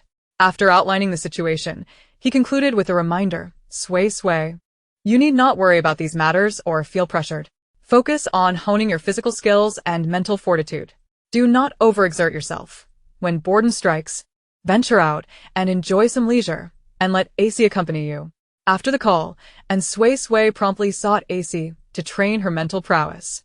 Though her brother urged her to remain untroubled, she was resolute in her desire to rescue her adoptive angelic father as swiftly as possible. At present, and Suisui could emit a maximum of 180 strands of mental filaments, each extending up to 5 meters in length, though sustaining such a number and length for prolonged periods induced headaches. Moreover, these mental filaments served little purpose beyond establishing mental connections with others. At best, they could be materialized to ensnare foes, reminiscent of her earlier ambush in Safety Zone Number 4. Yet even then, each filament was fragile and incapable of inflicting substantial damage. And Suisui yearned to explore alternative applications for her mental threads, particularly in offensive strategies. After some contemplation, she approached Ether with a request for an upgrade in her training. Although Ether's innate talent did not lie in the manifestation of mental energy, he possessed a certain understanding of the subject, courtesy of his friendship with the father of the cub. Otherwise, he would not have been there seeking assistance. Given the cub's earnest desire to improve, Ether decided to impart his knowledge. He explained that mental threads are inherently fragile, and the initial step is to merge them. However, before Ether could finish his sentence, and Suisui demonstrated her ability by twisting 180 mental threads into a single strand. Not quite, Ether shook his head. It's about merging them, not merely entwining them together. And Suisui grasped his intent, yet when she attempted it, she found herself at a loss. The mental threads under her control twisted into a helix, yet remained distinctly separate. Is there a technique?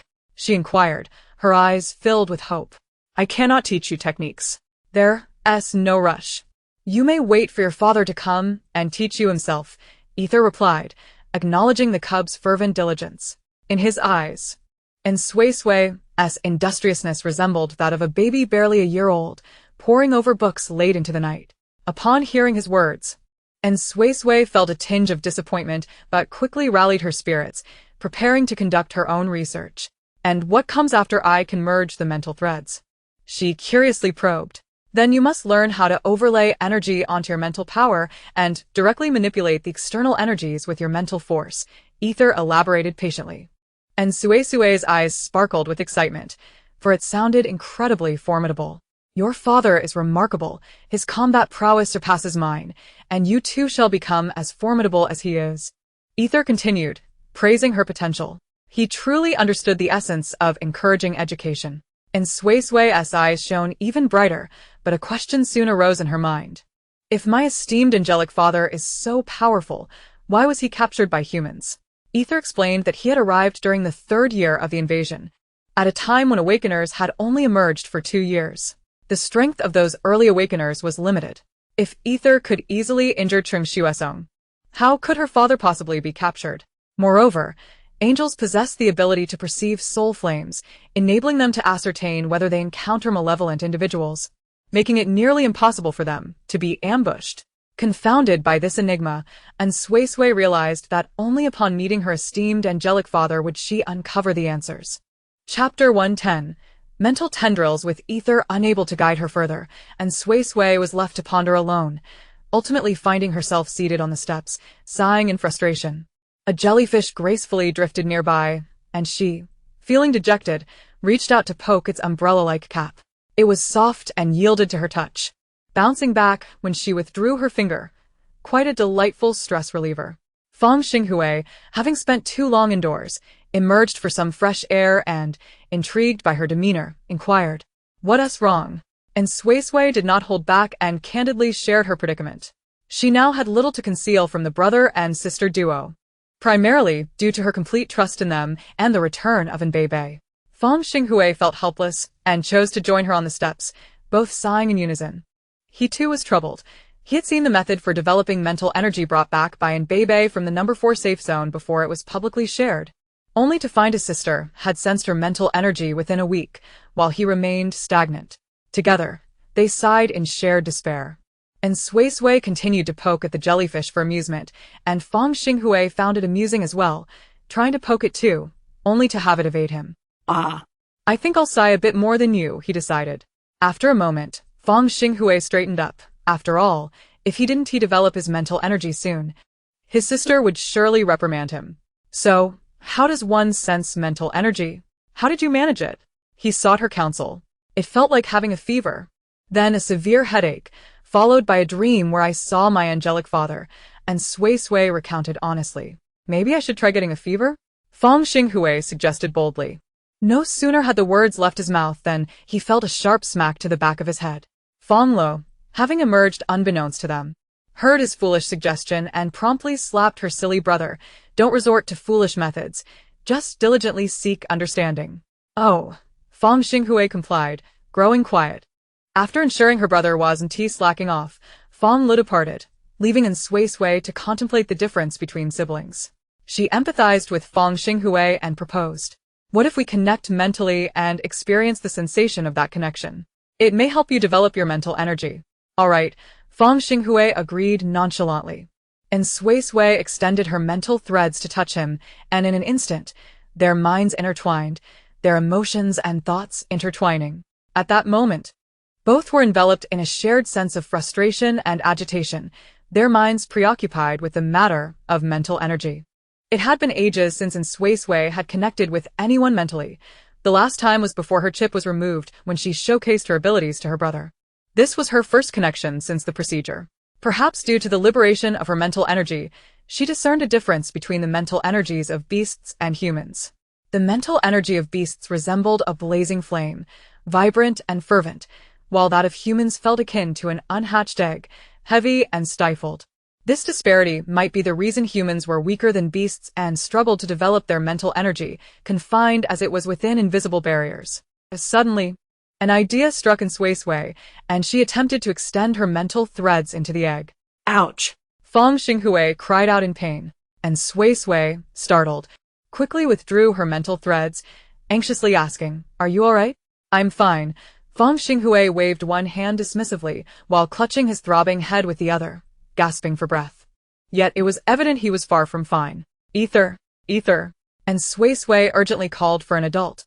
Ether promptly emerged from the room, and Suisui hurriedly explained the situation, her anxiety palpable. "Did I do something wrong? Will he be all right?" Ether assessed Fong Xinghui and concluded, he'll be fine. He just needs to rest. Then, turning back to Suisui, he admonished sternly, "Do not attempt such things again. It is perilous. If he were to seize the opportunity to harm you, your mental state could suffer significant damage." "I understand," and Suisui nodded obediently. Approximately 5 minutes later, Fong Xinghui finally felt his headache subside, only to realize something extraordinary. He might have sensed the mental energy within him.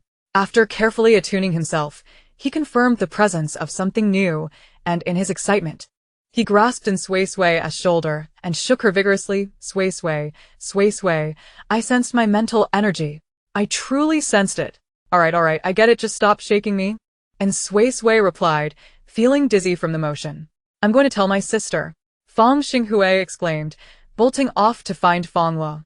And Suisui felt a wave of relief, initially elated for her friend's progress, but soon her own lack of advancement weighed heavily on her mind.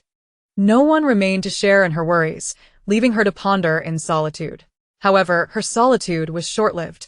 Soon after reporting back to her sister, Fong Xinghui emerged once again. "My problem is resolved. Come, let us together devise a solution for your dilemma," he said, displaying a commendable sense of camaraderie. The two then sat together for 2 hours, brainstorming various approaches which all ended in failure, causing Fong Xinghui to become exasperated. Why must this be so arduous? If only we could meld them together, as one does with dough. Unbeknownst to him, his words sparked an idea in Suisui, who began to experiment with the mental threads, attempting a physical fusion by twisting them together. Since her own efforts would cause no pain to her mental threads, she proceeded to rub and manipulate them with both hands, ultimately merging dozens into a single, noticeably thicker strand. She fell into silence, contemplating the simplicity of spiritual power development. Fong Xinghui's mental energy was ensnared by an invisible barrier, and with her assistance in creating an opening, it was liberated. However, her mental threads resisted merging. She could simply force them together with her hands. "Have we succeeded?" Fong Xinghui inquired, unable to perceive the threads. "Yes," and Suisui affirmed with a nod. They both lapsed into silence. After a considerable time, and Suisui attempted to restore the mental threads to their original state, and a mere thought allowed them to revert. Recalling the sensation of them being twisted together, she endeavored to replicate that feeling. Under her control, the mental threads began to merge slowly, ultimately forming a single strand as thick as her thumb. No, this could hardly be termed a thread. It was unequivocally a tentacle. Suddenly, she conceived of a new direction for her future development. Chapter 111. A wish. Once she grasped the technique, everything became remarkably simpler. In less than half an hour, and Suisui adeptly mastered the fusion of mental threads, gaining the ability to manipulate them into several mental tentacles at will. The tentacles could extend up to 5 meters in length, maintaining the same agility as the mental threads, effortlessly tying themselves into bows. Following the guidance from Acer, her next task was to learn how to envelop energy with her mental power and to directly manipulate external energy with it. The former proved comparatively simple, as she succeeded on her first attempt. Previously, her released mental energy was invisible to anyone except angels, but once she cloaked it with source energy, it became perceptible to others. To be precise, they did not see it, they sensed it. Feng Xinghui was astounded as he beheld the 4 translucent tentacles, each 5 meters long, flailing behind the girl, his eyes nearly popping from their sockets. "Tentacle monster," he stammered. And Suisui, while acknowledging her resemblance to a tentacle monster, felt that such a label was unacceptable for a girl. Taking a deep breath, she smiled at him and declared, "Prepare to meet your doom." Feng Xinghui was momentarily taken aback, only to witness the tentacles lunging towards him, prompting him to flee in terror. And Suisui wasted no time in pursuit. Hey, you're making this even more frightening," Feng Xinghui shouted as he ran. "If you keep this up, I won't watch any horror films without you. I'll ensure you never have the chance to watch again." And Suisui retorted, her irritation flaring. The two engaged in a chase across the open space before the alert zone, with a small Qiongqi perplexed by the commotion, joining in their escapade. Although Suisui could now enhance her physicality with source energy, she had only recently gained control over it, and her physical abilities paled in comparison to Feng Xinghui's. While he wasn't an enhancer himself, having an enhancing sister who frequently forced him to train had endowed him with superior physical prowess compared to the average enhancer. Theoretically, the former should not be able to catch up to the latter, yet the former enjoyed an advantage in terrain. The large Qiongqi and black dragon lay resting in the open space, occupying most of it, forcing Feng Xinghui to navigate around the two beasts. Conversely, and Suisui could leap onto either Qiongqi or black dragon's back to intercept him. The two creatures remained indifferent to the juvenile's capers atop them, allowing Feng Xinghui to escape with great difficulty, narrowly avoiding being struck by the tentacles on several occasions. Acer and Fonglow, hearing the commotion outside, emerged simultaneously to investigate, only to find Suisui chasing Feng Xinghui. Neither felt inclined to intervene. "The little one has certainly become more spirited," Acer remarked. "My brother has become increasingly unruly," Fonglow added. As Feng Xinghui caught sight of his sister watching with crossed arms, he quickly called for help. Sister, save me. She calls me a tentacle monster." And Suisui seized the opportunity to report. "Well, that was rather excessive," Fonglow coughed lightly, suppressing the urge to smile. "Feel free to give him a thorough thrashing. There's no need to hold back.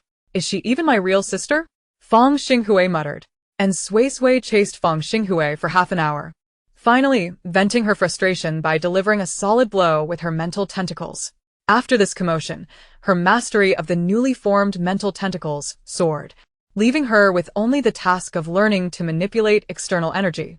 Human awakeners could only control energy they had absorbed, while angels possessed the unique ability to directly manipulate external energy.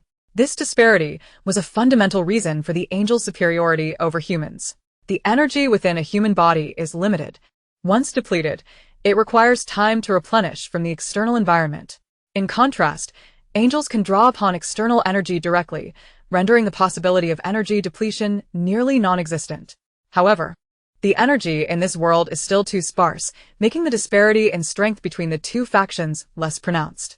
Once the two worlds fully merge, the stark contrast in their capabilities will become evident.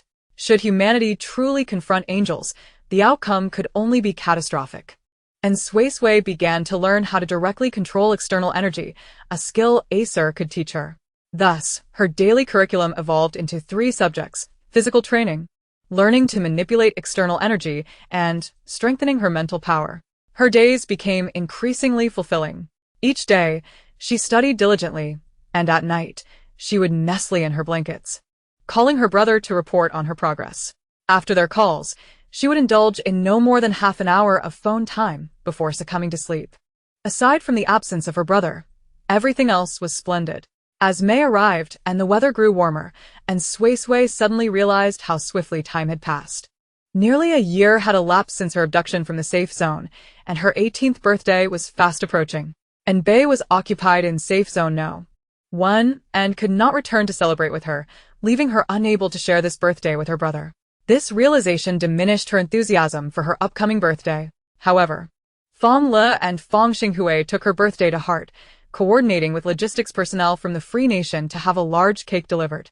After learning about human customs, Acer also took an interest, knowing that the young girl enjoyed seafood, and made a special trip to the seaside to procure some. Together, they prepared a sumptuous dinner, concluding with a shared cake. Before cutting the cake, and Suisui made a wish upon the birthday candles, hoping for her brother as safety. Fully aware of the dangers he faced, remembering Chi-Ji, she made a second wish for his well-being as well. And let us not forget Qingyan. His situation was undoubtedly the most perilous. In any case, making a single wish is a wish, and making 2 wishes is still a wish. She helped to articulate a third wish, hoping that Qingyan would remain safe and sound.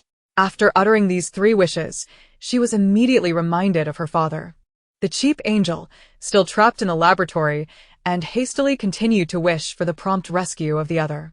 Then, reflecting on the discord between humans and angels, she made yet another wish, hoping for a future where humans and angels could coexist peacefully. She wished for the seamless integration of worlds, hoping that no further issues would arise. She yearned for the disappearance of all malevolent beings among humanity. She hoped that all angels would be amiable and easy to get along with. Hopeful. And Suisui continued to wish for a full 5 minutes until interrupted by Fong Xinghui. Fong Xinghui remarked, "Stop wishing.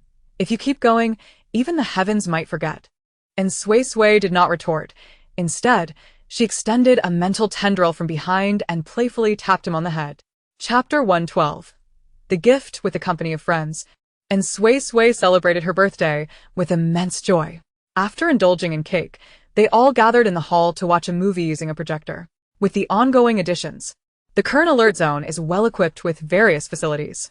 By the time the film concluded, it was already 10 in the evening, and Suisui prepared to return to her room for sleep, planning to call her brother to check on him. He was likely busy today, as she had not received a reply to her afternoon message. Before returning, she glanced outside and noticed that Da Qiongqi was missing. She promptly inquired of Fong Xinghui, "Where is Da Qiongqi?" Fong Xinghui, equally perplexed, replied, "I don't know. Perhaps he went out hunting?" The open space only revealed the black dragon resting on the ground, while the little Qiongqi slept in the hall. And Suisui found it improbable. Da Qiongqi had gone hunting earlier in the evening and typically only ate once a day, not venturing out again at night. Nonetheless, this SSS-grade Qiongqi should be safe. She merely asked out of curiosity, not dwelling on the unanswered question, and turned back toward her room. Upon returning, she dialed her brother's number. The call did not go through. She then tried Chi-Ji's number. Again, the call failed, and Suisui felt a twinge of anxiety and, for the 3rd time, called Qingyan's number. This time, the call connected, but no one answered. What could possibly be happening? Growing increasingly uneasy, she decided to try Qingyan's number once more. After 2 unanswered calls, the 3rd was finally picked up, and Qingyan's puzzled voice came through. "Suisui, why are you calling me? I couldn't get through to my brother's phone. Is something wrong? Is he okay?" And Suisui urgently inquired. "In Bei, he isn't." Qingyan began to respond, but Suisui heard commotion outside. Da Qiongqi had returned, along with the presence of Bei and Chi-Ji. The panic on her face vanished, replaced by overwhelming joy. She disregarded the phone, tossing it onto the bed as she dashed outside toward her brother. "Brother!" And Bei expertly caught his sister, spinning her around like a child before gently setting her down. then smilingly said, "Sway Sway, happy birthday." Happy birthday. Chi-Ji also chimed in with a smile. And Sway Sway was overjoyed, her eyes sparkling as she asked, "Brother, how did you come back? Did Cheongchi go to fetch you? Did you ask Ace for help?" "Yes," and Bei replied with a smile. "I wanted to surprise you." He had intended to return earlier, but countless eyes had been watching him, making it difficult for him to escape. "By the way, I brought you a gift," he said as he retrieved a beautifully wrapped present. It was a lovely crystal ball, within which was a custom figurine resembling and Sway Sway, incredibly adorable. Wow. She exclaimed upon seeing the crystal ball. The commotion also caught the attention of Fonglow and Fong Xinghui, who had come out to join in. Fong Xinghui couldn't help but mutter under his breath, "Sister, look at how he is as a brother." Fonglow shot her brother a sidelong glance, saying nothing. Yet her expression was laden with disdain. If she had a soft, cute sister, she would spoil her too, but alas, she only had a foolish brother to care for. Fong Xinghui understood his sister's thoughts, patting his chest in frustration. "Here, I have gifts too." At this moment, Chi-Ji presented 2 exquisitely wrapped gifts, saying, "This one is mine, and this one is from Chunyan for you." "Thank you." And Sway Sway cheerfully accepted them. Observing this, and Bei hesitated but eventually pulled out a bank card from his pocket and handed it to her. "This is also a gift." And Sway Sway took it again, albeit with a puzzled expression. She didn't need money here, and her brother had never considered giving her money as a gift. Her account was directly linked to his, allowing her to spend freely. "It belongs to someone unimportant. You don't need to know who," and Bei added. And Sway Sway remarked, "What difference does that make?" The only person with whom she had such a familiar relationship, able to give gifts yet not directly, who was also extremely disliked by her brother, could only be one individual. It was indeed money being sent. Had it been anything else, her brother would never have accepted it on her behalf.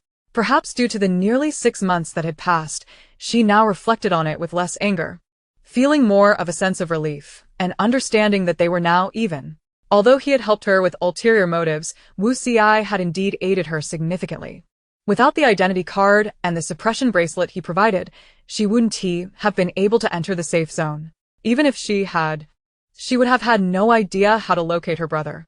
She casually placed the card in her pocket, not mentioning that person, and continued to inquire about her brother's situation.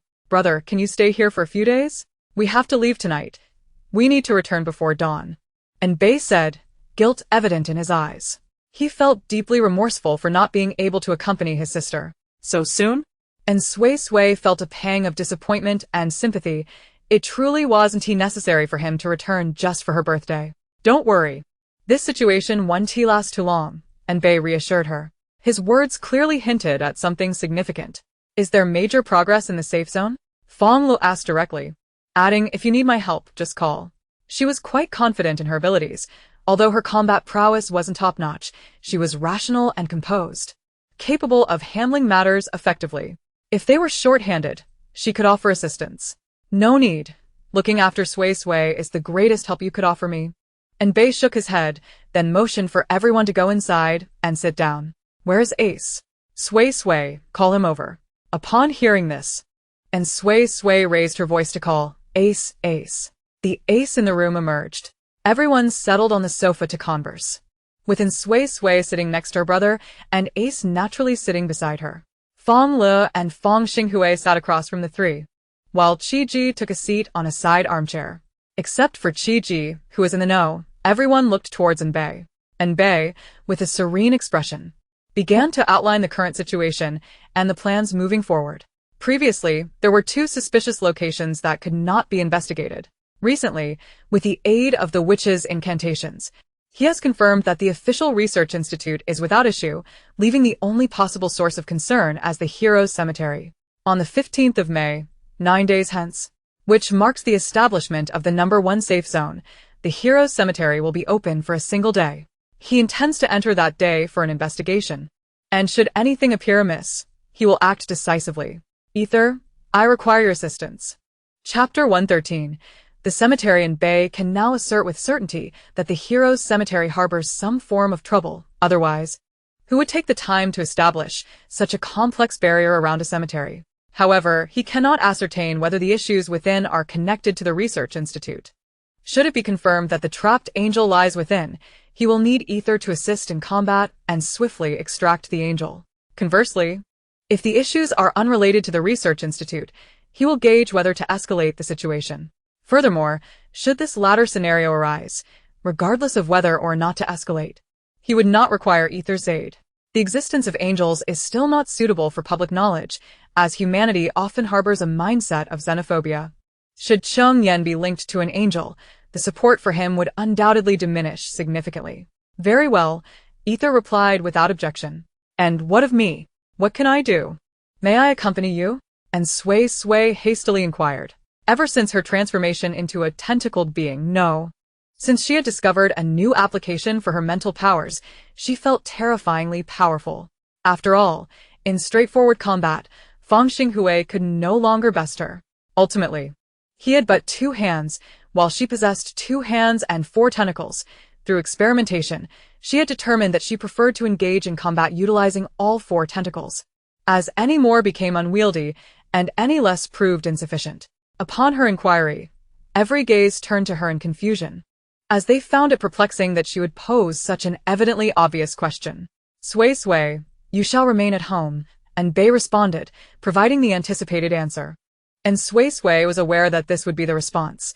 Nevertheless, she attempted to negotiate. I have grown quite powerful now. And Bei gently patted his sister's head before continuing to discuss specific arrangements with Ether. He wished to shield his sister from undue worry, omitting certain truths, such as the fact that those in higher authority were undoubtedly aware of their efforts to locate the underground research facility. It was highly probable that they had already prepared to ensnare them. This open day represented an opportunity for both parties. And Suisui felt a tinge of disappointment upon hearing this, yet she refrained from further defiance. Considering the young creature's attitude towards humanity, Ether exhibited a commendable level of cooperation within Bei's plans, and the two swiftly reached an agreement. And Bei did not linger long in the alert zone. After delivering gifts and discussing matters, he departed with Chi-Ji back to the safe zone. All began to await the arrival of the cemetery's open day. On the 15th of May, after bidding Ether farewell early in the morning, and Suisui succumbed to anxiety, losing interest in training and pacing restlessly in the open space. Ether had not brought any otherworldly beasts along, as the sole purpose of this venture was to rescue the trapped angel and dismantle the research facility.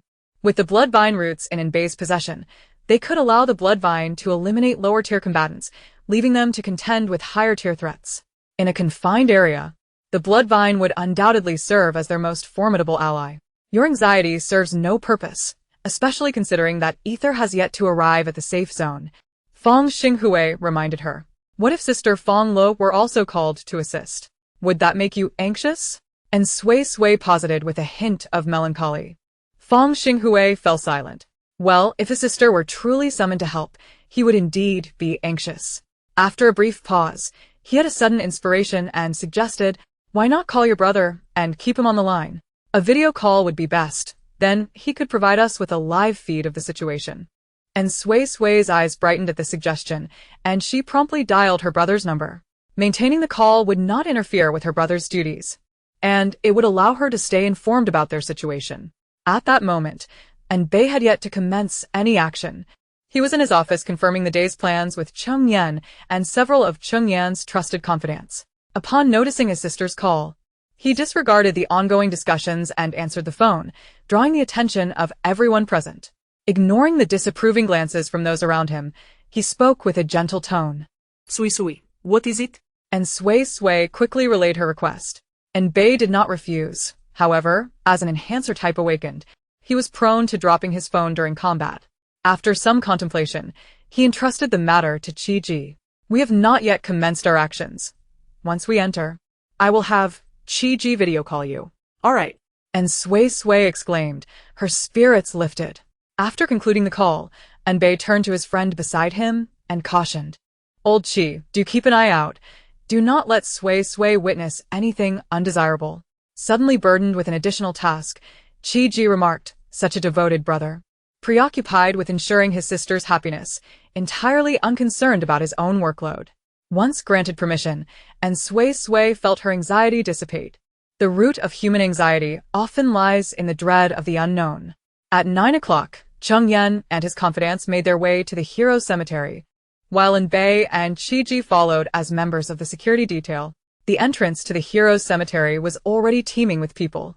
Ordinary citizens were held back by a security line, while high-ranking officials from the safe zone, led by Cheng Xuesong, stood within. This group of safe zone dignitaries needed to enter the cemetery first to represent all of humanity in honoring these heroes. Only after their tribute would the general populace be permitted entry. To maintain an appearance of peace, Cheng Yan exchanged a few cordial remarks with his uncle Cheng Xuesong before the group proceeded towards the cemetery. At that moment, Qi discreetly initiated a video call with Suisui, positioning the phone in the pocket of his chest, directing the camera forward. Surrounded by familiar faces, no one questioned his overtly filming behavior. Meanwhile, Suisui and Fong Xinghui settled onto a sofa, watching the live broadcast, with the Bloodvine assisting by holding the phone aloft. Upon seeing the live stream commence, Fonglow also joined them on the couch. With so many people present, it will be challenging to manage if a conflict arises, Fong Xinghui voiced his concern. After all, they represented the righteous side, and they would need to consider the safety of ordinary citizens during combat, whereas the villains would not share the same burden, putting them at a disadvantage.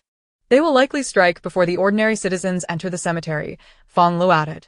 This applies to both sides, Fong Xinghui noted. Should Bei detect any anomalies, he would certainly choose to act before the ordinary citizens entered the cemetery. Moreover, if a research facility truly lay beneath the cemetery, those in authority above would also prefer to act before the general populace gained entry to avoid exposure. Indeed, Fong Xinghui quickly grasped the implications, recalling that Cheng Yan was particularly adept at this strategy. When the moment arrived, he could simply erect an ice wall, as ordinary citizens lacked the means to breach it. The three continued to watch the live stream in silence. The cemetery was vast, spanning over 5,000 acres, its interior adorned with picturesque scenery. It was said to have once been a natural park before the incursion of otherworldly beasts. Unfortunately, all present lacked the inclination to appreciate the beauty around them. Once inside, Qi immediately sensed something amiss. The original barrier had shifted, transforming into a closed-type barrier akin to his own. This meant the current cemetery barrier was designed to ensnare individuals. He hastily signaled Bei with a discreet glance. Chapter 114. The onset of battle. Bei subtly nodded in acknowledgement, indicating his understanding. At the forefront of the procession, Cheng Yan and Cheng Xuesong walked side by side in silence, once as close as father and son, now as estranged as strangers. After a lengthy pause, Cheng Xuesong suddenly murmured, "Yan, they are not human." He genuinely cherishes his nephew, and if possible, he would prefer not to be adversarial. Indeed, it was he who initially forced the other away, but it was for the sake of the latter's protection. Is that really the case? Cheng Yan retorted with a tone laced with sarcasm. Cheng Xuesong did not take offense at his nephew's impudent remark. Instead, he calmly asserted, "Some sacrifices are indispensable." "You can utter such words precisely because you are not the one making the sacrifice," Cheng Yan countered sharply. Suddenly, Cheng Xuesong turned to face his nephew, as if gazing at a child who fails to comprehend. "If the need arises, I can sacrifice myself at any moment." Cheng Yan was momentarily taken aback by this statement, but quickly regained his composure and fell silent. Cheng Xuesong, however, was unwilling to conclude the conversation. He was aware of what was about to transpire and wished to make one last attempt to persuade his nephew. "They are formidable, so formidable that they can effortlessly defeat me. The pinnacle of human combat prowess. Have you considered the ramifications of their full-scale invasion? They may genuinely harbor no hostility towards humanity, but can you guarantee that they will forever remain devoid of malice? Can you assure that each and every one of them will lack hostility?" Cheng Yan could scarcely tolerate the grandiloquent justifications emanating from the other. He had not intended to speak further, yet he interrupted, "I have contemplated this." He inhaled deeply and reiterated with solemnity, "I have indeed considered it. If they wish to wage war against humanity, then let us unite in our defense. If we prevail, we shall live on. If we are defeated, we shall die with dignity. Living is vital, yet it is not of paramount importance. If survival necessitates the forsaking of morality and principles, trampling upon the dignity of our kin, feasting upon their flesh and blood, and usurping their power, then I would rather not survive." As if struck by these words, Cheng Xuesong halted. He looked at the man who was no longer young, whose eyes were lined with fine wrinkles, the toll of years of relentless effort making him appear older than his actual age. He sighed, perhaps you are indeed correct. But humanity can no longer afford to halt its progress. If we were to pause now, what would become of the sacrifices already made? Uncle, Chengyan called out, using the term he had not uttered in a long time. You taught me when I was a child that making mistakes is not frightening. What is truly frightening is knowing one is wrong yet refusing to amend one's ways. I thought you had completely forgotten, Qing Xuesong replied, astonished. I indeed forgot. But I have a habit of journaling, and I revisited my childhood entries, Cheng Yan stated candidly. Is that so? Qing Xuesong's lips curled slightly. Ultimately, neither could persuade the other, which was to be expected. Otherwise, they would not have arrived at their current impasse. As the two leading figures paused, everyone behind them followed suit, though they were still some distance from the grave marker area. Nevertheless, no one felt impatience at this halt. Rather, they all became tense. The air grew eerily silent. In the next moment, a colossal ice wall materialized, encircling everyone.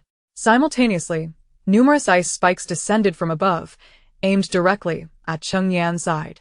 Qing Xuesong, an SSS level awakened with the ability of talent replication, had consistently replicated his nephew's abilities. Cheng Yan's expression remained unchanged as he struck towards Qing Xuesong. The individuals he had brought were the elite among the elite.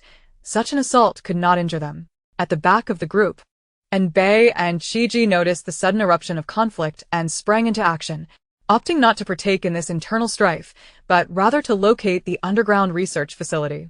Old Qi, let's go, Bei declared, punching the ice wall created by Qing Xuesong, which shattered with a resounding crash. When someone attempted to obstruct him, he casually kicked the assailant aside and swiftly exited the battlefield.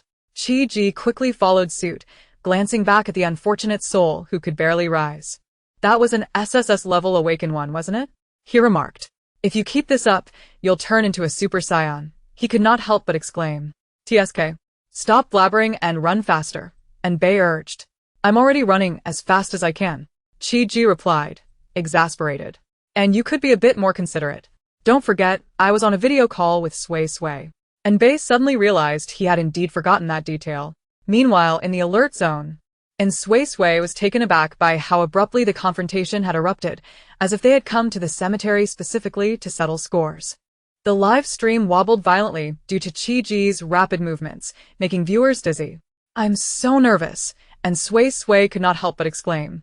Haven't you seen how effortlessly your brother can shatter several meters of ice with a single punch and kick an SSS-level awakened being into incapacitation? Fong Xinghui reminded her. Who exactly should be nervous? I feel like I should be concerned for the enemy. What kind of human weapon is this? It seemed that when the other had previously taught him combat techniques, he had held back nearly all his strength and had no intention of punishing him. But there is still that SSS-level awakened one, and everyone has diverse abilities. Perhaps some will be challenging to deal with, and Suisui countered. And Ether is formidable as well, though he was injured previously. That was because Ether was schemed against. Don't you think the angel is a bit too? Fong Xinghui pondered, trying to find the right word, upright? Moreover, they seem rather easily deceived. Your brother does not have this issue. He is evidently very astute. He is like my sister, superficially appearing upright, yet his moral boundaries are quite flexible, and he possesses enough cunning to avoid being easily outmaneuvered. He could not help but express his admiration. I feel like all the cleverness I lack has been transferred to my sister. You must feel the same. And Suisui retorted. At that moment, Fong Lu silently extended his hand, delivering a light smack to his brother's head. Fong Xinghui immediately fell silent, and Suisui, speechless, returned her gaze to the screen, noticing that it was still shaking violently, and averted her eyes. Approximately 2 minutes later, the image stabilized, and Bei and Qiji came to a halt. The screen revealed more than a dozen individuals clad in uniform black attire and donning identical white masks, with only their eyes visible. And Suisui suddenly leaped to her feet, recalling what Ether had mentioned. The individual who had injured him was thoroughly wrapped up, and their ability was peculiar. Proximity would render one incapable of utilizing their powers. Could it be these people? Her heart raced. If these individuals all possessed the strange power to disrupt others' abilities, then... Bang! and Bei kicked the first enemy charging forward into the air. What's wrong? Fong Xinghui inquired, puzzled, as he looked at the suddenly standing girl. Nothing, and Suisui quietly sat back down on the sofa. Chapter 115. Unreasonable, and Suisui thought she might have been overthinking it. These individuals merely bore the same attire as those who had previously injured Ether and did not possess any special abilities to disrupt others' powers. However, in reality, she had not overthought it, and Bei was indeed experiencing interference. Unlike the constraints of the suppression handcuffs, the energy within him began to spiral chaotically, rendering him entirely incapable of mobilizing his powers. Qi Ji was similarly affected, unable to utilize his own abilities. The two could only rely on their physical skills to fight, but fortunately they were quite adept. Upon realizing that both targets were tough adversaries, the black-clad individuals unsheathed their short blades, which gleamed with an eerie blue light. It was evident that they had been coated with some form of drug, and Bei recalled his sister mentioning the circumstances surrounding Ether's injury, and immediately inferred the issue with the blades. Old Qi, don't engage. Prioritize your safety, he spoke calmly. Understood. Upon hearing this, Qi Ji immediately withdrew to a safe distance, entirely unconcerned about whether his friend could handle such a multitude alone. This brings us to the distinction between Bei's path to strength and that of ordinary awakened beings. Awakened individuals can only grow stronger by continuously absorbing external energy and compressing it, enabling their bodies to store greater amounts of energy. This energy not only serves as a reservoir for endurance in battle, but its high density also enhances the physical body, bestowing a superior level of resilience against impacts. However, as the body requires time to acclimate to the new energy density, even the most gifted individuals experience a gradual progression in their strength, necessitating the accumulation of time. Contrarily, Bei discovered a shortcut to fortitude. He audaciously disregarded the limits of his body's endurance and, utilizing his regenerative talent, kept his body in a perpetual state of destruction and rebirth, hastening this process. Even in the absence of source energy, his physical strength far surpassed that of ordinary enhancement-type awakened beings, let alone now that energy was merely dormant within him. Qi Ji's assertion that he was a super scion, and Fong Xinghui's claim that he was a humanoid weapon, were far from exaggerations. Thus, in the ensuing video footage, all bore witness to Bei effortlessly knocking one adversary down with a punch and sending another sprawling with a kick. His approach was strikingly direct and devoid of any intricate combat technique. Although those struck by him did not perish, he was reluctant to kill in front of his sister. They were evidently incapacitated for the immediate future. In merely 3 minutes, the battle concluded. How is it that both you and your brother seem to possess cheat-like abilities? Fong Xinghui couldn't help but comment, and Suisui nodded in agreement. Bei then meticulously examined each of the black-clad assailants, discovering a peculiar mineral upon one of them, which appeared to be the source of their chaotic powers. Yet, he pondered, how was it that these individuals could remain unaffected, even in the same spatial realm? He contemplated taking the mineral back to Ether for further examination, but realized that carrying it would hinder his ability to utilize his powers. After a moment of deliberation, he opted to destroy the mineral instead, reasoning that such minerals were likely not singular in existence among those adversaries. He promptly crushed it into dust. Let's go, Bei beckoned to Qi Ji, who quickly followed suit.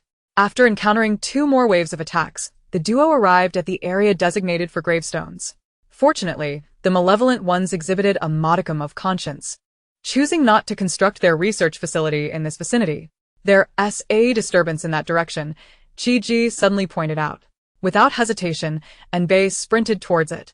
They reached the office of the cemetery administrator, a modest 2-story building teeming with armed military police, clearly prepared for their arrival. The two did not approach recklessly, opting instead to observe from a distance. It was evident that someone was carrying that peculiar mineral. Their entry would likely result in another disruption of their powers, potentially leading to a perilous encounter. To be precise, it was Qi Ji who would find himself in dire straits. Given Bei's current physical strength, he had no qualms about withstanding bullets. Thus, he swiftly devised a plan of action. He would break through alone, unleashing his bloodvines to assist in subduing the entire research facility. However, he was uncertain whether that peculiar mineral would affect the aberrant beasts. If so, he could not rely on the bloodvines for assistance. Chi-Ji had no objections. He did not wish to confront bullets in close combat. Consequently, Bei charged towards the building, and almost the instant he made his presence known, a barrage of bullets rained down upon him, accompanied by heavy munitions such as rocket-propelled grenades. The grenades detonated upon impact, enveloping the area in a cloud of smoke. And Suisui watched in horror as her brother's figure was swallowed by the smoke, her heart tightening once more. Yet, mere seconds later, she witnessed him re-emerge before the military police, effortlessly flooring the closest officer with a punch, seizing his firearm and swiftly incapacitating another with the butt of the gun, before firing a shot into the shoulder of the third officer. In a single exchange, Bei rendered 3 military police officers incapable of further action. Remarkably, though he had just emerged from a hail of bullets, his body bore no traces of blood, save for a few torn holes in his clothing. Fong Xinghui remarked, Suisui, I suspect your brother could catch a nuclear bomb with his bare hands. And Suisui nodded, but her eyes still betrayed her anxiety and concern. This was not merely about her brother's prowess. The uncertainty of the situation left her troubled, regardless of her brother's strength. Fortunately, the tendrils of the blood vines soon emerged from within the building. As they grew, her heart eased significantly, and the others began to feel a sense of calm as well. I can't shake the feeling that this is a bit too easy. Could it be a trap? Fong Xinghui interjected, dampening the mood. Don't be a harbinger of doom, and Suisui retorted, playfully swatting him with her mental tendrils, a skill she had quickly mastered.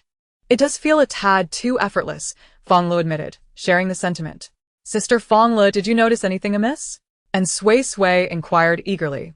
Is it really necessary to be so blatant in your differential treatment? Fong Xinghui protested. When I suspect something is off, you chastise me. But when my sister raises a concern, you seek her advice. The group disregarded his complaints and continued discussing the matter at hand. I can't discern any specific issues. But this seems illogical, Fonglow pondered. These individuals are far too weak. While your brother is indeed formidable, it's improbable that there isn't a single person capable of exchanging blows with him. Chi-Ji, also tuning into their discussion, concurred. It does seem a bit too smooth.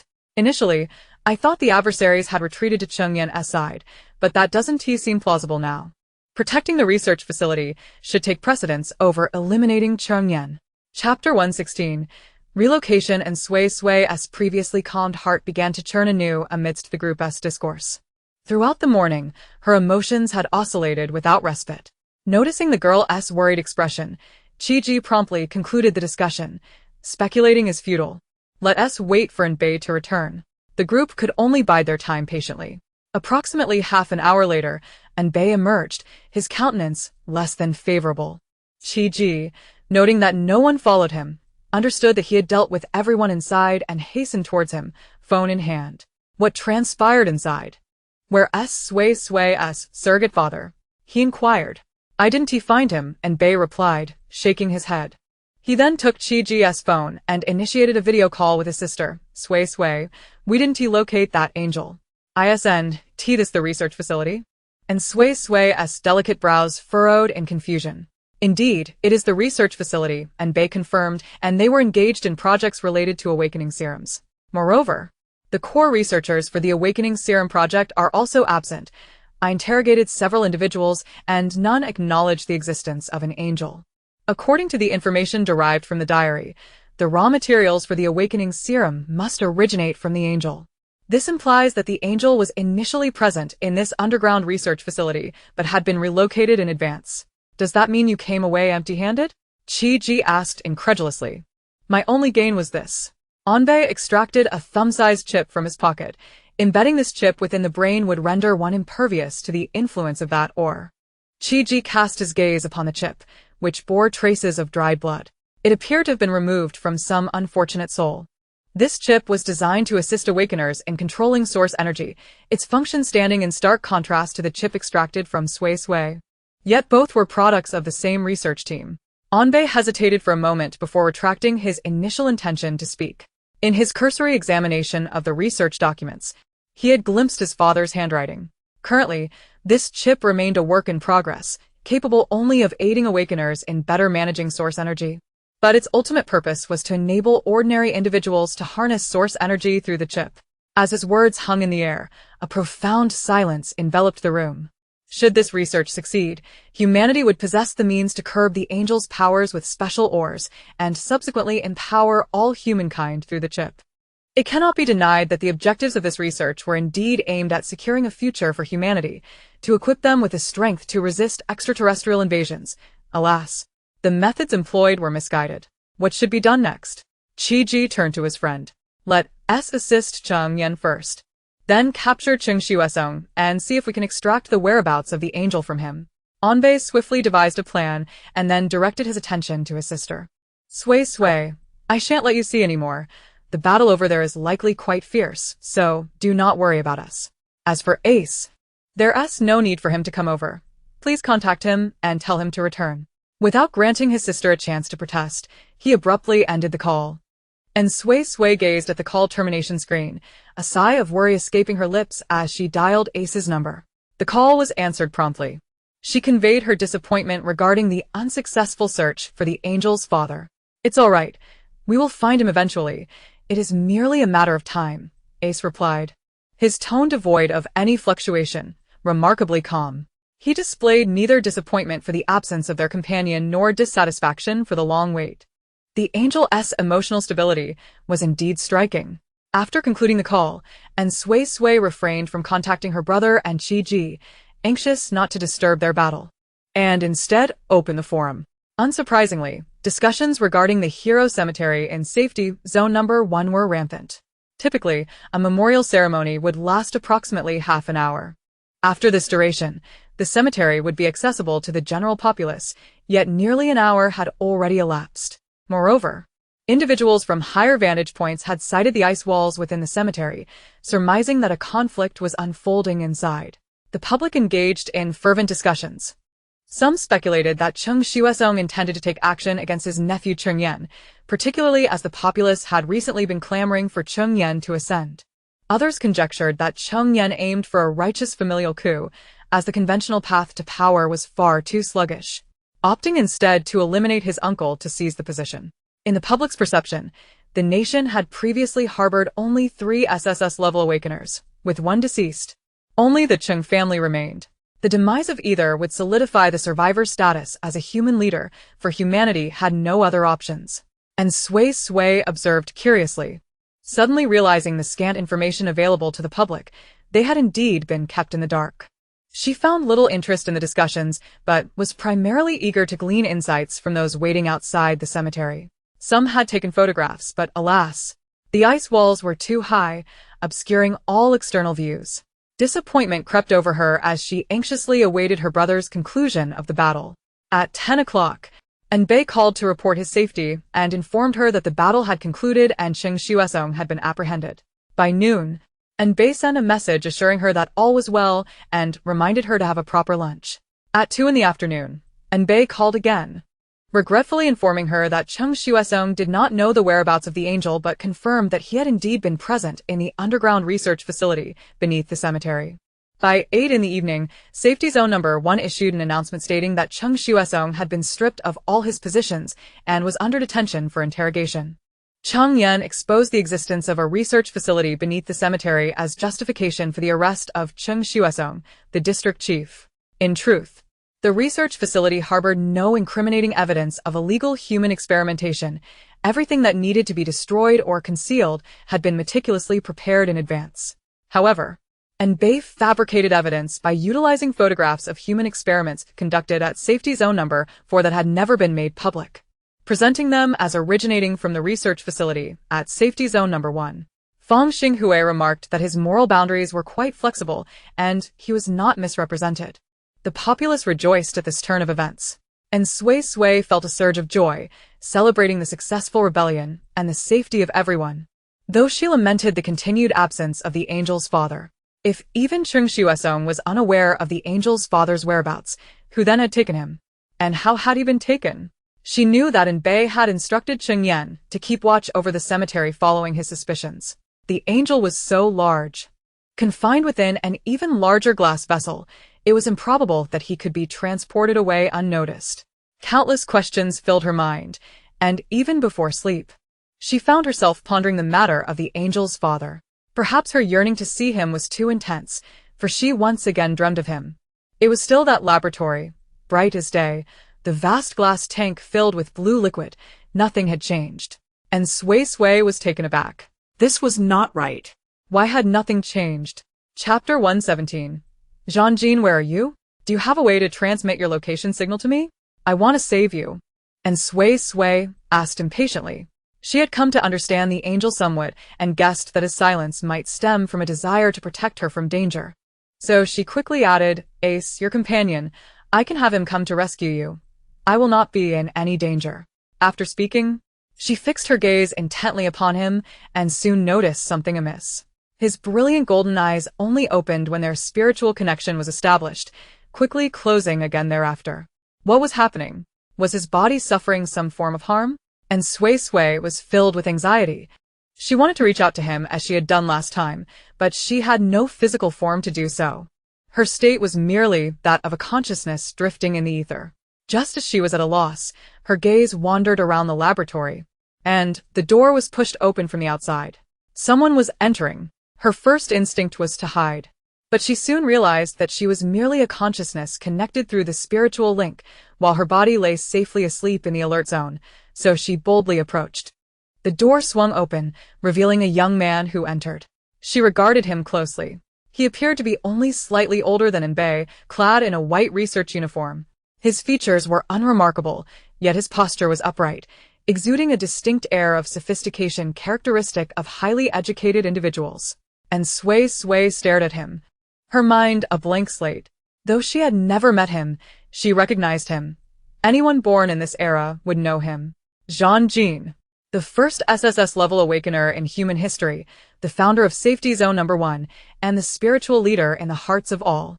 According to records, he awakened his talents at the age of 24, established Safety Zone No. 1 at 26, stabilized humanity's situation by 29, and tragically passed away at the age of 31, his cause of death remaining a mystery. There are various accounts regarding the cause of his demise. Some suggest he succumbed to illness, others claim it was a recurrence of old injuries, while some allege he was poisoned by a trusted subordinate. Regardless, it is evident that this individual must have perished 63 years ago. Even if he had not died at that time, he should not appear in such a youthful guise now. And Suisui began to doubt her own recognition. Perhaps the person before her merely bore a striking resemblance to that prominent figure, possibly sharing some distant familial connection. Yet the resemblance was uncanny, down to the mole at the end of his brow, precisely matching the photographs in textbooks. After a fleeting moment of disbelief, the truth swiftly dawned upon her. Her surrogate angelic father had arrived in this realm during the second year of the beast invasion, and the awakening serum had been developed in the third year. This could not have occurred without the involvement of the individual who was reputed to be the foremost authority at that time. The longevity of angels suggested that this person had likely exploited angelic essence to attain immortality for himself. Jean-Jean stepped closer to the glass container, his lips moving in silent speech, causing the previously closed eyes of the angel to flutter open. In the dreamscape, there were no sounds. She could not discern his words. And Suisui attempted to deduce his speech through lip reading, but after prolonged analysis, she realized she lacked the specialized skill for such an endeavor. As he spoke, a smile crept at the corners of his mouth, implying he had just uttered something exceedingly joyous. This incited a surge of irritation within her. How could such a malevolent person exist? It was the first time she felt an urge to strike someone. The moment this thought emerged, an intangible mental force surged towards him. Yet, just as it was about to make contact, it felt as though it had collided with a soft jelly, her mental energy being obstructed by some unseen barrier. At that very instant, the previously smiling Jean-Jean suddenly turned his gaze towards the angel with heightened alertness. And Suisui felt a jolt of anxiety, realizing that she had just committed an indiscretion. The barrier must have been the angel's mental fortitude. It dawned on her that his prior indifference was an effort to prevent Jean-Jean from perceiving her presence. Wait, she suddenly grasped an important realization. Since they had established a mental connection, theoretically, he should also be able to convey thoughts to her. Why had he never communicated with her? This reminded her of her earlier experience communicating with ether, whose transmitted negative emotions had nearly shattered her psyche. She surmised that this was likely the reason for his silence. Nevertheless, She felt she could endure another such experience if it meant acquiring useful information. Jean-Jean did not linger in the laboratory for long and soon departed. Observing this, and Suisui hastily began to convey her requests to her surrogate angelic father. Tell me where you are. Are you within safe zone number 1? Or are you concealed elsewhere? You can communicate directly with me. The angel regarded her, subtly shaking his head in rejection of direct communication. And Suisui felt a pang of displeasure, persistently reiterating her demands. But regrettably, she did not obtain the desired information before awakening. Upon opening her eyes, she found it was already morning. With a rather somber mood, she rose to wash up and, having skipped breakfast, hurried to find Ether to recount the details of her dream. He does this for your own good, Ether said, gently patting the young one's head in an effort to alleviate her discontent. You are still young and unable to bear his emotions. Nor do you possess the capability to resist emotional intrusion. And Suisui listened, bewildered, failing to comprehend what emotional intrusion entailed. Noticing her confusion, Ether patiently began to explain. Adult angels establish mental connections among themselves, creating a collective mental network. They can communicate through this network, during which emotions may influence one another. Yet individuals can sever such connections at will.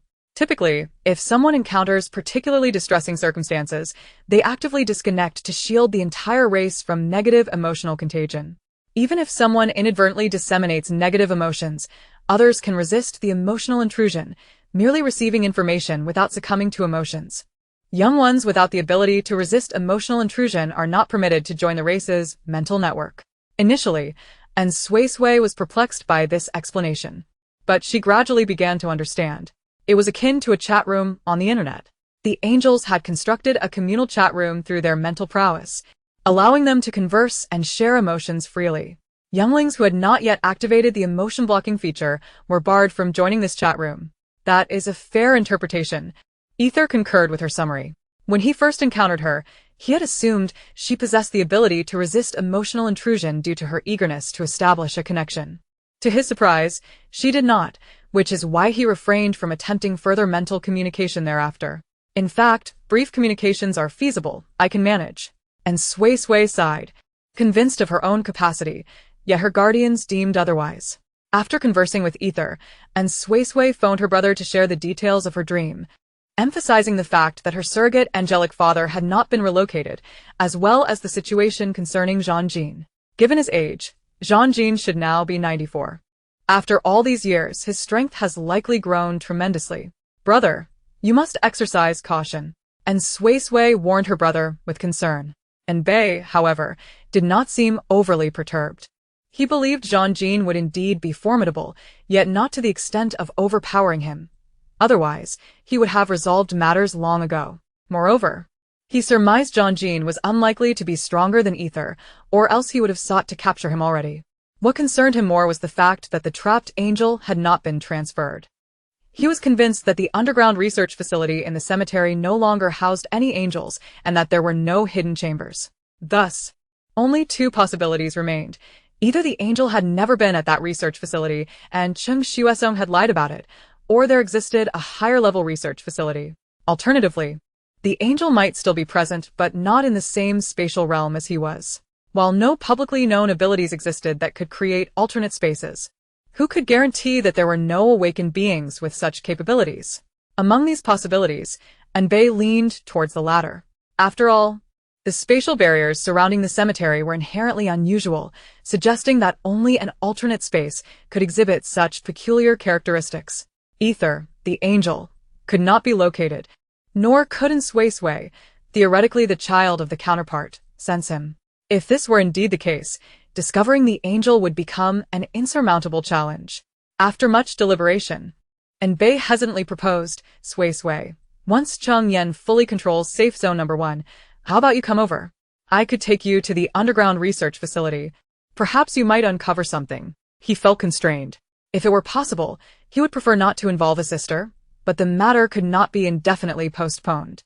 The longer it dragged on, the more perilous the situation for the angels would become, and the stronger their adversaries would grow.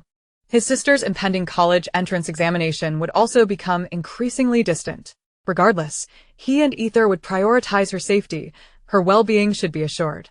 Even if they failed to protect her, Jean Jean would not directly harm her, instead likely taking her captive as leverage for future negotiations. All right. And Suisui did not hesitate to accept, then inquired, "Will Ether be accompanying us?" Yes, he needs to enter the research facility as well. He may discover something important.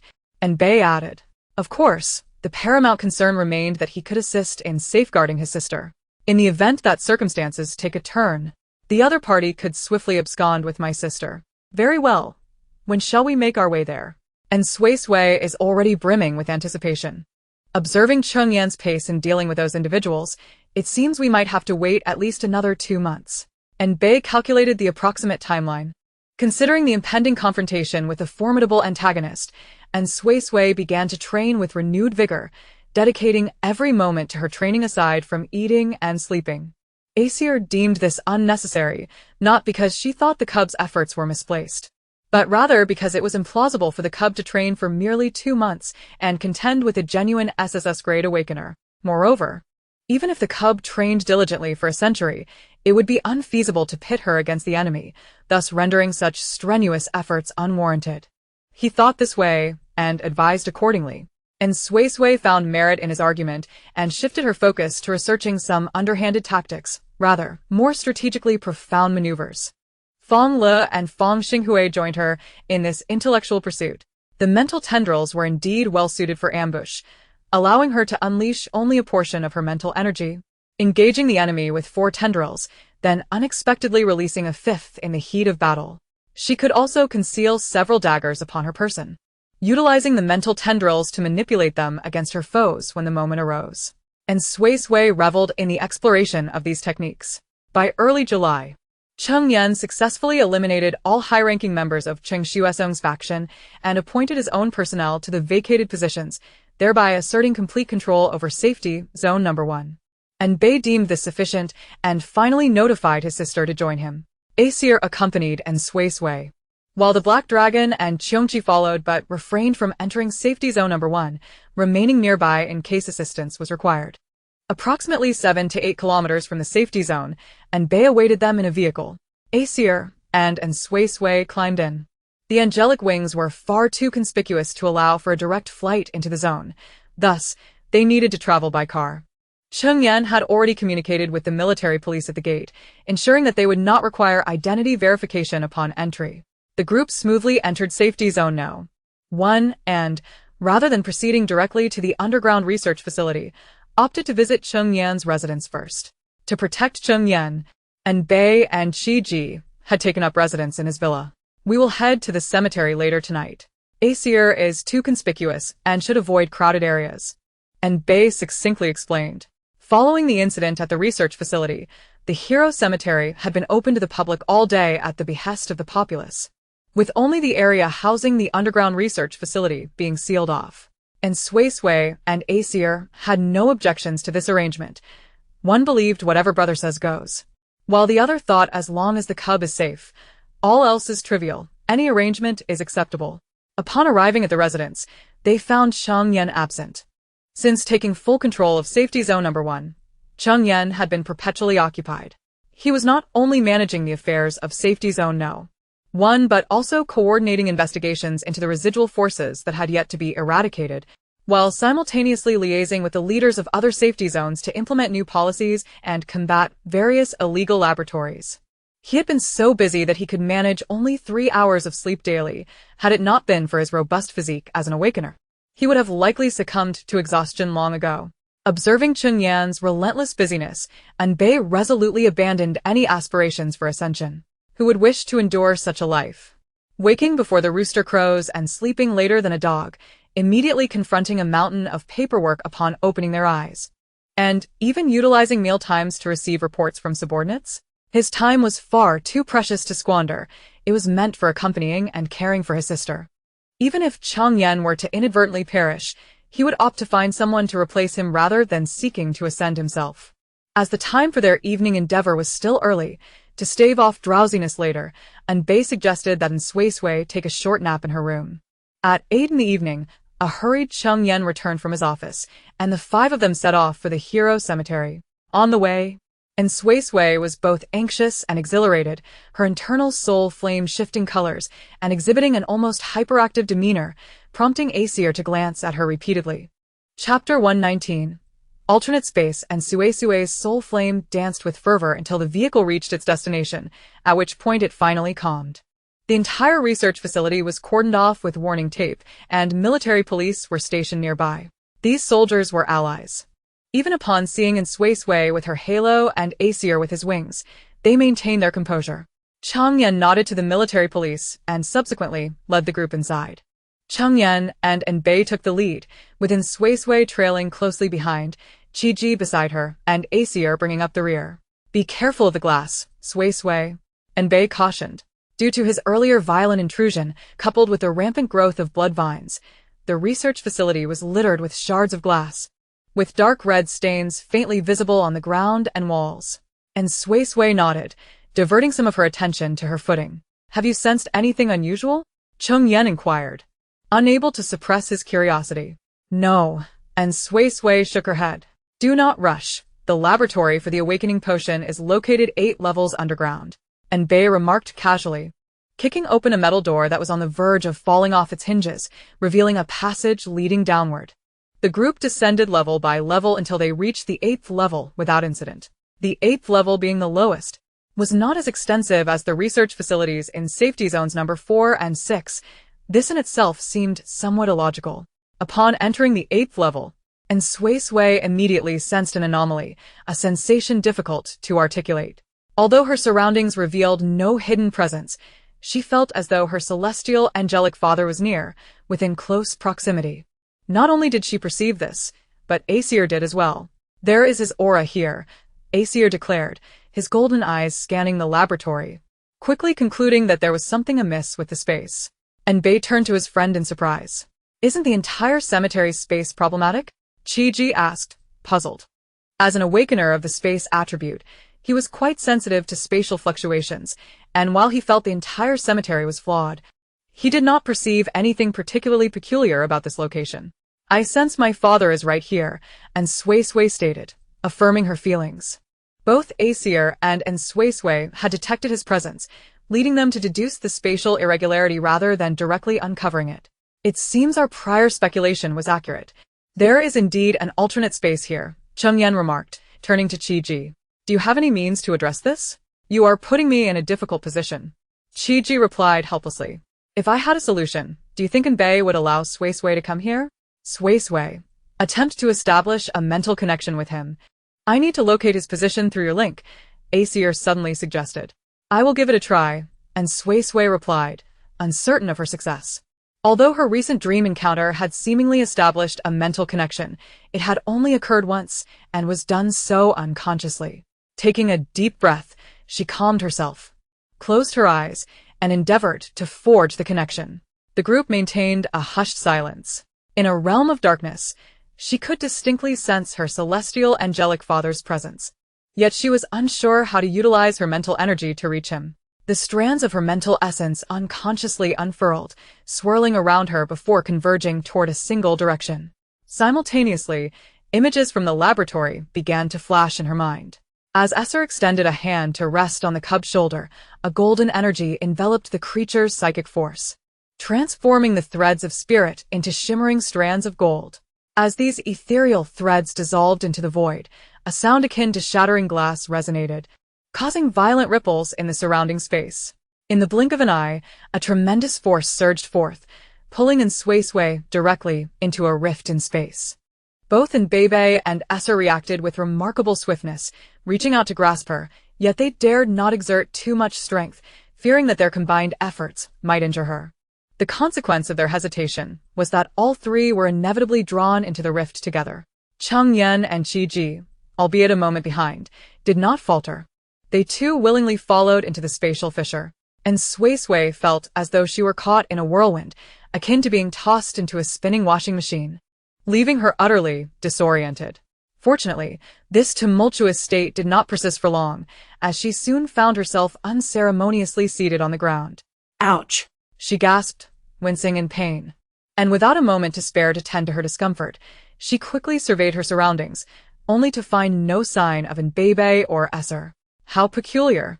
They had both grasped her just moments ago.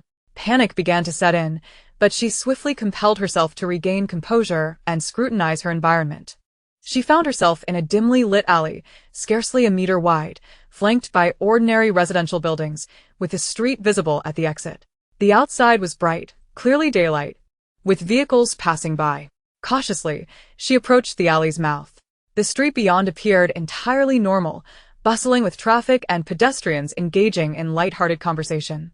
And Suisui was engulfed in confusion, questioning whether she was dreaming or ensnared in some form of mental manipulation.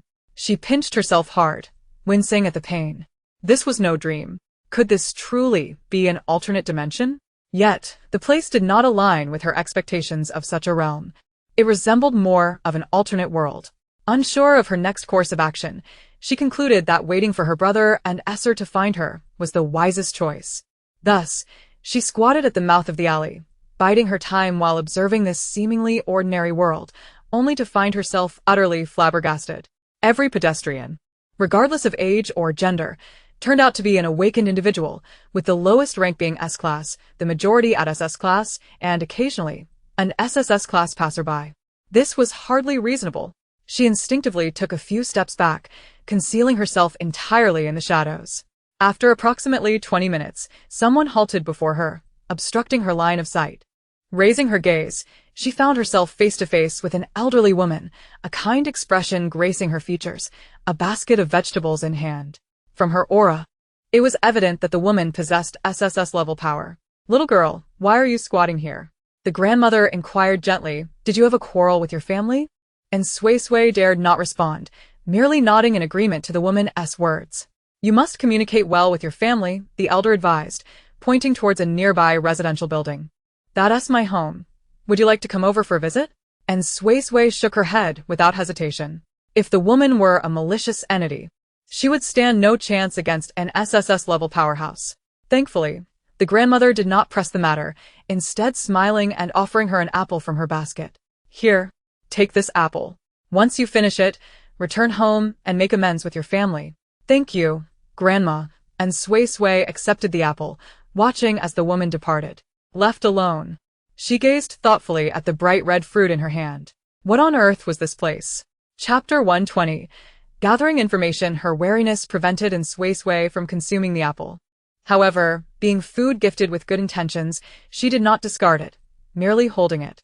As time ticked away, a sudden commotion erupted on the street.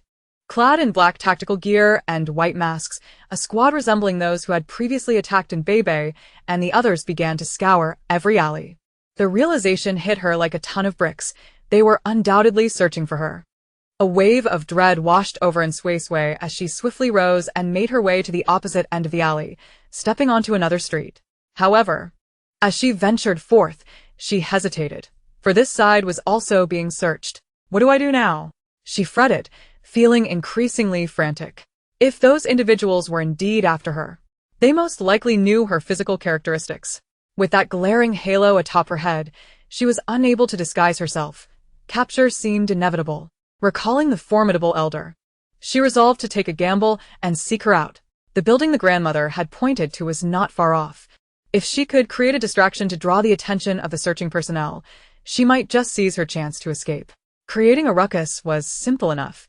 She had her blood vine at her disposal.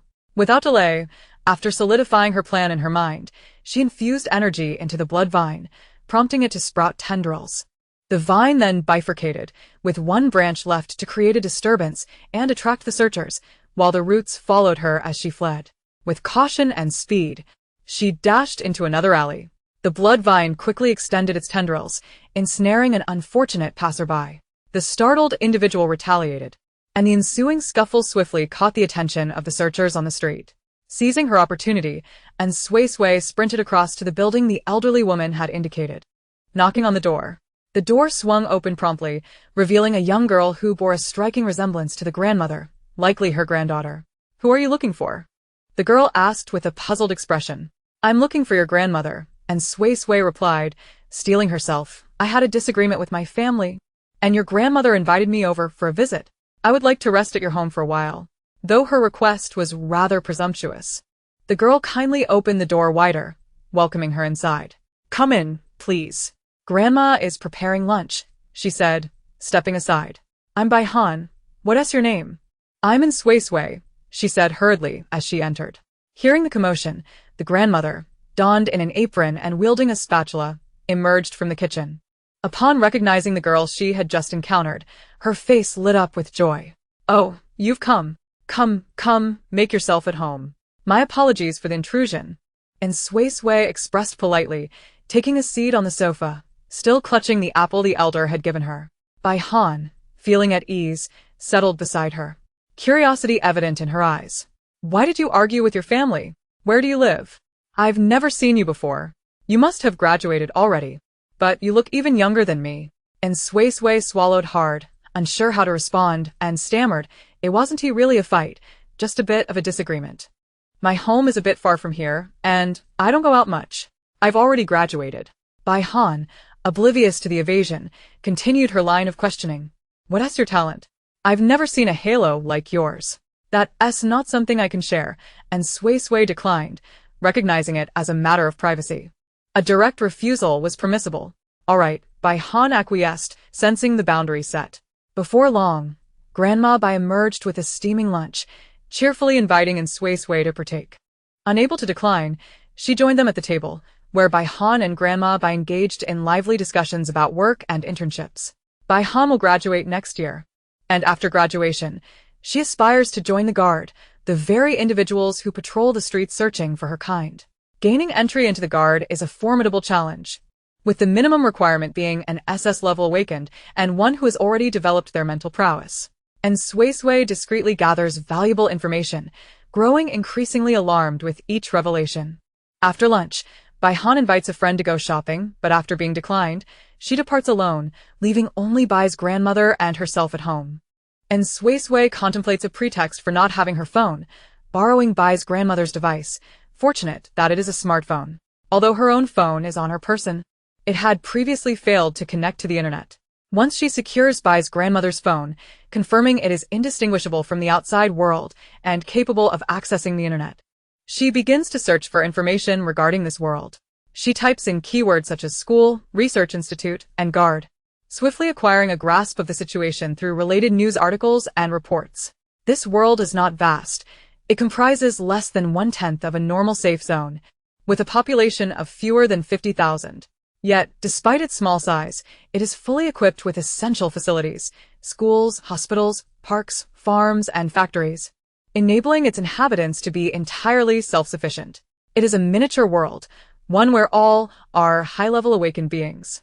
The creator of this realm is undoubtedly Zhang Jin, and Suisui feels a weight in her heart, but she recalls her purpose for being here and resolves to focus on rescuing her adoptive father before dwelling on anything else. She discovers information about the research institute on the phone, surmising that her adoptive angel father is likely held within its confines. This information is not difficult to obtain. She estimates that her brother will soon learn of it and will likely head straight to the research institute to rescue him. If possible, she hopes to reach the vicinity of the institute. Just as she assesses the risks of venturing there, a firm knock echoes from the door, prompting Bai's grandmother to frown and rise to answer it. And Suisui's instincts scream danger.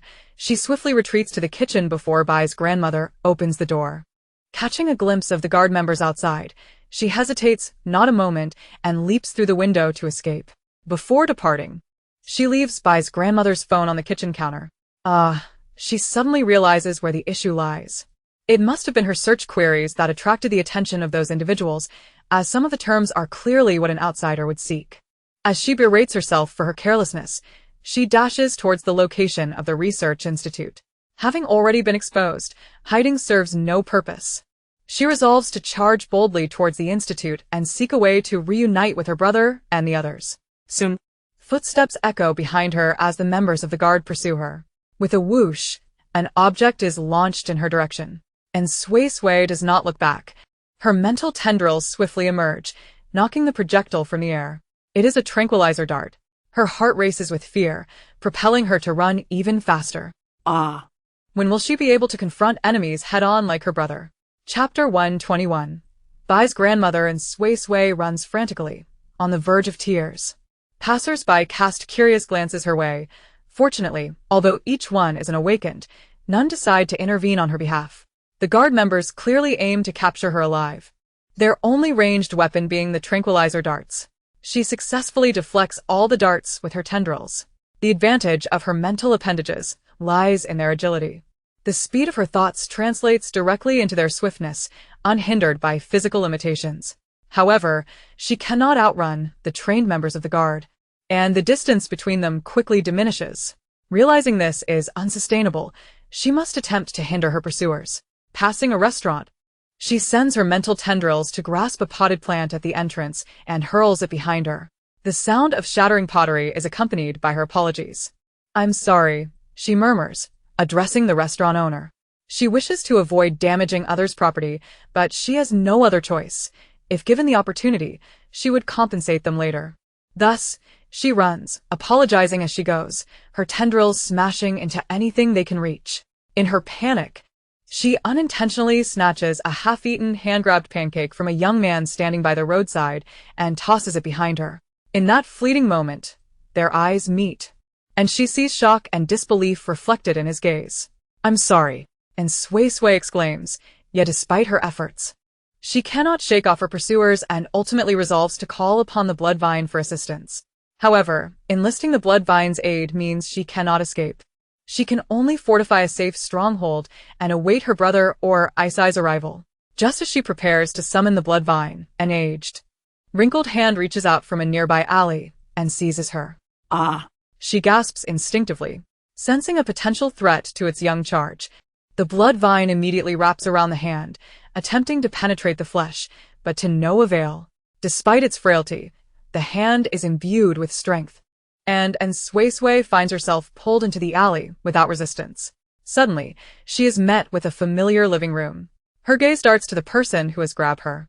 Ah, it is the formidable old woman, no, Bai's grandmother.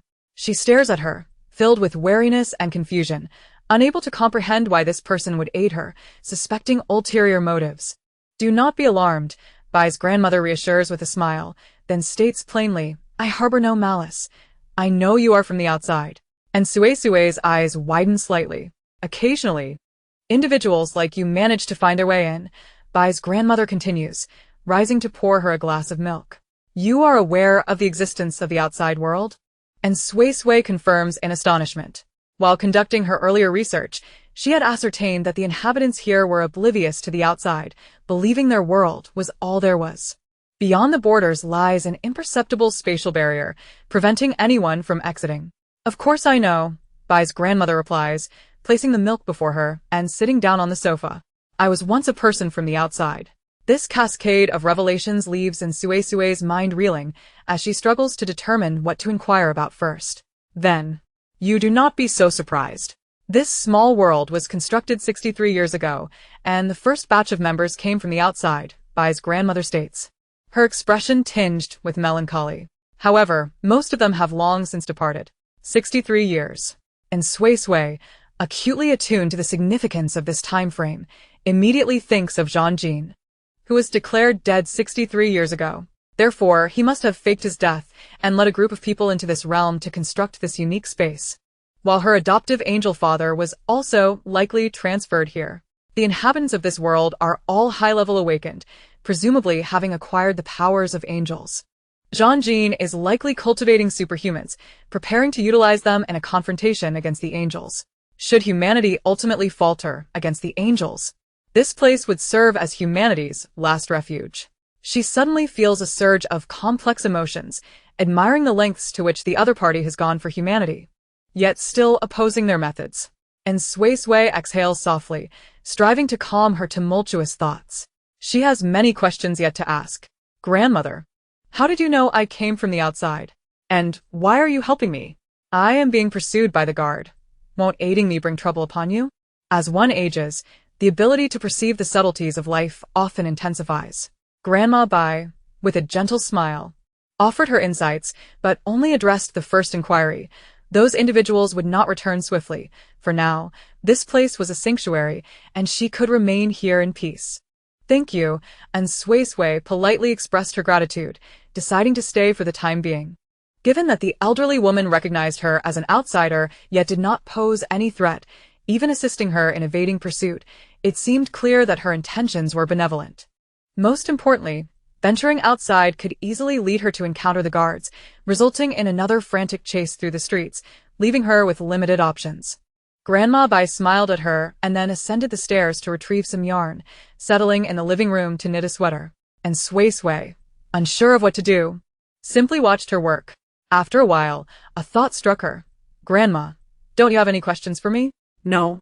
Grandma Bai replied with a warm and kindly shake of her head, but if you have any concerns, feel free to share. After all, having lived for over half a century, I can offer some life advice. And Suisui shook her head, unwilling to divulge her thoughts. The actions she was about to undertake would likely impact this small world, and if its stability were related to her father, the benevolent angel, she could potentially bring about its destruction. Seeing her reluctance to speak, Grandma Bai did not press further, continuing her tranquil knitting, exuding an aura of peace and serenity. After a considerable time, a knock echoed from the door once more. Instinctively, and Suisui felt the urge to flee, but Grandma Bai held her back. Smiling gently before the scene shifted, and she found herself on the street. This must have been the old woman's talent, spatial movement. It seems I can no longer remain there. What are your plans now? Grandma Bai inquired amiably. If you wish to leave, I can escort you back outside. And Suisui, taken aback, pondered the idea of departing but ultimately declined her offer. She could not simply leave, otherwise her brother and Acer would certainly turn this place upside down in their search for her. Moreover, the outside world might not be safe. If Jean-Jean happened to be making an escape, it would be fortuitously unfortunate. Grandma, I wish to go near the research institute. Could you take me there? She tentatively suggested. Despite her advanced age, Grandma Bai's eyes remained sharp, watching her with an understanding gaze. Very well, she agreed. Chapter 122. The laboratory spatial movement is indeed remarkably useful. In an instant, and Suisui found herself on another street, with a towering building just ahead. It was the Research Institute.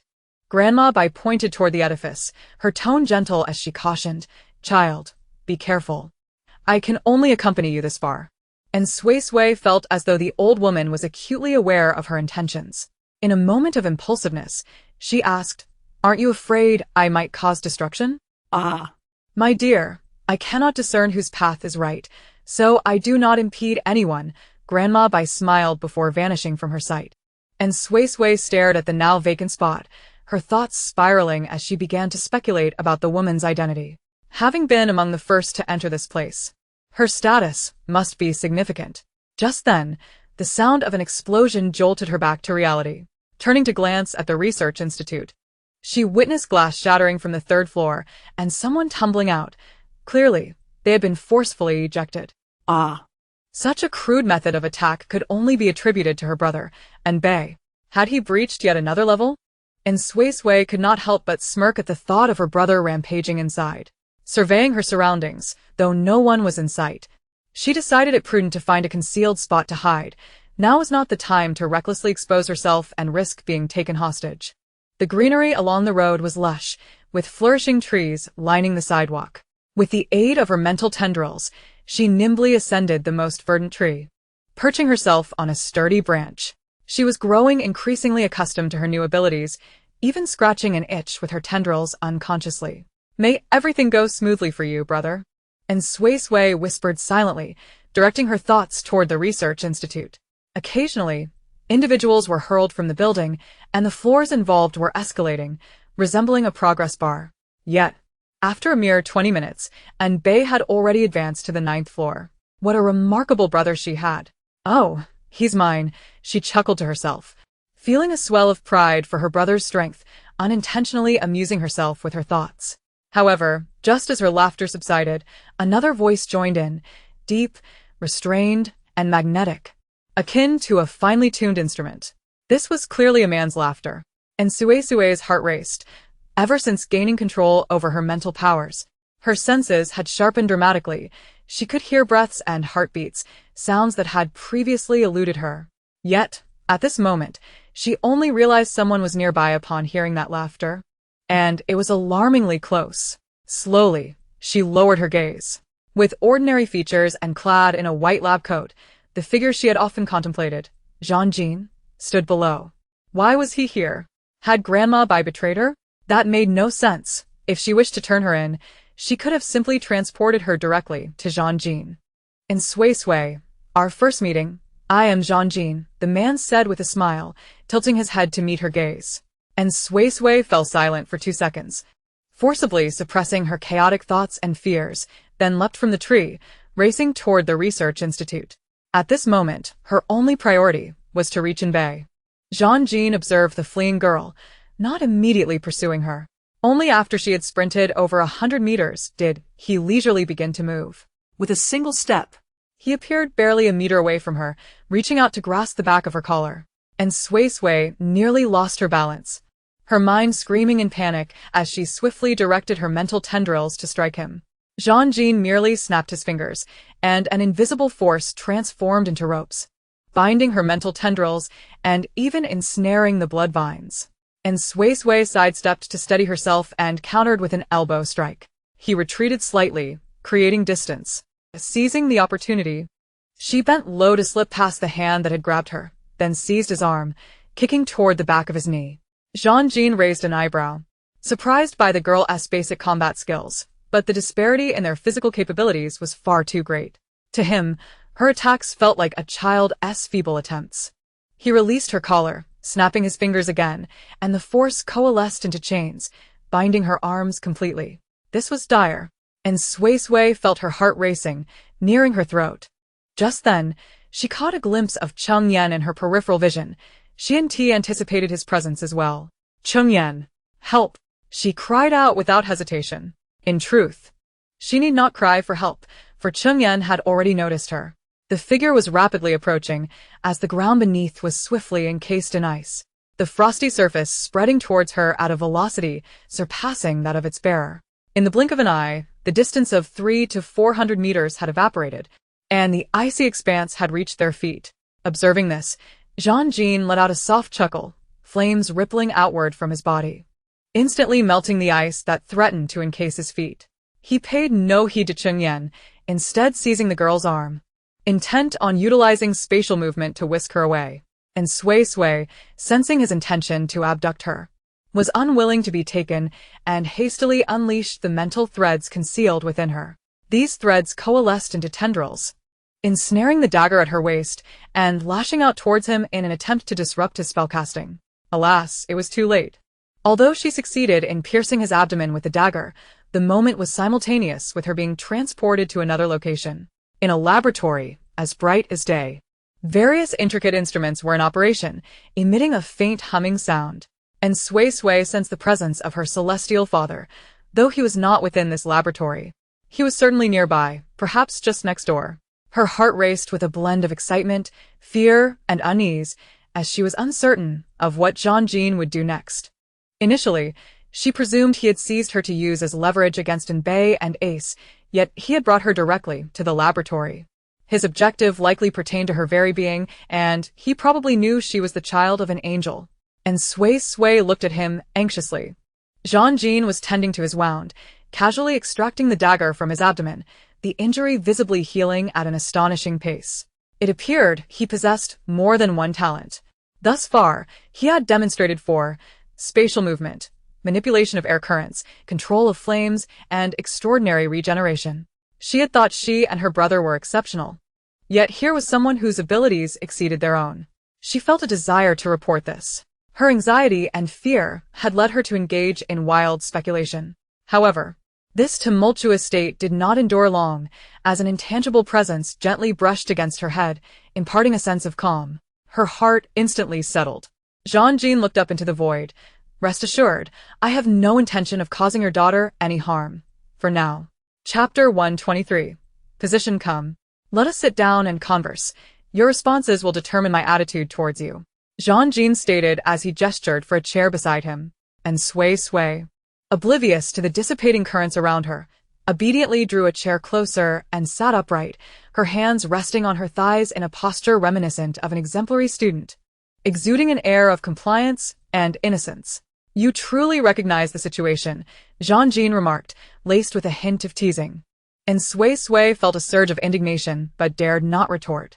She feared his wrath, and she had no desire to endure unnecessary suffering. You are aware of your lineage, are you not? Jean-Jean confirmed. Yes, and Suisui nodded. Then answer me this. Do you consider yourself human or angel? Jean-Jean inquired bluntly. And Suisui's expression shifted slightly as she pondered how to respond. He had forewarned her that her answer would dictate his attitude towards her. No matter how she considered it, the only plausible answer was to identify as human. He had established a safe zone, created this small world, and was diligently researching ways to harness the power of angels to empower humanity. To claim she was an angel would be akin to inviting disaster. Just as she was about to respond, he issued a reminder. Think carefully before you answer. Do not lie. And Suisui swallowed her impending words and reconsidered the question. Jean-Jean did not rush her, patiently awaiting her reply. And Suisui had always identified as human but had also reconciled her identity as an angel. She was born of human parents but had died in the womb. It was the angel that granted her a second life.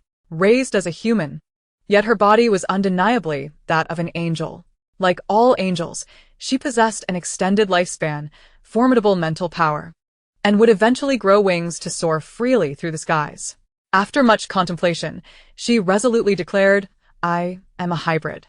What a splendid response. Jean-Jean had not anticipated such an answer after his long wait, and it nearly amused him to exasperation. Is this truly the answer I sought? And Suisui, feeling guilty, cast her gaze down to her fingertips. Well, she certainly understood that the essence of his question was probing her allegiance, yet her stance remained as such. She wished to neither favor one side nor harm the other. Jean-Jean, noting her continued silence, began to outline his intentions. If you acknowledge yourself as human, simply fortuitously endowed with angelic power, I shall invite you to join me in the fight for humanity's future. However, if you identify as an angel, merely descending in the guise of a human infant. He left the sentence unfinished. But Suisui was acutely aware that the outcome would not bode well for her. She could either meet her end or become a subject of experimentation, or her powers may be forcibly extracted. Finally, pushed to the brink, her anger eclipsed her fear, and she boldly questioned, why must you regard angels as adversaries? They harbor no malice. Given that Ace learned human language within 3 days, her celestial father could undoubtedly do the same. Moreover, Jean-Jean had just spoken to her angelic father, indicating that there had been communication between the two parties all along. After all these years, she refused to believe he could not discern the true nature of angels. There is indeed a sacred quality about them. They regard all beings with equality and would never instigate a war among races. I am aware, Jean-Jean replied, unfazed by her inquiry, even taking the opportunity to elaborate on his thoughts. But have you considered how humans without powers will survive once the two worlds fully merge? Angels harbor no ill will towards humanity. In their eyes, we are no different than any other beast. They do not intervene to prevent predation among beasts, nor do they stop beasts from preying on humans. Do you know the proportion of humans who awaken their talents through natural means? Currently, only 2% of humans possess awakening abilities, and of those, less than a third are natural awakeners. Moreover, nearly all of them are low-level awakeners. To survive outside the safe zone, one must at least be an S-class awakener. And Suisui was taken aback. She had not anticipated that the true rationale behind his actions stemmed from this, rendering her momentarily speechless. For what he stated was, in fact, accurate. Without awakening serums or those human experiments, humanity would be exceedingly weak. Once the two worlds merged, aside from a handful of formidable individuals, everyone else would merely struggle for survival in the new world.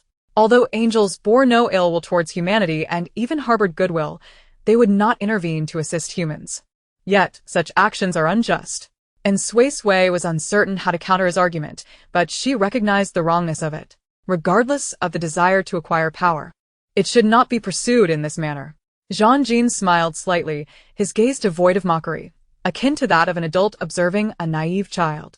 What is wrong with that? When we are hungry, we consume the flesh of animals. When we are cold, we don their pelts. Now, in our quest for power, we seek to seize the strength of angels. What is inherently wrong with that? And Suisui found herself at a loss for words. as she lacked experience in debating with others. Yet, deep down, she sensed that something was amiss. This could not be right. Well, now you can make a choice, Jean-Jean declared, intent on no longer wasting time. If you compel me to choose, I shall undoubtedly side with humanity, she retorted. And Suisui failed to grasp the significance of the pressure being exerted upon her to make a decision. She was no heroic figure bound by oaths. The moment her brother or Acer arrived, she could easily retract her words. Moreover, this was a promise made under duress, rendering it legally void. Jean-Jean, clearly perceiving her thoughts, spoke calmly. I cannot slay the angel, nor can I completely usurp their power. But you can. Since your response is to align with humanity, I require you to seize the very essence of his life to substantiate your stance. And Suisui abruptly raised her head to meet his gaze, instantly comprehending his ulterior motives. Should she indeed follow through with his demand, the angels would never accept her again. Even if she later regretted her choice, she would be irrevocably bound to humanity. When I first learned of your existence, my initial reaction was to perceive you as a divine gift to humanity, transforming the seemingly impossible notion of humans triumphing over angels into a tangible reality. If you so desire, you shall become the leader of humanity, and I, along with my forces, shall unconditionally serve you. Once the war concludes, you shall have the power to rectify all that you find distasteful and to execute those you deem unworthy, myself included. His voice dripped with seduction. Yet, and Suisui could only perceive him as mad, driven to insanity by his own obsession. Chapter 124. The proxy battle. In Suisui sensed that he was not lying.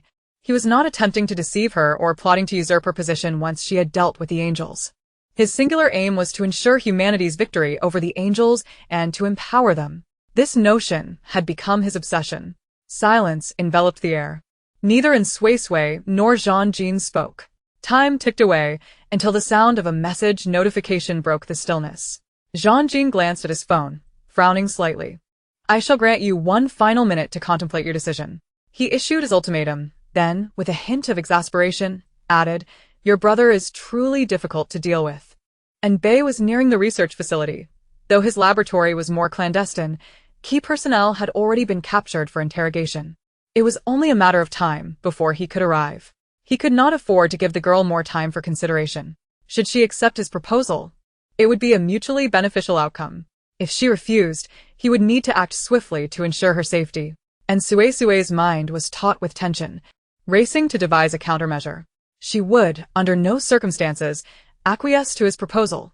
Thus, she did not spare a second to contemplate his offered choice, focusing instead on how to escape. Rationally analyzing the situation, she realized that his insistence on a swift decision likely indicated her brother was about to breach the facility and might arrive imminently. She need not defeat him. She only needed to delay until her brother arrived. However, this proved exceedingly challenging. Her mental tendrils could not harm him, even if she succeeded in a surprise attack.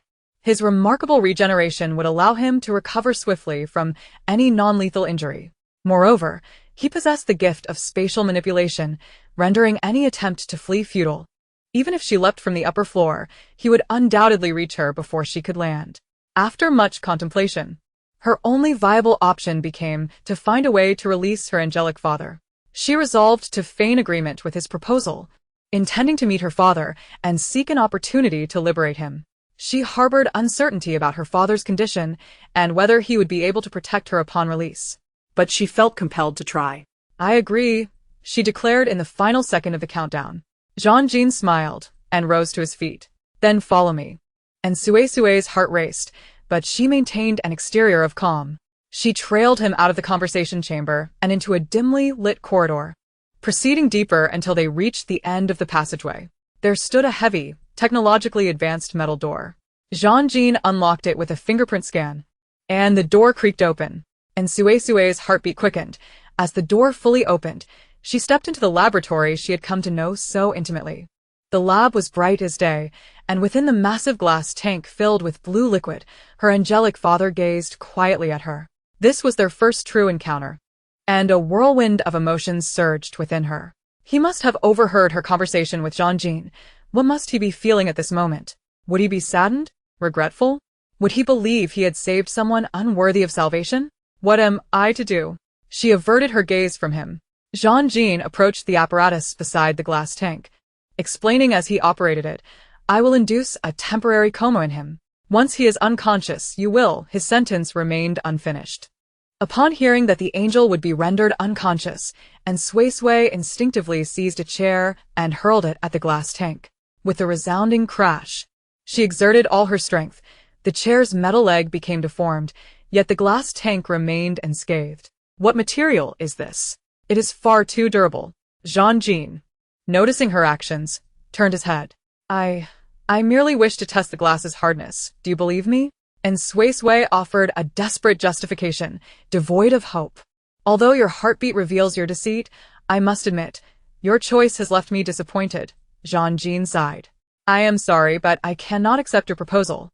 With that, and Suisui swiftly summoned the blood tendrils from her wrist to impede him while she raised the chair again to strike. This time, she aimed for the apparatus, believing that damaging it might facilitate her father's escape. Jean's expression shifted slightly, and the calmness in his eyes was tinged with anger. The blood tendrils rapidly grew, partitioning the vast laboratory in two in an attempt to obstruct the enemy's advance. Alas, Jean could still manipulate space. Before her chair could even descend, he was upon her, seizing it mid-fall and delivering a swift kick toward her. She hurriedly summoned her energy to shield herself, concentrating it on the impact zone, but still, she was struck in the abdomen and sent flying. The blood tendrils swiftly wove a net behind her, catching her, while her mental tendrils grasped nearby instruments, stabilizing her form just in time to prevent a collision with the wall that could have resulted in further injury. "Even if you release him, it will be futile. In his current weakened state, he cannot protect you," Jean stated with a calm certainty. And Suisui clutched her aching belly, tears welling in her eyes. Though she had successfully shielded herself with her internal energy and avoided serious harm, the pain was still palpable. Just as she opened her mouth to speak, a series of explosive sounds interrupted her. The windows of the laboratory began to shatter one by one. Instinctively, both Suisui and Jean turned their attention to the trapped angel. The liquid within his glass tank began to churn violently. And Suisui's heart leapt. Was this a sign of an impending explosion? Was he about to erupt in response to seeing his offspring in distress? She eagerly awaited the timely intervention of her father, the benevolent angel. Jean, however, would not grant them such an opportunity, instantly teleporting to the girl's side, ready to incapacitate her with a swift strike. And Suisui quickly drew the dagger from her side to defend herself, simultaneously directing her mental tendrils towards him, while the blood vines controlled by her assailed him as well. Jean, growing increasingly impatient with the girl's resistance, ceased to hold back, wielding a gust of wind to sever all the vines before delivering a powerful kick aimed at her. This time, he exerted even greater force, knowing that a successful strike would render her temporarily immobile. And Suisui, acutely aware of the impending danger, felt an alarm ringing in her mind. She attempted to evade, but her physical capabilities fell short of her mental commands. Helplessly, she could only watch as he advanced towards her once more. In a moment of desperation, her body jolted, as if something had surged within her. Suddenly, a colossal tentacle erupted from her back, striking Jean and sending him crashing against the wall, where he came to a halt, leaving spiderweb-like cracks in its wake. Dumbfounded, and Suisui barely had time to comprehend what had transpired before her body autonomously engaged Jean in combat. Her body moved on its own. Chapter 125. The battle. After a brief moment of shock, and Suisui quickly realized that her father, the benevolent angel, was taking control. Could it be done this way? Without hesitation, she relinquished all control of her body, entrusting it to her father, fearful that her own influence might hinder his performance. The angel confronted Jean, and in the blink of an eye, they found themselves in an expansive plaza. Jean had employed spatial manipulation with two intentions. First, to ascertain whether the angel would lose control over his daughter's body once distance was established, and second, to prevent the conflict from endangering the angel's true form, thereby allowing the angel to manifest. As Suisui registered the sudden change in her surroundings, a sense of foreboding washed over her. Yet, thankfully, her father's intervention remained intact. "You should not treat her this way," her father's voice resonated through her body. "Elisa, you remain unchanged." Jean, upon witnessing this, distanced himself, now less eager to engage with the angel. Elisa and Suisui silently noted the name, curious as to who had bestowed it upon him. Unperturbed, Jean maintained a calm demeanor, unbothered by being ensnared or harmed by humans, nor by the thought of having his power usurped. I shall compel your child to slay you, and you remain unfazed. This was the essence of angels, their emotions stabilized to an extreme, rarely stirred by any provocation. Yet beneath this emotional steadiness lay a profound indifference. They cared only for their own kin, prioritizing their offspring above all else, demonstrating friendliness towards humans while remaining utterly indifferent to them. This was the very reason he sought to seize their powers. Humans could not rely on angels. And to survive in the new world, they must become formidable by any means necessary. Elisa stood resolutely, gazing at Jean as her mental tendrils gradually retreated within her. In their stead, she conjured a whip of concentrated psychic energy. While the tentacle monster had been in Suisui's own creation, her angelic father would ordinarily not resort to such an undignified method of combat. Elisa paid no heed to Jean's assessment of her, reiterating, "You should not treat her this way." "And what then? Will you attempt to kill me?" Jean asked nonchalantly. "Indeed," Elisa replied earnestly. "To prevent you from harming my child again, I will end your life." "Then let us see," Jean retorted as he vanished from sight, reappearing behind her. Elisa's expression remained calm. Her formidable psychic energy enabled her to detect the spatial disturbance behind her instantly. With a flick of her wrist, the psychic whip struck out at a speed imperceptible to the naked eye.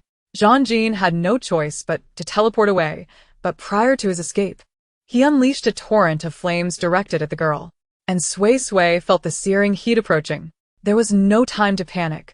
Golden energy rapidly coalesced, forming a circular pattern akin to a magical array. The flames dissipated upon striking the pattern. After this assault, Elisa no longer remained passive. Even though her opponent had yet to reveal himself, her whip lashed out towards the location of the spatial disturbance. Jean, emerging from the void, was immediately struck by the whip, sent flying. He quickly raised his hand, summoning a vast magical array in the sky, from which golden lightning descended, aimed squarely at Jean. He hastily teleported away, the lightning missing its target and creating a deep crater in the ground. Realizing that long-range attacks were futile, as the angel could manipulate external energies to unleash such magic at will, Jean teleported once more to Elisa's rear, skillfully dodging the whip and engaging in close-quarters combat. Elisa's melee combat prowess was formidable, however, and Suisui's physical capabilities were unfortunately lacking. To protect her daughter's body from harm, he primarily focused on evasion, avoiding direct confrontation with his adversary's strikes. This passive approach proved disadvantageous, prompting him to re-release his internal psychic tendrils, mimicking Suisui's combat style to assist in battle. His tendrils were of an entirely different caliber, each robust and powerful, stretching over 10 meters in length and capable of extending even further. The presence of multiple tendrils swinging behind him created an overwhelming sense of pressure. The psychic tendrils compensated for his physical shortcomings, allowing Elisa to maintain the offensive against Jean, who found himself in a precarious position, sustaining numerous lash wounds that rapidly healed due to his extraordinary regenerative abilities. Given his regenerative talent, the battle would not conclude swiftly, and Suisui, observing the conflict from within, was exhilarated. She could scarcely believe how impressively formidable she appeared. In her excitement, she couldn't help but cheer for her benevolent angel father. "Go, Dad. Take him down. Make this guy pay for all he has done." Elisa, possessing his spiritual essence within her body, was acutely aware of her offspring's sentiments. Thus, as the battle raged on, he suddenly chuckled. "What are you laughing at?" Jean inquired, furrowing his brow. In a moment where he clearly seemed to be at a disadvantage, his opponent's laughter during combat appeared as mockery. Yet angels were not known for deriding others. Elisa, however, did not conceal his thoughts, responding candidly, "My child is truly adorable." Jean, dumbfounded. Jean chose to remain silent, redirecting his focus to devising a strategy to turn the tide, as the current situation was exceedingly unfavorable for him. Theoretically, the angel could not maintain control over his daughter's body for long. as the girl's physical resilience was insufficient to sustain his vast psychic energy for an extended period. If he could merely prolong the encounter, the scales of victory would gradually tip in his favor.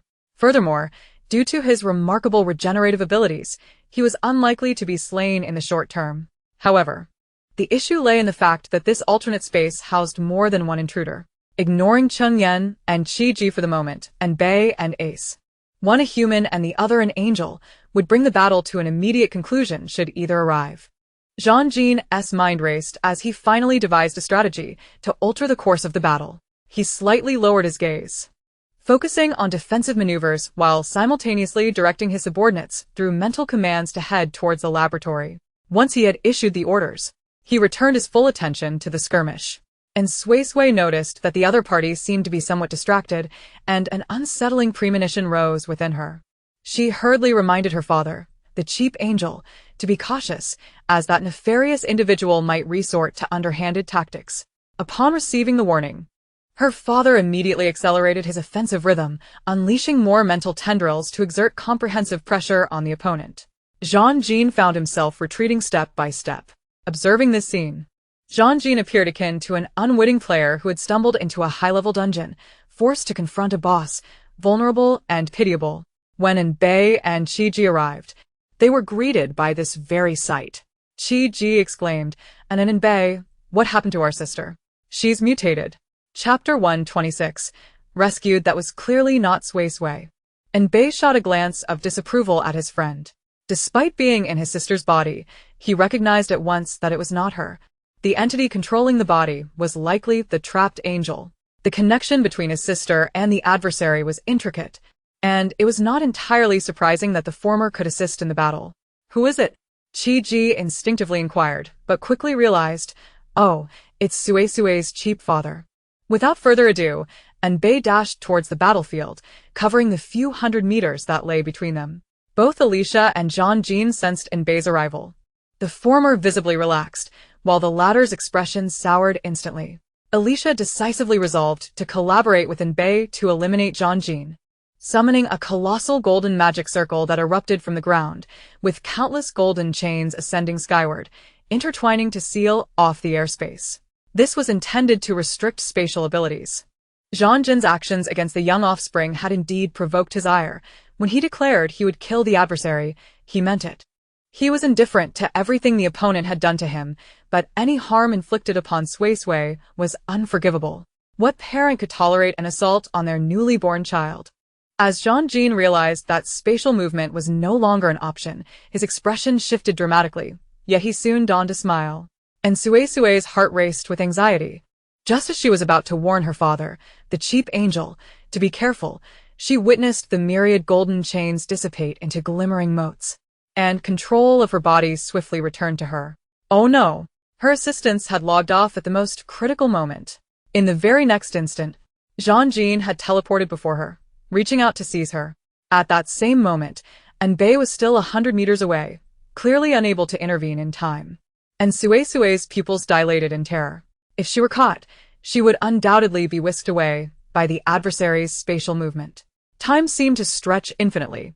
Her body lagged behind her mind. She could only watch helplessly as that hand drew closer and closer. Just as it was about to make contact, something hurtled through the air, a flash of golden light. In the next heartbeat, Zhang Jin was sent flying by that golden radiance. In the following moment, she was pulled into her brother's embrace. Safe at last. And Suisui's heart raced uncontrollably, filled with fear. And Bei's heart mirrored her own, throbbing with apprehension. The two then turned their gazes towards the direction from which Zhang Jin had been struck, only to see him pinned firmly to a tree trunk by a golden arrow. It was Azur, and Suisui had witnessed Azur wielding arrows before. She turned to locate his figure, and before she could find him, several more golden arrows were shot forth. Unfortunately, this time they missed their mark. Realizing the tide had turned against him, Zhang Jin wasted no time in violently extracting the golden arrow and employing spatial movement to escape. 3 golden arrows remained embedded deep within the tree trunk. Azur, seeing the enemy flee, lowered his bow and swiftly flew towards the young offspring, landing to assess the child's condition immediately. "Are you hurt?" And Suisui shook her head, then disregarding the need to explain the recent events, seized both companions and sprinted towards the laboratory. The disappearance of her father, the cheap angel, likely signified a critical issue. We must hurry to find him. He could be in danger.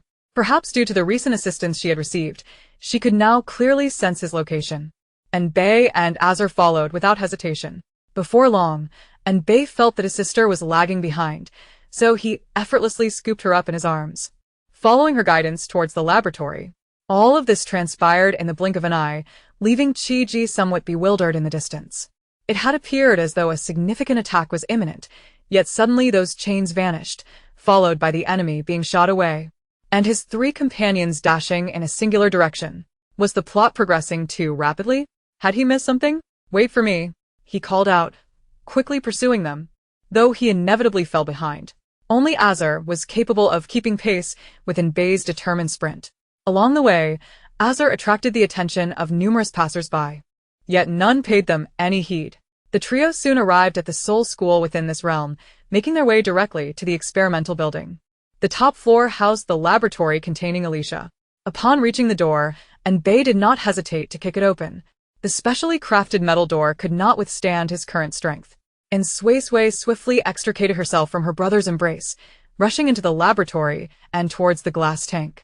Inside, The angel lay with eyes tightly shut, evidently in a state of unconsciousness. Recalling Zhang Jin's earlier mention of putting the angel into a temporary slumber, she surmised that someone must have orchestrated this. There was another individual in the laboratory who, upon witnessing the door being violently kicked open, scuttled into a corner, trembling. Enbei approached without hesitation and lifted the person with one hand. Speak. What have you done? The individual, recognizing the gravity of the situation and having no reason to conceal the truth, replied, "He is unharmed. He was merely administered a sedative to induce unconsciousness. This drug is ineffective against angels unless continuously administered to maintain the state of slumber. As soon as the infusion stops, he will awaken immediately." As expected, and Suisui felt a wave of relief wash over her. "What are you waiting for? Do I need to urge you?" Enbei pressed. "I only have the authority to start it. I lack the authority to stop it," the person stammered. Enbei frowned, but soon relaxed. "There's no need for such complications. We'll simply extract him from the tank forcefully. He isn't Suisui. There's no need for such caution. Do you have a way to get him out? If not, I will simply shatter it," Enbei inquired, glancing at Azur. "No need. I can handle it," Azur responded, extending his hand to cover the glass. Waves of golden ripples radiated forth. With a resounding crash, the entire glass tank shattered into powder, the liquid within pouring out as the individual collapsed. The soft tubes connecting to his body severed one by one. Azur caught the fallen comrade, while Enbei encircled his sister with one arm, lifting her to prevent her from being splashed by the liquid on the floor. With his other hand, he covered her eyes to shield her from sights best left unseen. Alicia had been confined in the tank completely unclothed, though previously her long hair, cascading to her ankles, had floated within the liquid, obscuring much of her form. Almost instantly upon being rescued, Alicia slowly opened her eyes. Communication between angels is remarkably efficient. The moment their mental connection was re-established, they exchanged all necessary information. Previously hindered by various instruments and drugs, Alicia could only convey emotions to her kin with great difficulty. Azur removed his outer robe and draped it over Alicia.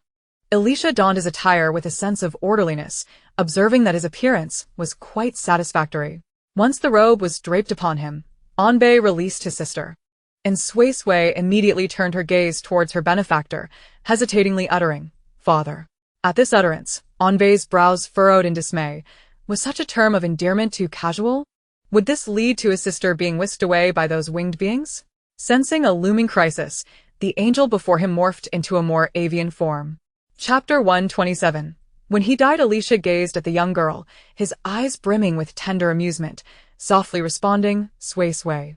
This was not their inaugural encounter. Long ago, when Suisui was merely 8 months old, her mother had brought her to this laboratory. The tiny infant, oblivious to her surroundings, instinctively reached out towards him, captivated by his very essence. In the blink of an eye, his child had transformed from a diminutive infant into a graceful young woman. While he had failed to fulfill any parental obligations during this time, The weight of this realization filled him with profound remorse. I am truly sorry. I was unable to care for you properly. This is my dereliction of duty, Alicia earnestly apologized, confronted with such an apology. And Suisui found herself at a loss for words. She did not perceive his guardianship as an obligation. She had once been on the brink of death, and he had bestowed upon her a second chance at life, a gesture for which she felt immense gratitude. After a moment's contemplation, she earnestly countered, "No. You have not failed. You saved me, and I am profoundly thankful." Alicia, upon hearing her words, stepped forward, treading carefully upon the scattered solutions, and, under Onbei's disapproving gaze, gently placed his hand atop the girl's head, and Suisui instinctively tilted her head back slightly. How tall he was! Did all angels possess such stature? Her benefactor surpassed Onbei by a small margin, standing well over 6 feet tall. "I am delighted to see you flourishing on your own," Alicia said, comfortingly stroking the girl's head. Onbei interjected, "What do you mean? Flourishing on your own? Is he deceased? What are those years where he played both father and mother?" Unable to contain his irritation, Onbei interrupted the exchange. This is not the time for idle chatter. Given that Alicia had indeed saved his sister, he refrained from speaking harshly and forcefully redirected the conversation to the matter at hand. There remained numerous tasks to address. First, they needed to rendezvous with Cheng Yan and Qi Ji, and subsequently locate John Jean. Should John still reside within this alternate space, they must locate and eliminate him. Furthermore, the handling of this alternate space posed a significant dilemma. They needed to ascertain how this space was maintained. If Jean Jean himself was the linchpin, they needed to evacuate everyone swiftly and devise a plan for the nearly 50,000 awakened individuals. However, Onbei believed that the majority of this burden would fall upon Cheng Yan, as his primary objective was simply to find and eliminate Jean Jean. And Suisui had no objections to her brother's plan, yet she felt that Grandma Bai might provide assistance, as she evidently possessed extensive knowledge. Thus, she recounted how Grandma Bai had previously helped her. Onbei promptly resolved to first meet with Cheng Yan and Qi Ji before seeking the kind-hearted elder. The group then departed the school. Qi Ji had attempted to pursue them, though he was unable to catch up, yet he was en route to the school. As they exited, they encountered him, and the 5 of them proceeded together to the research institute to find Cheng Yan. Upon arriving at the institute, Onbei learned from Cheng Yan about his sister's abduction. Soon after, he became aware of the battle between Alicia and John Jean, prompting him to investigate the situation, while Cheng Yan remained at the institute to handle the aftermath.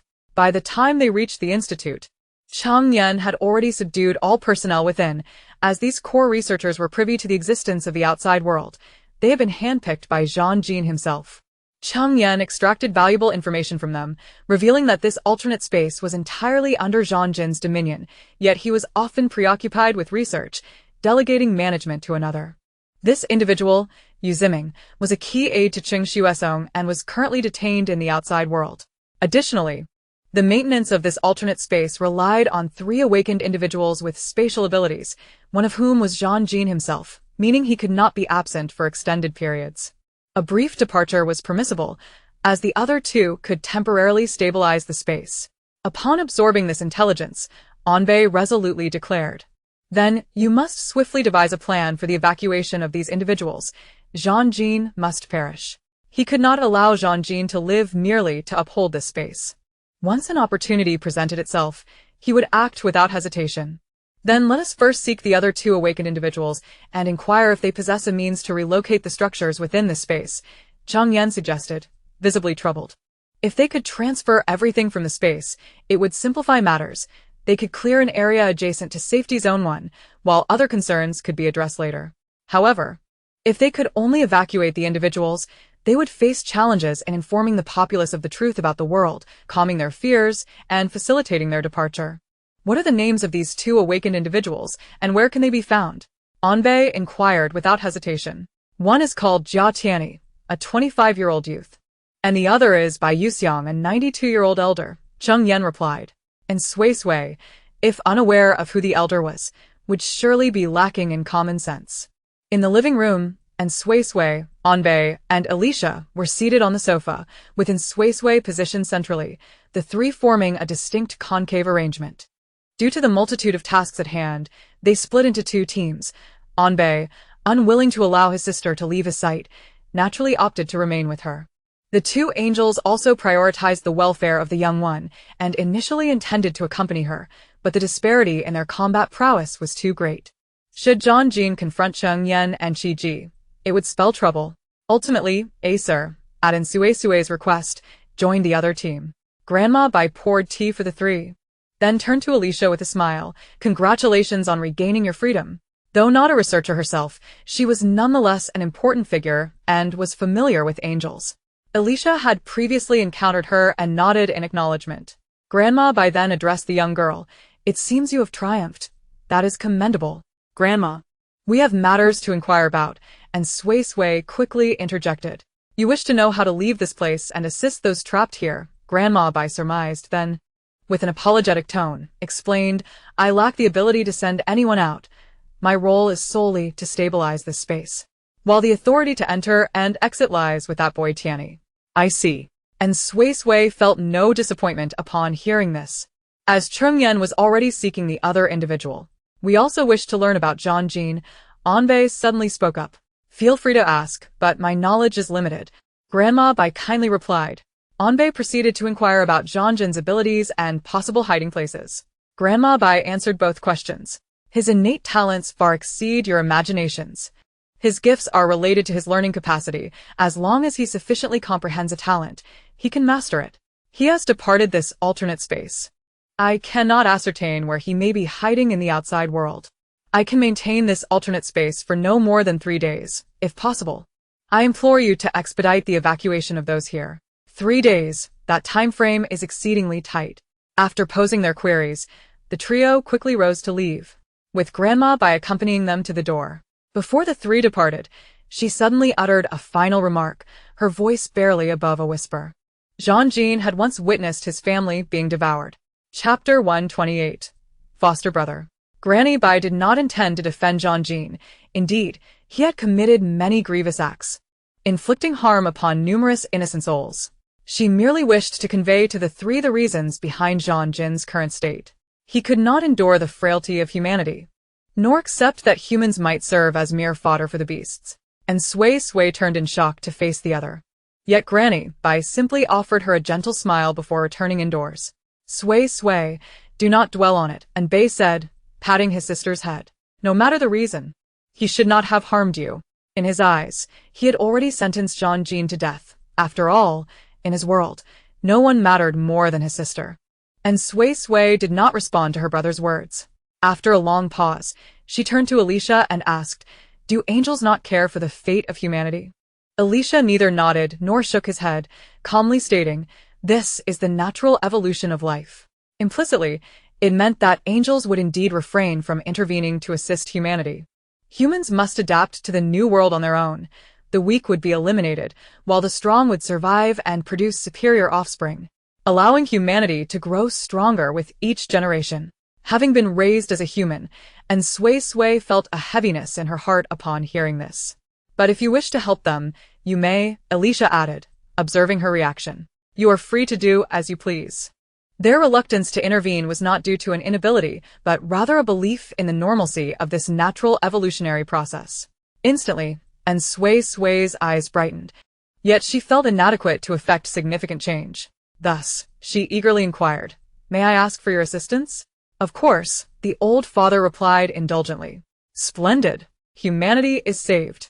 And Suisui's spirits lifted, and she resolved to strive to aid humanity through this ordeal. Humanity indeed required evolution, but it could be gradual, without the cost of countless lives. And Bei observed his sister's newfound cheerfulness, and then glanced at Alicia, who was intently focused on her. A thought suddenly crossed his mind. Was Alicia saving Suisui for this very reason? To make her a bridge between the two races, to enable her to protect humanity? Alicia sensed his gaze and turned to him. Why did you save Suisui back then? And Bei asked directly. And Suisui, intrigued by the question, also looked at Alicia. A gentle smile graced Alicia's lips. Although it was Bei who had posed the question, his gaze was fixed on Suisui. Because I had been eagerly anticipating your arrival. He had watched her grow from an embryo into a baby, the miracle of life so wondrous that he could not help but look forward to her birth. There were none of the reasons Bei had imagined. It was simply because she was the life he had long awaited, which led him to choose to grant her a second chance after she encountered trouble. Oh. And Suisui replied obediently, quickly averting her gaze. She felt a sense of discomfort, as she was not adept at handling such overt expressions of emotion. Alicia was constantly trying to convey paternal affection towards her, and Bei, observing this, felt displeased. This birdman surely intended to abduct his sister. He resolved to assert his claim. As her brother, I have yet to formally thank you. Thank you for saving my sister. He emphasized the words brother and sister. The Etherians were indeed sensitive about the issue of offspring belonging, and Alicia, as a father, was no exception. He naturally sought to refute this. Suisui is my child. You need not thank me, Alicia stated in a calm, yet unyielding tone. She is my sister, and Bei insisted. Strictly speaking, you are merely her foster brother. Alicia replied after contemplating the appropriate phrasing in human culture, his tone serious. Foster brother? And Bei was taken aback by the term. What do you mean foster brother? She is my biological sister. We share the same mother and father.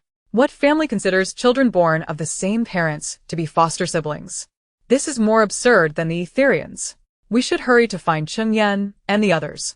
As the two began to bicker over their racial issues, and Suisui quickly interjected to interrupt them. Although Bei longed to engage in a spirited debate, the pressing matters at hand took precedence, prompting him to swallow his words. After confirming Chengyan and the others' whereabouts over the phone, the group proceeded to meet them. Chengyan and the others had already located a spatial awakener named Jia Tianyi, and the three angels were engaged in conversation. Jia Tianyi was cooperative, in truth. Having glimpsed the broader world outside, he had long desired to leave this place.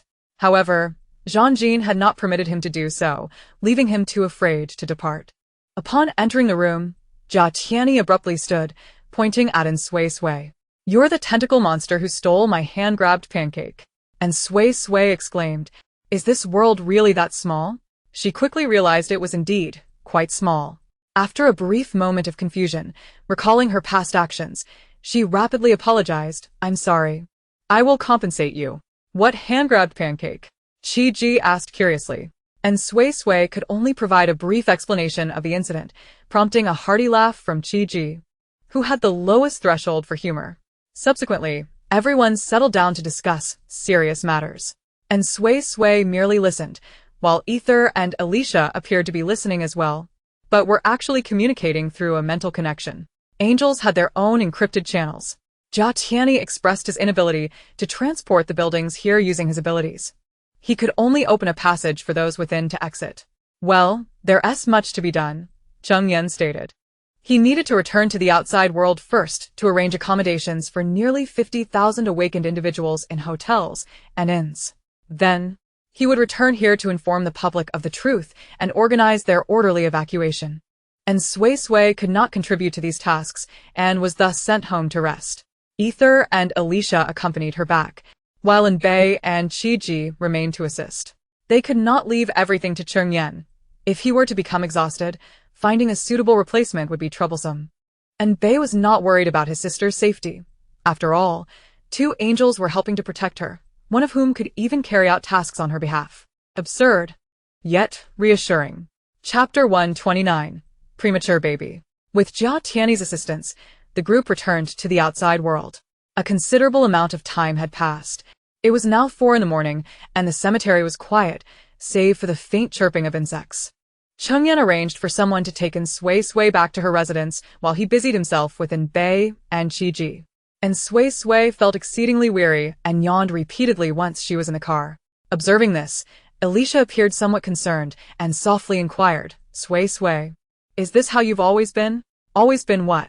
And Suisui asked in confusion. Yes, she requires sleep like any human, Ether interjected. And Suisui felt bewildered. What's wrong with that? Am I not allowed to sleep? Ether clearly recognized the young one's perplexity and explained, angels do not require sleep. They only rest to accelerate recovery when severely injured. Thus, they perceive a young one needing sleep as a sign of weakness. I'm not injured. And Suisui speculated after a moment of thought. Perhaps it's because I'm not a pure-blooded angel? You are, both Alicia and Ether affirmed simultaneously. and Suisui found herself at a loss for words, acutely aware that she was anything but a purebred. Before her stood two immaculate angels, with golden hair and eyes. Towering over 1.90 meters, their features sculpted with such precision that they appeared almost unreal. In stark contrast, she possessed black hair, dark eyes, and a height barely exceeding 1.60 meters. While her features were undeniably beautiful, they paled in comparison to the exquisite refinement of the angels, her face still bearing the remnants of youthful roundness. In all honesty, she felt like a different species altogether. Most importantly, she wasn't born of angels. I wasn't born of angels either, and Suisui quietly reminded herself. Alicia frowned momentarily but soon relaxed, realizing that the young ones simply lacked knowledge.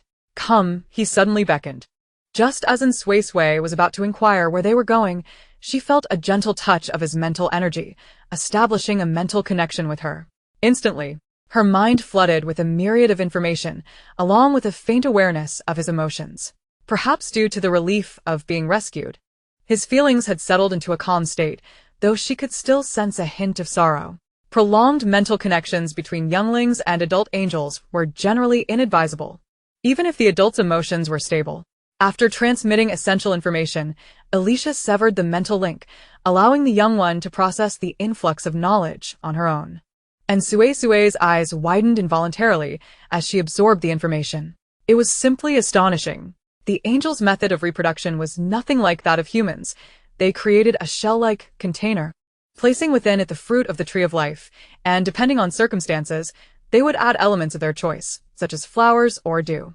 Subsequently, they would infuse the egg with their life essence daily for thousands of years, resulting in the potential emergence of new life. The essence of life determined the form of existence, and they did not regard Suisui as anything less than a pure angel because of her human physique. To them, the human body was no different from the flowers or dew added to the egg. It was merely material to construct a vessel.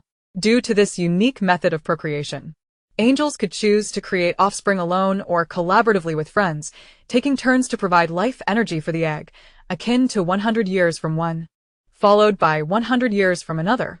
It was truly wondrous, profoundly enchanting, and Suisui felt as though her worldview had been fundamentally altered. And she began to understand why angels place such importance on their young. Incubating an egg for 1,000 years, with only a probability of yielding a hatchling, was a treasure worth safeguarding.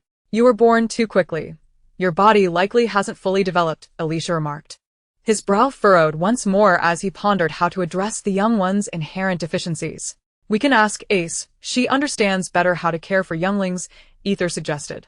He refrained from naming her directly, as the names of their kin could not be expressed in human language, yet their mental connection allowed them to communicate seamlessly. Both aware of whom they referred to, their spoken dialogue merely served the purpose of informing the young one, as she could not yet enter the mental network. That will have to suffice. Alicia nodded in agreement. And Suisui pondered, so she was considered a premature infant then. Feeling genuinely fatigued, she longed to return home to sleep. But her recently acquired father required settling in. Once back at their dwelling, she promptly arranged a room for him. For her own safety, she assigned him the room adjacent to Enbay's. Thus, on her left resided Ether, and on her right, Alicia, providing her with a sense of security. Noticing that he lacked clothing, she fetched several sets from Enbay, which, while slightly larger, still fit him adequately. Then, with great enthusiasm, she guided him, explaining the various furniture and appliances in the room, even handing him her phone. Since angels did not require sleep, she felt compelled to find him something to occupy his time. Alicia observed her eagerness to care for him, and for a brief moment, exchanged glances with Ether, completing a silent communication. Alicia, my child is truly adorable. Ether, indeed, she is quite charming. Alicia, she is exceptionally perceptive. Ether, very perceptive and remarkably lively. Alicia, she shall be the most perfect angel. Ether, and the most extraordinary angel. Unaware that her elders were effusively praising her through a secure channel, and Suisui, having settled her father, prepared to retire for the night. Father, I am going to sleep now, she announced with a grand yawn. My room is right next door. I will accompany you, Alicia naturally offered. what? And Suisui gasped, her drowsiness evaporating. That won't be necessary. Despite viewing him as a parental figure, she was already 18, and the prospect of having an elder male accompany her felt awkward. Ever since she entered middle school, her brother had refrained from casually entering her room. Alicia noticed the shift in the young one's soul flame. It had abruptly stabilized, the once pink exterior now tinged with a soft yellow. This indicated a tightening of her emotions, accompanied by a sense of resistance. Reflecting on the human culture he had observed, he deduced the reason for her reluctance and, after a moment of contemplation, asked, "Do you wish for a mother instead?" And Suisui was taken aback, struggling to comprehend how the conversation had shifted to this topic. Before she could inquire further, he continued, "I am currently in a weakened state. The transition will take some time, and you must be patient." "What transition? What do you mean?" she stammered, a sense of dread creeping in. "If you would prefer a female caregiver, I can transform into one," Alicia calmly explained. Recognizing the young one's ignorance, he added, "We do not possess fixed genders. Our bodies can adapt as needed. Strictly speaking, angels have no gender. Our physical forms can shift according to necessity. Generally, male forms are more suited for combat, which is why Ether and I have chosen to present ourselves as males in this world." And Suisui felt her mind short-circuit. So, Her angelic father could also become her angelic mother? Were angels so versatile? Speaking of which, she was now an angel. Could she also transform into a boy? no. No. Even if she could, she wouldn't. She had a clear sense of her own gender identity, and if she were to change, her brother would be devastated. Please. "Don't transform," she replied, her emotions a tangled web. She had grown accustomed to his male identity. Even if he became female, she would find it challenging to perceive him as a maternal figure. Moreover, he had mentioned being in a weakened state, requiring more time for the transformation, implying it would drain his energy. His wings had yet to fully regrow. "There's no need for a transformation. Truly, it isn't necessary," she reiterated, her tone more resolute. "Jean-Jean could arrive at any moment to take you away. You are not safe alone," the concerned elder remarked. And Suisui. The thought had completely slipped her mind. Jean-Jean possessed the ability to teleport. If he were to suddenly appear in her bedroom, it would be utterly terrifying. "I need someone with me. I desperately need it." She quickly amended her stance.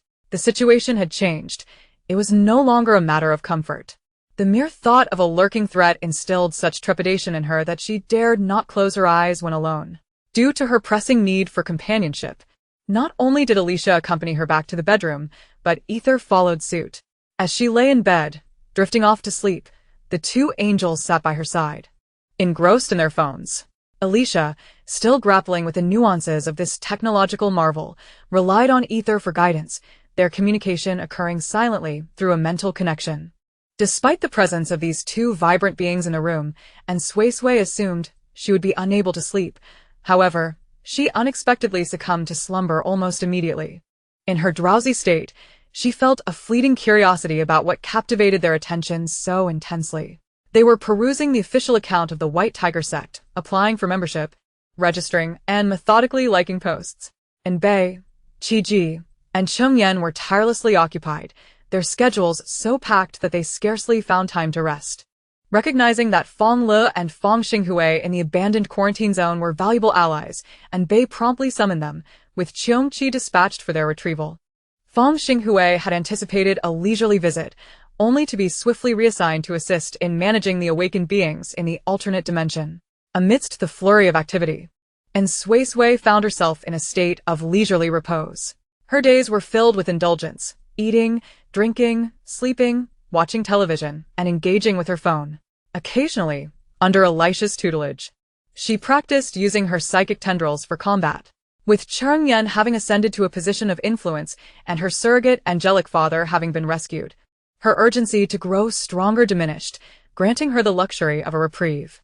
Alicia and Ether remained her constant companions throughout the day. When she watched television, they joined her. When she scrolled through her phone, they too passed the time with their devices. As she slept, the two angels vigilantly watched over her.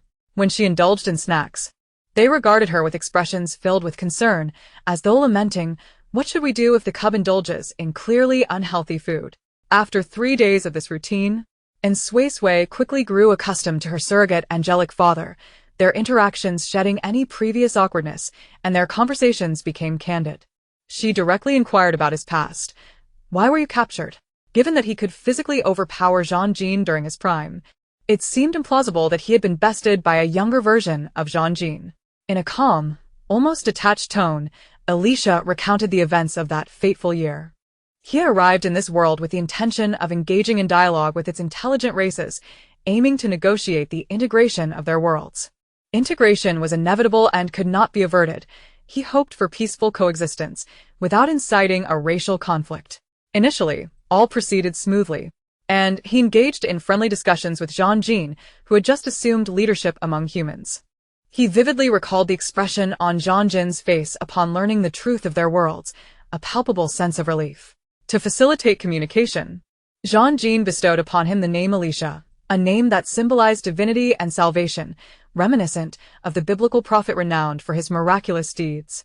This name embodied Jean's aspirations for him, a hope that he, and angels in general, could aid humanity in thriving within this new realm.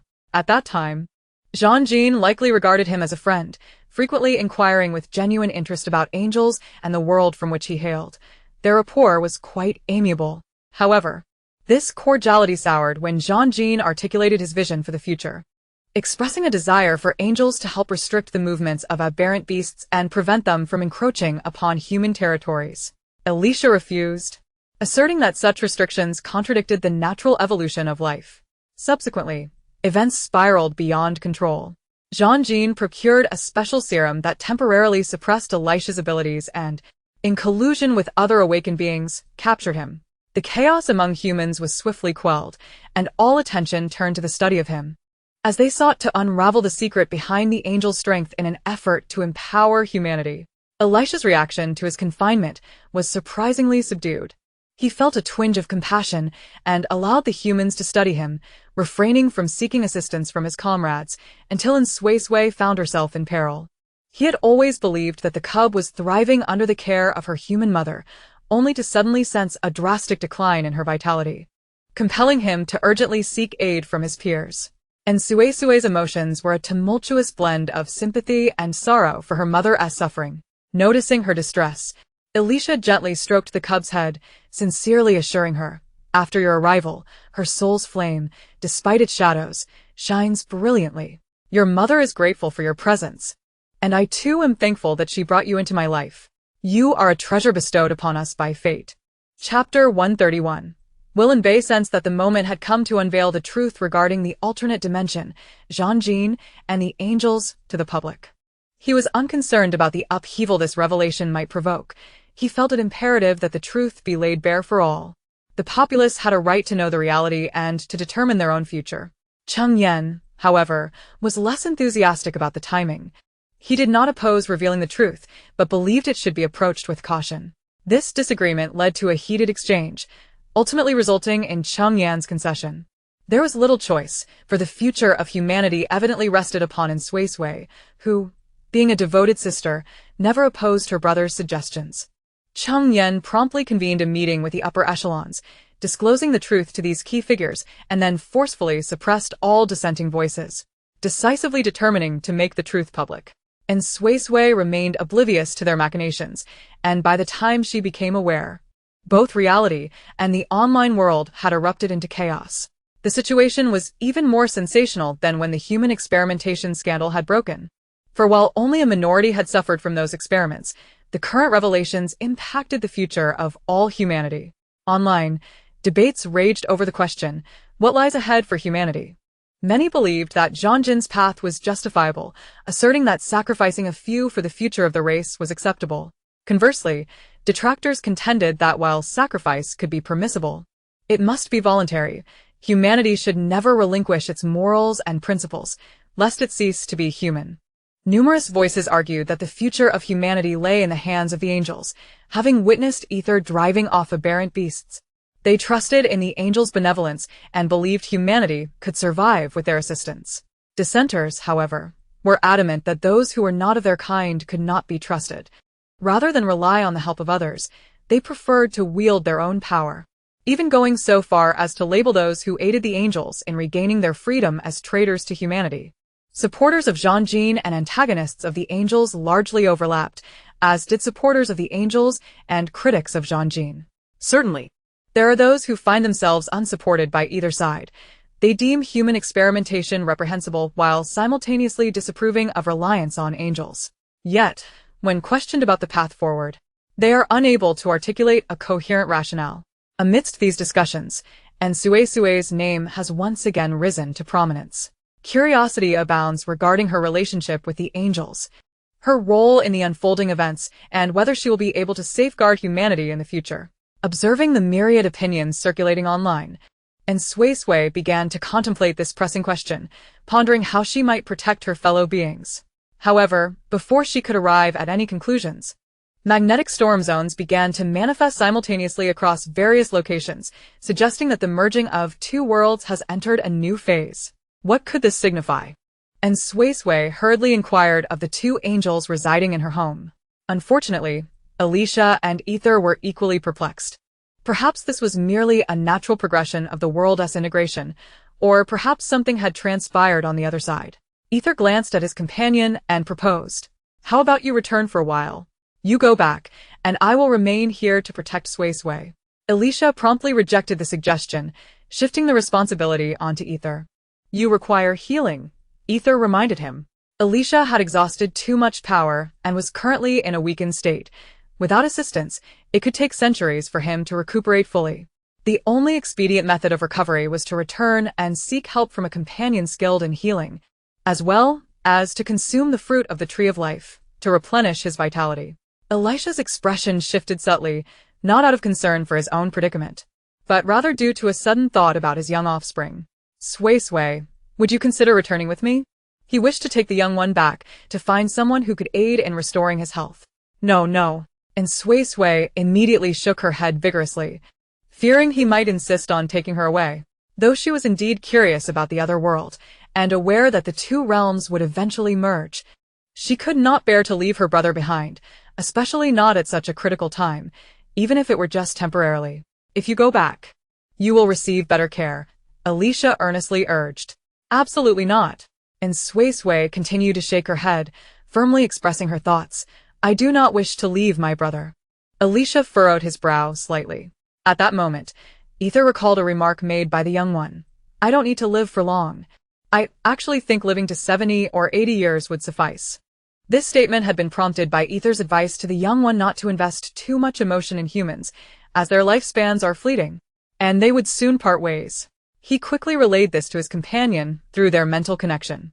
The initially mildly furrowed brow of the father transformed into a deep frown, and Suisui, noticing the angelic father's brow furrowed in concentration, assumed he was displeased, leaving her at a loss for how to respond. Sensing the young one's rising tension, Alicia sighed softly, soothingly stroking the young one's head, conceding, "If you wish to remain here, then stay. I was merely seeking your opinion, not imposing my will upon you. You are an independent being, entitled to make your own decisions. As your father, I shall respect your wishes." And Suisui's eyes brightened at his words.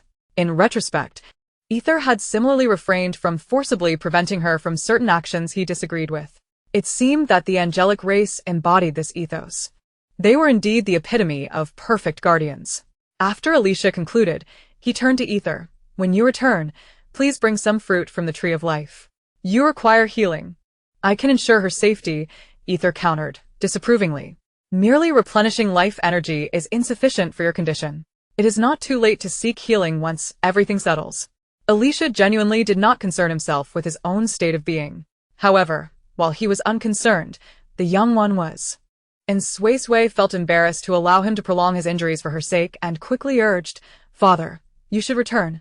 Come back once you are well. Do not worry.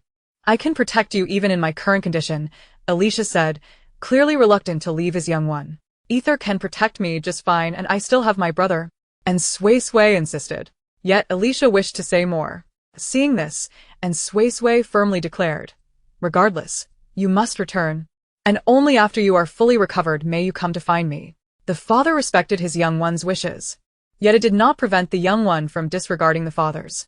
Alicia remained silent for a few seconds before conceding, "Very well." And Suisui beamed with satisfaction. revealing a radiant smile.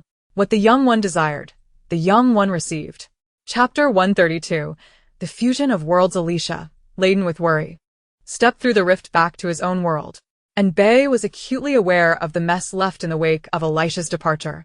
He had demanded that the chaos resulting from the revelation of the truth be left for Cheng Yan to manage while he returned to safeguard his sister. He felt that relying solely on one person for protection was inadequate, for in the event of an actual threat, at least one individual must be responsible for safeguarding his sister while another dealt with the adversaries. It was unacceptable to let Ether engage in combat while escorting his sister, or to have her wait idly by, vulnerable to a surprise attack from a second enemy. Cheng Yan, too, was at his wit's end, busily toiling day in and day out like an old workhorse. In the wake of what appeared to be an accelerated merging of worlds, the frequent emergence of magnetic storm zones had left the populace in a state of distress. Under immense pressure, some individuals resorted to extreme actions, necessitating official intervention. Furthermore, numerous high-ranking officials were aware that in Suisui and the angels resided in his home and had been incessantly pressuring him to facilitate a direct dialogue with either the angels or in Suisui to collectively discuss future plans. He had resolutely suppressed all such requests.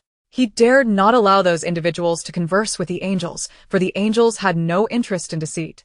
Any brief conversation would reveal their utter indifference to humanity's fate, while it was in Suisui who genuinely cared.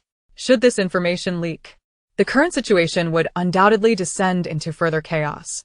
He also refrained from permitting these individuals to speak within Suisui, for Bei would not allow cunning politicians to approach his precious sister, to prevent anyone from intruding and disturbing her.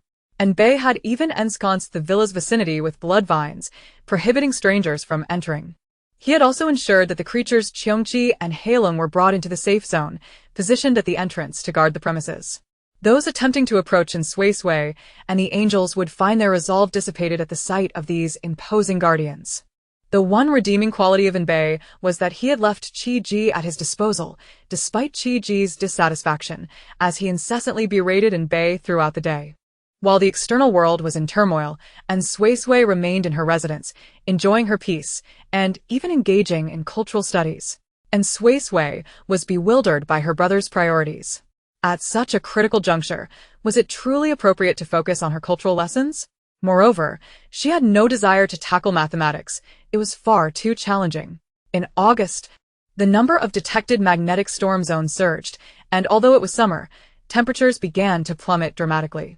Ether noted that, considering the timing, their world was in the midst of winter, indicating that the climate here was being influenced by that realm. The fusion of the two worlds was visibly accelerating. This realization brought an unusual sense of anxiety to Suisui, even though she was confident in her safety. If she felt uneasy, the average populace would be even more perturbed, as more and more otherworldly beasts traversed through the rifts to this side. All station personnel in the warning zones had returned to their respective safe areas. All major safe zones have been completely sealed off, prohibiting any individuals from venturing outside.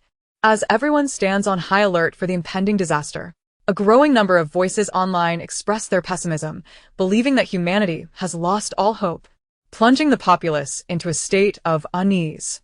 This anxiety reached its zenith when a video surfaced, capturing a colossal serpent, hundreds of meters in length, gliding through the air. Upon witnessing the footage, Cheng Yan promptly forwarded it to Bei, hoping that Suisui could assist in addressing the threat. The serpent was alarmingly close to Safe Zone 24, and should it approach, the zone could face annihilation. Without hesitation, Bei resolved to send his sister on a mission to divert the serpent to a location far from the populace. In a race against time, Acer whisked Suisui away through the skies. Although Bei preferred Acer to undertake the task alone, Acer firmly disagreed, insisting that the young one must remain within his sight, compelling him to permit Acer to escort his sister.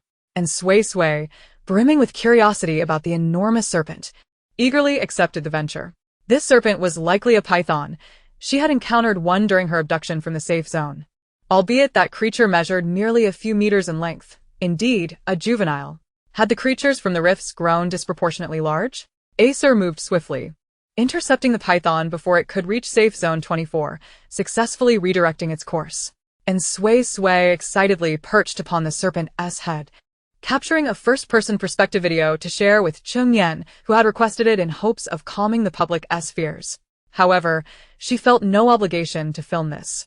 Before she could return, footage of her atop the python had already emerged, rapidly circulating online. Her White Tiger instructor account witnessed an unprecedented surge in followers, gaining hundreds with each refresh. By the time Suisui ensured the python's safety and returned with Acer to Safe Zone 1, her follower count had doubled. The online sentiment suddenly shifted. Those who previously argued against releasing the angel and advocated for sacrificing a few to save the majority vanished from the discourse. Perhaps the python's immense size illuminated humanity's insignificance, rendering their struggles futile. The clamor subsided, and all hope was now pinned upon the angel and Suisui. Chung Yen, observing this change, exhaled in relief, and after conferring with Bei, resolved to craft Suisui's image as a savior to stabilize the populace's spirits. Thus, unbeknownst to Suisui, her follower count continued to rise steadily, with an increasing proportion of fervent admirers among them. In humanity's despair, just a glimmer of hope was enough for them to cling desperately to it. Nowadays, whenever Suisui spoke, her words resonated far more effectively than those of Chung Yen, the ostensible leader of humanity. In September, the temperature dipped below freezing, with some regions even experiencing snowfall. Suisui gazed at the swirling snowflakes outside, unable to suppress her curiosity, and inquired of Acer, what might be the outcome of the final convergence? Would it unleash severe natural disasters, earthquakes, tsunamis, and the like? Her greatest fear was the onset of natural calamities. While she possessed means to prevent beasts from harming humanity, she had no power to avert such disasters. I do not know, Acer replied, shaking his head. This is our first encounter with the merging of worlds. The ultimate outcome remains a mystery. Noting the young one's distress over the matter, he added, do not fret over that which you cannot change. I understand, but I cannot help it, and Suisui sighed, troubled. She comprehended the logic, aware that worrying was futile. Yet, she could not maintain a stable emotional state in the face of impending doom. Acer's gaze shifted to Bei, his eyes clearly conveying a message. You have not educated the young one properly. Bei. Chapter 133. The outbreak of disaster in October, the weather warmed slightly. Yet the clouds took on peculiar forms, resembling an array of flowers as if someone had sculpted them from vapor. Acer remarked that it was the work of an angel adept in water manipulation, who found joy in transforming clouds. Remarkably, this change did not incite panic. Rather, the populace, gradually accepting the imminent merging of worlds, found themselves enchanted by the romance of the other realm, harboring a hint of anticipation for the post-convergence world. This, of course, was also attributable to Suisui's efforts. As magnetic storm zones proliferated, it was inevitable that some encroached upon the vicinity of safe zones, jeopardizing their safety. During such instances, Suisui would lead her entourage, Bei, Acer, Cheongqi, Hailing, Shueteng, to help disperse the beasts nearby. Occasionally, she would be accompanied by Fong Xinghui, who came to visit her. As the situation stabilized and manpower became less strained, Chung Yen decided to return Fong Xinghui, deeming him not particularly useful. Conversely, Fonglow was officially invited to join the ranks and was granted a formal position. The merging of worlds accelerated, rendering Suisui increasingly occupied, flitting from one location to another daily, assisting those in need. At 2 a.m, she was roused from slumber by Bei's urgent voice. Suisui. There has been an incident at Safe Zone 145. Instantly alert, Suisui inquired, is it near the safe zone or within it? At this juncture, an incident in a safe zone could only signify the emergence of a magnetic storm area. If it were near the safe zone, the situation might not be dire. But if it were within, the implications could be catastrophic. The fact that her brother had awakened her at such an hour suggested the latter. A magnetic storm area has appeared within the safe zone, as anticipated. Suisui swiftly donned her outer attire, neglecting to change out of her pajamas, and set off with her entourage. After 2 hours of flight, they arrived. The situation in the safe zone was far better than expected. Residents had anticipated Suisui's arrival and refrained from fleeing, instead hiding quietly in their basements. The beasts that had crossed over were not particularly large and posed no threat to the buildings, entering basements only to prey upon humans. The larger beasts, on the other hand, deemed humans too small to be worthwhile targets, preferring to hunt creatures of at least S-grade size. For instance, Qiongqi and Hailing typically sought out prey of substantial proportions. Upon reaching the safe zone, Acer adeptly began to drive away the beasts that had already intruded, while Suisui mounted Qiongqi, guiding the residents in an orderly evacuation. With the precedent of Safe Zone 4, the residents complied willingly. Occasionally, when she spotted a building collapsed by a beast, confirming that someone was trapped inside, and Bei would descend to rescue those in need. However, a pressing issue arose.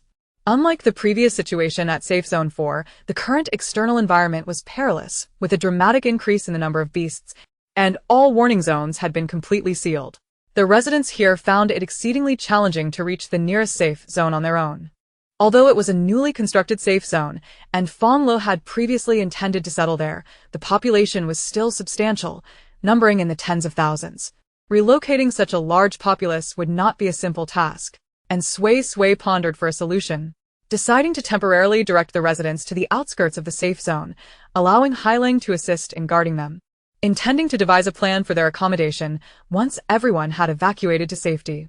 As she contemplated, her peripheral vision caught sight of someone setting up a camera to film her, and Suisui exclaimed, "What on earth is going on?" And Suisui cast a silent glance at the individual before her, making a gesture of crossing her fingers to indicate that they should cease taking photographs. She then pointed toward the direction of departure, urging them to hastily retreat. The person, obedient to her unspoken command, gathered their equipment and complied. A sigh of relief escaped her lips. She truly wished to avoid being photographed at that moment, as she had rushed out in a disheveled state. Underneath her thick cotton coat, she wore a nightgown, paired with a random pair of trousers and cozy home slippers. Just as she exhaled in relief, she turned to find a girl hastily retreating while snapping pictures of her with her phone. And Suisui thought to herself, "Let it all come crashing down. I am weary."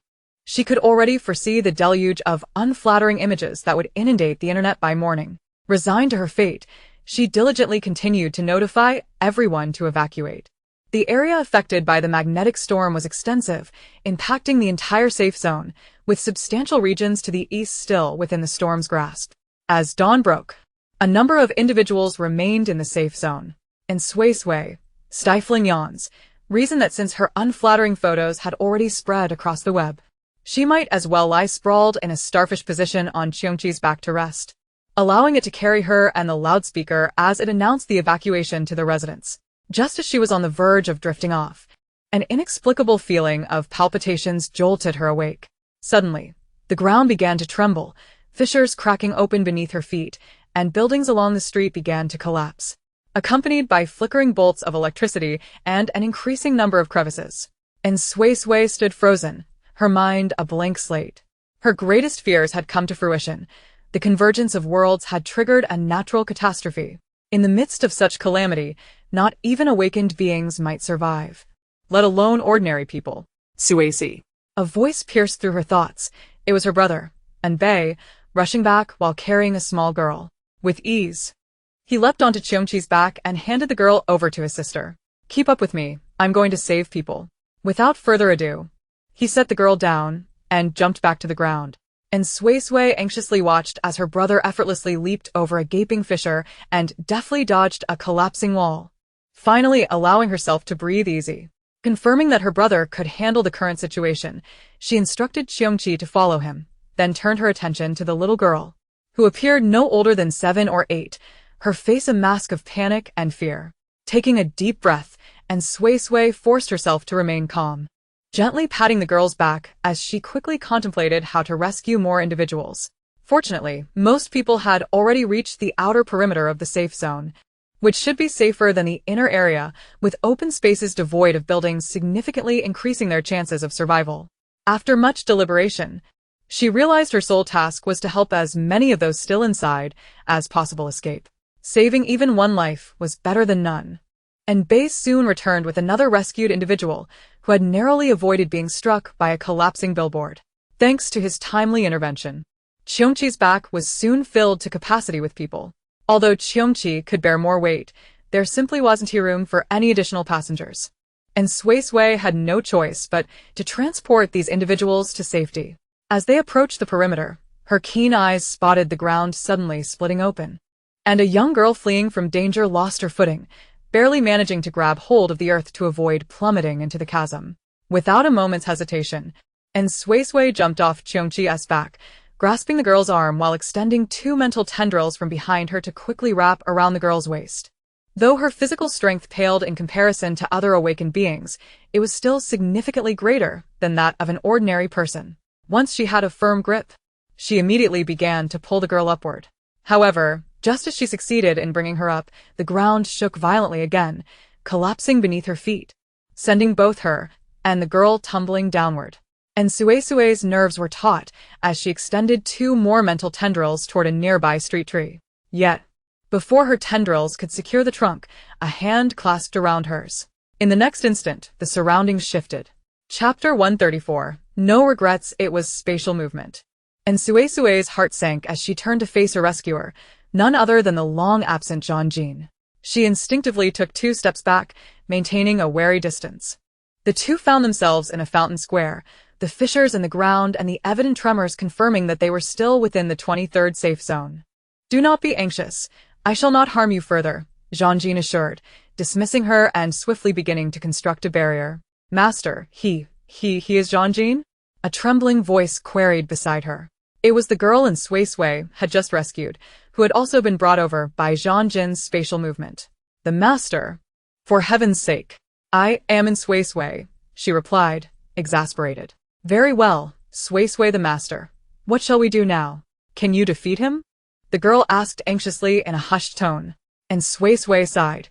"He could take on 10 of me," she answered truthfully, explaining why she had no intention of engaging in battle. "What shall we do then? Perhaps I could distract him while you make a run for it?" the girl suggested, summoning her courage. "He can manipulate space.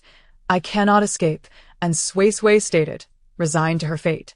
She remained remarkably pragmatic. Having accepted that she could not defeat him, she chose to cooperate, planning to turn the tables once reinforcements arrived. While the two girls muttered together, Jean meticulously calculated suitable spatial nodes. After assessing all possibilities, he constructed a massive spatial barrier that enveloped the entire safe zone. The previously tumultuous area was instantly pacified, and Suisui's eyes widened in astonishment. Once the barrier was established, Jean turned to the young girl. Upon seeing his face, and Suisui's eyes widened even further. In the mere span of a few minutes, he appeared to have aged a decade, with strands of white hair appearing at his temples. "The barrier will last no more than half an hour. Let us converse," he proposed with a smile, and Suisui remained silent, unsure of what to say. Noticing her hesitation, Jean inquired, "Could you share your plans for the future? How do you intend to provide for humanity?" "Rest assured, all that I sought has become unattainable. I shall take no further action," and Suisui replied, convinced of his sincerity. Given the current circumstances, any further actions on his part would be futile. Unless he suddenly wished for humanity's extinction, he could not harm her. He had no other options but to trust that she could offer a future for humanity. "I have not fully devised a plan, but I intend to delineate a safe area for everyone to inhabit," and Suisui responded earnestly, explaining that she would ensure that beasts could not infiltrate through barriers or other means. "So you plan to corral everyone?" Jean asked for clarification. "Of course not," and Suisui firmly denied. "Anyone wishing to leave can do so at any time. Just like in the current safe zone, those desiring a stable life may remain, while those who seek adventure can explore outside. I will select land most suitable for human survival, ensuring sufficient resources for humanity to endure." That was her preliminary vision. Not bad. Jean objectively assessed the situation and subsequently offered some of his own suggestions. He argued that a barrier was unnecessary, as long as measures were taken to prevent any aberrant beasts from invading the central area. The periphery of the safe zone should be defended by humans themselves. Unless faced with an exceptionally powerful beast attack, intervention should be avoided. Humans must remain vigilant at all times, for only through such diligence can they gradually grow stronger. And Suisui gazed at him in astonishment, realizing that he was genuinely providing serious advice regarding the future of humanity. She quickly composed herself and listened intently. The girl who had been rescued nearby also fell silent, joining in the earnest attentiveness. Schools specializing in awakening must be established. And the findings already achieved by various research institutes should not be squandered. It is imperative to disseminate knowledge where necessary. Research into mental fortitude should not cease, although it is essential to enforce strict regulations prohibiting further human experimentation. There is ample time to proceed gradually. Jean-Jean articulated his thoughts with clarity, his suggestions evidently premeditated. As he spoke, his once dark hair began to turn increasingly white. Within mere minutes, his head was completely silvered. Following this transformation, the skin on his face visibly aged, deep wrinkles etching their way across his cheeks. "What is happening to you?" And Suisui could no longer restrain herself from interrupting. "It's nothing. Merely the depletion of my vitality," Jean-Jean replied calmly.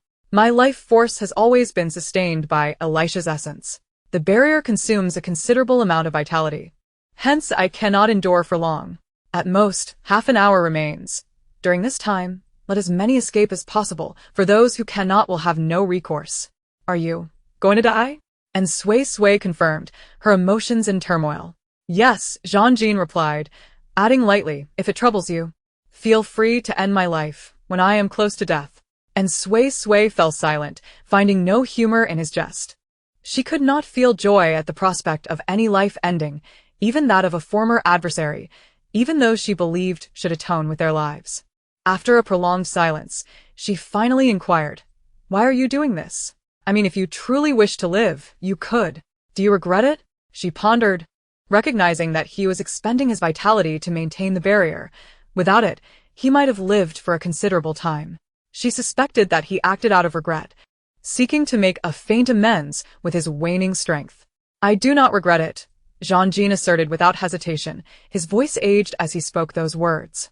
His physical form was not the only aspect undergoing rapid degeneration. His internal organs were likewise succumbing to the effects of time. "Back then, I had no inkling that a person like you would emerge in the future. Had I not taken this path, you likely would not exist. Therefore, there is nothing to regret." And Suisui had no further questions. The atmosphere grew heavy with silence. Although he claimed the barrier would last at most half an hour, it faltered after merely 20 minutes, soon revealing cracks. The fissures spread like a spider's web, and within moments, the entire barrier shattered. The space began to destabilize once more. By this time, Jean-Jean had already aged significantly, and as the barrier crumbled, he stumbled and collapsed to the ground. Yet Suisui was too preoccupied to attend to him, as the tall buildings surrounding the square began to collapse, and even the ground itself started to give way. The scene resembled the apocalypse. She felt that humanity had no future. Jean-Jean need not instruct her on what to do.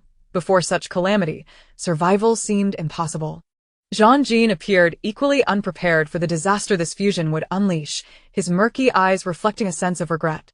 "In the end, I could not protect it," he lamented. Suisui. At that moment, AC rushed over, swiftly landing beside the young one, steadying her as the ground trembled beneath them. "AC, what shall we do? No one will survive this," and Suisui pleaded urgently. AC shook his head in silence. He, too, found himself powerless. Just then, as the sun rose, a series of white figures appeared on the horizon.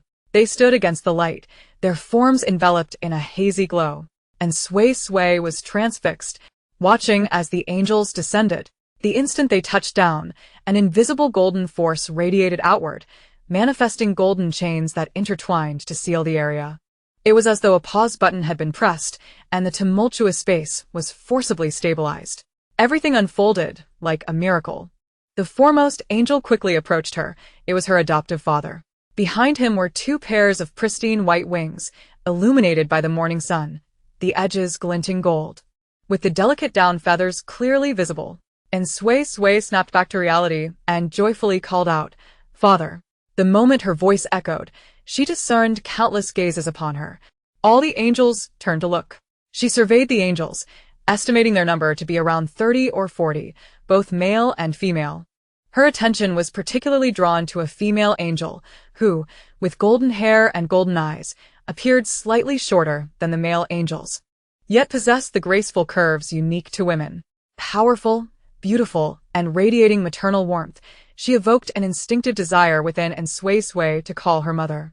At that moment, Despite the silence enveloping the angels, and Suisui inexplicably sensed a lively atmosphere, it was clear that the angels were conversing in a secure channel. Suisui. Are you unharmed? Alicia landed gracefully, reaching out to gently brush a leaf from the young one's head. And Suisui returned her gaze and shook her head obediently. No. Alicia breathed a sigh of relief, then turned to his companions. Without uttering a word, the mental network swiftly conveyed the necessary information. The angels sprang into action, dispersing in all directions to stabilize other tumultuous areas. However, shortly after taking flight, one of the angels abruptly altered course and flew toward her. And Suisui felt no fear, merely curiosity as she observed the approaching figure. It was a female angel who, upon reaching her, did not land but bent slightly to draw closer and gently stroked in Suisui's head. And Suisui blinked, awaiting the next move, yet none came. After the beautiful angel finished her gesture, she spread her wings and soared away. And Suisui was momentarily taken aback. The angel's actions sparked an odd trend. The other departing angels returned, each taking turns to pat her head, some caressing her cheeks, while others even lightly touched their foreheads to hers. She whimsically envisioned a newborn being introduced to relatives, with a multitude of aunts and uncles showering affection upon her. Once all the unfamiliar angels had departed, and Suisui finally seized the opportunity to inquire of her father. Dad, why did you all come so suddenly? Alicia did not conceal the truth, succinctly explaining the current circumstances. The fusion of worlds had entered its final phase, expected to conclude within 6 months, roughly translating to a year in this realm. During this fusion, the space would become exceedingly unstable, leading to various natural disasters akin to the recent calamity. The situation in the other world would likely be even more dire, as it was the one being absorbed. Fortunately, the aberrant beasts were formidable, and with the assistance of angels stabilizing the space, the situation could be temporarily managed. After a deliberation among the angels, it was decided to send a contingent to this realm ahead of schedule to assist in stabilizing the situation, preventing the aftermath of world convergence from becoming a scene of devastation. So, you will help avert these natural disasters, will you not? And Suisui inquired, her eyes sparkling with hope. Indeed, you need not worry. The angels who have arrived are exceptionally skilled in spatial magic, Alicia affirmed with a nod. That's wonderful. Humanity still has hope, and Suisui sighed in relief. Her heart lightened, and she couldn't resist reaching out to embrace her angelic father. Thank you all. She expressed her heartfelt gratitude to the angels. Alicia, taken aback by the sudden embrace from the little one, pondered for a moment before wrapping her arms around the child and gently stroking her back. Such intimate gestures were rare among angels, for with a mere thought, emotional connections could be conveyed through their mental link. They did not require physical embraces to express affection. The atmosphere was momentarily warm and tender until the serenity was interrupted by the click of a camera. Both turned their gaze toward the sound, discovering a girl, who had been overly excited since the angel's arrival, awkwardly holding up her phone. Upon noticing their attention, the rescued girl flashed a sheepish smile. Can I take a picture? Suisui the Great. And Suisui hesitated, but then, with a sense of abandon, nodded her consent and ended the embrace, deciding it was best to find her brother, who was somewhere unknown, and also to help others in need. While the angels' timely intervention was commendable, they had unfortunately been unable to prevent the earthquake, and many individuals were likely trapped beneath the rubble. Just as she was about to voice her plan, Anbei approached, followed by Cheongqi and the Black Dragon. The Black Dragon, sensing the drastic fluctuations in space, had ceased to concern himself with the outside world and rushed in to find her. Suisui. Anbei hurriedly confirmed his sister's condition, scrutinizing her from head to toe until he was assured she bore no injuries, at which point he felt a wave of relief. Heaven knows the turmoil he had felt upon realizing his sister was not with Cheongqi. I'm fine, brother, and Suisui quickly shook her head, offering a brief explanation of the events that had transpired. There would be time for further details later. Their immediate priority was to rescue those in peril. Anbei had no objections to this, and the siblings promptly parted ways to act independently. With the protection of angels surrounding her, he felt assured of her safety. And Suisui climbed onto Cheongqi's back, also bringing along the rescued girl. Just before they departed, she remembered to glance at Jeonjin. Jean-Jean had ceased to breathe, her expression serene as if she had merely fallen asleep, perhaps having witnessed the angel's arrival in her final moments. And Suisui hesitated before instructing the black dragon to retrieve the body, intending to find a proper place for burial. In death, all matters cease, she thought. Acknowledging that the deceased was not a purely malevolent person, it was an act of respect for the elderly and the young. Chapter 136. A rare edition. Rescuing people proved to be a monumental task, but fortunately, once the spatial disturbances stabilized, the magnetic storm vanished, and there would be no further incursions from aberrant beasts for the time being. And Suisui had a sudden inspiration and rushed outside to summon those who had already evacuated to come and assist. Everyone became industriously engaged. The flurry of activity extended from night to day, and then from day back to night. Eventually, exhaustion overtook her, and she yearned for a brief respite.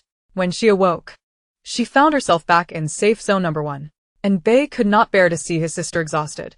As soon as she fell asleep, he had the angels return her to safety. With so many rescuers present, her absence was inconsequential, and Suisui slept for a full 10 hours before waking, only to find herself surrounded by the attentive gazes of angels at her bedside. She stammered, "Good morning." "Good morning, Suisui," came the harmonious chorus of replies. The angels present had evidently acquired the ability to speak. It seemed that Aether or Alicia had shared information regarding human language through their mental connection, resulting in a rapid language acquisition among the angels. After the greetings, the angels continued to observe the young one intently, and Suisui felt a wave of discomfort under their scrutiny, her soul flame flickering and shifting colors in response. While their faces remained impassive, the encrypted channel buzzed with chatter. "What an exuberant little one. She is truly unique. Her soul colors are so vibrant. Is she happy or not? She must be happy, right? Can I touch her now?" Alicia interjected no, she should get up to eat. Elisha's intervention halted the angels' inclination to touch their young one, prompting them to disperse from the bedside. And Suisui was unsure of what had transpired, but she felt a quiet sense of relief as the angels withdrew. Suisui. "You must be hungry. It's time for breakfast," Alicia reminded her. The room was crowded with angels, all jostling toward the bed. He had hardly been able to squeeze into the inner circle. "Okay," and Suisui nodded, sitting up, but that was all she could manage. The angels, lacking gender in their souls, bore no concept of male or female, but she did. Among them were several with masculine appearances, and she felt unable to change her clothes before them. Looking toward her father for assistance, he did not grasp her meaning, yet Aether, who had spent the most time with her, understood and signaled to the others to leave the room through their mental connection. Though they were puzzled, they complied. Once the angels had all exited, and Suisui hastily got out of bed, washed up, dressed, and took a moment to prepare herself mentally before opening the door.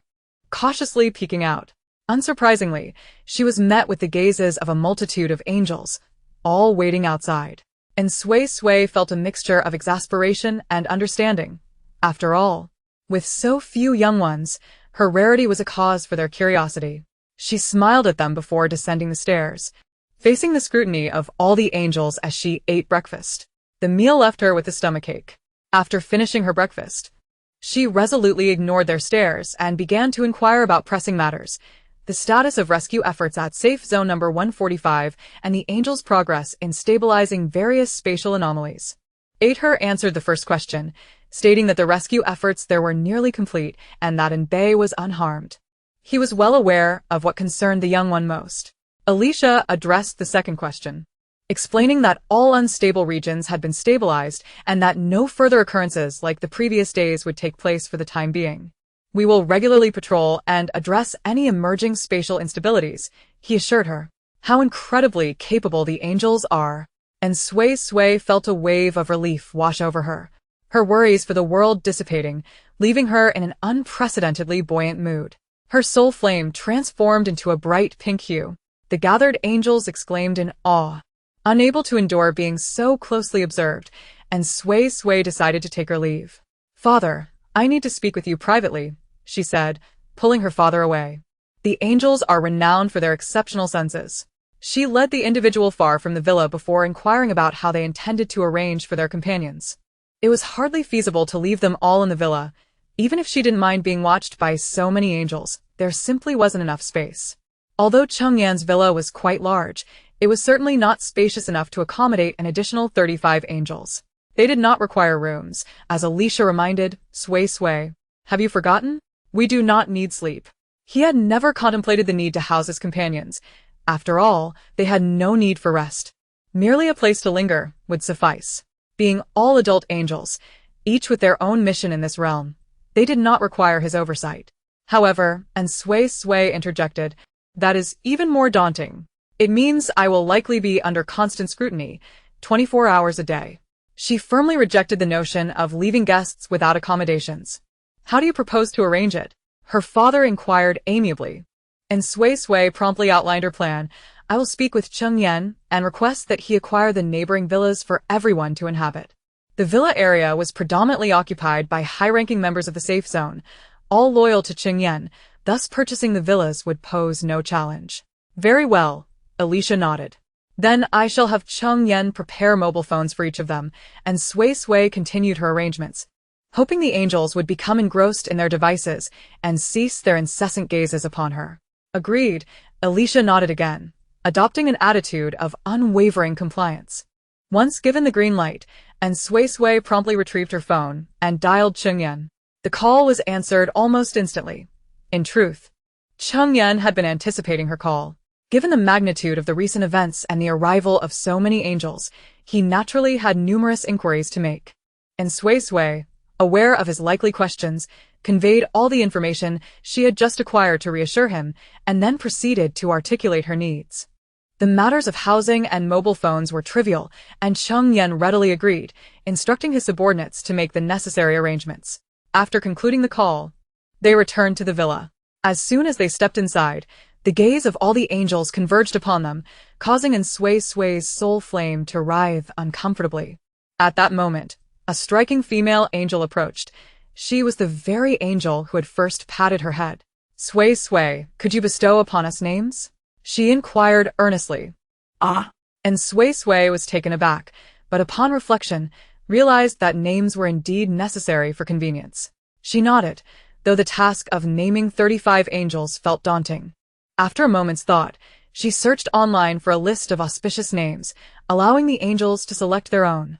The angels, not wanting to impose upon her, quickly chose names they favored. I shall henceforth be known as Inflora, for I have a fondness for flowers, declared the beautiful female angel. And Suisui felt a sense of disquiet. Surely, the N in your name isn't a surname? To her surprise, it indeed was. Subsequently, every angel who selected a name, whether in Chinese or English, prefixed it with the surname An, and none found this peculiar.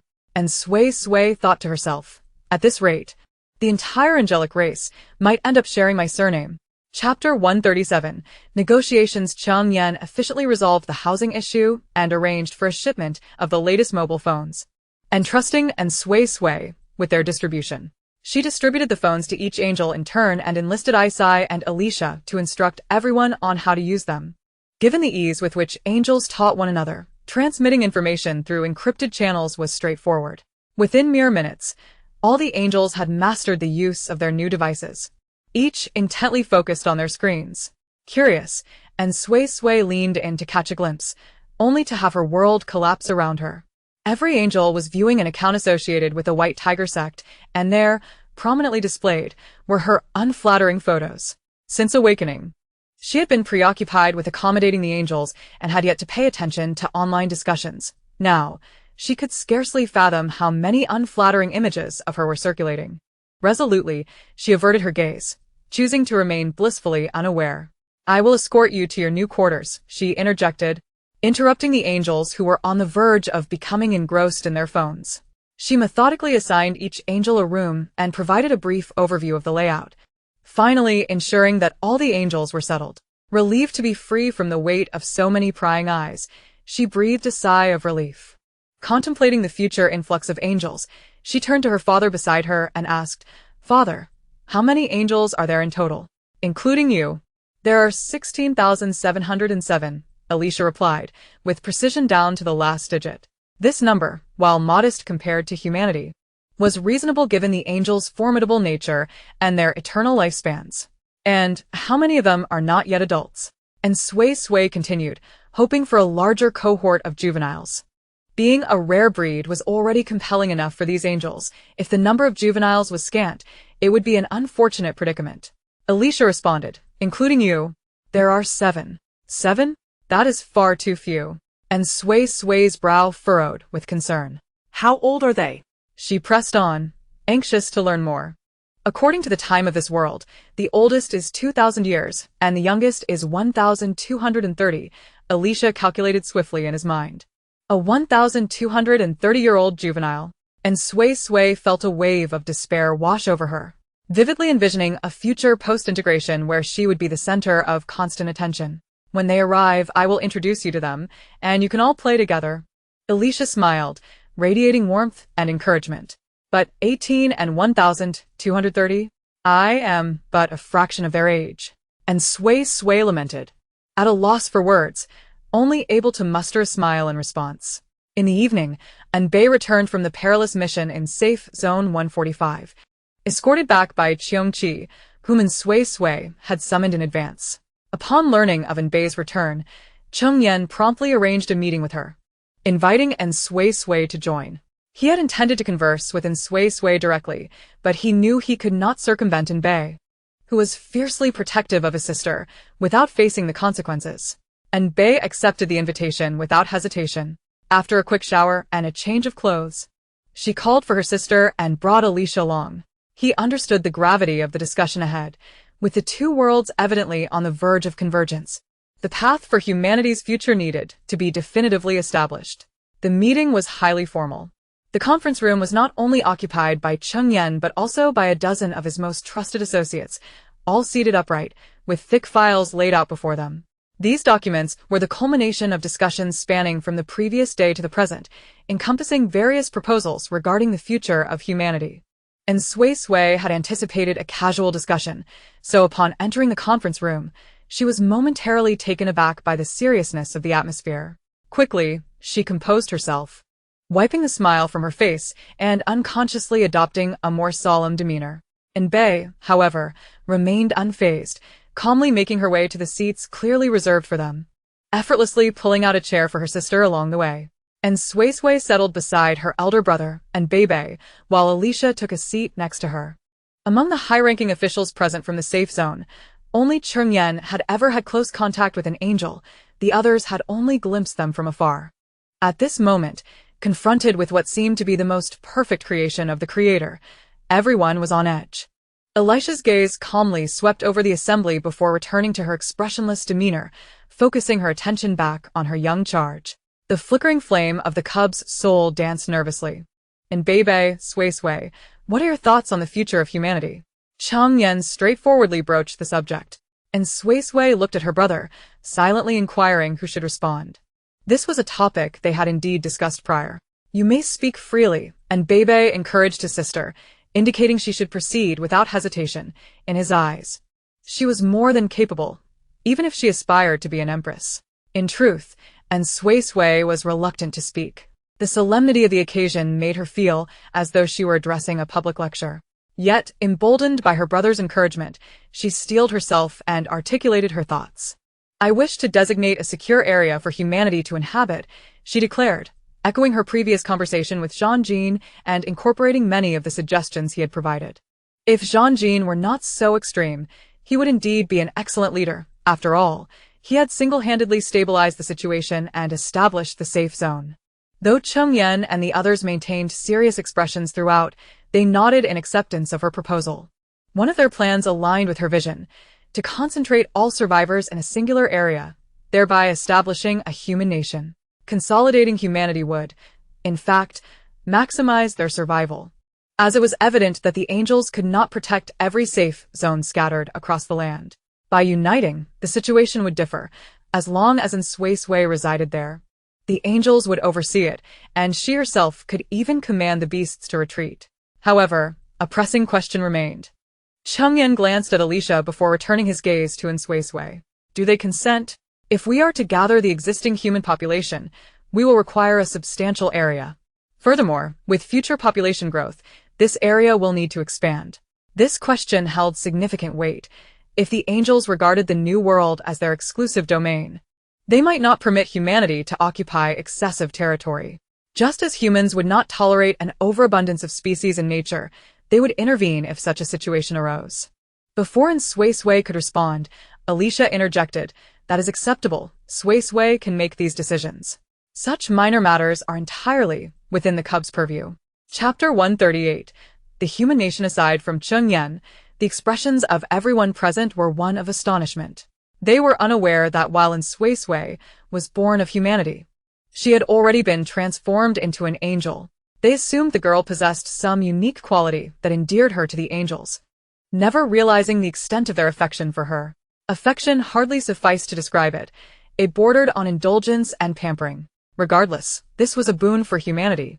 With no dissent, the plan to establish a human nation was solidified, though the specific location would be determined post-world integration, as the changes that would transpire remained uncertain. The ensuing discussions delved into various practical matters, such as how to accommodate individuals from different nations and whether to implement a regional management system, with one city per nation. They were not prepared to abandon individuals from other nations.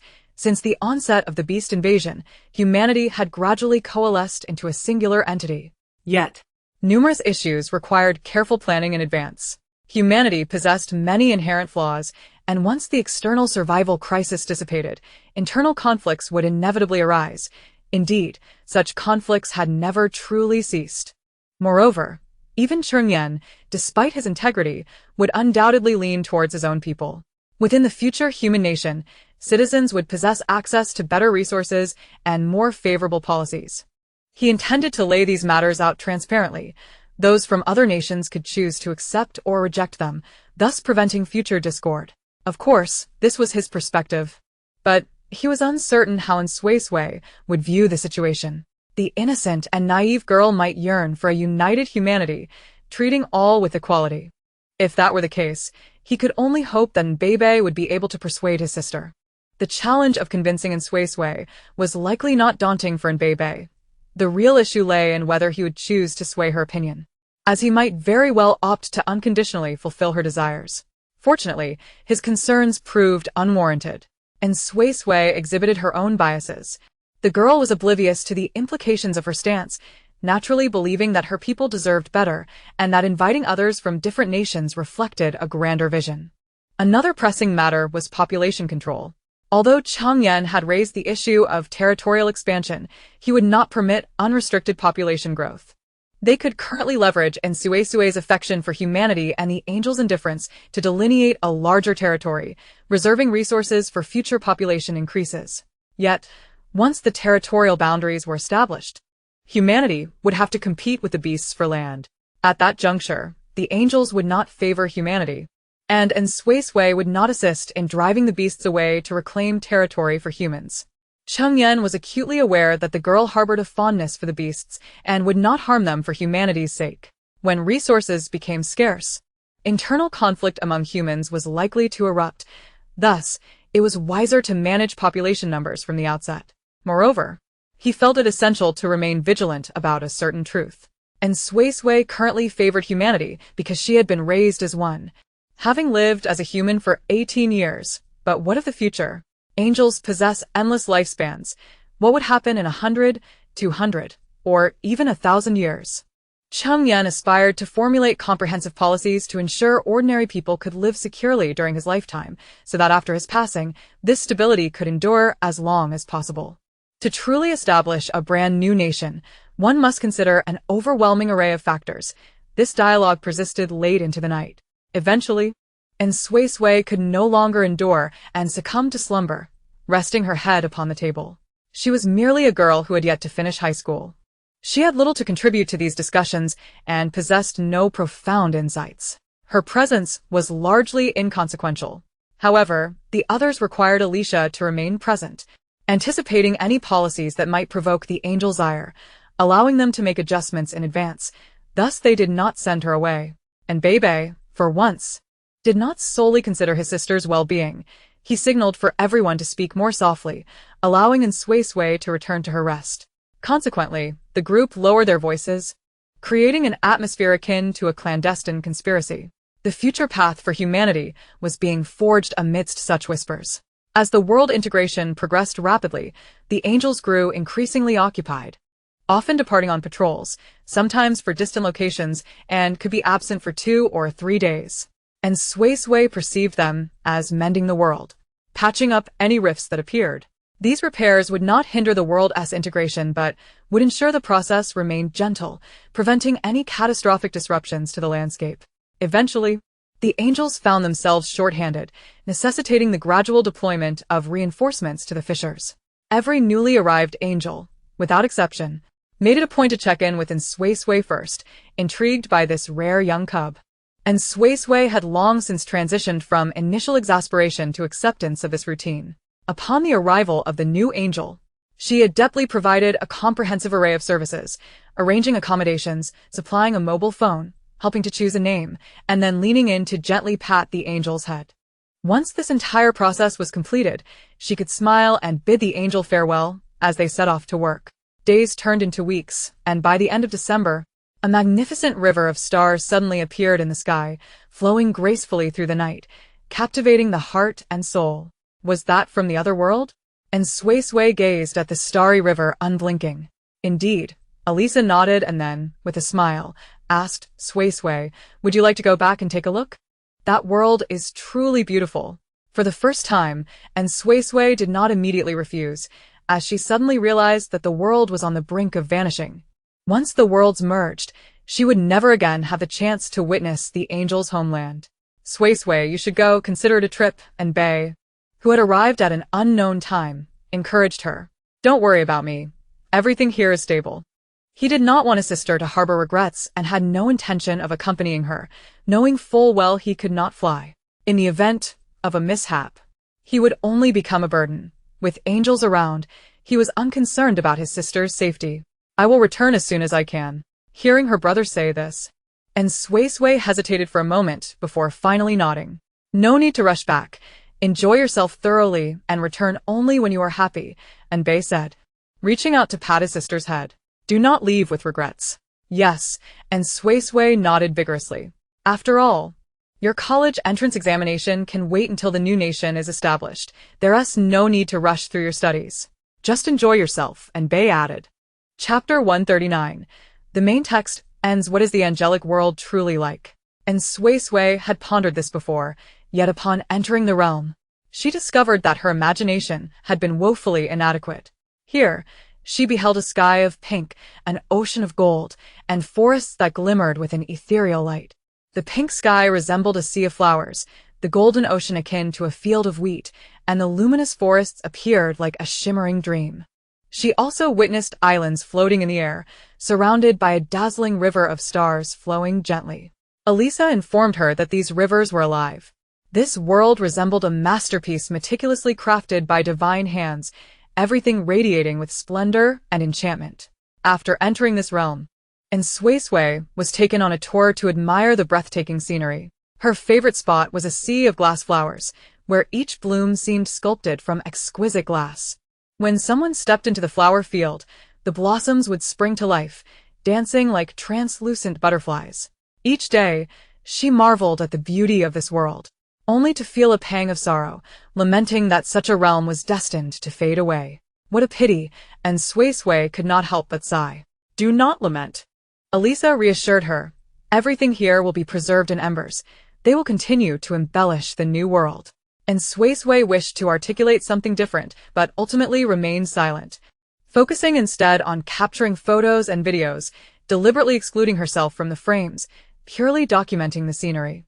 She was uncertain if the angels would need them, but perhaps if they ever longed for their shattered homeland, this might provide them with some solace. The angels here were busy, engaged in relocating creatures that had yet to be preserved to the Sky Island, the largest island capable of accommodating all the angels. However, despite their busy tasks, whenever they encountered her on the way, they would come over to see her, to touch her, and to linger for a moment before departing. During this time, she also met the youngest angel, aside from herself, a mere child of 1,230 years.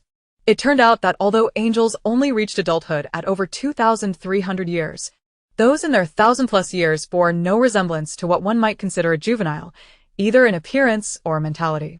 Apart from sporting a halo like hers, the young angel looked no different from the adult angels and approached her out of curiosity, eager to interact. It seemed that unless new younglings were born, she would remain the focal point of the angelic race for a considerable time. But, as an exceedingly rare specimen, even with the arrival of new younglings, her status as the center of attention would likely remain unshaken. Oh well, I suppose I shall grow accustomed to it. The world was vast, and 2 months was hardly sufficient for Suisui to explore all the worthy destinations and witness all the breathtaking sights. Yet she did not wish to cause her brother worry and chose to return on time, concluding this dreamlike journey. Upon returning to her own world, she edited and backed up all the videos she had recorded, then, at her brother's suggestion, uploaded them to a social media platform. This way, not only could more people learn about such a beautiful world that once existed, but it would also alleviate some of their fears regarding the merging of worlds, instilling a sense of anticipation for the new world. April. Here, the sky also exhibited shades of pink, though it was not a daily occurrence. Rather, it was a delightful surprise that occasionally graced the heavens. May, accompanied by an influx of seawater, numerous oceanic creatures surged into these waters, causing multiple regions to experience tsunamis. Fortunately, no safety zones were located by the sea. The angels intervened to quell the chaos. June. The angels guided the rivers of stars from that world into this one. During the day, they vanished into the clouds, while at night, they danced across the sky, eliciting countless gasps of wonder. July. The merging seemed to be entering its final phase, with the crust and tectonic plates beginning to shift violently. Mountains vanished overnight, transforming into deep gorges, while majestic peaks appeared miraculously in the boundless sea. The angels had no choice but to disperse throughout the world, using their powers to protect areas where humans had congregated. August. As the merging neared completion, the world beyond the fissures began to collapse, and all angels prepared to evacuate, taking their sky islands with them. At the moment they departed, the world would shatter irrevocably. Upon learning this news from her surrogate angelic father, Suisui remained on the balcony, eager to witness the arrival of the sky island. Elisa stayed by her side, his demeanor calm. "Father, are you sad?" Suisui inquired, looking at him. Elisa did not directly respond, instead calmly stating, "This is something that cannot be prevented." Naturally, the angels did not wish for their world to crumble. They had once attempted to halt the merging, but alas, they were unsuccessful. Suisui, being a person of deep emotion, immediately hugged him, attempting to offer comfort. "Do not be sad." "Yes," Elisa nodded, the flicker of sorrow in his heart swiftly dissipating. In the living room, Bei sat on the sofa with a sour expression, glaring at the father and daughter on the balcony as if someone owed him 5 million.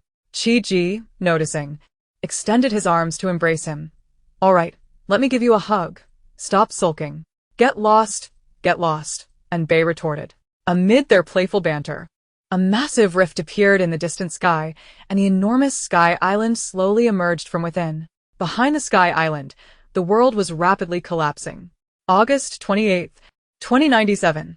The merging of worlds was completed, ushering in a new era. Chapter 140. Epilogue. Refusing the Theory of Lifespan, Part 1. Suisui had never given much thought to the issue of lifespan, as she was still young, and Bei was also quite youthful. There was no rush to contemplate such matters. However, on the day of her brother's 29th birthday, Chi-ji's remark that time flies, and that he was approaching 30, suddenly filled her with anxiety. Her brother was nearing 30. How far could it be from 30 to 40?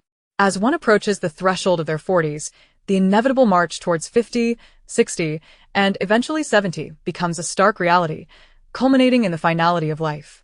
Suisui, increasingly beset by anxiety, begins to ponder ways to transform her brother into an immortal being. This line of thought leads her to reminisce about Jean-Jean, who had once harnessed Elisha's power to maintain her youthful vitality. Suisui yearns to share her own strength with her brother.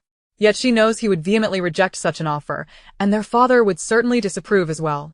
After much contemplation, she resolves to discreetly ascertain the methods Jean-Jean employed, with hopes of executing her plan without prior approval. The The research materials from the various institutes have been largely transferred to formal research facilities, with only those studies deemed unsuitable for continuation sealed away. Among these, the files concerning angels have been entirely archived, likely including the methodology for extracting their powers. And Suisui decides to investigate the institute for this specific information, though she is confronted with the challenge of gaining entry. In truth, given her current status as the only rare offspring of the angelic lineage, the universally acknowledged savior of humanity and the head of the White Tiger sect, there is scarcely a place in the world inaccessible to her. However, her desire for stealth complicates matters. She resolves to enlist the assistance of another. Why not just walk in? No one would stop you. Why do you want me to sneak you in? Jia Tianyi asks, perplexed, as he munches on the hand-grabbed pancake and Suisui had brought him. This individual had been incessantly reminding her of the pancake she had snatched from him during their first meeting, leading to her promise to compensate him with 100 pancakes.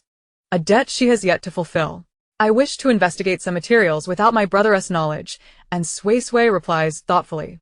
Upon hearing that she intends to operate covertly, Jia Tianyi immediately shakes his head vigorously. No way. Your brother would definitely beat me up if he found out. He has no desire to incur Bei's wrath. Given that in Suisui's inquiry is clearly something her brother would disapprove of, assisting her would be tantamount to courting trouble. The fact that Bei is a notorious sister complex is well known, especially after his social media accounts revealed his habit of liking every post related to his sister, sometimes accumulating hundreds of likes in a single day. This obsessive behavior makes it clear that he is not to be trifled with regarding matters involving and Suisui. Will slip in and out quietly. He won't find out, and Suisui attempts to persuade him, asserting that if her brother discovers the truth, she would ensure he does not harm Jia Tianyi. Your brother may not strike me in front of you, but he'll certainly do so behind your back. Jia Tianyi imagines, fully aware that not only would he face a beating, but he would also be threatened into silence afterward. And Suisui falls silent, clearly knowing her brother's temperament well. After a moment's thought, she decides to entice him. If you help me this time, I'll take you to Sky Island for a visit. Jia Tianyi's eyes gleam at this proposition, his internal conflict evident. Sky Island, the abode of angels, is a place coveted by many, and to his knowledge, only Bei has ventured there thus far. After half a minute of hesitation, he succumbs to the allure and agrees. All right, but you must ensure your brother won't kill me. He's not that unreasonable, and Suisui retorts, exasperated. Depends on what you're planning to do. If it's something serious, he might just take out his anger on me. Jia Tianyi scoffs. And Suisui cannot refute this logic. Once they confirm their plan to infiltrate the research institute, they begin to strategize the specifics. For Jia Tianyi's spatial transferability to pinpoint their destination accurately, he must either visit the location himself or ensure it lies within his line of sight. He has indeed been to the institute a few times for blood extraction studies, as human advancement necessitates such experiments, albeit now conducted with voluntary consent. He occasionally provides blood samples upon the requests of various researchers. He is aware of the research group focused on spatial abilities, but the location of the data room remains a mystery to him, and Suisui decides to visit the institute herself first, to familiarize herself with its layout. She plans to feign that her blood vine has been wilting and request assistance from the staff to examine it. While they conduct their inspection, she can wander about and locate the data room. Although she cannot freely roam at night, this poses little issue. She possesses 2 residences, one on the ground and one on Sky Island. She can inform her brother that she will be staying on Sky Island that evening and tell Alicia that she will be on the ground. A flawless plan. After an afternoon of scheming with Jia Tianyi, their discussion is interrupted by Fonglow, who has come to play. What are you two planning? I want in. Fonglow insists. Unable to resist the other's persistence, and Suisui reluctantly transforms their duo into a trio, knowing Jia Tianyi can easily accommodate multiple transfers. The operation is scheduled for the following day. Early the next morning, and Suisui informs her brother of her intentions to visit Sky Island and departs aboard a Cheongqi. She does not genuinely head there. Instead, she disembarks midway and instructs the Cheongqi to entertain itself outside while she meets up with Jia Tianyi and Fonglow. Fonglow takes the wheel, driving the two to the research institute. The human realm is vast, and the institute is quite distant from their residence, requiring over 3 hours of travel by car. Upon their arrival, Fong Xinghui and Jia Tianyi casually find a nearby cafe to wait while Suisui brazenly enters the institute. The guards are surprised to see her but make no attempt to impede her passage. Everyone recognizes her. Even those with face blindness can identify her by the halo atop her head. And Suisui proceeds unimpeded to the interior, where the institute's director rushes to greet her upon receiving word of her arrival. Removing the root system of her blood vine from her wrist, she hands it over and, with a brave facade, lies, "My blood vine has been a bit droopy lately. Could you help check what's wrong?" Simultaneously, she establishes a mental connection with the blood vine, urging it to feign illness. The blood vine, though confused, complies. The director observes as a segment of the root visibly withers at an alarming pace. "No need to be so dramatic," she remarks. The director, astonished, genuinely believes that this renowned plant beast has encountered a problem and hurriedly leads it for examination. Although lacking experience with inspecting beast specimens, they have ample experience with human awakeners, and they are ready to experiment. And Suisui trails closely behind. Once the blood vine is taken into the laboratory for inspection, she quickly claims boredom, bids farewell to the director, and begins to explore the institute. As she wanders, every researcher and security personnel she encounters greets her with polite smiles. None approach her for autographs or the like. And Bei, wishing to shield his sister from public disturbance, had mandated through Cheng Yan that disrupting in Suisui's normal life without cause is strictly prohibited, with violators subject to fines. Cheng Yan had protested, but the plea fell on deaf ears in the face of Bei's unwavering devotion. And Suisui meticulously explores each level until she finally locates the data room on the 17th floor. The entire floor is dedicated to archived materials, with various research documents categorized into different rooms. The innermost room, however, is marked with a sign forbidding entry and is enveloped by a barrier. Certainly, this must be the place. And Suisui noted the location and hurried back to where Xueting was, subtly signaling for Xueting to regain its vigor, thus proving its good health. Xueting was perplexed but complied. The director of the research institute then witnessed Xueting suddenly become animated, sprouting vines that ensnared him thoroughly. And Suisui exclaimed, "There's no need for such theatrics." Chapter 141. Epilogue. The Rejection of Lifespan Theory, Part 2, and Suisui departed with Xueting. Fearing that passers-by might capture them and post it online for her brother to see, she refrained from wandering about and instead lingered in a cafe. Seated in a corner, shielded by a potted plant, they went unnoticed. After enduring the wait until nightfall, the trio furtively set about their mission, returning to the periphery of the research institute and maneuvering to the side. The 17th floor in the easternmost room should be that window, and Suisui pointed out. All right. Jia Tianyi nodded, and after speaking, he took one of each of them by the hand, preparing to activate his abilities. Wait. Fong Xinghui urgently halted them, suddenly realizing a crucial issue. There must be surveillance and alarm systems inside. Won't we be discovered the moment we enter? And Suisui and Jia Tianyi exchanged astonished glances, both wearing expressions of dismay, having completely overlooked this detail. "Why didn't you mention this earlier?" Jia Tianyi grumbled. "I just thought of it now." Fong Xinghui scratched his head. "What do we do now?" And Suisui lamented the unreliability of her companions. While she herself was no paragon of reliability, this wasn't her first foray into mischief, and she had some experience. "Don't worry, I can attempt to use a barrier to isolate us," Jia Tianyi, who possessed an SSS-level talent, asserted, his spatial manipulation skills surpassing those of Qi Ji. "Try? What if it fails?" Fong Xinghui cautioned. "Even if we can escape using spatial movement, being caught on camera renders escape meaningless. If we fail and get caught, we'll stick to a single narrative." "That Suisui coerced us into this," Jia Tianyi proposed. And Suisui interjected, "You're being naive. Not only would Bei not believe it, but even if it were true, he'd still give us a beating. Do you believe it?" "I do." Jia Tianyi sighed in resignation. Once discovered, the two accomplices would undoubtedly face a severe reprimand. All right. Enough with the sighing. I'll definitely stall my brother. Let us hurry inside. And Suisui declared. With matters having reached this point, there was no room for retreat. Jia Tianyi and Fong Xinghui bravely proceeded. Jia Tianyi took one of each of them and directly transported them into the data room. The moment they entered, a barrier enveloped the three, effectively cutting off the surveillance of electronic devices. The alarm did not sound. They had succeeded. What do you need to search for? Hurry up. Jia Tianyi urged. Should we help you look? Fong Xinghui inquired. Help me find the research materials related to Alicia from back then, and Suisui replied, already commencing her search. The data room was vast, filled with densely packed folders containing research materials, each labeled with a brief description of its contents. Upon hearing this, Jia Tianyi and Fong Xinghui also began to search, unable to resist asking questions as they did so. Why are you looking for your cheap father's research materials? Fong Xinghui queried. Why sneak around for this kind of information? Your brother wouldn't he stop you? Jia Tianyi added. Stop the chatter and just help me look. And Suisui retorted. While the trio busily rummaged through the materials, and Bei, tidying up at home, encountered an unexpected visitor.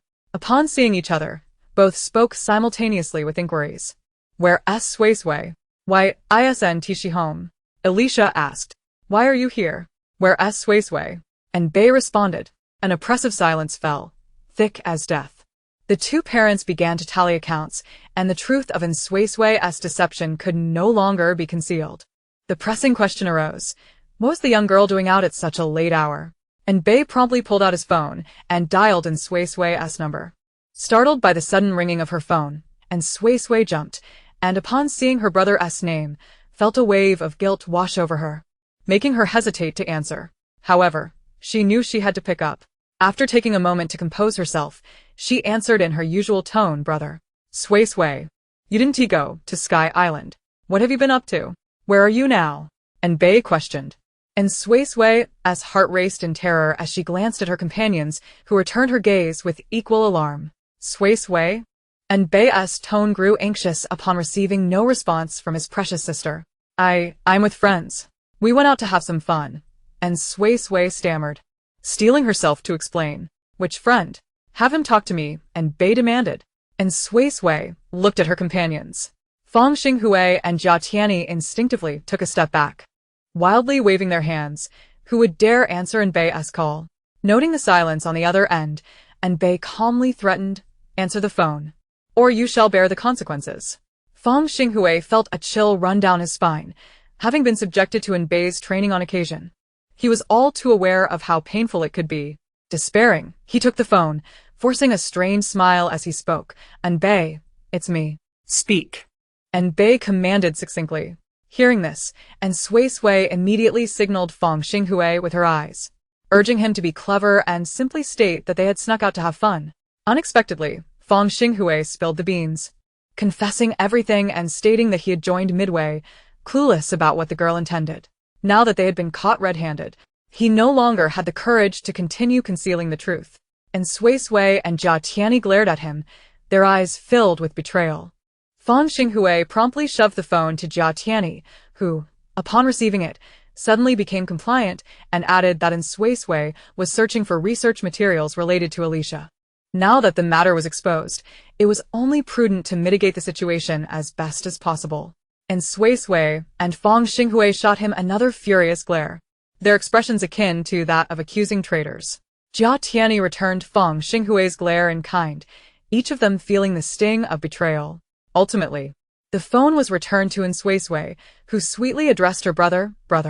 Suisui, Alicia has come to pick you up. You should return home now, and Bei requested helplessly. Oh, and Suisui replied dejectedly. Alicia arrived swiftly, accompanied by the Black Dragon, while Cheongji remained outside, attending to tasks assigned by the younglings. The trio obediently boarded the Black Dragon to return home, momentarily disregarding the vehicle they had arrived in. 20 minutes later, and Suisui sat slumped on the sofa, awaiting her parents' inquiries. Jia Tianyi and Fong Xinghui knelt neatly beside her, not because Bei had commanded it, but out of fear of punishment. Their movements were decisive and unhesitating, completely disregarding the notion that a man's knee should not touch the ground. When Bei's large fist descended, who could still concern themselves with the concept of golden knees? And Suisui was momentarily startled, instinctively beginning to kneel, only to be hoisted up by her brother. And Bei felt a headache coming on. He realized he could no longer allow his sister to associate with these two fools, lest she be led astray. Chapter 142. Epilogue. The Rejection of Lifespan Theory, Part 3, and Suisui had few peers of similar age. Her current status was peculiar, and most people approached her with ulterior motives. Even those without specific intentions did not regard her as an ordinary friend, treating their interactions with utmost caution. Consequently, and Suisui had made no new friends, with only 3 individuals maintaining a close relationship with her. One is Fonglow, a longtime acquaintance. Another is Jia Tianyi, whose fate intertwines with that of the hand-grabbed pancake, and the last is Bai Huan, the granddaughter of Grandma Bai. Among the trio, the sole girl, Bai Huan, is an ambitious individual who enlisted in the military 6 months ago, leaving behind 2 aimless companions. And Bai, preoccupied with thoughts regarding his sister's friendships, gently inquired, Suisui, what is the matter? Why are you seeking those materials? He would never scold his sister. After all, she had been a tiny bundle when she was born, utterly ignorant of the world, and he had taught her everything. If she erred, it was undoubtedly his failure to educate her properly or the influence of those around her. As he contemplated this, he glanced at the kneeling Fonglow and Jia Tianyi, both of whom felt a sudden chill down their spines. And Suisui hesitated, torn between honesty and the potential derailment of her plans. Meanwhile, Alicia sat beside the young cub, noticing the flickering flames of its soul and offering it a fruit resembling an apple. This was the fruit of the tree of life, and several such fruits were displayed on the fruit platter. He had come specifically to deliver the fruits, considering the cub had likely consumed its previous supply. And Suisui accepted it absent-mindedly, but held off on eating, her appetite overshadowed by her concerns. Realizing that even if she chose silence, she would likely never have another chance to examine the research materials at the Institute, she ultimately decided to be forthright, albeit in the absence of outsiders. She cast a glance at her kneeling companions, and Bei instantly understood her intention, prompting the 2 to leave. The duo exhaled heavily, then swiftly made their exit. Jia Tianyi even employed his spatial transfer abilities, while Fonglow nimbly grabbed onto him, following suit. Once they were gone, and Suisui quietly confessed her purpose for seeking the materials, she wished to uncover how Zhangjin extracted the powers of angels. While she refrained from mentioning her desire to share her powers with Bei, he could easily infer her thoughts. And Bei had also contemplated the matter of lifespan. If possible, he wished to be by his sister's side forever, but if it were unattainable, he could find peace in departing. After all, his sister had Alicia, this surrogate father, and a host of angels who cherished her dearly. Though she would undoubtedly mourn his absence, time would gradually ease all wounds. At that moment, hearing his sister's intent to prolong his life by delving into Zhangjin's past research stirred a whirlwind of emotions within him, gratitude for her willingness to sacrifice for him, sorrow for his inability to accompany her eternally, and pain for the inevitable farewells she would face. Suisui. And Bei wished to say something but found himself at a loss for words. Just then, Alicia, who had remained silent, broke the tension. Suisui. Do you wish for Bei to live longer? He confirmed, and upon receiving no answer, gestured toward the fruit platter. Consuming this will suffice. Ah? And Suisui looked at her surrogate father in bewilderment. This is the fruit of the tree of life, which replenishes life energy, Alicia explained in a casual tone. And Suisui was taken aback, stammering, Isn't this just an ordinary apple? No, this is indeed the fruit of the tree of life, Alicia affirmed. But I have seen the tree of life. Its fruits are golden and radiant. And Suisui protested, recalling the magnificent golden tree heavy with luminous fruits that dazzled the eyes. Yes, they appear golden on the tree, but they take on their natural hue once harvested, Alicia explained with a smile. And Suisui fell into silence, grappling with the revelation that what she had assumed to be an ordinary fruit was, in fact, a luxurious gift from the tree of life. Can I eat this so casually? She asked incredulously. Of course, Alicia nodded. In fact, the fruits are typically consumed by the young cubs. Adult angels only partake in them when severely injured and in need of life energy, or occasionally reward a beast for performing tasks. Given that there are only 7 young cubs, and the tree of life bears fruit continuously, there is no risk of depletion. Even other young cubs, having consumed these fruits for millennia, have grown weary of them. Presently, only Suisui is indulging. And Suisui realized that she could consume these fruits not just as dessert but also as a staple, without any concern. As long as I eat this, I can live forever? She asked eagerly, looking to her father. Indeed, Alicia replied, using a metaphor. Humanity's lifespan is limited due to the finite life energy within, which diminishes over time until exhaustion leads to death. We possess a core of life, enabling us to generate life energy continuously. Given the rate at which humans consume this energy, a single fruit can sustain life for at least a century. And Suisui grasped the concept. If life energy could not be self-generated, external supplementation could yield the same result. With periodic intake, humans could achieve immortality. Can I keep sharing it with my brother? She inquired, seeking confirmation. Certainly. It is your snack to share as you wish, Alicia assured her. He added, but do limit your intake of human snacks. They are not healthy. And Suisui disregarded the latter advice, joyfully handing the apple to her brother. And Bei accepted it without hesitation, given the abundance. He had no reason to decline.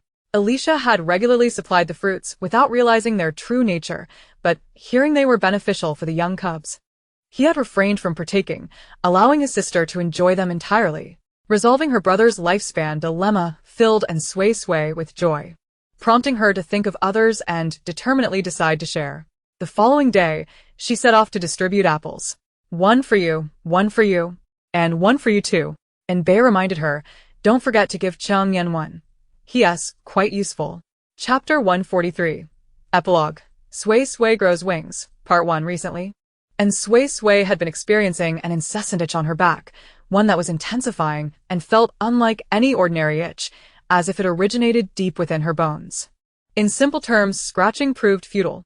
Perceiving this as abnormal, she contemplated consulting a doctor when a sudden thought struck her, prompting her to rush to Alicia. Father, I think I'm about to grow wings. Is it normal for my back to itch when that happens? Alicia paused, taken aback by her revelation, then reached out to touch her back. And Suisui, unperturbed, allowed him to do so. Nowadays, Alicia maintained a female form and had done so for a century. Her calling him father was merely a matter of habit. Presently, 90% of the angels in their race were in female form, as it was observed that Suisui felt more comfortable with them. As an extraordinarily rare youngling, and Suisui is exceptionally adored among the angels. Consequently, aside from certain angels with pronounced gender preferences, most have opted for forms that are more appealing to the youngling. After meticulously examining the situation, Alicia confirmed the changes in her bones and responded affirmatively. Indeed, you are about to grow wings. Upon hearing this, and Suisui felt a surge of joy. For who wouldn't he wish to soar through the skies? Yet, the itchiness on her back was quite unbearable. How long will this take? I feel so uncomfortable. Generally, it takes about 3 months for them to fully develop, Alicia reassured her. Do not worry, I shall take you to see Sylphine. She will help alleviate your discomfort. At that moment, both were on Sky Island, and after communicating with Sylphine through the mental network, Alicia directly escorted the youngling to meet her. Upon learning that Suisui was beginning to grow wings, Sylphine first congratulated her, then gently placed her hand on the youngling's head. And Suisui could not see what was happening, but she felt Sylphine's power flowing into her like a refreshing spring, and the itch on her back vanished completely. How marvelous, she thought. How do you feel now? Is there any lingering discomfort? Sylphine inquired with a smile. No, it's gone, and Suisui replied, shaking her head and expressing her gratitude with a bright smile. Thank you. Sylphine did not immediately withdraw her hand, taking the opportunity to pat the girl's head again. No need to thank me. Should you feel any discomfort, do not hesitate to seek me out. With her issues resolved, and Suisui prepared to return home to the surface. However, Alicia felt a twinge of apprehension. He preferred that the youngling stay on Sky Island until her wings were fully developed. During the wing-growing period, her body would need to channel its energy towards the wings, rendering her relatively weaker. Although the human world was quite safe, it paled in comparison to the security of Sky Island. No need, my brother is at home, and Suisui replied, as she was unwilling to comply. After all, her father wished for her to remain on Sky Island until her wings were completely formed, which would take too long. She would occasionally visit Sky Island for brief stays, but never exceeding 2 nights. Alicia, upon hearing this, did not press the matter further and simply tidied up to accompany her back to the surface. Solutions abound where challenges exist. Upon their return to their home below, They encountered Bebe, who had recently taken on a rather leisurely position within the military. "Brother," and Suisui exclaimed eagerly upon seeing him, "I'm going to grow wings." "Going to grow wings?" And Bebe responded with surprise. "Yes, yes. My back has been itching a lot lately, and father has confirmed that I am about to grow wings." And Suisui declared joyfully, "Is it very itchy?" And Bebe, ever concerned about his sister's well-being, asked. "Not anymore. Sylphine helped me with it," and Suisui explained quickly. And Bebe sighed in relief, then turned to Alicia. "Is there anything she needs to be cautious about while her wings are developing?" "Just ensure she gets ample rest," Alicia replied, adding, "I will remain here to keep her company." "All right," and Bebe agreed without hesitation, since Alicia had assumed a female form. And Bebe's attitude towards her had softened somewhat, as he felt his sister lacked a female elder, and Alicia could fulfill that role adequately. Initially, when Alicia had unexpectedly transformed, it had shocked him greatly, prompting him to rush to provide his sister with a lesson on the matter, persuading her not to casually become a boy. He would be devastated if his adorable sister suddenly became a brother. Alicia settled in smoothly, and Suisui began to eagerly anticipate the emergence of her wings, and before long, the moment arrived. On the 5th day of her wing development, she woke up to a peculiar sensation on her back, leading her to realize that something was protruding. Rushing to the bathroom to check her reflection, she was met with a shocking sight.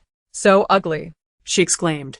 No one had informed her that wings would initially be featherless. She was utterly unprepared to be confronted by the sight of her own wings. Those bare little chicken wings were indeed quite unsightly. Feeling dejected by the appearance of her wings, she descended to breakfast with a gloomy demeanor. "Suisui, what is wrong?" Alicia immediately sensed the youngling's distress through their spiritual connection. "My wings have come out," and Suisui replied morosely. "What is wrong? Do they hurt?" And Bebe inquired with concern. And Suisui, on the verge of tears, lamented, "They have no feathers, they are too ugly." "Do not fret. In a few days, the feathers will begin to grow," Alicia assured her. "You are the most beautiful angel, and your wings will be the loveliest." Perhaps tired of the common golden-haired, golden-eyed angels, all the angels deemed and Suisui the most exquisite. Truly, she epitomized the adage that rarity is precious. Upon hearing that feathers would soon begin to grow, and Suisui's spirits lifted, and by the time she finished her breakfast, she was entirely rejuvenated, happily consuming the fruit of life. Although she had grown weary of the fruit, her current energy expenditure from wing development warranted its inclusion in her meals once more. After finishing the fruit, and Suisui reached for some sugar tangerines, a recent favorite of hers that she often devoured in copious amounts. At that moment, her phone, which had been resting nearby, vibrated with a new message. Glancing at it, she saw it was a group message from her small circle, herself, Fong Xinghui, Tianyi, and Baihan. They were all inquiring about her condition today. Having been informed of her impending wing growth on the same day she discovered it, everyone was eager and regularly checked in for updates. And Suisui hesitated for a moment before deciding not to tell the truth, instead misleading them by claiming her wings had yet to emerge. She worried they would come rushing over to see her. Until her feathers grew in, she would not reveal her wings to anyone. Alicia had indeed been accurate in his assessment of time. After spending time with humans, this angel's sense of time had finally aligned more closely with theirs. 4 days later, and Suisui awoke to find her wings adorned with a fine layer of downy fuzz, though there was a slight issue. Her down was yellow. Chapter 144, Side Story. Suisui Grows Wings, Part 2, and Suisui stared blankly at her wings for a long while. In just 4 short days, they had grown to the size of her palm and were now quite fluffy, making them appear less unattractive. But how could they be yellow? Did angels also grow wings like chicks or ducklings, starting off yellow before gradually turning white? Perplexed, and Suisui resolved to ask her father later. Additionally, she needed to quickly arrange for some clothing, as her wings were still small enough to conceal beneath her attire, but they would soon necessitate more space. She had no desire to wear the extravagant robes typical of angels. They were far too ostentatious. With this in mind, she sent a message to Baihan, inviting her to accompany her in customizing some clothes. Baihan, currently on vacation, had the time to join her. Since she had directly tagged Baihan in the group chat, the other two saw the message as well, leading to a sudden flurry of activity in the chat. Recently bored, Fong Xinghui and Tian-Yi insisted on joining, and before Suisui could decline, Tian-Yi had already transported himself and Fong Xinghui to her doorstep. And Suisui sighed, resigned. She hurried to get ready before heading downstairs to let them in.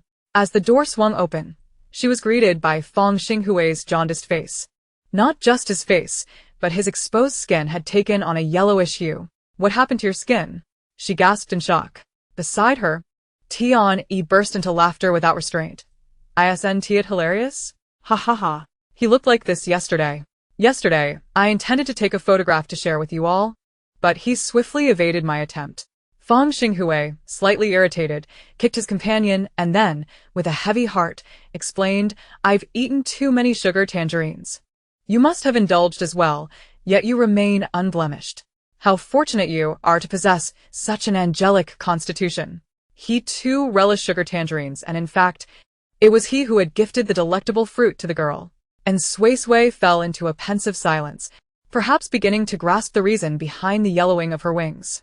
She suddenly grasped his hand and asked anxiously, "Will this color fade? It won't be permanent, will it?" The playful banter between Fong Xinghui and Jia Tianyi abruptly ceased. Both of them wore puzzled expressions. After all, the girl still appeared fair-skinned. So how could it sound as though she was turning yellow? "Do not worry, it will dissipate in time.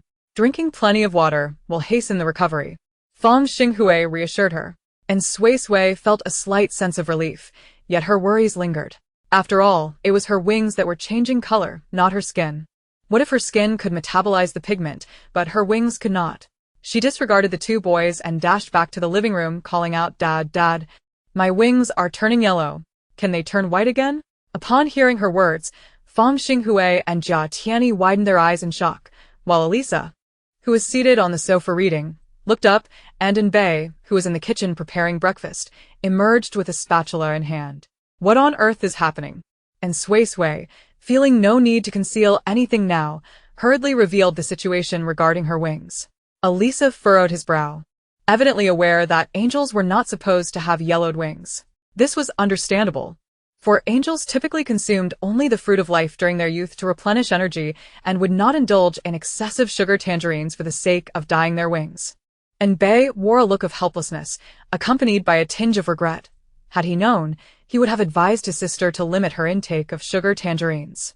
While he had contemplated the possibility of her wings turning yellow during her indulgence, he assumed that her angelic constitution would spare her from such concerns, and thus, he had not intervened. Who could have anticipated that her wings would be affected? Fong Xinghui and Jia Tianyi, lacking in empathy, burst into laughter upon realizing that while the girl's face remained fair, her wings had turned yellow. However, upon receiving a warning glance from Bei, they immediately ceased their amusement. "I will take you to see Haifeng shortly," Elisa promptly decided. All right, and Suisui eagerly nodded. In her haste, she neglected her attire. Canceling her plans with Bai Han via message, and after breakfast, she set off with Elisa to Sky Island. At Sky Island, considering that both Haifeng and Elisa were female figures, and Suisui felt no embarrassment and promptly removed her top for them to see. All the newly sprouted down feathers were a vivid yellow, resembling that of chicks and ducklings, and oddly enough, it looked rather charming. Haifeng attempted to use her powers to heal the young one, but alas, it was not an ailment, and her abilities proved ineffective. "It should resolve itself in a few days," Elisa comforted her. "Your yellow wings are quite beautiful," Haifeng added reassuringly. And Suisui was at a loss for words. As the three conversed, more angels arrived, all drawn by the curiosity surrounding the exceptionally rare yellow wings of the young one. Neither Elisa nor Haifeng had encountered such a peculiar situation before, so they sought the opinions of other companions. Soon, the entire angelic clan became aware of Suisui's yellow wings, and the curious flocked to see. "No, please, I do not wish to venture out with yellow wings." And Suisui lamented. Fortunately, the color of her wings could be metabolized, albeit slowly. When Suisui's wings ultimately matured, the feathers returned to their pristine hue, each plume as white as snow, devoid of any trace of yellow. She possessed 2 pairs of wings. The larger pair was quite grand, fully extended, measuring over a meter in length on each side. The smaller pair was significantly smaller, each side measuring less than half a meter. Although her wings appeared substantial, they felt nearly weightless, and once fully developed, they did not hinder her sleep, serving comfortably as a blanket. These wings were simply magnificent, and Suisui was overjoyed. After spending half a day mastering the art of flight, she could hardly contain her excitement and eagerly took to the skies, flying several laps. She intentionally soared to areas with larger crowds, ensuring that someone would capture her new appearance, thus washing away the shame from before. Previously, when her wings were still discolored, she had been photographed while out, sparking quite the discussion online, with everyone speculating about her uniqueness and the possibility of her possessing golden wings. It wasn't until Fonglow, with his loose lips, revealed that she had turned yellow from consuming sugar tangerines that the entire internet erupted in laughter. Infuriated, and Suisui chased Fonglow several blocks, subsequently providing the omnipresent fan accounts with a plethora of new material. Now, she could finally erase her humiliation. And Suisui stretched her wings as she soared through the city skies, eliciting gasps of wonder. Initially, she maintained a serious expression, striving to appear composed and dignified, but amidst the chorus of wow, she gradually lost herself, her laughter brightening her features. Hey, come quickly to see my wings.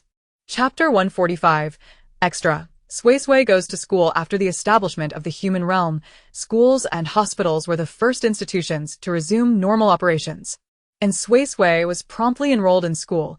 She felt a wave of nostalgia for her school days and happily set off, only to return home after half a day.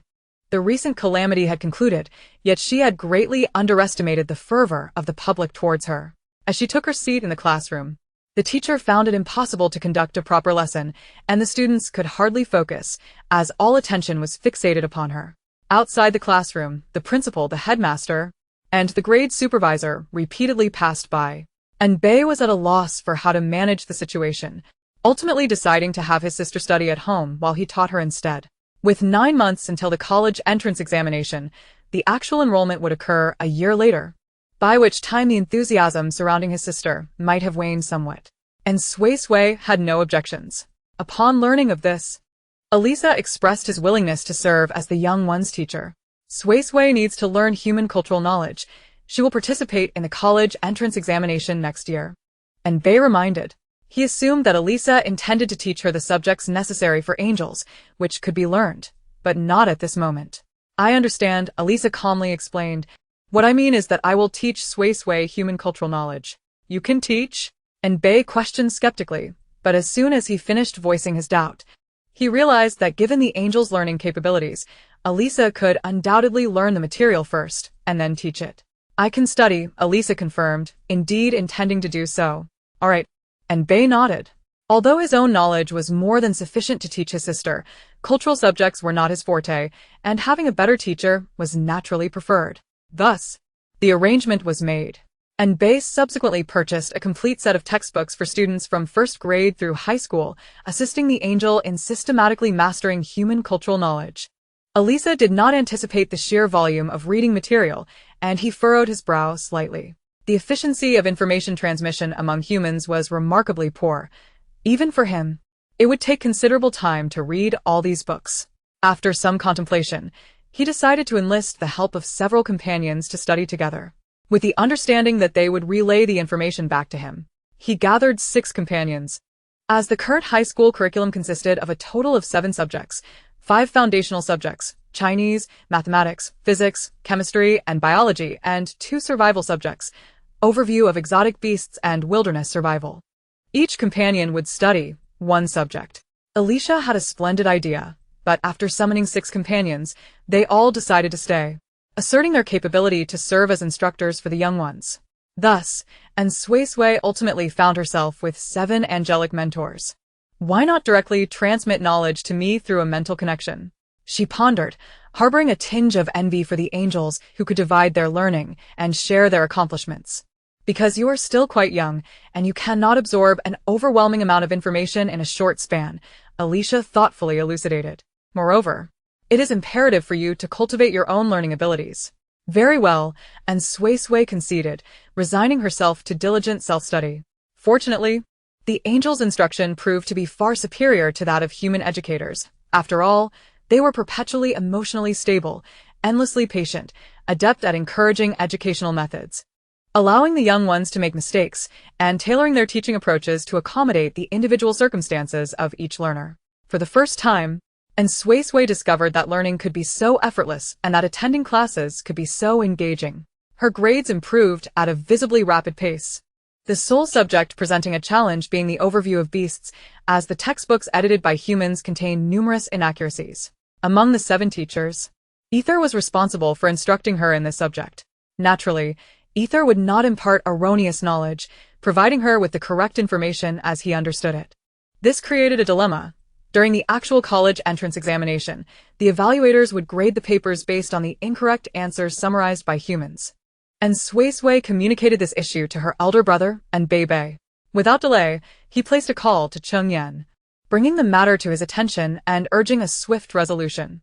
The overworked Cheng Yan convened a meeting overnight and decided to send someone to audit the classes, diligently recording the accurate information to later rectify the textbooks.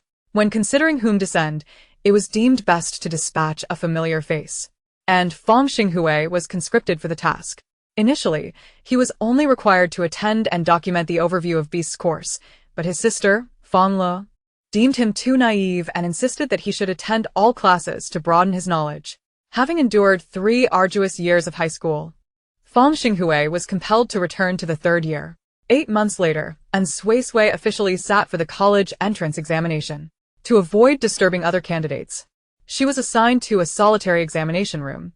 Although her previous academic performance was commendable, it was merely satisfactory, placing her in the top 3 of her class, the top 30 of her grade, and among the top 500 in her safety zone. However, under the one-on-one guidance of a cadre of angels, she astonishingly achieved 2nd place nationally in the examination, with the 1st place rumored to belong to an awakened individual with innate talents related to brain development. Such an outstanding result rendered her eligible for admission to any university in the nation. Admittedly, even with a score of 0, she would have been granted admission.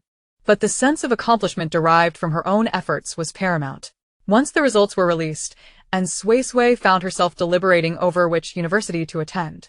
After 3 minutes of contemplation, she promptly chose the one with the highest admission score, reasoning that it would be a waste to squander her achievements. The university was somewhat distant from her home, but it was manageable. She could commute via a Cheongji, making the round trip in about 20 minutes. Alternatively, she could enlist Jia Tianyi's assistance, with daily expenses amounting to just a hand-grabbed pancake. In September, the university semester commenced, and Suisui enthusiastically accompanied her brother for registration.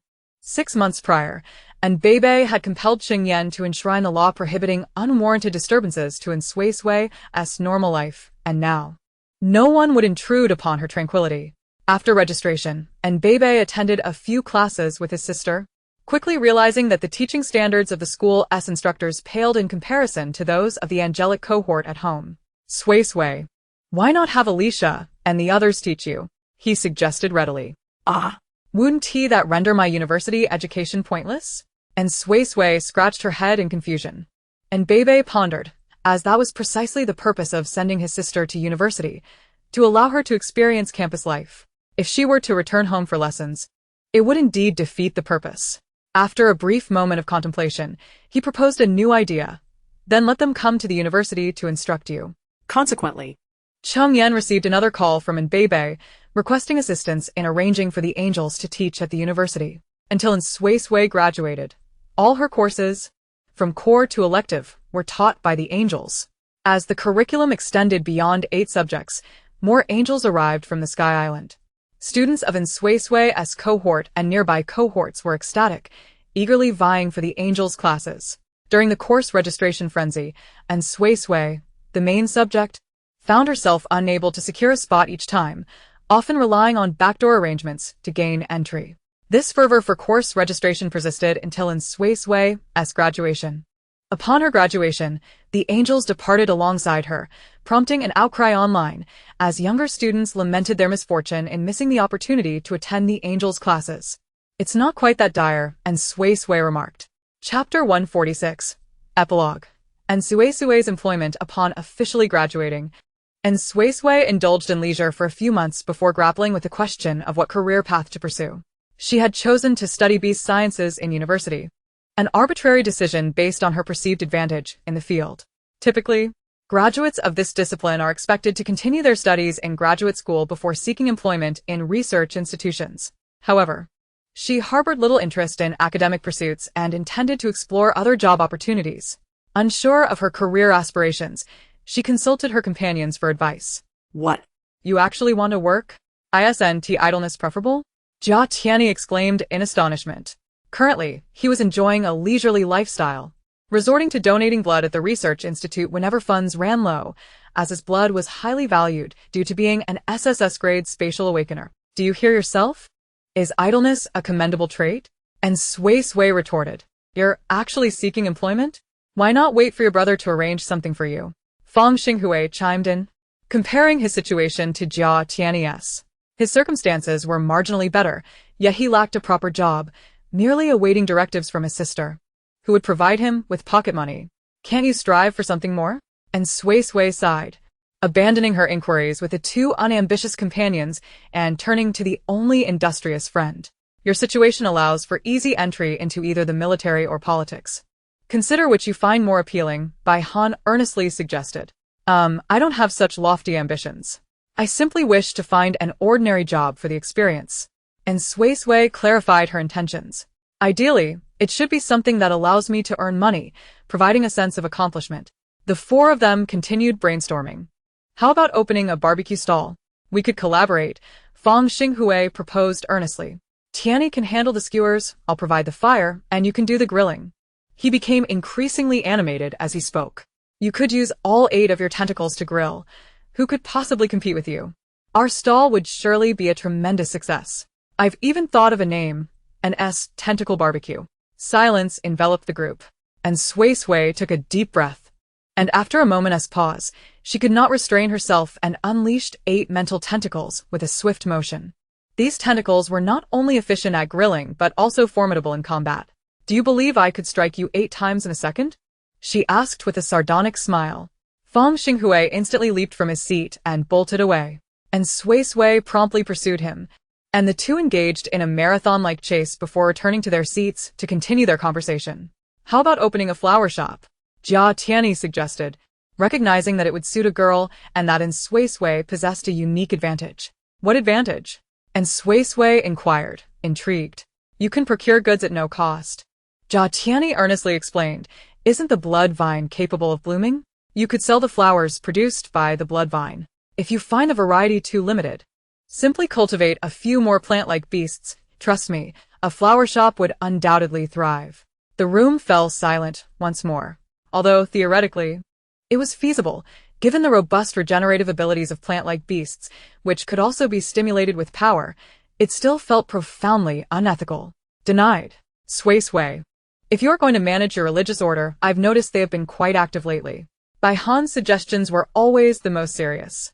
And Suisui had never overseen the White Tiger sect, yet the sect had flourished on its own, now boasting its own headquarters. Moreover, they consistently utilized the profits from their accounts and donations from followers to engage in charitable endeavors, establishing numerous orphanages and nursing homes. To this end, the sect had discreetly produced a batch of her merchandise last year, distributing them as New Year gifts to their followers, and she felt too embarrassed to interfere. No. I can't stand being surrounded by my fervent fans. And Suisui resolutely shook her head. She could already envision herself at the headquarters, stepping in with her left foot while her right lagged behind, only to have the followers lining the sides kneel in unison, bowing deeply as they chanted Suisui the leader, long live, long live, words that made her want to disappear. This simply wouldn't do, nor would that. Perhaps you should just embrace the role of a little sister full-time. Fong Xinghui never regarded himself as an idle drifter. He was merely dedicated to being a brother. A splendid idea. Your brother would surely support it wholeheartedly. Jia Tianyi nodded in agreement. And Suisui remarked, Forget it. I cannot reason with 2 idle drifters like you. Go consult your brother. He knows you best and should be able to provide sound advice. Bai Han put forth a viable proposition. All right, and Suisui nodded. In the evening, Bei returned from the military, and Suisui immediately approached her brother to discuss work matters. Bei believed that whether his sister chose to work or not was entirely her prerogative. He supported her desire to be leisurely, as much as he would support her ambition to strive for progress. Now that she wished to actively pursue a career, he earnestly helped her contemplate suitable options. How about studying the exotic beasts? After all, that was the subject of your university studies. I don't want to join a research institute. It sounds dreadfully dull. And Suisui shook her head. You needn't join a research institute, and Bei chuckled, reminding her that those who remained at research institutes often lacked the capability to study exotic beasts in the field. You could observe those exotic beasts up close, studying and documenting their behaviors. This data could prove invaluable. Humanity might discover better ways to coexist with exotic beasts in the future. And Suisui's eyes sparkled with enthusiasm. Then I shall do this, she declared resolutely. However, being a devoted sister with a strong attachment to home, she knew she couldn't remain in the wild for extended periods, leading her to seek a companion for her endeavors. She approached Jia Tianyi, whose spatial mobility had virtually no distance constraints, as long as she provided a clear coordinate. She could utilize his abilities to return home each night. Jia Tianyi agreed without hesitation, relishing his freedom and the opportunity to safely explore the outside world alongside the girl. Upon learning of this, Fong Xinghui, unwilling to be left out, proactively applied to join, offering his culinary skills. And Suisui considered this and agreed, thus forming a trio. And Bei observed this ensemble with a frown, feeling that none were particularly reliable. After some contemplation, he inquired about Bai Han's willingness to join. Although Bai Han had already enlisted, a simple communication with Cheng Yan would suffice. Concerned for her 3 unreliable companions venturing out together, she promptly agreed, transforming the trio into a quartet. Together, they embarked on a new adventure. Chapter 147. Side Story. On Bei the year he received the devastating news of his parents' passing, and Bei was merely 14. While attending class, he was abruptly summoned outside by a teacher, who informed him of his parents' car accident. Everything that followed felt surreal. He was escorted to the school gate and handed over to a man who claimed to be a colleague of his father. The man took him to the hospital, where he encountered his bloodied parents, subsequently signing various consent forms and witnessing them being taken for cremation. Just that morning, his father had smiled and patted his shoulder, marveling at his growth, while his mother had meticulously arranged his uniform, reminding him to study diligently. Within a single day, they had transformed into the urn he now held. The urn felt so light, so incredibly light, that it made him question whether he was trapped in an absurd dream. He stumbled home, clutching the urn, only to find the phone ringing incessantly. As he answered, he recalled that his sister was still in kindergarten. The call was from her teacher, informing him that kindergarten had dismissed half an hour earlier. He hurried to the school to collect his sister. The classroom was empty, save for his sister, who sat alone on the steps, accompanied by the watchful janitor. Upon seeing him, her face lit up with joy as she rushed toward him. The sight of his sister running toward him caused his eyes to well with tears. He had not wept when informed of his parents' accident, nor at the sight of their remains, nor when he returned home alone with the urn. Yet, in that moment, he was overwhelmed with sorrow. He acutely realized that he had only his sister left, and she, too, had only him. Little Suisui, who had initially been so delighted to see him, immediately sensed his distress and anxiously inquired about his well-being. I'm fine, brother, he reassured her, lifting her into his arms, desperately striving to control his unruly emotions. He proceeded to care for her as usual, ensuring she had meals, hygiene, and a good night's sleep. He withheld the truth about their parents' fate, telling her they were working late, a frequent occurrence that spared her from tears. Yet, he could deceive her for only so long. As days turned into weeks, Suisui began to miss their parents, crying for them incessantly. He could only comfort her, gently patting her back and repeatedly assuring her that their parents would return soon. Eventually, Suisui began to forget their parents, adapting to life with just him. During this time, numerous individuals approached him for discussions, identifying themselves as researchers who posed a plethora of illogical questions. He sensed something was amiss, but dared not reveal any signs of abnormality. His sister still required his care, and he felt too vulnerable. Eventually, a man claiming to be a friend of their parents arrived, settling them into a new safe zone before departing. They left behind their former home, starting anew in this unfamiliar territory. Thanks to their parents' substantial inheritance and compensation from the research institute, their lives were not fraught with hardship. Yet he constantly felt pity for his sister. He often had to leave her alone at home, and upon returning to find her entertaining herself with a teddy bear, His heart ached for her. When he fell ill due to his awakened abilities, lying in bed while watching her tiptoe to prepare food for him, he felt a profound sympathy for her. On days when his responsibilities kept him away from home, unable to attend parent-teacher meetings, he lamented that she had to face everything alone. His sister was too pitiful, which compelled him to shower her with love and to purchase her numerous gifts. What others possess, my sister must possess.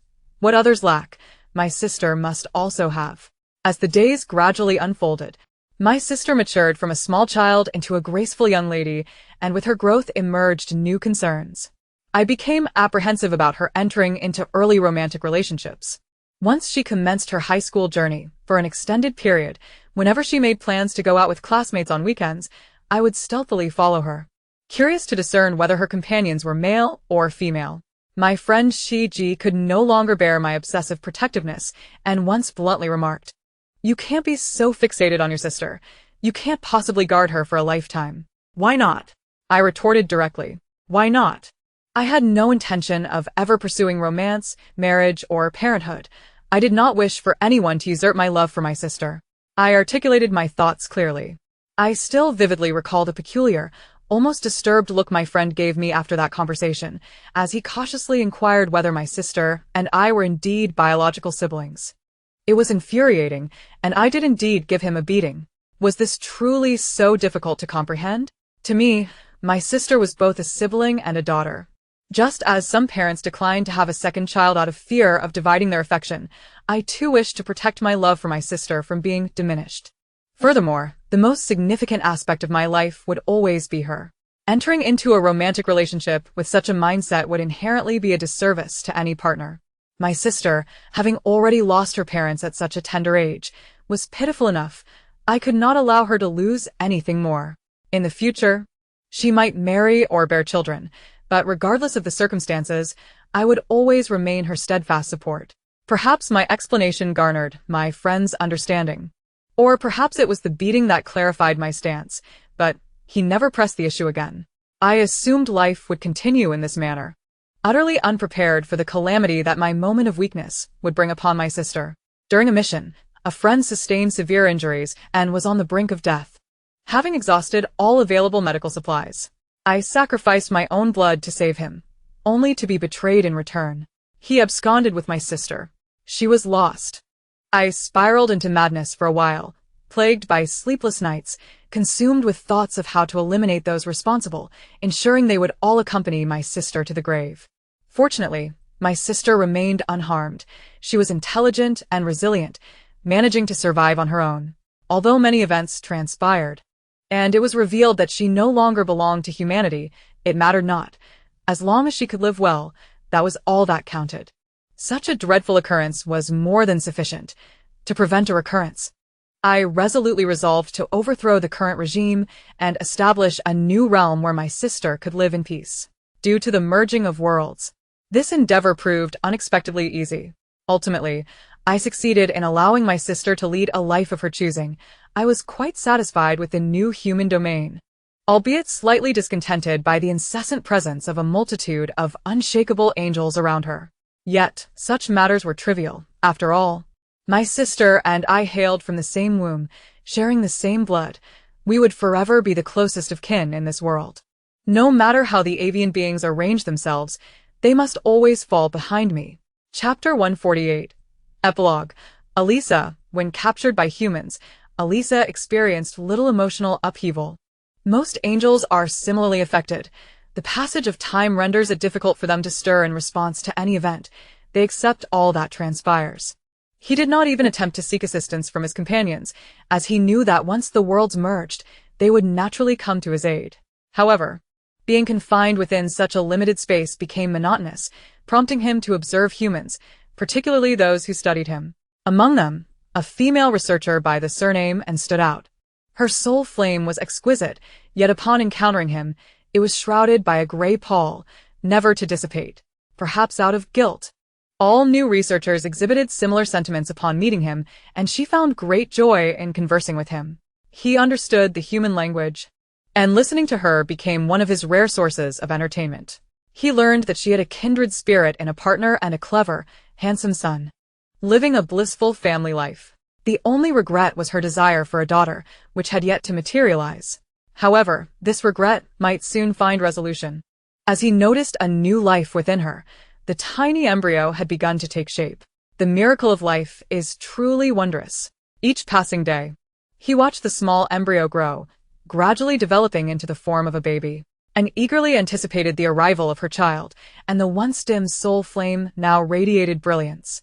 He too looked forward to the child's birth, akin to the anticipation of a painting's completion or the birth of a musical composition. But then, a complication arose. Her soul flame began to dim, clearly unable to endure until childbirth. Rare emotions surged within him, regret and sorrow intertwined, and just before that flickering soul flame extinguished, he made a decision. He beckoned to An.